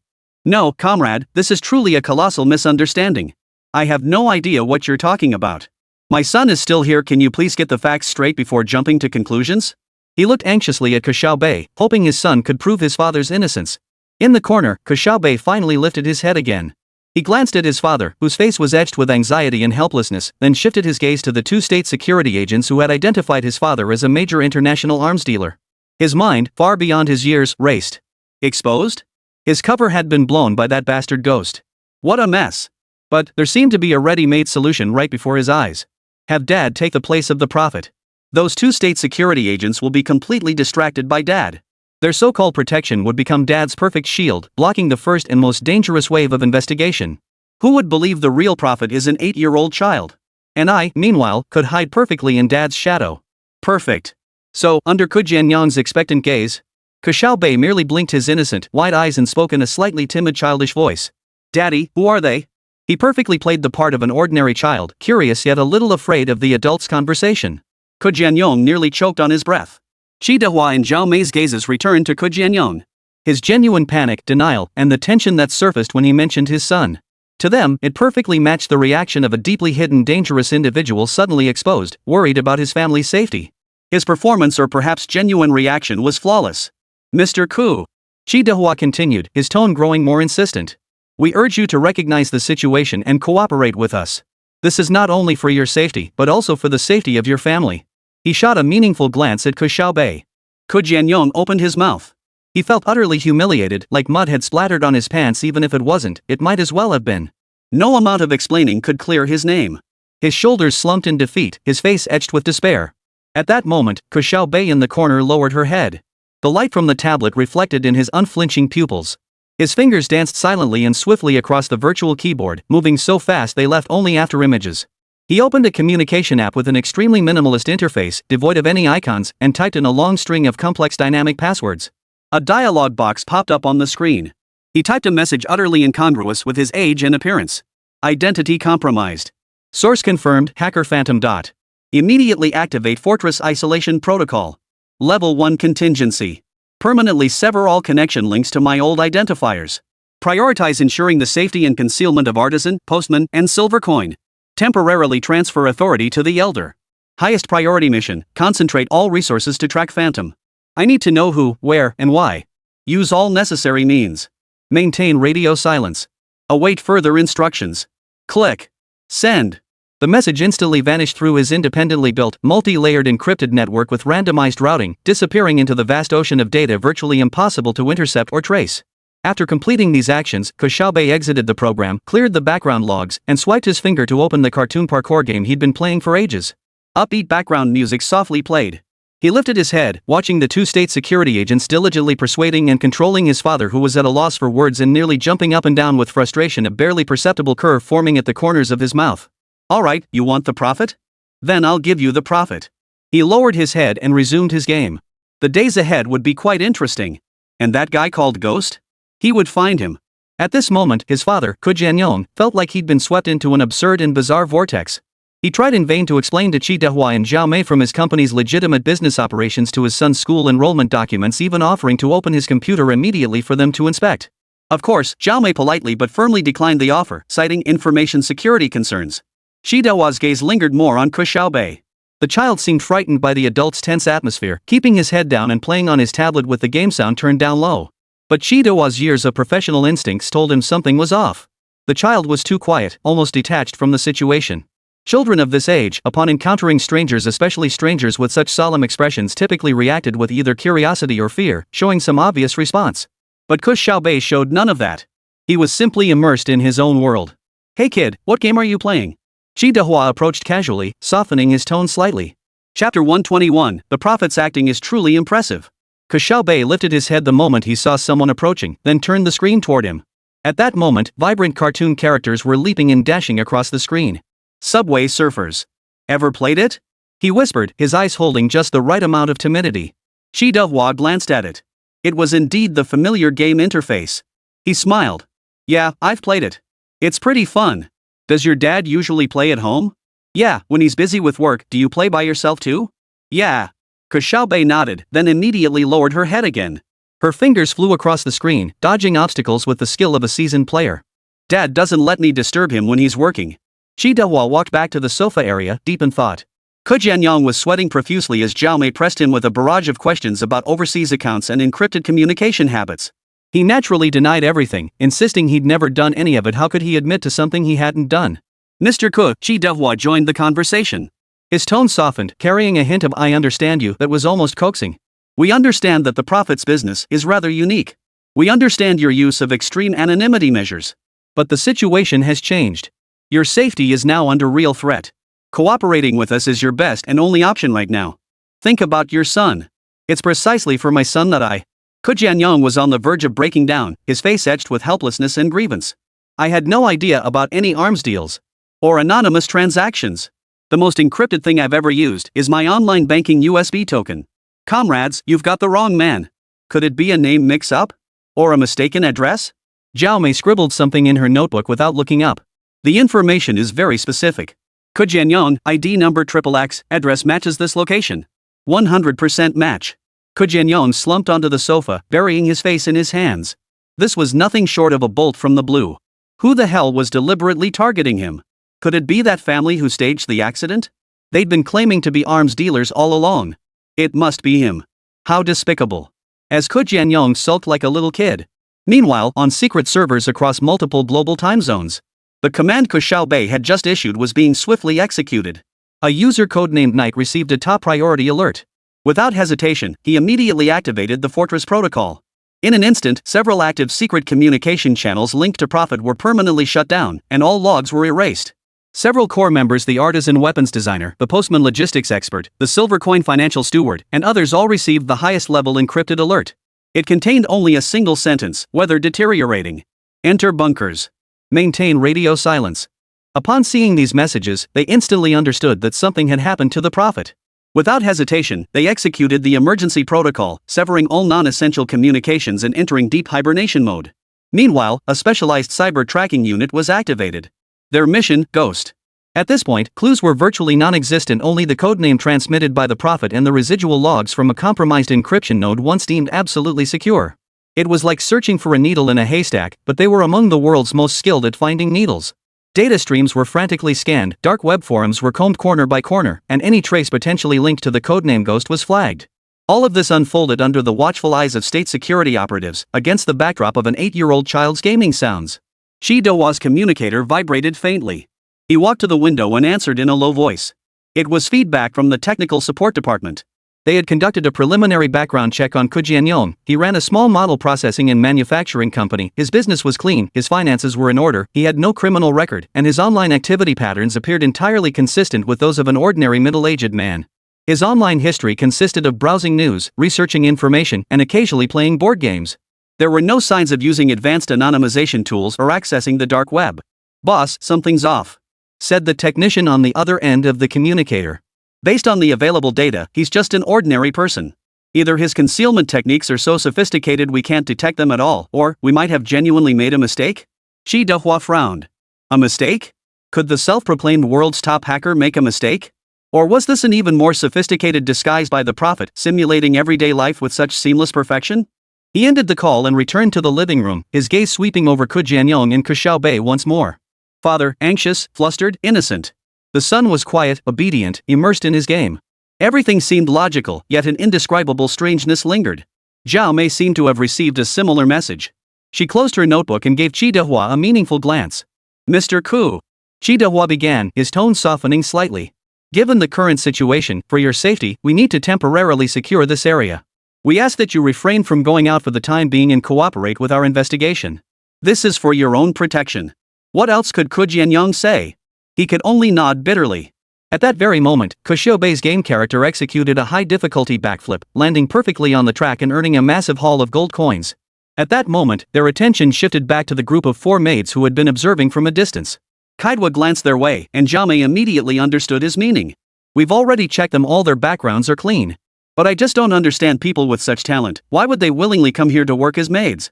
Shi Dehua frowned slightly upon hearing this. It must be for the money. What else could it be? Xiaomei shook her head slowly. Shi Dehua then added. Call headquarters and conduct a thorough investigation into these 4 women. I refuse to believe we can't uncover anything. Xiaomei then walked over to make the call. Afterward, Shi Dehua and Xiaomei didn't leave. Instead, they chose a spot in the villa, the dining room, where they could monitor the entrances and exits without making the Ku family feel overly oppressed. There stood a massive solid wood dining table. They spread out documents, conversing in hushed tones while occasionally communicating with the outside world through earpieces. An invisible perimeter had already been deployed around the villa. Ke Jianyong felt as if he were under house arrest. He fidgeted restlessly, wanting to pour himself a glass of water but feeling unnatural even walking under the gaze of the 2 strangers. He finally settled on the far end of the living room sofa, staring blankly at the television screen though it wasn't even turned on. His mind struggled to process this sudden calamity, searching for any shred of evidence that might prove his innocence, but his thoughts were a tangled mess. Dad, I'm hungry. Ke Xiaobei's voice broke the suffocating silence. He set down his tablet and rubbed his eyes, looking thoroughly exhausted from playing. Ke Jianyong seized the opportunity like a lifeline, immediately standing up. Oh, okay. Daddy will go see if there's anything to eat. He practically fled into the kitchen. Shi Dehua and Xiaomei's eyes followed him. Xiaomei whispered to Shi Dehua. Tech reported his browsing history is as clean as a blank sheet of paper. Too clean, it's actually a bit suspicious. An ordinary person's browser always has some cache, cookies, or accidentally clicks strange links. 2 possibilities, Shi Dehua lowered his voice. Either he's genuinely innocent, or he's an extremely cautious veteran who conducts all his real activities on another system we can't detect at all. Which do you think is more likely? Xiaomei glanced toward the kitchen. Ke Jianyong was frantically rummaging through the refrigerator. His reaction feels genuine, not feigned. If he's the prophet, his psychological resilience should far surpass this. Perhaps his disguise is simply a terrified ordinary father? Shi Dehua mused. Don't forget, the prophet can manipulate the entire black market at will. His acting skills must be unparalleled. Chapter 122, The Man Haunted by a Ghost. In the kitchen of the large villa, Ke Jianyong took out bread, ham, and milk, his mind completely elsewhere. He lowered his voice to speak to his son, who had followed him in. Xiaobei, what the hell is going on? Why would the state security people come after me? And they're talking about arms dealers. I may enjoy guns, but I've never sold any. That's illegal, Dad. Would I ever do something illegal? Ke Xiaobei stood on tiptoe to reach the jam jar, his crystal clear eyes fixed on his father. Dad, they must have the wrong person. Don't worry, the police will get to the bottom of this. Don't they always say they won't convict an innocent person nor let a criminal go free? Daddy is a good person, I can prove it. The trust and innocence in his voice eased Ke Jianyong's heart slightly, yet it also made him feel even more bitter. He felt terrible that his son had to witness him looking so helpless and defeated. Yes, they will get to the bottom of it. Ke Jianyong muttered to himself, as if trying to reassure himself. Lunch unfolded in an extremely awkward atmosphere. Father and son ate their sandwiches in silence. Shi Dehua and Xiaomei also ate simple instant meals they had brought in the dining room. The 4 maids were quietly taken away to assist with the investigation, leaving no one else in the villa. Ke Xiaobei finished eating quickly and said, Dad, I'm going back to my room for a nap. Alright, go ahead. Ke Jianyong nodded hurriedly. Shi Dehua watched Ke Xiaobei carry her half-empty milk cup, climbing the stairs obediently until she disappeared at the end of the second-floor hallway. Her room was at the very end of the hallway. May I see the child's room? Shi Dehua suddenly asked Ke Jianyong. Ke Jianyong froze, then grew slightly irritated. My son is only 8 years old. What could possibly be in his room? Are you suspecting him? As a father, protecting his child's privacy was instinctive. It's just a routine inspection, Mr. Ku. Please understand. Xiaomei's tone brooked no refusal. She had already risen to act. We need to eliminate all risks and ensure nothing untoward is hidden here. Her words seemed to carry hidden meaning. Ke Jianyong held his breath and reluctantly stood up. Fine, I'll show you around. Ke Xiaobei's room was tidier than you'd expect for an 8-year-old boy. The walls were a light blue, and the bed was covered with a quilt printed with interstellar spacecraft.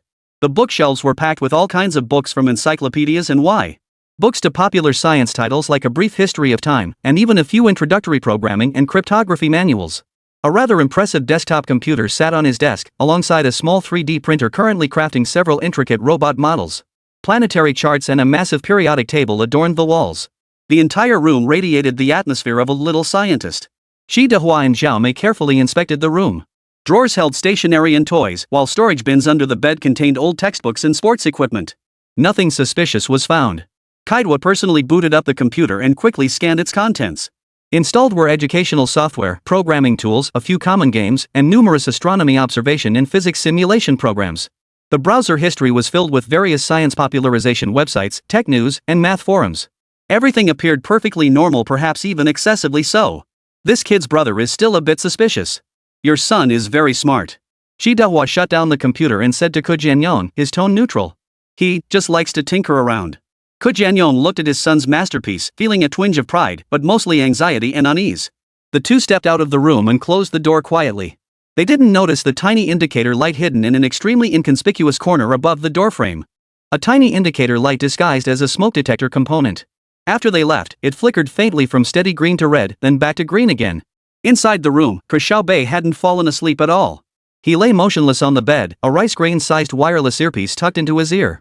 Every word spoken, every movement made by Jianyong and Xiaomei in his room, even the sound of the computer being turned on and off, was captured by multiple high-sensitivity microphones hidden in his room and transmitted directly to his ears. Only when he heard the door close and footsteps fade away did he slowly open his eyes. There was no trace of sleepiness in his gaze, only icy calm. He reached out and pressed a specific sequence on the side of an ordinary-looking cartoon alarm clock on the nightstand. The alarm clock's display dimmed. Seconds later, rows of minuscule encrypted characters streamed across the screen. This was the status report from his independently constructed internal communication network. The Fortress protocol was fully active, with all core members in silent standby. The pursuit of Ghost was unfolding across multiple fronts, but no viable targets had been identified yet. He lightly tapped the touch panel on the alarm clock side, inputting the command, elevate scanning permissions to Delta level. Focus on all recent anomalous data streams attempting to probe the Prophet's old communication nodes. Trace the source back. The command was issued. He knew that since Ghost had breached one layer of his defenses, it must have left ripples in the ocean of data. Trace the source of those ripples, and the trail would lead straight to the culprit. Downstairs, Ke Xiaobei sank back into the sofa, feeling utterly drained. Jianyong and Xiaomei continued working in the dining room. But clearly, the initial search had yielded nothing, leaving them somewhat perplexed. Time dragged on in a dull, stifling silence. Around 3 in the afternoon, new information came through Xiaomei's earpiece. After listening for a moment, her expression grew slightly grave as she addressed Jianyong. We've got movement. The European branch intercepted some vague intelligence. Several known international mercenaries and organization members are using false identities to converge on this city through various channels. The timing is remarkably coincidental. Jianyong's eyes narrowed sharply. They're after him? Highly probable. The Prophet's identity is worth a fortune on the black market. There's no shortage of people wanting to capture him, kill him, or force him to cooperate. Their voices were hushed. But through the miniature microphone hidden inside a decorative picture frame in the living room, every word reached Ke Xiaobei's ears upstairs. The news spread faster than anticipated. The jackals had already caught wind of the scent and were closing in. Ke Xiaobei rolled over, facing the wall. His fingers moved silently beneath the covers, manipulating a miniature touchpad attached to his fingertips, which connected to a flexible screen hidden inside his pillow. He needed to move faster. Bypassing several standard relay nodes, he contacted the knight directly. Situation escalated. Hyenas have moved. Initiate Phase 1 of Operation Mirror Hall. The Mirror Hall plan, designed by him, was a complex strategy for extreme exposure scenarios. It involved flooding the enemy with false information, misleading tracking efforts, and deploying reverse traps to confuse opponents. Copy. The knight's reply was terse. Minutes later, across a dozen underground information markets worldwide. Simultaneously, several bounty notices and information requests appeared, their authenticity difficult to discern. All pointed to the Prophet. Yet the clues, location requirements, and transaction methods provided were contradictory, even conflicting. Simultaneously, meticulously forged fragments of Prophet's legacy data laced with tracking trojans were accidentally leaked onto several specific hacker forums. Downstairs, Jianyong quickly received the news as well. His brow furrowed. What's going on? The intelligence has suddenly become chaotic. Some say the Prophet is in Japan, others claim he's in White Elephant, and there are even reports he's been captured by another faction? There are even multiple people claiming to have the latest intel on the Prophet? Xiaomei stared at the constantly updating stream of information, her expression equally puzzled. It seems like someone is deliberately muddying the waters. Is it the Prophet himself? Is he trying to escape? Or are other forces intervening?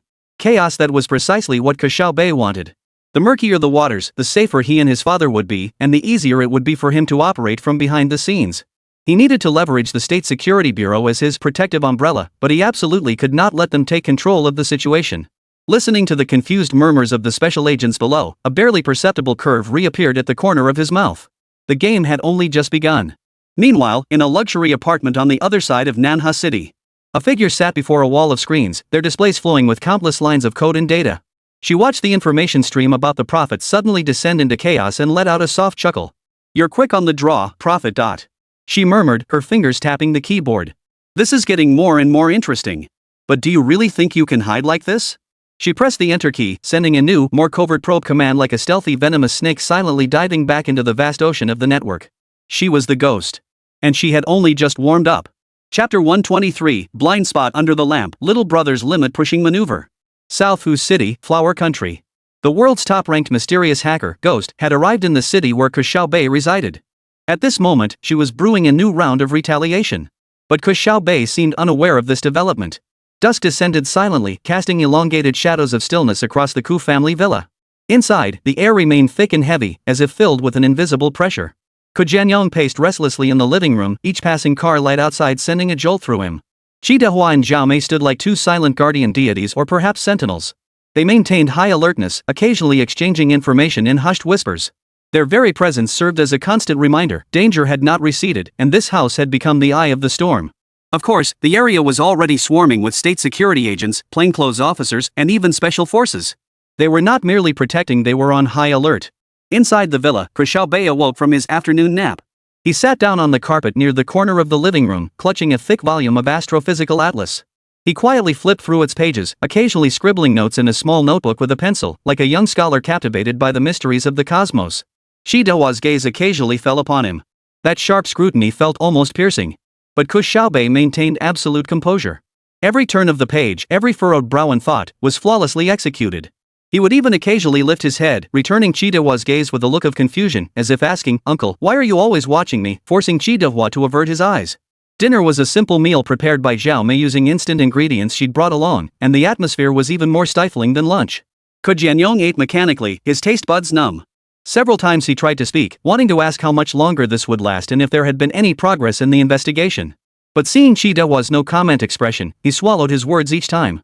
After dinner, Ke Xiaobei claimed he needed to work on a programming project assigned by school, a simple animated story, and was granted permission to use the study computer. Of course, this was under Xidehua's constant supervision. The study computer was what Jianyong used for company business, a standard configuration with a clean system.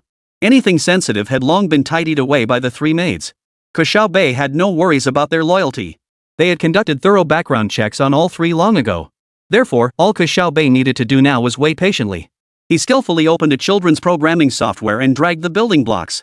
He deftly wrote a simple program to make a kitten dance, the innocent animation on the screen forming a charming contrast with his focused little face.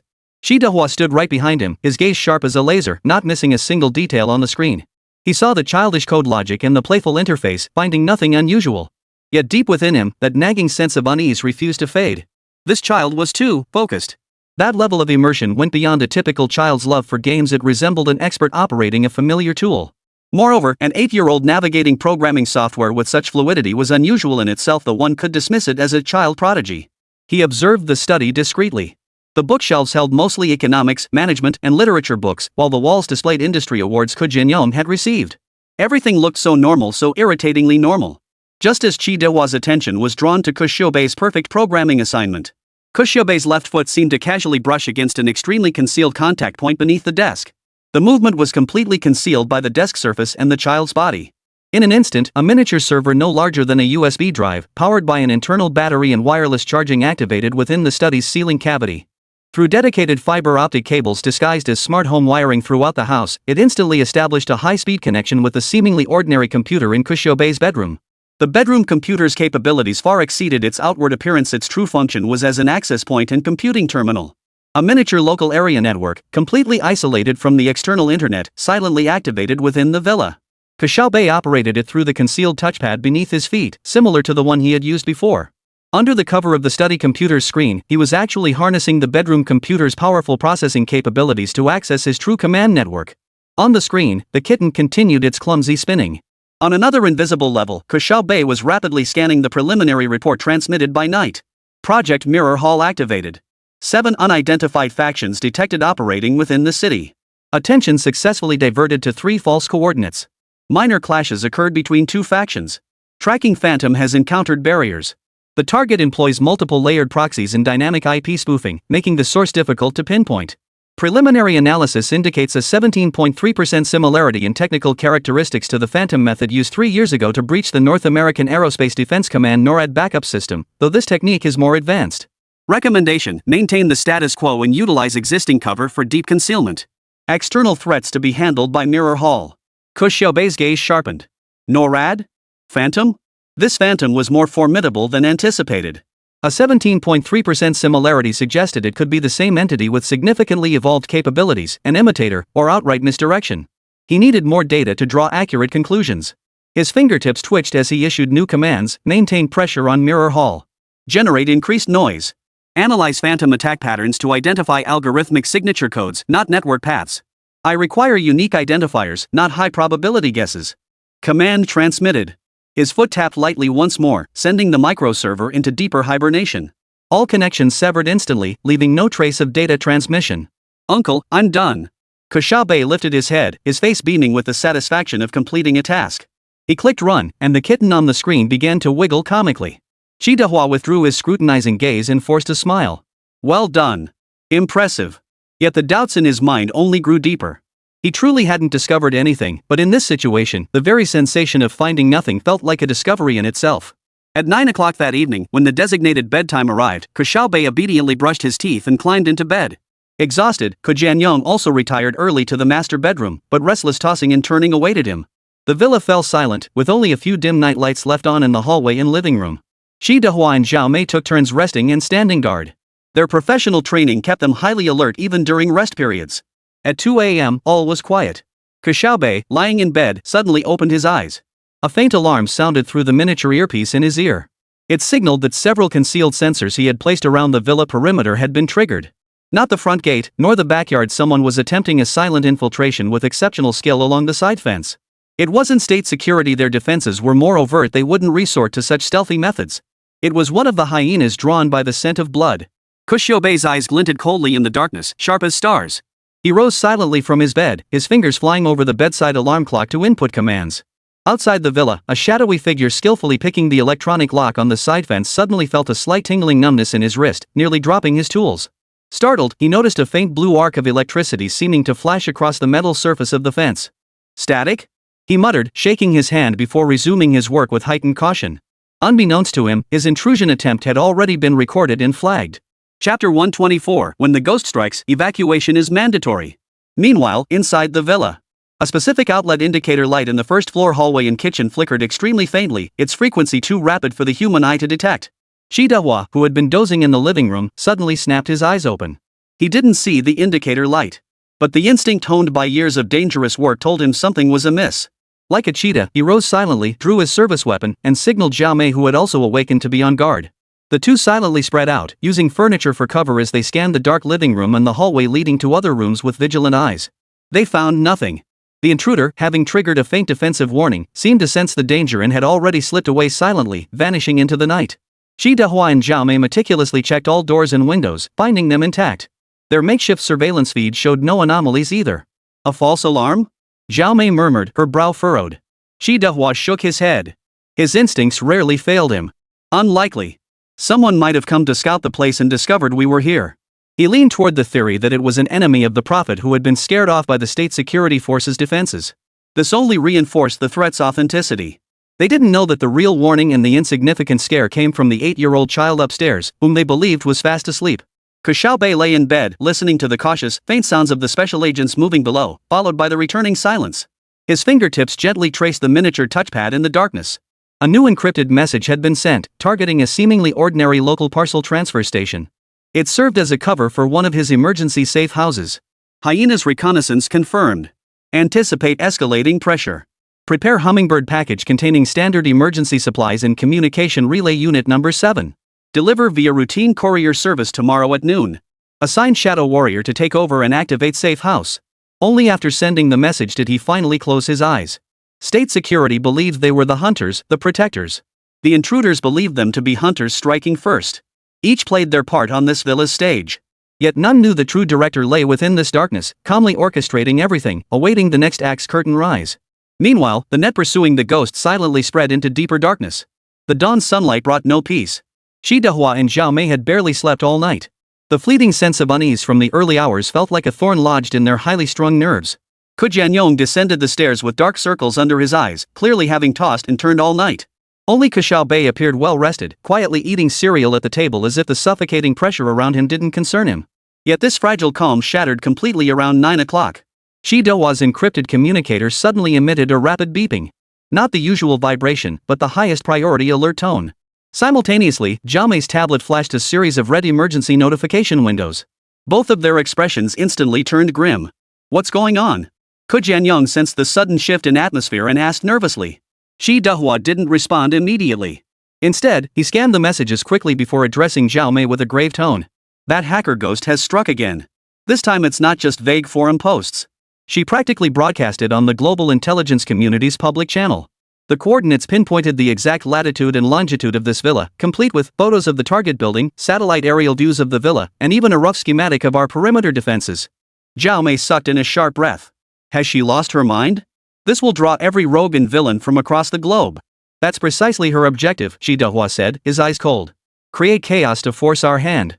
Or, use others to do her dirty work. Almost the moment his words fell, Xiaomei's surveillance screens flickered as feed from hidden cameras around the villa began glitching. An unfamiliar black van sat motionless at an intersection several blocks away. A man dressed as a deliveryman, yet acting suspiciously, observed the scene through binoculars from a distance. The faint hum of drones drifted down from above more than one. Further away, several seemingly ordinary vehicles began circling the area with unusual frequency. Reporting in, Point 3 detects suspicious radio signals. Attempting decryption. Point 7 reports unidentified personnel attempting to breach the perimeter. Warned and repelled, their movements defy ordinary human capabilities. The communication channel crackled with the voices of perimeter team members, each report tinged with tension. A faint clack suddenly echoed from the window pane, as if struck by a tiny pebble. Shi Dehua snapped his gaze toward the sound. A tiny white dot appeared on the glass of one of the living room windows. It was the aiming dot of a laser eavesdropping device fired from afar. He immediately ducked out of the window's line of sight and growled. Snipers are ranging us. All personnel, maintain maximum alert. Avoid window exposure unless absolutely necessary. Jianyong's face drained of color, his legs buckling as he nearly collapsed to the floor. He had truly become a target. Ke Xiaobei set down his spoon. The bottom of his milk cup vibrated slightly. A miniature receiver hidden beneath the table was transmitting information. Pressure readings from the perimeter sensors were skyrocketing. Over 20 distinct signals were attempting to probe the villa's interior. His mirror hall plan was still active, confusing some of the targets. But the ghost's precise coordinate broadcast this time acted like a lighthouse in the darkness, attracting far more moths than anticipated. Among them, there were bound to be formidable figures capable of piercing through the fog. He rapidly assessed the situation. Evacuate? It was the inevitable choice. State security would never allow such a crucial target as the prophet to be trapped and killed here, becoming a sitting duck. Yet the transfer itself would be the most perilous moment. This was also the moment the ghost was most likely waiting for. He needed to leverage this transfer, but couldn't rely entirely on state security's arrangements. Shi Dehua had already connected to the emergency line with his superiors, speaking at breakneck speed. The situation is out of control. Request immediate activation of emergency transfer protocol. Yes, highest priority. We need an armored convoy and air cover. Simultaneously request authorization to clear and suppress all identified suspicious targets in the vicinity to create an evacuation window. He ended the call and addressed Xiaomei and Jianyong, whose face was ashen. The evacuation convoy will arrive within 5 minutes. Xiaomei, take Mr. Ku and the child to the underground garage. I'll handle perimeter suppression and cover the rear. Turning to Jianyong, his tone grew uncharacteristically stern. Mr. Ko, if you don't want you and your son to become a hornet's nest, obey our orders absolutely. Remember, from this moment on, every step must be flawless. Jianyong nodded mechanically, his mind a blank. Xiaomei pulled Ke Xiaobei to his feet and quickly slipped a dark-colored children's bulletproof vest over him. During this process, his fingers discreetly pressed a seam on the inner lining of the vest, activating another emergency beacon. Go! Shi Dehua barked, activating the concealed entrance to the underground garage. The garage door slowly rose, revealing not the expected family sedan, but 2 heavily modified black armored SUVs. The bodies were covered in bulletproof coatings, their engines rumbling low like beasts poised to strike. Several heavily armed special agents in black combat gear were already in position, their expressions stern. Just as Jianyong was being pushed toward the first vehicle by Xiaomei, Ke Xiaobei suddenly cried out, ouch, and feigned tripping over his shoelaces, his small body lunging forward. Xiaobei! Jianyong cried out in alarm. Chapter 125, The Ghost Girl's Gift. Ke Xiaobei feigned a fall, and Xiaomei reacted swiftly, grabbing him to steady him. In that brief moment of chaos and distraction, Ke Xiaobei's hand appeared to casually brush against the edge of the first car's undercarriage. A magnetic tracker smaller than a fingernail had silently adhered to it. "I'm fine." Ke Xiaobei steadied himself and whispered, his face wearing just the right amount of panic. Xiaomei, trusting him without question, swiftly lifted him into the child's safety seat of the second car and buckled him in. "Damn it, treating me like a kid?" Meanwhile, Jianyong was also shoved into the backseat of the first car. Xi took the passenger seat in the first car. "Let's go. Follow the planned route," Xi ordered through his earpiece. The convoy roared out of the garage and onto the narrow private road behind the villa. Almost simultaneously, a barrage of muffled gunfire erupted around the villa. Peripheral personnel from state security had received orders to suppress with fire. Instantly, they exchanged fire with the suspicious individuals attempting to approach. How audacious! Daring to use firearms in this country? Not a single one would leave alive. The roar of helicopters echoed overhead clearly. State security's aerial support had arrived to begin dispersal and surveillance operations. The transfer operation commenced amidst the sudden, intense firefight. The moment the convoy reached the main road, Xi barked a warning. "Hurry up! We're being followed." In the rearview mirror, 2 motorcycles and a sedan accelerated madly in pursuit. The windows of the pursuing vehicles rolled down, revealing the menacing muzzles of black guns. Bang! Bang! Bullets struck the armored vehicle, producing dull thuds. The SUV driver, an experienced special agent, jerked the steering wheel hard to evade the attack. Xiaomei calmly returned fire from the second vehicle. Precise bursts of fire blew out the tires of the lead motorcycle, sending the rider screaming through the air. Ke Xiaobei sat in his child's seat, his small body swaying with the vehicle's motion. Yet his gaze remained unusually calm as he observed the outside world through the dark bulletproof windows. His fingers tapped Morse code lightly on the buckle of his seatbelt, sending a message through the micro-transmitter in his electronic watch. The message wasn't for the rider, but directly connected to the tracker he'd marked, attached beneath the chassis of the lead vehicle. The tracker was remotely activated into enhanced signal mode. He wasn't tracking himself, he was making himself more visible. Simultaneously, he issued another command, "Bait deployed. All units, monitor signal. Reverse lock all targets attempting to track this signal source. Priority above all else. Focus screening on signals exhibiting active detection and attack tendencies." He intended to use himself as bait to lure out the ghost lurking behind the countless small fry. The convoy weaved frantically through the streets. The driver exploited his familiarity with the terrain and the vehicle's exceptional performance to shake off the pursuers. State security helicopters circled overhead, clearing the road ahead with heavy firepower and sheer intimidation. Vehicles attempting to intercept were periodically riddled with holes by the helicopters' machine guns. This was no longer a covert transfer, it had become a small-scale war unfolding on the city streets. Jianyong, in the lead vehicle, clenched his eyes shut in terror, muttering incoherently. Xi meanwhile, calmly received updates from all sides and issued commands with unwavering authority. "Turn left at the next intersection. Backup is there. Car 3, block that gray sedan on the right." Ke Xiaobei silently calculated the timing and route. He knew the ghost wouldn't be satisfied with this level of chaos.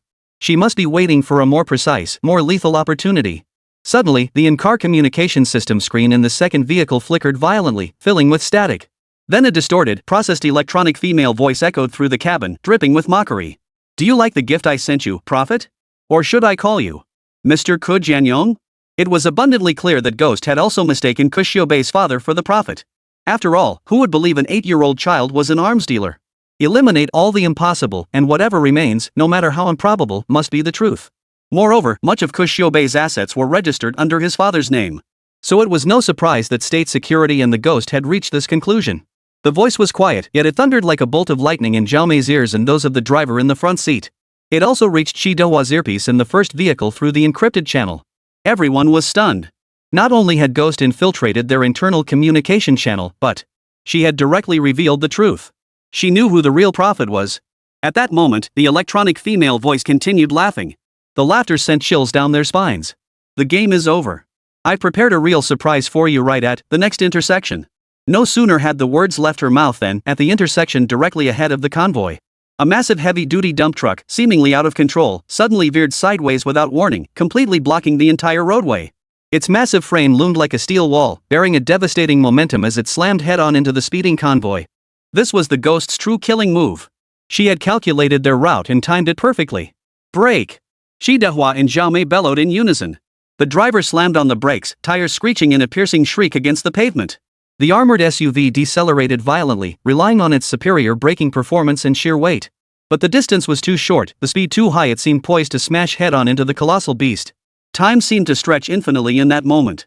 The massive shadow of the heavy dump truck swallowed all light ahead, while metal scraping against air produced a bone-chilling screech. The icy touch of death instantly gripped the hearts of everyone inside the vehicle. Turn right. Ram it. Shidehua's roar shattered the frozen instant. It wasn't a cry of despair, but the only possible command for survival in this critical moment. He pointed to a bank branch on the right side of the intersection, its vast glass curtain wall concealing a spacious lobby. The driver of the first vehicle reacted almost instinctively, slamming on the brakes while yanking the steering wheel hard. The heavy armored SUV let out a wrenching roar as white smoke billowed from its tires. The vehicle lurched violently sideways, narrowly avoiding a head-on collision with the dump truck, only to crash like a runaway stallion into the bank's tempered glass facade. Boom! The glass shattered instantly into countless shards, cascading down like a waterfall. The SUV plowed through the shards, crashing into the bank lobby, overturning rows of waiting chairs before finally grinding to a halt against a load-bearing wall, its hood billowing white smoke. All airbags deployed, and the occupants were jolted senseless. Almost simultaneously, the second vehicle executed the same evasive maneuver. A split second before the vehicle lost control, Xiaomei threw her body backward, desperately trying to shield Ke Xiaobei in the back seat. The SUV followed the first car, skidding sideways into the bank as debris flew everywhere. Finally, with a thud, it slammed into the rear side of the car ahead and came to a halt. Inside the bank, screams erupted as staff and customers scattered in panic. Meanwhile, the massive dump truck, with unstoppable momentum, thundered through the intersection, violently snapping a utility pole on the opposite side before overturning. It lay on its side, kicking up a cloud of dust and completely blocking traffic. Cough cough. Mr. Ke Xiaobei. Are you okay? Shidehua shook his dazed head, struggling to unbuckle his seatbelt. His first instinct was to check on Jianyong in the back seat. Jianyong's face was deathly pale, a gash on his temple bleeding freely from shards of flying glass. He seemed unharmed, though too shaken to speak. We're fine. Xiaomei's voice came from the back seat. She quickly checked the driver and herself, then forcefully pushed open the mangled door and lunged toward the back seat. Ke Xiaobei was securely fastened in his child's safety seat, the immense impact effectively absorbed and dispersed by the seat and the armored vehicle structure. He appeared even calmer than the adults, his small face only slightly pale as his shark gaze scanned the chaotic surroundings. Quick! Get out! We can't stay here! Shidehua bellowed, kicking open the door. He exited, drew his gun, and pointed it warily at both inside and outside the bank. He knew the collision was only the beginning. The enemy's lethal moves wouldn't stop at just one. This place had instantly become the most conspicuous target. Hurry!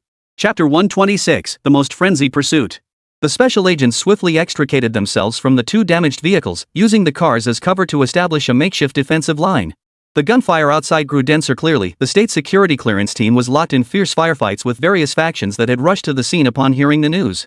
The deafening roar of helicopters circled overhead, their machine gun fire sending chills down the spine. Route 1 is completely exposed. Activate backup Route 2. We need to break out immediately. Shidehua roared into the microphone. Simultaneously, he yanked Jianyong out of the vehicle. Xiaomei also pulled Ke Xiaobei out. Follow me. Exit through the back door. A local state security operative suddenly burst out from the bank's back office area, shouting. The group immediately followed him, moving swiftly deeper into the bank. Xiaomei held Ke Xiaobei in her arms. His gaze darted swiftly across the surveillance cameras in the bank lobby, the office computers, and even the network ports on the walls. His mind raced through calculations. Ghost could accurately predict their route and orchestrate the car accident. This meant she was likely monitoring the city's traffic management system in real time and possibly even the internal communications of state security. Therefore, the backup route was likely no longer safe. Just as they were about to burst into the back entrance passageway, all the lights inside the bank suddenly flickered, then went completely dark. Emergency lights flickered on, casting a dim, sickly white glow. Power outage? It's an attack. A cyber attack, someone exclaimed. Almost simultaneously, every electronic access control system in the bank emitted a soft beep and locked down completely. Including the very back door they were about to pass through. The heavy fireproof rolling doors began to descend with a thunderous clatter. Ghost had taken control of the systems here. She intended to trap them inside the seal jar. Blow it open. Shidehua ordered decisively. A special operations team member immediately stepped forward to install micro-explosives. Amidst the chaos and darkness, Ke Xiaobei held in Xiaomei's arms silently removed what appeared to be an ordinary children's digital watch from her wrist. A small USB port slid out from the side of the watch face, passing by an open bank teller's computer with its standby light flickering. His seemingly frantic little hand moved with surprising ease, touching the port on the watch strapped to the computer's USB port. One touch, and it was done. In less than 0.1 seconds, a tiny self-executing code had injected itself into the bank's internal network system. The sole purpose of this code was to act like a precision scalpel. It instantly severed the ghost system's control links to the bank's access control and lighting systems, while silently implanting a reverse tracking Trojan into the attack source. The lights suddenly blazed brightly. The descending fireproof rolling door halted abruptly, then slowly rose again. The locked back door clicked softly as it unlocked. The remote operator of the ghost system seemed to utter a surprised soft She found her control over the bank system snatched back in an instant. The counterattack was faster than she could have imagined, and the technique extremely bizarre and cunning. Go! Though Qi Dehua didn't understand why the system had suddenly recovered, he knew the moment was fleeting. He bellowed the order immediately. The demolition expert stowed the explosives as the group violently breached the back door and charged into the alley behind the bank. The getaway vehicle was already waiting there. Ke Xiaobei, cradled in Zhao Mei's arms, turned her head slightly and glanced at the computer that had returned to normal. A cold gleam flashed deep in his eyes. The counterattack had begun. That Trojan horse would cling like a flesh-eating ulcer, relentlessly tracking the ghost's trail. The convoy set off once more, but the atmosphere had changed completely. Everyone knew their movements were now completely exposed, and the true identity of the prophet was no longer a secret. The nature of the protection mission had fundamentally changed. Headquarters. This is Qi Dehua. Maximum emergency. Qi Dehua practically shouted into the communicator. Target's true identity is Ke Jianyong. Repeat, target's identity has been compromised. Request highest level tactical support and information blackout. All known protocols nullified. We need an absolutely secure black hole protocol point. A wave of disbelief and chaotic confirmations erupted from the other end of the communicator. This news was enough to shake the entire national security system to its core. Ke Jianyong sat in the car, listening to Qi Dehua's roar. His gaze fell upon his son's composed profile, a composure utterly incongruous with his age, and he froze, utterly petrified as if struck by lightning. What? This time, I'll never be able to explain myself out of this. Damn it, if I'm an arms dealer, then so be it. Now, all he could do was protect his son. Yet an overwhelming sense of absurdity and dread instantly engulfed him. Ke Xiaobei didn't look at his father. He knew any explanation now would be futile. He addressed Qi Dehua calmly, his voice still youthful yet carrying an unquestionable command. Go to Binhai New Area, 7th Pier, Warehouse 12 in Zone C. That place is safe. Qi Dehua whipped his head around, staring at the 8-year-old boy in shock. He looked at the child with some suspicion. What are you talking about? What kind of place is that? How can we be sure? It's one of my dad's safe houses. The enemy shouldn't know about it. Ke Xiaobei said calmly. System access code, Prometheus Alpha 09. Use this code to contact your superiors. They'll verify it. At this point, Ke Xiaobei couldn't afford to think too much. He had to ensure his and his father's safety first. Qi Dehua was skeptical but immediately relayed the code back to headquarters. Ke Jianyong's mind was blank at that moment, so he didn't even register what those around him were saying. Moments later, headquarters' reply arrived, its tone thick with shock and disbelief. Code confirmed. Access level, highest. Source, untraceable. Headquarters orders, follow the prophet's instructions. Repeat, follow his instructions. Headquarters mistakenly believed this was Ke Jianyong's suggestion. Those present also assumed Ke Xiaobei had learned this from his father. Therefore, no one suspected anything at this point. Qi Dehua and Zhao Mei exchanged glances, both seeing shock and absurdity in each other's eyes. They were actually acting under the command of an outsider. The convoy immediately changed course, speeding towards 7th Pier. Ke Xiaobei closed his eyes once more, as if gathering his thoughts. But in reality, he was connecting through a hidden communication channel to the newly activated security system at the dock's safe house. Fortress, highest level authorization activated. Initiating self-cleansing protocol. Preparing to receive. Tracking Trojan deployed. Continuously tracking ghost signal source. Target conducting high-intensity counter-tracking, location fluctuating unpredictably. Final phase of mirror hall plan initiated, release all false intelligence indicating my death or capture. Maintain complete silence. What he needed now was an absolutely secure environment to evade this final, frenzied manhunt and locate the ghost. The convoy arrived safely at Warehouse 12 in Zone C of 7th Dock. The warehouse doors slid open silently. Immediately after the convoy entered, they closed.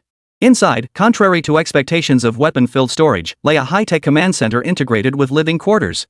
Screens flickered with activity while air circulation systems hummed quietly. Only then did everyone breathe a slight sigh of relief.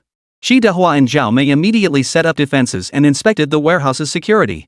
Ke Jianyong slumped into a chair, staring blankly at the scene before him. This is my secret base? How come I never knew about this? Holy crap, do I have a second personality or something? Hearing this, the others all turned to look at him, their attention instantly drawn to him. Ke Xiaobei couldn't be bothered to keep up the act anymore. If things kept spiraling out of control, they wouldn't live to see tomorrow's sun. So, even if it meant risking exposure, he had to act fast. Worst case, he'd just have to eliminate everyone afterward. Chapter 127, Kid Brother seems even more mysterious. Under Ke Xiaobei's covert actions, a hazy white gas suddenly filled the warehouse. He quietly slipped on a miniature gas mask.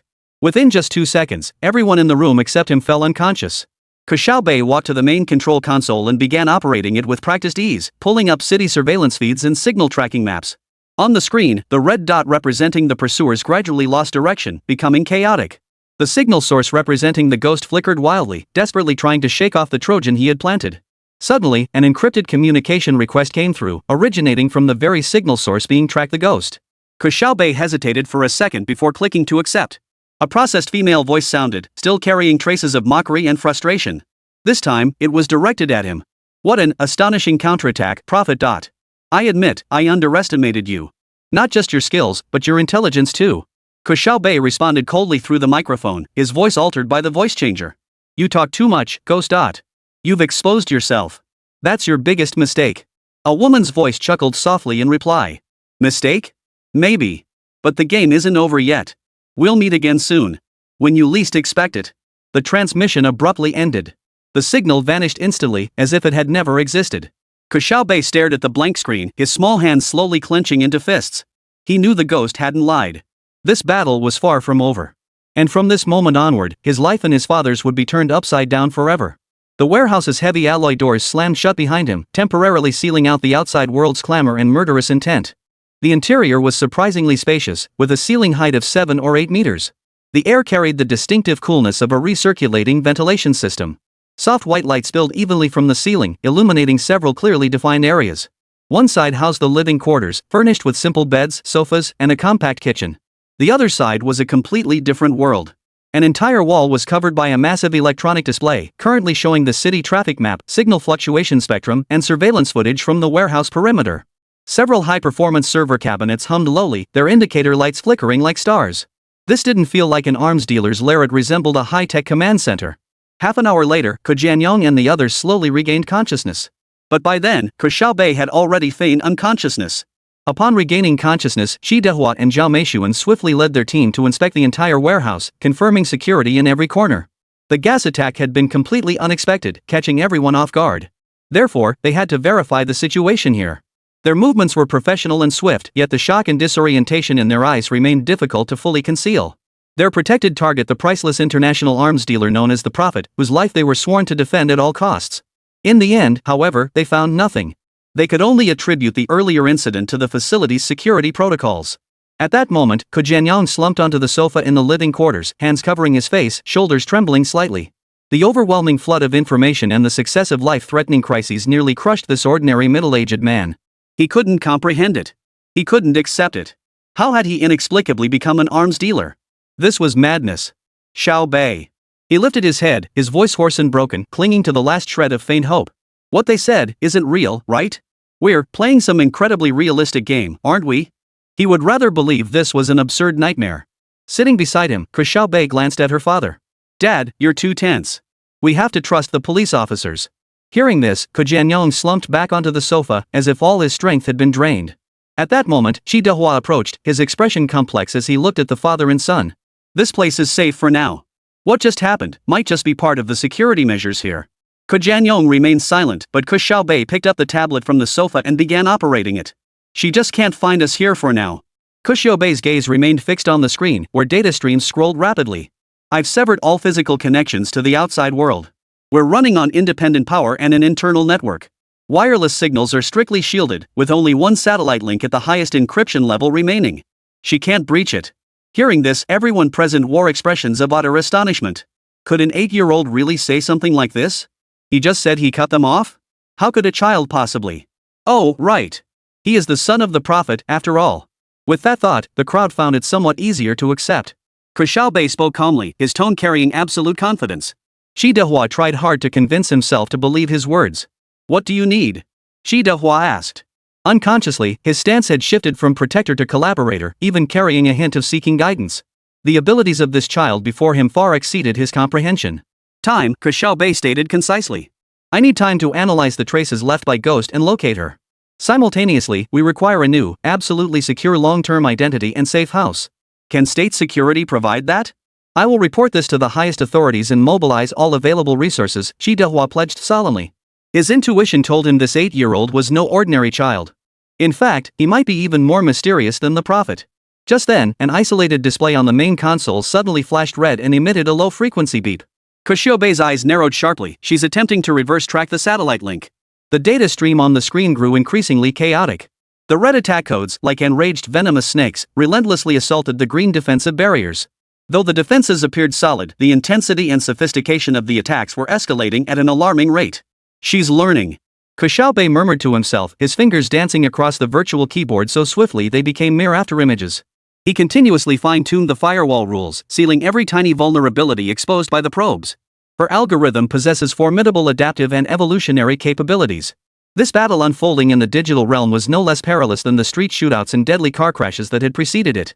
Suddenly, the attack ceased without warning. The crimson data stream receded like a tide, leaving the screen serene once more, with only the green defensive light bands flowing gently across it. Silence fell over the warehouse, a palpable unease settling over everyone. The calm before the storm was often more suffocating. Seconds later, the Seoul satellite communication link proactively received a video signal.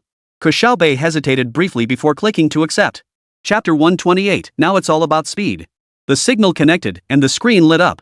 But instead of the expected encrypted verification interface or the familiar face of the liaison officer, the screen first flickered violently with snowy dots, then plunged into a pure, unsettling darkness.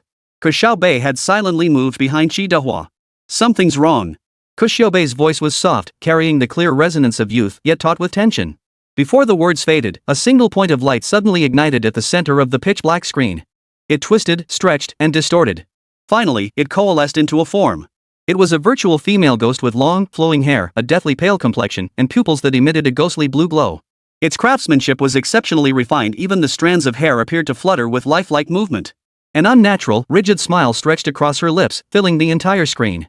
No sound preceded it, but the apparition lunged forward violently, nearly bursting through the screen. Simultaneously, a strange voice electronically altered to blend the sweetness of a young girl with mechanical coldness echoed through the warehouse via a high-quality sound system. Your Excellency, the Prophet. The ghost tilted her head, her ghostly blue pupils seeming to pierce through the screen and straight into one's soul. Do you still like the surprise I prepared for you today? Ke Xiaobei's breath caught slightly. Shi Dehua's expression darkened instantly. One hand already pressed against his earpiece, he reported the situation to headquarters in a low, rapid voice. His other hand hovered over a red physical network disconnection switch, poised to slam it down at any moment. Don't think hiding in your rat hole will keep me from finding you. The female ghost's image emitted a soft, chilling giggle, the sound sending shivers down one's spine. You won't escape my grasp. It was Ghost. He had directly hacked into this theoretically most secure line, announcing his arrival in this utterly humiliating and intimidating manner. Ke Xiaobei glanced left and right. He knew every word he spoke now would be recorded and analyzed. Responding directly to his opponent would be tantamount to admitting he was the prophet. So, with perfect naturalness, he turned his gaze toward Shi Dehua. Their eyes met, no words were needed. Shi Dehua immediately understood.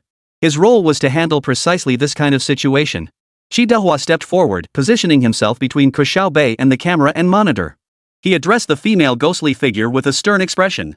His voice was steady and authoritative, carrying the sharp-edged characteristic of officialdom. Whoever you are currently attacking protected communications facilities. Your actions have been recorded, and you will bear all consequences. Cease the intrusion immediately and identify yourself and your intentions. The female specter on the screen erupted into exaggerated, mocking laughter. Consequences? Ha ha ha. A bunch of pathetic cowards hiding behind mosaics? You dare talk to me about consequences? Let me see. Your firewall is somewhat interesting. It ranks among the top 3 I've encountered. Unfortunately, it's still not enough. As designed, the safe house's robust privacy protection system was functioning flawlessly. Ke Xiaobei knew that on the ghost screen. Shi Dehua, and the room's background should appear as a blurry, constantly shifting mosaic of color blocks impossible to extract any useful information from. Ghost's words indirectly confirmed this. He hadn't yet managed to fully breach this visual firewall. But this did not hinder the standoff across the digital abyss. While Shi Dehua engaged Ghost in conversation, attempting to stall for time and extract information, Ke Xiaobei silently retreated to the sofa with the tablet. He retreated into the corner of the sofa, his fingers dancing rapidly across the tablet screen, moving so fast they left trails of motion blur. Black command line windows popped up one after another on the tablet, green code cascading like a waterfall. He directly accessed the back-end permissions of that satellite terminal through the internal network. The ghost had found him a catastrophe. But it was also an unprecedented opportunity. The ghost had initiated the connection like tossing him a faint, almost invisible thread across the boundless ocean of the internet. No matter how many proxy servers it traversed or how much it concealed its true identity, the thread remained. Now, it was a race against time. Ke Xiaobei's heart pounded violently in his chest. Not from fear, but from exhilaration. It was the intense thrill of a hunter finally tracking down their prey, only to find themselves being hunted in turn. His entire focus was poured into the world of data, drowning out the muffled background noise of Qi and Ghost's conversation. His objective was crystal clear: seize this thread, trace it upstream, pierce through layer upon layer of fog, pinpoint the ghost's real IP address, and locate his physical position. Almost simultaneously, the female ghost's image on the screen seemed to pause. Those ghostly blue electronic eyes flickered more rapidly. "Oh? Have you begun, Prophet?" The ghost's voice carried a hint of playful admiration. "You think you can track me down through the network cable? Well now, that takes some nerve. Well then, I've been finding that layer of mosaic on your end rather distracting. Let's play a game." The female ghost's lips stretched wider and wider, her smile growing airy and terrifying. "Let's see who finds my bed first or who strips you naked first." Before she finished speaking, the indicator lights representing satellite terminal data streams on Ke Xiaobei's tablet began flashing wildly, and CPU usage instantly skyrocketed to a dangerously high level. A silent yet deadly battle erupted across the narrow satellite link. Ke Xiaobei's fingers danced across the keyboard, deploying countermeasures and tracking scripts to build layer upon layer of defenses while sending out probing tentacles. On the other end, the ghost's vast and sinister power transformed into countless data bombs and cracking algorithms. Those algorithms crashed against the safe house's firewall like a raging tsunami, particularly targeting the mosaic protective layer, attempting to glimpse the truth behind the screen. The clatter of keys, the faint whir of server fans. The unsettling image and laughter of the female ghost on the screen intertwined with Jianyong's steady yet increasingly rapid negotiations. Time ticked away, second by second. Every second could be Ke Xiaobei's chance to catch the ghost's tail. Every second could also be the moment the firewall was completely breached, exposing them all to the ghost's gaze. Who would be faster? Ke Xiaobei's fingertips blurred into two ghostly shadows on the tablet's cold glass screen. Command windows popped open and closed frantically, then popped open again. The green stream of code was no longer a waterfall but a roaring flood, consuming his entire focus. His world shrank to nothing but this screen and the torrent of data belonging to the ghost, rushing back through the satellite link. The female ghost on the screen continued to giggle. But that electronically synthesized laughter seemed tinged with an imperceptible, lingering stiffness. Jianyong's maneuvering continued, his tone firm as he fired off questions in an attempt to distract the ghost. But clearly, the ghost's primary computing power was elsewhere. Identity? Intent? Sir, my identity is that of a grave robber. My intent is to deliver a grand digital funeral for your prophet. The female ghost's tone stretched out, tinged with the playful teasing of a cat toying with a mouse. Yet, the edges of its image began to show the faintest pixel tremors and ghostly overlays. Ke Xiaobei remained utterly focused. The tracking script he had built, like a pack of sharp-nosed hounds, pursued relentlessly along the path of the incoming data packets. The first node, a public proxy server in a Nordic country, was breached instantly.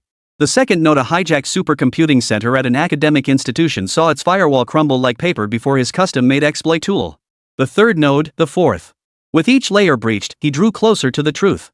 Yet resistance grew exponentially with each step. The phantom's deceptions and traps grew increasingly intricate, no longer mere stepping stones, but deadly labyrinths brimming with logic bombs and reverse tracking programs. The slightest misstep could expose his true intentions or even his location. Sweat beaded on his temples, trickling down his cheeks, yet he remained oblivious. "Oh? This is interesting." The female ghost on the screen abruptly halted her irritating laughter. Her pale blue pupils contracted sharply, as if truly looking in Ke Xiaobei's direction. Though what it saw was still likely just a mosaic. "Faster than I expected. If you break down my door, I won't hold back." Chapter 129, ultimately, slightly inferior. Almost the instant the ghost's words fell, a shrill alarm suddenly blared from the tablet before Ke Xiaobei. A bright red warning box popped up. Warning, ultra-high-intensity zero-day exploit detected. Target, Visual Privacy Protection Module version 7.3.1 Real-Time Stream Processing Engine. Firewall integrity, 87%, 79%, 71%. Ke Xiaobei's heart sank. The ghost had found an unknown weakness in the mosaic firewall and launched a precise, targeted assault. It no longer attempted gradual cracking, but instead sought to tear apart this layer of protection with the most ferocious method possible. "Officer!" Ke Xiaobei shouted, his voice hoarse from intense concentration. Jianyong instantly realized the delaying tactic had failed. He barked into his earpiece. "Command Center. Level 1 alert. Ghost is breaching our firewall. We need emergency technical support. Activate all backup defense protocols immediately."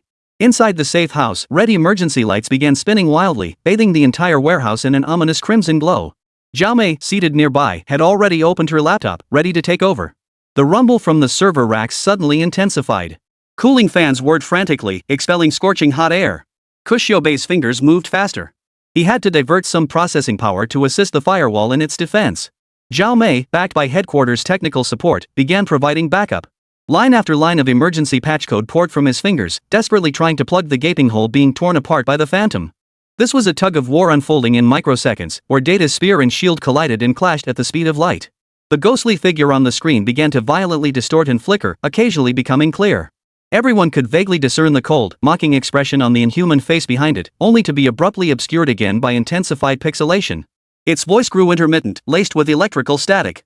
See, the bricks of the rat hole. The firewall integrity percentage continued to flicker, 63%. 55%. Kid, how's it going? Shi Dehua's voice carried an unprecedented tension. Only now did Jianyong seem to snap back to reality.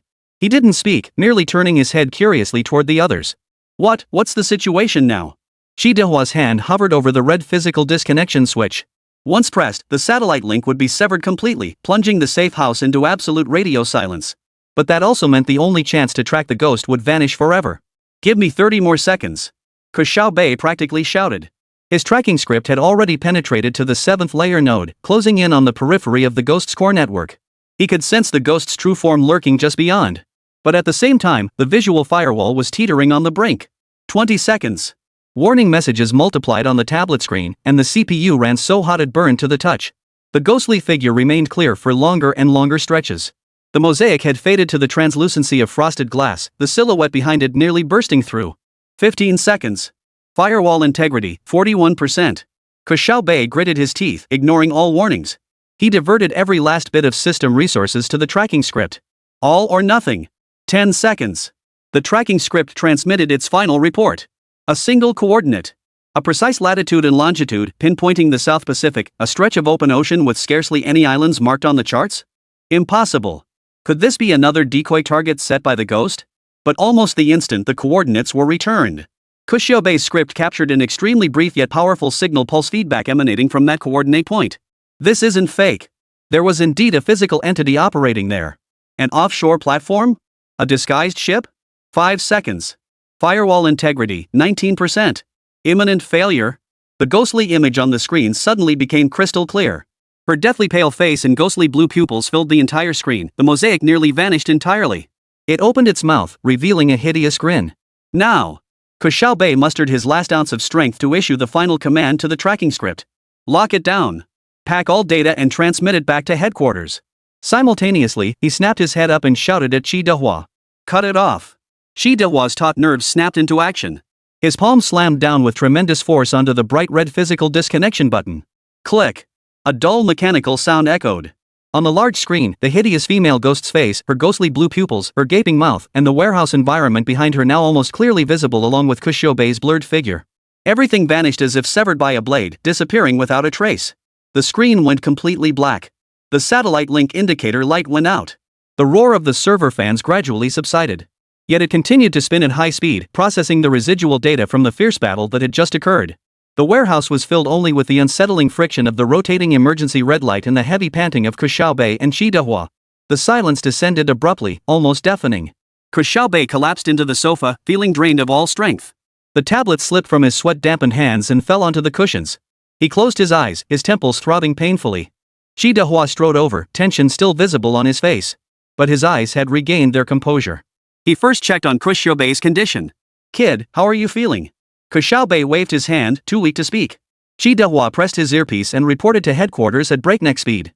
Physical link severed. Terminate attack. We may have acquired the enemy's location data. Transmission is imminent. Repeating, prepare to receive.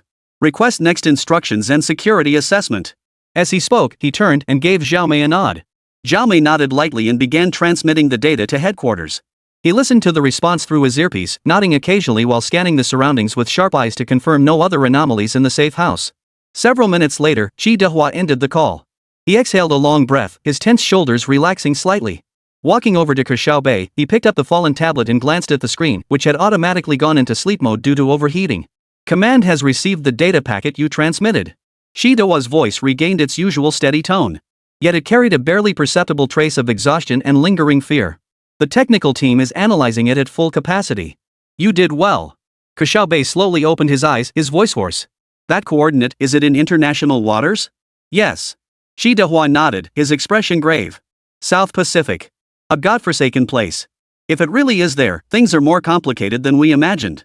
It could be a vessel equipped with top-tier communication and computing capabilities, or some artificial floating island or platform we know nothing about. The Ghost's lair truly no ordinary place. Ke Xiaobei listened, then slowly shook his head. But I don't think it's that simple. This encounter, we've lost. Those coordinates don't seem genuine.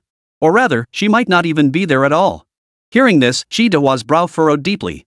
However, he didn't pursue the topic further. He simply looked at Ke Xiaobei. He almost spotted you at the end, didn't he?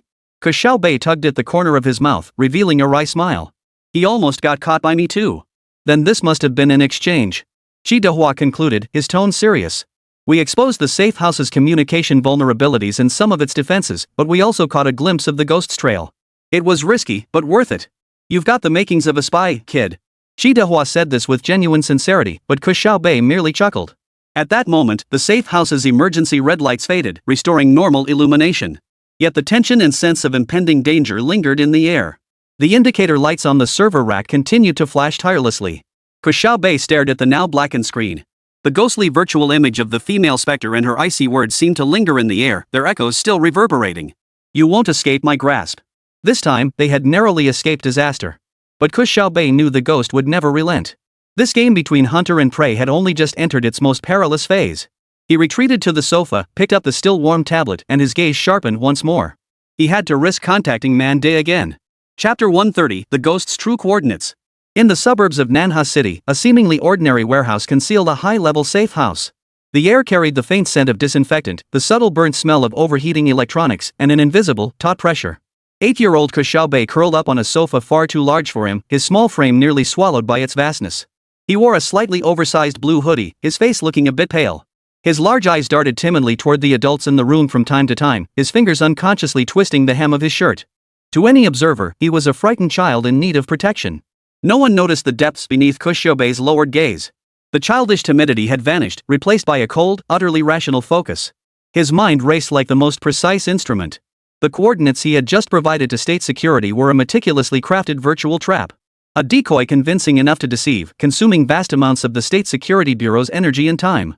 Meanwhile, through scattered clues and an extremely covert reverse tracking operation, he had secretly pinpointed the true location of the ghost. The real location wasn't the high seas of the South Pacific, but the penthouse duplex of a luxury apartment in the most bustling district of South Shanghai. The most dangerous place is the safest place. Ghost understood this principle well. But he needed to get this intelligence out to his trusted lieutenant, Mandarin. His fingers slid seemingly aimlessly across the milk cup, as if wiping away water droplets. His body shifted slightly, partially blocking the view of others. His ankle swayed imperceptibly, brushing against an inconspicuous data cable port beneath the sofa, connected to the idle terminal. It was a physical contact point. The window was mere seconds. His brain was the compiler. An extremely brief, highly encrypted code sequence rapidly generated in his mind. He exploited the faint capacitive sensing between his ankle skin and the interface. It was a technique bordering on the mystical. Yet within this genius mind, it worked simulating specific electrical signals like the most subtle Morse code. The signal transmitted through the data cable to the terminal. The terminal was currently in low-power standby mode, yet its network connection remained partially active. That faint signal activated a long-dormant background process deep within the terminal, disguised as a system log service. This was a hidden stake planted by Ke Xiaobei during his transport, exploiting the insecure public Wi-Fi hotspot inside the state security vehicle, a task that took him several minutes. The officer guarding him was busy handling official business on his phone, completely unaware that the boy beside him was conducting a silent intrusion. The backdoor activated, executing commands at millisecond speed. It captured the current timestamp and sent the pre-compiled information disguised as a time synchronization request to Microsoft's time server via a data packet to an IP address hidden within a signature image on a deep web forum. That was one of Master Man's dead drop mailboxes. After transmitting the message, the backdoor automatically erased all traces of its activity and self-destructed, as if it had never existed. All logs on that terminal showed normal operation. Only one failed time synchronization request was logged, a common occurrence on any system. Throughout the entire process, Ke Xiaobei's expression remained unchanged. He continued sipping his milk in small sips, his eyes still holding a trace of unease, as if completely unaware of everything unfolding around him. He even spilled a bit of milk due to his nerves, frantically wiping it up until Xiaomei came over to help. "Sorry," he stammered, his eyes slightly reddened. "It's okay, just be careful." Xiaomei handed him tissues, completely unaware that in just those fleeting seconds, a communication capable of altering the destinies of many had already been completed at the feet of this child under his strict surveillance. Meanwhile, on the other side of the globe, within an undisclosed encrypted communication channel, the Mandarin suddenly received this message. The decryption verification process initiated swiftly. The source was suspicious, yet the encryption method was indeed a variant of the highest level key known only to him and a handful of core members. The timestamp verification passed. A cold, cruel smile spread across his face. Phantom, the enemy who thought he could evade their pursuit, had been hiding right under their noses all along. Without a moment's hesitation. Ghost coordinates confirmed. His voice transmitted through the encrypted network to the standby task force. Notify Red Skull. Move out at maximum speed. I want him alive or dead. In any case, he must not be allowed to vanish again. A squad of elite, heavily armed mercenaries sprang into action. Vehicles glided silently out of the garage like sharks sensing blood, heading straight for the luxury apartment building in the city center. At the same moment, inside the safe house, Ke Xiaobei finished the last sip of milk and gently set the cup down. He gazed out the window as the sky gradually darkened. City lights began to flicker on, neon flashes dancing in the distant downtown skyline, among them, the dazzling illumination of that very apartment building. No one knew that beneath this 8-year-old boy's calm exterior, a storm was brewing, ready to erupt. He had successfully deceived the State Security Bureau and delivered the death message with precision. He lowered his head, his long lashes concealing a barely perceptible flicker in the depths of his eyes. It might have been a flicker of fear, a hint of excitement, or nothing at all, just an abyss of icy, bottomless stillness. The storm had already set out silently. Yet at its very center, an eerie stillness reigned. Meanwhile, Nanhui High-Tech Zone. A skyscraper apartment tower, like a sheer cliff of glass and steel. The penthouse duplex of Sky Tower was less a residence than a vault embedded in the clouds. Tonight, it became the prelude to a battlefield. The heavy bulletproof door was silently ripped apart by directional explosives, shattering locks and hinges with a dull thud. The next instant, it was violently kicked inward.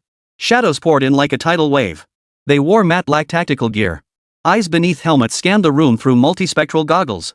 Laser sights on their rifles traced countless deadly red threads across the dim interior. Their movements were swift, precise, and silent like highly efficient killing machines. Hong was the last to enter. His towering frame was cloaked in a meticulously tailored dark coat, standing out starkly among the fully armed soldiers. His face, or rather, his mask, revealed an eerie, dark red skull-like image, as if the skin had been peeled away, his gaze cold as an abyss. He paced slowly, his leather boots barely making a sound against the marble floor. The apartment's interior was lavishly opulent, yet utterly desolate. Beyond the floor-to-ceiling windows lay a beautiful landscape, yet the interior felt eerily devoid of any human presence. The smart home system seemed to remain dormant, with only the faint hum of an air purifier breaking the silence. Clear. Kitchen, clear. Master bedroom, clear. No one here.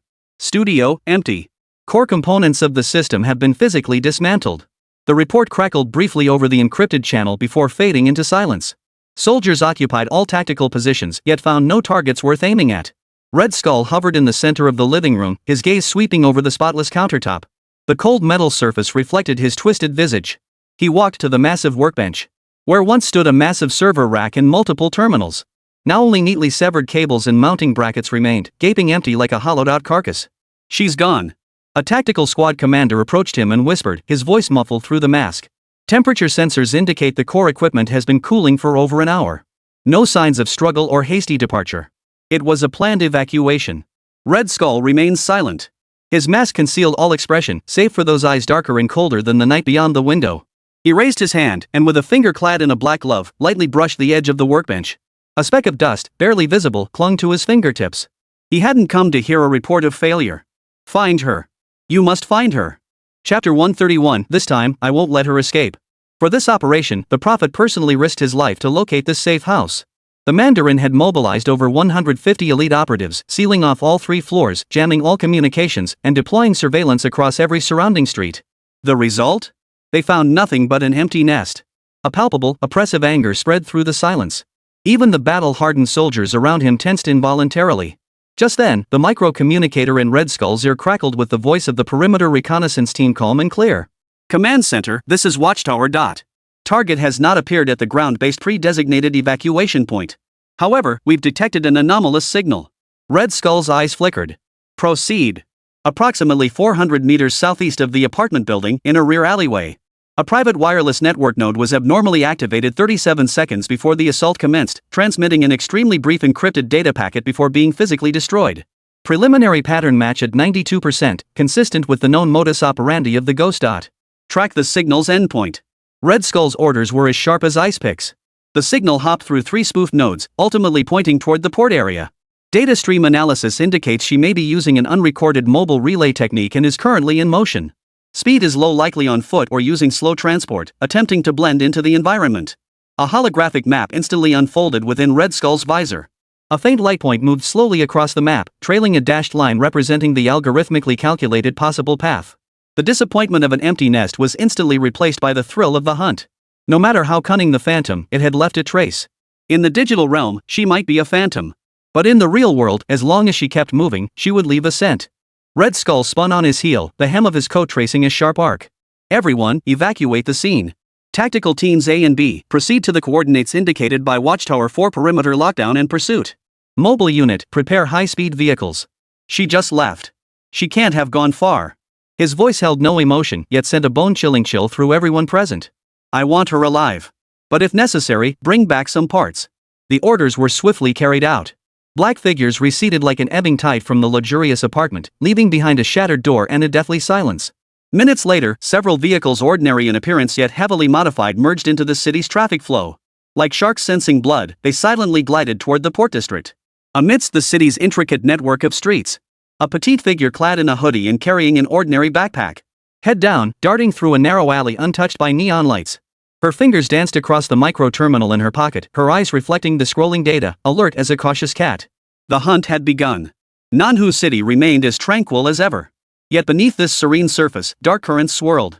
The ghost, or rather, Lena, her current disguise as an ordinary young girl, blended into the crowd pouring out of the subway station. Her heart rate had just slowed from the frantic pace of escaping the safe house, but her senses were heightened to the extreme. She did not look back, that would be the most foolish thing to do. Her eyes were elsewhere.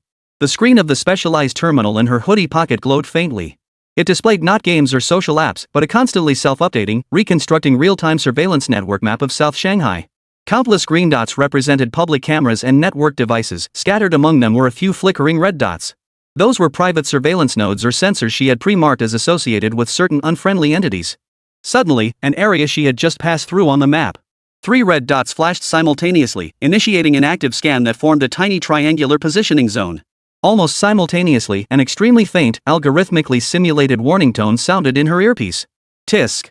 She clicked her tongue silently, her movements uninterrupted as she naturally followed the crowd into a massive 24-hour electronics mall. Warm, bustling air instantly enveloped her. The Red Skull operatives reacted even faster than she'd anticipated. That activated wireless node was indeed a decoy. They caught the packet's tail and began mobilizing resources for a targeted area scan. Inside the electronics mall, bright lights illuminated rows of shelves amid the clamor of voices. The ghost swiftly darted behind a shelf stacked with used game consoles, fingers flying across the terminal. She wasn't hiding herself, she was creating herself. Within seconds, public security cameras across multiple floors of the mall experienced an extremely brief delay in frame duplication in their footage. A virtual image wearing a hoodie similar to hers and sporting the same baseball cap was skillfully embedded into the live feed, walking toward an escalator in the opposite direction of her actual path. Simultaneously, the camera feed from her actual location was overlaid with an extremely realistic static noise pattern. Lasting perhaps only a second or two, it appeared to surveillance personnel as nothing more than a brief signal glitch. This was merely the first layer. Her true trump card targeted the trackers themselves. Target has entered Electronics Paradise Mall. Southeast entrance. Inside the Red Skull command vehicle, an operator stared at the screen and reported. Screens filled the vehicle, data streams scrolling incessantly. Seal off all exits. Team B, commence search. Team A, provide perimeter support. Monitor all departing individuals matching the description. Red Skull's voice crackled through the communicator. He himself was commanding operations from an inconspicuous black luxury sedan several blocks away. His face beneath the mask was expressionless, but his gaze was as sharp as an eagle's. Team B's 6-member squad swiftly entered the mall. Their tactical goggles were linked to the central database and facial recognition system. Almost instantly, the AR interface marked the phantom ascending the escalator. She wore a hoodie and a baseball cap. Target acquired, moving toward the 3rd floor. The team leader whispered, signaling with a hand gesture. The team members spread out, using shelves and the flow of people as cover as they quickly approached the escalator. Meanwhile, the operator in the command vehicle frowned slightly. Sir, there's faint interference on several camera feeds in the target area, but it's stabilizing now. The target image seems somewhat blurred? Ignore minor interference. Prioritize capturing physical targets, Red Skull ordered coldly. He trusted the soldiers' on-site judgment over an occasionally glitchy surveillance system. Team B closed in on the target on the 3rd floor. 2 members flanked from the sides while the squad leader approached the girl from the front as she stared at her phone. He abruptly reached out and slapped her shoulder. His hand passed right through. Or rather, it struck the shoulder of a physical form. But the girl's figure flickered like ripples in water within his AR visor interface, vanishing in an instant. Chapter 132, Little Mouse, I've finally found you. The target vanished in an instant, leaving everyone staring in disbelief. In reality, the team member had struck a completely unfamiliar, startled young boy. WH what? The boy stared in terror at the heavily armed, menacing figures. Damn it! It's an AR projection deception. The team leader instantly realized what had happened, his anger flaring. She hacked our visor systems. The ghost had not only interfered with public surveillance but also exploited the mall's powerful Wi-Fi network to briefly hijack the AR datastream of their tactical goggles, overlaying a false image onto their vision. This required deep knowledge of her opponent's technical equipment and network protocols, along with seizing that fleeting moment of access. She must still be downstairs. Search the 2nd floor. She can't have gotten far. The team leader growled into the microphone. Just as their attention was fully focused on the 3rd floor. The real ghost sat calmly in the corner of a milk tea shop on the 2nd floor, sipping a sugary bubble tea through a straw. On her terminal screen, several dots representing Team B members darted anxiously across the 3rd floor. She tapped the screen lightly. Outside the mall, on the street. A Team A member leaned against a surveillance van disguised as a delivery truck, scanning the exits warily. Suddenly, a massive holographic display above his head, currently playing a beverage advertisement, flickered violently. The image transformed into a clear, red skull pattern, lasting a full 2 seconds before returning to normal. Surrounding pedestrians gasped, pulling out their phones to capture the bizarre advertising glitch. Sir! We've been exposed. The operator inside the vehicle stared in horror at the live feed from the external cameras. The target may have spotted our perimeter vehicle. Red Skull sat bolt upright in the vehicle. This was no longer a simple game of hide and seek. It was a provocation, a mockery. Very well. His voice dropped, thick with stormy tension. Activate swarm dot.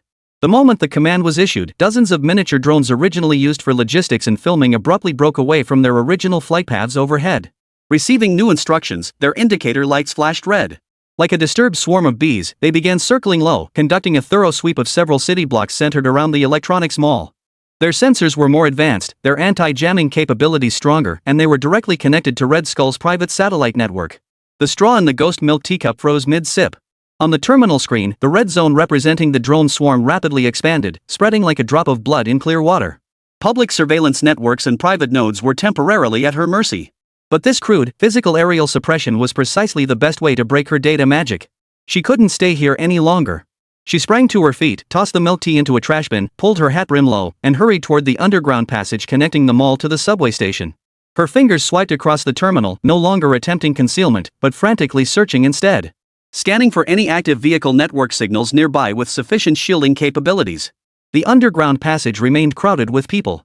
The ghost blended in, accelerating. A faint humming sound came from above.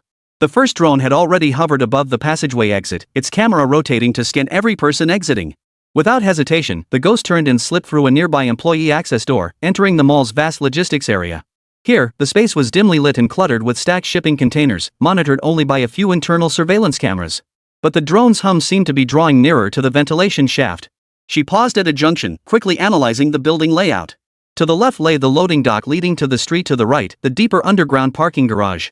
Suddenly, footsteps and voices echoed from the corner ahead. Confirm all exits. The boss is not happy. It was the mall security guard, apparently startled by the earlier commotion too. The ghost darted into a niche holding cleaning supplies, pulling a large cardboard box over herself for cover. She held her breath. The security guard's voice grew closer. Heard there was some weirdo on the 3rd floor earlier. Who knows? Probably just some prank. Gonna grab a smoke when this is over. Their footsteps passed by the alcove and gradually faded away. The ghost let out a slight sigh of relief, but at that very moment crash. The metal shelving beside the alcove where she had shook violently. A heavy cardboard box toppled over, crashing loudly. The ghost froze. It wasn't her. A cold, slightly mocking voice echoed from the far end of the corridor. Amplified through some device, it echoed through the empty logistics area. Enjoy playing hide and seek, little mouse? The ghost slowly emerged from the alcove, gazing toward the end of the corridor. The towering figure of the Red Skull had materialized there at some point. He stood alone, hands behind his back. Those icy eyes pierced through the skull mask, fixed firmly on her. He had clearly anticipated her escape route somehow, or perhaps he had been waiting here all along. That earlier shot had been him casually hitting the shelf with a silenced weapon. It served both as a warning and an announcement of the hunter's arrival. You're quite skilled at manipulating data to create illusions. Red Skull advanced slowly, the click of his leather boots against the concrete floor piercing the silence with each oppressive step. But you forgot that tracking isn't just about technology. It's patience, intuition, and understanding the prey's mindset. He raised his hand, gripping an oddly shaped pistol whose barrel pointed steadily at her. And the most obvious trace you leave behind is your cleverness itself. You always choose the optimal solution, the most efficient path. That, my dear, is predictability. The ghost stood rooted to the spot, eyes darting rapidly beneath the brim of his hat. Behind her was a dead end, shelves flanked both sides, and ahead stood the Red Skull. The distinct hum of a drone echoed from the ventilation shaft above. It seemed she had nowhere to run. The Red Skull drew nearer, its voice dripping with the cruelty of a cat toying with its prey. Now, surrender peacefully. Or I'll personally break your arms and legs. The ghost seemed to abandon resistance, slowly raising both hands as if to surrender. But her right fingers brushed her left wrist with the slightest touch. A complex sequence flashed across the display of a wrist-mounted terminal. Red Skull's eyes narrowed sharply, as if sensing something, and he quickened his pace. Just as his finger was about to pull the trigger, boom! A violent explosion erupted from the direction of the main mall complex. The sound was muffled, yet the shockwave caused even the ground here to tremble slightly. Immediately following was the shrill wail of fire alarms and chaotic screams echoing from the distance. Red Skull's movements instinctively halted for an instant as his gaze snapped toward the source of the blast. In that split second of distraction, the ghost moved. She didn't run forward or retreat backward. Instead, she threw herself sideways with all her might. Simultaneously, she kicked over a large handcart filled with metal parts beside her with all her might. The cart crashed to the ground with a thunderous clatter, sending thousands of tiny screws, capacitors, and chips scattering like a silver downpour. In an instant, they blanketed the ground before the Red Skull, forming an extremely slippery and obstacle-filled zone. Simultaneously, the ceiling's fire sprinkler system activated by some signal, unleashing a torrent of icy water that pelted down from above. Instantly, his vision blurred, his infrared targeting disrupted, and the electronic components on the floor became even more chaotic and slippery under the water's flow. Red Skull cursed under his breath, struggling to steady himself and regain his aim. But both his vision and footing were severely compromised. He watched the petite figure slip like a fish into the entrance of a narrow maintenance duct beside him, concealed by the curtain of water and debris, vanishing in an instant. Get her! Red Skull's roar lost its usual composure for the first time, echoing amidst the roar of the spray and the distant, persistent wail of alarms. Chapter 133, The Girl with No Way Out. Soldiers charged from the other end of the passageway, nearly slipping on the wet, debris-strewn floor. Red Skull stood rooted to the spot, icy water trickling down his terrifying mask. He stared at the dark, single-person wide pipe opening, knowing effective pursuit was impossible in the short term. Once again, she had slipped through his fingers. Not through sheer skill, but through the ultimate cunning of exploiting the environment, creating chaos, and seizing his momentary lapse. He slowly wiped the water from his mask, his gaze growing deeper and more dangerous. This hunt was becoming interesting. But it also made it all the more certain that he would crush every bone in this cunning rat's body with his own hands. Meanwhile, the ghost was scrambling desperately through the narrow, dark, dust-filled pipes. Icy fire hose water trickled down the pipe walls, soaking her clothes. She gasped for breath, not from exhaustion, but from the adrenaline rush of having narrowly escaped death. The explosion moments ago had been her pre-planned last resort. She had remotely detonated an electromagnetic pulse device hidden in the safe house, disguised as an inconspicuous router. Its power was limited, not enough to injure anyone, but sufficient to trigger fire alarms and create localized chaos. She had timed it perfectly and correctly gambled on Red Skull's split-second reaction. Yet she knew the time gained was minuscule. Red Skull's fury would be fully ignited, and the ensuing pursuit would grow even more frenzied and ruthless. She had to be faster, more cunning. Crawling toward the faint light at the end of the pipe, where it led to an unknown, yet potentially temporary refuge within a new labyrinth. Her digital ghost dance continued, only now the steps grew more urgent. Only the background music had changed to sirens and the frantic barking of hounds. The maintenance duct led to a narrow alley behind the building. Trash bins piled high here, the air thick with the sour stench of rotting food and damp paper. Compared to the glitzy facade just one street over, this place felt like the city's shadow side. The ghost nearly stumbled out. The icy fire hose water soaked her completely, sending an involuntary shiver through her in the night wind. She didn't have time to think about it. Staggering to her feet, she immediately checked the terminal. The screen, waterlogged, flickered a few times before stubbornly holding on. The dots on the map representing drones and Red Skull members were rapidly regrouping and converging on her location. The swarm hadn't been scattered by the explosion, it had been enraged. She had to get out of this alley immediately. It was far too easy to get trapped here. She sprinted toward the alley exit, her steps unsteady on the wet ground and her breath coming in gasps. But just as she was about to burst through the alleyway and merge into the flow of people on the main street, whoosh! A faint whistling sound, nearly drowned out by the city's din, sliced through the air. The ghost didn't even have time to react. She felt a sudden, searing heat near her collarbone on her left shoulder. Then came a searing, tearing pain. The immense force sent her stumbling backward several steps, slamming hard into the damp, cold brick wall. She looked down and saw a small, barbed metal dart. Not a bullet clearly designed for capture, either a tranquilizer dart or a tracking device. It was embedded deep in her flesh, blood gushing out and staining the dark fabric of her hoodie red. The anesthetic didn't take effect immediately. Perhaps her adrenaline levels were too high, or perhaps the dose on the dart wasn't enough to instantly take down a highly alert target.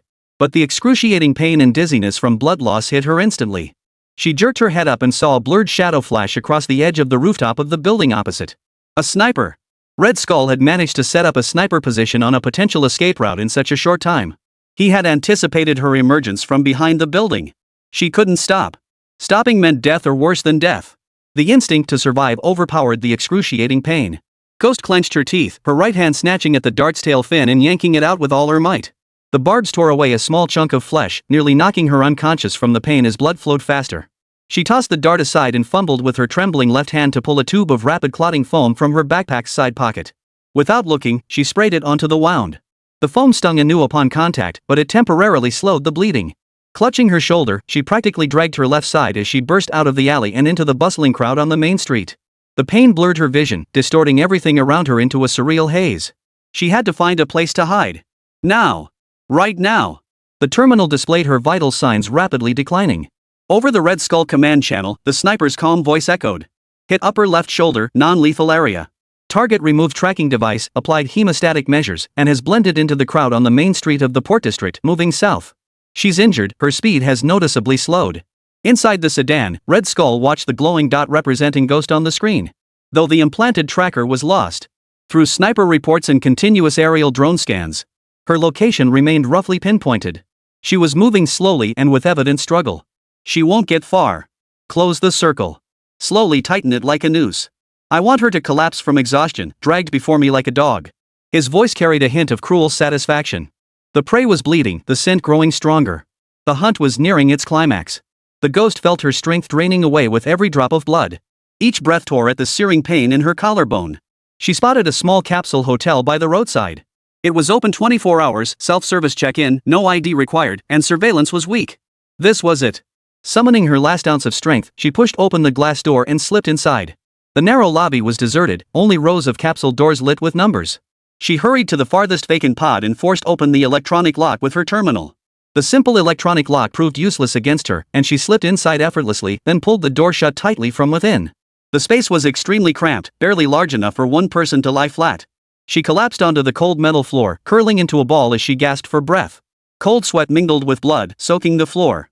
The sirens outside and the footsteps of her pursuers seemed to be isolated in another world. With great effort, she pulled off her soaked hoodie. Using her teeth and right hand, she roughly pressed all the hemostatic bandages from her backpack onto the wound. The pain nearly made her faint, but she forced herself to stay conscious. The dim light from the terminal screen illuminated her face, pale from blood loss. On the map displayed, the red circle representing danger was steadily shrinking. Finally, it came to rest on the building housing this capsule hotel. They had found her. Outside the hotel, several black vehicles pulled up silently, completely blocking all exits.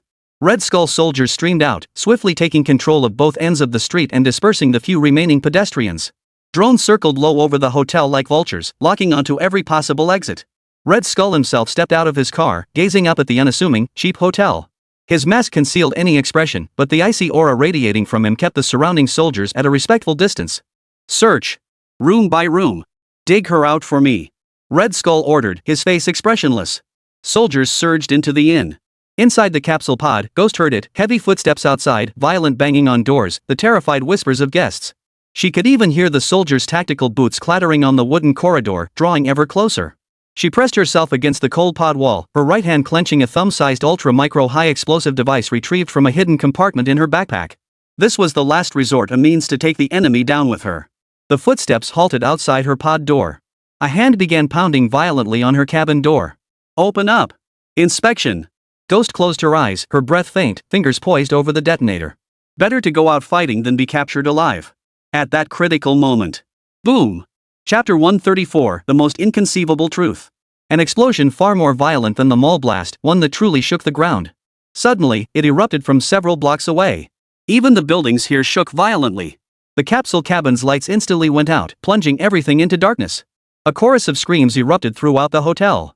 It wasn't the ghosts doing this, at least not this time. Chaos erupted instantly over the communication channels. Report. Backup Command Vehicle 3 hit by massive explosion. Total loss. Where did the attack come from? Unknown. The explosive yield was massive. Looks like it was pre-planted. Unidentified armed personnel detected in the vicinity. Red Skull whipped his head toward the explosion's origin, flames illuminating the lines of shock etched across his mask. Someone had attacked his backup forces? Who? Does Ghost have accomplices? Or a moth caught in the web, while the sparrow waits behind? Could it be that the flower cult had discovered them? The soldiers inside the hotel also faltered momentarily at this sudden turn of events, their attention scattered. In the dark capsule cabin, Ghost's eyes snapped open. Though unaware of what was happening, this was her only chance. Shouldering the hatch open, she slipped out like a shadow amid the darkness, chaos, and the soldiers' momentary hesitation, dashing toward the emergency escape passage at the end of the corridor. Her movements were twisted and distorted by pain. But the will to survive granted her one last burst of strength. Freeze! A soldier spotted her and raised his gun.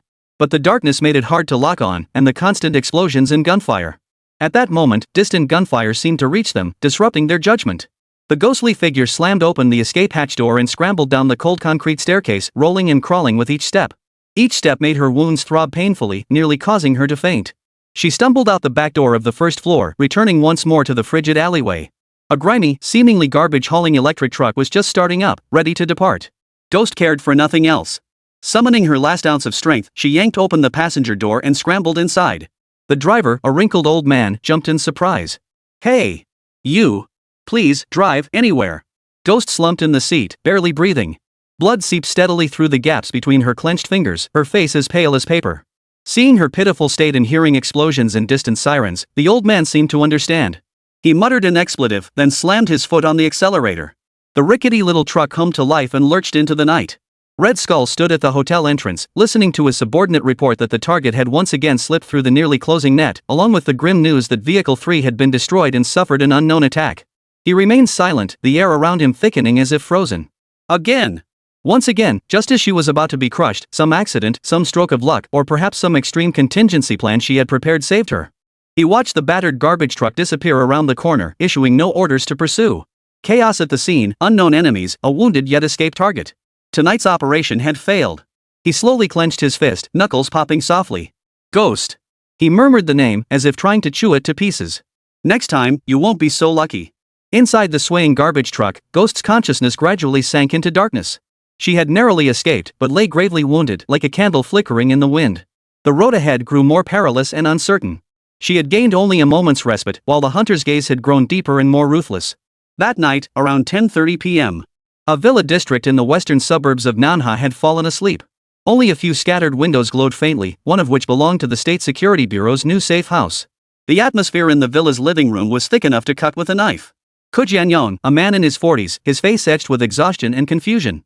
He nervously rubbed his hands together, facing two State Security Bureau agents dressed in dark suits, their expressions stern. His gaze kept darting toward the closed door of the spare bedroom, where his 8-year-old son, Xiaobei, slept. "Mr. Ke, please don't be nervous. We're only here to gather some information." One of the officers spoke, his voice steady yet carrying an unquestionable authority. "Consider this exchange a routine conversation. And please trust our nation and our organization." Jianyong's Adam's apple bobbed as his voice grew hoarse. "Yes, I have always trusted the organization. I was a soldier who served the nation with loyalty my entire life. But I'm just a model maker.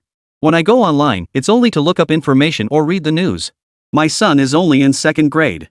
At most, he uses a tablet to watch cartoons and play simple games. How could we possibly be arms dealers? I implore the organization to investigate thoroughly." He grew increasingly agitated as he spoke, though he managed to maintain a semblance of composure. "We understand your concerns, which is precisely why we need your cooperation to get to the bottom of this." Another investigator added, his sharp gaze sweeping over the computers and tablets scattered throughout the living room. Meanwhile, in the second bedroom, the room was decorated with childlike charm, its walls covered in starry patterned wallpaper. Several newly purchased picture books and some Lego toys were scattered across the desk. Yet Ke Xiaobei, who should have been fast asleep, sat quietly on the edge of the bed. Dressed neatly in pajamas, he appeared to be waiting for something. Before him sat an elderly man. The man appeared to be around 60 years old, his hair combed meticulously. He wore a well-tailored dark-colored Zhongshan suit. Though devoid of military insignia, his composed demeanor honed by years in high office and his piercing, worldly eyes silently proclaimed his extraordinary status. This man was none other than Li Jianyong, Deputy Minister of State Security. Unlike his subordinates, Minister Li did not sit stiffly upright. Instead, he leaned casually against a small desk nearby, his face adorned with a gentle, even benevolent smile. He had just engaged in a conversation with Ke Xiaobei that bore no resemblance to a typical exchange between a high-ranking official and an 8-year-old child. They hadn't discussed the prophet, nor cyber intrusions, nor state secrets. Instead, they discussed the 3 stars of Orion's belt, which shone especially brightly in winter. They discussed how many decimal places of pi one could recite. Minister Li could only recall a dozen or so, while Xiaobei quietly mentioned the mnemonic device of Mountain Temple wine Shan Ding Yi Sei Hu Jiu. They debated whether Zhuge Liang from Romance of the Three Kingdoms was truly infallible in his strategies. They even discussed which car performed best in the latest popular cartoon racing game. Minister Li spoke little, mostly guiding and listening. He carefully observed the boy before him, clear eyes, calm expression, logical reasoning, and an occasional precision beyond his years, along with an indescribable detachment. When he spoke of his mother passing away from illness 3 years ago, a distinct sadness flickered in his eyes. But it quickly returned to that deep, still calm. The more they talked, the more firmly rooted that initially absurd notion became in Director Li's mind. That which seemed most improbable was often the truth.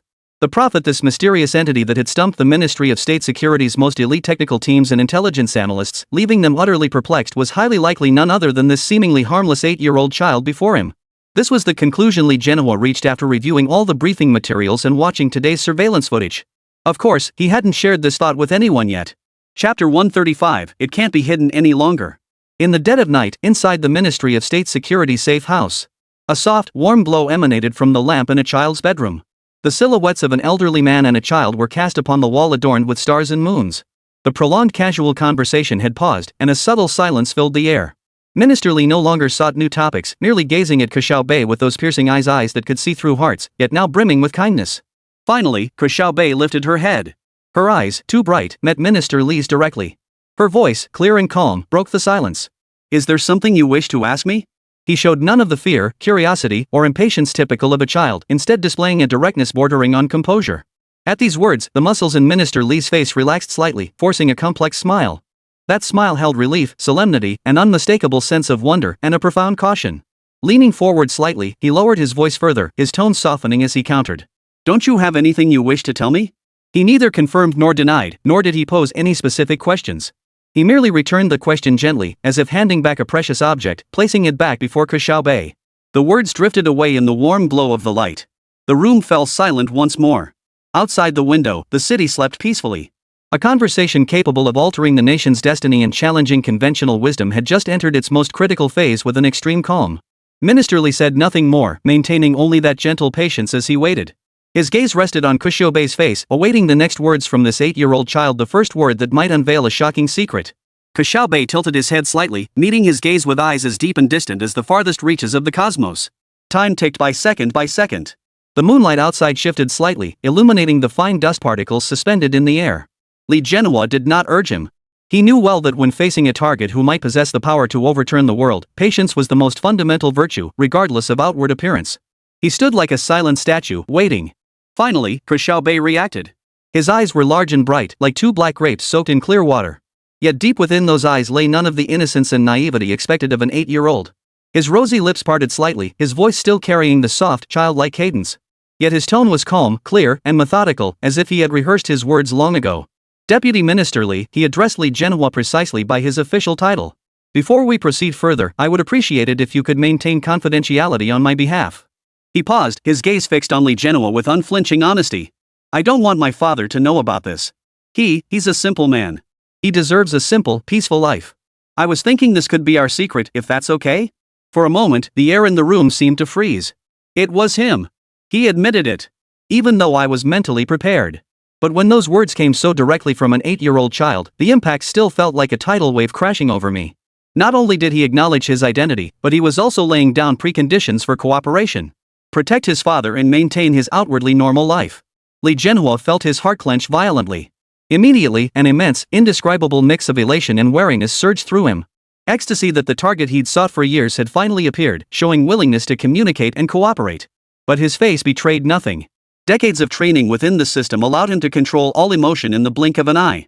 A remarkably gentle, even benevolent smile spread across his face, fine wrinkles gathering at the corners of his eyes. It was the kind of smile that could make any nervous child lower their guard. Good, Li Genoa's voice slowed, becoming deep and reassuring. He gave a slight nod, his tone solemn.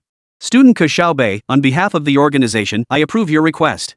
Your father will not learn anything he should not know. This will remain the highest secret between us and the organization. He leaned forward slightly. Adopting a posture of equality rather than superiority, he continued in that gentle tone. To be honest, before meeting you, we had many different scenarios in mind. But we truly never imagined that the legendary prophet would be such a clever, such an adorable child. As he uttered the word prophet, Li Genoa locked eyes with Ke Xiaobei. The boy showed no trace of surprise, merely returning his gaze quietly. Li Genoa knew the final test was complete. Operation Icebreaker had successfully completed its first step. The other party had voluntarily acknowledged the truth and laid out the foundational terms for cooperation. Now it was his turn to demonstrate the nation's sincerity. He took a deep breath and stood up. His tall figure cast a long shadow across the children's room. He approached Ke Xiaobei, not standing upright but bending slightly at the waist in a natural gesture. He adjusted his gaze to meet the boy sitting on the bed at eye level, minimizing any sense of intimidation. He extended his broad right hand, palm warm and dry, wearing a sincere smile that blended respect and admiration. Comrade Xiaobei, he used this formal title, thank you for your honesty and goodwill. On behalf of the National Security Department of the Flower Planting Nation, and with authorization from higher authorities, I extend our sincere greetings. We hope that based on the principles of mutual respect, mutual trust, and mutual benefit, we can become the closest of partners. The motherland needs your wisdom and abilities. These words, half formal and half private, carried weight like 1,000 pounds. It was not merely an invitation, but an olive branch extended by a great nation to an extraordinary individual, brimming with boundless expectation and promise. Ke Xiaobei gazed at the large hand before him, then looked up at Li Genoa's sincere and resolute face. A fleeting look of contemplation seemed to cross his youthful face, but it quickly transformed into a determined gleam. He extended his small, delicate right hand and firmly grasped 3 of Li Genoa's fingers. For his hand was simply too small. His palm was soft, yet it held an undeniable strength. A pure smile blossomed on Ke Xiaobei's face. His voice rang out crisp and assured, carrying a resolve and loyalty utterly incongruous with his age. Your Excellency, it is my wish. He paused, then spoke clearly, enunciating each word distinctly. We shall be the closest of partners. I will dedicate everything I have to our motherland. Good. Good. Good. Li Genoa squeezed the boy's hand firmly yet carefully, repeating the word good 3 times. As he straightened up and released the hand, the taut string within his heart. Finally, slowly and completely, it relaxed. A surge of warmth and pride flooded his entire being. Success. Though countless complex details still needed to be worked out, and countless challenges lay ahead. This historic first step had finally been taken with certainty. Who could have imagined that the globally renowned prophet would be a child willing to sacrifice everything for his homeland? And this meeting, capable of altering the nation's destiny, unfolded in a children's room filled with toys and picture books. Moonlight streamed through the window, casting a cool, luminous glow upon the 2 figures, one tall, one small. Chapter 136. Actually, it was all a misunderstanding. Ke Xiaobei's hands were small and soft. Yet the grip held a determination beyond her years. Li Genoa felt the tender yet firm touch in his palm, his heart filled with a whirlwind of emotions. Ecstasy, shock, disbelief, and a heavy sense of responsibility nearly overwhelmed him. But he swiftly pushed all these emotions back into his heart. His face remained adorned with that same warm, almost relieved smile. Wonderful, Comrade Xiaobei. Li Genoa's voice brimmed with praise and relief. Hearing you say that puts my mind completely at ease. The motherland is proud of you. He gently released his grip, as if afraid his own strength might hurt the other person. Ke Xiaobei withdrew his hand as well, the solemn expression fading from his face. He reverted to appearing like a quiet, introverted little boy. Yet the depth in his eyes could no longer be mistaken for mere childish innocence. He even tilted his head slightly, flashing a shy smile befitting his age. Thank you, Director Li. Then, what about my dad? Don't worry. Leave it to me. Li Genoa gave him a reassuring look, his tone unwavering. We'll handle it seamlessly. Just carry on as usual. He straightened up and glanced around the room filled with childlike whimsy once more. He took a deep breath, adjusting his expression and composure. Next came the final phase of this Operation Icebreaker, equally crucial, with no room for error. He had to flawlessly portray a state security department official who'd made a work error, soothing the father who'd been unjustly disturbed. Li Genoa turned to the 2 subordinates stationed at the door and gave them an imperceptible nod. The 2 highly trained agents immediately understood. They reigned in all outward vigilance and scrutiny, their expressions softening into calmness, even tinged with a touch of perfectly measured apology. Li Shan adjusted his collar, his face now a blend of apology, awkwardness, and professional detachment, and led the way toward the door. In the living room, Ke Jianyong paced restlessly, wringing his hands. The sound of the door opening reached his ears. He abruptly stopped and looked over nervously. Seeing Li Jianyong emerge, he immediately stepped forward, his face etched with worry and confusion. "Mr. Li. Sir? Could you please hear me out? We're law-abiding citizens, this must be a misunderstanding. I served in the military, I would never deceive the organization or the state." His words were urgent, filled with the most basic worries of an ordinary father, terrified he might have inadvertently caused trouble. Li Jianyong met his gaze, his face instantly filling with sincere apology. He quickened his pace, taking hold of Ke Jianyong's hand, damp with nervous sweat. He squeezed firmly, his tone heavy with regret and embarrassment. "Mr. Ku. Oh my, this is truly unforgivable. Look what a mess this has become. It's entirely our fault." He spoke with a look of deep regret. "This whole thing is a misunderstanding. A colossal misunderstanding." Ke Jianyong was taken aback by this sudden apology. His mouth hung open, unable to process it for a moment. "Really, a misunderstanding?" "Yes." Li Jianyong sighed heavily, as if consumed by self-reproach. Just moments ago we received the latest urgent call and verification notice from headquarters." He deliberately lowered his voice, as if sharing some confidential information. "After the highest level technical review and cross-referencing of multiple data sources, it has been definitively confirmed. You, Mr. Ke Jianyong, are indeed unrelated to the case we're investigating. That lead about the arms dealer pointing to you was entirely due to a technical error during our cross-referencing process. It was our operational error that caused unnecessary disruption and alarm to your and your child's daily life." His words flowed smoothly and naturally, delivered with genuine sincerity. The look of awkward embarrassment on his face perfectly conveyed the sense of having made a terrible mistake. Upon hearing this, Ke Jianyong's tension and worry instantly gave way to utter bewilderment and confusion. Then came a wave of relief, like a weight had been lifted. He exhaled a long breath. His body swayed slightly as he instinctively clasped Li Jianyong's hand in return. "Oh my goodness. You scared the life out of me. I knew it. How could that be possible? I'm just an ordinary small-time businessman. How could I possibly be that kind of person? I told them it was a misunderstanding, but they just wouldn't believe me." His voice trembled slightly with emotion. But he was clearly much more relaxed now, even carrying a hint of relief after narrowly escaping danger and a sense of grievance as he complained about the authorities. I understand. Your reaction is perfectly normal." Li Jianyong nodded vigorously, his face brimming with empathy. "Anyone would be startled. This incident was indeed caused by our insufficiently meticulous work and imprecise screening. The responsibility lies entirely with us. On behalf of the State Security Department, I offer you our most sincere apologies." With that, he shook Ke Jianyong's hand solemnly once more. It's fine. As long as we got to the bottom of it."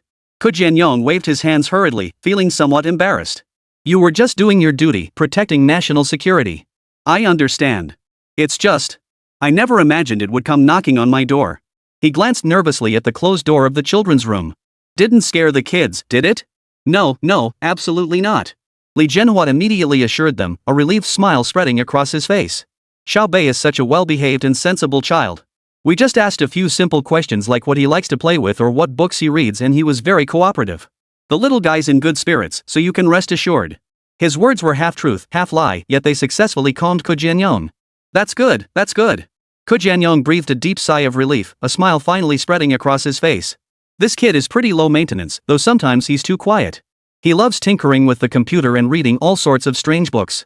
I worry he'll get bored sick. Loving to learn is a good thing, it shows the child is bright." Li Jianyong agreed with a smile. But inwardly, he thought, it's not just smart, it's downright extraordinary. He casually released his grip, pulled a simple business card bearing only his name and an internal contact number from his inner pocket, and handed it to Ke Jianyong.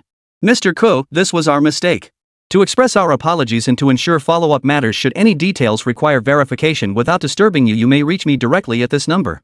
Of course, I sincerely hope you never have to use it." Ke Jianyong accepted the card, made of an unusual material, with flattered gratitude, repeating his thanks. "Oh, this is too much. Thank you so much, Director Li. You're too kind. It's the least I could do." Li Jianyong nodded with a smile, then glanced at his watch, his expression shifting to one of pressing business. "Well then, Mr. Ku, we won't keep you much longer. Once again, we apologize for this misunderstanding. We'll take our leave now." All right. Take your time. Ke Jianyong hurriedly nodded and escorted Li Jianyong and his companions to the door with attentive courtesy. At the doorway, Li Jianyong turned back one last time to look at the tightly closed door of the children's room. Beneath the doorframe, a small shadow seemed to flicker briefly. He knew that the 8-year-old prophet was quietly watching everything unfold behind that door. Li Jianyong's smile remained unchanged as he gave Ke Xiaobei one last nod before turning to leave with his subordinates. Chapter 137, the first day of the new semester. Descending the stairs, they stepped out the building entrance. The neighborhood was eerily quiet in the late night. Yet even so, delivery riders and sanitation workers bustled about, filling the air with the ordinary hum of daily life. He slid into the backseat of the seemingly ordinary sedan, its interior specially modified. The moment the door closed, the car seemed to become a world apart from the outside. Li Jianyong leaned back in his seat and closed his eyes.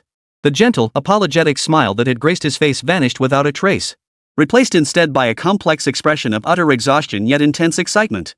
He drew in a slow, deep breath. The two agents in the driver's seat and passenger seat remained silent, the atmosphere inside the car heavy and solemn. After a long moment, Li Jianyong slowly opened his eyes, his gaze sharp. He picked up the encrypted internal communicator and dialed a number. The call connected almost instantly. Commander, Phase 1 of Operation Icebreaker. Li Jianyong's voice was low and clear, tinged with an almost imperceptible tremor. Successfully completed. The target has been confirmed, contact established, and preliminary cooperation intentions secured. He paused, as if savoring the incredible scene. Then, emphasizing each word, he added. Repeating, target confirmed. The prophet is indeed the child named Ke Xiaobei, aged only 8. His final words to us were, I will dedicate everything I have to my motherland. On the other end of the line, a long, deathly silence fell. Even through the static, Li Jianyong could imagine the expression on the face of the seasoned veteran on the other end.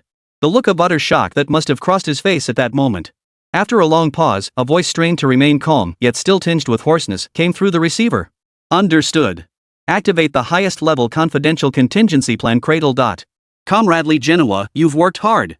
Your responsibilities will only grow heavier from here on out. Yes. I will ensure the mission is accomplished. Li Jianyong replied in a low voice before hanging up. He turned his head, gazing through the tinted car window at the ordinary apartment building, at that seemingly unremarkable window. What staggering burden would soon rest upon the child's tender shoulders in that nursery? And what years would his unsuspecting father endure within this meticulously woven web of ordinariness? The car slowly pulled out of the residential complex and merged into the traffic. Li Jianyong knew that from this moment onward, many things had changed forever. Meanwhile, in the living room of the new safe house, Ke Jianyong held the business card, turning it over and over in his hands, muttering to himself. State Security Ministry. Deputy Minister? My goodness, such a high-ranking official came personally to apologize. Looks like it really was a mistake. He carefully tucked the card into the innermost layer of his wallet, deciding to bury today's bizarre experience deep within himself.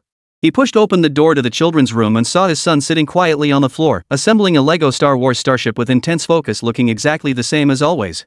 Xiaobei, it's okay now. The police officer made a mistake.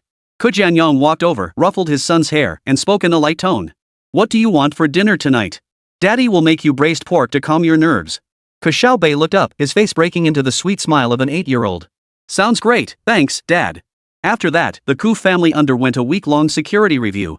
Finally, they were able to return to their normal lives. However, they could no longer live in their large villa and had to reside in an apartment arranged by the State Security Bureau. By this time, Ke Xiaobei's summer vacation had also come to an end. During this period, he secretly contacted Mandarin through a classified channel. Unfortunately, the Phantom had slipped away once again. However, Mandarin reported that Red Skull was actively pursuing leads. Ke Xiaobei briefly explained how his identity had been compromised and informed the Manchurian that from now on, he would cooperate with the official authorities. With 100% loyalty, the Manchurian would follow the boss's orders without question. For now, though, they needed to maintain silence at the very least. They couldn't cause Ke Xiaobei any more trouble. Time flew by, and the new semester began. The early September sun had shed the summer's harsh intensity, now gentle and luminous. Through sparse clouds, it cast dappled patches of light across the school entrance. The lingering warmth of summer mingled with the ink scent of new textbooks and the faint, crisp fragrance of camphor trees lining the road. Ke Xiaobei trudged along, his steps heavy beneath the weight of his new backpack. The collar of his blue school uniform, carefully turned up by his father that morning, now felt a bit tight around his neck. He glanced up at the gilded characters spelling out 3rd Experimental Elementary School, then quickly lowered his head with a soft sigh. 3rd grade. For other children, this might mean growing up a little more, playing more complex games, and understanding more things. But for Ke Xiaobei, each grade meant he had to hide himself more carefully, to disguise himself as an ordinary 8-year-old. That impulsive decision made during summer break weighed on his heart like a boulder. By now, he had fully reconciled with the flower cultivation official, who had even tacitly approved a form of collaboration. This meant his deepest secret no longer belonged solely to him. Xiaobei. Hurry up! We're going to be late. His classmate, the chubby kid, caught up from behind, panting as he gave him a pat on the back before dashing through the school gates like a whirlwind. Ke Xiaobei forced a smile and called back, "Coming." He quickened his pace, blending into the chattering stream of students flooding into the campus. His worry seemed insignificant amidst the bustling chaos of the first day back. The classroom was the same as ever, and most of the faces were familiar. After a summer apart, the kids had shot up a little, like bamboo shoots after rain. Their voices seemed louder as they eagerly exchanged stories of vacation adventures and showed off new toys. Ke Xiaobei silently walked to his seat and stuffed his backpack into the drawer. The cicadas outside the window chirped in waves, their noise only adding to the chaos in his mind. He couldn't help wondering, how would the authorities show up? When would they show up? How much longer could his normal life last?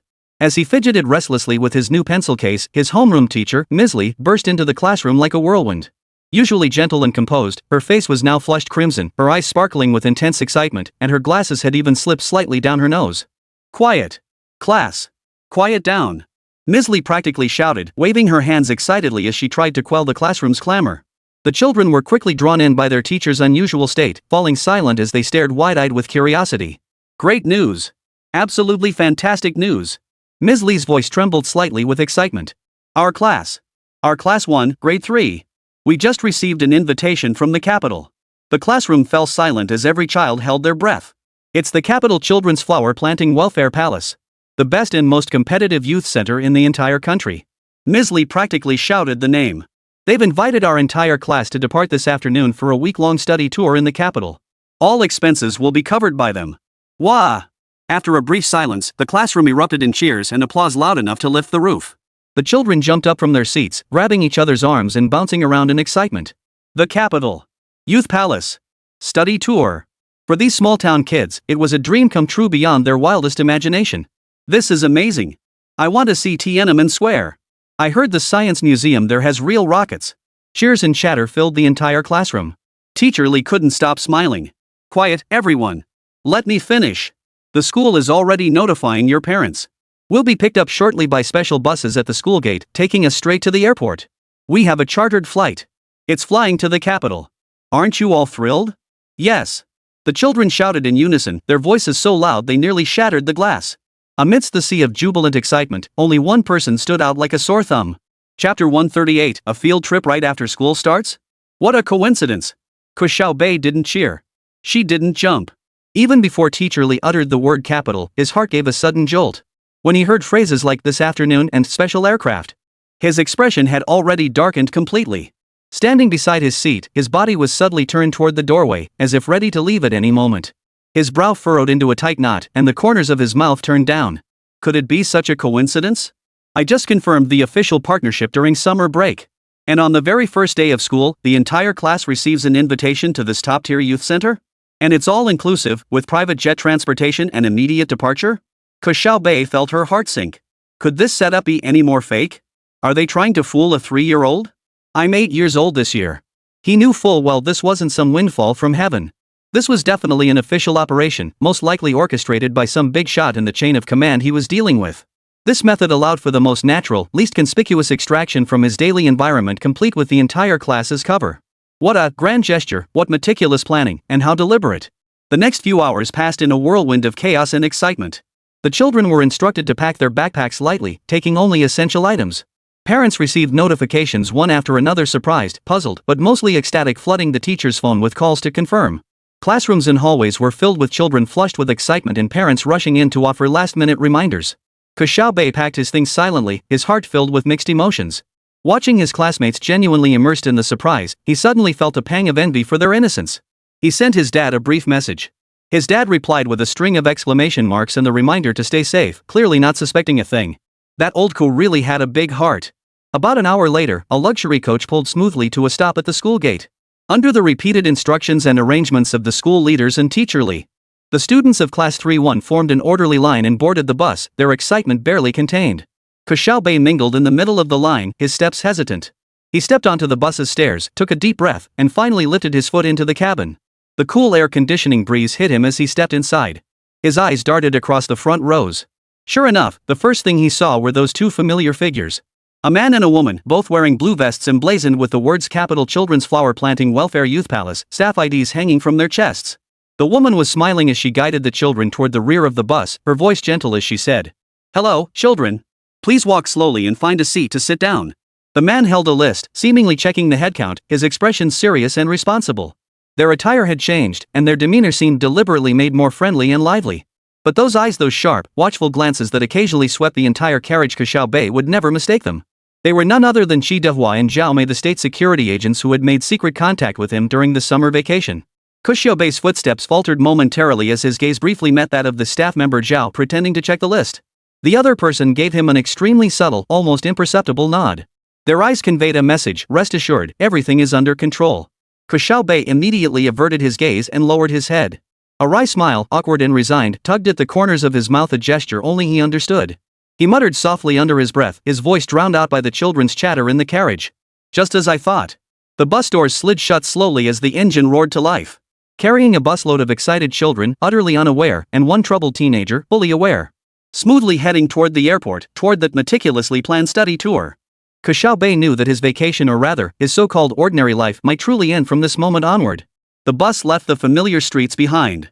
The scenery outside the window gradually shifted from low-rise shops to expansive suburban green spaces. Finally, the uniform rows of trees lining both sides of the airport expressway came into view. Inside the bus, the children's excitement showed no sign of waning. They chattered away, sharing their imaginings of the capital city and the youth center, passing around snacks they'd brought along.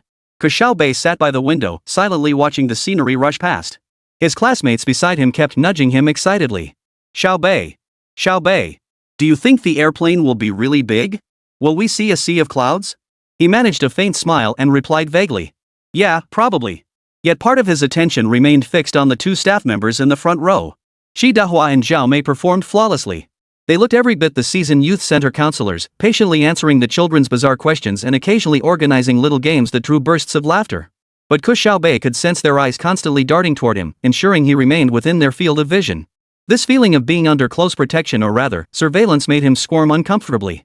Upon arriving at the airport, they passed through a special green channel and boarded a medium-sized passenger aircraft that clearly did not belong to the regular commercial airline fleet. The entire process unfolded with astonishing efficiency, without any waiting or queuing.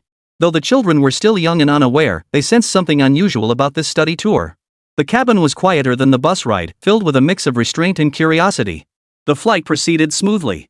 As the plane pierced through the clouds and soared at 10,000 meters, the magnificent sea of clouds outside the window drew gasps of wonder from the children. Ke Xiaobei gazed out the window too, but his mood grew increasingly heavy. The destination of this journey was far from a simple youth center. The plane landed at Beijing Capital International Airport, where another waiting bus picked them up. The vehicle entered the bustling metropolis, where skyscrapers stood densely packed. The children pressed their faces almost flush against the windows, gazing at the magnificent city they had only seen on television. "Look! It's the CCTV tower. Over there. So many cars. Where's the youth palace? Are we almost there?" The bus ultimately didn't head toward any building resembling a youth activity center, but instead turned onto a tree-lined road guarded by security. The sign at the entrance read, "National Science and Technology Park. Authorized vehicles only." But the bus sped by quickly, and most of the children didn't get a clear look. Ke Xiaobei's heart began to race. He recognized this place. He knew exactly what it was. It was home to the nation's most prestigious research institutions and brightest minds. The bus finally came to a stop before a grand complex of modern, architecturally striking buildings. The main structure stood solemn and elegant, its facade bearing the bold, powerful characters, Central Research Institute. The children gazed around curiously. "Huh? Is this the youth palace? It seems a bit different. It's huge. Bigger than our city's science museum. It looks so impressive." Ms. Li clearly felt a mix of surprise and nervousness. She seemed to have received a phone call, nodding repeatedly and speaking cautiously. Okay, understood." At that moment, Xiaomei stood up, her face adorned with her usual warm smile as she clapped her hands. "Kids, we're here.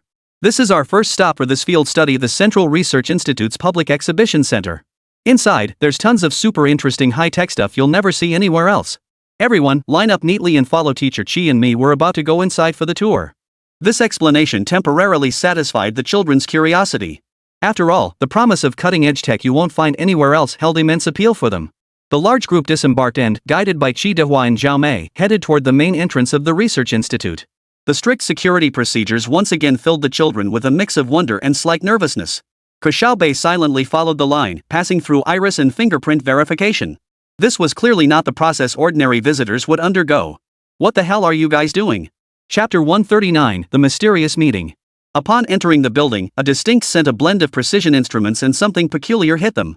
The interior was spacious and bright, eerily quiet. Only occasionally did researchers in white lab coats or engineer uniforms hurry past, casting slightly curious glances at their small tour group. Transparent glass walls lined both sides of the corridor, revealing advanced laboratories where complex instruments flashed with constant indicator lights. Holographic projections displayed molecular structures or celestial diagrams. The children were dazzled, letting out suppressed gasps of wonder. Ke Xiaobei's gaze, however, pierced through the surface. He keenly detected surveillance cameras hidden within decorative moldings, pressure-sensitive doors, and faint energy fluctuations in the air. The security level here was astonishingly high. The tour lasted about 10 minutes, primarily following a predetermined public route. Just as the group approached a fork in the path, Xiaomei moved naturally to Ke Xiaobei's side, gently tugging his arm as she spoke in a hushed yet clear voice. "Xiaobei, come here for a moment. I have a small task for you." Without waiting for Ke Xiaobei's response or drawing attention from the other students, she discreetly led him away from the group, turning into another quiet, deserted corridor. Dehua, understanding the situation, continued leading the main group forward, drawing everyone's attention. The moment they left the main group, the surrounding area fell instantly silent. The corridor stretched long and cold under the stark white lights, their footsteps echoing in the emptiness. The warm smile on Xiaomei's face faded, replaced by a gentle yet professional seriousness. "Xiaobei, I apologize for having to bring you out this way," Xiaomei stated directly. "There have been some adjustments to the plan. You need to meet with a few people first." Ke Xiaobei sighed inwardly. Just as he'd expected. He lifted his head and looked at Xiaomei. "We're not here to see the rocket model, are we, Aunt Xiaomei?" Xiaomei raised an eyebrow slightly at his choice of words and his knowing tone. Then she smiled. "You're sharp. Just as we suspected. Come on, the car's waiting." They traversed several internal corridors, passing through a metal door requiring both Xiaomei's iris scan and a passcode for verification, until they reached an internal parking lot. A low-key black van sat quietly there, its windows tinted dark, obscuring the interior from view. Xiaomei opened the door and motioned for Ke Xiaobei to get in. The interior was spacious. Besides the driver, there was a familiar face inside. Dehua was already seated inside. He nodded at Ke Xiaobei in greeting. "What about Teacher Li and the other students?" Ke Xiaobei couldn't help but ask. He didn't want his presence to disrupt the others' plans, or worse, expose them to potential danger. "Don't worry," Dehua replied in a steady voice. "They'll complete their visit to the youth palace without incident and check into the pre-arranged hotel.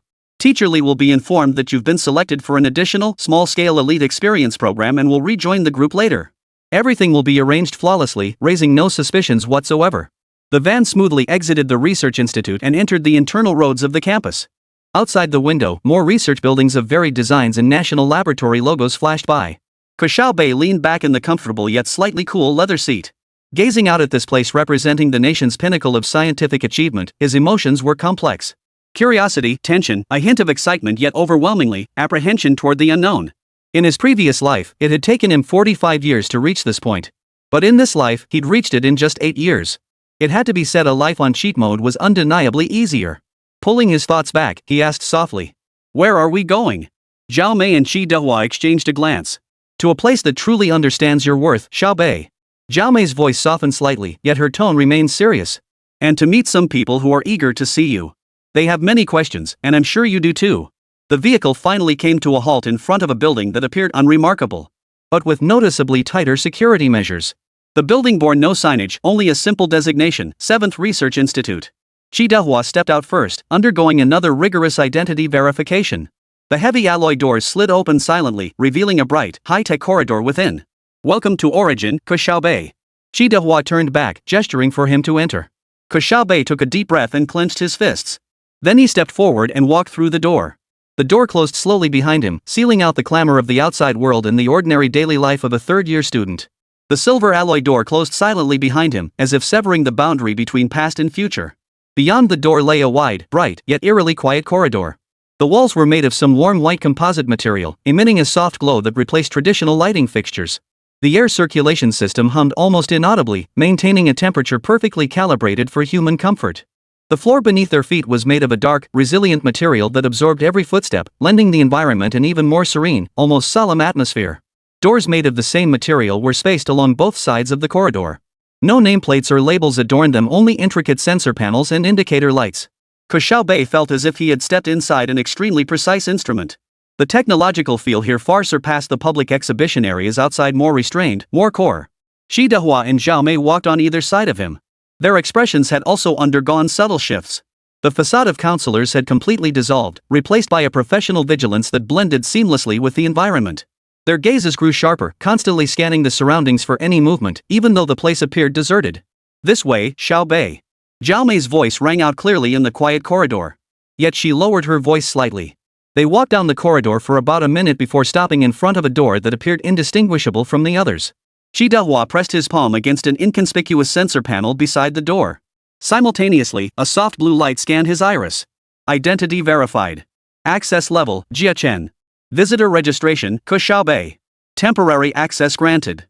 Access granted. A soft yet utterly emotionless electronic female voice announced. The door slid open silently, revealing the scene within. This was not the laboratory or surveillance-filled interrogation room Ke Xiaobei had imagined. Instead, it was an exceptionally spacious reception area, furnished with an almost cozy warmth.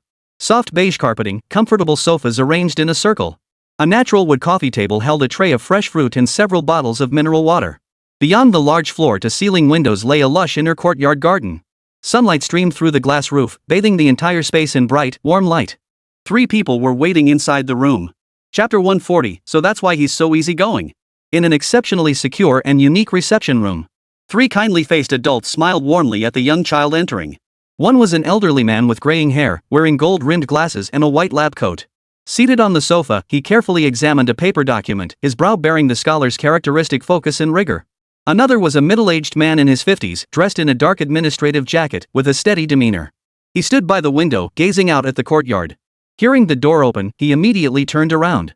His gaze landed precisely on Ke Xiaobei, carrying a hint of scrutiny yet also a subtle warmth. The third was a woman in her 30s, dressed in a sharp skirt suit. She held a tablet in her hand, standing slightly behind the elderly man on the sofa, seemingly in the role of an assistant or secretary. All 3 paused their activities upon seeing Ke Xiaobei enter. The middle-aged man stepped forward first. A perfectly measured smile graced his face, softening the otherwise stern atmosphere. Welcome, Ke Xiaobei. You must be tired after your journey. I'm Chen Tao, responsible for coordinating your, research study activities. His tone was calm, his choice of words deliberate.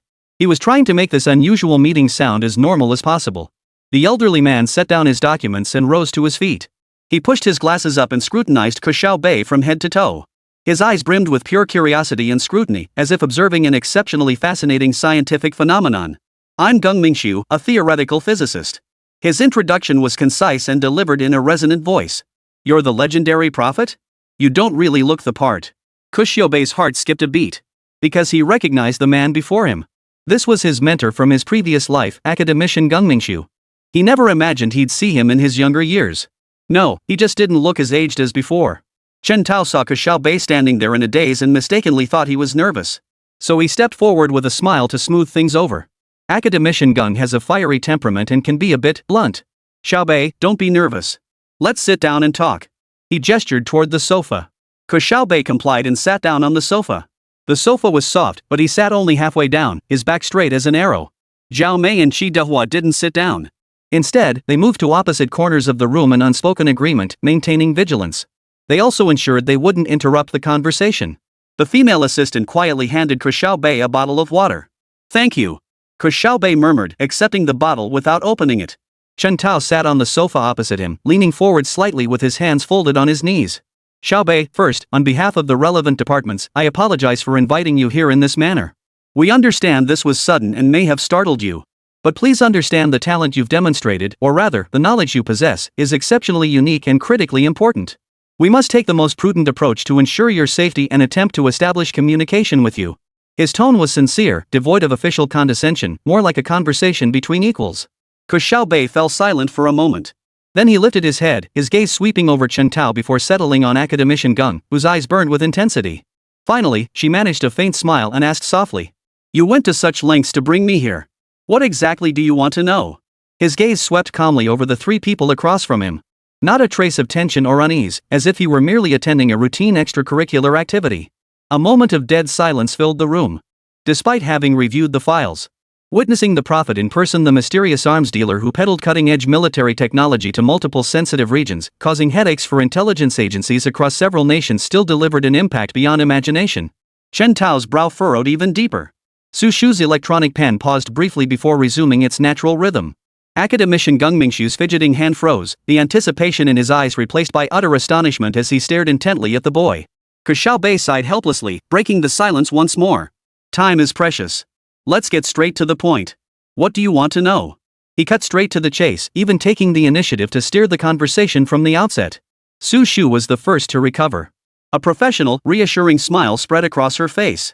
Closing her laptop, she rose and gracefully moved to the seat beside Ke Xiaobei, shifting the dynamic from confrontation to a more equal exchange. Xiaobei. Her voice was gentle, yet her choice of words maintained formal respect.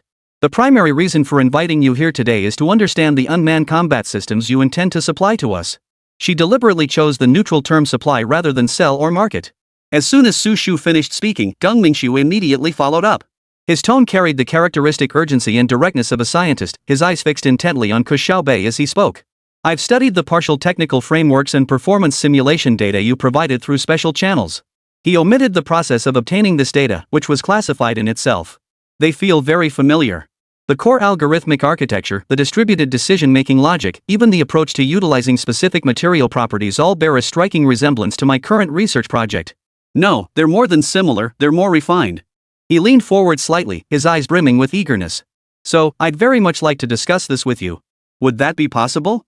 At these words, a fleeting, almost imperceptible flicker of emotion crossed Ke Xiaobei's usually impassive dark eyes. That was guilt. Because this unmanned combat system he had created was precisely the culmination of the next 30 years of research by academician Geng Mingshu, which he had synthesized as a researcher in his previous life. He had then replicated, optimized, and iterated upon it. Therefore, strictly speaking, the core intellectual property and theoretical foundation of this system rightfully belonged to the elderly academician before him. He, as a reincarnated traveler, had merely borrowed it ahead of time. Thus, he fell silent for 3 seconds. Chen Tao and Su Shu both keenly noticed this brief pause and the subtle shift in the boy's gaze. Then, Ke Xiaobei lifted his head to look at Geng Mingshu, his expression turning unusually serious, even carrying a solemnity utterly incongruous with his age and appearance. Of course I can, academician Geng. Ask away. As long as it doesn't involve the deepest security protocols or specific trigger logic, I'll share everything I know. This response surprised Chen Tao and Su Shu once more. Chen Tao had prepared for cunning evasion, harsh conditions, or deliberate obfuscation. Su Shu had anticipated various psychological tactics and conversational strategies.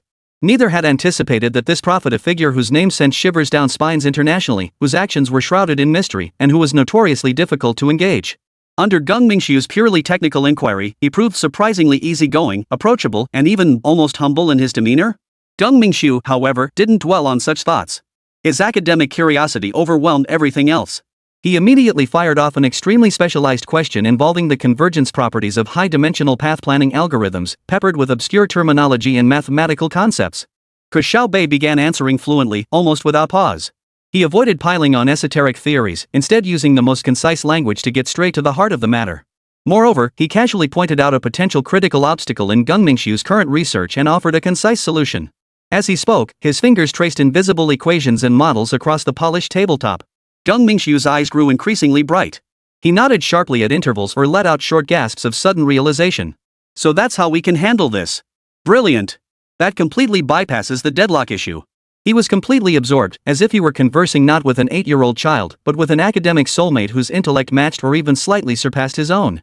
Chen Tao and Su Shu exchanged glances, both seeing disbelief in each other's eyes. The tense, oppressive atmosphere in the reception room had bizarrely transformed into a high-level academic symposium. Only the silent red warning light above the table remained illuminated. This signaled that the room's acoustic interference system had been elevated to its highest level. Chapter 141, The Kid's Got Deep Schemes. The red alert served as a stark reminder of the sensitivity and danger inherent in this conversation. Su Shu took a light breath and reactivated her electronic pen. She knew the situation was far more complicated than anticipated. The secrets hidden within this boy named Ke Xiaobei were likely far more astonishing than the unmanned combat system itself. As Ke Xiaobei answered Geng Mingshu's relentless barrage of questions in meticulous detail, he silently apologized in his heart to this mentor from his past life, now the troublemaker of his present one. He knew the real negotiations hadn't even begun. Demonstrating value and sincerity in cooperation was merely the first step. What followed would be facing the scrutiny and evaluation of the state apparatus represented by Su Shu and Chen Tao. That would be the true test. Ke Xiaobei's presentation lasted nearly 20 minutes. His pace was steady, his logic clear. He meticulously broke down the originally obscure technical details into clear, understandable terms, occasionally employing one or two extremely apt, almost childlike metaphors. This allowed experts like Gung Mingxiu to instantly grasp the issue from a different angle, while also enabling non-technical personnel like Su Shu and Chen Tao to vaguely grasp the key concepts. By now, academician Gung Mingxiu was completely absorbed. He listened intently at times, then asked questions urgently at others. After receiving answers, he would often fall into brief contemplation, his face then lighting up with sudden clarity. The look in his eyes toward Ke Xiaobei had transformed from initial astonishment and skepticism to undisguised admiration and an excitement akin to meeting a kindred spirit. He had almost forgotten the age and formidable status of the person before him, engaging entirely on equal footing, even placing him slightly higher in academic standing. So, you incorporated a dynamic spectrum cognitive learning algorithm into the anti-interference module? Gung Mingxiu pressed, his voice slightly hoarse with excitement. More accurately, it's a predictive spectrum gap sniffing and adaptive hopping protocol. Ke Xiaobei corrected, explaining calmly. Based on big data analysis of historical interference patterns and enemy radar characteristics, it predicts the next safe window milliseconds in advance, rather than passively sensing and evading. This boosts cluster synchronization and strike efficiency by at least 37%. Millisecond level prediction, the computational load. Gung Mingxiu murmured to himself before abruptly looking up. Your distributed computing architecture. Yes, we simplified it somewhat, sacrificing some versatility for extreme efficiency in specific tasks. Ke Xiaobei nodded, candidly acknowledging the trade-offs in his design. This candor only served to highlight his confidence. Chen Tao's fingers tapped lightly along the edge of his tablet. Watching the green dots on the screen representing the drone swarm traverse the red zone symbolizing enemy jamming with an eerily efficient trajectory before precisely destroying the target. His expression grew increasingly grave. This technology wasn't merely advanced, it represented a fundamental shift in combat strategy. If acquired by hostile forces, the consequences would be unimaginable. And the one holding its core was this child. He glanced at Su Shu, noticing she too was watching the tablet. But her attention seemed more focused on Ke Xiaobei himself. She scrutinized his micro-expressions, subtle gestures, and the manner in which he interacted with Gung Mingxiu. Finally, Gung Mingxiu's barrage of rapid-fire questions came to a temporary halt. He exhaled a long breath, leaned back in his chair, and regarded Ke Xiaobei with a complex expression. His eyes held amazement, confusion, and a hint of inexpressible melancholy. The young are formidable. Truly formidable. He murmured, his voice tinged with both admiration and delight. Many critical junctures I pondered for years without fully grasping. You seem to have known the answers instinctively. His words were spoken without intent, yet they caused Ke Xiaobei's heart to tighten slightly once more. Just then, Su Shuan's gentle yet unmistakable voice interjected. She perfectly diffused the subtle tension created by Gung Mingxiu's admiration. An exceptionally insightful exchange, academician Gung and student Ke Xiaobei. She smiled, gently steering the conversation back to her. Your technical mastery is truly awe-inspiring. However, as I mentioned earlier, we would like a more comprehensive understanding of this matter, particularly your own perspective and the original intent behind your proposal to transfer this system to our nation. The real crux of the matter had arrived. Gung Mingxiu realized he had been too absorbed in the technical details. He composed himself, his expression turning serious once more. Chen Tao sat up straight, his gaze piercing as he locked eyes with Ke Xiaobei. Ke Xiaobei was not surprised by the shift in topic. He shifted his small frame in the oversized chair, adjusting his posture to appear more composed. He looked at Su Shu, his dark, bright eyes so candid they felt almost unsettling. Aunt Su, Uncle Chen. His voice remained clear and crisp, yet now carried an added weight of solemnity. I know my appearance and my business seem unusual, even dangerous, to you. He paused, as if gathering his thoughts to choose words they could understand and accept. I am not someone with a particular craving for money or power. The identity of prophet is merely a tool, a necessary disguise that allows me to access specific resources, validate certain technologies, and draw the attention of people like you. His manner of speaking was clear and purposeful, entirely unlike that of a child. As for the Bihart unmanned combat system, when he mentioned drone technology again, Gung Mingxiu's eyebrows twitched. This was clearly a project codename he didn't know. It should never have fallen into the wrong hands, much less been deployed in senseless conflicts or weaponized for terror. Its rightful place, the place it was meant to be, is right here. Where it was meant to be. Chen Tao latched onto the phrase with sharp precision, his voice low and heavy with pressure. Mr. Ke Xiaobei, what exactly do you mean by that? Do you believe this system rightfully belongs to us? His gaze was piercing, attempting to penetrate the boy's calm exterior. Ke Xiaobei met his gaze without flinching, offering a clear explanation. Uncle Chen, advanced technology requires matching responsibility, oversight capabilities, and strategic vision to harness its positive impact, not unleash destruction. I believe that in the current global landscape, our country is one of the very few entities possessing this foundation. I don't want to see it fall into the wrong hands. This explanation was reasonable, even correct. Yet it sounded like a carefully rehearsed stock answer, failing to address the deepest underlying reasons. Su Shu didn't press further on this point, instead shifting her approach. To draw our attention? Well, you've succeeded now. Beyond establishing this delivery system, what other objectives do you have? Or rather, what do you hope to gain from us? Her tone remained calm, yet the question cut straight to the core motive. An entity wielding such power, seeking us out voluntarily. It couldn't possibly be just about returning something to its rightful owner or world peace. Such talk was pure nonsense. But what choice did they have? Without the other party revealing it, they couldn't dwell too much on the truth. Chapter 142, The Prophet's Fangs. A brief silence fell over the scene. Only the faint hum of the light strips filled the reception hall. Ke Xiaobei looked down at his feet, suspended in midair, still unable to reach the floor. It's protection. When he lifted his head again, he uttered two words. Protection? Su Shu raised an eyebrow slightly. Yes, protection. Ke Xiaobei affirmed, his eyes seeming to shift slightly. I need an absolutely secure environment and an identity. The identity of the prophet has already attracted far too much unnecessary attention, some of it quite dangerous. I cannot, nor do I wish to, handle these matters alone forever. Cooperating with our official channels and handing over the hive heart is the most effective way I can think of to secure the highest level of protection. He paused, then added earnestly. Of course, if my knowledge can be of use in other fields. I'm willing to offer support within my capabilities, such as collaborating with experts like Jianyong. This rationale sounded far more pragmatic. A child possessing immense value yet consequently in grave danger, seeking the strongest possible protection. That made sense. But it feels like, not the whole truth. This kid's pretty cunning. Chen Tao's gaze softened slightly, as if weighing the value and risks of this request. Su Shu carefully picked up on more. She noticed the fleeting weariness in Ke Xiaobei's eyes. A fleeting glimpse of exhaustion in the depths of his eyes. That was definitely not an emotion an 8-year-old should possess. Moreover, a logical gap seemed to exist between attracting the attention of people like you and gaining protection. He could have sought refuge through more discreet means, rather than first becoming a world-shocking arms dealer. What burden was he truly carrying? Xiaobei, your reasoning is quite intriguing. Su Shu gave a slight nod, neither immediately expressing belief nor disbelief.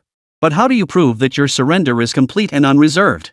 How can we trust that after handing it over to us, you won't retain some backdoor? Or that this system itself doesn't harbor fatal flaws we haven't yet uncovered? Her questions began to touch upon the core of trust and security. Though her tone remained polite, it carried a palpable weight of caution and sharpness. Ke Xiaobei seemed to have anticipated this line of questioning. All core code, design blueprints, and training data models of the system can be fully disclosed and subjected to the most rigorous scrutiny. I can cooperate with any form of verification testing. He answered without hesitation, his face radiating sincerity. As for backdoors and flaws, in the presence of experts like Jianyong, any deliberate concealment would be futile. I trust your inspection capabilities. He skillfully shifted the burden back to Geng Mingxu and the technical team, while also conveying a sense of openness. And Ke Xiaobei abruptly shifted his tone, his gaze sweeping over the three. If I harbored malicious intent, there are far more numerous and simpler ways to cause disruption than personally coming here and sitting in this room. He gestured around the room as he continued. Obsidian can block all information exchange between inside and outside. But within 72 hours before I entered. If my vital signs were to disappear, or if a specific security signal were received, then certain information about critical vulnerabilities in the hive heart, along with a list of several foreign experts who participated in evaluating this project but went undetected, would be automatically sent to the top secret email accounts of 3 hostile intelligence agencies. Consider it a minor safeguard. At these words, Chen Tao's expression darkened instantly. Su Shu's smile froze slightly. Even Geng Mingxu snapped out of his technical musings, staring at Ke Xiaobei in stunned silence. The room's atmosphere, which had just begun to ease, abruptly plummeted to freezing temperatures. This seemingly docile and cooperative boy had finally bared his fangs as the prophet. He hadn't walked in defenseless, ready to be slaughtered. He held the cards, and with a cool, almost childlike directness, he laid out his bottom line. This was not a threat, but rather a risk assessment delivered with extreme composure. He demonstrated his sincerity for cooperation while drawing an inviolable red line. His safety was the prerequisite for any deal. Su Shu leaned back slowly in her chair, re-evaluating Ke Xiaobei. She finally saw beneath the surface. He was neither an ordinary child prodigy nor a simple arms dealer. He was a complex individual possessing wisdom beyond his years, a master of strategic gamesmanship and profoundly insecure. His candor was genuine, yet his guard was deeply ingrained. I understand. Su Shu spoke slowly, her voice returning to its previous calm, even tinged with genuine interest. Thank you for your candor, Xiaobei. The information you've provided is crucial. She glanced at Chen Tao, who gave a slight nod. His expression remained stern, yet his eyes betrayed a newfound weight of consideration he could no longer ignore. Today's meeting has yielded tremendous insights. Su Shu's tone carried a sense of conclusion. Regarding your proposal, we require thorough internal evaluation and discussion. Until then, please rest here.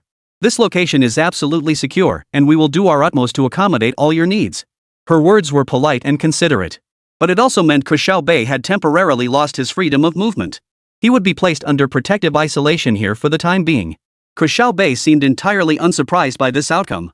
He nodded and even offered a polite remark. Thank you. The soundproofing here is excellent. Su Shu stood up, followed by Geng Mingshu and Chen Tao. Geng Mingshu seemed to want to say something else to Ke Xiaobei. But in the end, he only gave him a complex look before turning and leaving. Chen Tao's gaze lingered on Ke Xiaobei for a moment, as if reassessing an asset that was both extremely dangerous and immensely valuable, before striding out as well. The heavy door slid open and closed silently, leaving Ke Xiaobei alone in the obsidian lounge. The light strip continued to emit its steady, pallid glow.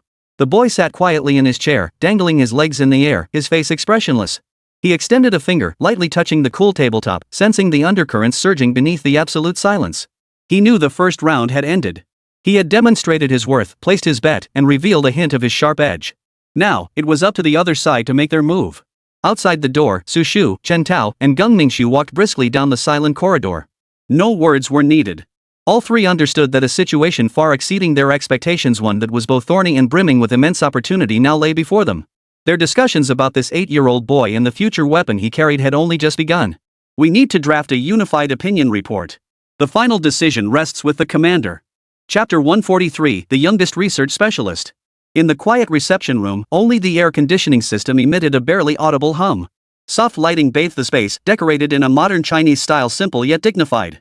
Every item was meticulously arranged, exuding an air of extraordinary precision. Yet jarringly out of place amidst this solemnity was the small figure curled up on the oversized sofa. 8-year-old Ke Xiaobei sat on the leather sofa, his sneakers barely touching the floor. His eyes were glued to the screen of his phone, his fingers swiping and tapping rapidly. The intense game sounds were deliberately turned down low, yet they remained distinctly audible in the extreme silence. It was honor of kings. Triple kill. An excited system voice rang out. His lips pressed together, his face bore an expression of intense focus befitting his age, fully immersed in the virtual battle. He even unconsciously tapped his lower lip lightly with his teeth. Just then, the heavy solid wood door of the reception room slid open silently. Su Shu entered. She wore a well-tailored dark business suit, holding a pale yellow document folder in her hand, her face adorned with a smile that attempted to blend warmth with seriousness. Her gaze immediately locked onto the child on the sofa. Seeing Ke Xiaobei, especially the familiar game interface on his phone screen and his in the thick of battle expression, Su Shu's footsteps faltered almost imperceptibly. Despite being mentally prepared, the intense sense of incongruity still washed over her like a tidal wave. Ke Xiaobei didn't even lift his head, nearly catching the visitor out of the corner of his eye. Then he fired off a rapid reply. Just give me 2 more minutes. I'm about to push the high ground. His tone was matter of fact, carrying the childlike intensity that demanded no interruptions, even tinged with impatience. With that, he immediately buried his head back into his battlefield, his fingers moving even faster. Su Shu's smile froze for a moment before dissolving into a faint sigh of resignation. She shook her head gently. She walked over to the sofa across the room, sat down, placed the document folder on her lap, and quietly observed the child. Ah, no matter what, he's still just a child after all. The words echoed silently in her mind, accompanied by a bottomless sense of worry. Less than 10 minutes earlier, she and 2 other experts had submitted all preliminary verification reports and assessment materials concerning Ke Xiaobei through the highest-level confidential channels, their hearts filled with a mix of near absurdity and overwhelming excitement. Any single keyword in that report was enough to send shockwaves across the entire world. The most mysterious arms dealer on Blue Star, the Prophet, was actually an 8-year-old child. Who would believe such a thing? No wonder he walked free after being taken to the police station twice before. Even if someone filed a formal complaint against him, the police wouldn't dare believe it. Yet astonishingly, the response from the highest echelons came with unprecedented speed. Within 5 minutes of the report's submission, direct orders from the Supreme Secretariat arrived. The Commander-in-Chief has reviewed and unanimously approved the launch of Project Pangu. Comrade Ke Xiaobei is hereby appointed as Specially Appointed Chief Researcher of the 7th Military Research Institute, entitled to national-level technical expert benefits. The State Security Bureau shall assume full responsibility for his personal safety, living arrangements, and research support. Classification level, Top Secret Corps. Comrade. Chief Researcher. Nationally recognized expert. These weighty titles now descended upon an 8-year-old child who, moments ago, had been striving to push enemy forces off a high ground. Su Shu felt utterly speechless. She tried to recall what she had been doing at 8 years old. Probably skipping rope with the neighbor kids, or splashing gleefully in puddles after the rain. At most, she'd be squishing mud, imagining castles and princesses. But this child before her. His mind had already reached the cutting edge of human military technology and seemed to have mastered it effortlessly. Sometimes the gap between children is wider than the gap between species. This sudden thought made her chuckle to herself. But before the smile could fully form, her worry deepened. This gift was both a blessing and an immense burden and risk. The state had decided to embrace and protect this gift, and the weight of its implementation now rested heavily upon her shoulders. How should she interact with such a child prodigy? How could she ensure his safety? And how could she guide or rather, manage his terrifying creativity? As Su Shu's thoughts raced, Ke Xiaobei suddenly let out a satisfied little hum. Victory! He set down his phone, the victory emblem glowing brightly on the screen. He lifted his face, his dark, clear eyes meeting Su Shu's. His cheeks still flushed with the excitement of victory. Then, Ke Xiaobei asked casually. Alright, I'm done playing. Auntie, did you two come to a decision? Auntie? Su Shu's eye twitched imperceptibly. She was only 25 this year. But her professional composure quickly suppressed this minor irritation. She realized that in Ke Xiaobei's mind, perhaps all adult women could be addressed as auntie. This only served to highlight his age. That brat. She took a deep breath and quickly regained her composure. Her face once again wore that professional, gentle smile. She stood up and walked over to the single sofa next to Ke Xiaobei, sitting down beside him. Then, she opened the thick document folder, took out 2 bound files, and gently placed them on the coffee table between them. Comrade Xiaobei. She attempted to use the formal title she had just been granted, though it still felt awkward on her tongue. These are 2 agreements. This one, she pointed to the top document, is the employment contract from the 7th Research Institute of the National Defense Science and Technology Industry Bureau. Upon signing, you will formally become a specially appointed chief researcher at the institute, with corresponding rights, benefits, and resource allocation authority. She paused, observing Ke Xiaobei's reaction. The boy merely blinked. He looked at the documents, his expression neutral, as if reviewing a routine assignment. Su Shu continued, pointing to the lower document. This one, she said, is the highest level confidentiality agreement. The clauses within are extremely important. They mean all your previous personal research, as well as any future work conducted at the institute, are classified as top secret state secrets. You are prohibited for life from disclosing them in any form to any unauthorized person. Her tone grew exceptionally stern. Once you sign these, you will no longer in the position of conducting private research on your own. She almost blurted out the word arms dealer. You will become one of the youngest and most vital military research experts in our nation. Your intellect and talent will be formally dedicated to defending our nation. Ke Xiaobei listened quietly, then reached out her small hand, picked up the employment contract, and began flipping through it. His reading speed was astonishingly fast as his eyes scanned the densely packed clauses. It was less like reading and more like scanning. Moments later, he set down the contract and picked up the confidentiality agreement, scanning it with equal speed. Su Shu waited patiently, considering whether to explain certain complex clauses to him. However, Ke Xiaobei looked up and asked a question that caught her completely off guard. So, if I sign this, does that mean I'll get a bigger lab? You mean all the equipment on my list from last time you'll get it for me? Also, will you guys regulate my gaming time? We almost lost that last game because, never mind, it doesn't matter. The real question is, can you keep this a secret from my dad? He tilted his head, looking at Su Shu. His eyes brimmed with the pure curiosity and concern of an 8-year-old about practical matters. Su Shu looked at his childish face, still untouched by maturity, yet discussing state secrets and cutting-edge weapons. For a moment, she didn't know how to respond. In the reception room, soft lighting continued to fall quietly, enveloping the child who represented the nation's future military potential and the special envoy whose heart churned with turmoil yet whose surface remained composed. Outside the window, the world remained ordinary. Yet within this enclosed space, something extraordinary had already begun. Of course it can. Not only your father, but everyone else will be classified as confidential. To put it simply, you will remain that most mysterious unknown entity. Chapter 144, Stepping into the Sunlight. It took Su Shu a full 3 seconds to fully process the question Ke Xiaobei had posed. Laboratory equipment? Game time? At this moment of life or death decision, involving the nation's highest secrets, this is what he's concerned about? She could almost feel her composure crumbling at the edge of collapse. The vast chasm in their understanding stretched like a silent fissure across the meticulously arranged conference room. She drew a quiet breath, her chest rising and falling slightly as she forced her tone to remain calm and reassuring. Of course, Comrade Xiaobei. The contract appendix contains a detailed resource inventory. All the equipment you previously requested, including the high-frequency particle collider simulator, precision electromagnetic field generator, and nanoscale 3D printer, has been approved for procurement and will be fully installed in your new laboratory. She paused briefly, observing his reaction. It's an absolutely secure and advanced underground facility located in Xishan. Compared to your original basement. She chose her words carefully. It will be far more spacious and technologically advanced. Sure enough, Ke Xiaobei's eyes lit up slightly, as if he'd finally heard news about a cherished toy. That pure gleam almost made Su Shu lose herself for a moment. As for playtime, the phrase sounded odd coming from the lips of a national security envoy. She frowned slightly before continuing. In principle, we do not interfere with your reasonable personal rest and recreation. However, she deliberately emphasized her tone, attempting to steer the conversation back to its proper seriousness. Your work and research remain your top priority. Furthermore, all activities, including recreational ones, must be conducted within the framework of security protocols. You cannot continue to anonymously match teammates on public servers as you did before. Oh? Ke Xiaobei seemed to show a hint of disappointment. But she quickly accepted the reality, even countering with a hint of newfound anticipation. Then can I play with you guys? How good are you guys? If we'd had a skilled support player in that last game, we would have won ages ago. Su Shu fell silent. She felt her temples throbbing faintly. Playing Honor of Kings with the National Special Task Force? This could easily become a cautionary tale in security manuals complete with illustrations. This issue. She forced her voice to remain steady. We can discuss it later. She swiftly steered the conversation back on track, retrieving a sleek signature pen from her document folder and extending it toward Ke Xiaobei. Now, we need to complete the signing procedure first.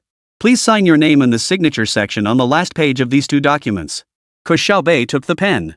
The pen felt slightly heavy in his hand, but he held it steady. With almost no hesitation, he leaned over the coffee table. As if completing a routine classroom assignment, he neatly wrote 3 characters in the designated space, Ke Xiaobei. The handwriting still bore traces of youthfulness, yet each stroke was clear and resolute. Su Shu watched those 3 characters land on the document bearing legal and national authority, and an utterly peculiar sensation welled up within her. This historic moment unfolded in this reception room, where the faint echoes of game sound effects still lingered, accomplished with such effortless ease by a child. She carefully examined the signature, confirmed it was correct, and then returned the document to its folder. From this moment onward, Ke Xiaobei officially became a member of the state system. Though perhaps the most unique one. Alright, researcher Ke Xiaobei, Su Shu's tone grew more formal without her realizing it. Welcome aboard. From now on, your safety and daily life will be under the responsibility of myself and my team. You can call me Sister Su, or Assistant Su. She decisively discarded the option of Auntie. Sister Su. Ke Xiaobei readily complied, then pointed to her phone. Could you help me check the network now? The Wi-Fi here seems a bit laggy. It was super choppy when I was using my skills earlier. Su Shu felt speechless once more. She pulled out a specially designed, unmarked encrypted communicator and swiftly pressed a few buttons. Technical team, check network stability in Zone A lounge. Optimize bandwidth, prioritize ensuring. She paused slightly, as if convincing herself, low latency for game data transmission. As the words left her lips, she sensed her years-long career undergoing an unprecedented, eerie transformation. The air seemed to freeze for a few seconds. Finally, Su Shu was the first to break the silence. From today onward, you must be exceptionally mindful of your every word and action. She trailed off mid-sentence, shaking her head. Never mind.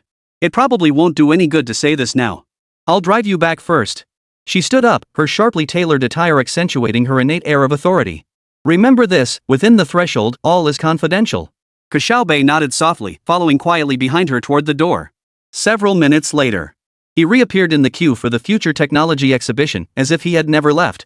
Up ahead, the tour guide was enthusiastically explaining a quantum computing prototype.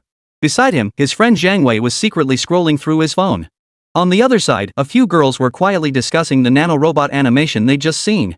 At the rear of the line, their guide, teacherly, cast an unassuming glance toward Ke Xiaobei. A fleeting yet intensely complex emotion flashed in her eyes. It wasn't surprise, but rather a knowing look of confirmation. She adjusted her glasses, said nothing, and continued maintaining order in the group, as if she had merely confirmed a straggler had finally returned to the fold. Apart from her, no one seemed to notice Ke Xiaobei's brief disappearance. Ke Xiaobei glanced left and right, then, taking advantage of the moment when no one was watching, pulled his phone out of his pocket with the utmost naturalness. He turned sideways toward a less crowded area, his fingers tapping rapidly across the screen. The recipient's note read Mandarin. The message contained only one concise sentence: starting today, we've been officially incorporated by the authorities.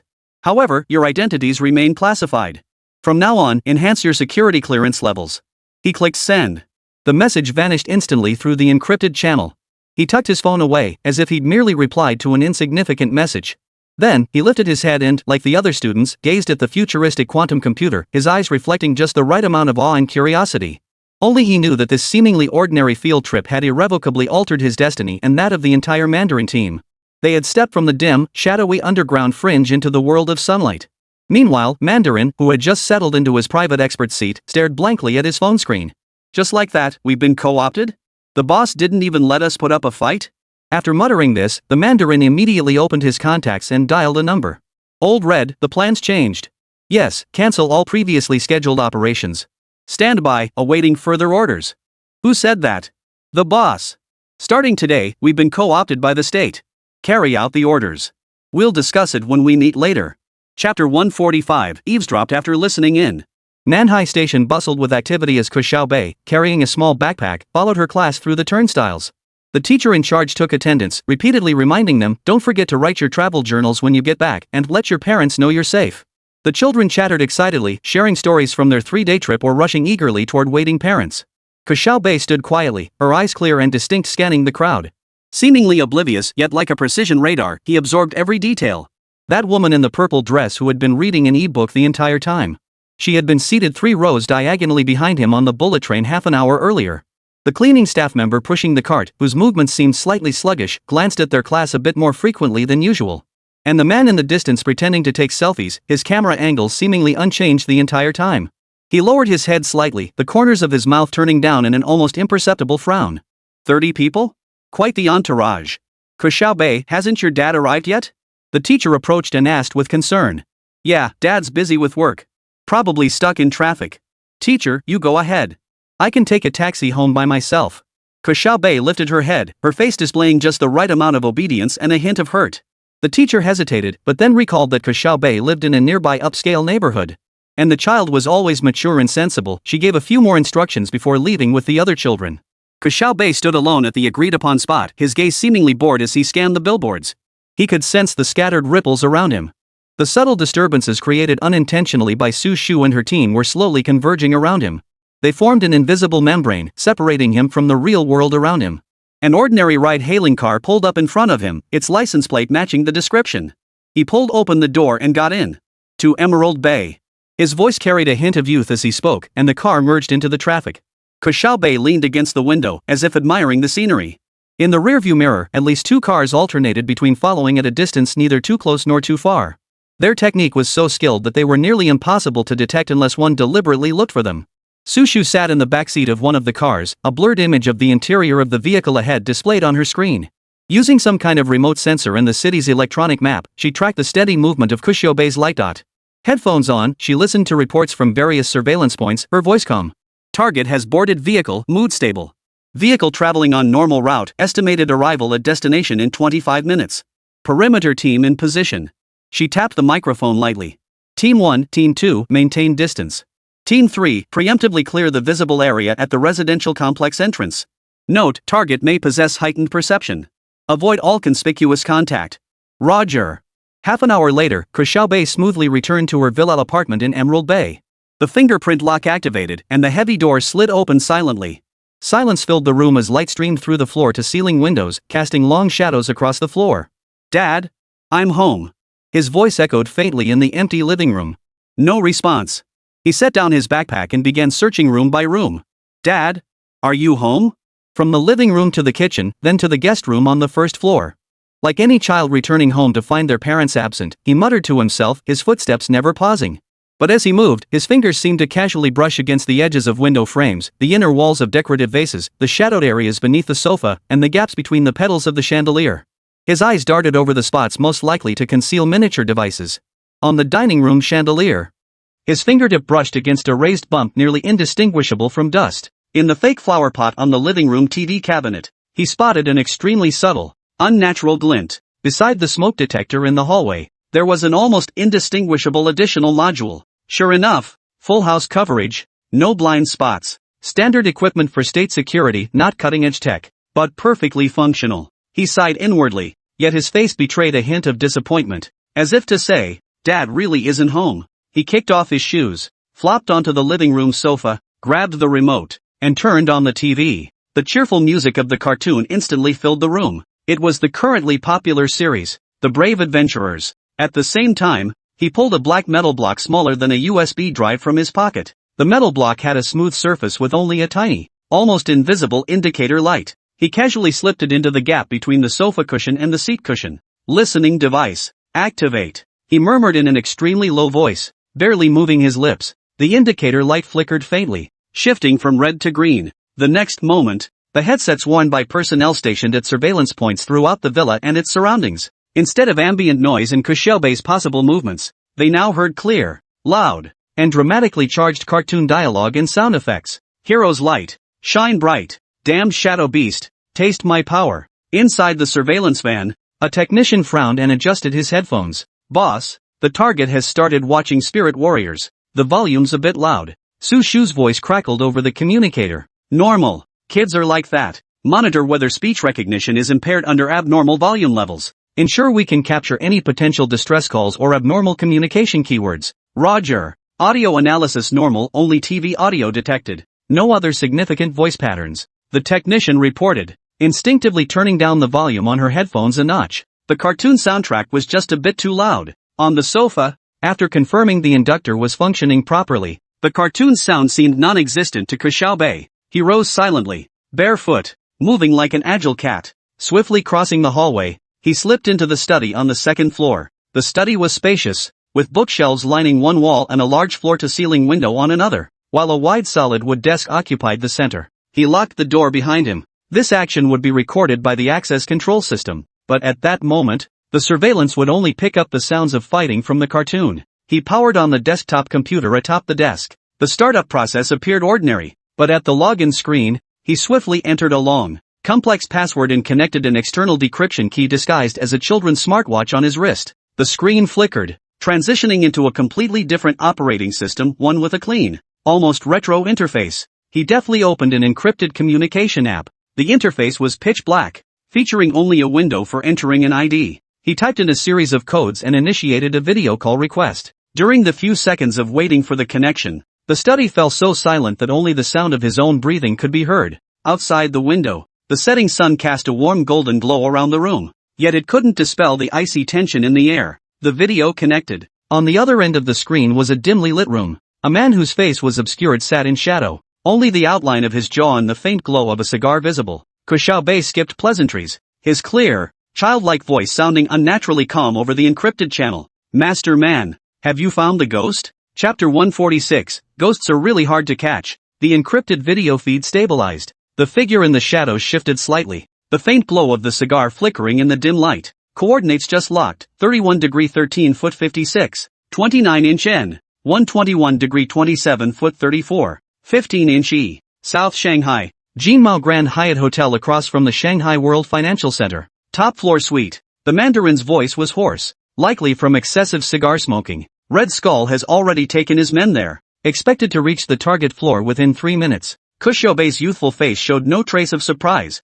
only eyes sharp as a miniature adult's. Pretty efficient. Hopefully, the ghost won't slip away again this time. Rest assured, we're fully prepared this time. The Mandarin paused, then shifted his tone. A barely perceptible hint of teasing seemed to creep into his voice. So, our little genius, how's the new nest feeling? I hear you've got quite a few nannies now. Upon hearing this, Ke Xiaobei's face immediately contorted into an exaggerated, bitter smile perfectly suited to his age. His shoulders slumped instantly, transforming him from the composed prophet of moments ago back into an 8-year-old boy. Don't even mention it. It's so annoying, he muttered under his breath. Even though he knew the encrypted channel was utterly secure, it feels like eyes are following me everywhere I go. I used to sneak downstairs to the convenience store for ice cream. Now, I bet the moment I touch the doorknob, a report lands on Aunt Sue's terminal. He pursed his lips, his tone dripping with disgust. Feels like I'm being protected by a bunch of overly zealous Boy Scouts. There are so many rules, not a shred of freedom.